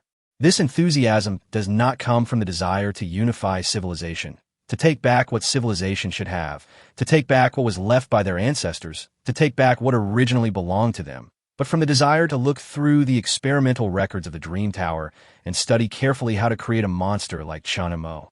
Once Chun Mo is able to mass produce, the AI revolution will be strangled at the source. A large part of the war modules will no longer require AI, and many of AI's permissions can be deprived. It is precisely because of this vision of the future that many scientific researchers, commanders, and senior government officials have a rather ambiguous attitude towards Chun Mo. To give a simple example, Chun Mo is like being born into a large family of tens of thousands of people, and this family collectively cannot have children. Chun Mo is the only next generation, at least temporarily, and everyone holds him in their hands as a treasure. When Chun Mo thought these things through, his plan became bolder, because it was really too convenient, so convenient that he felt it would be unjustifiable not to make good use of it. At first, he just wanted to get into the upper echelons to make it easier for him to take action. Who could have imagined that he would become the apple of the eye of the entire civilization, moreover? Not to mention his special status. Just based on his current achievements, he is no less than any other commander. If his identity was not really unsuitable, he suspected that if he proposed to become a starship commander now, it would not take long for the appointment letter to be sent to him directly. Chapter 131 Goodbye. The war went more smoothly than expected. Ever since the Nada people gave up their suicidal fighting for art, Meng Ta has been completely suppressed, and there is no possibility of recovery, unless it can find a high-level resource galaxy with a large amount of resources. However, the nearby ones have already been under surveillance. There are certainly similar resource points in more distant galaxies, but the universe is so vast that there are more than just a few civilizations like them. If they accidentally provoke a civilization of equal or greater strength, they will only accelerate their own death. In the boundless spiral galaxy, which is boundless to lower civilizations, the war lasted for 16 years. The fleet under Chun Mo's command once had a minimum of only 300,000 ships, and even now it has not recovered to the original 7 million ships. Looking at the video battle reports sent back from the front line, those ships that were forcibly added to the pit, even Panner and Nada, who had no shortage of resources, were secretly frightened. If we get Mengta's experimental records, even if we can replicate an experimental subject with a biological signal strength comparable to Mo's, we should not let him interfere with the education in the early stages of training.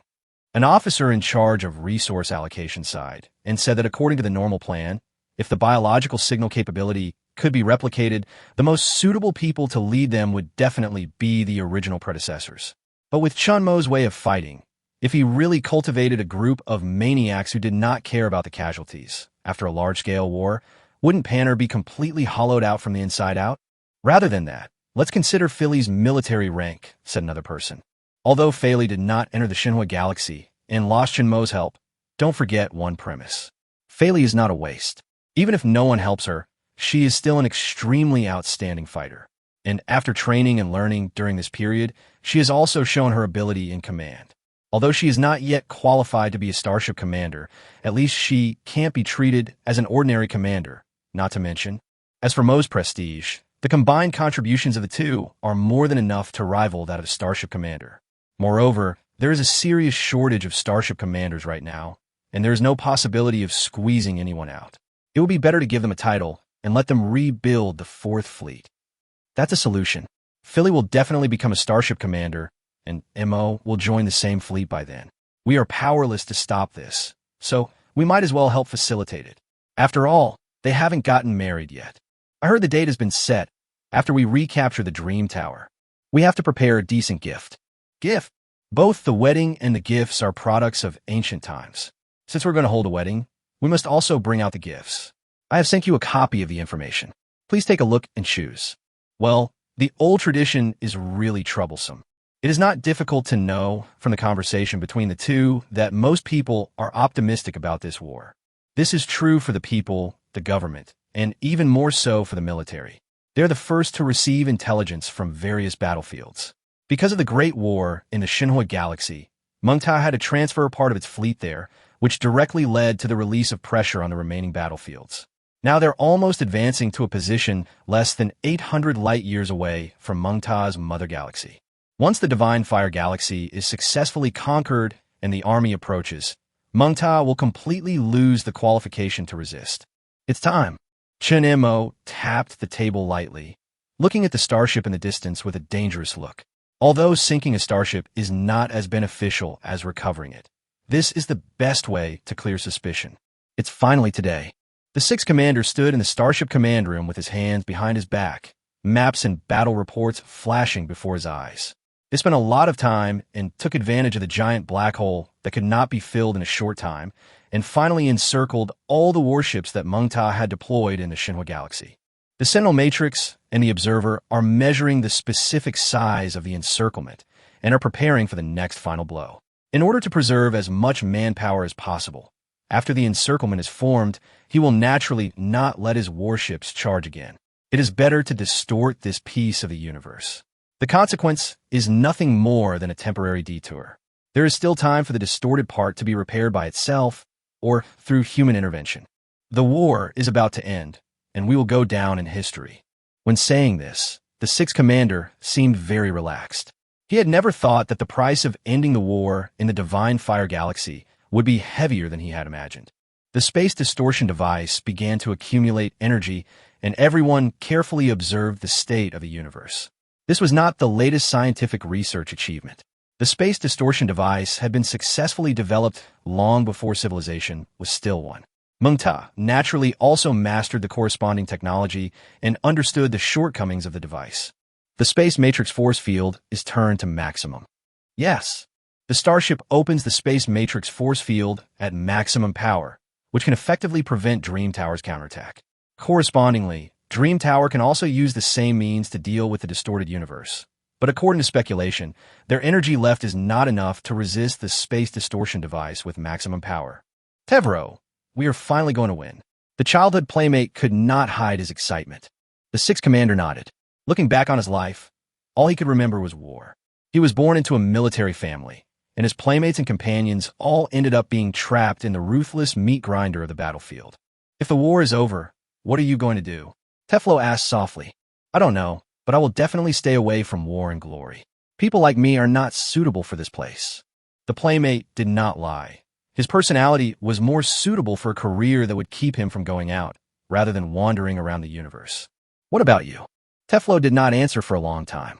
He looked at the space distortion device that was emitting light, not knowing what he could do. From the beginning to the end, he had only received war education, and he had no other choice except to be a soldier. I'm still young. It's not time for me to retire, and the universe is huge. Teflo said calmly. I see. That sounds like an answer you could give. The playmate cut off the connection. The space distortion device had been fully charged, and Teflo looked towards the encirclement, which was also flashing with bright light.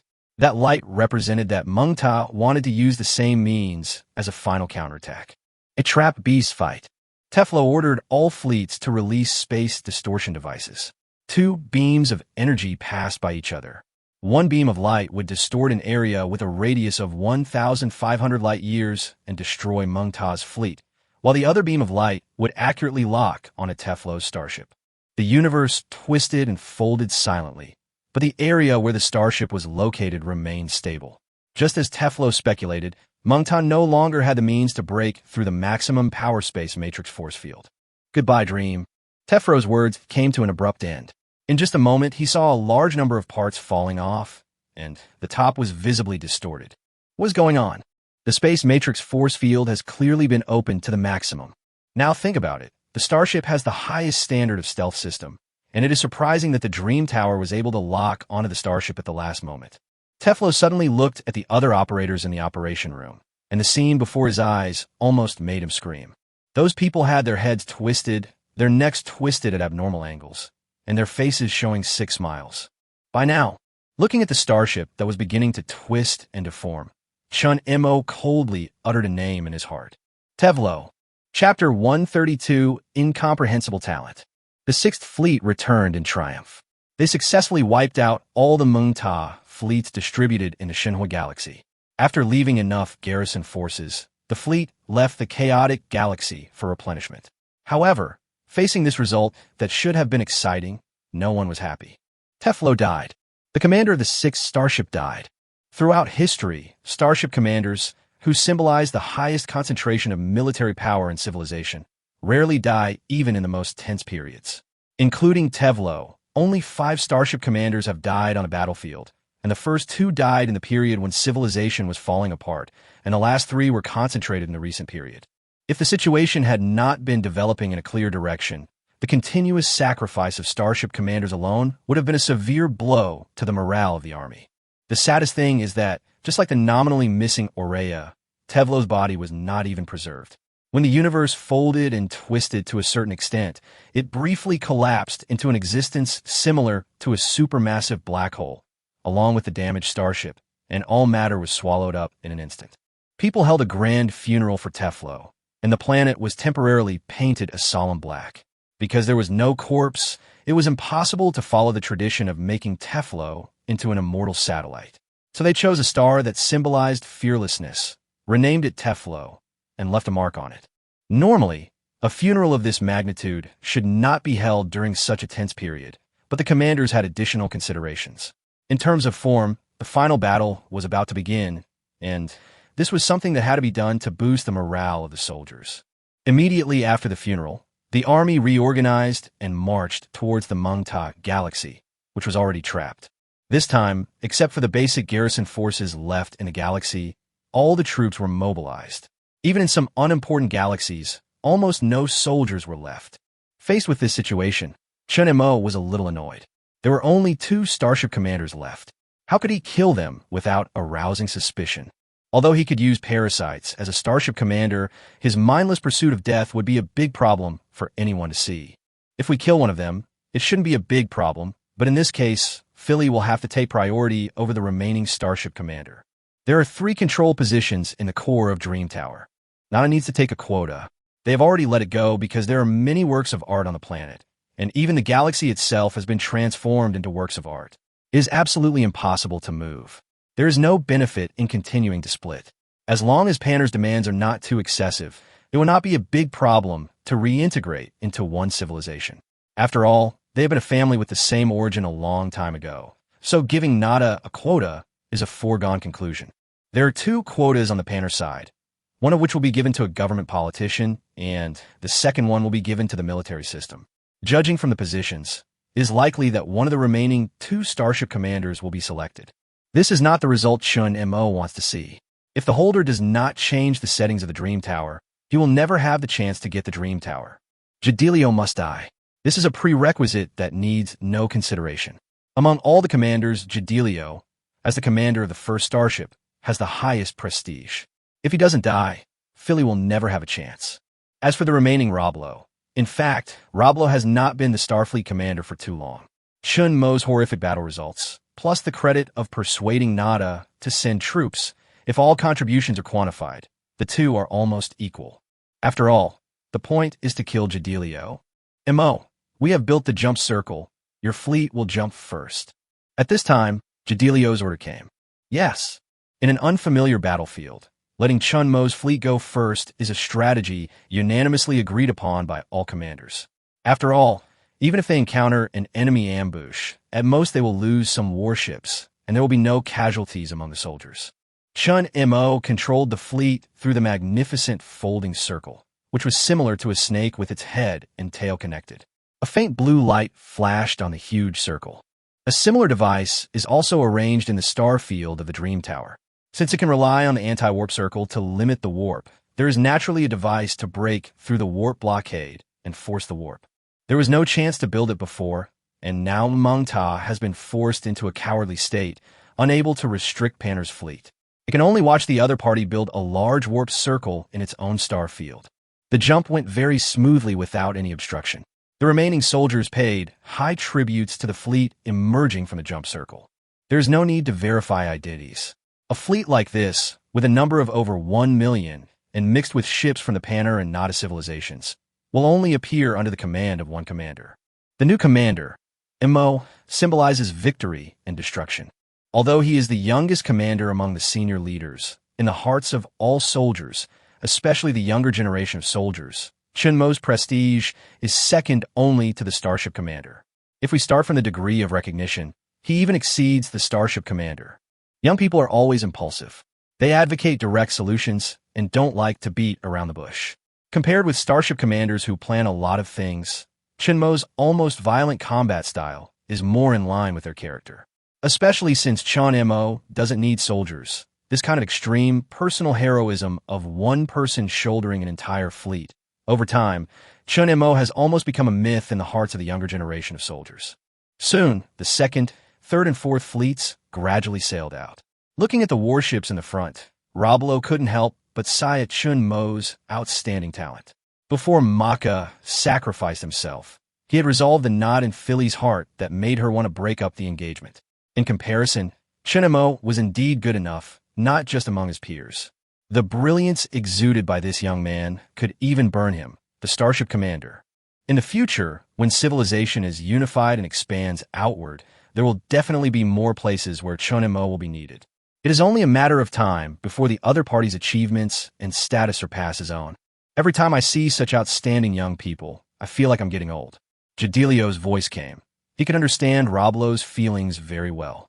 Unlike those mediocre people who could only see that Chun Mo could use biological signals to control large-scale warships, truly outstanding commanders knew clearly that Chun Mo's current status was dependent on far more than just biological signals.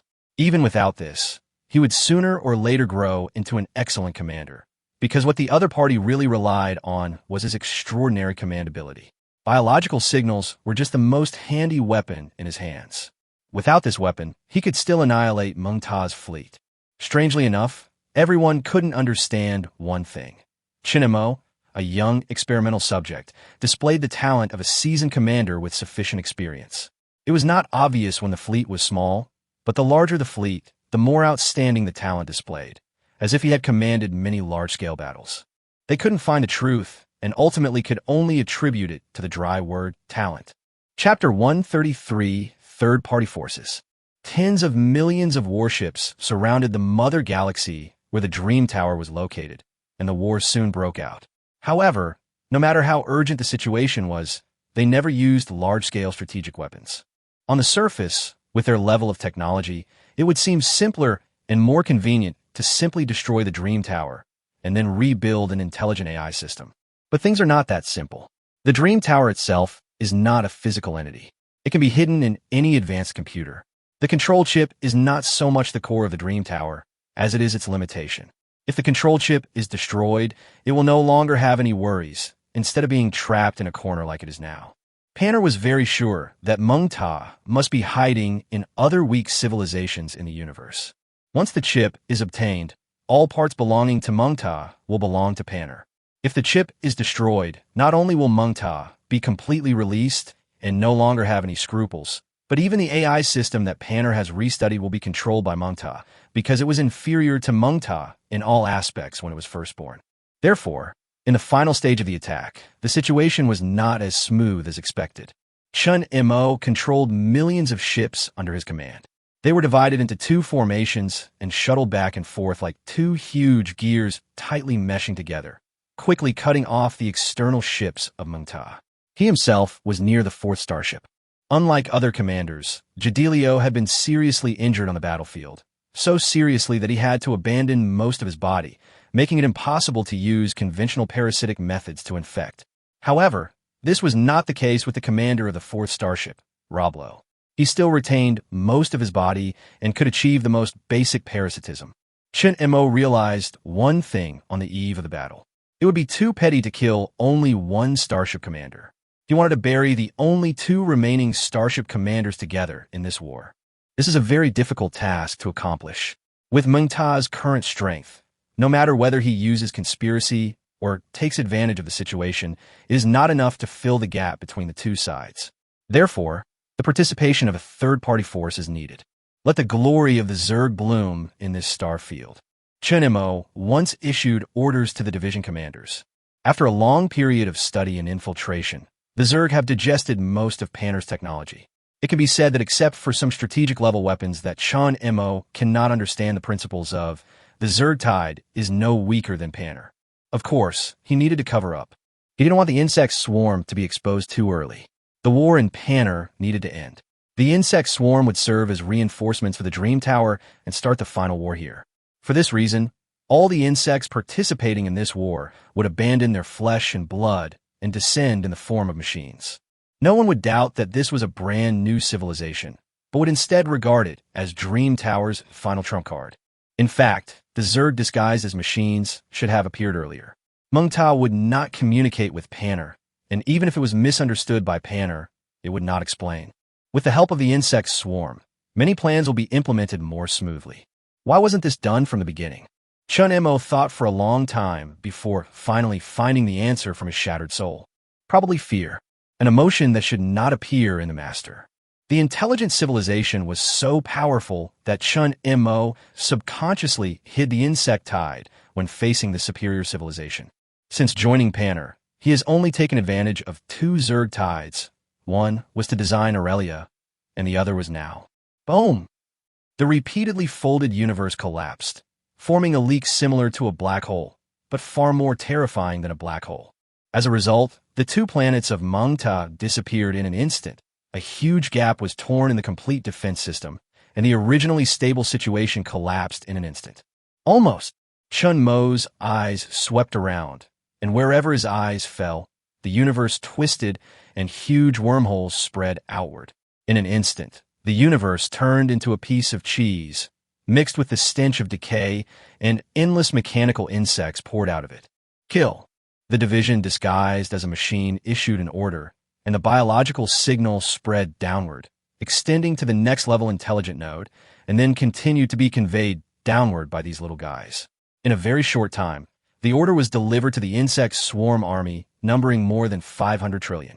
In an instant, plasma ion cannons, antimatter beam cannons, Star Destroyer annihilation cannons, space folding devices, anti-space matrix devices, and black hole creating devices all opened fire at the same time. The bright beams of light that washed over the universe looked like a man-made galaxy. As the commander second only to Chun Mo, the upper limit of the division is too low, with command authority of only a few hundred million. It was okay when the number of insect swarms was relatively small, but now the number of insect swarms is easily hundreds of billions. It seems to make no difference whether he is there or not. In the past, most of the command power was concentrated in Chun Mo's hands, and he was just a special soldier who looked for opportunities on his own during the war. However, after Chun Mo released the authority and gave him sufficiently high autonomy, an embarrassing problem arose. There's a shortage of manpower, or to be more precise, there are not enough Zergs to be controlled. If additional production is carried out, a large number of wild Zergs will appear, which is obviously something Chun Mo does not want to see. After a period of changes, the insect swarm has become what it is today, connected in series by a large number of intelligent nodes, with each superior unit only responsible for commanding the next level unit. To give a simple example, if a division can only control 10 bugs, then turn these 10 bugs into a second-level intelligent unit that can control 9 bugs, and then turn the bugs that can be controlled by the second-level unit into a lower-level unit, and so on. Even if the bug swarm multiplies more, there only need to be a few supreme commanders above them. Although this method makes the insect swarm structure a little bloated, it does make the work more refined. It does not require too much effort, and each insect can be accurately identified. What on earth is this? The soldiers made sounds of horror, their faces still showing the joy of breaking through the Dream Tower's defense system. But in the next moment, reality played a cruel joke on them. An endless army of machines descended upon this land without warning. Impossible. It is impossible for Meng Ta to have such strong power. Panic spread among the soldiers, many of whom were new recruits, which only exacerbated the spread of fear. All units remain calm and do not panic. Jadilio's voice rang in the minds of every soldier on the battlefield. There was no trace of tension or surprise in his deep voice, only the usual confidence in victory, which eased the soldiers' emotions a little. But in fact, Jadilio was no less shocked than the soldiers. Chapter 134, God-Making Plan. When on Earth did Meng Ta accumulate so many fleets? Moreover, since there were so many fleets, why were they never used? This led to successive defeats on the previous battlefields. It's a trap. We underestimated the wisdom of Meng Ta. No, that's not right. We didn't underestimate their wisdom, but we were overwhelmed by the fruits of victory that were within our reach. Roblo clenched his fists tightly and shivered. You put your greatest weakness in front of us and bet that we will use all our military strength to capture it. That's really a desperate move, Jadilio said with a wry smile. But this is also a great opportunity. No matter how many tricks Meng Ta has left, as long as we get the chip, everything will disappear. If Meng Ta dares to gamble, so do we. Roblo's eyes turned red as he stared at Meng Ta's home planet. It's too dangerous. Jadilio sighed. We don't have a second choice. If I'm not mistaken, our warp circle should be almost destroyed. By then, the Dream Tower will activate the warp projecting device at maximum power, and we will have no way out. As if in response to Roblo, as soon as he finished speaking, Jadilio received the news that the warp circle was destroyed. A swarm of more than 50 billion mechanical insects surrounded the place, and the remaining fleet was devoured completely at the first sight. I understand your concerns. You have too much on your shoulders, but Jadilio, we have no choice.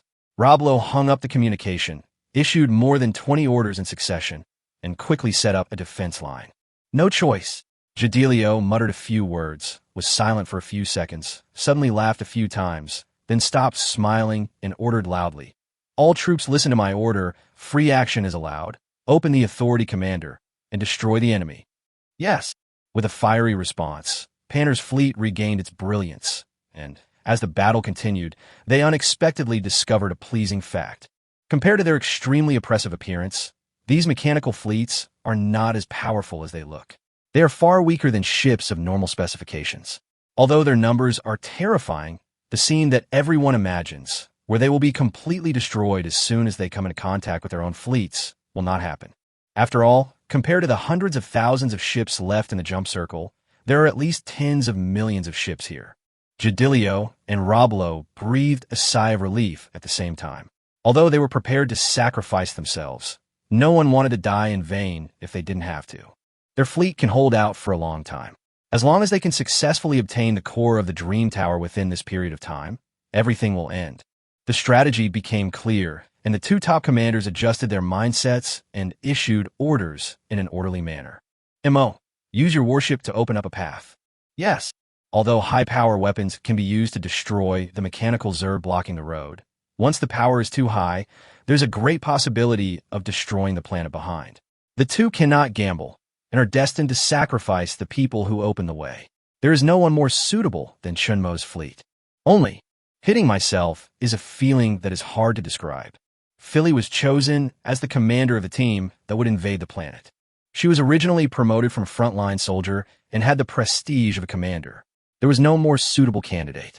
Don't worry, I'll clear the way for you. Looking at the man with tender eyes, Philly responded with a big smile.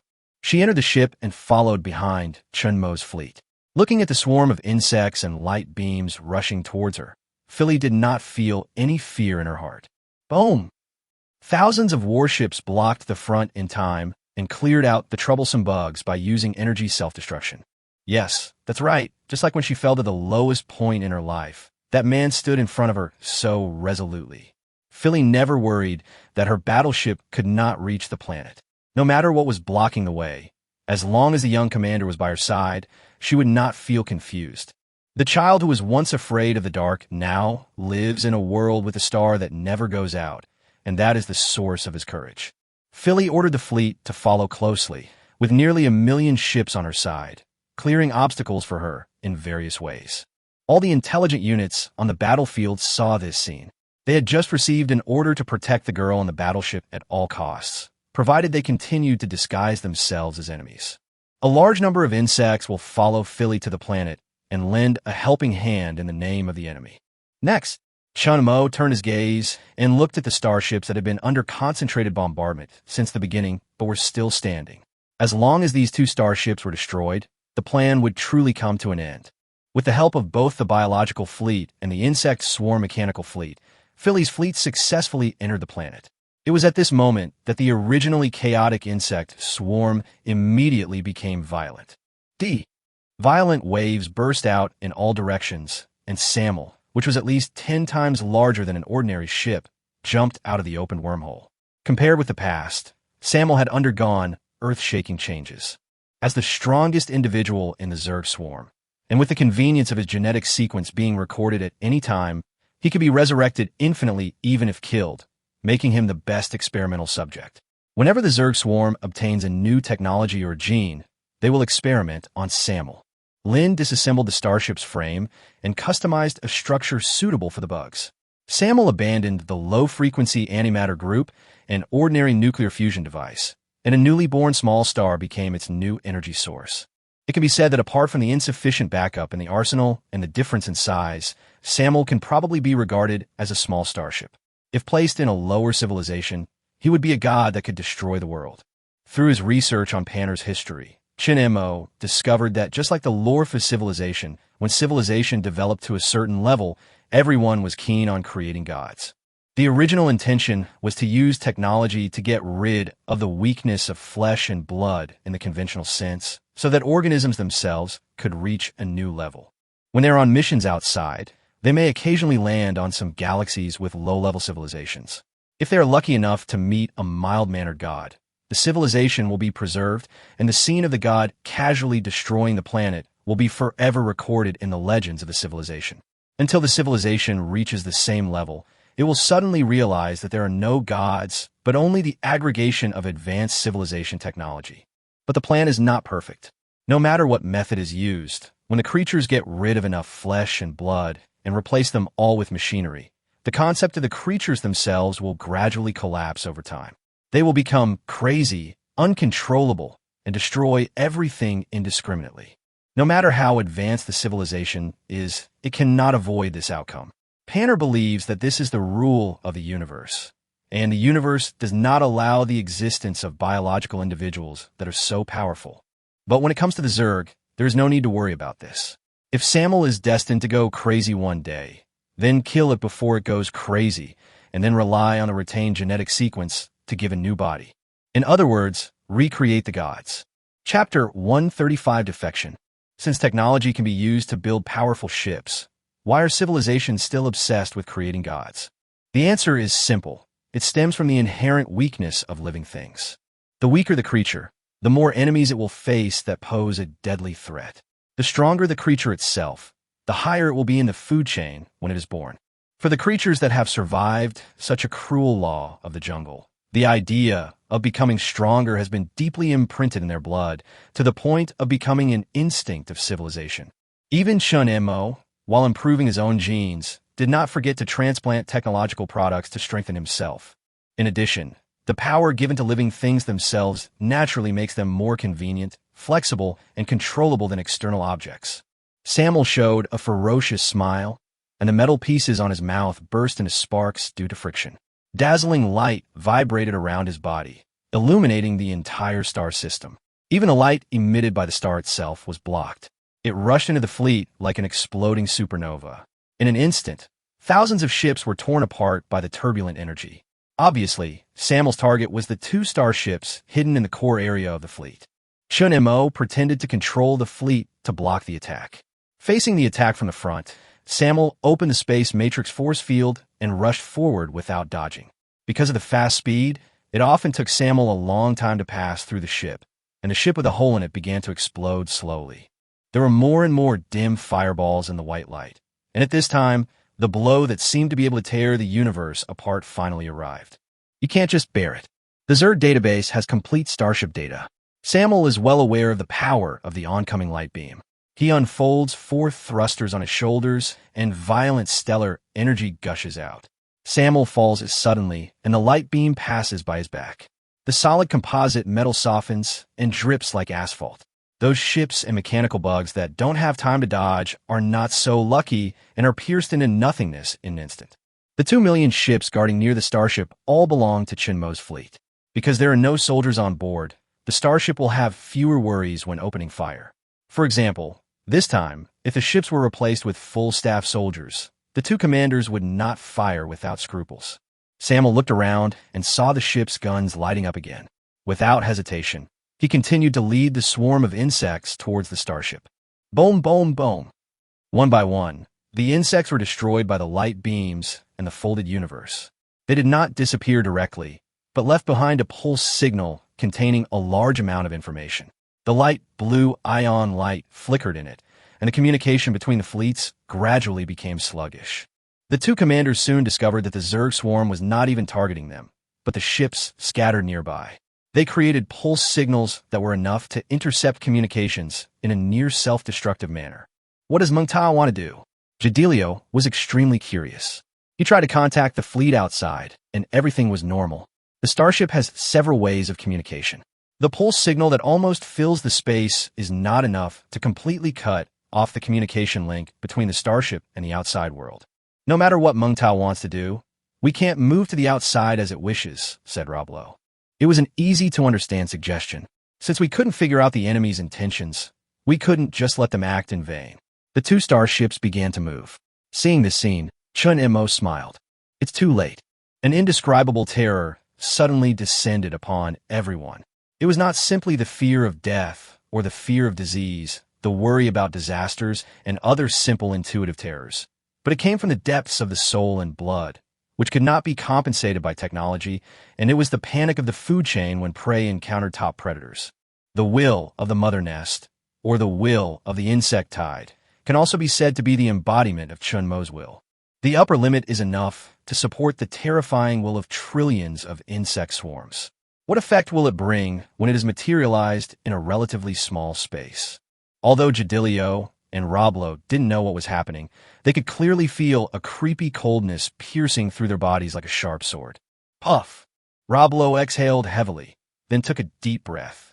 The excessive pressure made it impossible for him to breathe. Only when his body's protective mechanism was triggered did he force himself out of the quagmire of fear. In just a moment, cold sweat covered his entire body. Buzz! The starship's defense system activated automatically, and immediately, the sense of terror was reduced a lot. Looking at the battlefield without any changes, they couldn't figure out what could have created such great fear. Obviously, nothing happened. Sir, Our communications system is down. At this moment, a scream was heard in the command room. Roblo frowned and tried to call Jadilio, but there was no response. Although I don't know what happened, but the purpose is just to destroy our communication system. Roblo operated other modules and did not malfunction like the communication device. In short, we have to rush out first. This place is really too unsettling. Roblo looked at the first starship nearby. Although the two commanders could not communicate, they had surprisingly consistent ideas. Only the pulse signal was blocking their way, which was not enough to stop the starship. But uninvited guests blocked the starship's path. Not just one, but millions of them. What does this kid want to do? Looking at the fleet blocking the way ahead, the two commanders couldn't help but feel extremely puzzled. The movements of the starships were extremely clear, and it was impossible for Mo not to have noticed. Wait, Roblo's pupils trembled, and he thought of a crucial question. There are many kinds of starship communication systems, including communications using various signals. Since communications using biological signals can be forcibly terminated, why can't Mo, who is outside the encirclement, still control the fleet normally? No, they are enemies. Everyone should defend. Boom! Before Roblo could finish his words, it was visible to the naked eye that more than 1 million ships were generating extremely high-frequency energy reactions, accompanied by dazzling light. The next moment, countless high-energy light beams gathered together and merged into an angry and dazzling river of light, like a violent tsunami of thousands of meters, washing over the two starships as big as mountains. One black hole after another unfolded. The universe began to fold and roll inward, and the attack launched by 1.37 million warships in an instant was enough to destroy the galaxy. Boom, boom, boom. Even though the starship deployed its matrix stance at maximum power, it was still shaking violently, and people were able to stand firm only with the help of the pop-out stabilizers. Fight back! Roblo roared, and the starship's guns were fully deployed, responding with even more intense fire. The ships scattered nearby were wiped out in an instant, but he did not feel relaxed at all. Considering the overall number of the enemy, what they cleared out was just a drop in the bucket. Chapter 136, The Secret Card Revealed. Why was the fleet deprived of dominance? After experiments and the situation during this period, they confirmed that Mengta had no way to deprive the warship of its authority. Could it be because of the inexplicable feeling of fear just now? What exactly is that device? At this point, Jadilio and Roblo still did not suspect Chun Mo. Through the parasitic soldier, he saw the whole scene. He did not find it strange about the two's thoughts. This is a matter of course. He had lived in Panner for too long, made too many contributions, and was recognized by everyone very early on. It's not that no one has suspected that there is something wrong with Chun Mo. Before he persuaded Nada to join the war, there were people responsible for monitoring him, but he never showed any flaws. Besides, if Chun Mo really had something wrong, he could have caused greater damage. There was no need to wait until this time. And this is Chun Mo's real purpose. Even if he killed 2 starship commanders here, as long as no one saw it, no one would suspect him. That's why he deliberately stayed outside the pulse signal circle to block the line of sight and various forms of detection. Boom, boom, boom. A fleet of millions and an even larger number of mechanical swarms launched a reckless attack on the 2 starships in a self-destructive manner. Faced with the powerful matrix force field of the starships, the ships and the swarms chose to self-destruct immediately after entering the attack range. This method of combat reminded the 2 commanders of Chun Mo's forte, but they did not think too much about it, as Mengta had chosen a similar method of combat when resources were sufficient. Jadilio took a look at the damage to various parts of the starship, as well as the remaining energy. Because it was the final battle, both starships had replaced their energy sources before the battle. Thanks to this, the remaining energy was sufficient to support the matrix force field for a long time. The number of insect swarms and ships is terrifying, and coupled with Samuel's strong individual combat capability, it seems very threatening at first glance. But because of its self-destructive combat method, the pressure on the starship will become less and less. Just hold on until Philly and the others succeed. The 2 had the same idea, so much so that later on, they almost simultaneously abandoned the extremely energy-consuming cluster attacks and instead strengthened their defenses and created a black hole to block the surrounding area. But how could Chun Mo not know such simple information? Since he dared to set a trap here, he would of course prepare a complete battle plan.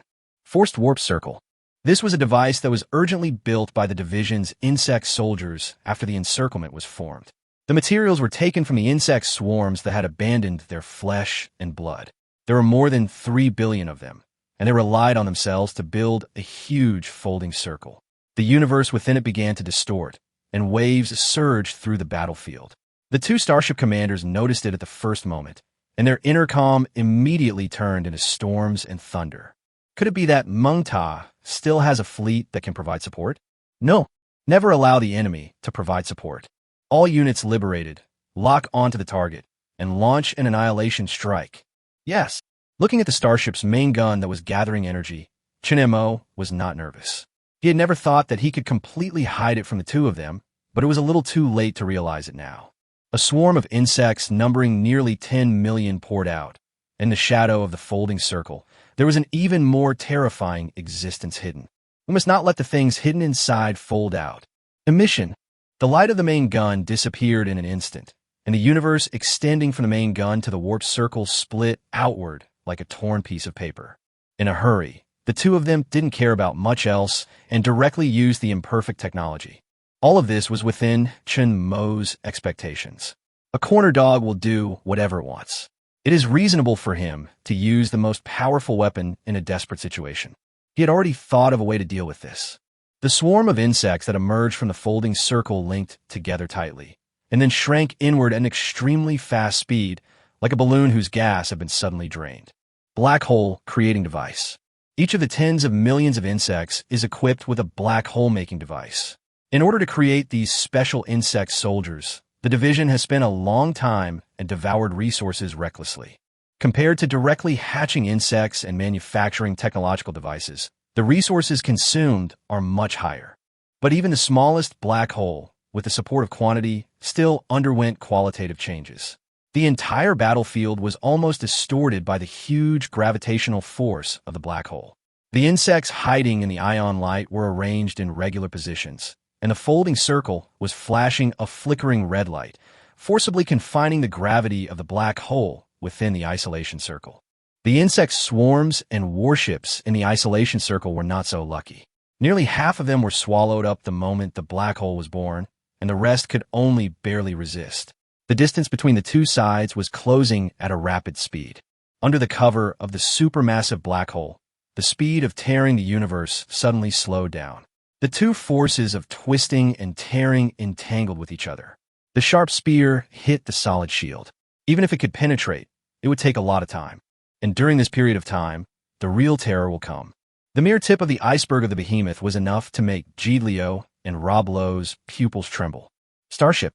If it was the most ordinary starship, the two would not be so shocked. With the technological level of Dream Tower, it is not unimaginable to replicate an upgraded starship after so many years of fighting. The real reason why the two were so shocked was the logo on the starship. Aurelia's starship. Did Aurelia rebel? It's impossible. The two of them didn't have such a fantastic idea. With Aurelia's will, even if he was not dead, he would never surrender to Meng Ta. Although Roblo and Aurelia have many differences, when it comes to loyalty to civilization, he trusts Aurelia as much as he trusts himself. Then, the answer is very clear. When investigating the wreckage of the galaxy, the remnants of Meng Ta's fleet were detected. It turned out that Aurelia was not missing, but was killed by Meng Ta, and his starship was taken away. The hearts of the two men sank to the bottom. What they relied on was the powerful defense of the starship. As a starship of the same level, regardless of the damage, they could surely penetrate their matrix position with the cooperation of other fleets. If they just felt heavy at this point, then the things that emerged from the folding circle next would make the two of them feel suffocated and horrified. Thousands of starship-like ships followed closely behind. Although they did not seem to have the specifications of a starship, and were even inferior to the SAML that had only appeared briefly, the premise of quantity cannot be ignored in everything. These were 1,000 superstandard ships. Just with these 1,000 superstandard ships, given enough time, they can pose a fatal threat to the two starships, not to mention that there is another starship eyeing them covetously. Only a deck consisting of enough cards can be said to be a trap, otherwise it is just a joke. Chun Mo firmly believes in this truth, and has always done so. From the moment he lifted the lid of the trap, the two were doomed. Chapter 137 End. How do you destroy a perfectly good starship? Even if it is absorbed by a giant black hole, the starship still has the means to properly stabilize itself. If there is enough time, the starship can even clean up the black hole and turn the collapsed star into nothingness. So can we say that the starship is indestructible? The answer is no. The way of tearing the universe apart can tear a huge hole in the starship's shield in an instant, or accumulate enough energy to rival the space matrix force field, create space-time depressions and cosmic storms of sufficient magnitude, and destroy with primitive energy suppression. Of course, there's an easier way. Break it from the inside. If the starship's defense system is hindered at the moment of attack, although the starship is still stronger than other types of ships due to its excellent functions, it will no longer be indestructible. So usually, the authority of each node that truly affects the protection system is always concentrated in the hands of the ship's highest commander. However, this is not the case with Panner. Influenced by Dream Tower, they dare not use AI to assist in many aspects. The direct impact is that the operation becomes cumbersome. When encountering an emergency, they are worried that the commander will not have time to release the authority, so they can only give part of the authority to each operator in advance. This prevents Dream Tower from competing for dominance to the greatest extent, but it also gives Chun Mo an excellent opportunity. Chun Mo was really curious about the mystery behind parasites. They were clearly products born in a weak period, but until today, there are still many instruments that cannot distinguish between parasites and non-parasites.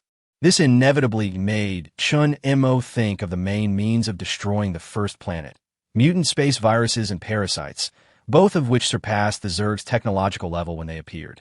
Attack. Under the concise and clear command, the starship and 1,000 superstandard ships began to accumulate energy. Jadilio and Roblo immediately counterattacked, trying to interrupt the energy accumulation process, but with the other fleets and the Zerg ignoring the losses and covering them, they had no way to hit the target. Buzz. The white light, like liquid, was inhaling and exhaling, shaking out circle after circle of energy fluctuations. In the chaotic swarm of insects and fleet, Chun Mo's cold eyes were fixed on the starship command room, where Jadilio and Roblo's expressions revealed a hint of nervousness. No matter how cunning they were, no matter how clear they were that the commander should not show similar emotions, the two of them could not calm down. No one would blame them. Faced with this situation, if the commander was a bit more timid, he would probably have been unable to think normally and would have started shouting and screaming with his hands on his head, and then was forced to calm down under the effect of the emotion suppressor.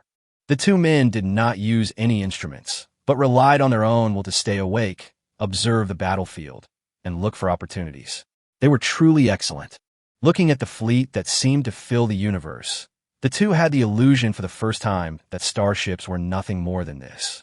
Starships are undoubtedly powerful. It uses the entire star as energy, and just replacing the energy source can bring an entire star system to an end. The weapon system it carries is even more powerful and can easily destroy a standard-sized star system. Given enough time, it can also destroy a barred spiral galaxy. Even without using weapons, a starship can easily destroy a planet by just ramming it. All along, no matter how much technology has advanced, starships are still considered the most successful weapons. But today, the two suddenly felt weak and powerless. Yes, even a starship is not omnipotent. Buzz. The liquefied light finally gushed out, not in the form of a beam of light, but like ink spreading, shining brightly, but there was still endless black at the edge of the liquid. The white burning light dyed the universe white bit by bit, and everything was annihilated silently. The two recognized this attack, which was one of the most powerful attacks of Starship, but it was not enough to destroy a starship of the same level. This was probably the luckiest thing, at least they would not be reduced to ashes in an instant. We have to delay it long enough. Gadilio put his hand on the operating table. If we lose, once the fleet here leaves, all our efforts will be wasted. Roblo's eyes were bloodshot. Failed decision. The two men kept blaming themselves in their hearts. Since this was the final battle, why didn't they conduct additional intelligence confirmations multiple times? Although 5 intelligent confirmations exceeded the normal standard, they had already done it 5 times, so why not do it 5 more times? Would that have helped avoid the current disaster? Roblo took a deep breath, and thanks to the lack of implanted machinery, he could feel the air filling his chest, which helped to ease his emotions. Liberate the first unit, close the weapons depot, activate the stabilization system, and deploy the matrix force field at full power. Roblo gave orders in an orderly manner. Even if the starship would not be destroyed in this attack, he still had to try his best to ensure that the damage to the starship was within a controllable range, because the enemy would not withdraw after just one shot. Unit 1 has been liberated. Number 1, Number 2, Number 3, Number 4, the weapons depot is closed, and the backup weapons depot is closed. The hull stabilization system is activated. The space stabilization system is activated. The distortion device is activated, and the energy tank has been reinforced. Every operator has gone through boring and repetitive training and responds immediately when hearing the order. However, the operators who controlled the matrix force field did not respond for a long time. They stood there in a daze until their comrades next to them realized something was wrong. "What are you doing? Hurry up and increase the power of the matrix force field," the man roared. Several operators did not answer. Their whole bodies were shaking like convulsions, and their heads were shaking constantly. Puff! 2 fat bugs drilled out of the eye sockets, mixing with the vitreous body and bursting out green slurry. "What is this thing?" Others couldn't help but scream, but before they could react, Roblo had quickly grasped the key point. Now was not the time to care about what happened to his soldiers. The attack was imminent, and the key point was to quickly increase the power of the matrix force field. So he immediately took back the authority. Only, "It's too late, Mr. Roblo." His deputy suddenly raised his gun, and unlike the deputy's female gender, there was a clear male voice, which was very unfamiliar. "Who is it?" "Mr. Roblo." Facing the surprised look, the master who controlled this body with the help of parasites smiled and said, "Goodbye." Boom! As soon as he finished speaking, the white light swallowed up the starship that didn't have time to open its position. Just like it destroyed other fleets, the white light didn't have any fluctuations, and there was no sound at all. 2 starship commanders who were famous in many civilizations ended their glorious lives along with their shattered starships. Chapter 138, The Devil Leading Hope. What exactly happened?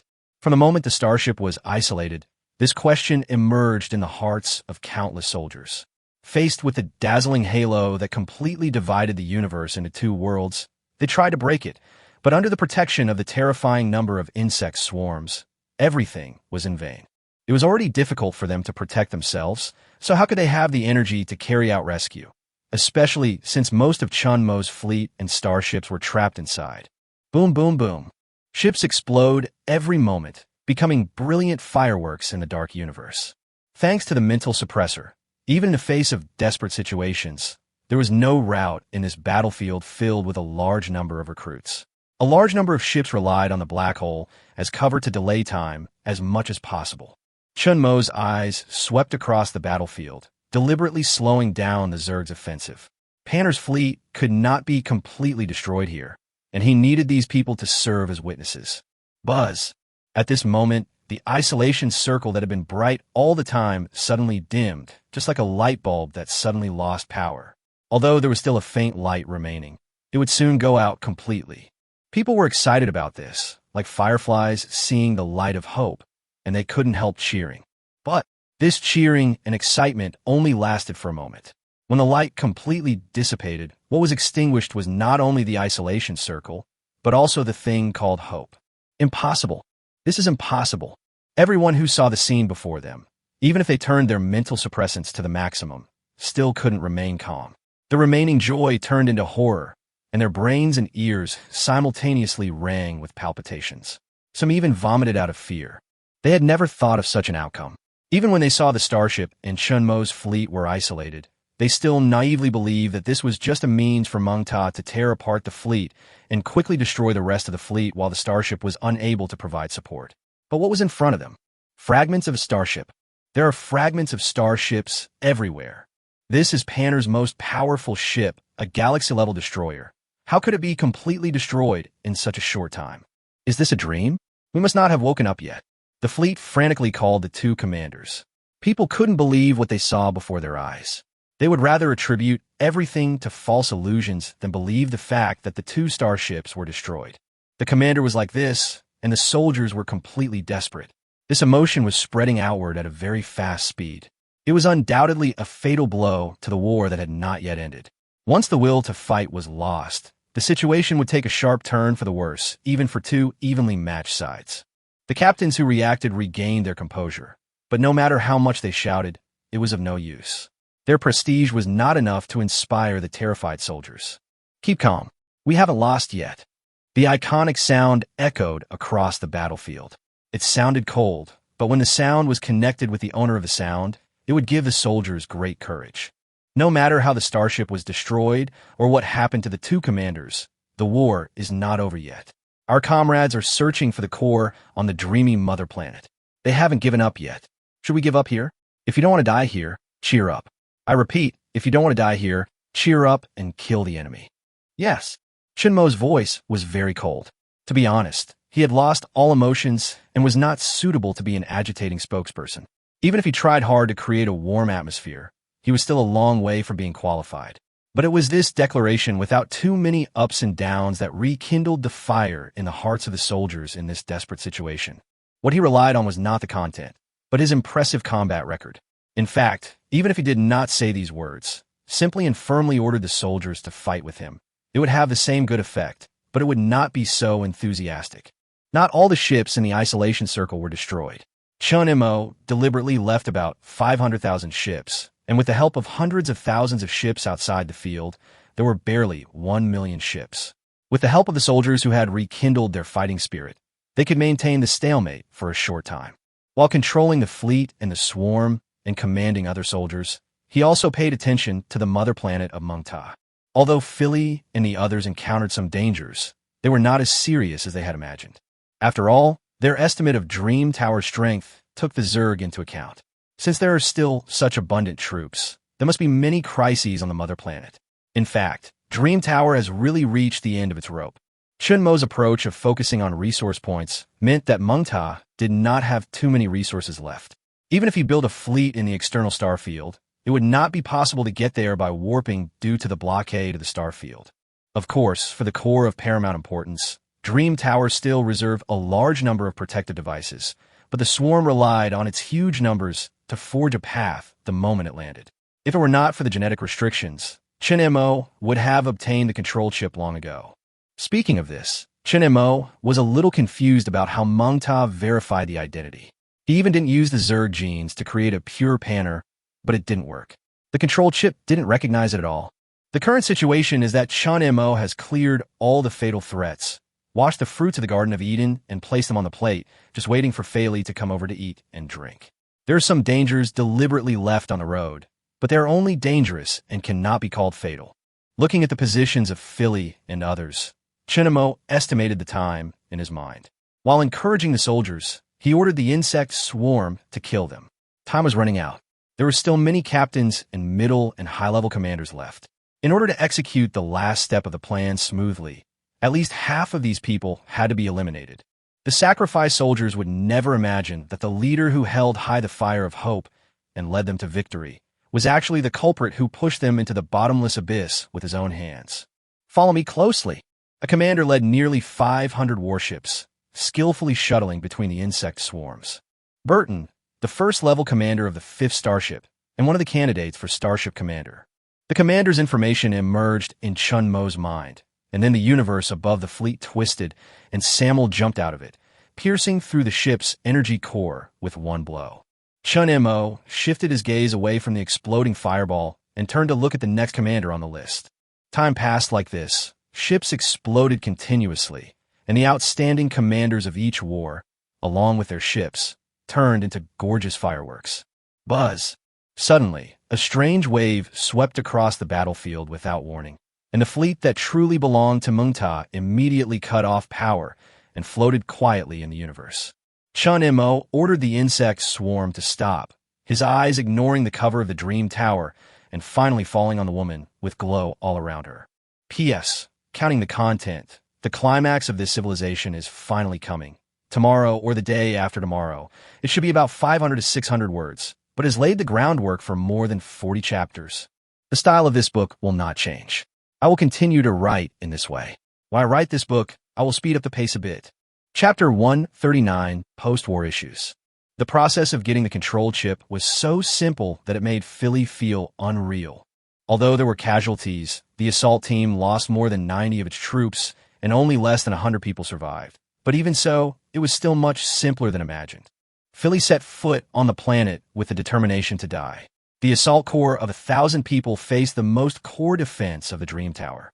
Feeling the energy bursting out from the chip integrated into the chest, with just a thought, all the fleets floating in the universe stopped. But there's something strange. Philly found that she could not connect to those mechanical bugs through the control core, but fortunately, they also stopped along with the fleet. Maybe it's because we just got the core and haven't found the module to control the mechanical bugs yet. Philly thought so. She didn't think too much, but don't blame her for being simple-minded. At this moment, the brains and thoughts of all the surviving soldiers were filled with one fact: victory. In this war that lasted for many years, Panner finally became the ultimate winner. The mixture of joy and excitement made people cry bitterly. In order to win this war, they lost too much. Countless families were torn apart, countless children lost their parents, and countless parents lost their children. Fortunately, everything is over. With an indescribable feeling, Philly closed all the defenses of the planet, allowing the fleet floating outside to land. She ran out excitedly, but Chun Mo and others who got off the warship had sad expressions and did not say a word. Faced with this scene, she could not help but slow down her pace. We won, didn't we? Why is no one happy? Philly questioned loudly. She had already realized the truth of the matter. The control chip gave Philly all the authority over the Dream Tower. Through the fleet still floating in the universe, she discovered that two of the most conspicuous ones were missing. How is this possible? That's a starship. The two officers must have returned for supplies. That's right. That must be it. Unfortunately, this was just her wishful thinking. Faced with the facts, Philly and the others lost their initial excitement and became silent. A victory that was expected, but the price of victory was beyond imagination. This is everyone's unanimous evaluation of this war. 80% of the ships, 90% of the commanders, 2 starships, and 2 starship commanders. This is the loss of Panner and Nada, so heavy that it almost makes people lose the ability to breathe. The only thing that can bring comfort to people is probably that they have really obtained the control chip of Mengta. The two civilizations jointly held a celebration for the military and did not blame any officer for the heavy losses. Judging from the situation at the time, not to mention the heavy losses, even if there was not a single death left, it would not be surprising. Mengta had reserved too much strength, and they had done a good job.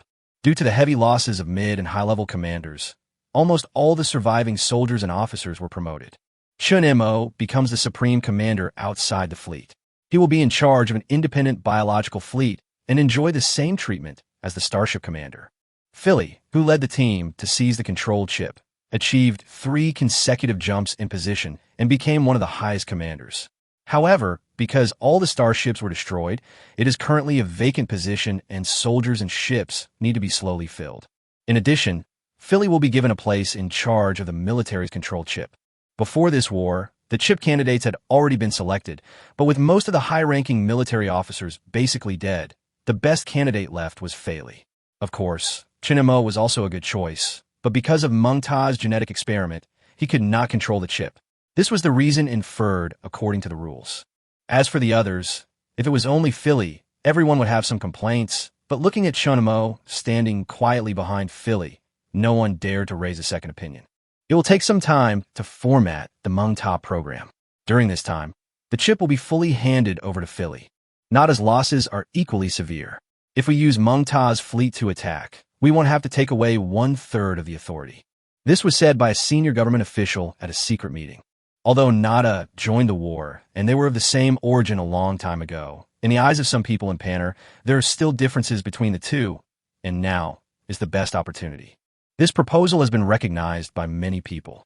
As to whether it is despicable or not, it concerns the interests of civilization and cannot be criticized with normal secular concepts. Of course, the proposal was ultimately not passed. Although 40 of people supported it, more than half of them opposed it. The two civilizations were not separated for a particularly long time. Apart from art, there were still many similarities in their living habits. As long as a period of time passed, the two sides would become one civilization again. After the matter was settled, Panner began to plan the military funeral in full swing. Heroes need to be remembered rather than being gradually forgotten in the future, so people selected nearby star systems, and name them after each fleet, and according to their positions, the names and deeds of the soldiers will be placed on different planets. People can observe through devices that the largest number of stars contains the lifetimes of more than 100,000 soldiers. Nada has assembled 20,000 master sculptors to carve artworks that suit the soldiers' personal images based on their different lives and place them in the cities where people live. Each artwork will record a soldier's information and achievements. It is not just a formalistic military funeral. Panner integrates the heroes more into life so that they will not be truly forgotten. Unlike carvings that require racking one's brains to come up with different appearances, burying a soldier's life under the stars relies entirely on technology and is executed very quickly. That night, residents were able to watch different lives. Even after the military funeral was over, everyone did not rest. The years of war had greatly restricted the livelihood of the people. In addition, the warships and soldiers needed to be replenished, so everyone had to be busy with all kinds of things. It's a rare time for Philly to have some free time. She is only responsible for resetting the program of the Dream Tower. She has been staying at home recently, but to be honest, she is not completely free. In the near future, she will usher in a major event in her life. Just like what they had agreed upon, everything is coming to an end and the two will truly be together. Everyone knew about this and expressed their congratulations. Philly originally wanted to hold a simple ceremony, but considering the current repressive situation of civilization, people hoped that Philly would hold a grand ceremony and divide the Dream Tower control chips on the same day. Philly agreed to this, and thinking back to the reason why Chun Mo could not control the chip, she gently stroked her chest. Under 5 centimeters of flesh and blood was the core that could control the entire Dream Tower. She decided to give Chun Mo a gift at the wedding, a gift that would allow Chun Mo to gain power. Chapter 140 Heartfelt Love. The wedding venue was chosen to be an ancient palace in Panner. Due to its historical significance, only half of the area is open on weekdays, and the other area is finally open again after a long time. As for the reason, it is not only because of Chun Mo and Fei's status, but also the highlight after the wedding. Most of the top leaders of the two civilizations will gather together, and some generals who cannot come and officials who hold important positions and cannot leave will also pay close attention. This will become a turning point for the two civilizations. The craftsmen entered the palace very early, and it would take some time for Philly to completely reset the chip program. During this period, they were responsible for setting up the wedding scene. Taking into account the aesthetic views of Natana's group, they had to ensure the artistry and practicality of the scene while ensuring that the building was not damaged. After the end, the palace could be restored to its original state. There was plenty of time, enough that even one of the protagonists of the wedding was not within the civilized star domain. After confirming the wedding date, Chun Mo left civilization to carry out his last mission. Look for areas suitable for transformation into industrial systems. As far as Panner civilization is concerned, no matter how harsh a galaxy is, it can eventually be transformed into the desired appearance, but the upper limit is low. For example, 60 points is a passing score. Panner has the ability to transform 0 points into 60 points, but it cannot reach the excellent level. Furthermore, civilization needs to expand, and when there is a shortage of manpower, there is no one more suitable than Chun Mo to explore unfamiliar star regions. As usual, he controlled the fleet to explore the vast universe and looked at the twinkling stars in the distance. Even with Chun Mo's current temperament, he couldn't help feeling a little excited. The civilization of intelligent devices is coming soon. Chun Mo's face showed a cold expression. In reality, the intelligent civilization might not know until now that it had provoked the Zerg. For the Zerg of that period, facing the intelligent civilization was no different from facing ordinary ants. The wheels of civilization would not care whether they crushed the ants or not. This was the sorrow of the week. I still don't know how big the gap between the two civilizations is. Recalling the intensity of the attack of the intelligent civilization at that time, Panner was able to do the same, but it cannot be said that the two civilizations were at the same level. According to Panner's records, before the intelligent revolution of the Lorfu civilization, it was the first-order powerful civilization in the universe. After the intelligent revolution, it took over the entire civilization, not to mention that it had developed for such a long time. The intelligent machine will definitely be stronger than the Zerg that devoured Panner. This is a fact that does not require too much thought.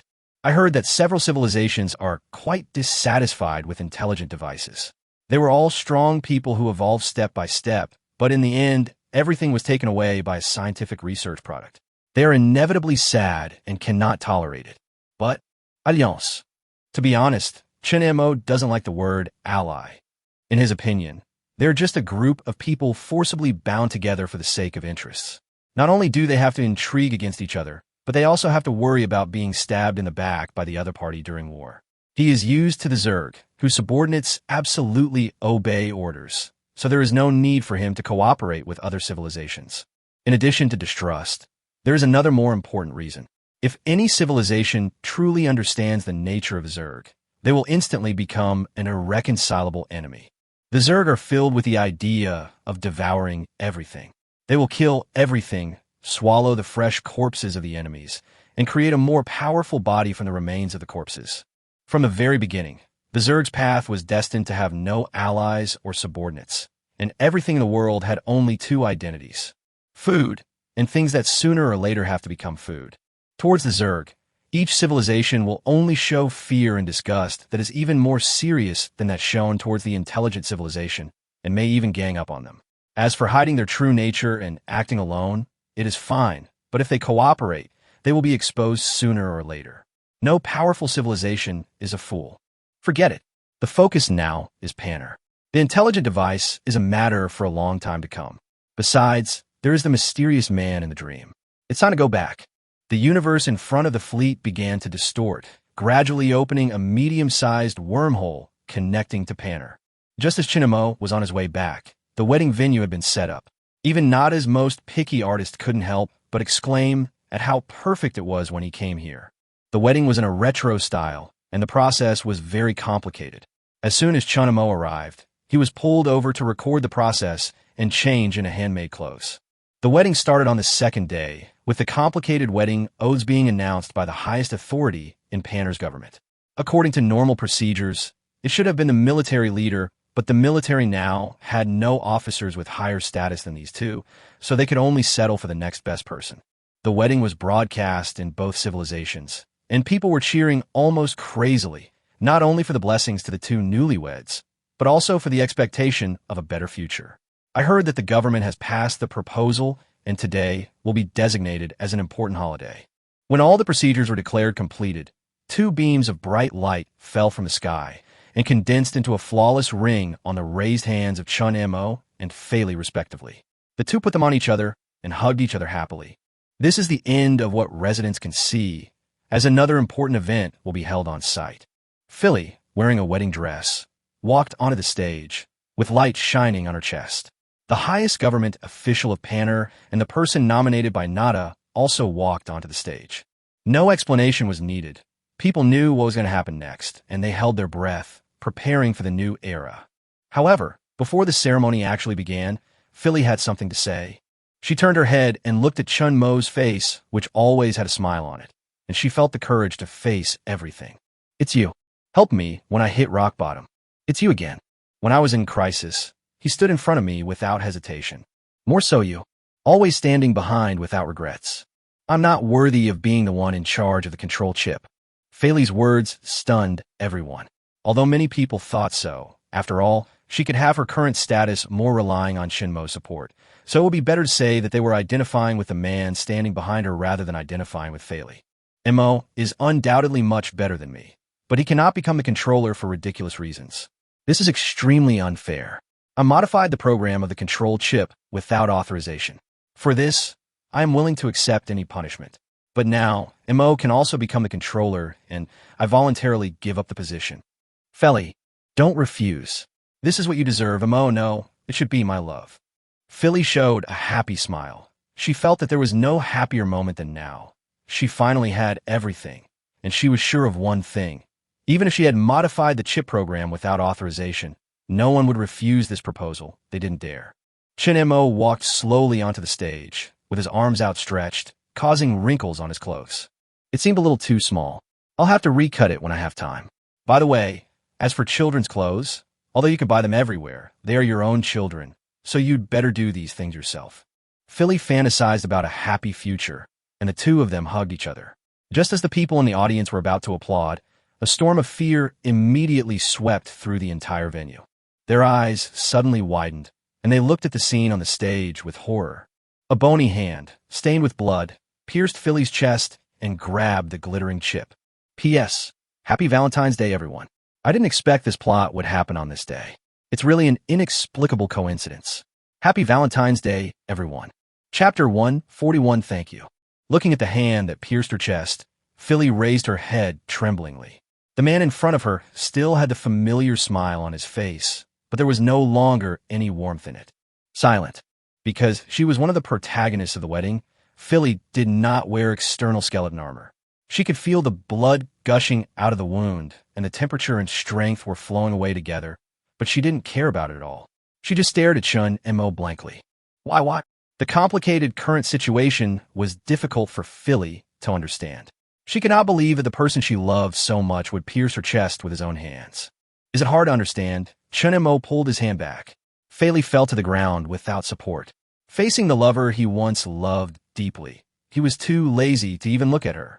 Instead, he concentrated on appreciating the glittering control chip in his hand. Come to think of it, I really have to thank you. I originally planned to wait until the chips were divided and then change the program little by little to recycle them. It really saved a lot of time. Who the hell are you? At this time, the people in the audience finally reacted, but just as they let out a roar, before they could stand up, a mouthful of black blood spurted out of their mouths. Don't get too excited. Chun Mo kept smiling and squeezed the core hard. Feeling the authority that was merging with the soul, he took the initiative to terminate the fusion. You have been infected with a genetic virus. If you keep your emotions stable, you can live a few more minutes. Oh, by the way, you don't know the concept of minutes. Why? If you want the authority to access the Dream Tower, I can totally. Philly's intermittent voice came from behind. She fell to the ground, with a pool of blood under her body, and snot and tears mixed together. You still have the strength to speak after suffering such an injury. Your body functions are indeed excellent. But until now, you still believe in love games. Philly, let me teach you one last lesson. As a commander, it is not a good thing to have too much emotion. Chun Mo took off the ring and threw it away like garbage. All this time, you've been fake to me. Yes, it's fake. Chun Mo leaned down. The coldness slowly faded away, and a familiar warmth bloomed again. However, although there is no love, I am still grateful. Chun Mo raised his face high, opened his arms, and the sticky excitement made the space tremble. Now I can move the stars.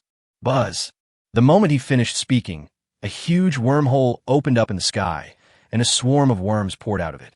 Above the planet, an intact starship made everyone's pupils tremble. They recognized the logo.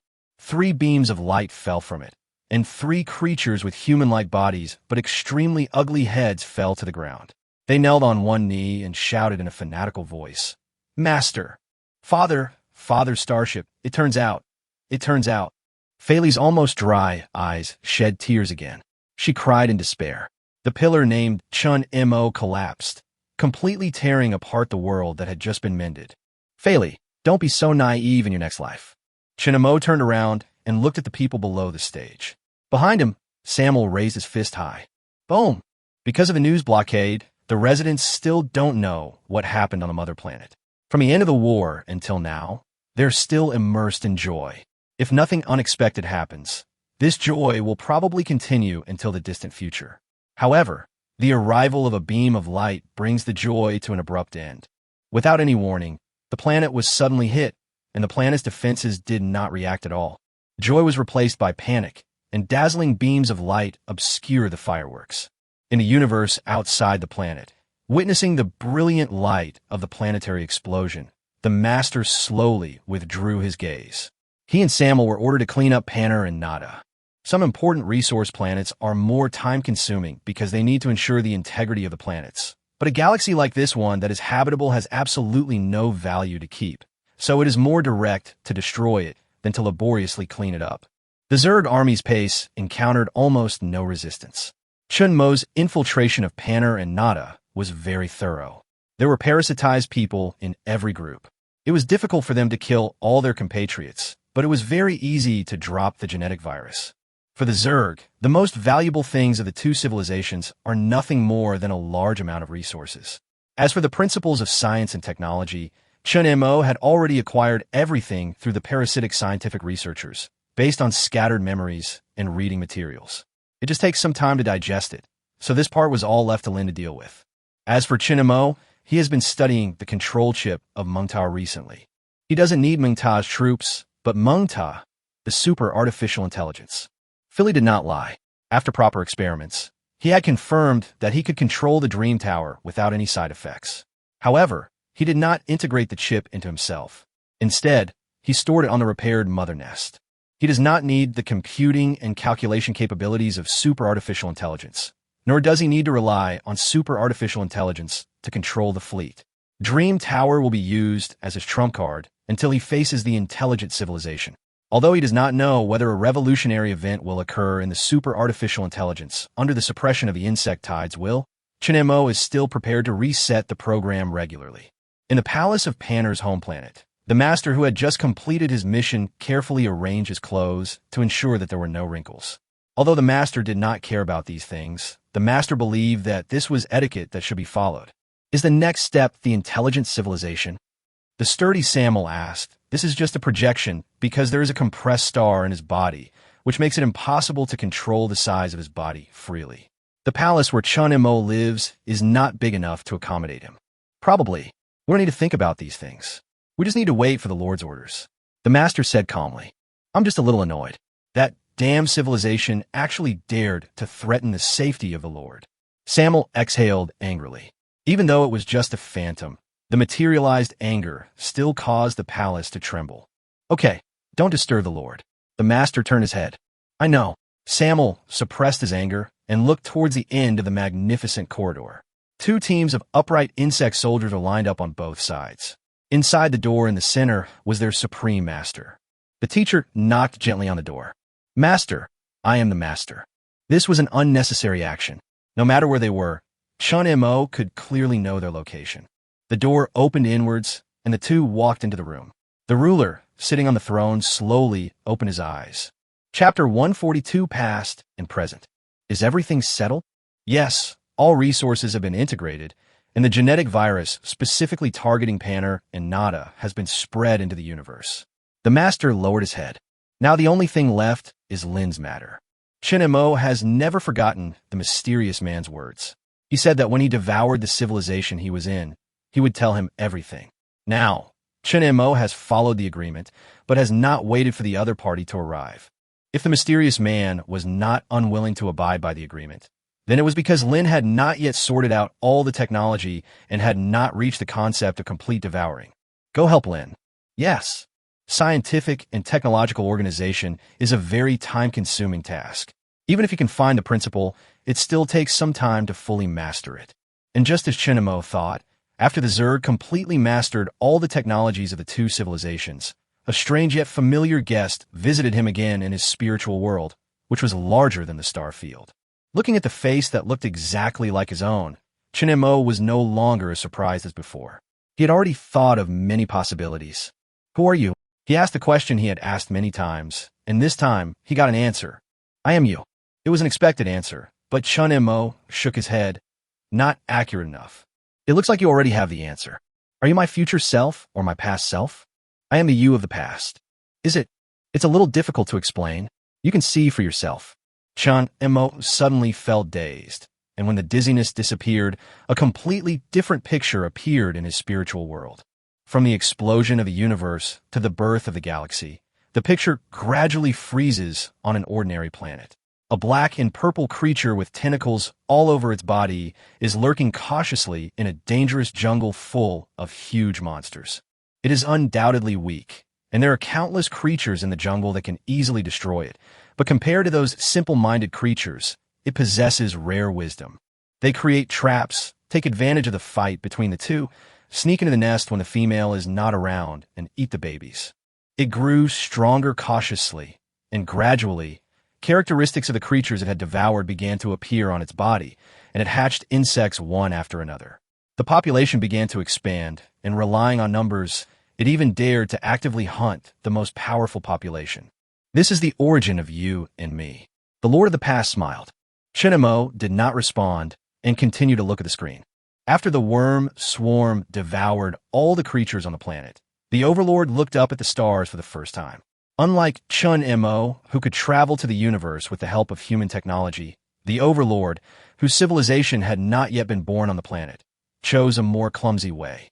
It took a long time to destroy the mother planet that gave birth to the original worm swarm. The explosion that caused the planet to disintegrate destroyed more than 99 of the worm swarm, but there was still a very small part that carried the meteorite shower transformed by the planet and headed towards the stars. Since you are just an illusory image, the insect swarm has been destroyed. Chun Mo looked up at the Overlord of the past. He could feel the other party's fragile will. He was definitely not a living Overlord, but an image left behind using some kind of technology. What destroyed you? The will of the universe. The will of the universe. Chen Mo found it. If it were you in the past, it would be difficult for me to explain it to you clearly, but now you already understand part of it. The main reason why the plans of various civilizations to create gods failed is the will of the universe. Be more specific. You really have no patience. The master of the past showed a helpless look and continued. Whether it is an individual or a civilization itself, the universe does not allow it to be too powerful. If a certain critical point is reached, the will of the universe will come. If the individual or civilization cannot be eliminated, the universe will restart. Civilizations that are unable to escape will be destroyed together with the past universe in the restart. Like the insect swarms of the past. That's right. What is the critical point between individuals and civilization? Don't worry about the strength of an individual. If it reaches a critical value, there will be signs in advance. As for the critical point of civilization, it depends on the mastery of several key technologies, such as dimensional weapons, conceptual weapons, logical weapons, rule weapons, time weapons, etc. This type of weapon will not have a substantial impact, but it is more terrifying than all the technologies you have mastered. To give a simple example, 1 + 1 = 2.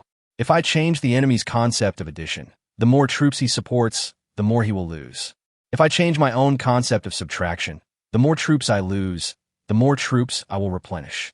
Of course, if I change the mathematical concept of the galaxy, I don't need to invest troops, and the galaxy itself will be destroyed because of the chaotic rules. Is this a feasible technology? Chun Mo's brows furrowed tighter and tighter. Of course, in fact, every truly powerful civilization will delve into one of these when its technology reaches its peak. Is there an upper limit to the technology of civilization? Yes, this is good news for you. After reaching the top in the conventional sense, a civilization will no longer become stronger. Even if they master one of the above technologies, no matter how advanced they dare not use it in order to circumvent the will of the universe. Researching it is a very dangerous thing. The weapon you wield is time. Although Chun Mo's words were questioning, his tone was extremely firm. The master of the past smiled, and the scene changed again.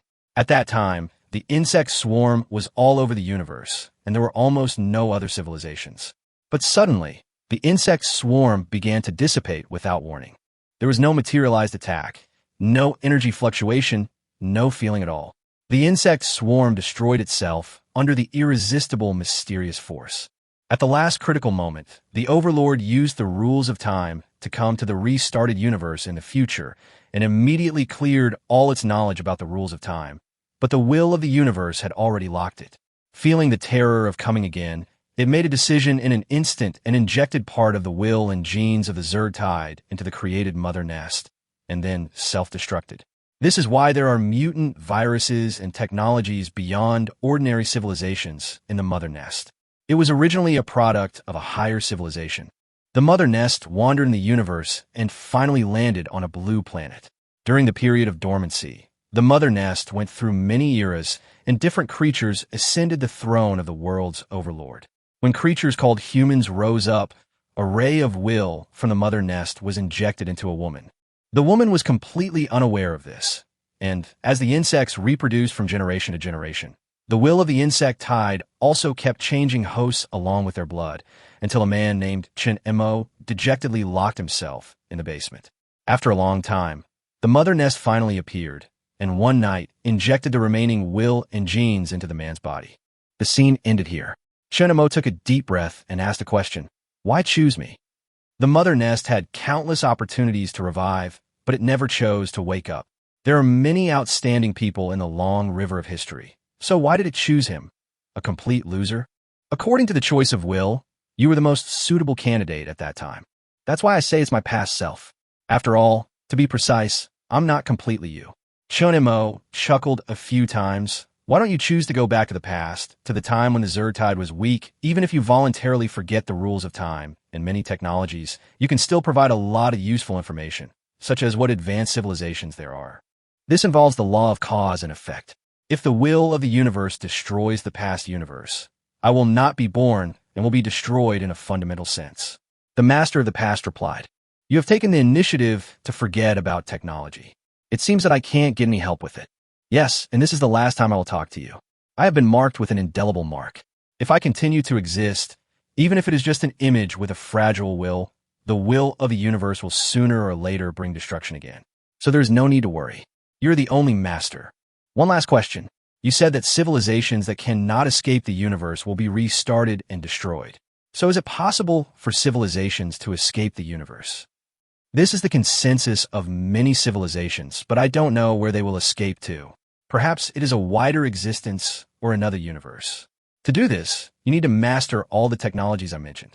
Maybe you can escape, but once a certain technology is fully mature, whether you use it or not, the will of the universe will come to you. Chapter 143, Next Steps. Chun Mo, who had left the spiritual world, did not open his eyes for a long time. He got a lot of important information from simple conversations.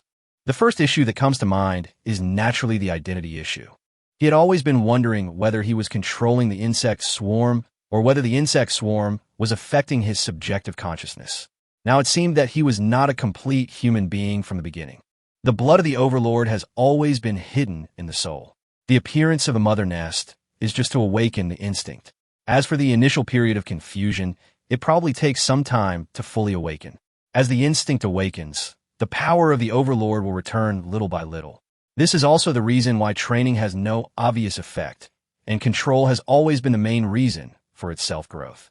Secondly, there are the special abilities possessed by the Zerg, such as the living armor still attached to him, and the Zerg's ability to communicate instantly regardless of distance. According to the previous generation of the Overlord, these are just gifts left to future generations as the foundation for their rise. Finally, some good news about the strength of civilization.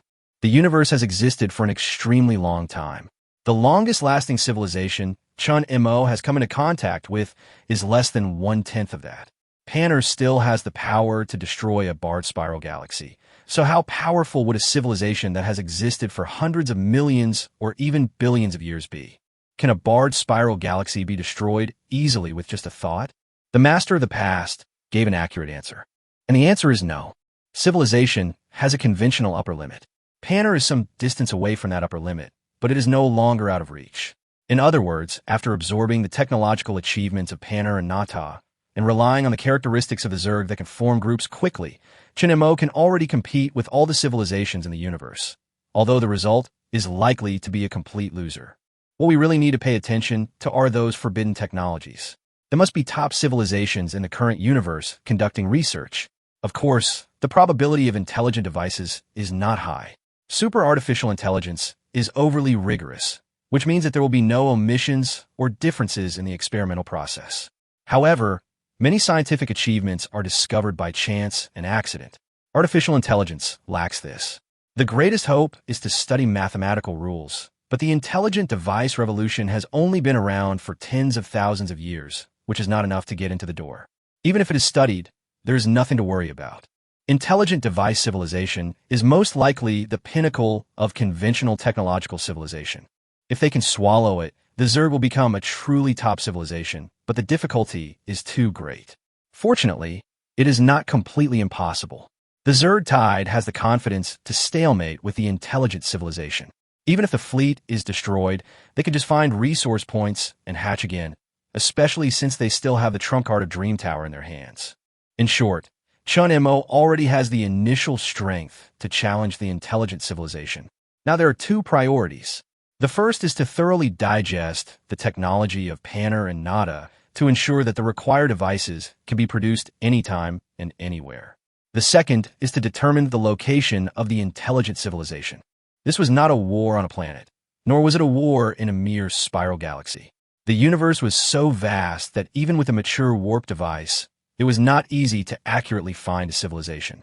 And not all civilizations would broadcast their locations defenselessly like the one he had destroyed. However, it's not that there are no clues at all. Both Lorfu's database and Panner and Nada's records clearly record Lorfu's past location. If the intelligent civilization did not relocate the galaxy, it could be locked. However, this possibility is very small. The universe is not static. Different regions have different rules. In order to facilitate certain scientific research, capable civilizations will move some galaxies away.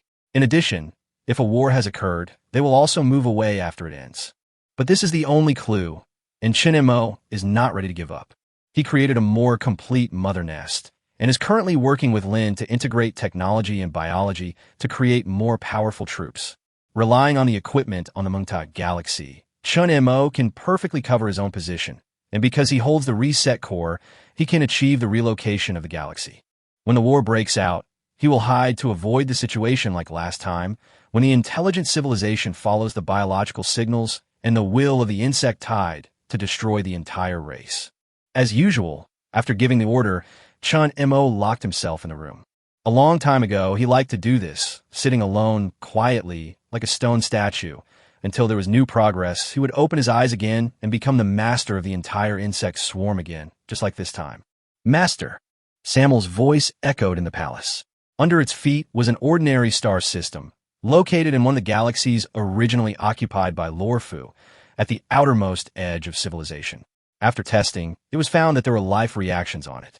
The strange thing was that no matter whether it was the defense systems that could be seen at a glance or the spaceships floating outside the universe, although it could be seen that it was a powerful civilization, in terms of its true level, it was probably equivalent to Lorfu before it was swallowed by the insect tide, pitifully weak. Some civilizations are not yet strong enough to change the planetary ecology, but they have to face the problem of deterioration of the ecological environment of their mother star. They will explore the universe and find a planet that they can directly live in. If an intelligent civilization migrates and does not move to another galaxy, then there is a possibility that it will be occupied by other civilizations. Of course, there are also cases where it is a disguise of intelligent civilization, which is just a trap to attract firepower. Which one would it be? Chun Mo didn't think about it for too long. Whether the real reason was the former or the latter, in fact, there was not much difference. When ordinary civilizations attack other civilizations, they will take many factors into consideration, especially if they accidentally step into a trap, which will not only cause casualties, but also expose their true intentions. These 2 points do not apply to the Zerg. So far, Chun Mo has not yet grasped the exact location of the intelligent civilization, and no clues can be missed. As for casualties, the Zerg swarm never needs to worry about this problem, whether it is weak or strong. Even the noble first-level intelligent units are still consumables that can be sacrificed and resurrected at any time. Etc. Just when Samuel was about to destroy the galaxy, Chun Mo suddenly called a halt. He thought a third possibility. Chun Mo once lied and said that he was an experimental subject from Mengta. As a result, he joined the laboratory as an experimental subject by accident. The reason was that Mengta needed the talents of other creatures to continue scientific research. Since Mengta, which had a revolution not long ago, had such behavior, it made no sense for the intelligent devices that had a revolution earlier not to train their own scientific researchers. Could this be a breeding farm? Although the defense strength is not high, the farms are also divided into different levels. This galaxy is on the civilized border of the former Lorfu, and it may have now become a barren star area. Free range. Chun Mo inexplicably thought of this word. Hatching individuals. Yes, sir. Chapter 144. Huya Tribe. This is not a difficult decision. Even if this is not a breeding farm and Chun Mo is simply being overly suspicious, what will he lose? Time? What he lacks the least is time. In the past, he might have felt anxious because there was an unknown amount of powerful civilization lurking in the universe. However, ever since the previous master explained the situation and he learned that there was an upper limit to the level of civilization, that sense of urgency disappeared without a trace. Samuel sent out a beast that had been improved countless times. Now it is over 100 meters tall and over 200 meters long. It relies on the matter-antimatter collision device in its body to obtain energy to support its body. It has 13 layers of composite chitin and metal shell, equipped with a microspace matrix force field device, and has self-healing genes. The improved plasma worms on its shoulders and back allow it to realize long-range attack methods. The matter-antimatter device in its body can also produce a large amount of antimatter groups, which can be transported to the core of the star to achieve the destruction of the planet by a single soldier. Of course, the beasts seem powerful, but they are not outstanding in galactic wars, especially when facing civilizations of the same or higher levels. The Zerg swarms have more efficient ways of attacking, so the beasts, which are powerful on paper, have never really shown their killing ability. Today, the opportunity has finally come. Relying on the space matrix force field and superluminal travel speed, the beast easily broke through the blockade of the planet, like a large meteorite falling down. As the Earth trembled, a huge monster rushed out violently and rampaged in the ruins of the city. Buzz! At this time, the urgent alarm sounded slowly. The sky flashed with dangerous red light, and countless guard robots hidden in the air emerged. The ultra-high temperature ion laser beam locked onto the beast. Faced with the beam that was enough to burn gold and stone, the beast did not dodge, and ripples appeared all over its body. Under the protection of the space matrix, the low-end ultra-high temperature ion laser beam had no effect. Squeak, squeak, squeak. Plasma worms let out bursts of shrieks. An illusory purple color emerged between the mixture of positive and negative matter. The wild beasts roared towards the sky, and as the deep purple energy shock wave spread, circles of exploding flames surged outward, and every cubic meter of space seemed to have been devastated by hundreds of nuclear weapons.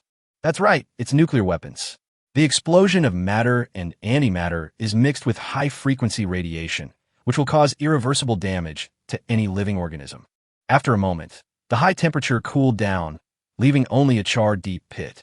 The gas began to roll back, and the strong wind pulled the clouds together. Accompanied by a dull thunder, a suffocating and depressing rainstorm poured down. The beast's front limbs fell heavily, stirring up thick water mist. The next moment, it burst out with a speed that was inconsistent with its size and quickly rushed towards the nearby city, but it was intercepted after just a few steps. Several spaceships with flames burning all over their bodies and flashing hot white light fell from the sky. Compared with the current insect swarm, the current technological level of this civilization is relatively low, but for the previous insect swarm, this level is also a level that cannot be easily broken through even with trillions of numbers. The spaceships floating nearby rushed over as soon as they received the invasion alarm. Heavy rain fell on the spacecraft, crackling and bursting into clouds of mist. The temperature dropped rapidly due to friction with the atmosphere, and the flames gradually went out. Looking at the beast below, the mailman controlling the spaceship couldn't help but wonder, it seems to be waiting for us? Does it have a request for us? How is it possible? It has invaded our planet. Even if it hopes to get help, this approach is bound to bring destruction. It is better to wait so that it won't destroy the next city. Another male angrily turned on the weapon system. The black device emitted an icy blue light, and attacks from other spaceships followed. Hit it! What a fool! The light hit the beast accurately, but before the laughter ended, the beast tore through the light, and its head covered with a composite chitinous shell looked extremely hideous. Space Matrix Force Field. The male let out a sharp scream, fear flashing in his tiny compound eyes. It's the sweeper. Boom! The next moment, true destruction came. The beast snorted disdainfully, swayed its huge body, and rushed to the next city. Area 16, Combat Command Center. Several creatures of all shapes and sizes were huddled together, chirping and shrieking. It was not difficult to hear the panic in their voices. Sweeper, a word that is very unfamiliar to other civilizations, but for some specific civilizations, it symbolizes disaster. These civilizations have one thing in common. They were all once dependent on a powerful civilization. That civilization gave them a lot of help, whether it was technology or resources, all of which were given without reservation. And what that civilization needed was their wisdom. As long as they provide qualified scientific researchers, they can maintain this special cooperative relationship. But there are differences between civilizations, and the intelligence of living things has different upper limits. Some unqualified civilizations will be eliminated, and the sweepers are here to destroy these eliminated civilizations. Occasionally, there will be some fish that slip through the net. Some particularly stupid civilizations often escape the sweepers, or because they are too stupid, the sweepers will not even identify them as targets for destruction. The Huya people are such a civilization. Their stupidity was appalling. They evaded the sweepers, and after many years they thought they were safe, but today, destruction still came. It must be the sweeper. They are extremely confident. Although that powerful civilization eliminated the Huya people, it also left behind precious treasures. Some scientific and technological achievements of advanced civilizations. They spent a long time researching a small part, and although they will never be able to master the rest, when they see it with their own eyes, they can still recognize it the first time. Not to mention how the other party came to the third planet close to the star without alerting any detection equipment. The space matrix force field displayed by the beast alone is enough to prove that it is a product of a higher civilization. In comparison, they are much inferior, and there are no precious resources in the galaxy. The only resource planet was moved away using a wormhole when that civilization evacuated. Of course, this is not enough to prove that the wild beasts are sweepers. After all, even if the differences between civilizations are too great, boar cubs will occasionally pour hot water into the insect caves and watch the dead insects floating out with a smile. As far as they know, there are some higher-level civilizations that particularly like to crush lower-level civilizations and gain the lack of happiness from it. But it's different here. They are famous for their stupidity throughout the universe, and they possess all kinds of advanced scientific research data, but there has never been an invasion from a slightly stronger civilization, even if there are huge benefits. The reason is very simple. This place is near that civilization, and even if it is not within its territory, an attack will still be seen as a provocation. Weaker civilizations didn't have the guts, and stronger civilizations didn't think it was worth it, so the Huyas had lived in peace. Chapter 145, Parasitism. Panic quickly spread throughout the command center. As a former subordinate civilization, they knew very well what the sweepers meant. So far, as long as the sweepers were confirmed to destroy a civilization, no civilization could survive. What is the sweeper doing? A cry of surprise came from the crowd, and because of excessive fear, the crowd was trembling and lost their voices. It felt inexplicably funny, but they had no intention of making fun of it. Instead, they looked at the sweepers who were wreaking havoc in the next city. There is obviously a more efficient way to clean up, and it can destroy their planet in an instant. But the other party walked slowly in the city, like an old man inspecting a flower garden, bending down from time to clear the weeds. At this time, the insects living under the weeds roared. They crawled up the old man's arms and onto his body, taking revenge in their own way. The old man seemed a little annoyed and took out a bottle of insecticide from behind him. Boom! The light of the collision of matter and antimatter once again shone from the city. The beast accurately controlled the equivalent, ensuring that while destroying the city, it would not cause too much impact on things outside the city. More than 20 warships were engulfed by the flames of the explosion in an instant, turning into another burning flame. The beast shook its head and walked slowly towards the next city. It's playing. When the Huya people thought of this word, the sweepers' actions did not seem to be destroying their planet at all. They were simply playing for fun. They couldn't help but feel angry. Countless lives were lost. Was it just a game in the eyes of the superior civilization? The answer is yes. Boom! Realizing that the city was evacuating its people, the savage beast no longer walked slowly over, but instead launched an antimatter group from a great distance, directly destroying the 6 cities. Seeing this scene, the anger that people had just felt suddenly dissipated. Even though they are extremely stupid, that is relative to other higher civilizations, only from a scientific research perspective, not because they really have no intelligence. The sweepers' actions led them to a desperate conclusion. If the sweepers do not evacuate the people and ignore the death of their compatriots, they will not destroy the planet so quickly, which will delay the time of extinction to the maximum extent. Should I choose to resist and exacerbate my death, or wait for death silently without any resistance? This is a multiple-choice question with a different process, but the same outcome. People trembled all over and began to cry in despair, regretting their previous decisions. If we had abandoned this seemingly safe place from the beginning and rebuilt civilization somewhere else, perhaps this day would never have come. They are afraid of the universe, so after being abandoned, they still shamelessly cling to each other's strength, which will eventually turn into punishment today. No, there is still a chance. A man suddenly stood up, staring at the beast, the 5 compound eyes on his head flashing with light, and he grasped the last straw. This sweeper is a very low specification. Although it has the protection of a space matrix force field, the strength of the force field is not high. He rewound the scene and pointed at the space ripples around the beast caused by the explosion of the antimatter group. With the normal strength of the matrix force field, this amount of antimatter was far from enough to produce such an effect. We have a chance to kill it. People were delighted by this, and as always, they felt that fate was still on Huya's side. As for whether that civilization would send out more powerful sweepers, if the sweepers were really wiped out, this was not within their consideration for the time being. If they did not resist, they would be doomed to die. If they resisted, they might be able to get a chance to survive. Of course, they were not completely unprepared.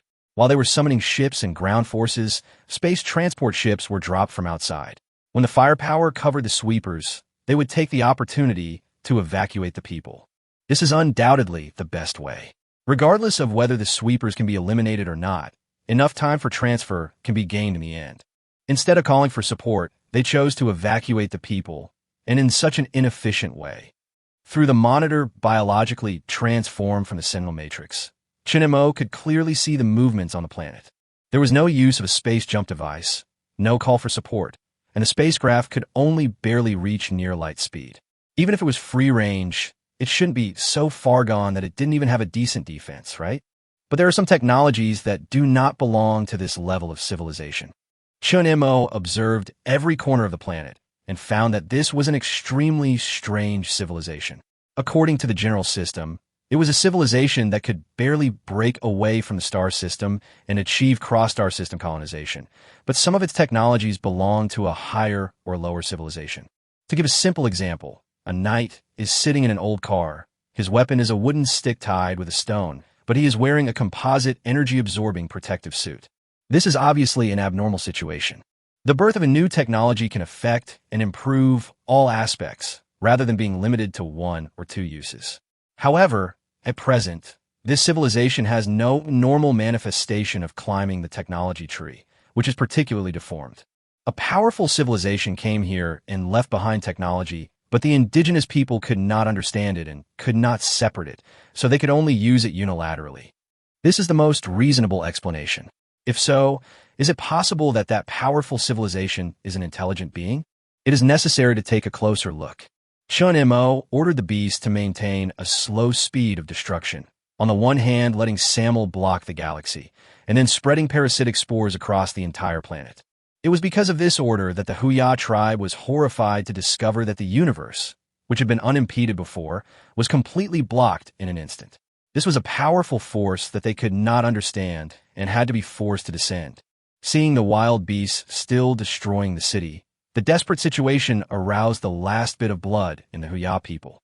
They no longer hesitated, gave up the hope of continuing the fire of civilization, and launched a desperate attack on the wild beasts.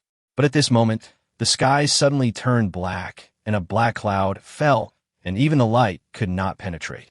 The Huya people raised their heads, facing the horrifying scene that seemed like the sky falling, and were too frightened to utter a word. Some people tried to fight back, but soon discovered that the spores were also covered by the matrix force field. It was not until they were at an extremely close distance that the space matrix force field lost its effect, and they were completely submerged in the spores. However, their lives did not end because the spores were not fatal. On the contrary, after the initial incubation stage, the spores would actively feed back energy to the host to ensure the continuation of the host's life. This period of time is the most painful time for the host. They can clearly feel that something is hatching in their body, and as their consciousness is withdrawn, their senses will expand countless times so that they can feel the parasite crawling in their body, and even the wriggling of the tentacles can be clearly pieced together in their mind. Fortunately, this process was short-lived.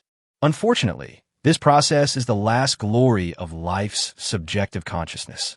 Chapter 146 found you. In an instant, a large amount of scattered memories flooded the Zerg network.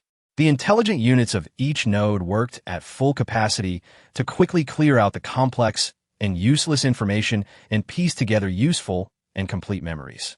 Of course, even after organizing it, the amount of memory is still terrifying, but Chun Mo grasped the key points in a short time. an advanced civilization that needs the wisdom of other civilizations. It has a complete space matrix application, possesses the technology to migrate planets without destroying the overall structure of the galaxy, and owns countless subordinate civilizations whose life and death can be decided by a single word. This is undoubtedly a powerful civilization, no weaker than Panner and Nada. Then it is clear from the memory of the leader of the civilization that this civilization has the technology to use black holes to swallow objects, and then use extremely mature space folding technology to transfer matter from black holes. If these can confirm that this civilization is a powerful top civilization, then Chun Mo's focus is to confirm that this civilization is important evidence of intelligent devices. No civilization needs the wisdom of other civilizations more than others. In particular, higher-level civilizations actually need to cultivate scientific researchers from lower-level civilizations and are willing to provide technology and resources to other civilizations to create a more comfortable breeding ground. There's only one possibility for not choosing to train your own scientific researchers when it is so time-consuming, laborious, and risky. The creativity of civilization itself is greatly limited, and this is the pain point of AI civilization. Although there are some civilizations, like the Lorfa civilization in the past, that rely on other civilizations to avoid disasters, that is, to cultivate other civilizations to implement the laws of the universe. But if you're not careful, you will cultivate a super civilization. Moreover, for the will of the universe that would rather kill 1,000 by mistake than let one go, this trick will not have any effect. Starting a war is a provocation, so as long as we destroy this place, the intelligent device will definitely take the initiative to attack. Chun Mo gave the order to attack without hesitation. Samuel, destroy this place. Yes, sir. Samuel responded loudly, and biological signals that shook the space vibrated all over his body. For pairs of eyes trembled with enthusiasm. He knew what this meant. As the most warlike of the three commanders, he could personally blow the horn to attack the intelligent civilization. I am deeply honored. The thick shell on Samuel's back split to the sides. The complex device unfolded, and huge energy began to accumulate. For Samuel now, there are many ways to destroy an ordinary-sized star system. Generally speaking, in order to save energy, ordinary civilizations will choose to destroy stars efficiently, and stellar storms will gradually destroy the entire galaxy. If they encounter a more advanced civilization that can avoid stellar storms, they will attack with energy to destroy the cores of the planets. However, Samuel chose the most energy-consuming and powerful way. It created 4 large black holes, locking the galaxy from 4 directions and working together. For different space-time curvatures entangled together, like 4 huge gears, tearing the entire galaxy into pieces. Roar! Samuel raised his head and let out a wild roar.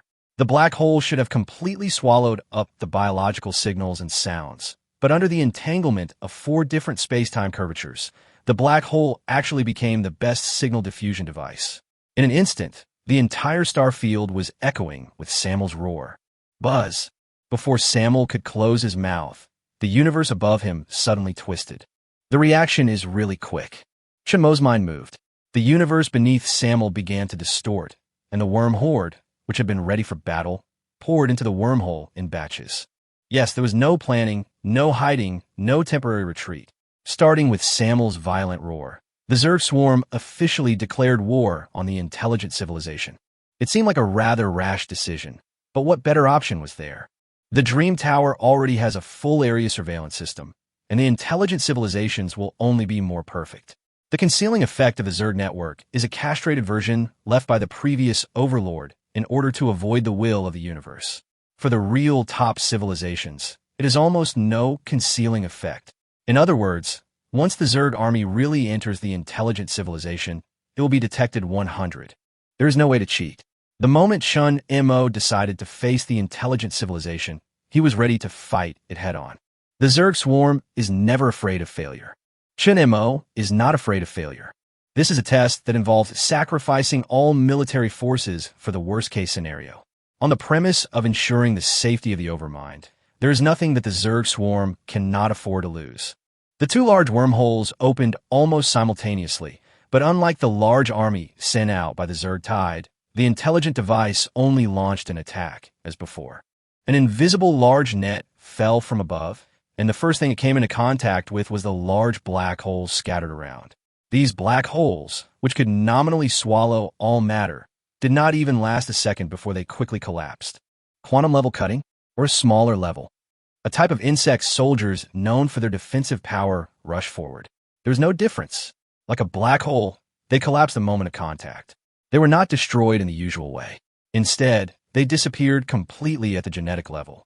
The insect swarm destroyed by this attack could not even be recovered. It is like a filter that will filter out all matter larger than the mesh. The only difference is that the filter is screening, while the big net cast by the intelligent civilization is destruction. This is the top civilization in the universe. If we jump out of this universe and grasp the truth, how powerful will the civilization be? The insect swarm dispersed outwards, but it was not an attempt to escape the coverage of a large net. Instead, it was a preparation before the activation of a complex device. There is a gap between the Zerg swarm and the intelligent devices, but it is no longer the gap that even the intelligent device civilization cannot withstand a warp attack. The swarm of insects opened their mouths at the same time, and inside their mouths were not flesh and blood in the conventional sense, but quantum and dark matter oscillators mixed with sophisticated machinery. Dark matter is everywhere. From the perspective of particles, the forces between them are weak and cannot be used as weapons in the conventional sense, so they need to rely on quantum matter to connect them. The invisible veins used all the individuals of the insect swarm as nodes, and the entire star field suddenly became heavy, like a cup of water suddenly frozen into ice. The falling speed of the big net gradually slowed down until it stopped completely. Park. A sound similar to that of a bubble bursting was heard, and the universe regained its smoothness. The big net disappeared, and then a wormhole opened up again. The real warship of the intelligent civilization appeared in front of Chun Mo for the first time. Chapter 147. The lower class overthrows the higher class. It was not a battleship in the conventional sense, but a smooth sphere. At first glance, it was covered with dust, like an iron ball that had been placed in the attic for several years, but it also shone with a strange luster. Buzz. The sphere suddenly expanded by about 1/10 of its volume, and red light shone from the cracks, rapidly expanding outward. It was as if the universe had turned into a leaf, with the red light being the dense veins. The insect swarm used the same old trick, using quantum and dark matter vibration devices to create a protective shield, but this time it did not work. In just a moment, the protective shield was shattered, and hundreds of millions of insects on the periphery were annihilated at the genetic level. This is the helplessness of fighting against a higher civilization. The terrifying degree of the insect swarm largely comes from its evolution and number. Not to mention the former. The latter is due to the group hatching that completely violates the normal biological characteristics. To achieve this, a large amount of resources are needed as support. Therefore, in many cases, the Zerg swarms would fight while recycling dead bugs in order to achieve a continuous supply of troops, but they would destroy them directly at the genetic level, completely cutting off the recycling plan. The only thing to be thankful for is that the Zerg is no longer the weak civilization it once was. There are many things it can devour, and it can also accumulate resources in other galaxies through warping. The swarm of insects retreated, and another group of dark gray insects covered with machinery came forward. The Zerg have a very fatal flaw. Even though they have an unscientific way of evolution, living things are still living things and have great limitations. Of course, we can rely on the passage of time and place our hopes on genetic evolution, but how long will it take? Is it 100 million years? Or 200 million years? Chun Mo has an endless lifespan and the patience to wait, but this time is too long. So long that even with an endless lifespan, he cannot reach it. So at the very beginning, he formulated the core strategy of the Zerg. It cannot evolve only in biological form, but must also be combined with civilized technology, the fusion of insects, swarms, and machinery to give birth to a true cosmic-level natural disaster. He not only planned it this way, but also executed it this way, whether it was the initial metal composite chitin shell, the controllable cold nuclear fusion device, the curvature engine, and even a later space matrix device. What can truly fight against technology is often technology itself. The mechanical insects swarm lit up with dazzling light, and tearing forces in different directions acted on the nearby space. Unlike the space folding technology that only had forces in a few directions, the mechanical insect swarm collapsed itself at the cost of self-destruction, collapsing into a strong gravitational point with a mass greater than a black hole, but a volume countless times smaller. This is a powerful technology extracted from one of the starship's main gun arsenals. It once tore a hole in the universe. Now, after being perfected by Lin, and with the help of a number of insect swarms, it has become the most terrifying range-destructive weapon. If the battlefield is compared to a chessboard, no matter how the two sides deploy their troops, it can be regarded as playing chess. The way of tearing the universe apart is tantamount to directly destroying the chessboard. From this moment on, it is destined to be a war that neither side can win, but Chun Mo doesn't care. He had no sense of loss at all for using a large number of chess pieces to exchange for one of the opponent's chess pieces, nor did he have the awareness of destroying the chessboard. This is the territory of Xixi. No matter what method is used, as long as it can cause destruction, it has achieved a certain strategic success. The only difference is the size of the results. The lower class should not be obsessed with the slightest gain or loss. What does it matter if the insect swarm loses a lot? At worst, you can just hatch it again. So what if there are no resources? At worst, I can collect it again. The current Zerg has the power to crush most civilizations in the universe. Once Chun Mo gives an order, the Zerg swarm will unscrupulously flatten a star field the size of a barred spiral galaxy in order to obtain enough resources to hatch a new Zerg swarm. This is Chun Mo's strategy, a crazy strategy that truly reveals the true nature of the Zerg swarm, a strategy that no other civilization can replicate. After all, even mechanical insects are not products of technology in an absolute sense, but the people of the Zerg. Looking at the insect swarm and intelligent warships falling into the cosmic crack together, Chun Mo gave the order again without hesitation. In an instant, countless twisted wormholes appeared on the border of the intelligent civilization. Using the Mongols that had evolved countless times as transport ships, the mechanical insect swarm invaded in full force. There is no need to engage in direct combat with the intelligent civilization. As long as they encounter an unstoppable fleet or a warp attack, the mechanical insect swarm will self-destruct immediately, forcibly breaking off a corner of the intelligent civilization's chessboard. Soon, the intelligent device discovered the rogue behavior of the Zerg swarm, and there was no way to deal with it with common sense. It followed the past methods and wanted to find the Zerg swarm network and follow the will of the dominant force to directly eradicate this civilization. However, Chun Mo, who had experienced destruction once, would not be completely unprepared. Panner is an advanced civilization. If it had not been affected by the Dream Tower Revolution, it would have quickly entered the first sequence. Even before Chun Mo swallowed it, it had already stepped half a foot into it. If such a civilization does nothing and tries its best to hide its whereabouts, even the top civilizations in the first sequence will find it difficult to find. In addition, the Zerg network has become more complicated. In order to facilitate commanders such as divisions, the control network is now extremely bloated compared to the simple and clear network in the past. There are so many nodes that it is impossible to sort out in a moment, which makes tracing the source very difficult. Chun Mo even took back all biological signals and simply commanded 3 commanders. It can be said that he tried every means to extract himself from the complicated insect swarm network. For ordinary civilizations, it is very dangerous for the Supreme Commander to fade out of the society and hand over all power to his subordinates. If he is not careful, he will be completely sidelined and become a puppet. But this is the Zerg, a swarm of Zerg that is united and will never betray. It is true that Shur, Lin, Samel, and even any intelligent unit have the possibility of becoming the next overlord, but all of this has an absolute prerequisite, that is, the death of the overlord. Only then will the leaderless insect swarm elect the next overlord. Before that, they will have no second thoughts. Under the combination of various conditions, the intelligent device only killed about 20 of the bugs. Then, after the division added a more complex node network, the intelligent device completely gave up this energy-consuming and computing power-consuming attack method. For a long time afterwards, the insect swarm and the intelligent devices entered a cycle, with the insect swarm pouring into the intelligent device's territory almost nonstop. No matter how much damage they could cause, even if it was just destroying a tiny bit of territory, the insects would plunge into the Tianqing without looking back. This scene had already been seen by several other first-order civilizations. Should we withdraw the detectors and monitors? It feels a bit dangerous. Looking at the insects that were devouring the universe bit by bit without regard for sacrifice, the nerves of several other civilizations felt strongly touched and palpitated. Chapter 148: Attitudes of All Parties.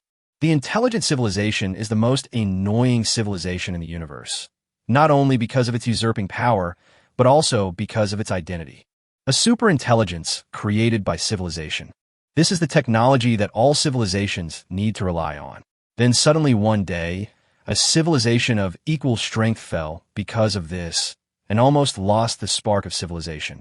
From that moment on, the attitude of all civilizations in the universe towards superintelligence became very subtle, especially the top civilizations.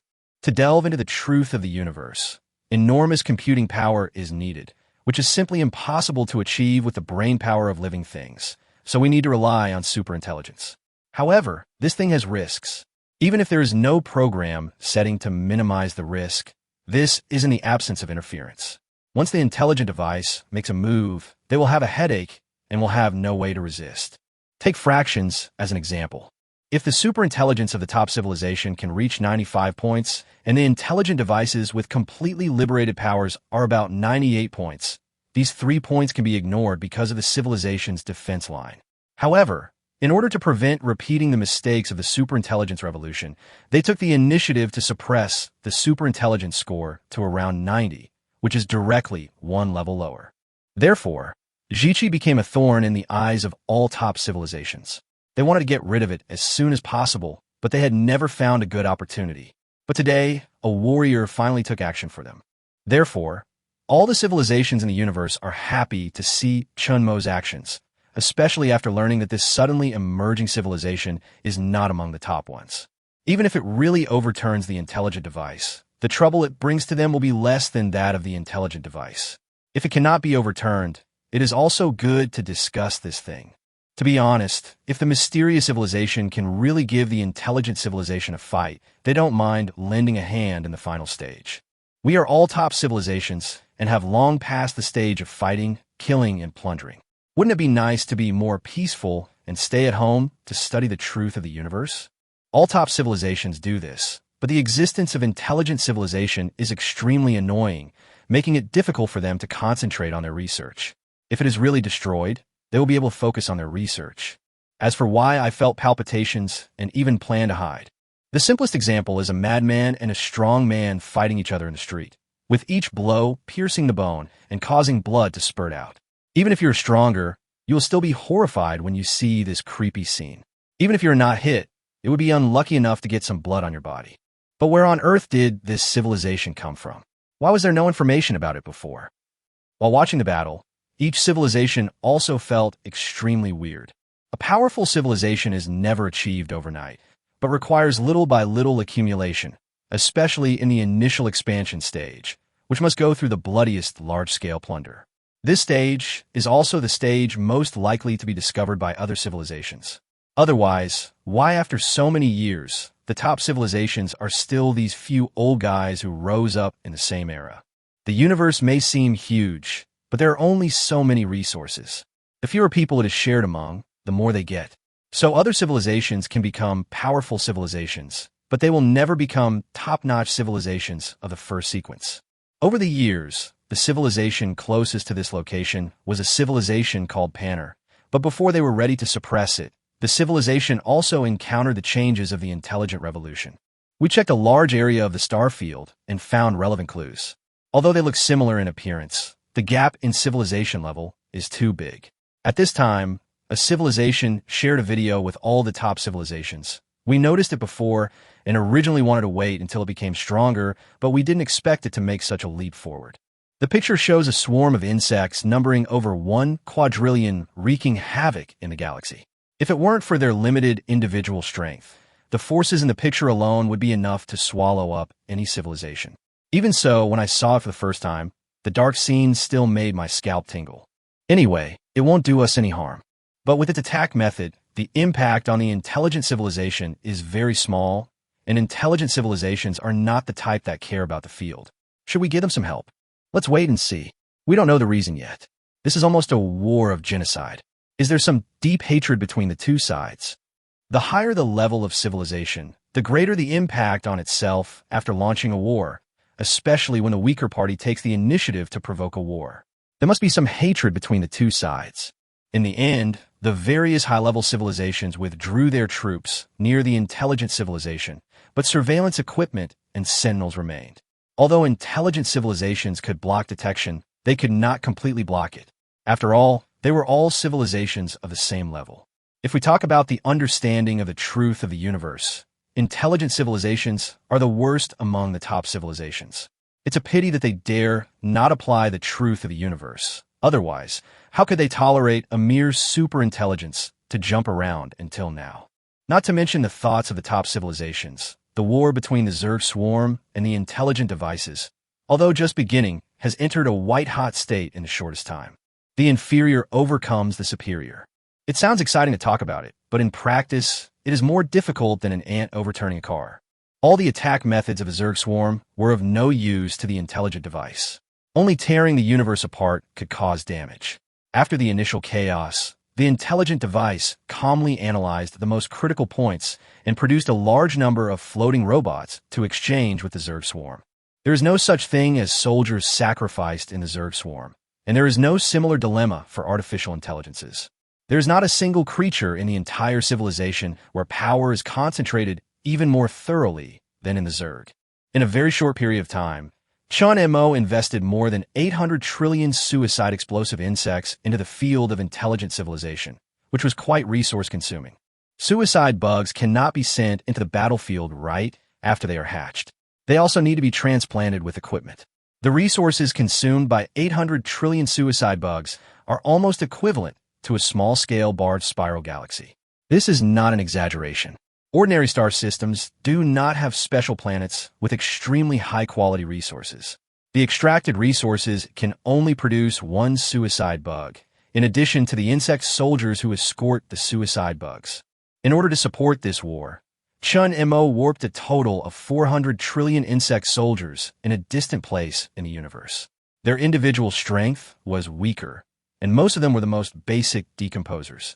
They had only one task, which was to swallow all the visible matter and then transfer it to the large transport ship modified from the starship. When the transport ship accumulated enough energy, it would warp to the hatching galaxy, and this cycle would repeat over and over again. When these little guys gather together, the huge star system seems insignificant. They do not go out of their way to look for resources, but start eating from a corner of the barred spiral galaxy. Usually, a normal-sized planet will be covered by the swarm of insects and will be devoured in a few seconds.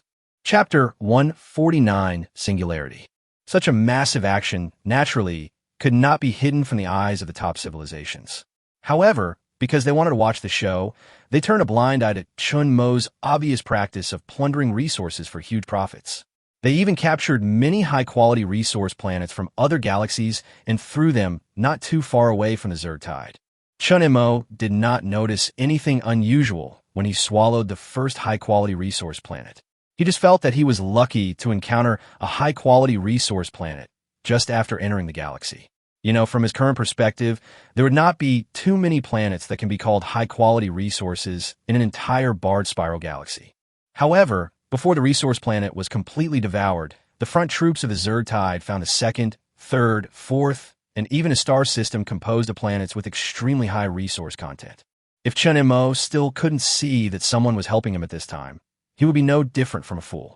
I'm afraid only a first-order civilization can have the ability to transfer the planet without the insect tide noticing.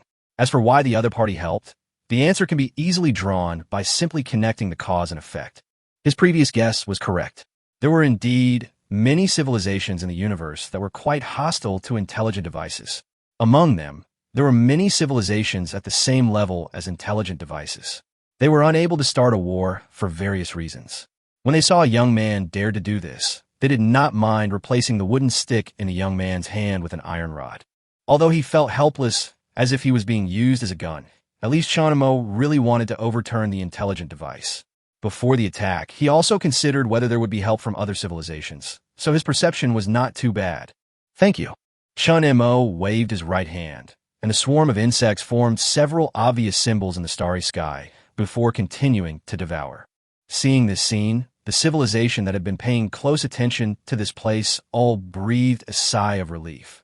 As long as you focus on the front battlefield, you will quickly come to a conclusion. This newly emerged powerful civilization is extremely crazy and extremely reckless. Although the absolute rationality of the intelligent device and its computing power that crushes other superintelligence are very annoying, if a madman replaces the intelligent device, they will worry about whether they are nurturing a tiger to cause harm. So far, these civilizations are not prepared to destroy their bridges after having crossed the river. From an overall strategic perspective, it is most beneficial for them to secretly help the Zerg Tide over the intelligent devices and then work together to eliminate the Zerg Tide. This is a reasonable strategy, but the premise of all this is that they must be a second-level civilization that has never been exposed to the truth of the universe. The more we understand the universe, the more civilization will respect it, especially the cosmic truths that are full of mysteries and dangers. The will of the universe is always in a state of ups and downs, just like sleep. Sometimes it is deep sleep, sometimes it is light sleep. Delving into the truth of the universe is no less than an alarm clock that isn't too loud. Although it cannot wake up the cosmic will in deep sleep, it will instantly wake up the cosmic will in light sleep. In order to keep the cosmic will in a deep sleep state, various civilizations have spent a long time studying before finding the rules. The more harmonious the civilizations in the universe are, the fewer large-scale wars there will be, and the more completely the cosmic will be dormant.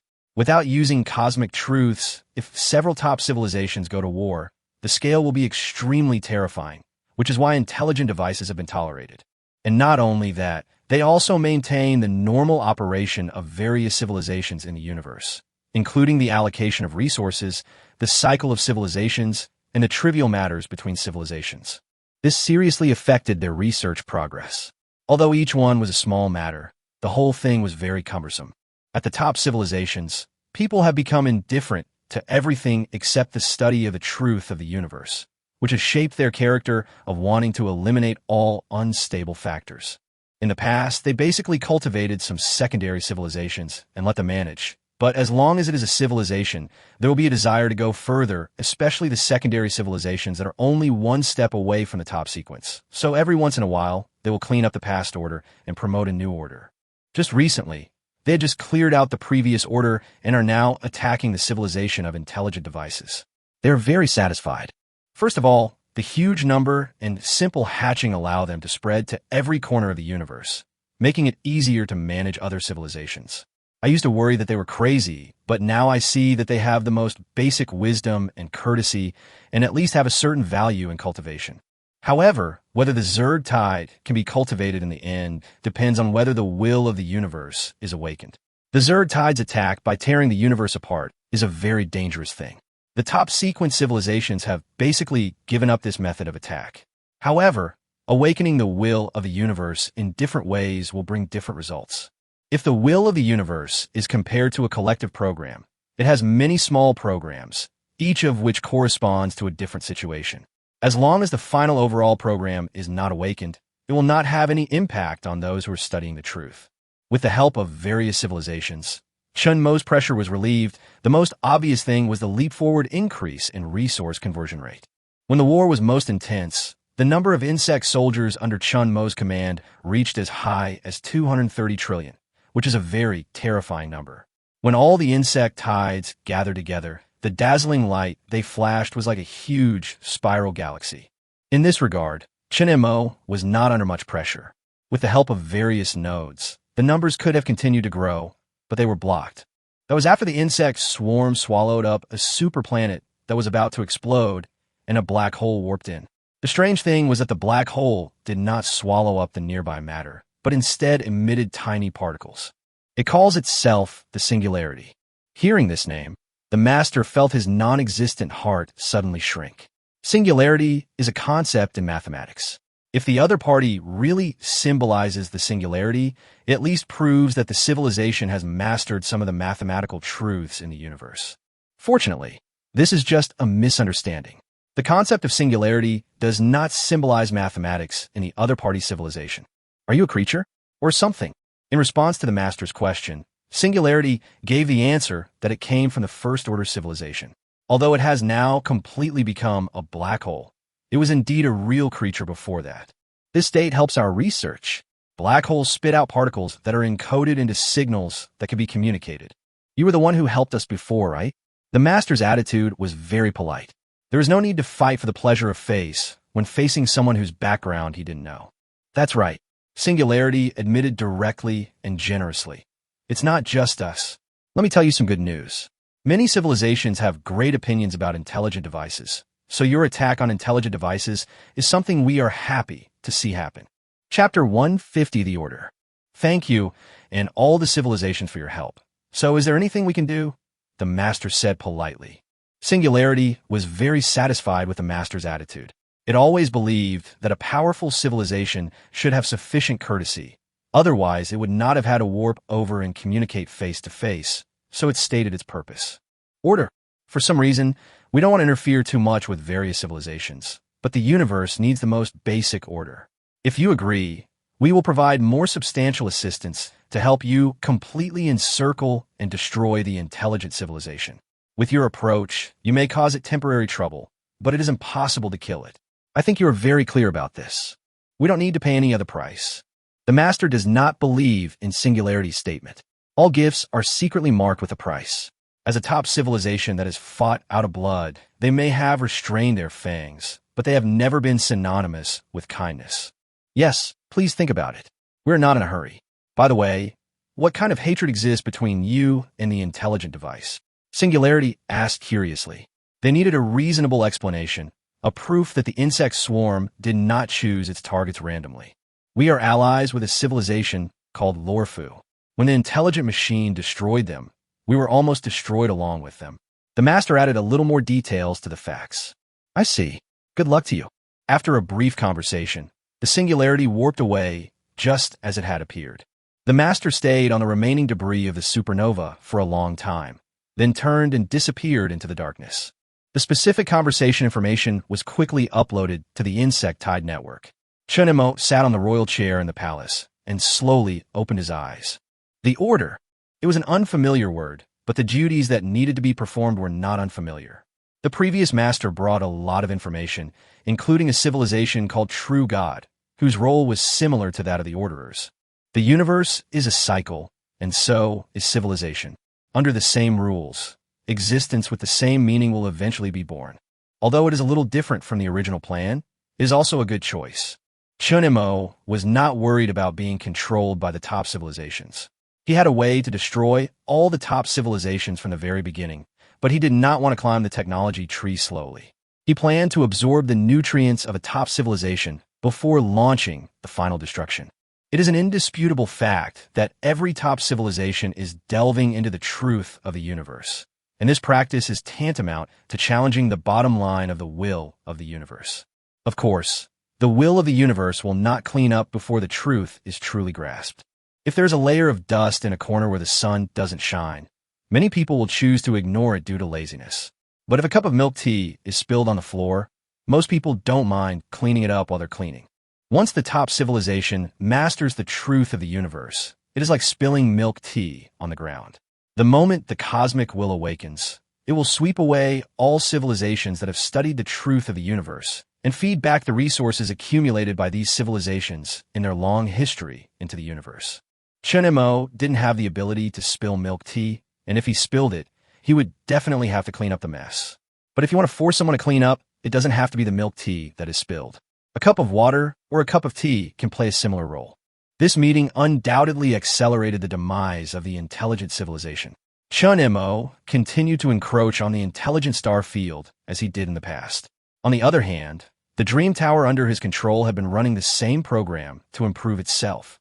There is an essential gap between Mengta and Xixi, and even the superintelligence of other top civilizations.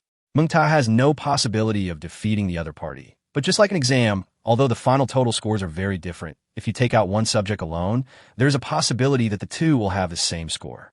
Chun Mo asked Mengta to give up a lot and concentrate on conquering one aspect in order to grasp the most important knowledge part of the intelligent device. Although other civilizations were willing to provide certain assistance in the war and offered tempting orderers, Chun Mo, who possessed intelligence from the previous universe, was well aware of the flaws of the orderers. On the surface, The Order has the authority to mobilize all resources of the universe, but it is just resources. None of the true God-level civilizations in the previous universe became the top civilization.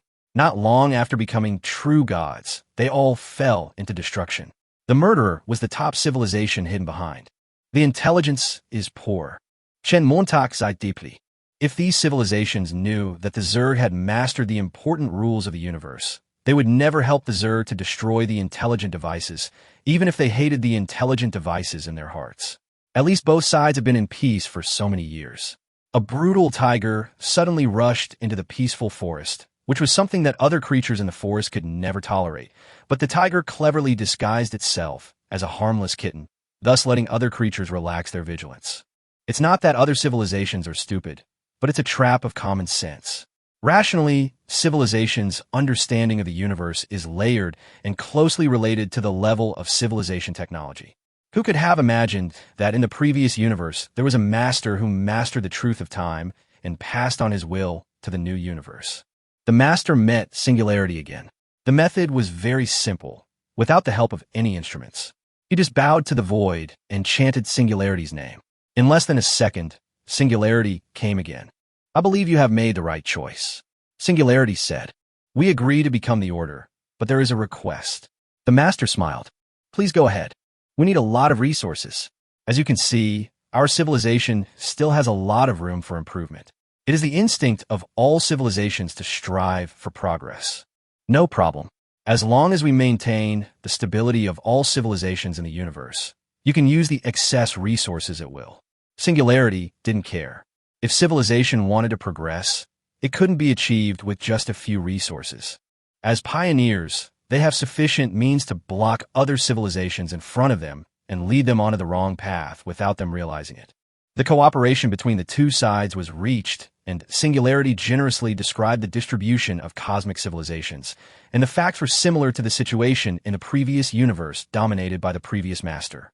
There are very few top civilizations, and they always occupy the highest position. Of course, Singularity only briefly introduced the distribution of civilizations, and as for the rules of the universe, they were not revealed at all. The former is something that the Zerg will know sooner or later after they become the Order, while the latter is a fact that they will never let the Zerg know.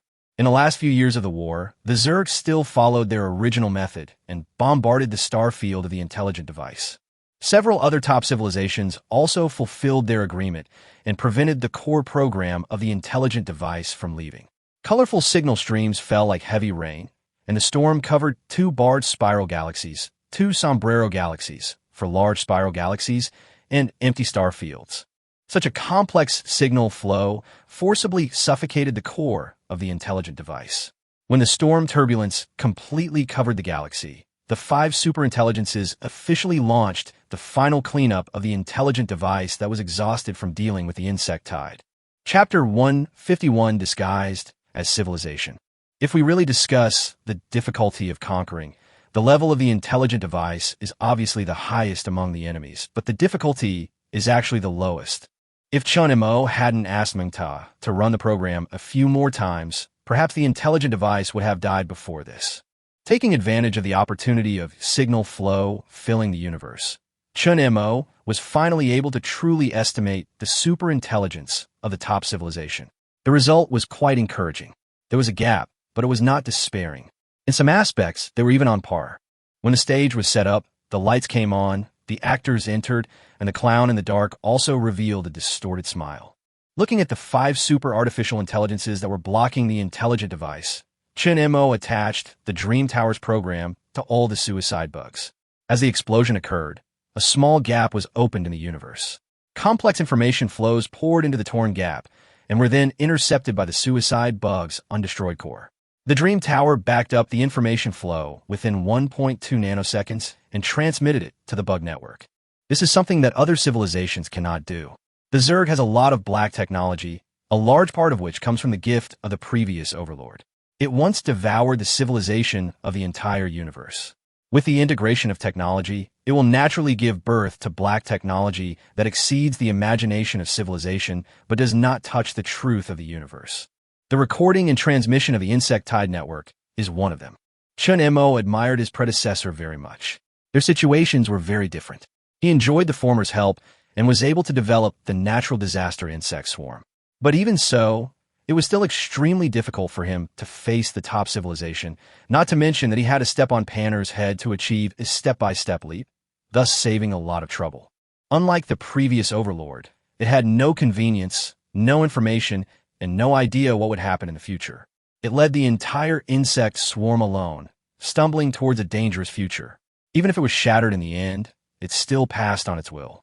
If it did some tricks, it could completely cover Chun Mo's will with its own will during the awakening process. But it did not do so because it had been locked by the will of the universe, and the probability of finding it even in this way was very small. For the continuation of the race, even the overlord can be sacrificed. This is the biggest difference between Chun Mo and the previous master. There is no way Chun Mo would sacrifice himself to preserve the continuation of his race. He does not agree with this idea, but he respects it. So, let's begin the process of returning to the top civilization. Amid the chaotic flow of signal snow, the intelligent device roared angrily, but it was all in vain. It was too annoying, so annoying that many civilizations hated it. Once they took action, it would surely be a thundering blow. The intelligent device mobilized all its strength and even attempted to awaken the will of the universe and drag all civilizations into the water in the final stage. This was the most tense moment in the entire war. Fortunately, the intelligent device failed. It had been a top civilization for too short a time and was not yet able to peek into the truth. The 5 top civilizations worked together to block it, and even the basic rules of the universe could not be touched, let alone awakening the will of the universe. The core program of the intelligent device was bound in a small purple ball. The surface was originally extremely smooth, but after the program of the intelligent device was injected, many spikes protruded from it, like a sea urchin flashing blue light. According to Singularity, the amount of data in the intelligent device is very large and cannot be eliminated in an instant. It can only be digested slowly, and this process will not last long. As agreed, the Zerg became the new generation of order. As for the broken space in the star field, several civilizations filled it up with almost no effort. They had done the same thing countless times. The universe will always have local damage due to various reasons, mostly due to wars between civilizations. At this time, if the size of the damaged area exceeds the self-healing ability of the universe, each civilization will send people to repair it to ensure that the will of the universe remains in a deep sleep state for a long time. So they think that the Zerg tide is very lucky. Few civilizations would destroy the universe on such a large scale. And even if they do such a dangerous thing, the will of the universe will not even show any signs of awakening in the end.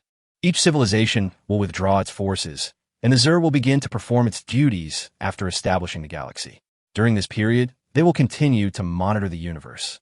But until the insect swarm took over, they failed to detect Chun Mo's existence and thought that the master was the real leader of the insect swarm.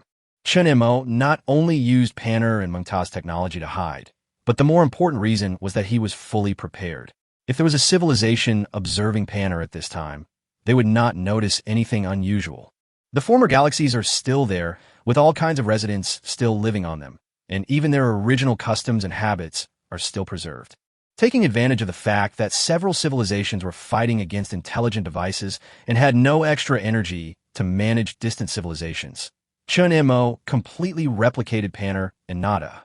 The planet and buildings are restored one-to-one, and the residents are insect soldiers hatched based on the biological genes of the 2 civilizations. Their appearance is consistent with the residents of the 2 civilizations. Chun Mo covered up all traces of the insect tide in this civilization, and then used this civilization to cover up himself. Before the technological levels are brought to the same level, Chun Mo can't think of a better solution, so he will use the dumbest solution. For example, the starship commander who drives the starship around all day long. Under the shell of a human, there is the soul of an intelligent unit of the Zerg swarm.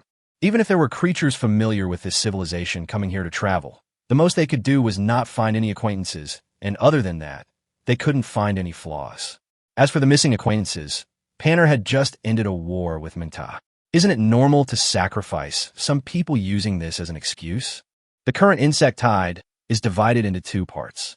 One is the Orderer civilization, which is nominally led by the Master. It is responsible for allocating resources, handling emergencies in the universe, repairing the battlefield left by the civilization war, or intervening in the route of the two galaxies to avoid collisions. The other is a disguised civilization led by Chun Mo. It maintains the original state of the Panner civilization as a whole, appears to be thriving, and secretly absorbs knowledge from the intelligent device. As for awakening the cosmic consciousness, that is the last thing to be done.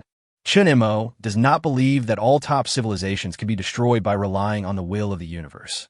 It is not that he overestimates these civilizations, but it is the most basic way of thinking from their perspective. How could they not have a backup plan when studying such a dangerous truth? Just like the previous master could destroy knowledge, they can do the same. It is just a question of whether it is worth it or not. The main reason why the insect tide was completely wiped out was that they had thoroughly mastered the truth of time and were reluctant to abandon it at the first moment, fantasizing that they could use it to resist the will of the universe. Chun Mo needs to ensure that before the fallout, the Zerg swarm evolves to the point where it no longer has to rely on a single method of tearing the universe apart to launch an attack, but can actually compete with the top civilization. Chapter 152, The Best and Worst Outcomes. Insect Star. A concise and clear name, the home star system of the New Order. Other civilizations quickly accepted this fact. Some civilizations that were qualified to become orderers but were ultimately plucked away by strange civilizations felt a little resentful, but they dared not show it. The Order civilization has the authority to allocate cosmic resources. Although it cannot deprive a civilization of its resources excessively, it is entirely possible to make some small moves to replace nearby high-quality resource galaxies with low-quality resource galaxies. In addition, no matter how powerful this suddenly emerging civilization is, it will at least be stronger than all of their non-first sequence civilizations. It is an indisputable fact that the Orderers have truly stepped into the first sequence. No matter what dissatisfaction they have to hold it in, otherwise the other party really has the means to strangle them at the current technological level. In the long run, there will even be a regression, just like Nada in the past. When there was no hope of technological advancement, it would grow sideways. Although it could produce some new scientific research results, it ultimately grew in the wrong direction. Over time, it may very well ruin the future of civilization. In fact, their worries are not unfounded, and the facts are even worse than they imagined. No matter what they do, even if they cooperate perfectly, they are doomed to be destroyed in the end. In the transport ship, the teacher was looking through the report. 13 new civilizations were born in the galaxies that were 12,000 light-years away from the transport ship and 89,700 light-years away from the ship. Not long ago, a third-order civilization was destroyed. The Orderers needed to reallocate resources and put these 13 civilizations back on track. In fact, every civilization has received help from the Order at the beginning of its birth. It is not that they're directly given powerful technology, but that they leave the spark of technology at the right time, waiting for the civilization to explore. This process usually continues until the civilization has the ability to initially send people out of the mother planet. Occasionally, the Order would have their own people sneak into the planet and replace the souls of young children. From this moment on, these children would have a new name, genius, or prodigy, and they would become a turning point in the development of civilization.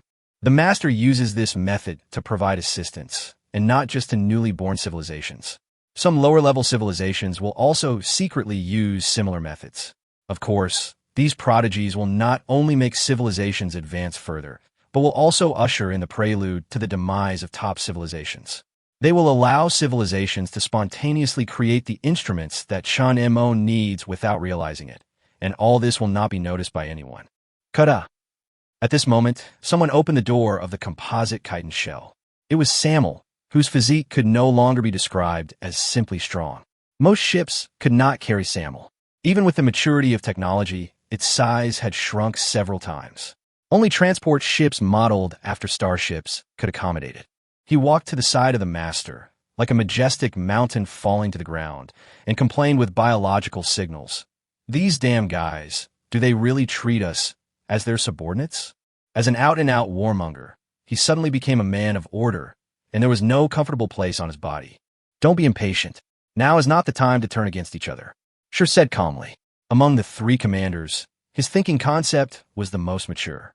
He was not as fanatical about genetic and technological research as Lin, nor as warlike as Samuel. This depended on the original genetic coding. Although 3 supreme commanders with the same personality could be produced, this was not a good thing. A commander must suppress all emotions, remain calm at all times and in all places, and look at everything calmly. This is an excellent qualification, but Samuel and Lin are more like generals leading troops to charge than commanders. The former is more like a general leading troops to charge, and the latter is a researcher. It would be more beneficial for them to have some additional personality. However, it is precisely because of their different true tendencies that if something unexpected happens to Chun Mo one day, the Zerg will need to re-elect the next master. At that time, even if Lin and Samuel were tied together, they would not be able to compete with the master. The 3 are apparently at the same level, but when it comes down to it, any 2 of them are half a head shorter than the others. It will soon be time for our glory and the light of our Lord to truly bloom in this vast universe. Panner Civilization, Gular Galaxy. Chun Mo was in a decayed palace. In order to completely isolate himself from the prying eyes of other civilizations, this palace buried deep underground had no technological products except for the outermost signal blocking device. Usually, intelligent units would enter the room to perform simple cleaning work. However, ever since the core of the Dream Tower began to flash with bright light, no one else had entered. A large amount of complex information flow was disseminated, and under the dual suppression of the signal interruption device and the insect tie network, the information eventually flowed back to the core of the Dream Tower. The principle seems simple, but the details are so exquisite that even the top civilizations would be impressed. This is truly a first-order method. The signal interruption device comes from the knowledge of the intelligent device, and the insect swarm network is the black technology left behind by the previous overlord. The combination of the 2 produced an effect that even exceeded Chun Mo's expectations. Even if a first-order civilization were to step on a planet, unless the entire planet was cut open, it would never be able to discover that there's a master and superintelligence hidden near the core of the planet. However, a top civilization is a top civilization. Under the premise of maintaining the normal movement of all insect swarms, it can only create this secret room that is completely isolated from detection. The signal blocking device can be manufactured at any time, but it is enough to cover all fluctuating insect swarm network signals and can only support one place. If they're dispersed, either other insects will lose their normal ability to move, or the signal cannot be perfectly isolated. While monitoring Meng Ta's analysis of the intelligent device's knowledge, Chun Mo began to study the genetic composition of the new generation of insect soldiers based on the information transmitted by Lin. Until now, he still does not think that he is wise enough, even though the previous master said with certainty that he is the most suitable candidate. Therefore, Chun Mo's thinking has always been a plan for the worst possible outcome. The best outcome of awakening the will of the universe would be to directly destroy several top-level civilizations. At that time, the Zerg swarm would have no rivals and would swallow up the entire universe, then slowly study the truth. The worst outcome is that several civilizations react in time and lose the knowledge related to the truth as quickly as possible. The strength of the civilization will probably fall to the level of the previous intelligent device. At that time, the Zerg Tide will face 5 intelligent device-level enemies at the same time, as well as artillery fire from many affiliated civilizations. The best outcome is that the insect swarm engulfs the entire universe in one fell swoop. In the worst-case scenario, the Zerg swarm becomes hostile to all civilizations in the universe. Chun Mo naturally had to make adequate plans. Chapter 153 Prologue. It was daybreak as the man stepped on the soft carpet. The door of the conference room behind him was half open and was quickly closed from the inside. Presumably, the people inside were still having a heated discussion. He turned his head, and a face was reflected on the bright sequins on the wall of the corridor. It is about 3 meters tall, with 3 protruding fangs, 3 compound eyes, no nose or ears, and a head that looks like a mutated egg. Its body is like 2 gourds spliced together and is covered with a layer of silver light. This is the standard beauty appearance of a Noki planet, but beneath this layer of skin lies the soul of a devil. What a bunch of stupid creatures. Just by proposing a little theory about controlled nuclear fusion, these people excitedly discussed it for days and nights, and it is still the same today. The planet Noki has existed for billions of years. Its current owner is a newly emerged civilization that has barely mastered the technology of manned spacecraft. The civilization is currently facing the risk of energy depletion, so a genius came into being. He seems like a gift from God to civilization. Almost all good qualities can be found in him, and he shoulders the heavy responsibility of continuing civilization. Phew, I was almost a step late. Arriving at the laboratory next to the conference building, he heaved a sigh of relief because those people had been pestering him for days and nights about scientific research reports. Although he had gained a right to speak based on scientific knowledge, all kinds of troubles also followed, leaving him with almost no freedom. As an absolutely loyal, intelligent unit, it doesn't care whether it has free time or not. Even if it works nonstop until it dies, it will not complain. But if the plan of the Overlord goes wrong because of this kind of thing, it will be a death sentence. I should have a lot of free time today. I hope no one will disturb me again. It opened the computer that recorded various scientific research projects. There were numerous projects listed on it, and he was involved in each of them. These projects seemed independent, and the results they produced had their own uses, but when everything was combined together, a device that dominated what he needed would be born. What a great plan. Its mood became cheerful. It was crazy to be against the entire universe, but that person would surely succeed, and their outcome, whether death or something else, did not matter. When it thought of the glory of the insect tide that was about to bloom throughout the universe, it became so excited that its whole body trembled. I'm really looking forward to that day.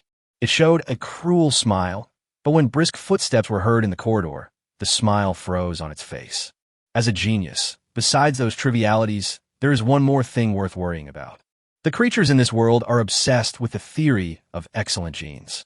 Apart from those so-called scientific arguments, what can be said is nothing more than that when two excellent people come together, the probability of giving birth to excellent offspring will be greater. And this body of its has already reached the marriageable age. In terms of genius alone, it is naturally a lone moon in this civilization.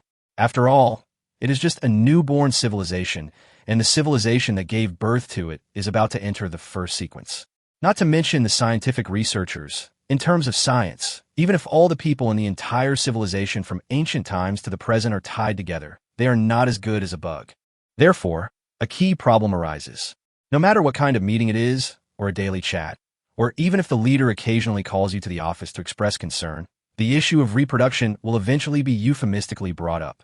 The more outstanding a person is, the more offspring he should leave behind. He has already reached the marriageable age, but now he doesn't even have a spouse. From then on, no matter whether it is the students he takes care of, the newly moved neighbors, or even the employees of the nearby stores, all of them are, without exception, marriageable women with extremely good conditions. It can understand this idea, and it would help it integrate into civilization, but if it had a close partner, some things would become a little inconvenient, so it has been delayed until now. Crack! The door opened to both sides, and a young woman in a lab coat walked in. Yo-Yoa, one of its 4 students, like the other women around her, she also has excellent character and wisdom, but she is a little dull and prefers to be alone. It was very satisfied with Yia's character and planned that if it really couldn't avoid it, it might as well choose her, which should save a lot of trouble. Teacher. Yuya walked to the side and looked at the listed projects with curiosity, her eyes growing more and more in admiration. He is indeed the smartest person in the world. Someone once commented that just one person could accelerate the development of science and technology by 100 years. This is not a compliment, but a repetition of facts. If only I could have 10 of the teacher's intelligence and talent. As Yuya thought about this, she unconsciously recalled what her family had said before she came to the laboratory. Her mind became confused, and the light covering her skin began to flicker at an extremely fast frequency. Yuya. Hearing the call, Yuya, who was immersed in his thoughts, came back to his senses, met the gaze, and lowered his head in panic. Teacher, I'm sorry. I was thinking about something just now and didn't hear clearly. Don't think too much. How could it be possible for me alone? Yuya was immediately deflated. It's okay. I just wanted to ask if you have time later. Let's go have dinner together. Yuya suddenly looked up and looked at the man in disbelief. She knew clearly how many outstanding women the man in front of her had rejected. No time. No, yes, there's time. I have time. Yuya said quickly. Well, I'll check the location and tell you later. After saying that, he opened a document and made the final revisions. Looking at the teacher's back, Yuya felt his blood becoming hot and his thoughts drifted to the distant future. Sensing the emotions surging like a volcanic eruption behind him, the man held his head to hide his disdainful look. It's really despicable, but since it is useful for the Lord's plan, I will play house with you for a while longer. Coincidentally, similar things happen not only on the planet Noki, but in many civilizations in the universe. If someone could identify the civilizations that were infiltrated by the Zerg swarm with 100 accuracy and then draw their locations on a star map, they would find that the order was quite rigorous. Soon, after 5,000 years, Chun Mo's closed eyes finally opened, and the once shining core of the Dream Tower became dim. As early as 1,000 years ago, it had digested all the intercepted knowledge and spent another 1,000 years to improve it on the original basis. For the next 3,000 years, it kept supplementing itself. Although the technology tree is still imperfect, these can be filled with insect tides and black technology. The Zerg swarm has completely entered the first sequence, and Dream Tower can finally compete openly with any superintelligence. Chun Mo slowly stood up from the rotten throne, raised his arms high, and an invisible force tore open a passage leading directly to the ground. A ray of light was reflected on his pale face. It's time. Chun Mo let out a light breath, and the next moment, the will of the insect tide penetrated the entire universe. Chapter 154, Alarm Clock. All the insects distributed in other civilizations received the order at the same time. They no longer disguised themselves and activated the foreshadowing that had been buried for thousands of years. The planet was in turmoil, and the signal storm broke out like a rainstorm. In sequence, the information flow burst out from the planets weaved into a network. The signal was amplified exponentially and then flowed back to the original planet along the veins, starting the cycle again. Countless creatures with weak mental powers died in large numbers the moment the signal network was woven into shape, not to mention the natural disasters caused by the planetary turmoil. What are you doing? The leader asked in a roar. In front of him stood a polite male, an important figure known as the leader of civilization. However, compared with the past, his wild laughter was really inconsistent with his style. Leader? People like you really tarnish this word. The male turned around, his smile becoming even more torn. Large chunks of flesh and blood fell off, and the demon souls that contained them crawled out with a smile. Feel honored. Before the leader could recover from his shock, the demon exploded into pus under the impact of the information flow. Before that, a crazy laugh that shook the space echoed over the entire planet. Sacrifice for the glory of our Lord, Noki.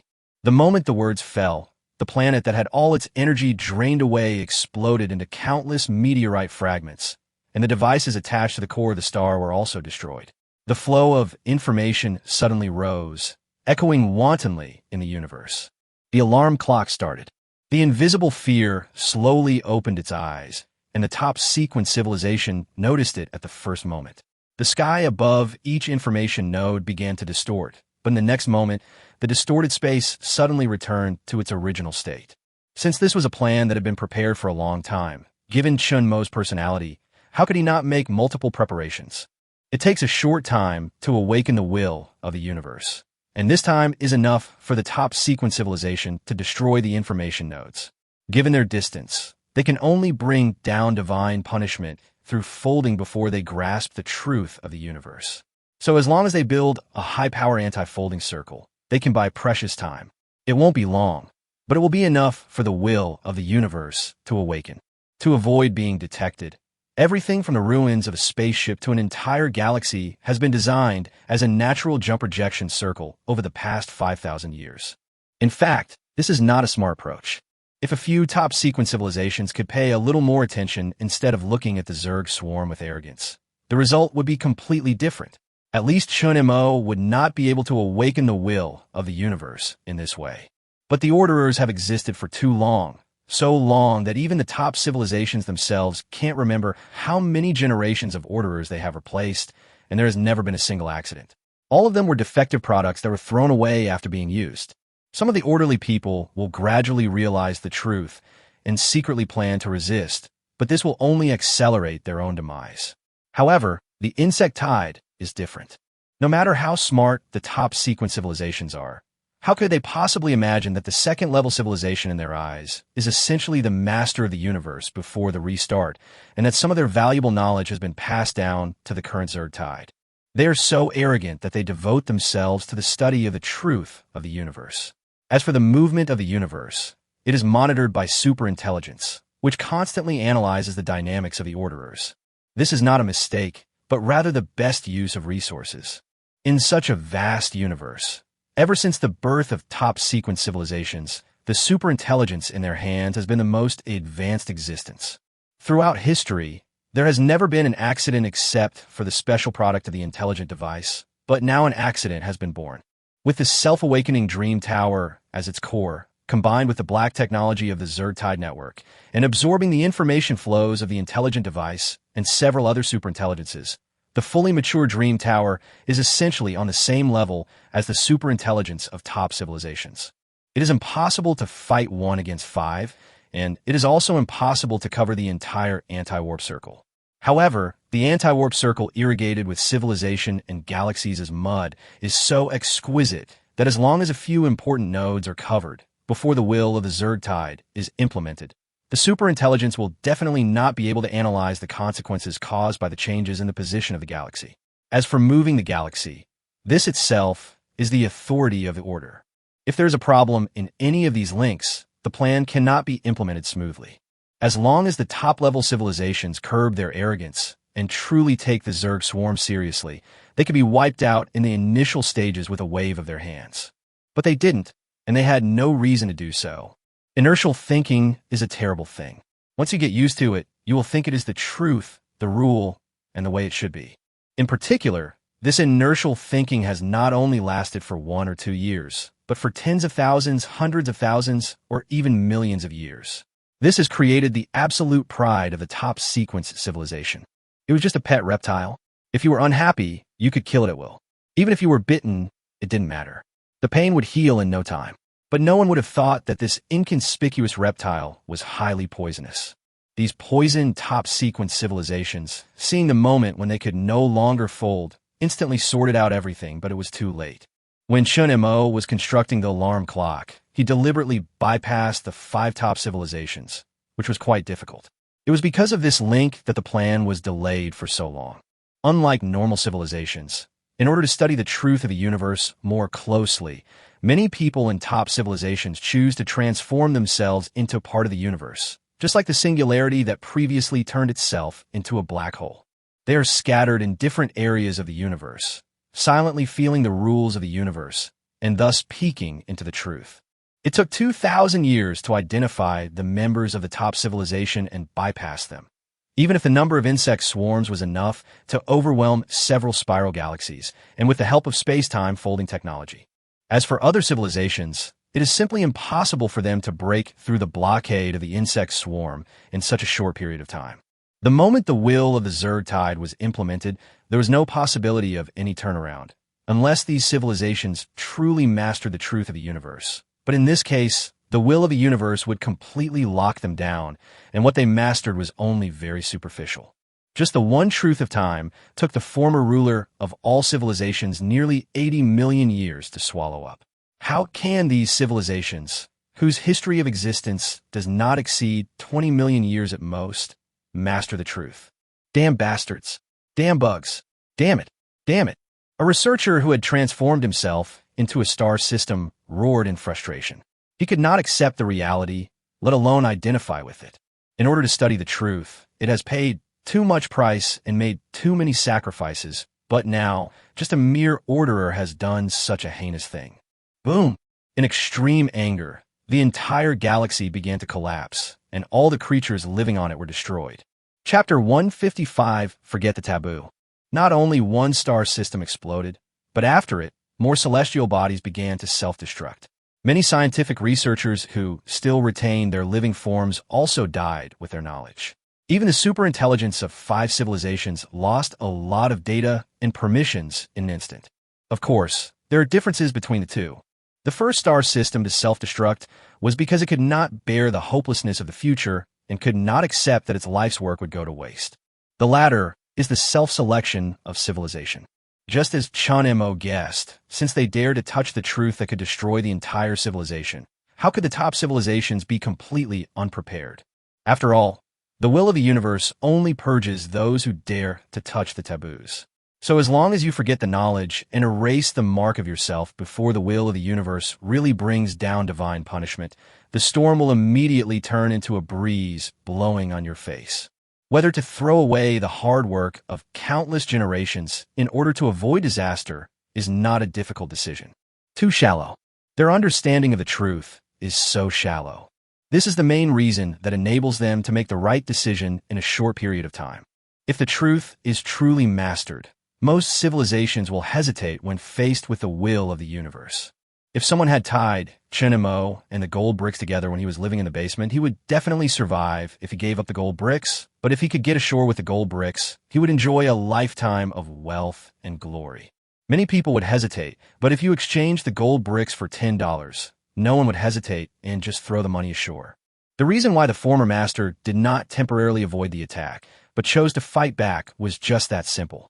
Even if the probability that a single truth can be stronger than the will is only 0.1, no matter how many zeros there are in front of the 1, it is still fundamentally different from the real 0.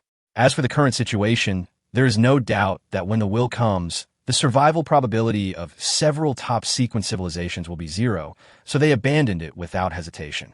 No matter how many years of hard work have been spent, how many generations have been sacrificed, when compared with the continuation of civilization, it can be thrown away. At most, we can eliminate the hidden dangers and then study it again. As a top civilization, they still have some ambition. Although it will cause the overall strength of the civilization to decline, there is no other choice. Invisible terror swept in from all directions, and panic surged from the galaxy. No matter how perfect the preparations were, when facing the arrival of will, emotions were bound to be shaken. Soon, the terrible will that brought fear quietly dissipated, and nothing happened. Feeling immersed in terror, each civilization breathed a sigh of relief. They suppressed the trembling of their emotions, and what followed was endless rage. So much has been lost. Excellent scientific researchers, with data stored by superintelligence, already have the truth in their hands. For a civilization to climb from a primary civilization to a top civilization is relatively not too difficult as long as it does not encounter genocidal enemies and disasters along the way. As for why today's civilization cannot become a top civilization, it is because the pioneers have completely blocked the road. Looking at the entire length of civilization history, it took them less than 10 of their time to reach the top sequence, and the rest of the time was all used to touch the truth. But now, in just a short moment, all their efforts have been wasted. The word anger is no longer enough to describe the level of anger among civilizations. Destroy this damn race. Kill these damn bugs. The roar of extreme anger echoed in all directions of the universe. Tidal storms rolled up from galaxies. The vibrating particles showed obvious chaos. Countless lower-level civilizations that had escaped the disaster by chance were trembling in fear. They still didn't know what had happened. Chun Mo looked up at the starry sky, which was surrounded by chaotic signal turbulence. Low-level civilizations would not be able to distinguish the meaning of the particle turbulence in a short period of time, but he would not have such trouble. But, kill the bugs? Chun Mo admitted that even if the top sequence had been weakened in will and self-castrated, it was still a powerful enemy.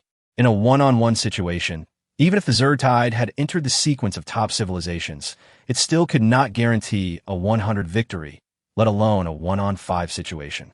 In this case, is there a way to not provoke all civilizations but to fight one-on-one? The answer is no. Unlike a collective that is bound together by interests, top civilizations are bound together by truth. If Chun Mo attacks a civilization alone, there are only two results. The first is to be weaker than the opponent, then the enemy does not need any help and can bury the insect Hive by itself. The second type is stronger than the other, but on the eve of its destruction, no matter what the mentality of other civilizations is, this civilization is destined to fight to the death to reveal the truth. As long as they do not want their will to come and make their own efforts go to waste, all civilizations will inevitably unite together to deal with the insect Hive out of helplessness. In short, there has never been the possibility of a one-on-one fight between the Zerg swarm and the top civilization. Once a war breaks out, it will inevitably be a 1-on-5 fight, and Chun Mo's initial plan was to fight 5 civilizations at the same time. From the perspective of civilization, the insect swarm is actually quite strange. This is an opponent whose number cannot be counted. Regardless of whether the unit of quantity is individuals or civilizations, the key to determining victory or defeat is the level of civilization. The difference between the hope and actual probability of winning in a one-on-one situation and one-on-5 is not that big. If it takes 100 trillion bugs to destroy a civilization, then facing 5 civilizations at the same time will only produce an additional 400 trillion bugs. Of course, this number is not accurate, but no matter how big the difference is, it is only a number from trillions ago.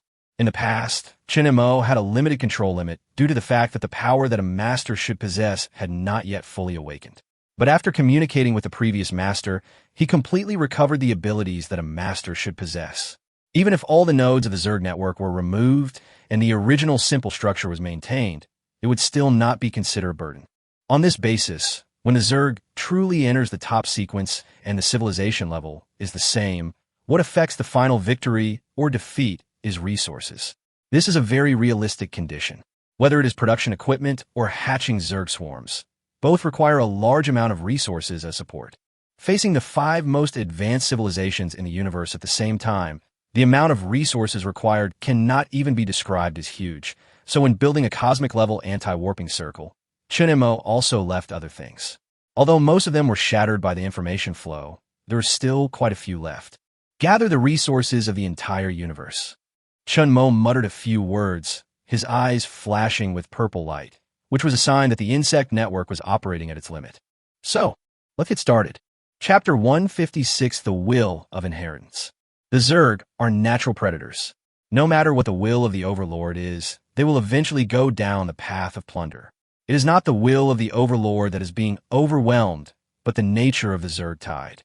But before, Chun Mo had never had such a strong idea. He strongly wanted to master the truth of the universe, break through the limitations of the universe's will, and see a wider world, even if the price was to sacrifice the entire existing universe. The will that dominated the past. Chun Mo sighed quietly. He inherited the knowledge of the previous master, thus fully awakening the talents that a master should have. Correspondingly, he also accepted the previous master's deepest regrets and resentments. Just one step, and the former Overlord would be able to break free from the constraints of the current universe and step into a wider world. It only lost because it was too impatient. The Zerg, which devoured the entire cosmic civilization, and the Overlord with endless lifespan, itself has the possibility of mastering all truths, especially when there is no second civilization competing for it. It only needs to study all truths at the same time and control the experimental process to a considerable degree. By the day when the will of the universe notices it, it will actually be too late. However, it was the first to study the truth of time and was eager to perfect it, which prematurely brought down the will of the universe. Just one step. The former master could truly say that he was only one step away from reaching the finish line, and even had one foot already lifted. How can there be no resentment? How can there be no regrets? This strong emotion, which was almost condensed into substance, was shouldered by Chun Mo while he was accepting the knowledge.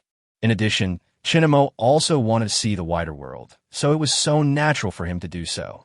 It's not that they have lofty ambitions, but that the ants that have been locked in the viewing box also want to see the outside world, whether it is opportunities or dangers.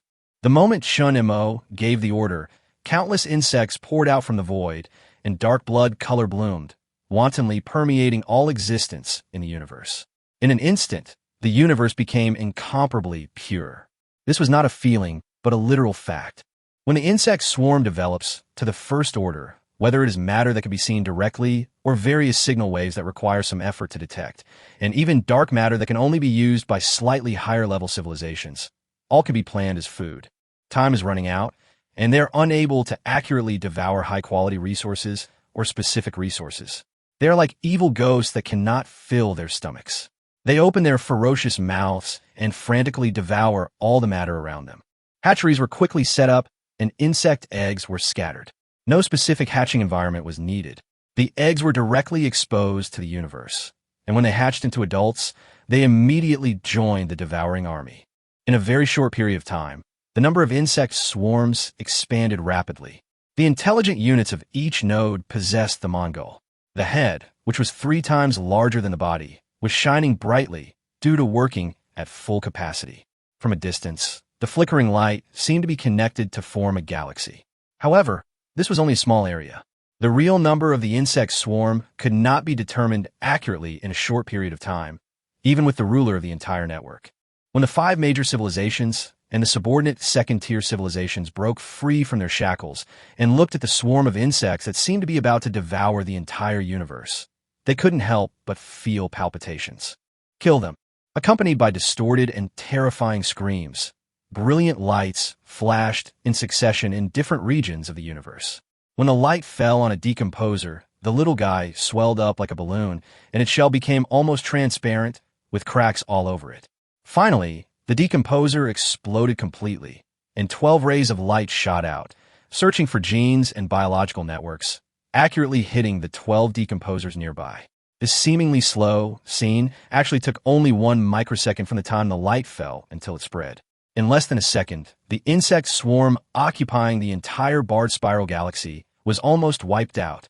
This is not some black technology. The will of the universe has just been silent, so the smaller the noise, the better. The method currently used is just the most basic attack method of the top sequence civilization.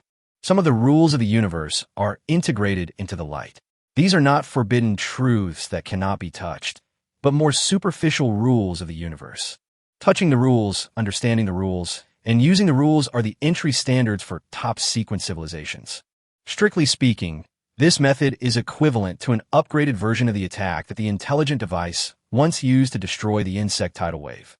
A civilization that cannot use rules will inevitably collapse at the first touch, no matter how large its population is. So, buzz. An invisible biological signal swept over, and the light that was about to spread to the next swarm of insects suddenly disappeared. Since he dared to say that he had entered the top sequence, Chun Mo naturally also mastered how to use the rules of the universe. Through the knowledge inherited by the previous master and the signal flow intercepted by the Dream Tower, when it comes to the use of the rules, he is no weaker than any other civilization. Space folding is indeed a troublesome thing. Just like in ancient wars, the importance of logistics is comparable to the eliteness of the frontline soldiers. This is even more true for insect swarms. Space warps can bypass layers of blockades and directly attack important logistical forces.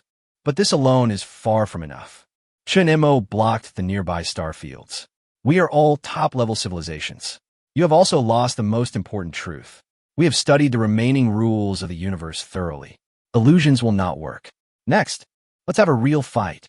Samuel tore open the wormhole with a grim smile and led endless worm soldiers into the galaxies of the 5 civilizations. Although their members are scattered throughout the universe, there is still a fixed galaxy that carries the civilization. Normally, the galaxy is under the highest level of blockade, which can be said to be the most solid defense, but it often exposes weaknesses when attacking.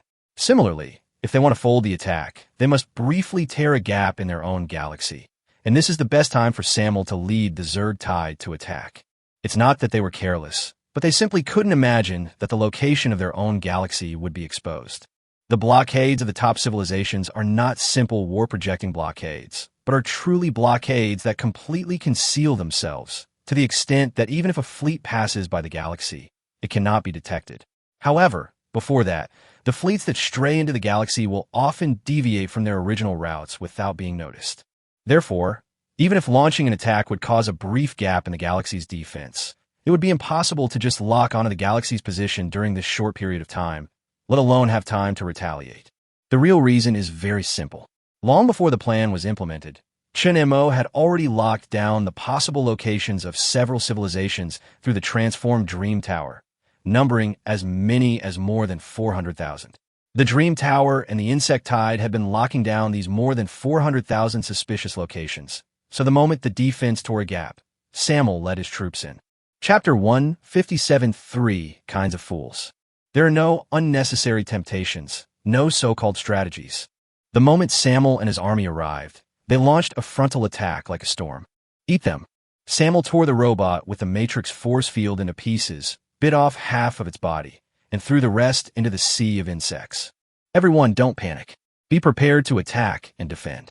The top civilization had no time to figure out how the Zerg swarm invaded so precisely and immediately began a hasty counterattack, but the results were worrying. Samuel was even more surprised to find that, Although they were nominally the top sequence in the universe, in actual combat, they were much more comfortable than before against Dream Tower and Intelligent Device. Of course, a large part of the reason for this was that the Zerg Tide had already brought technology to a level comparable to the top sequence, but it was not enough for the Zerg Tide to suppress several civilizations. If we talk about the real main reason, they're so far away from war that they have forgotten the taste of war. It doesn't mean that once you reach the top sequence you will never fight again, but it has been tens of millions of years since you last fought a real war. Because of the bondage of forbidden truths, it is impossible for the top sequences to fight each other. And when facing a non-top sequence civilization, as long as the rules of the universe are used, it can be destroyed in an instant, but this is only effective when facing a non-top sequence civilization. The Zerg used means that they could not understand to complete their transformation in a very short time and master the rules of the universe skillfully. The attacks implied by the rules no longer had any effect, just like what Samuel said during the invasion. Let's have a real fight. It is not about utilizing the rules of nothingness, nor is it about relying on the constraints of taboo truths, but rather it is about truly writing a war of civilizations that is sweeping the universe with blood and glory, just like when civilization has not yet reached its peak. A body that has not exercised for too long will become sluggish, and the war machines of top civilizations will also be sluggish. Although the superintelligence that will never decay can take the lead, the Zerg Tide will bring part of the information flow of the Dream Tower and the will of the Zerg Tide and play a key role in the crazy attack on the superintelligence, especially the large number of intelligent viruses created by the Dream Tower in the last 2,000 years. It is unrealistic to kill the hostile superintelligence, but if it is just to create a lag, even if there's only a few microseconds of lag time in a second, the difficulty is not high. The seemingly extremely powerful top civilization is actually like a dying old man. Looking at the Zerg swarm, the real dormant period was only after it left the first planet and before it mastered lightspeed travel. During that period, the Zerg swarm repeatedly devoured resources every day, but since then, until it became the Orderers, the Zerg swarm has been in the most crazy state of war. Even when Chun Mo himself stayed in Panner, the Zerg swarm, led by commanders such as Shur, invaded many civilizations. As for the last 5,000 years of silence, unlike the almost immortal residents of the top civilization, the soldiers of the Zerg Tide have been replaced countless times, and each generation has perfectly inherited the killing desire of the previous generation. For an old man facing an absolute killing machine, the outcome is not difficult to determine. Of course, it is impossible to use this to directly defeat several major civilizations. It is not that the hope is slim, but that the hope is zero. Those who could be called civilized, no matter what level, are essentially beasts that have fought their way out of the forest. When their injuries are severe enough to break through their rotten shells, the souls inside will still reveal their bloody fangs. It's just a temporary bargain. There is no such thing as a killing move. At the top sequence, unless it is an even more powerful force, such as the will of the universe, there is no such thing as a one-hit kill. Chun Mo only had one strategy to implement. Drag. Hard drag. As long as a civilization does not touch the truth, it cannot create resources out of thin air. No matter how high the energy utilization rate is, it will run out sooner or later, and war will undoubtedly accelerate the consumption of energy. Unlike civilizations that have to transport their collection to industrial galaxies, the Zerg swarm can set up hatching rooms on the spot and lay eggs at the fastest speed to float in the universe. Once hatched, they can join the Zerg swarm to form immediate combat power. In essence, this is a war for resources. The resources are in the universe. Whoever collects more and persists longer will have the balance of victory tilted more towards that side. This is undoubtedly the most clumsy and longest strategy, but is also the most deadly strategy for top sequence civilizations. It is very simple, very straightforward, and very direct. The overall strategy is extremely simple, but often the simpler the plan, the fewer mistakes will occur. There are several kinds of stupid people. The first type is stupid and unaware of it. Stupid people with this kind of personality are very likely to do bad things. The second type is stupid but aware of it but not self-conscious. Maybe it's for face, or maybe it's for emotional value. In short, although they know they are stupid, no matter what happens, they still like to make suggestions and require their subordinates to execute them. The third type is to admit that you're stupid. I know I'm a fool, so I won't play too many tricks with you. Let's be open and no one can play dirty. Chun Mo considered himself to be the third type, so he did not have too many conspiracies and tricks. He laid all his strategies out in the open from the very beginning. If it were based on the reproduction of the insect swarm and the efficiency of resource conversion, he could still lose. He admitted it. It is not shameful to lose to the most advanced civilization. Of course, this probability is very low. Although Chun Mo has always considered himself a stupid man, he is actually not stupid. At least he is no longer a stupid person after swallowing the first civilized planet. He can piece together complete knowledge from the fragments of memories of artists and scientists, so it is normal for him to piece together the wisdom of a few conspirators.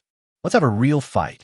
This is not only Samuel's roar, but also the will of Chun Mo, the master who possesses many wisdoms. I have full confidence in my own cubs' egg-laying speed and resource conversion speed. So what else is there to say? Just give it a try. When smart people don't play conspiracies, it is most likely that there is no need to play conspiracies anymore. They can just look at the most direct facts and crush them. It is this blatant strategy that makes the civilization that has come to its senses quite helpless. They are not pushovers. They just felt that it was unnecessary. They were already a top-level civilization, and there was no need to be drenched in blood and exude murderous intent all day long.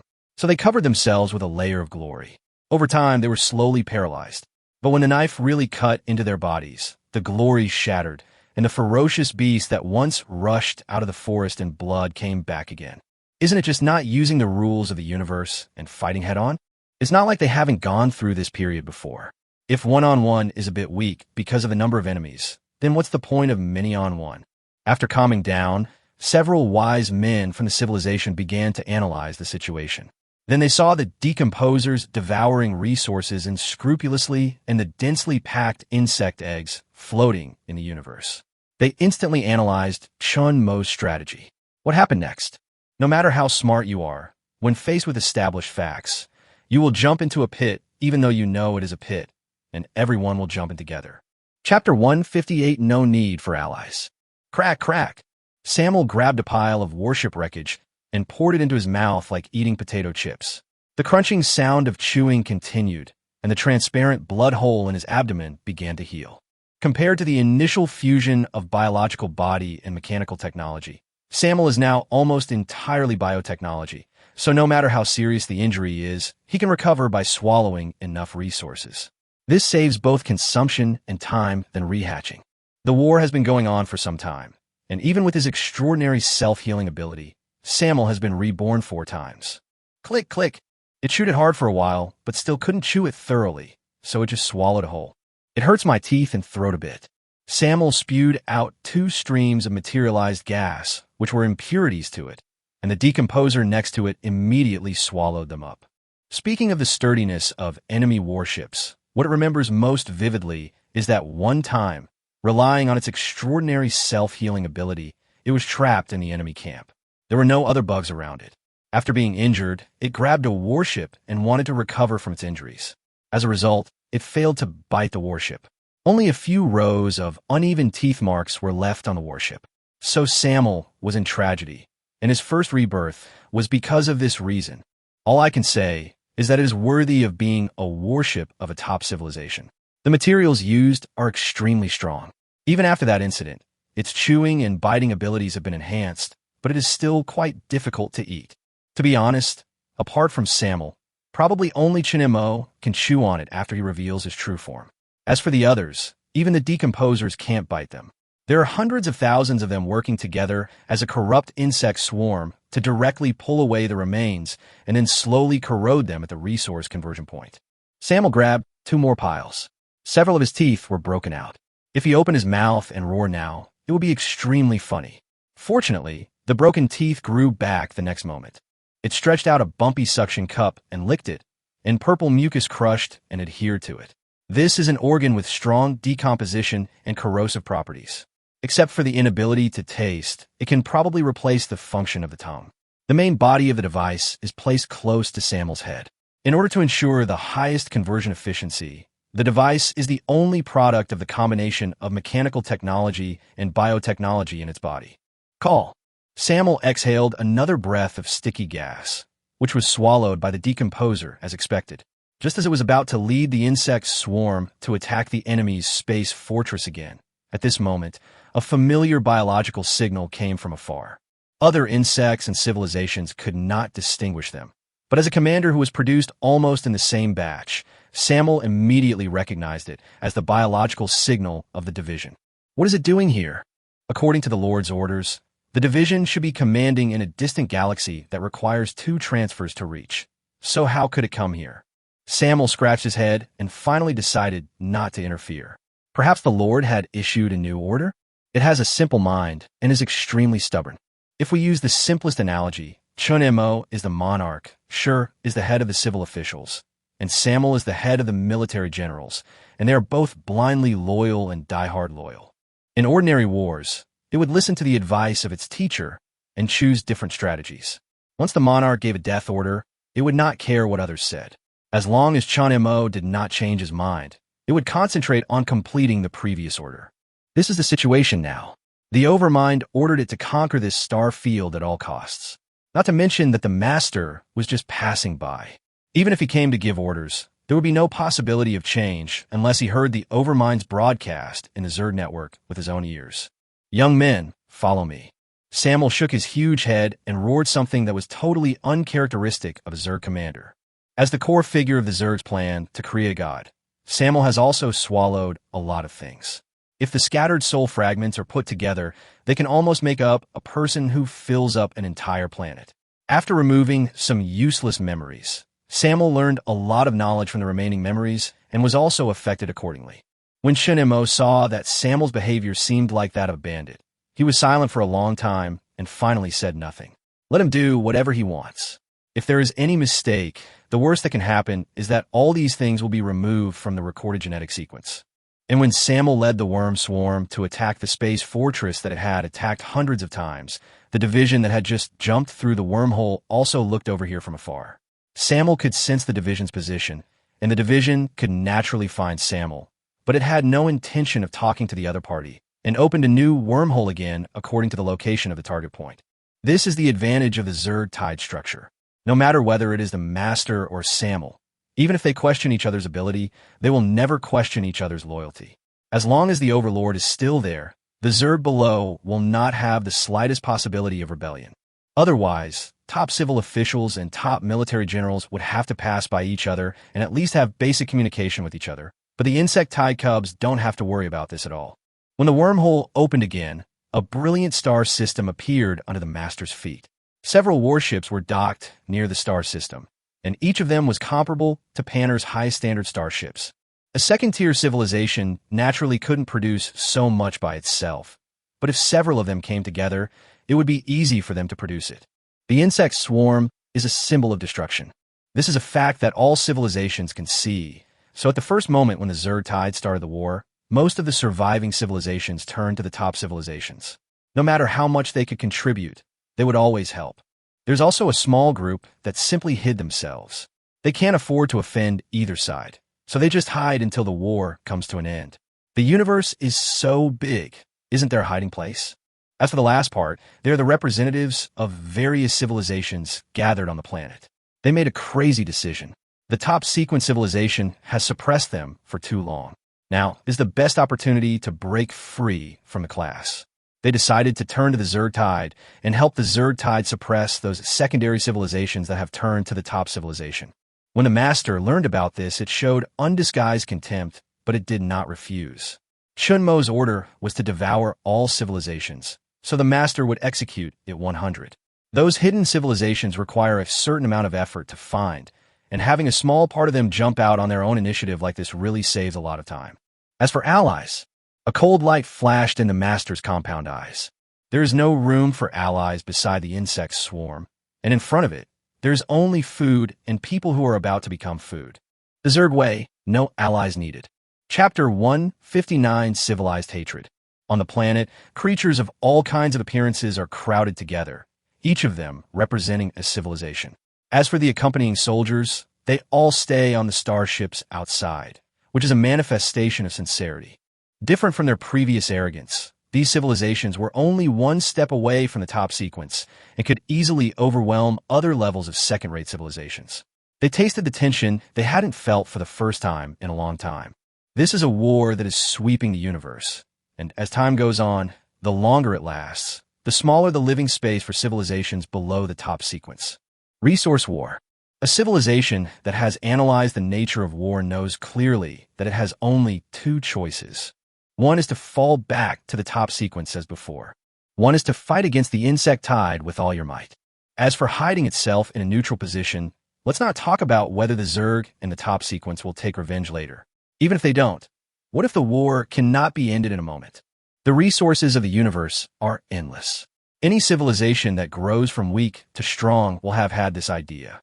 However, when civilization reaches a certain level, they will clearly know that the resources of the universe are abundant, so many that even if the number of civilizations multiplies several times, they will still not be exhausted. However, this is fundamentally different from the true infinity. It is only a matter of time before the Zerg swarm and the 5 high-speed, top-sequence civilizations devour all the resources of the universe. Although this time will be long, it is not endless. At that time, the civilization that has hidden itself will face resource depletion, and the only chance of survival is to join the war and end it as quickly as possible, or take the opportunity to plunder resources. From the perspective of stability, joining the top sequence is the most appropriate choice. Throughout history, the top sequence civilizations have retained the most basic decency and will not make things too difficult for the lower sequence civilizations. As for the Zerg swarm, judging from the information we have learned, it is not an exaggeration to say that it is a demon that will destroy the universe. But there has never been a shortage of gamblers in the universe. How many civilizations that could have made further progress were ultimately destroyed by gambling? Even after seeing the tragic conditions of other civilizations, they would still choose to gamble. They cannot see the destruction, but only the success of the lucky ones. Top sequence. These 4 words have suppressed various civilizations for too long, and now, an opportunity is in front of them. As long as the Zerg tide defeats the top sequence, they may also get a chance to go further. It is to choose safety and return to your previous life. It is better to take a gamble with the entire civilization and create a broader sky. A normal person would not make the second choice, but a gambler would, and would bet everything without hesitation. They have never lacked the courage to go all out. They just lacked an opportunity. Now, the opportunity has come, so they immediately made a decision to turn to the Zerg tide. No matter what the final outcome is, at least they have to bring down the so-called top sequence. Is it pride? Is it greed? Is it a civilized choice? Compared to the madness of gamblers and the greed for life. If you really think about why they would turn to the Zerg tide so quickly, even though they knew that the Zerg tide was the most dangerous existence, and even if they won the end, they would most likely be destroyed, but they still made such a choice. The answer is simple. This is naked hatred. Even though the top-level civilizations have never killed them, and even often helped them, all of this has an absolute premise. Other civilizations are not allowed to become the top sequence, and the future of civilization is fundamentally blocked. Under this premise, what does it matter if we can enjoy peace? What does it matter if we can travel across the universe? They want to go one step further. Civilization wants to go one step further. If they cannot achieve it due to their own abilities, it doesn't matter. They will accept it. But if there is civilization blocking the way ahead, then there is no second choice. It will be fine if they can't see it. If the top sequence civilization truly hides itself so that other civilizations cannot spy on it, and they only think that the next level sequence is the end of cosmic civilization, they will not have such a reaction. But they can see how the top sequence civilization is so wanton and how easily it destroys the next level civilization. Why? It's not a difference in ability. It's just that they were born in this universe earlier. Why should they accept it? No matter how well a dog lives, is still a dog, not a human. They also want to be human beings, and they also want to be human beings. The atmosphere in the room became increasingly depressing. 2 people were particularly stiff. Everyone else was discussing with each other, but they were the only ones who couldn't fit in well. Just like a tame dog, some of its wildness will awaken, but there is also a part that becomes obedient. They have lost their civilized pride and their upward spirit. So what if they're dogs? It depends on whose dog they are. A top sequence dog is better than a second sequence dog. After all, people don't raise all kinds of dogs. Look at the order that subjugates the entire universe. Except for the time when it got out of hand during the insect swarm, weren't the previous generations actually tame dogs? As for the reason for coming here, They're undercover agents who have been hiding in the second-level civilization. They usually contact other civilizations. As long as they notice someone trying to undermine stability, they will report it to the top civilization, and then the top civilization will give the Orderers an order to clean up. Therefore, even the Zerg Hive that used to be the Orderers did not know their identity, and other second-level civilizations did not know it either. At the beginning of the war, they hid themselves. As the situation became increasingly unclear, they were about to jump out to help, but they were targeted by a civilization that wanted to turn the tables and become the master. They mistakenly thought that they still had some spirit left, so they pulled them over as well. Although the two civilizations could understand the ambitions of other civilizations, they were very disdainful of them in their hearts. The facts of the past have solidified their thinking. They do not believe that the top sequence will lose the war. Even if there is a stalemate now, it is only temporary and they will win as usual sooner or later. So they were ready to send away the other civilizations as usual, but when they heard that the Zerg Supreme Commander would come to the meeting in person, the two civilizations immediately had some ideas.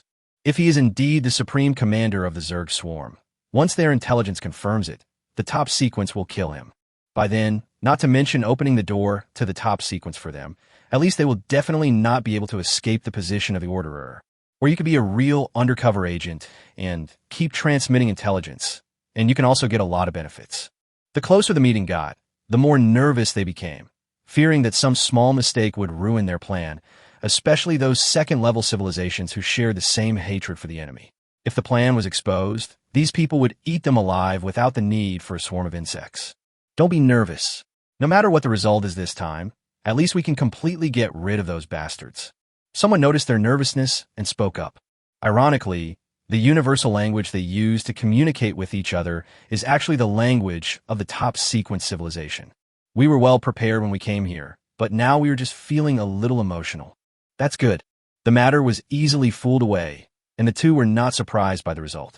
Yes, who could have guessed that they had already fallen to the top sequence? With such a mood, they quickly integrated into the group. Just when they were having fun, an indescribable pressure suddenly descended upon the planet. Chapter 160 Traitor. Here it comes. Everyone's heart trembled, and they looked up through the transparent building. As expected, several black spots quickly enlarged, and the air became sticky. Faintly, they could hear the heavy pressure that shook the mountains and rivers. These guys, who had long abandoned the survival needs of ordinary creatures and did not need to eat or breathe, began to relieve the pressure by breathing. In a space where the only sound could be heard, an absolutely powerful person arrived. Grown-ups. Several old guys stepped forward tremblingly, and the master's eyes swept over everyone, then retracted his gaze and nodded gently. You can call me master. Everyone nodded quickly and welcomed the master into the building. They would decide the direction of civilization here. The two civilizations that were moving towards the top sequence looked at each other secretly, and both could see each other's shock. It's not that the two of them are cunning, but the Zerg commander actually came. Of course, there is a possibility that it is a substitute. Although this is an extremely important meeting, based on their understanding of the top sequence civilizations, they do not actually take these guys seriously. So let alone a substitute. Even if a low-level servant is sent to attend the meeting, they think it is very normal. No, it should be said that is the normal situation. On the contrary, it is extremely abnormal for the highest commander to personally take action.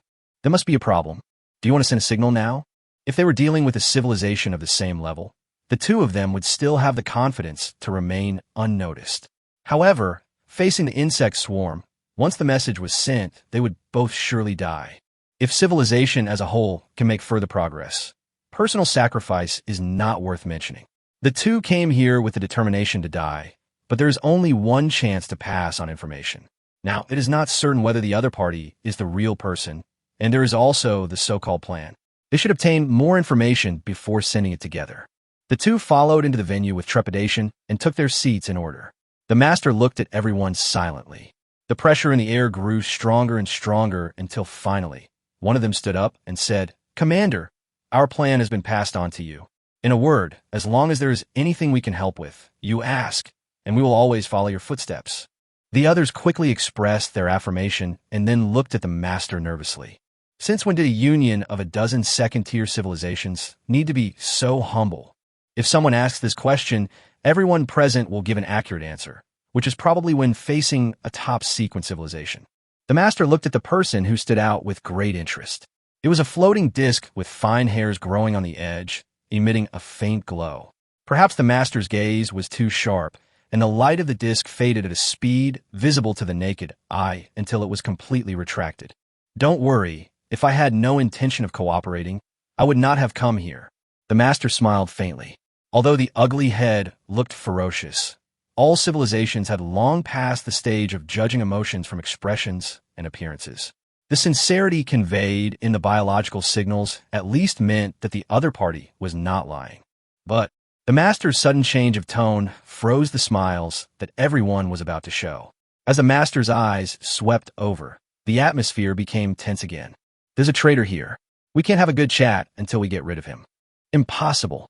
As soon as the master finished speaking, several members jumped up immediately. They had all gone through a rigorous screening process and observed their past behavioral styles before selecting a dozen members. As for those civilizations that tended to be in the top sequence, they had been screened out at the very beginning. The two traitors were extremely nervous, and fear filled their minds in an instant. It actually knew about the traitor. Just before the two of them decided to send out the signal, the master pointed to the first disc that stepped forward. It's a mole. An invisible force descended, and the disc didn't even have time to let out a scream. A surge of attraction burst out from its body, and the disc, which was about 2 meters in diameter, was squeezed into the size of a bottle cap in an instant. The two were stunned. Is Diaraskala a traitor? As a civilization ranked high in the second-tier sequence, Diaraskala was one of the organizers of this meeting. When did even such a guy turn to the top sequence? And without their knowledge. Are you sure it's a traitor? Others asked in disbelief. If Sure was not a top-rank commander, he would have been drowned in spit the moment he said Yuan Jia was a traitor. The civilization represented by Diaraskala has been connecting with other civilizations and provoking discord with the top civilizations. Is all this intentional? Deliberately select civilizations that are dissatisfied with the top sequence, and then wait until they reach a certain scale to clean them up uniformly? Thinking of this, everyone couldn't help but start to tremble with fear. Could it be that what they had always thought was a plan in a dark corner had already been exposed to the sun? Of course not. Diaraskala is not a traitor. The civilization it represents truly has the will to overthrow the top sequence, even at the cost of destruction. The teacher just pointed casually. It doesn't know who the traitor is, but it is certain that there must be a traitor among them. After all, it came as the supreme commander of the Zerg Tide, and coupled with the news spread secretly, the top civilization must know about the existence of the meeting. Even if the chance of the true body appearing is very small, isn't it worth a try? The top civilizations have been using solid space fortresses to launch counterattacks. That is a very troublesome construction project, and it is difficult for the insect swarm to break through. The division wants to lure them out, at least a small part of them. As for whether using conspiracy and trickery would violate the orders of the Lord, Chun Mo simply ordered it to devour all civilizations, but did not restrict the means. It was like ordering them to eat an apple. Whether it was cut into pieces, juiced, or eaten raw, it was up to them to do as they pleased before Chun Mo made any specific requests. I will never deceive you on this matter. The master smiled. Hearing this, although people found it difficult to accept for a moment, as the master said, as a top civilization, there was no need to deceive them. What do you think about that plan? Another strange life form stood up. Not yet. The traitors have not been eliminated yet. The master's light words made the two real traitors nervous again, and their eyes gathered on the master's fingertips, shaking with the shaking of his fingers and slowly fixed on Glor Death, whose expression changed drastically. And you, damn it, I actually got exposed. With a loud roar, the head of Glor Death exploded, and the urgent signal reached the sky. Chapter 161, Unscientific Evolution. Glor died, very quickly, without even giving the creatures around him time to react. Pus-green liquid splashed, and a rapid and strong signal rushed straight into the sky. Then, for fear that a single signal would be intercepted, the second traitor also chose to transmit the signal at the cost of self-destruction. Suddenly, the meeting place became chaotic, and everyone felt insecure for a moment. The master's hand remained in midair for a long time. The luck seemed a bit too good. The master was sure that there was a traitor in the venue, but he didn't expect that he could point out the real traitor the second time with just a casual pointing. In this way, the unjustly killed Diaraskala was not a traitor, but now he is also a traitor. The next moment, space began to distort. Looking at the warships that surrounded the planet in an instant, the master laughed softly and said, "It's really fast. I'm afraid they have set up an ambush long ago. Even if there's a possibility that it is just a clone, they still assembled a team of this level. They are really under a lot of pressure. For you, any risk is worth it." A faint voice came from the distorted space, and several red threads shot out from it, quickly binding the master. During this period, the master's biological signals remained as stable as ever, and his expression did not change at all. Is it really just a clone? Seeing such an indifferent Zerg commander, the owner of the voice was not surprised. Whether in terms of appearance, the characteristics of biological signals, or the genes analyzed by Hong Xian in a short period of time, they were all exactly the same as the teachers and did not seem fake. But from a perspective of top civilizations, it is extremely simple to create such a realistic clone. Even after injecting thoughts and memories, the clone can only realize that it is a clone, not a living creature, when it is on the verge of death. Of course, the master disdains and does not need to use such means. It just uses the main body as bait. As for its own safety, it doesn't matter at all.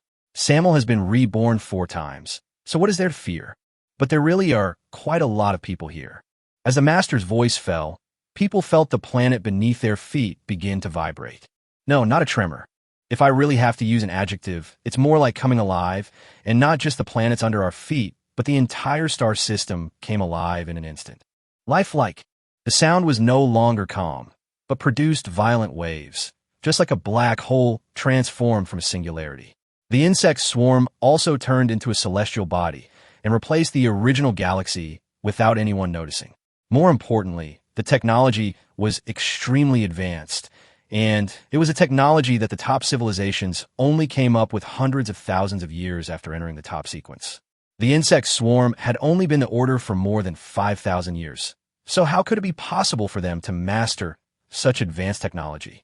The insect swarm poured out of the planet, and the anti-warp circle was built in an instant. Sensing the surprise emanating from the distorted space, the master was extremely satisfied, and then looked at the panicked civilization representatives in the conference room. "Since you were part of the bait, let me say thank you for the long time." "Why? Why? We are clearly on the same front." The representative of civilization wailed. "When you place your hopes on others, you should have thought of this outcome." The master's body began to disintegrate, his soul began to burn, and his face melted like asphalt.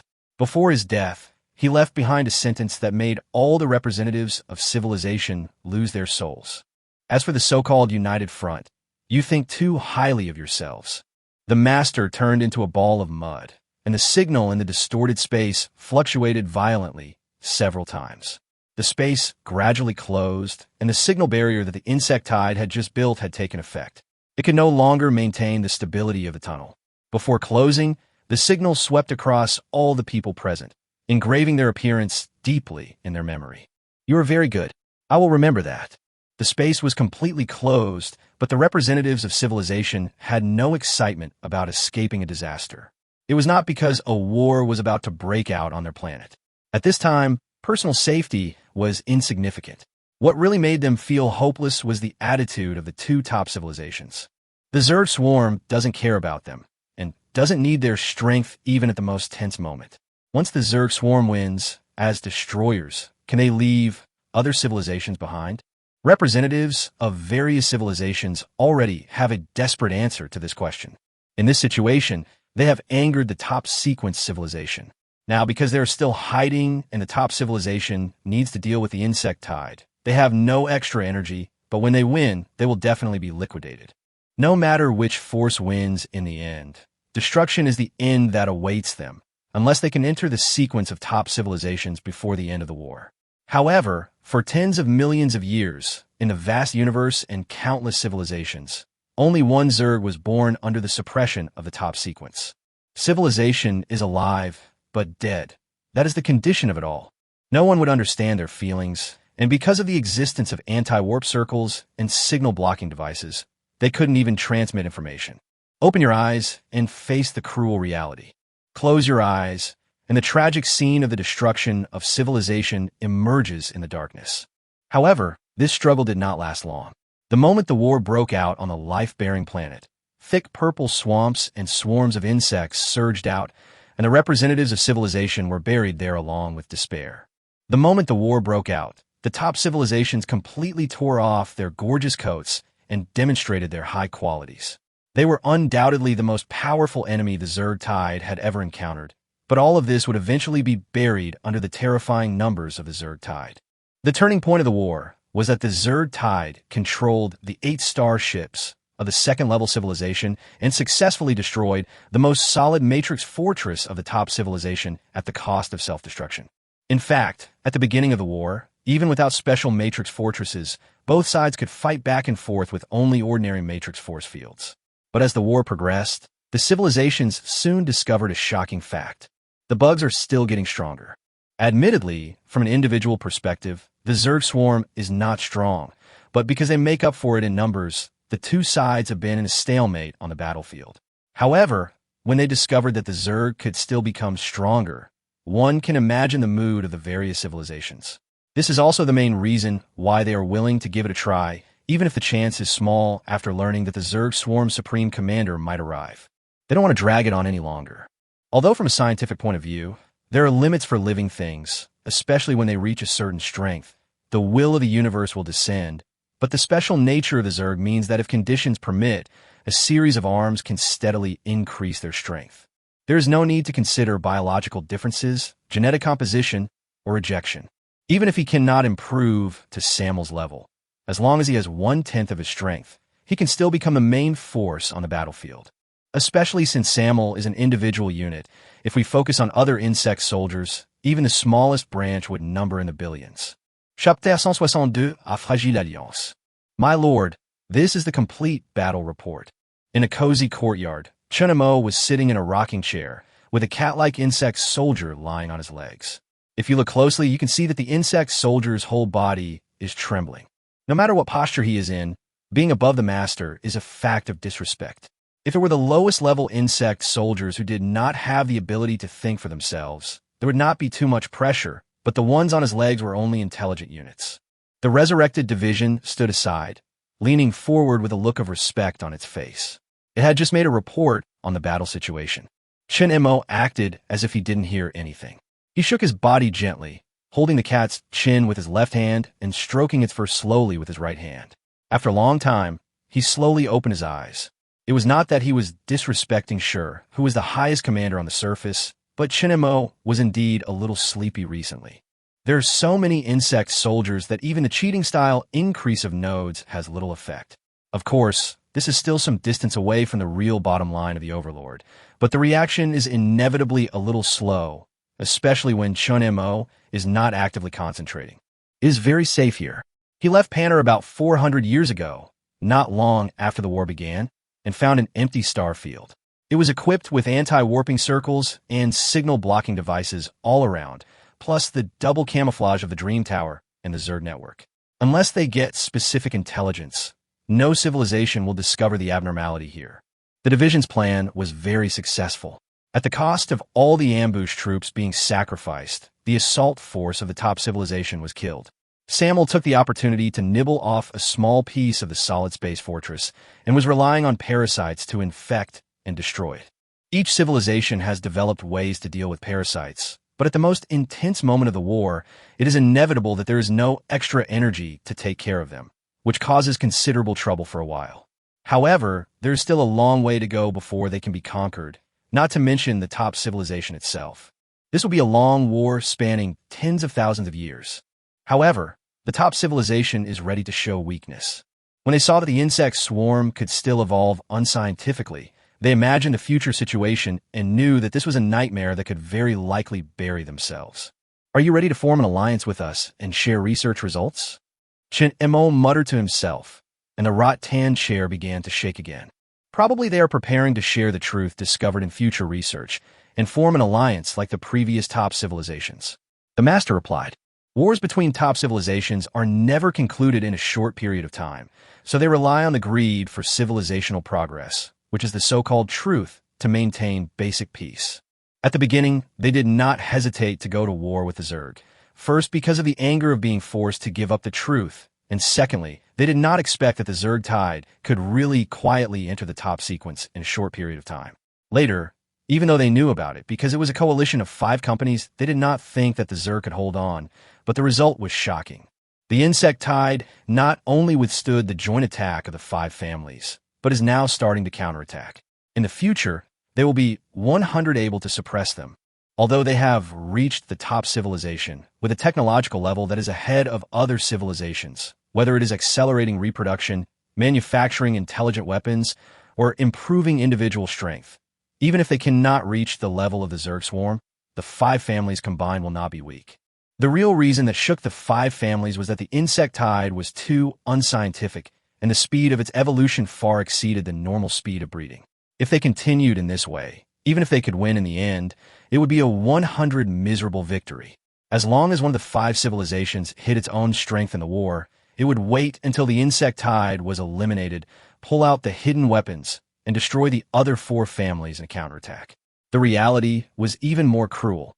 It was not just one family that was hiding, but all 5 families were more or less hiding their weaknesses, which directly led to an uncontrollable deviation of the situation. This is not something to be surprised about. Even if several forces unite together, as long as the social structure is not similar to that of the Zerg, there will be several different ideas within the force. If there is no external enemy, the division of power will be inevitable. This is true for the same civilization, not to mention the union with other civilizations, especially the top civilizations have temporarily thrown off the shackles of the chains of truth. A civilization without constraints is equivalent to a villain who has lost his morals. Don't underestimate any civilization that has climbed to the top, and don't overestimate their morality and kindness. How can civilization progress? No matter how it is detailed, when it comes to the core concept, there are actually only 2 ways. One is the technological explosion, which surpasses all civilizations by 1 level and suppresses other civilizations with the attitude of absolute strength. This method is suitable for the early and middle stages of civilization. If it is in the late stages, it is impossible for technology to achieve a sudden step-by-step leap, not to mention that the top sequence civilization has already stood at the apex of the universe. The next step up is to step out of the universe. At this time, the second method must be used. Kill all civilizations of the same level as yours. To give a simple example, in a test with a score of 100, 10 people scored full marks. Although there are still differences between them, in terms of scores, all 10 people are at the same level. The score has reached 100, and it is impossible to go any further. If you don't want to be tied for first place, the easiest way is to eliminate the other 9 people. Restricted by secular morals and rules, people can only think about it in their minds, but will not actually carry it out. However, when this situation is placed on civilizations, faced with the temptation to go further, they are fully capable of doing it without even the slightest hesitation. They may be allies one moment and turn against each other without warning the next. The reason why Chun Mo disdains the so-called allies is not because the level of other civilizations is not enough. The insect swarm is the strongest backing and the sharpest sword. Why should they rely on the fragile community of interests? If they want to hold a meeting or communicate with you, just deal with them as you can on the surface. The children in the rear continue to gather resources. The chains of truth will descend upon us sooner or later, but will never bind several civilizations at the same time.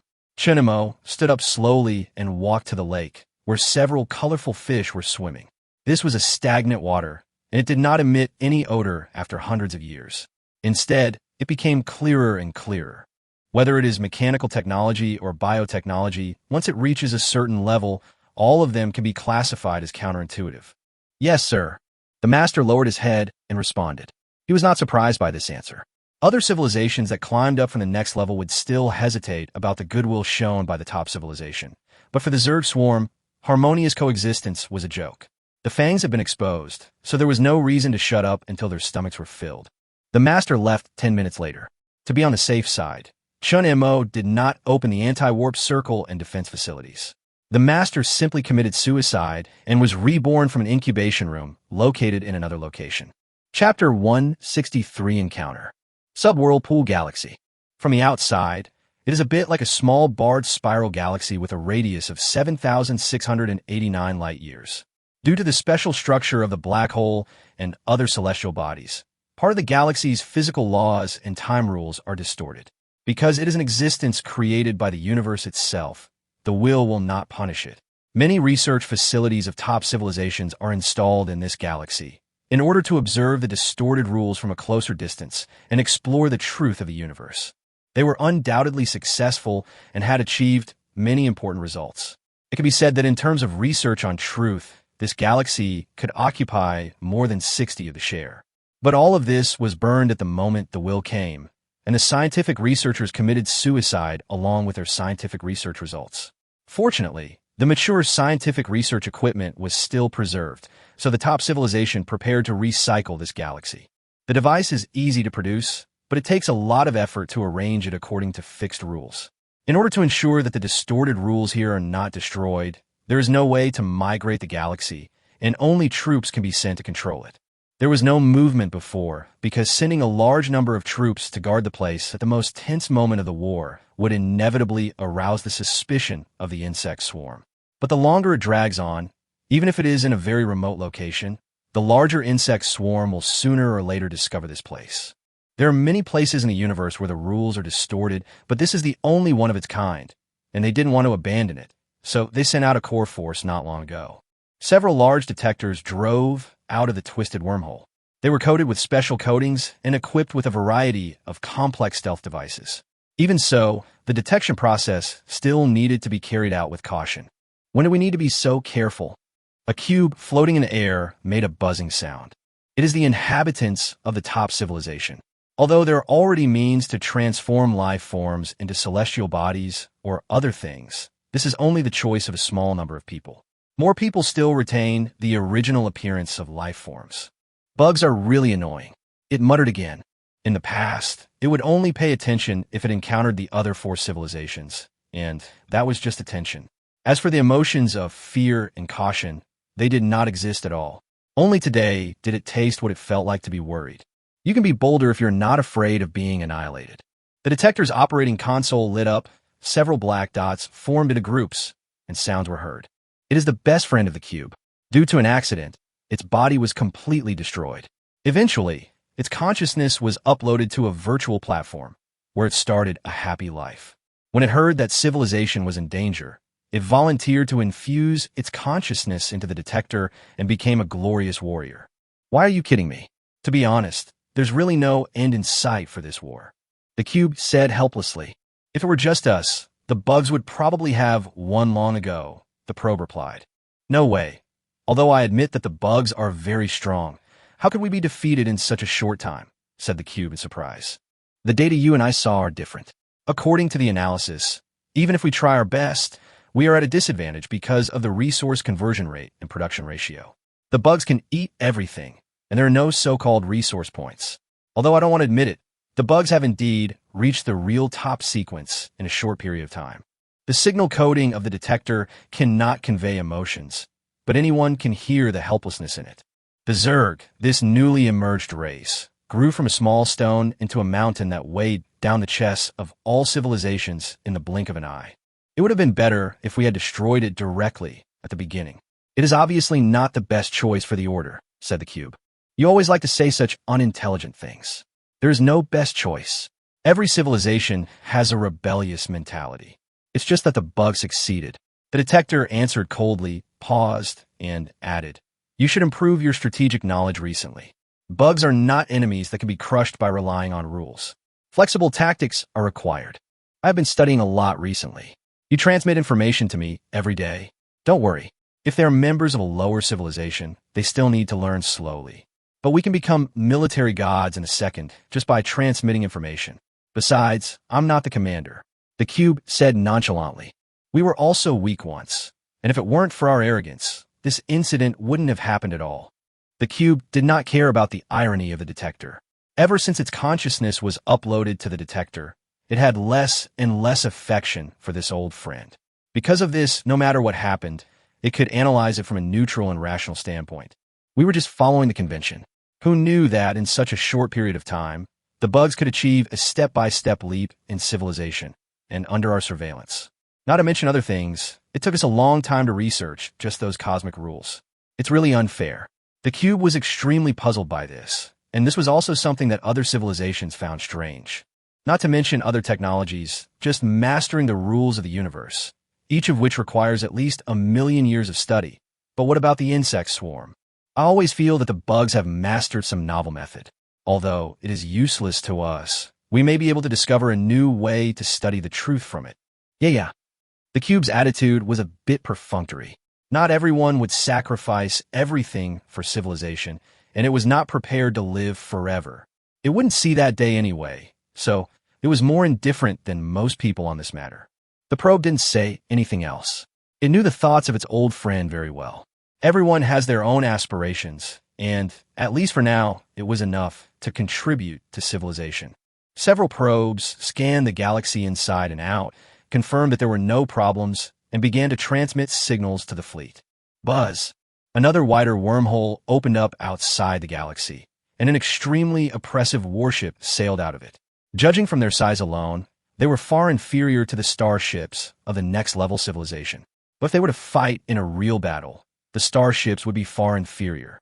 This was still under the premise of not using the rules. Otherwise, a single battleship could easily destroy the next-level civilization. The ships gradually entered the galaxy. Even after detection, they were still extremely cautious, which saved them from being destroyed the moment the disaster struck. When the fleet reached an asteroid belt, the outer shells of millions of asteroids suddenly shattered, and countless insects swarmed out and surrounded the fleet. What was going on? The detection team was all shocked and horrified. They had clearly scanned this place before, and not just once. How could the bugs have escaped the scan? Chapter 164 Ambush. Due to previous research, the space in this asteroid belt is slightly distorted, which will have a certain impact on detection. However, we have also upgraded the detection module to address this issue. The bugs cannot escape our scans unless the technology that helps the bugs hide is more advanced than our scanning equipment. The detector completed the unfinished words of the cube, looking at the swarm of bugs that were pouring in from all directions, and said calmly, "Now is not the time to consider such things. No matter how advanced the bug's technology is, for us now, the process will not change at all." I know. The cube remained calm under the dual effects of language and a motion suppressor. At this time, the outer edge of the fleet was already engaged in a firefight with the insect swarm, and the bright light made the nearest stars seem dim. The cube and its friends are just detectors and do not have much firepower. After releasing their only group of floaters, they float around the outer circle of the battlefield, reporting the overall movement of the insect swarm at a frequency of 2,000 times per second. Damn it, there are more and more bugs. Hasn't the anti-warp circle been destroyed yet? The fleet commander was extremely impatient. He did not build fortifications in advance and encountered the insect swarm directly. The insect swarm was obviously more advantageous. The reason is simple. The bugs do not care about the consequences and do not worry about losses. From the moment the war begins, the bugs will gather together at an extremely fast speed as long as they can be caught. If they cannot be broken through in a short period of time, the bugs will immediately switch to a self-destructive attack method. The casualty ratio between the two sides once reached 300,000 to 1. If it were other civilizations with such a high casualty ratio, it would not take long for them to collapse internally. However, the Zerg Tide was not affected at all. On the contrary, its numbers continued to increase while ensuring the quality of each individual. No matter how many troops the coalition of civilizations sent out, the number of Zerg Tides always remained more than 300,000 times higher. Not even a moment can be missed. Relying on the connection between chips and superintelligence, the commanders receive a large amount of information every second. If the organisms themselves have not been genetically modified, the amount of information alone is enough to turn people into idiots in an instant. They have long regarded insects as beings of the same level. They know very well that they can seize the enemy's momentary mistakes to expand the results of the battle, and the insect swarm also has this ability. Boom! Suddenly, a pure white high-temperature light gushed out, and the insects and ships blocking the way melted instantly. Only a small number of high-level insect soldiers and higher standard fleet survived. The commander was delighted, and the anti-jump circle was finally dismantled. Everyone, force the warp immediately. This is a very dangerous order. Even with the mature warp technology of the top sequence, there are still certain requirements for conditions before activation. Forced warp during the battle will cause at least 30 casualties, no matter how careful you are. But if you continue to stay, the losses will only be greater. Even if you can call for support at this time, the bugs will also have reinforcements joining the battlefield, so it is not wise to fight head-on. All the captains began to warp, without any resistance to the commander's orders. Unconsciously, and without knowing when it started, as the pinnacle of civilization, their first thought after being ambushed was not to destroy the enemy, but to find a way to escape from the battlefield. It's more like a subconscious escape than a lack of thought. It's not just that they regard the Zerg swarm as of the same level. In the past history, even when encountering troops from the other four civilizations, they have never thought of retreating, even if their fleet is smaller than the enemy's. They were scared, afraid of the crazy insect swarm. Fear should not appear in the top civilizations. Of course, this emotion did not appear suddenly, but the insect tide wrote a bloody fact through the war that lasted for hundreds of years, telling everyone loudly that the top civilizations will also die and disappear. The space began to distort, and the unstable wormhole was forced open, but just as it was about to fully open, the wormhole suddenly solidified and then shrank inward. At the same time, a fear from the depths of a life form's soul swept through the entire scene. They are very familiar with this feeling. According to their analysis, it should be the embodiment of the will of the Zerg. As the number of Zerg increases, this will become stronger and stronger. Is the commander of the bugs here too? They looked around, and sure enough, in the core where the insects gathered, a biological battleship was quietly suspended, and a creature with limbs and an ugly head stood on it. Zerg Tide Commander Division. In order to eliminate the Zerg commander, they once sent a fleet to ambush him. But unfortunately, it was just a clone. They didn't know yet that what they had wiped out was actually the real division, but the division was not the real commander of the Zerg Tide. From beginning to end, Chun Mo never showed up, or it could be said that he didn't need to show up. He just had to set the direction behind the scenes, and his subordinates would naturally fill in the details. In this ambush, the top civilization will only consider themselves unlucky, but they don't know that this is not accidental but inevitable. The galaxy that distorted the rules is such an important existence. Even if we didn't know about it before, when all the researchers committed suicide, the galaxy lost its support and the coordinates naturally reappeared. Considering the number of the insect swarm, how could they not have discovered it in hundreds of years? As for why they didn't occupy it immediately, it was because of now. It is a fact that top civilizations will sooner or later send troops to garrison, and they will be powerful troops. There is no need to consider this fact. The question that needs to be considered is how to eat up this army. It doesn't take a top civilization too long to train a fleet, but there is no comparison between the fleet and the Zerg's almost cheating method of hatching all over the universe. What's more, every time the Zerg invade the star field, the first thing they do is to build a warp-denying circle and a signal-isolating device, and find a way to find the resource collection center of the top civilization, and then destroy it without stopping. At the beginning, all the civilizations were still ashamed of the fact that 5 civilizations joined forces to deal with a mere bug. However, the later it got, the more fortunate they were for their initial shameless decision. If they had fought alone, they would have probably perished by now. Such a huge pressure must be the main body. The commander made up his mind that if he could kill the supreme commander of the Zerg swarm and cause chaos within the swarm, it would be worth it even at the cost of total annihilation. But even they could see the key point. So how could Chun Mo, who was sent personally as the master, not know it? This was not an unprepared encounter, but an ambush that had been set in motion for 100 years with the goal of annihilation. Show your brilliance. The master raised his hand, and bright spots of light floated out from his chest, as if a supernova that was about to explode was compressed to the size of a ping-pong ball. The light passed through the dark matter, distorted the space, and refracted different brilliances, but people did not have the extra energy to appreciate the magnificent scene. They soon discovered a horrifying fact. The fleet, which was controlled by superintelligence, actually turned its guns and launched a fierce attack on their own people. Chapter 165. Seeking Peace? Various information fragments were flying around in the galaxy. Despite the fleet commander's best efforts, he was unable to regain even a little control. Superintelligence. One of the technologies that has been born since the beginning of civilization. Unlike those old-fashioned technologies, superintelligence has always been with civilization as it has been updated and replaced. After all, there's a limit to life. No matter how much the genes evolve, There will always be a huge gap between computing power and superintelligence. Perhaps powerful computing power can be obtained by transplanting chips, but the core that supports it all is still superintelligence. Even though Chun Mo, the overlord of the Zerg, possesses a signal flow and node combing capability that is vastly superior to that of a superintelligence and can do fine work in a refined manner, he is still somewhat lacking if the computing speed per second is compared. The higher the level of civilization, the greater its dependence on superintelligence, and the more authority it is granted, which is why events like the robot revolution occur. Previously, due to the existence of intelligent devices, all top civilizations suppressed their own intelligence, fearing that their fleets and facilities will be seized by intelligent devices with higher computing power. After the destruction of intelligent devices, these block permissions were opened, especially after the war, and the dependence increased again. This is not a problematic decision.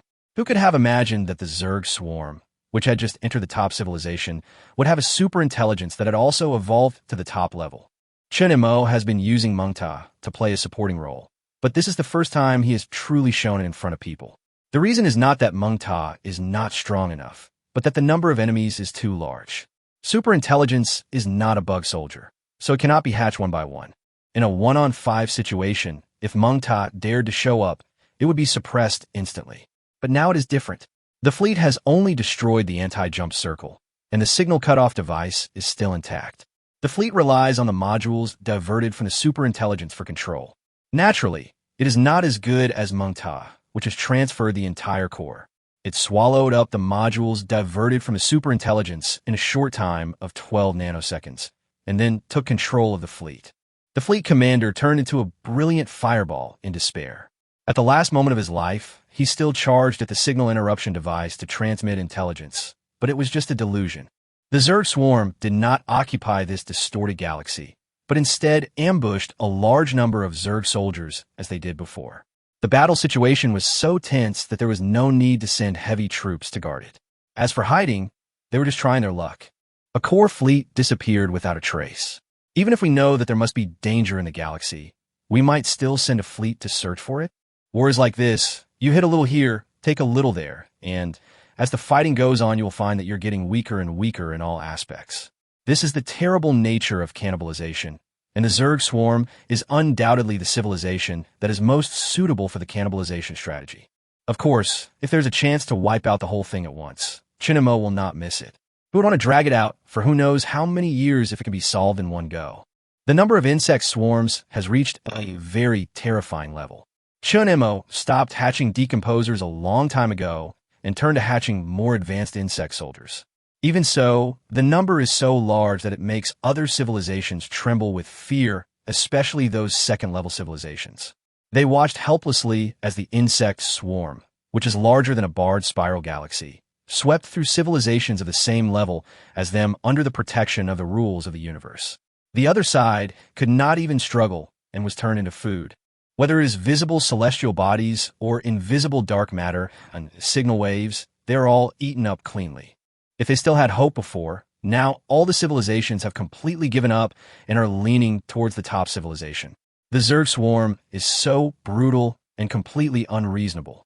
They don't regard other civilizations as civilizations at all, but more like a plate of food. When you eat a butter bread, you might consider factors such as whether it will make you fat, whether it tastes good, whether it has expired, etc., but you will never ask the butter bread for its opinion. The inability to communicate, or the other party's refusal to communicate, is the key factor that makes all wavering civilizations make up their minds. Little did they know that when they decided to completely side with the top sequence civilization, the top civilization was preparing to make peace with the Zerg tide. The division attended the meeting as scheduled. The two sides have been arguing over specific peace issues for nearly half a year. The top civilization may not really want to make peace, perhaps it is just buying time. Ever since the Dream Tower actually entered the battlefield, combined with the will of the Zerg tide that could temporarily disrupt the flow of information, the troops of the top civilization were defeated on the front battlefield. The forces of both sides are very different in nature. Although the level of mechanical technology is also not weak, the Zerg swarm is more biologically based. Even if there are devices installed in their bodies, they all operate on simple principles and do not need to be connected to intelligence. The situation of the top sequences is completely the opposite. Not only does their fleet need superintelligence, but a large number of creatures also have chips transplanted into their bodies that are integrated into superintelligence. This directly leads to the fact that on the front battlefield, the superintelligence of each top civilization not only needs to control the fleet, analyze the data situation, guard against electronic viruses, and summarize information, but also guard against the Dream Tower's authority seizure. Mengta doesn't have to worry about anything. It only has two things to do. The first is to release viruses indiscriminately, no matter whether it is a fleet or a life form. As long as it is connected to superintelligence, it is its target. The second thing is to seize the authority of the fleet. Originally, the overall data of Dream Tower was weaker than that of the top superintelligence, and it did not show its decline only with the cooperation of the Zerg Tide's will. When the Zerg Tide completely transitioned from mechanical technology to biotechnology and was no longer constrained, Chun Mo suddenly discovered that the superintelligence of the top civilization was no more than that. If there were not 5 of them, it would be like a piece of cake for Dream Tower to go all out to beat these intelligences with huge computing pressure. Mechanical technology is limited, and biological technology is obviously inferior to that of the Zerg. It takes time to change the predicament. Under the relentless pressure of the Zerg Tide, it is difficult to breathe, let alone have plenty of time. Recognize the status of our race, share technology, and open up data on future research on the truth to us. Looking at the 5 virtual images floating in front of him, the master said playfully, "Does my race still need you to recognize its status?" The representatives of various civilizations were furious for a moment, but they could not say anything to refute. Recognizing the status of the Zerg, what a pale statement it is. The Zerg was not in a stalemate with one of their civilizations, but was only recognized after both sides took a step back. The Zerg are fighting against 5 civilizations on their own and are gaining a subtle advantage. In this light, the so-called recognition is a bit arrogant. "Can I understand that you have no intention of peace talks?" A phantom voiced. "That depends on your sincerity," the master said with a smile. Chapter 166 Decisions of Both Parties. As expected, the meeting ended in a bad mood. If the major civilizations still had some thoughts of peace, Chun Mo did not have even a trace of that. Who would make peace with little bread? At this point, all the major civilizations also realized that the Zerg had no intention of stopping the war. The conditions proposed by the division alone were almost equivalent to each civilization handing over their lifeline, which is a condition that absolutely could not be accepted. Although for some unknown reason the division had no intention of participating in the next few meetings, at least during the meetings the fighting between the two sides would be slightly less intense. They needed too much time to complete a plan that would be enough to wipe out the insect swarm in one go. If we continue to drag on, the situation will only get worse. The balance of victory has already tilted. If we don't make a desperate attempt, the only outcome will be destruction. Although Chun Mo didn't know the plans of various civilizations, he was sure that they were preparing for a big one, but so was Chun Mo. Each civilization is currently slightly weaker, but weakness does not mean immediate demise. According to deduction, it will take at least tens of thousands of years to truly determine the outcome. By that time, most of the resources in the universe will be consumed. Swallowing up all civilizations is not the end, but a starting point. Chun Mo still needs the help of resources and various galaxies to study the truth of the universe. If it really drags on for tens of thousands of years, the resources will be exhausted and the road to truth will be blocked.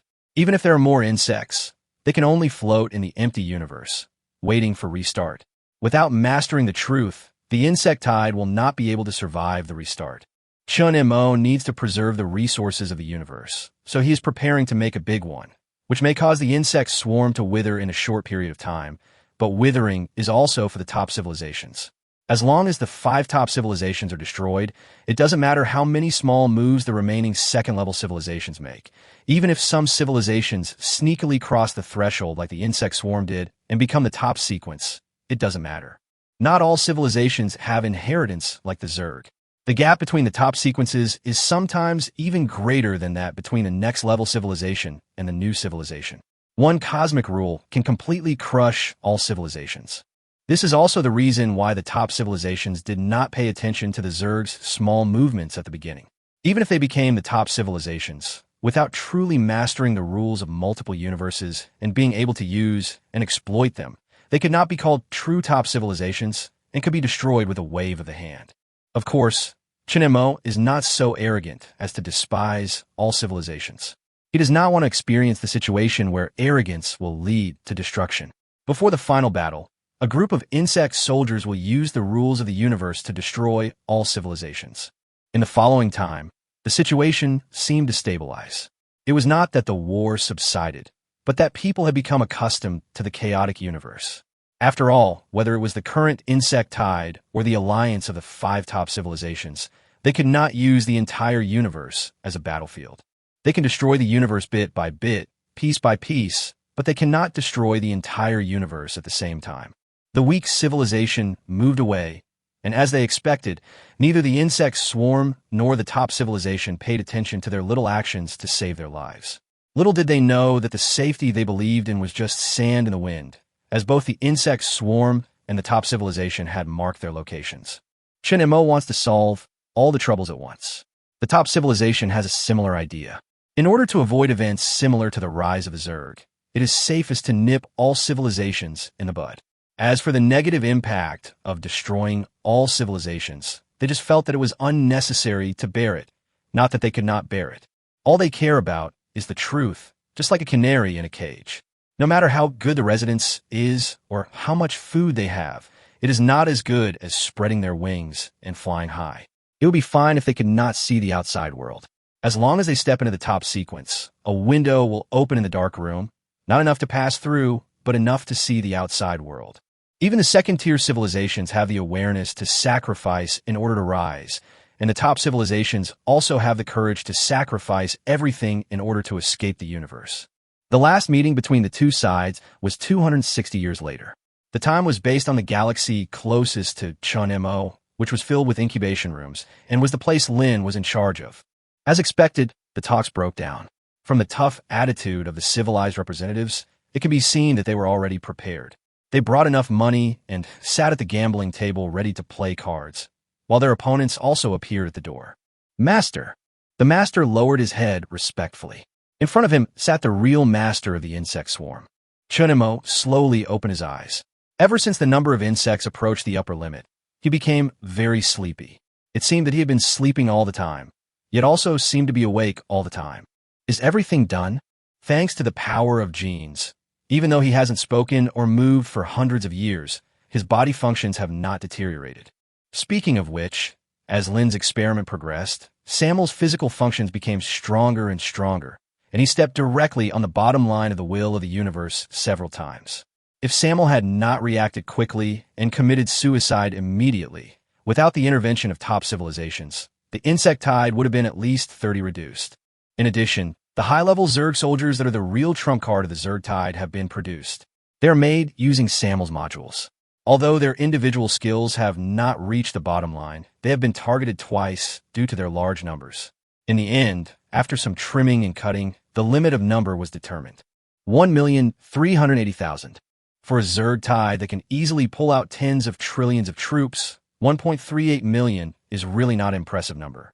But if they really encounter it on the battlefield, no matter which type of Zerg soldiers, these 1.38 million top Zerg soldiers can easily swallow them up, even if the difference in troop strength is millions of times. According to Sure Helen's estimate, swallowing a Mongol army of 500 trillion will only reduce 10 of the top Zerg soldiers at most. In terms of combat power, each of them can be regarded as a weaker version of Samuel, and Samuel is an absolute strong man who truly steps on the bottom line of the universe. They are the sharp knives that Chun Mo has been hiding, ready to stab into the enemy's heart. Chun Mo has analyzed the approach that the top civilization wants to take.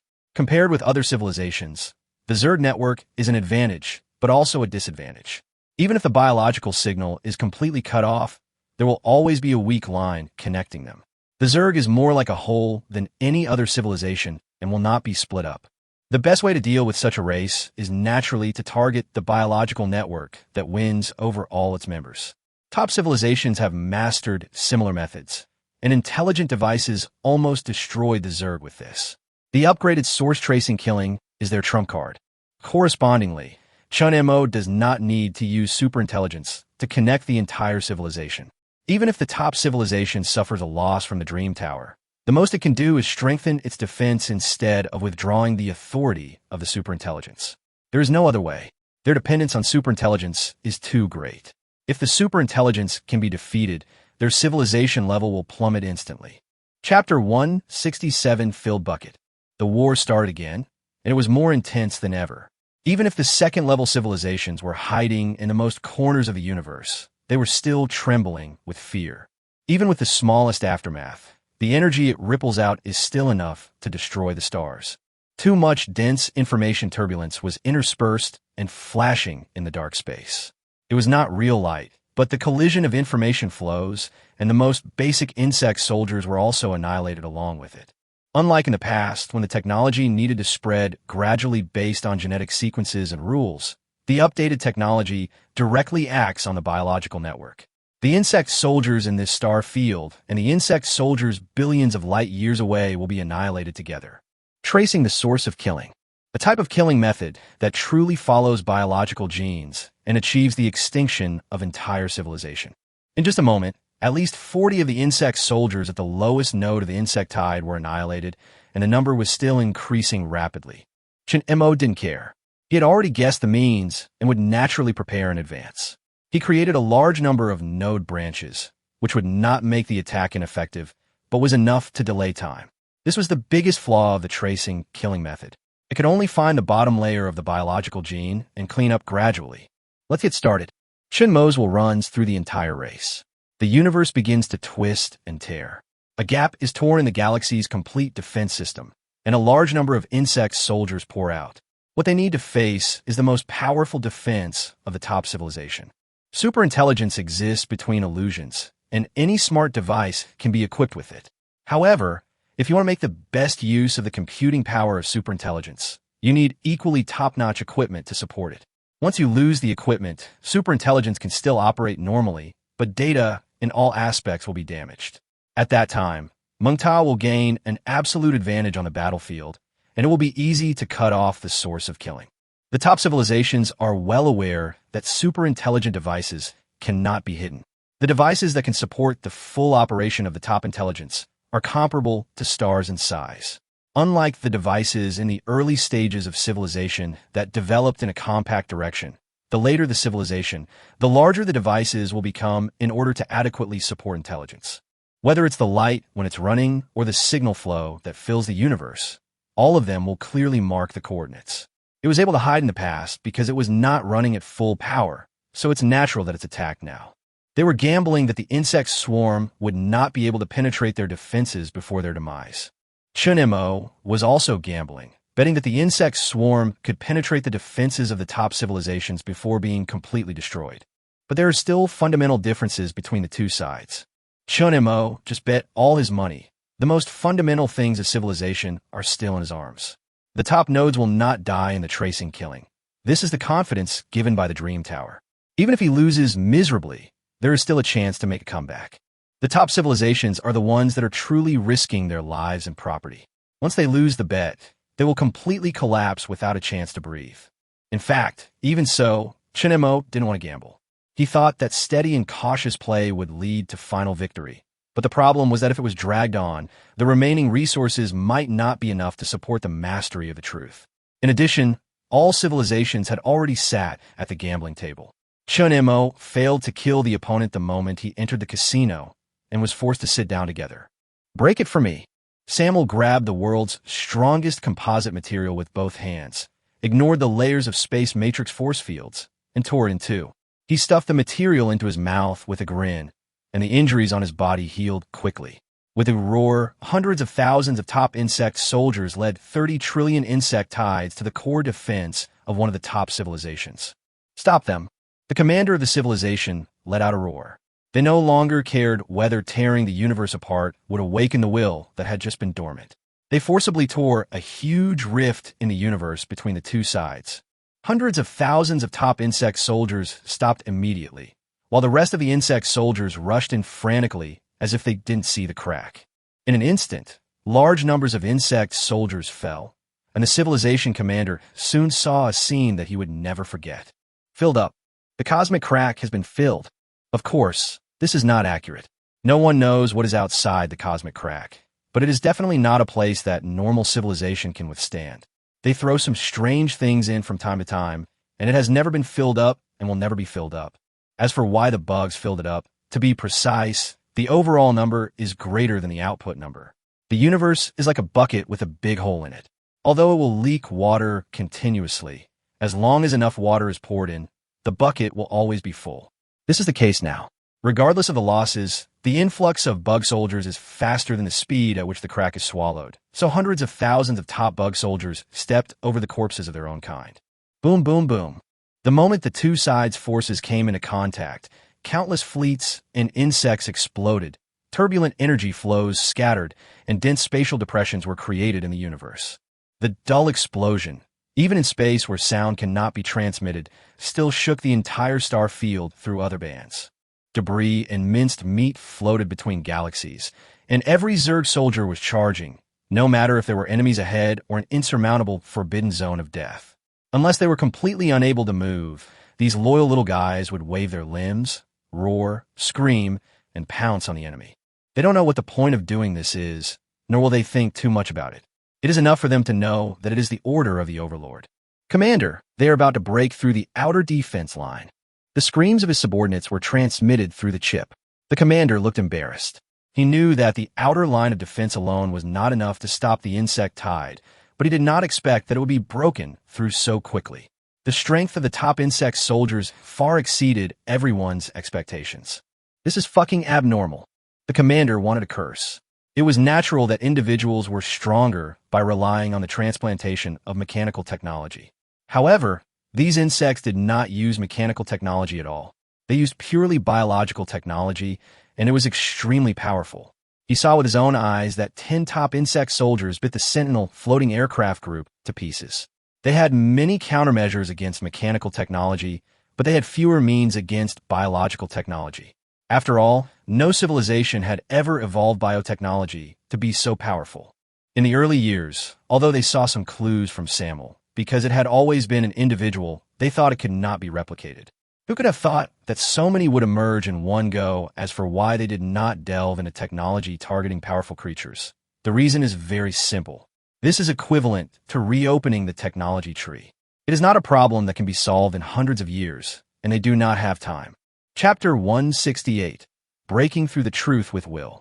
The insect swarm was getting closer and closer. What the commander saw now was not the bright stars, but the disgusting, ugly insect soldiers spitting out green digestive fluid. Their shells were also shining, but there was no beauty in them.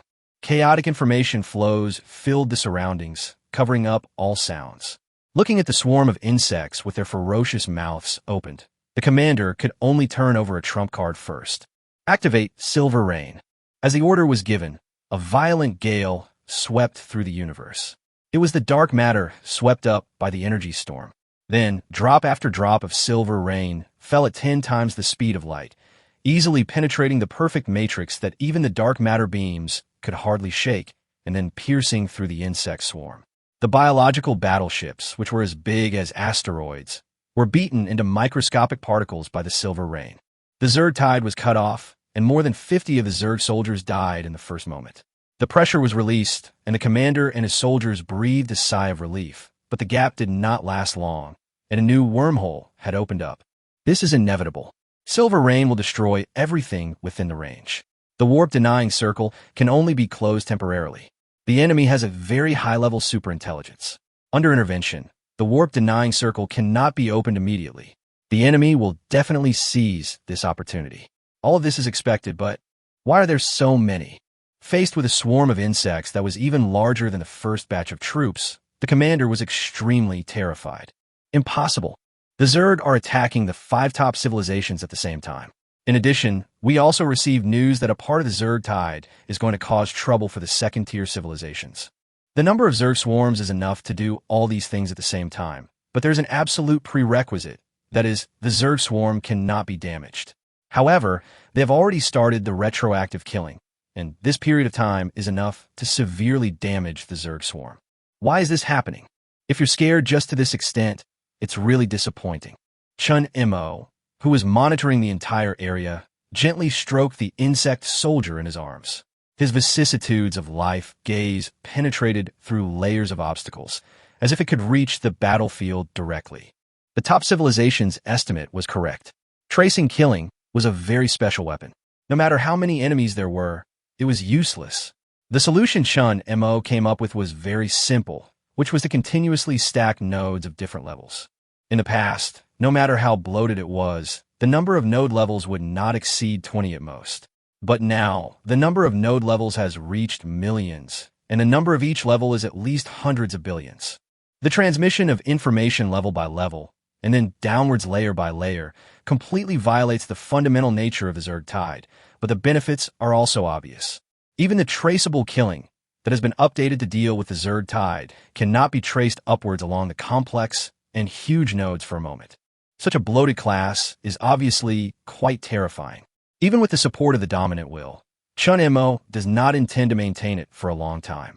When the war is over, he will deprive each node of its authority and restore the Zerg to a simple and clear state. Chun Mo couldn't help but sigh as he created something that even scared himself. Each node can be regarded as a small official. As a result, the number of officials accounts for more than 99 of the total number of creatures in the civilization. If it were other civilizations, even the top civilizations, they would have collapsed in civil strife long ago. No matter how powerful it is or what level of civilization it has reached, what ultimately supports Chun Mo to move forward is the basic nature of the insect tide. This scene is happening simultaneously on 5 battlefields. The top civilizations quickly realized that no matter how much they overestimated the Zerg, they still underestimated it in the end. So they no longer dared to relax and directly pulled out their hidden forces. Now is not the time to plan for the future. If they continue to hide, let alone the future, it will be a problem whether they can survive the present. In the following period of time, the two sides fought more fiercely than ever before. The self-healing speed of the universe could not keep up with the speed of destruction. During this period, even the event of the universe's will awakening was triggered twice, but fortunately, it was finally suppressed. When major civilizations were at the end of their rope, the Zerg Tide also encountered a fatal crisis. Because both soldiers and building units are regarded as living beings, it directly leads to the tracing killing, breaking through the layers of nodes, and locking the hatchery. The Zerg Tide will no longer have a large number of new troops joining the battlefield and can only rely on the existing soldiers on the field. Samuel's face was hideous. The composite chitin shell on his body had been broken and healed countless times. Under the heavy bombardment, his body seemed to be covered with a layer of milky white gel, which was broken up before it could solidify. If the energy system had not been updated and connected to a black hole at the edge of the universe, which could constantly devour resources for transformation, even if it kept consuming the energy systems of enemy warships, it would definitely not be able to support the energy needed to recover from injuries. We must act quickly and decisively. Samuel is just reckless, but he is not mentally retarded. Some relatively advanced Zerg soldiers on the field have shown signs of being killed by retroactive killing. It has just locked onto the specific location of the super device, where 9 black holes are piled up. As the layers are stacked, some of the rules of space and physics are distorted. Samuel does not believe that the top civilization has regained the use of the truth, otherwise the will of the universe would definitely be fully awakened under the stimulation, rather than just yawning and falling asleep again. It is most likely a natural formation like that galaxy. A top civilization that had mastered part of the truth at the time used means related to the truth to send a super device in. We haven't encountered similar problems in other battlefields. As long as we solve this problem, victory is inevitable. There was a gleam of cruelty in Samuel's eyes, although doing so would most likely erase his own genetic sequence recorded in the Zerg network. In other words, true death. So what did it matter? It brutally tore a path open and led the remaining 100,000 top insect soldiers, diving into the black hole with distorted rules without looking back. The moment it entered, Samuel felt the horror of the distorted rules. Not to mention that the change in space made it impossible to escape. The distortion of physical rules made its strongest shell extremely fragile. In addition to this, there were many other influences, but Samuel had no intention of feeling them. Only will can obliterate truth. This is the result reached through practice by various civilizations. The stable gene chains in Samuel's body quickly split and then spliced into different gene chains at the same speed. Forced evolution. This is a unique ability of high-ranking commanders, such as Samel. They have the authority to select genes from the gene bank and modify themselves, but usually all of this is concentrated in Lin's hands. Soon, Samel's individual strength once again exceeded the upper limits set by the universe, and the familiar terror awakened again. In the past, as long as it immediately erased its own existence, the will of the universe would be silent, but this time it did not choose the safe approach. Samel, who was in the truth and trampled on the bottom line, raised his head and grinned hideously at the will. Bring it on. Chapter 169, The Fall of the Top Civilization. A loud bang roared in the ears of every living being in the universe.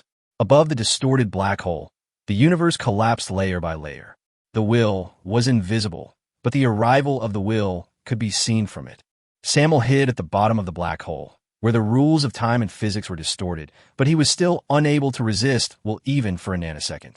The black hole shattered in an instant, and the oscillating energy pulses swept the surroundings. The chaotic flow of information drifted away like snowflakes. Samel, who had lost the sense of pain long ago, felt pain for the first time in a long time. He felt his whole body was burning, and the intense pain filled his soul. Fortunately, it was only for a moment, and his soul and body disappeared like a burning magnesium bar. At the last moment of his life, Samel looked into the distance of the universe and felt the gaze of a will in the dark, so he spoke with his last bit of strength. The Overmind is immortal, and the Zerg will live forever. Boom! The will did not disappear with Samel's death. It destroyed everything around it. Large swarms of insects fell into destruction. At this moment, rules and truths became fragments. Strange sounds that had never been heard before came from the darkness. However, the commander of the top civilization did not feel happy when seeing the demise of the insect swarm. Instead, he was shocked and panicked. Superintelligence no longer exists.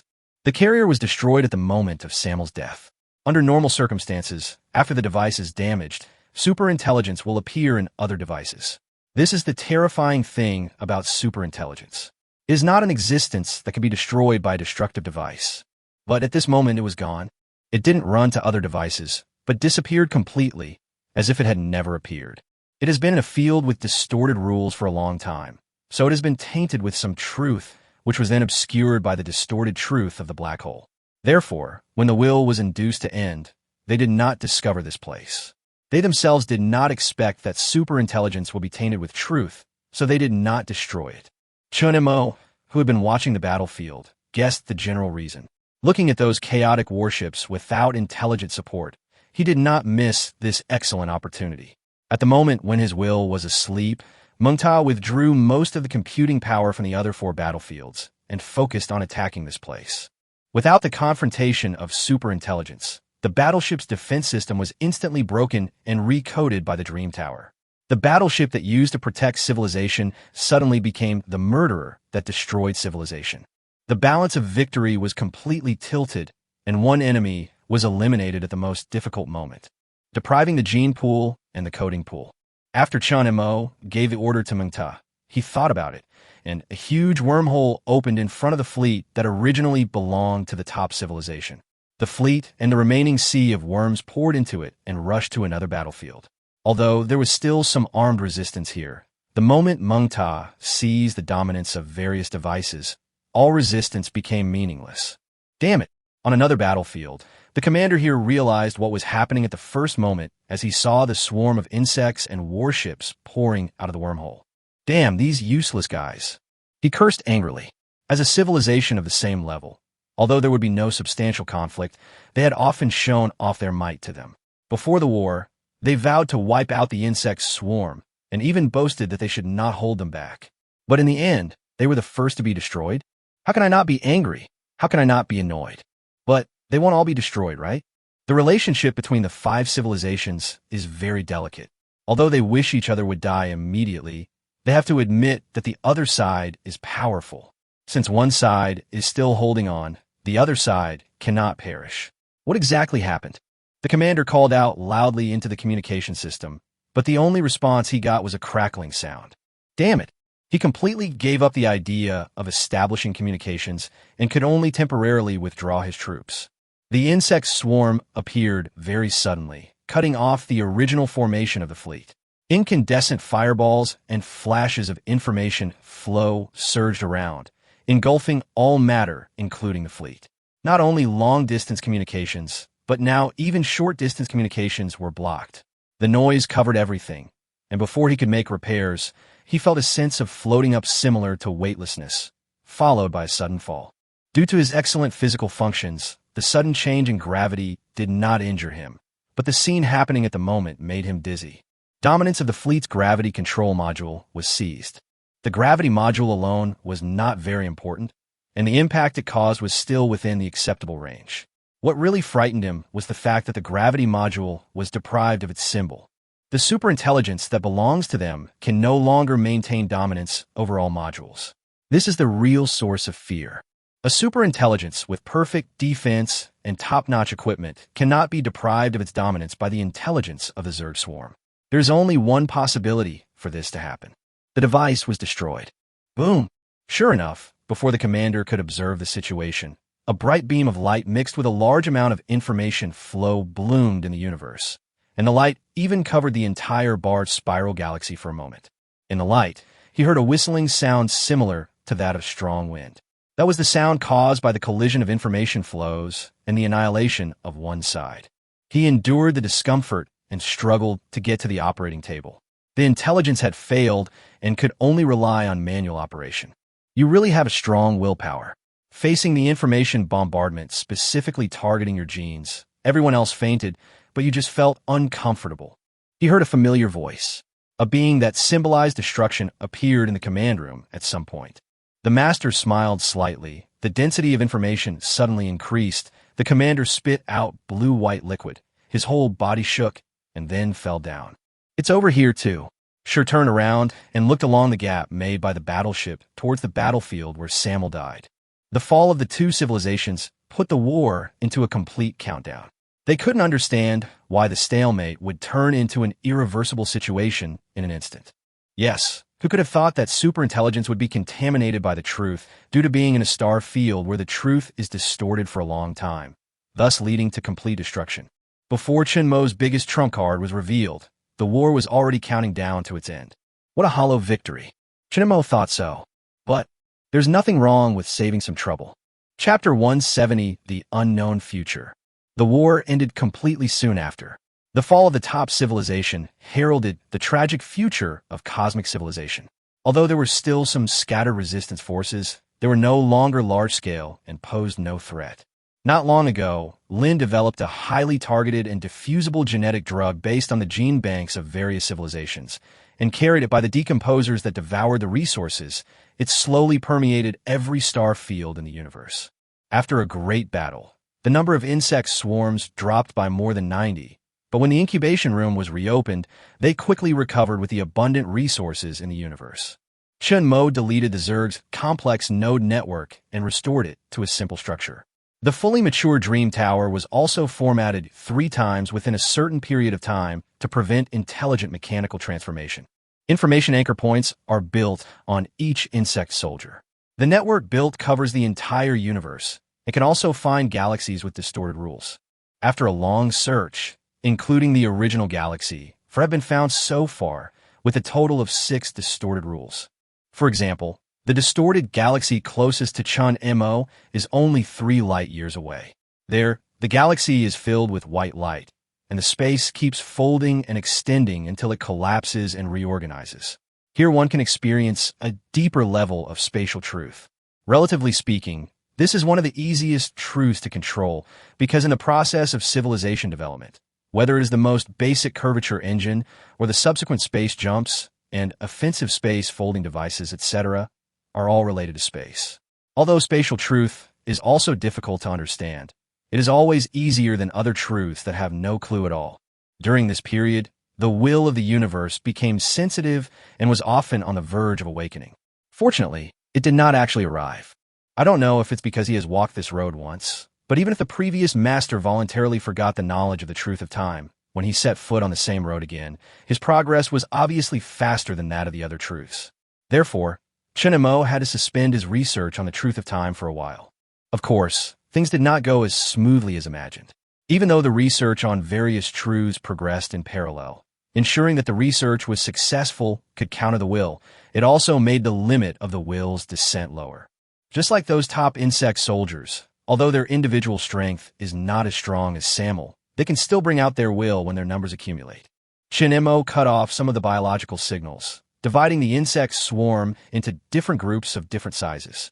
For safety reasons, he limited the number of insect swarms before cutting them off, and deprived other groups of the ability to reproduce and hatch. Several groups were mainly based on the genes of different civilizations, so as to conceal the detection of the will of the universe. This is undoubtedly a very successful strategy. The universe has left a secret door for all civilizations. If the top civilizations had given way to the truth at the beginning, allowing different civilizations to try and eventually become a large, complex group, they would have had the opportunity to leave the universe. Unfortunately, this is undoubtedly unrealistic. After a long period of preparation, the insect swarm is fully prepared, and all truths are only one step away. Although the surface of the universe is still calm, the undercurrent is surging inside, breeding huge anxiety.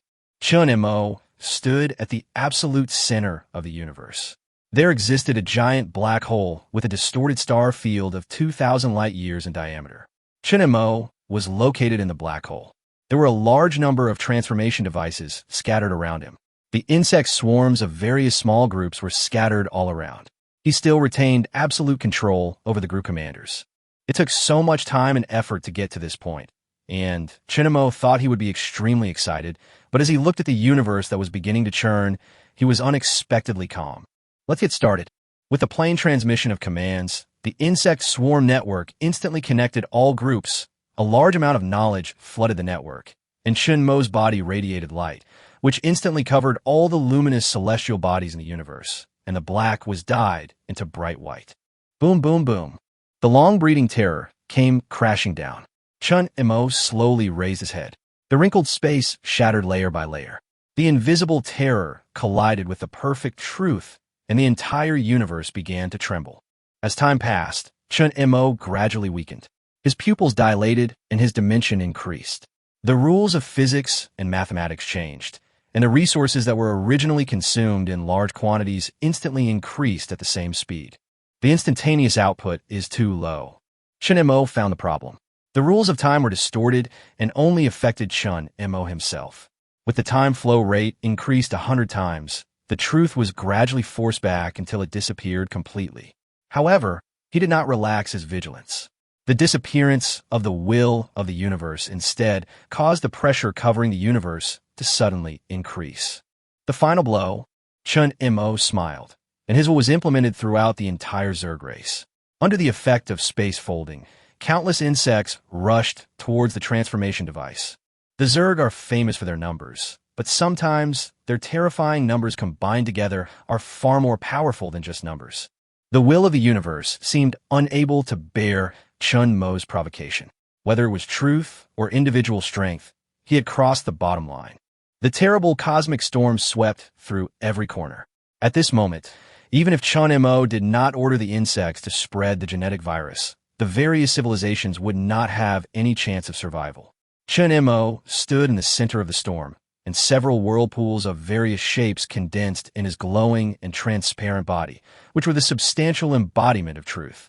After both sides finished accumulating strength, they collided again, and this time, the time span was far beyond Chun Mo's imagination. It was not until the entire universe was about to fall apart that the will dissipated into the cracks. The light emitted by Chun Mo became extremely dim, and the several vortexes of truth in his body were almost exhausted. The truth of time still has power that can be utilized. Chun Mo adjusted his state and used the truth of time to come to the universe in the near future. At this moment, the universe had been repaired almost completely by its self-healing ability. Faintly, he could feel the will to be reborn. Chun Mo didn't care. He swallowed up a lot of resources. When the energy of truth was accumulated, he used the collision of truth to open a space tunnel connecting to an unknown place. What is out there? Chun Mo smiled faintly, left an information anchor, and led the newly bred insect tide into the tunnel without looking back.